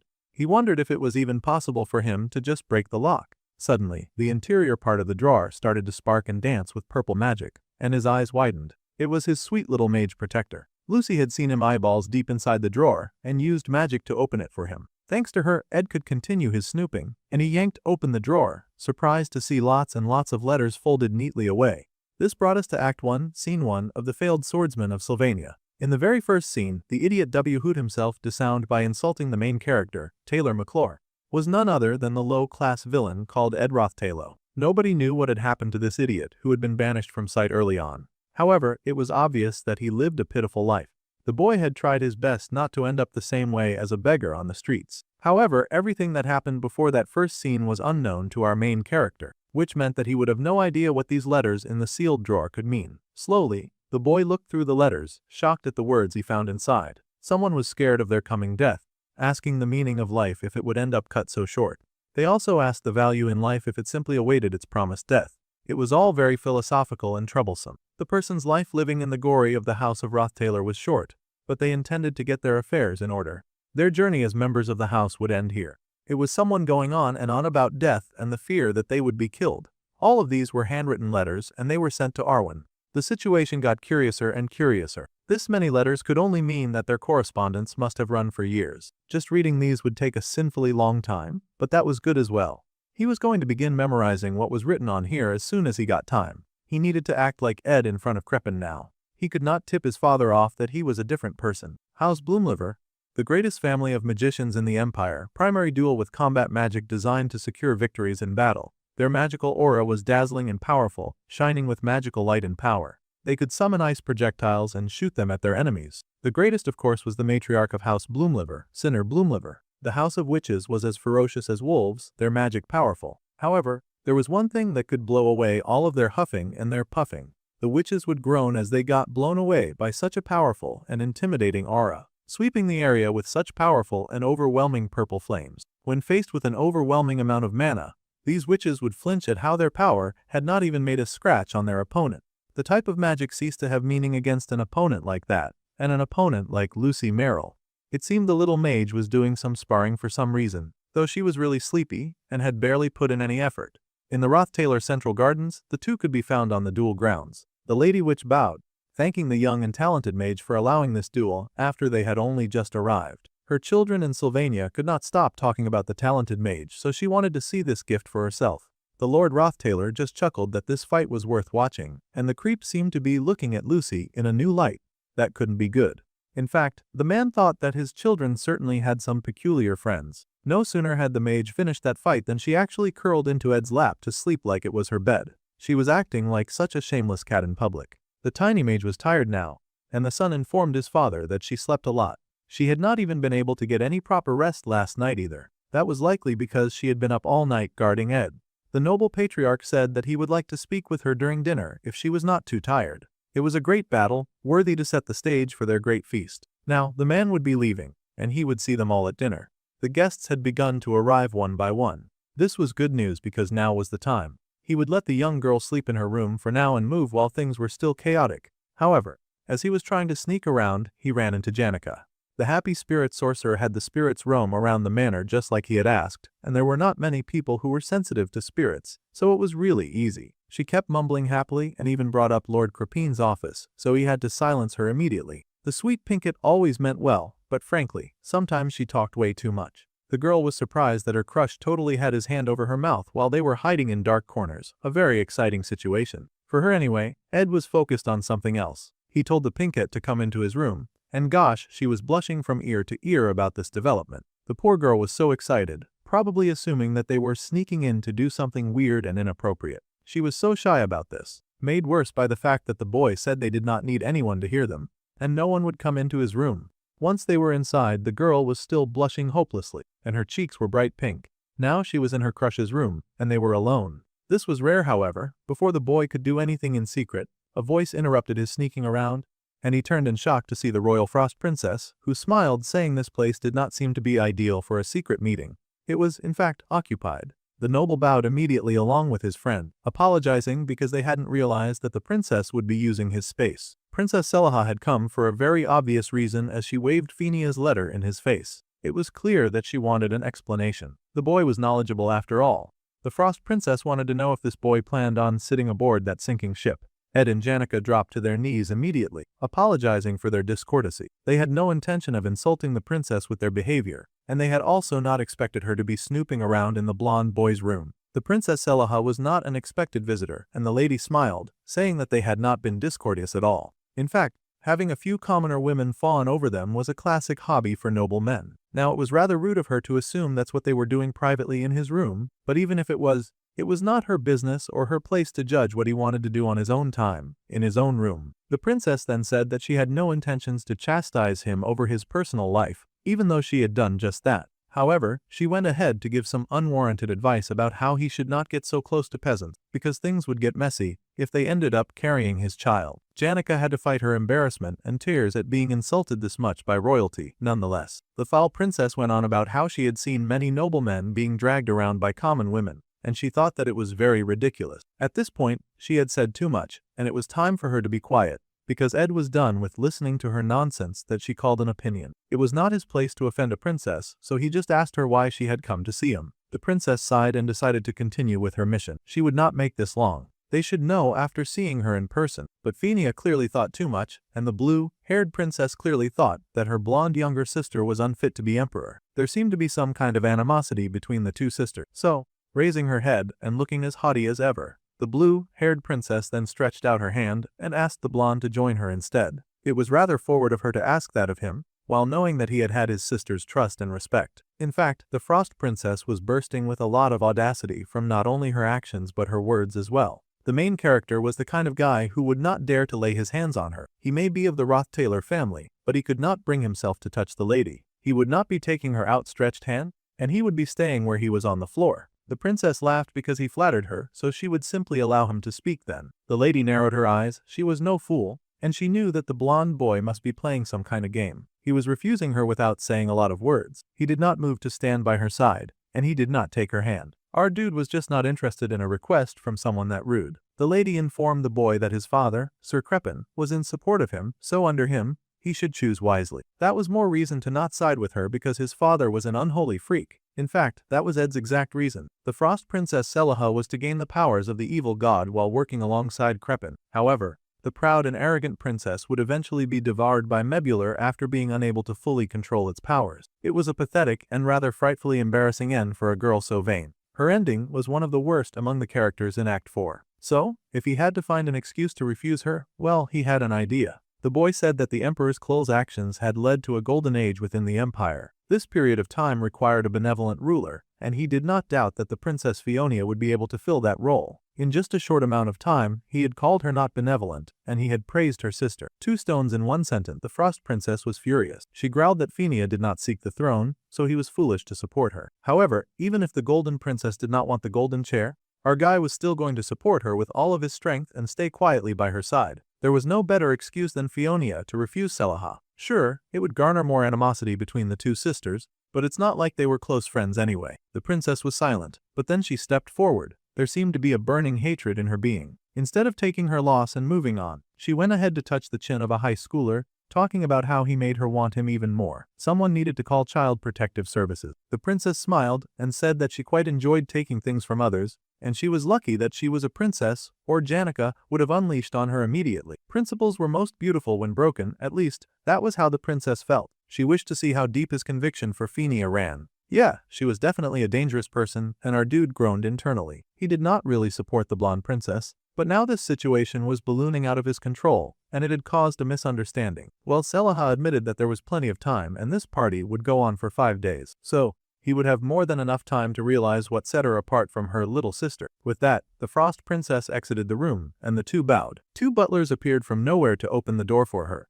and she said that they could speak to her whenever they changed their mind. Fortunately, it was good riddance to bad rubbish, but the blonde just thanked her for the advice. The princess smirked flirtatiously, saying that she would definitely see him again. With that, she was finally out of her hair. Once she was gone, Janica and Ed had a little heart-to-heart. The spirit sorcerer knew that she could be quite a difficult person. She may be a commoner, but she did not deserve to be looked down on like that. She knew at least that much. The pretty girl sadly played with her hair, and the boy caught her attention. Still, the pink-haired girl was pouting, and she muttered that she should have said something clever like what Lortell would have done. Knowing that the redhead would have fared even better in that situation made her even more upset, and the boy laughed in amusement. He knew that she was not the type to be instantly confrontational. She was a princess, beautiful and interested in the main character. Of course, the pinkette was jealous of her. Compared to an all-powerful Frost Princess, the spirit sorceress did not feel like she really compared. Meanwhile, Ed did not think that was important at all, and he asked the spirit sorcerer if she had been able to gain anything from scanning through this place. The girl admitted that it had taken a while because it was so big, but Mug had some information to share. The happy fire bat was always ready to lend a helping hand. For some reason, there seemed to be a lot of mana emanating from underneath Duke Crepin's personal study. Of course, there was. However, under his office should be the kitchen, and there should be no reason for that much mana to flow from there. It was suspicious. The girl suggested going in person, however, that study was frequented by the Duke, so it was not very safe. It was also locked down when he was not there, so it would not be easy. They had 5 days left, so the boy said that they would not rush things. His room would always be open, so she should come whenever and tell him if anything happened. The girl gasped at this open invitation to his room. Meanwhile, Ed did not notice once again that Airhead was more focused on the murder plot than any form of romance or flirting. There was so much to do, and he had not even read half of the letters between Arwen and Ed. However, staying in his room all day would invite suspicion from Crepin. He needed to read the letters when he could, and then investigate the man's study. However, to avoid raising suspicion, the boy also needed to attend the party as much as he could. It was the first day of the party and everything was lit up beautifully. With a 5-day schedule ahead, excitement was gradually building among the people. So, everyone sought to relax a little before the main events until the Frost Princess arrived. She was gorgeous, of course, in her beautiful midnight blue dress of snowflakes and stars, and she was immediately worshipped by attention and praise. Ed Roth Taylor happily introduced herself to the princess as she was the successor of the Roth Taylor family. Even if her brother had been brought back, she was still the heir. The princess said hello to the young lady, saying that the Roth Taylor family had a bright future ahead of them. The lady beamed and apologized formally that the party was still quite empty. It was only the first day, so things would be a little slow. The princess laughed that the little sweetheart did not need to concern herself with that. After all, the princess had come either early. Plus, Selaha smirked and said that she got to see something fun. Of course, Ed showing up at the banquet caused quite a stir as well. He was known as the previous successor who had returned from exile, and he was shining in his beautiful and dashing white suit. Ed Roth Taylor was the man of the hour. The boy seemed quite burly after spending time away from nobility. He was definitely bigger than he used to be, thanks to all those muscles that he had gained from working in the woods. The boy also looked rather sharp, and he was like an entirely different person. Selaha smiled as she watched the boy's entrance and told Tanya that she had a good brother. The young noble admitted that she was very proud of him. However, the blonde was watching the boy with harsh eyes. Ed Roth Taylor. Over the next 5 days, she promised to show him many things. She had also gained the support of Pulchus, who arrived in 3 days and was the deputy of Commander Magnus, who controlled the army. Not only that, but the brilliant princess in blue also had Archbishop Samuel of the Telos Order on her side as well. She was hoping that he would realize that she had many things under her control that would be a good opportunity for them. However, all of her power would not mean much when she eventually got devoured by a monster, so he was hardly going to be swayed by all that.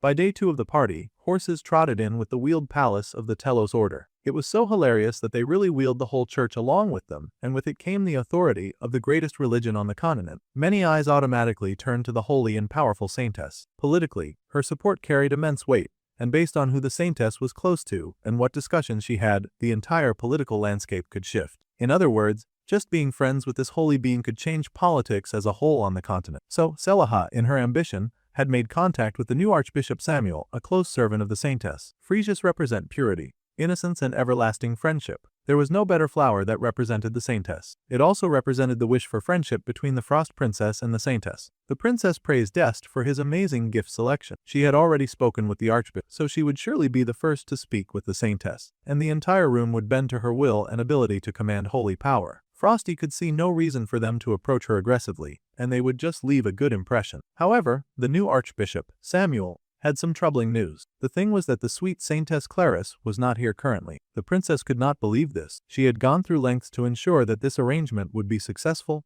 and now she was hearing that the Saintess was not around. She could not believe her ears. Meanwhile, the Saintess was checking out the home, much to the shock and horror of the sweating servant. Clarice thought that it felt different to visit Ed in his own home like this. It almost felt romantic, like a chance meeting in a foreign destination. The boy just sighed that it was an honor. Honestly, when he had come home, he had expected some kind of trouble from his father, but he did not expect to get bamboozled by all of the people he'd met in school. The Saintess was busy taking his hand in public and glowing like the sun, as she had completely forgotten the amount of political power that she held. She was busy declaring that the honor of meeting Ed was her own. After all, she could never forget all the lengths the boy had gone through to save her life. She was eternally grateful for that. The Saintess had somehow managed to leave with the excuse that she wished to see the mansion, but her position inherently drew attention. She should at least do the boy a favor and act with that in mind. They had moved to the room of Arwen Roth Taylor, because if the boy had brought the Saintess to his own room, the rumors would be even worse. He did not need her acting so rashly when he was trying to lay low. The Saintess sighed and admitted that she used to care about a lot of that when she was in the holy imperial capital. She was quite worried, actually. She was happy to hear that he had been reinstated, but she did not really think that they would treat the boy well. The boy admitted that people did not like him before, either. That was why the Saintess had come to make an example of anyone who treated him harshly. She had really come with her huge political power to oppress anyone who got in his way. Fortunately, that did not seem necessary. The boy sighed and admitted that even if they did do that, it was his burden to bear. Still, the Saintess grabbed his hand again in a show of passion and told him to stop trying to shoulder everything on his own. It was very exhausting when he did that. They could do things together, so she needed him to believe in her a bit more. The boy asked what she was talking about, so the girl blushed and mumbled that he could take advantage of her position. If he stood by her side throughout this party, then surely nobody would dare to treat her with disrespect. That was cute and all, but if she used phrases like take advantage of quite so openly, it would really make the one accepting the offer feel like a weirdo. The Saintess was now panicking and mumbled that it would be better to act in a way that benefited the boy. She owed him a lot after all, and she wanted to pay back her debts. It was pretty hard to make an argument with all the excuses that she was spitting out, so the girl groaned and decided to get to the point. She needed a partner for the night. Apparently. She took his hand and held it close to his chest, asking if he would do her the honor of dancing with her during the banquet. She then added that doing this would be good for his reputation. It would also be great for her. And then she started to babble. It seemed that she just wanted a dance. They had just said that she would stop making up more excuses, so he needed her to get to the point faster. The girl whined and fidgeted before finally admitting that she was going to refuse all requests to dance with her tonight, except one. He was the only person that she wanted to dance with today, much to his shock. This situation was rather upsetting, and now the Saintess was feeling shy. So, she turned tail and said that she needed to get going and meet the other guests. There may be some who would be displeased that she had come to see him first, so she had to hurry away. The boy started to ask why she had come, but the girl dismissed his question quickly. With a bright smile, she shut the door and was gone. The boy stared in awe, then suddenly the door to the closet inside Arwen's room opened. Now that was terrifying. The boy slowly turned and was shocked to see his little sister. He started to ask why she was here, and she yelled that she had come to look for his coat. She had finally found it when the Saintess suddenly appeared, but that was not what was important at the moment. She could not believe what a womanizer her brother was. First, he had Janica and then Lucy, and now he was throwing the Saintess in there like he was just packing every flavor of woman that he could find. How could she act normal around them when she knew that all these women were obsessed with her brother? The boy groaned as he rubbed his head because he did not know how to answer this question either. This whole situation had quickly turned into a mess outside of his control. Later, the Saintess panted in relief at having been able to speak to Ed and relay her feeling. This was not Sylvania Academy, it was a social gathering, so she had to behave herself for the most part. She understood that. Being good at magic, being rich, and being older, none of that mattered in a place like this. Besides, she had the most authority while here, so she had to pull herself together. Tonight, at the banquet at least, the pink-faced Clarice was sure that there was nobody who could stop her from getting exactly what she wanted, which was apparently a dance with her crush. The renowned Emperor Cloel had a son. However, after the crown prince announced that he would not succeed to the throne, the people's support naturally split among the emperor's 3 daughters. This immediately led to a struggle for power. The Frost Princess Selaha, the Wisdom Princess, Persica, and the youngest princess was of course Phinia, the Princess of Charity Funia. Had finally returned home after such a long time away. She bowed before her father and asked if he had been well. The man groaned and admitted that his deteriorating health was no news to anyone. However, his sweet daughter, who had once carried herself with great confidence, did not look all too well either. The princess spoke and bowed before her father, admitting that she did not believe that she was worthy of succeeding to the throne. It seemed that she was officially stepping out of the power struggle between her siblings. Meanwhile, in the Imperial Library, someone had heard that their youngest sister had given up the throne as soon as she arrived. The youngest greeted her sister, asking why she was in the library at a time like this. Then again, the Wisdom Princess was the kind who was also not very interested in the throne either. Persica was reading with her aides by her side, and she said that there was always joy to be found in discovering new books to read there. That aside, it had already been over a year since their darling sister had decided to enroll at Sylvania. The princess was almost getting used to her sister's frequent visits during every school break. However, the girl now seemed a little down compared to before she had enrolled. The Princess of Charity had once been very energetic, and now the Princess of Wisdom suspected that this whole depression thing had something to do with the Roth Taylor boy. The youngest had nothing to say, so the older sister went on. The party hosted by Crepin Roth Taylor was suspiciously large with many influential nobles, royalty and even the Saintess present. She had thought that her younger sister would be bothered by that. After all, she had been very devoted when it came to investigating that particular noble family. A party did not seem like something that would be a problem. After all, Crepin was a supposedly loyal servant and model noble. She and many others may think that way. However, the young princess had always glared at Crepin without any particular reason. Given their situation, they were gifted at reading things. The Wisdom Princess was good at reading books and Selaha was good at reading power.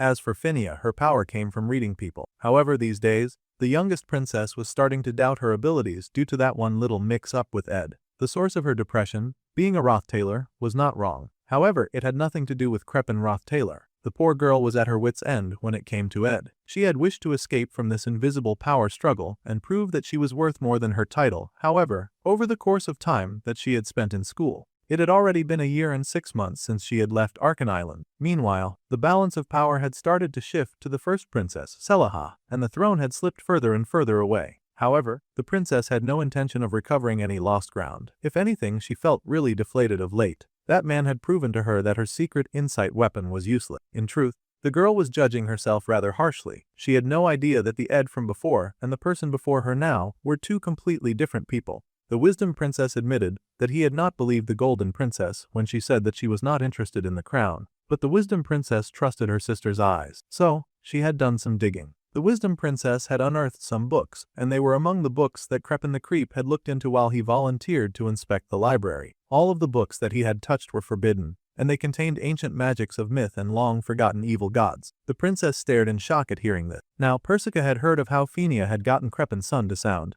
and that the boy had recently returned. Most people who lived as nobles would have starved in his situation. It was obvious that the boy wanted to return to power. That was not the case at all, though. However, the Wisdom Princess found one thing odd.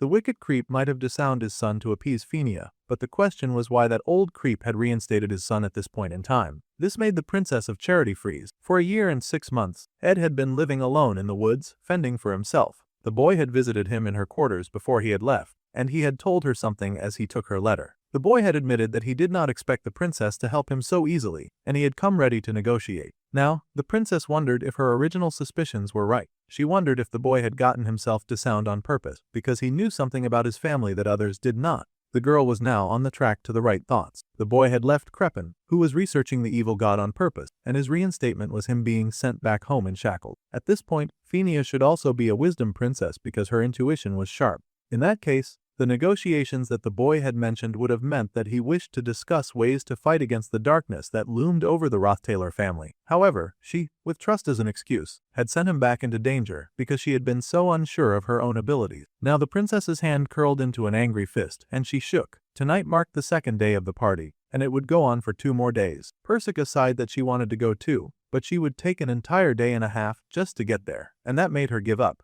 Although Phineas might be able to make it there in a day if she rode nonstop. The Wisdom Princess was full of so much wisdom. To think that she had so much support for her little sister, it was sweet to see. Suddenly, the bright princess was full of energy, and she said that it seemed like her sister was doing just fine. In that case, she would be leaving now. The Princess Phineas mentioned that it was late now, so she needed to get some sleep. With that, the beautiful princess was gone. Within seconds, arrangements had been made for the youngest princess of the Klol Empire. They had prepared the fastest horse with the greatest endurance as she had requested. Despite the king's best efforts to keep the girls apart, it seemed that the princess would be clashing with her big sister after all. The girl would be riding all the way to the Roth Taylor household at full speed. She was going accompanied by a few guards and burning with the energy of a protective princess. They rode like highway horsemen, moving fast to the Roth Taylor manor. The horses burst into speed in the dead of the night. A man who made even the third princess ride out into the darkness was definitely the kind of person who would leave the Roth Taylor manor in shock. The Princess Persica could not help but wonder what this boy looked like, but now was not the time. With this, the Wisdom Princess was now the only one remaining in the castle, and she smirked wickedly. It seemed all of the princesses had some wicked part to them. Except Phineas, of course, she was actually a good person. Later, on the second day of the party, an outstretched asked for a dance. It was Ed, and there was only so much he could stall, so he asked the Saintess for a dance, and she gushed, saying that it would be her honor. His arm held her close as the music played, and slowly the dance began. The two twirled around as they looked deep into each other's eyes. The music continued as many others in the ball danced, and the two followed along, looking splendid in the light of the ball. There were some whispers, of course, as they danced, talking about the loser who only just been reinstated as a noble. They mumbled that they had seen the boy yesterday too, and he seemed like a completely different person now. Still, no one believed that a lunatic could ever change. It was annoying to hear the nobles badmouth her dance partner while she was dancing with him. The boy told his partner that there was no need to be upset. The girl just sighed that she had done all of this for nothing. She had come all this way to improve his reputation, but they were here talking shit about him. The main character reassured the Saintess that it was all right, and he had been a huge help to her regardless. They had gotten the opportunity to dance in his fancy ball, and the girl sighed that she had wasted all of this time worrying. However, the party was still far from over, and she smiled, asking him to dance with her again. That greedy thing had every intention of just stealing all of his dances for herself. The boy smiled and said that it would be an honor to dance with her. The second day of the party, a more thorough search began. Lucy was on standby on the roof in case anything happened, though she also looked half asleep, just hanging out in her favorite giant hat. Janica was busy infiltrating Crepin's study, a very dangerous job, but she had to find some evidence to take him down. Dancing with Clarice had brought the boy some unwanted attention, but this would surely help him in the long run. At least most people would remember that he had been present and dancing at the ball, instead of causing trouble somewhere else. He was sure that none of the nobles there, after all, would find themselves trying to pick a fight, or getting in the way of the plans of someone who could so casually dance with the Saintess. Suddenly, someone approached Ed Roth Taylor and mentioned that he seemed so very busy. Of course, it was the barnacle princess Selaha, and she looked surprisingly furious. She was making a face as she had just gotten another issue to deal with. It was such a troublesome situation. The lady scoffed at him leaving this grand party behind, saying that it was obvious when he wanted. He was going to have a go with that commoner girl. The only thing stopping our dude from putting this arrogant popsicle in her place was the fact that she was royalty, because she was saying too much about one of his closest friends. It was true that he was going to find Janica, but not for the reason that she thought. The boy simply bowed and thanked her for her opinion. He would consider his actions more carefully in the future. He really did not want to waste time talking to her as he had more important matters to attend to. The Frost Princess then said that she wanted to test if those words were empty or not. For some reason, she tossed her glass of wine to the floor, and it shattered into a million pieces. All the guests turned in shock as soon as they heard the noise, and now all eyes went to the princess, who stood in the middle of the hall with her glass shattered on the floor. with all of the glass shards on the floor. She stretched out her hand to Ed and asked him to dance with her. He seemed like quite the dancer after all. This lady was moving crazy, like she was possessed. It was usually the man who requested the dance, especially when he was of lower status. That was why he was the one to ask Clarice, but here the princess was strong-arming him into this like a darn gorilla. Now that the princess had asked first, it would be much too insulting to reject her with everyone's eyes on him. The poor boy now found himself in a rather troublesome situation. However, in front of everyone, the boy truly did refuse, much to the horror of the maid who was picking up the glass. The maid did not need to worry though. Our dude had tact, and he bowed in apology,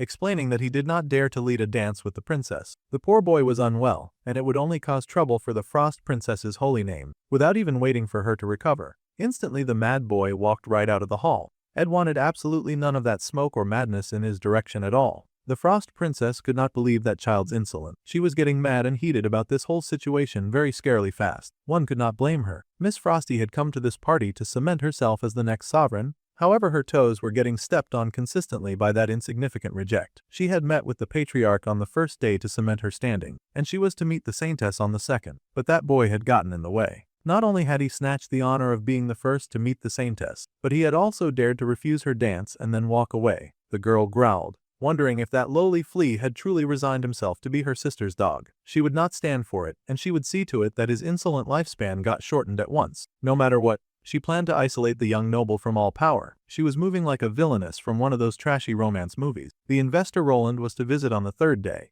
and he was an investor of a trading company that dealt with all the goods that entered the capital. The princess was now super sure that the young noble would regret his decisions when he realized that Roland was on her side. This poor lady was playing a back-to-back losing game. She thought that Roland was a close aide to the company leader who recently took charge of the whole operation. Yeah, this was definitely Lortell's base of operation. Unfortunately for the Frost Princess, our dude had accidentally seduced his way into that seat of power as well. It turned out that Roland Bellatrax's business trip had been cancelled by his superior. He had been requested to return to headquarters and carry on with his work. The man could not believe what he was hearing and asked why such a thing had been done. It sounded like nonsense to him. He needed to go so that he could meet up with the Princess Selaha and network. Then, the driver asked if the man would like to speak to the leader himself because she was there inside the carriage, just itching to tear people down with her words. The man immediately declined that invitation. One type of humiliation was more than enough for the evening. The eye of the storm could not be considered isolated but was instead the very center of it all. Lortell then smirked as she looked down at the man.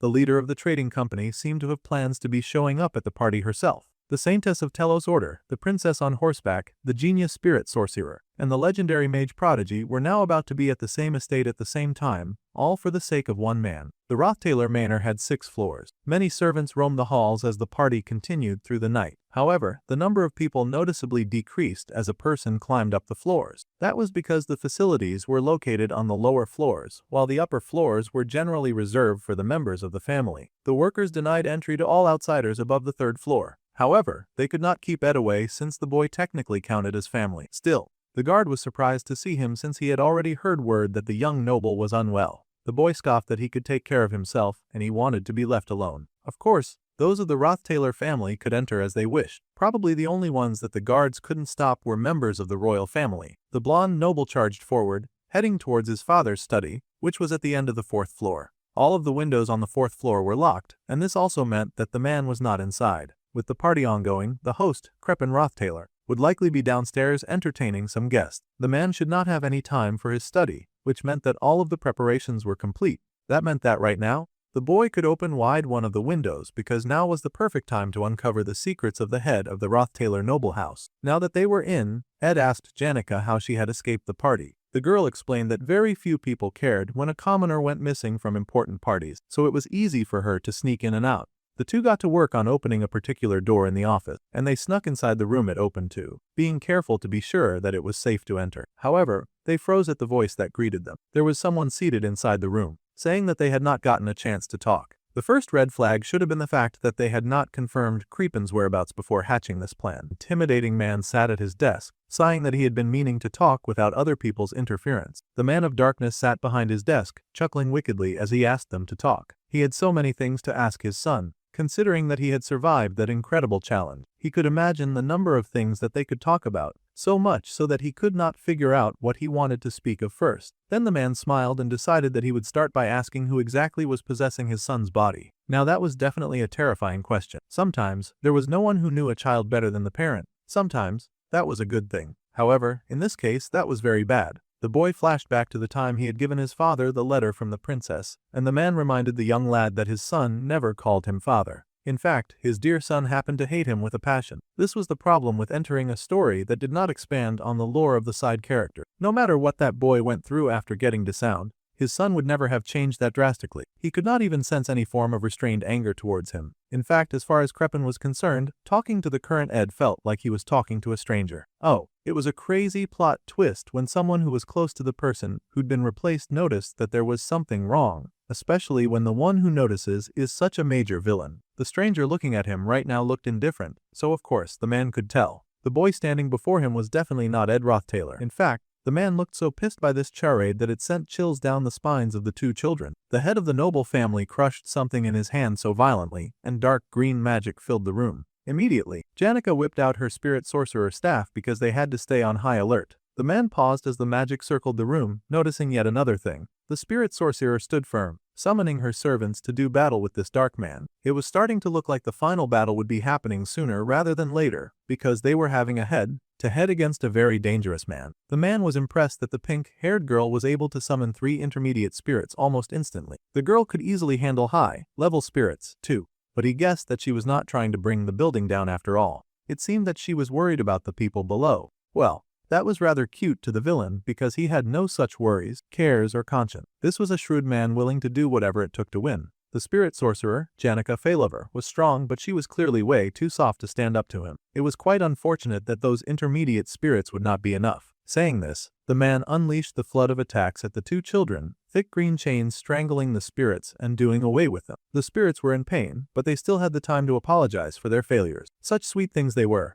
The girl gasped as she too was quickly wrapped in those evil green chains, and she screamed as she was suddenly dragged forward. Both the sorcerer and the spirits that she summoned were now captive by Crepin, who had no intention of letting them go or even letting them slip away. The man was pure evil, and he clearly lived for it. However, it was time for Ed to make his move, and he struck with the basic wind magic, the wind blade. Within seconds, he had severed the chain that held Janica and saved her, stepping in front of her and coming to her defense as he prepped to fight against his evil father. With a burst of speed, the young noble appeared before the man of the house, determined to cut him down in one way or the other. The calm and collected villain looked down at the boy, acknowledging that he was quite skilled. However, despite coming so close to him, his blade could not pierce that man's hand. It could not even get close. So, this was what real power looked like. This skilled child was certainly not the son of Crepin Roth Taylor. The boy groaned in pain as his weapon was wrestled from his hand by magic. That rude old coot had not even once tried to use his own hands to do anything. He was beating these kids with the power of magic alone. Once Ed was disarmed, the poor boy was flung high into the bookshelf,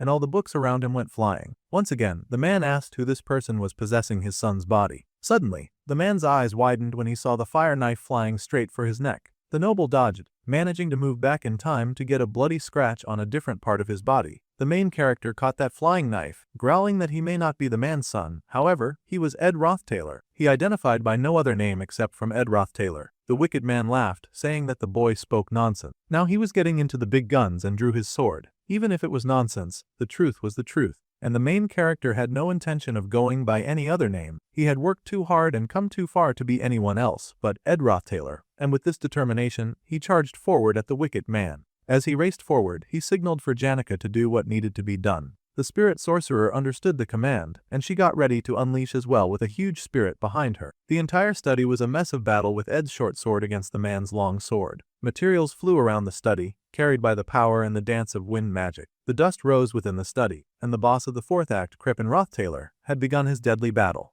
Gravity, inertia, friction, and all physical energies were at his command. This was the power of the evil god Mebulor, the creature that allowed his father to have a taste of powers that could control the world. However, an impact-amplifying wave ball was suddenly thrown into the air. The man raised his sword to block off the power of that terrifying ball, and he scoffed on seeing a magic engineering tool. However, the man was not surpassing the limits of his mana. Crepin had not fully realized the powers of the evil god yet, which meant now was the best time for them to get rid of him, because they also were struggling to finalize a few of their own powers. According to the scenario, Crepin would only fully awaken once he had invaded the academy at the end of the fourth act. which meant that right now the man was at the best point where they could fight him. Now was the perfect opportunity to take him down. And Ed came at him with a blazing hate and fury like he had witnessed the man murdering an entire community of innocent people. That boy was burning with divine fury, and he had no intention of ever backing down. A fisted hand closed over intense fire, and the intermediate magic point explosion was activated. The sound that rocketed through the halls was so loud that the people downstairs in the ball had to pause for a moment. They could not understand what was happening. While everyone with a conscience was panicking, the princess was happily sipping her wine and saying that its taste was exquisite, as expected from a blue-hearted witch. The building was starting to develop some serious cracks, and now the maids downstairs were panicking from all of the force of the fight above them. The guests had no idea that there was a father-son spat going on above them, nor did they know that it was almost like a fight to the death. However, taking down Crepin, a loyal servant of the crown, would only make them traitors, and that would be very troublesome. With the smoke high in the area, the main character checked in with Janica to make sure that she was okay. The pink-haired girl admitted that she was fine, just a little shaken. They needed to fully subdue their enemy. Unfortunately, they could not do that without evidence of his evil doing. They had found a lot of mana in his office, but that was not enough. Under his office should be the kitchen, but they had found a door that branched into the study, and they had ended up inside. Following their suspicions, the boy had expected there to be a secret passageway underneath the Roth Taylor head's office. He was originally going to search for that quietly, but given the current thunderous situation, he had just blown it right open. Now the youth could see stairs leading down into a suspicious-looking tunnel that only spelt danger for anyone who went inside. Before the two kids could get their bearings, the boy felt his father's murderous attack coming right for them, so he pushed Janica aside immediately, making sure that she would not get hurt in the incoming blast. The girl screamed as she fell back, and the man still had the gall to commend the boy's swift responses. The man smiled that it was as if the boy had faced him before. The man was still looking like his evil, charming self. However, there was now something demonic going on with his hand. However, no matter how fast or quick the boy was, he was still no match for the great and demonic head of the noble household. There was so much suspicious demonic energy going on behind him that it was almost a miracle that this creep had not yet been caught in his dirty acts. This manor was certainly the man's domain,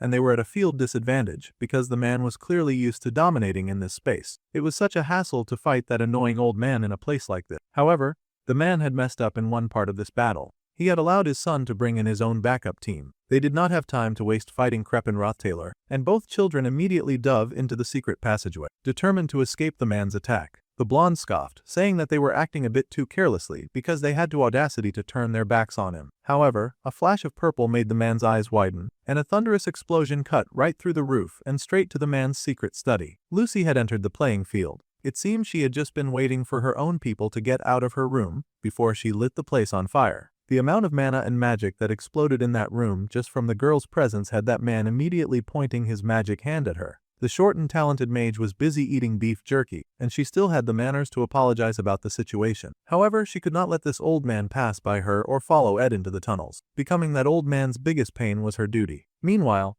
the two raced against time inside the tunnels. The blonde had to immediately tell Janica something important, and she had to remember everything that he saw there. It would be much more convincing if she could speak to all of this as well, because one to sound child bad, mouthing his father would probably not be believed. The pinkette was worried, and she wondered what they would find at the bottom of these stairs. The boy admitted that he had no idea, but he was expecting to find something really dark and demonic down there. There was a huge sealed door before them at the bottom of the stairs, and they were about to find out their father's greatest secret. Carefully, the boy opened the door and stepped into his dear old dad's secret room. The girl paused in horror at the death and decimation that she saw around her. It was almost a shame that they had no cameras, or she could have taken a picture or two. There was evidence of experiments for eternal life that sacrificed countless people. It was enough to prove his guilt. The boy checked with the spirit sorcerer to make sure she was okay as they progressed into the dungeon. The girl was such a sweetheart after all, so she was not used to seeing so much violence, and he held her hand tightly to make sure that she would be fine. The girl said that she was fine and that they needed to keep going. This wicked and evil place that his father wanted to hide forever, in this dark basement, there existed but one area with light. Even under the faint moonlight, where everything seemed devoid of color,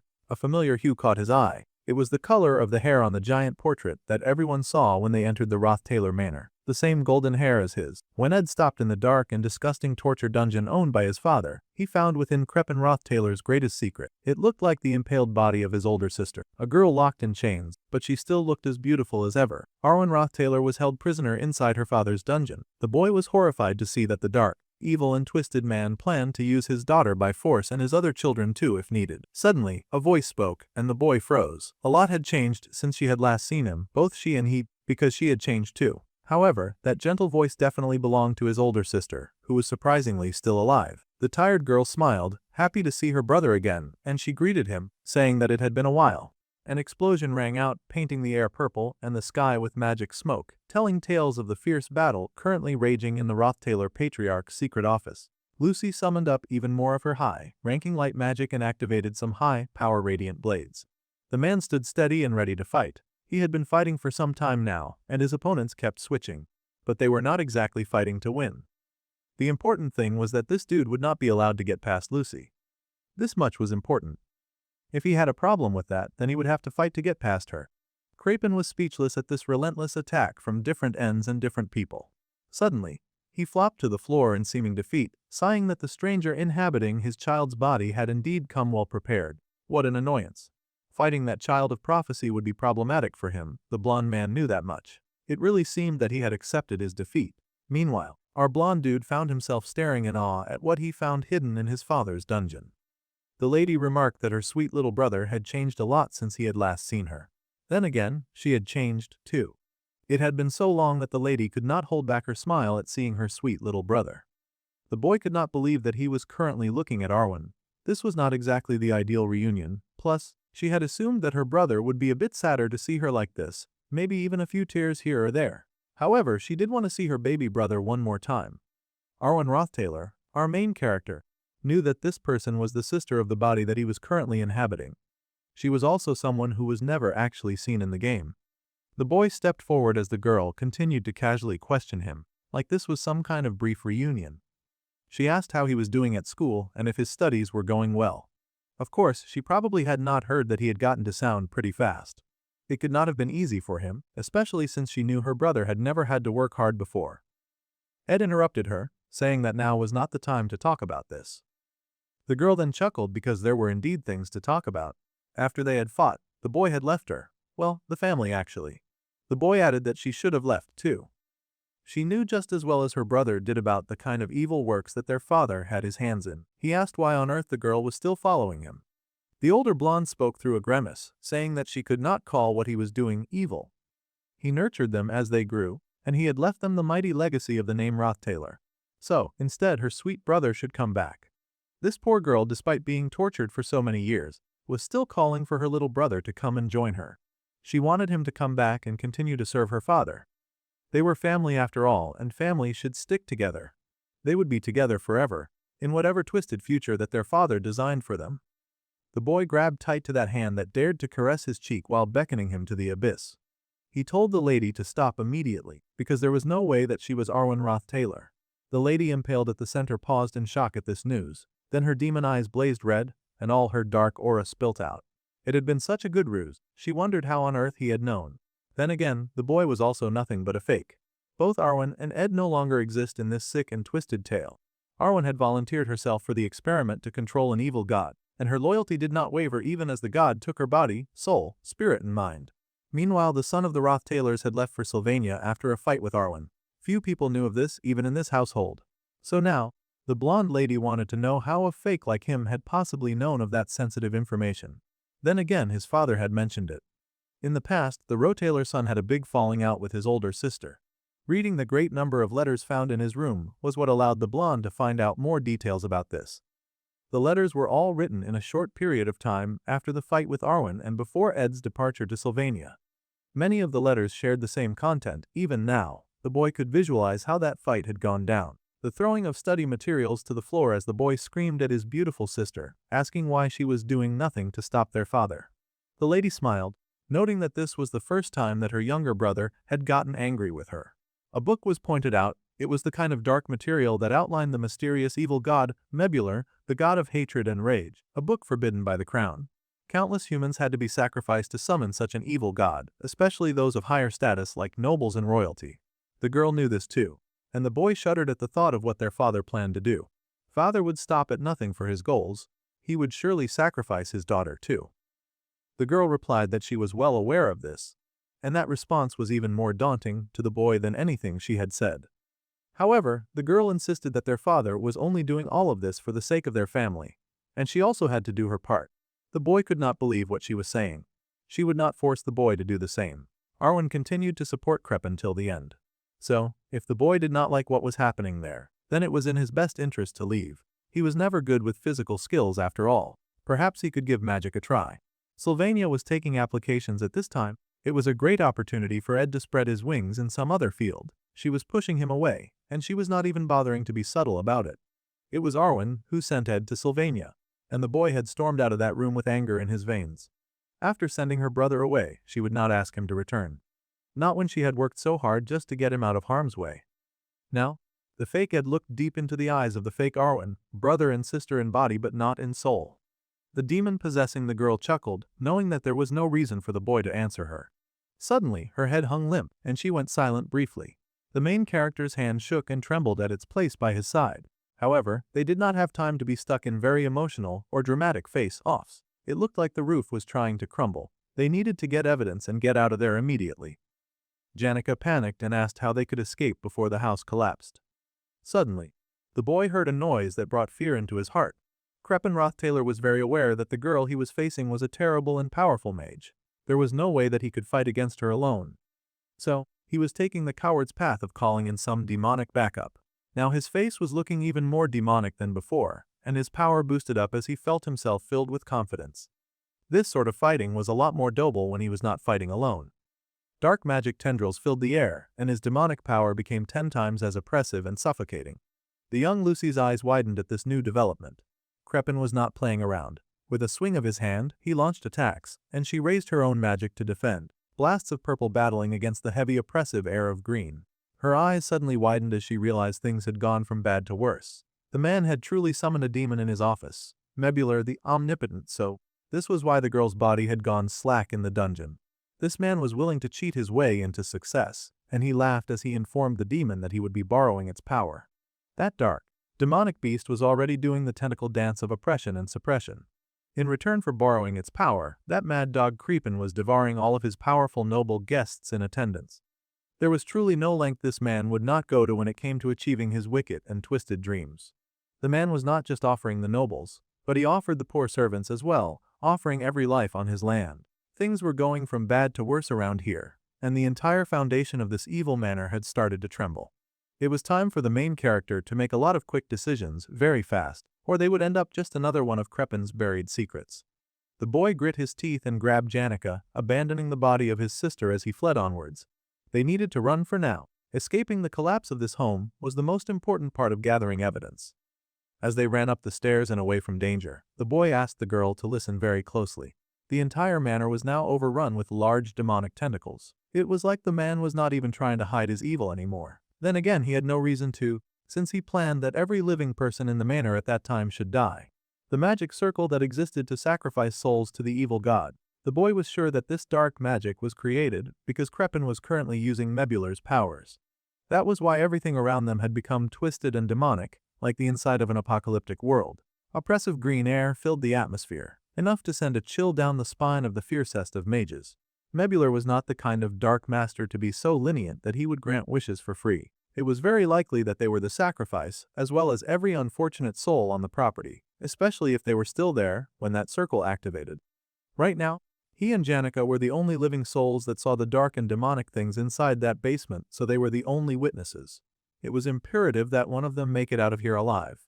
Already, the girl did not like where this was going, and she made it clear that if he dared to ask her to escape ahead of him, then she was going to get angry. The spirit sorcerer was not stupid, and she had become well aware of how suicidal the boy could be. Yeah, she was quite used to the way that he behaved when it came to things like this. Now, it was his turn to listen very closely. She was prepared to die for him. It might not be the words that he wanted to hear, but he had to understand those words. They both had to survive no matter what. That was the only possibility that the pink-haired girl would accept right now. She was going to make some serious threats about what would happen if he died, but just thinking about it immediately had her in shame, and she found herself fighting back tears. Janica could not imagine losing him. He was everything to her. She looked away with a blush. The point was that he got what she was saying, but they still needed to do something about that evil god. Suddenly, his eyes widened, and he quickly grabbed Janica and leapt out of the way because some evil stuff was currently going down. The boy coughed and looked around, looking into the smoke around them. Lucy was lying on the rubble, kind of impressed that anything had been able to knock her on her bum. The others were relieved to see her again, but she was quite curious about the opponent that she was fighting. The way it used mana was odd, and her defensive spells were not working either. It felt like gravitational magic, but the force was also purely physical sometimes. All in all, it was definitely not normal. This creature was using a form of magic that could not be deflected with regular mana usage. The main character was, of course, worried about the little mage. If this was too much, he wanted her to abort the mission immediately. However, the girl was not taking that kind of insult. She planned on winning. It was not her, but those giant eyeballs that had been summoned would now have to struggle to take victory over this battlefield because she was not letting up. The girl activated her high-level magic of ruins and shot that right at her enemy. Many magic circles opened around the tentacles of her enemy, and the girl activated the 58 strikes necessary to take them down. There were so many magic circles surrounding the evil eye, and the girl activated the highest rank magic available to her, letting loose in a way that she had not been able to do in a long while. The resulting explosion was called the moment of Genesis, and it was so blinding that it blotted out the view of the tiny mage as well. A roar that tore through the atmosphere and shook the foundation of the manor and its devil spawn summon. Fortunately, the girl got bladed back by that magic, so Ed was able to catch her and ensure her safety at least. He wanted to stabilize Lucy, but she told him to run. He would be in danger by her side. After all, she trusted that the boy was going to take the villain down. The boy's silence was enough for the mage, and she sighed, falling back to return to the fight. He should hurry up and get it done. That was what she came here to help him with. The battle between the powerful mage and the evil monster raged on. It was reckless, mind-numbing, and it shook everything and everyone, but it was buying them time. They could not waste this opportunity. The boy sighed as he watched Lucy fight for them. While the girl kept Mebular occupied, it was time for Janica to activate her own magic. They needed to save those who could still be saved. The more witnesses they got, the better for their case. The girl had many spirits under her command, so he was sure that she would be able to cover a lot of ground and get a lot of people out of the property. Then, of course, there was a mission for Ed to fulfill. The boy raced ahead past the mountain of evil to his own goal. He was going to find Ed Roth Taylor. The evil eye of Mebular cast a dark and terrifying shadow over the entire Roth Taylor manor. Dark, suffocating magic flooded the atmosphere. It was an air of despair and darkness. The Princess Fiona could not believe what she beheld before her. Everything with the scene in front of them felt very wrong. Even the escorts did not want to go any further, urging the princess to turn around and return to the palace at once. However, the princess declared that it was much too late to turn back now. She had found the exact nightmare that she had been fighting to stop. The Eye of Nebular, in its overwhelming power and excellence, its dark tentacles captured the manor before them, crushing it and killing everything in sight. Within the premises, the other guests were in panic, still searching for a way to call the guards and save them. They cried for the guards to come, wailing for someone to come save them. The air of despair was thick in the compound, and it mixed with an air of confusion when they ran into men heavily armed in suits of armor. These armored men immediately instructed the guests to move aside. It was the Saintess Clarice. That's right, she also happened to be on the premises, and she marched forward, telling the armed men that they needed to contact the nearby paladins immediately.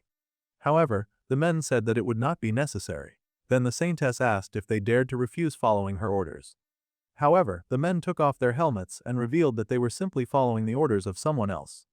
His master's orders. Now that his helmet was off, there was the realization that he looked so much better with it on, because his face had been overtaken by a mass of demonic energy. The Bear Knight Nox had been possessed by the demon Mebular. Even the heavily armored guards had been corrupted, and the guests were sent into an even more intense state of panic. It was one thing to run from the monsters, now they had to run from the guards, too. This whole party had quickly turned into hell on earth for most of the unfortunate guests. The guards were in on it too, so they had to run. There were barely any combatants among the guests, and most of the people around were high-ranking nobles, as well as the Saintess. The big woman could not believe how things had become this dire. Even worse, there was everything wrong with the armored men who had now shown up. The lady yelled for the Saintess to get back immediately. However, the girl had long surpassed being a frightened little girl. She had endured the worst time cycle at school a few months ago, and a brief apocalyptic party was nothing. Instantly, she activated her holy magic and put those stupid armored dudes on blast. The Saintess yelled that she was alright, her blessings would protect her from most attacks after all. Instead, they needed to worry about the people who had no such abilities. She urged her protector to help the other scrambling nobles as she roasted these demons with the amazing power that she had. They had to escape from this immediately, because she had a small feeling that things would only get worse from here on out. Meanwhile, the guests were panicking when they realized that no Roth Taylors were present in the hall. They had clearly been set up by the evil family. That man was hysterical and shouting that they had to convince the crown that the entire family was evil and get them executed. There was only so much slander that Clarice should tolerate. She immediately commanded that all those useless nobles should do her a favor and shut up. She was the one working hard to keep them alive by battling the forces of the underworld. The Saintess took a moment to catch her breath after knocking through the latest enemy. Then, she told the panicking weaklings to calm down. They had to focus on surviving first. The wall was broken, so every noble in there, of course, took off in a run to escape into the outside world. Unfortunately, what they found out there was just as bad as what was going on inside. Mebular was having the time of his life with his teammates, tearing up the place. Bro was hungry, and he was going to eat. Even worse, they now had to come face to face with that giant, ugly eye. Somehow their odds seemed better when they could not see the demon that they were fighting. The creature opened its many eyes, and one of the nobles panicked because their eyes met. The demon was nothing but eyes. Eyes meeting was kind of a given in this scenario. The eye in question then widened and released a flood of eye bats, because why not? Apparently, these e-bats were gremlins, and of course, no one was happy to see those ugly rats. That monster was spawning demons all over the manor grounds. The chances of escape kept looking very slim. Creepin was determined to kill every witness on his grounds. That one dude who done nothing but complain this entire time was the first one to go too. The guests panicked and screamed, running around like ants trapped in a jar as they tried to figure out a way to escape what looked like inevitable death. The entire time the Saintess kept fighting, of course. She was the only one who could fight as far as she knew. She begged for the other guests to calm down, but they were only interested in scrambling around. Her strong knight fought at her side, but even she had to admit that they were facing way too many enemies. They were strong and they were putting up a good fight, but there was no way for the two of them to save every pathetic soul in this building. They were not superheroes. They did not even have any proper structure in the first place. In other words, all the odds were against them, and they were fighting a losing battle. Suddenly, there was a huge explosion in front of them, and the lady's eyes widened. She had heard from her two daughters, who were fourth years at Sylvania, that the only reason they were able to become valedictorian was that their timing was lucky. See, they had been very fortunate that they had not got into the school at the same time as a generational genius mage in the second year and in the third year. Janica's spirits had arrived. They came down with force at the same time that Lucy's magic enveloped the foe that she was trying to defeat. While the powerful mage distracted the beast, the spirit sorcerer urged those pathetic nobles to take the cue and beat it. If they wanted a path, then her spirits could make the way, but they had to move quickly. She would guide them towards the exits. The girl was basically a one-man army, and Lucy was a one-man battalion. Meanwhile, the Princess Selaha, the lying snake that sided with the Roth Taylors, was escorted by her chamberlain, Dest, and she made her way through the central hallway. Senior Bloomliver, the matriarch of the House of Witches, fought fiercely, and she helped the guests to escape with the assistance of the spirits, of course. Saintess Clarice also worked with Janica, urging the Pinkett to escape with her, but the Sprit sorceress was not about to leave her man behind. They needed to hurry and get something from Ed's room. The night at the Roth Taylors was getting busier by the second. Busy was a huge understatement because a whole tempest had broken out on the party grounds. The only man who saw through it all, of course, remained the one stumbling his way up the stairs to meet the one who had started this whole ruckus. The descent of the evil god was the end of the fourth act, around the winter break of Taylor's second year. However, unlike the scenario in the game, even after they had worked so hard to stop the sage's sealed grimoire from ever entering Crepin's hands, the man had still summoned the evil god half a year early. That insane blonde maniac was just determined to get his way, no matter what he had to sacrifice. It was the kind of thing that drove Ed crazy. In order to summon the evil beast, he had to sacrifice countless humans, and he had thrown all of his party guests under the bus just to achieve that, especially nobles who were revered by their peers. Those were especially favored by the evil god. However, in the original story, the Princess Fiona, who had become the president, had aggressively kept Crepin in check. The man was not able to easily study or collect sacrifices for his pet god, which eventually forced the evil noble to attack Sylvania in search of the relic, especially because there were many noble children at Sylvania. The plot had taken a drastic turn, but perhaps it was for the better since few children were getting harmed, just their spoiled and selfish parents. Fiona had not become president, and she had lost her desire for the throne, and as such the evil man's restraint had disappeared. which was what led to this disaster. There was no need to attack children when he could just take advantage of parties at his estate. Thanks to inviting the Princess Selaha, he would get loads of influential parties just trying to suck up to the princess. This also made it obvious why his father had invited him back home.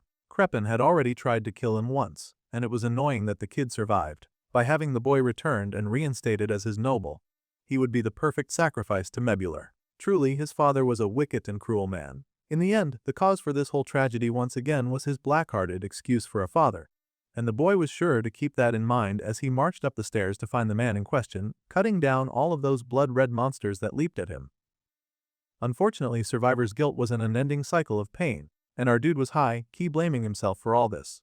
He was not at all considering all the children he just saved by redirecting the crossfire to greedy adults. At any rate, he finally made it to the third floor of the Roth Taylor Manor. That was where they had the giant hall. The boy recognized the broad back standing before him. It was, unfortunately, yet another goon that had been possessed by the ugly demon Mebular. The man laughed and greeted the young noble while wearing the worst makeover imaginable on his head. The Eagle Knight Cadet was currently going through a lot. This man was not exactly a welcome sight, but he was someone whom he had once known. The man was now far gone, half devoured by the monster dominating the estate. Those who had been sacrificed and turned into monstrosities, slaves of the evil beast, were an unfortunate lot. Even if their minds were still intact, they were rarely anything more than puppets, hell-bent on killing anything in front of them. Bearing this in mind, the main character did not hold back as he unleashed his fifth spirit at the man. However, this one man in front of him was already strong and talented before, and now he had the extra energy boost of evil beast powers. There had to be some special drug that Crepin was feeding his soldiers to inspire this much loyalty from them. Even when they'd been half devoured by the beast he had summoned, nothing less than taking down this guy's head would keep him down. A knight like Kadek was a tough opponent to deal with and a really annoying obstacle. There was no backing down now, and the blonde raised his weapon when, suddenly, the powerful knight was struck. The boy's eyes widened in shock as he realized that what he faced was something that was not present even in the game of the failed swordsman of Sylvania. It was a creature unlike any other that asked him to leave immediately.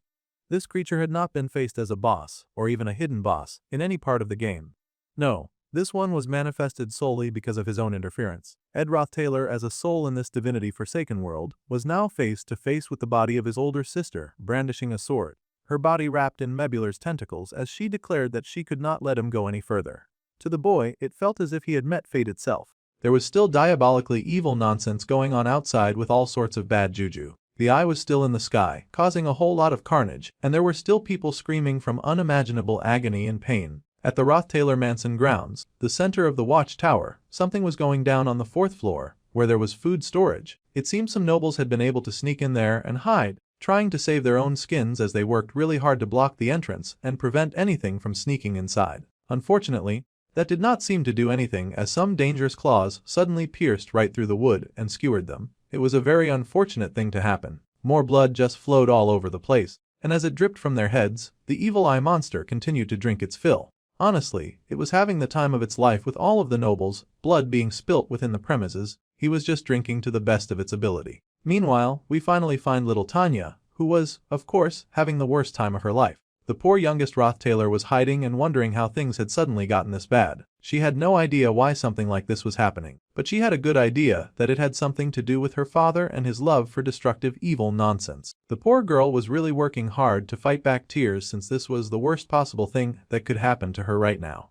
It was so bad that being back at school would be so much better. To make things worse, the castle continued to fall around her, killing people or squashing them as it capsized. The girl was terrified, thinking that at this rate, there was no way that she would survive the night. The poor girl had survived so much. She did not want to die in such a horrifying, gruesome way. That was just too unfair. However, it was looking like the tower was going to topple over, and then she would be in trouble. It was so unfair. Suddenly, the area in front of her cleared, and she saw two figures standing in front of her at some distance away. It was like watching reality television, but the horror kind, because the two figures within reach were her big brother and her big sister. Reunited at least, except that her older sister was clearly holding a sword and had every intention to use it against her kin. Things kept getting worse around here. In the outer hall of the third floor, at the Roth Taylor Hall, the blonde raised his guard as he found himself facing the reanimated corpse of his big sister. This was a very difficult moment for the boy as he had never faced an opponent like this, not even in the game, and he had replayed that thing like 100 times. Arwen Roth Taylor was an unpredictable anomaly. She was the sister of Ed Roth Taylor, who was 5 years younger, and Ed Roth Taylor, who was 3 years younger. The main character immediately activated his defense magic because so much had changed about his big sister.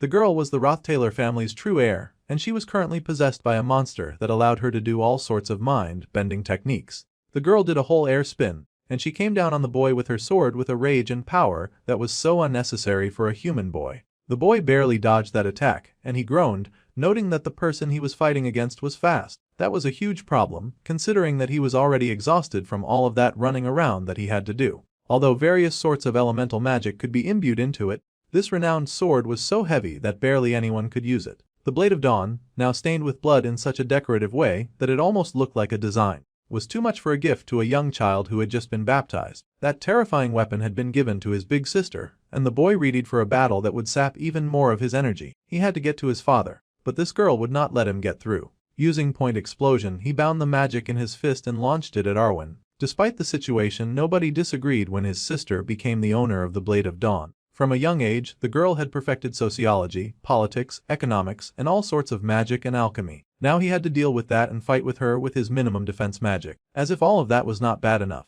Most importantly, his sister also just happened to be an expert swordman. The nobles who watched over Arwen Roth Taylor's childhood all said the same thing about her, and it was now something that he was dreading to deal with as she swung that sword with wild abandon and her blood-struggling brother. This girl was a flower that had bloomed in the Roth Taylor family. However, now that the flower was looking Ed dead in the eye, so much time had passed since that all-powerful and undefeated flower had blossomed, and now the boy could wrap himself in the might of blue flame. Now, the fact that she was a talent was an old tale, and he activated the blessing of fire, granting him temporary immunity to flames with greatly increased efficiency. The man who looked just like the brother that had once looked up to his sister found Arwen's weakness in just 2 exchanges. While his sister had sacrificed her life and talent to become their father's pawn, our dude had not wasted any time, and he had become someone strong enough to read her attacks, a master fighter with high battle IQ. The fire enchantment that he cast was only there to disguise the lightweight enchantment that he had also cast. He had also realized that her attacks relied on centrifugal force because she could not stab, no matter how fast she was. As soon as the boy made the decision to focus on her slashes, then he gained the ability to dodge them.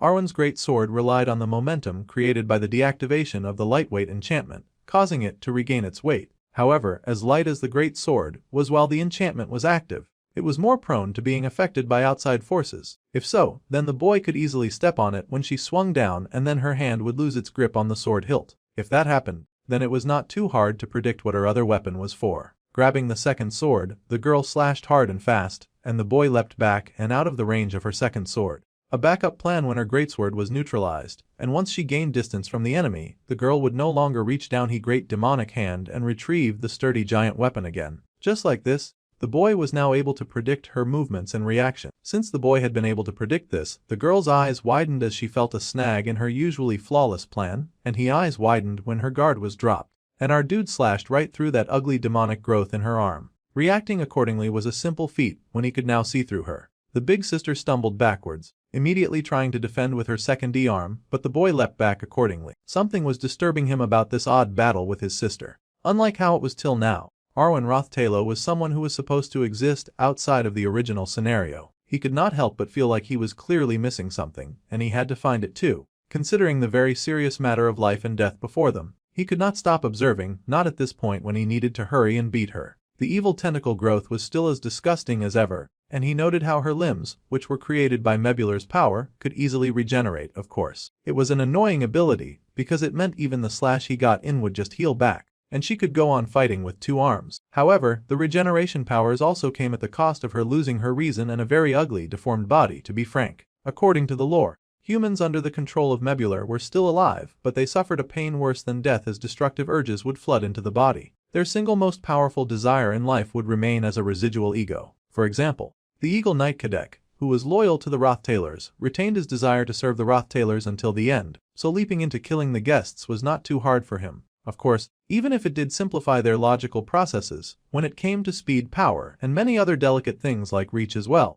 the boy was still at an annoying and terrible disadvantage because he was fighting a reanimated corpse of his sister after all. He could not let this battle drag on too long, or he would surely perish fighting this girl. On the roof of this building, Crepin Rotaheiler was waiting for the evil god Mebular to be fully summoned, and Lucy was standing her ground against that evil man. However, when the evil Jid was fully summoned, everyone here would die as a sacrifice, and that was no good plot-wise. If the young blonde wanted to survive, he needed to defeat Arwen here and now and stop his evil father figure. The intense battle raged hard between the two fighters, and they went back and forth as they battled fiercely with each other. Every time she raised her blade, he would parry, and then he had to dodge out of the way so that her heavy strikes would not kill him. The boy kept the energy at the same time too, manifesting the Waterhead spirit formula and having his water spirit bite at her sword. Of course, the boy knew that if the conditions for survival had been placed on the side of the scale, then there was no reason to use methods that put him at a disadvantage. The sword got yanked out of her hand again, because she seemed not to have a very stable grip in her fake hand, but that worked well for our dude, who charged forward to stab her. It was annoying that the girl was not going to just sit there and take it, and she dodged that strike. The attack pattern that occurred on the Blade of Dawn was nullified, and her speed had remained the same. It was best for him to strike while the iron was hot before any of that somehow changed up. He had already gotten used to it, and at this point, he could dodge most of her attacks, never mind the pain he felt in his lower back. At this point, the boy was being really audacious because he was really fighting against her attacks using a dagger of all things. The boy grit his teeth as he fought, refusing to go down or to let her beat him up. Boosting forward, the boy's eyes widened because he had not been the one to use the acceleration magic. Unfortunately, it seemed that his opponent held the ability to get smarter after all. That was a huge shame. Moreover, his eyes widened when she responded with an immediate thrust, and he was within the center of attack. The boy's eyes widened as that sword came at him, and a bright green light echoed through the towers. It was a magic power that seemed to be emitted from Tanya, who had been watching all this while. The girl cried as that power enveloped her, and she somehow fell forward, defying logic. She fell towards where her siblings were fighting as that sword came towards Ed. The boy only had his dagger to reflect with as he fought for his life, and he braced for what would surely be a very serious injury. His sister's thrust came sure and true, unfaltering as it was headed for him, her eyes clouded with the evil that lived inside of it. Suddenly, those eyes widened at the sight before her, and she dropped her sword. Turning away from the boy's line of sight, the girl stretched out her arms to embrace their falling younger sister, giving Ed the advantage he needed to tear through Arwen. There was a quake all through the Roth Taylor manor. The East Watchtower, receiving Mebular's attack, finally toppled over, bringing down rocks and rubble on the people below. Smoke rose from the dust, covering everything and blocking the battlefield from sight. However, hidden inside that smoke were two figures locked in a strong embrace. Ed raced to save his little sister, worried because she had fallen towards their enemy. However, he paused in shock at the sight before him. From the conversation recorded in Ed's letters, the girl had given up everything and decided to obey Crepin, believing that their father had a greater meaning, and this was the family's purpose. Everything after that was just the main character's speculation. Crepin had performed human experiments on Arwen for summoning the evil god, who favored humans of precious bloodlines. She was the perfect sacrifice. During that torturous time, the boy couldn't help but wonder what it was that Arwen desired the most as he saw her reanimated corpse holding tightly to their little sister. The one thing that he wished to hold on to as his mind crumbled away under the evil god was her little sibling. Regaining consciousness after what must have been such a long time, their big sister spoke, telling Tanya and Ed that they needed to leave, begging them to please leave the mansion. The carnage was still raging on around them, and Mebular was predictably making a fuss. The stairs were cracked, the blade was bloody, and the young teenager had finally made it all the way to his evil incarnate father. The man turned, surprised to see that his child had finally arrived. However, his eyes widened in surprise, and there was suddenly a huge green blast hitting and destroying a nearby construction. It rose smoke into the air, filling the area and making it hard to see. When that dust settled, it revealed a foot that stepped forward without fear or hesitation. The person who stepped out of that smoke was jacked, heavily muscular, and carrying two swords in hand. Mebular was still busy, raging and trying to consume everything around, when a very familiar-looking blade was tossed to the floor before the Roth Taylor patriarch. The man recognized the weapon that had been assigned to his daughter, and he looked at it as if it were just a pile of rubbish that did not really concern him. No, what concerned him was the fact that his son had clearly defeated the animated corpse of his daughter, and he now stood over his father with Marilda standing guard. Ed Roth Taylor looked enraged. He had battled through various forces, curses and anger, just so that he could get to this point and confront the wickedness of his father. The boy's eyes blazed with a dark light, and his bloody hand held tight to his weapon as he looked at his father and informed that evil man that they would end this madness once and for all. The boy hit out with his first attack, which was a medrank magic point explosion right at the evil creature that he had been forced to call Dad. The resulting explosion was, of course, thunderous, covering the area with light, fire and smoke. After that, the boy immediately activated the basic magic of ignition and lit up the atmosphere. He tossed the second round of flames at his father, and he hoped that the cruel man was burning in agony. Fire attack after fire attack. And then he threw in an explosion just for good measure, lighting everywhere up and filling it with heat. Annoyingly, that stupid old man had erected a barrier around himself. Of course he had. No one was crazy about losing so early in the fifth after all. The man noted that his son's magic was rather formidable, but it was on purpose for the boy to fight him so hard. However, his young son had heard quite enough of his stupid patriarchal speeches. Ed came charging in like a berserk, aiming right for that stupid shield. He attacked and managed to draw blood from the evil head of the Roth Taylor line, his attack moving in an arch that had the old man bending backwards and hissing in pain. There was a pause between the two as the family head now understood that his father meant business. The boy had left his flame spirit mug with Tanya, and Marilda scolded him for jumping into these flames without the blessing of fire. However, the boy did not care. More than anything, they had to take the evil man down before he had completed summoning that sick and evil monster. The wind wolf understood the request and opened its mouth wide, prepping to fire at the creature before her. She pulled in a huge breath of power and roared it at the enemy before her. Crepin thought that this was an interesting attack method as he dodged, bobbed and weaved left and right to protect himself from this onslaught of attacks. The man made sure to keep a fair distance between himself, his son, and the monster that his son had standing behind him. The main character was moving like a demon, his arm stained with blood as he ran forward to cut down his father. The man raised his sword and charged as well, and it became a battle of son versus dad. The battle was fierce, but there was still something that Crepin wanted to know. He wanted to know if the main character was done pretending to be his son. However, it was strange. The evil man could not understand why this stranger hated him so much. Yes, he had done a lot of evil, but the evil should mean nothing to someone whom he was meeting for the first time. The worst part was that Ed realized that the old man kind of had a point. He was not Ed Roth Taylor. In fact, he was mostly just a stranger who one day woke up in this body. To be honest, Roth Taylor's tragic backstory also happened to be none of his business, and the hatred engraved into this bloodline did not really concern him. The two girls whom he was angry with were not really his sisters. Yet, the main character could not get it out of his head. While the poor girl had been alive, enduring for so long as a test subject, having her mind shattered, and her body twisted over and over again, for the entire time that her human dignity was trampled upon. The fact that Arwen's only wish and worry had been about the safety of her siblings, it shouldn't concern him at all. Of course, it was not the first time that he had seen such a disaster either. The spirit that possessed that body had once existed in a land that only knew war. He had seen terrible things and lost so many comrades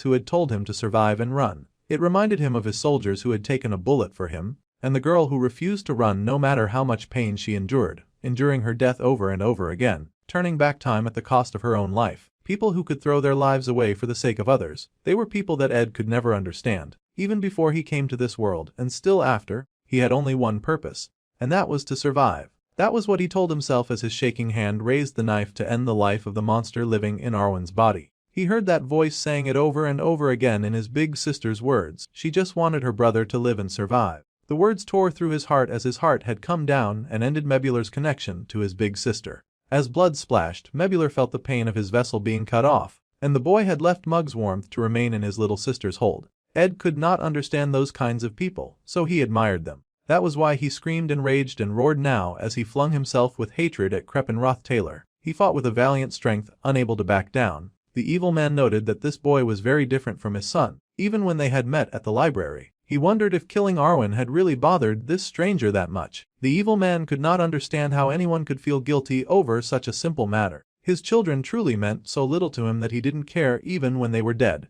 And nothing seemed to drive Ed to anger faster than those stupid, nonchalant words of his. It made the blonde boy really want to see the man dead. Ed jumped straight at Crepin, piercing into his chest with rage and stabbing deep into that man's twisted and disgusting heart. He told him to shut up. He needed that evil man to fall silent forever, and the chaos continued to wage and rage around them. Both father and son fell from the top of the summoning roof, gravity driving his sword even deeper through his father's flesh. But Ed never removed his hold. Updraft was suddenly activated to raise everything around him into the air, restricting his freedom of movement. The young main character was lifted by the guardian spirit Marilda, while the evil Roth Taylor patriarch was pushed even further downward, slamming into the rubble below. The wind spirit told the young teenager to calm down. He was not acting like himself. The boy didn't care. He was totally fighting the devil right now, and everyone knows that the devil is not dead till you see its decapitated head. Immediately, the boy activated point explosion and field wherever it is that Crepin might have landed. He needed that man to die so bad. The blonde activated explosion after explosion, like he was willing to run out of magic just to make sure that the villain would stay dead.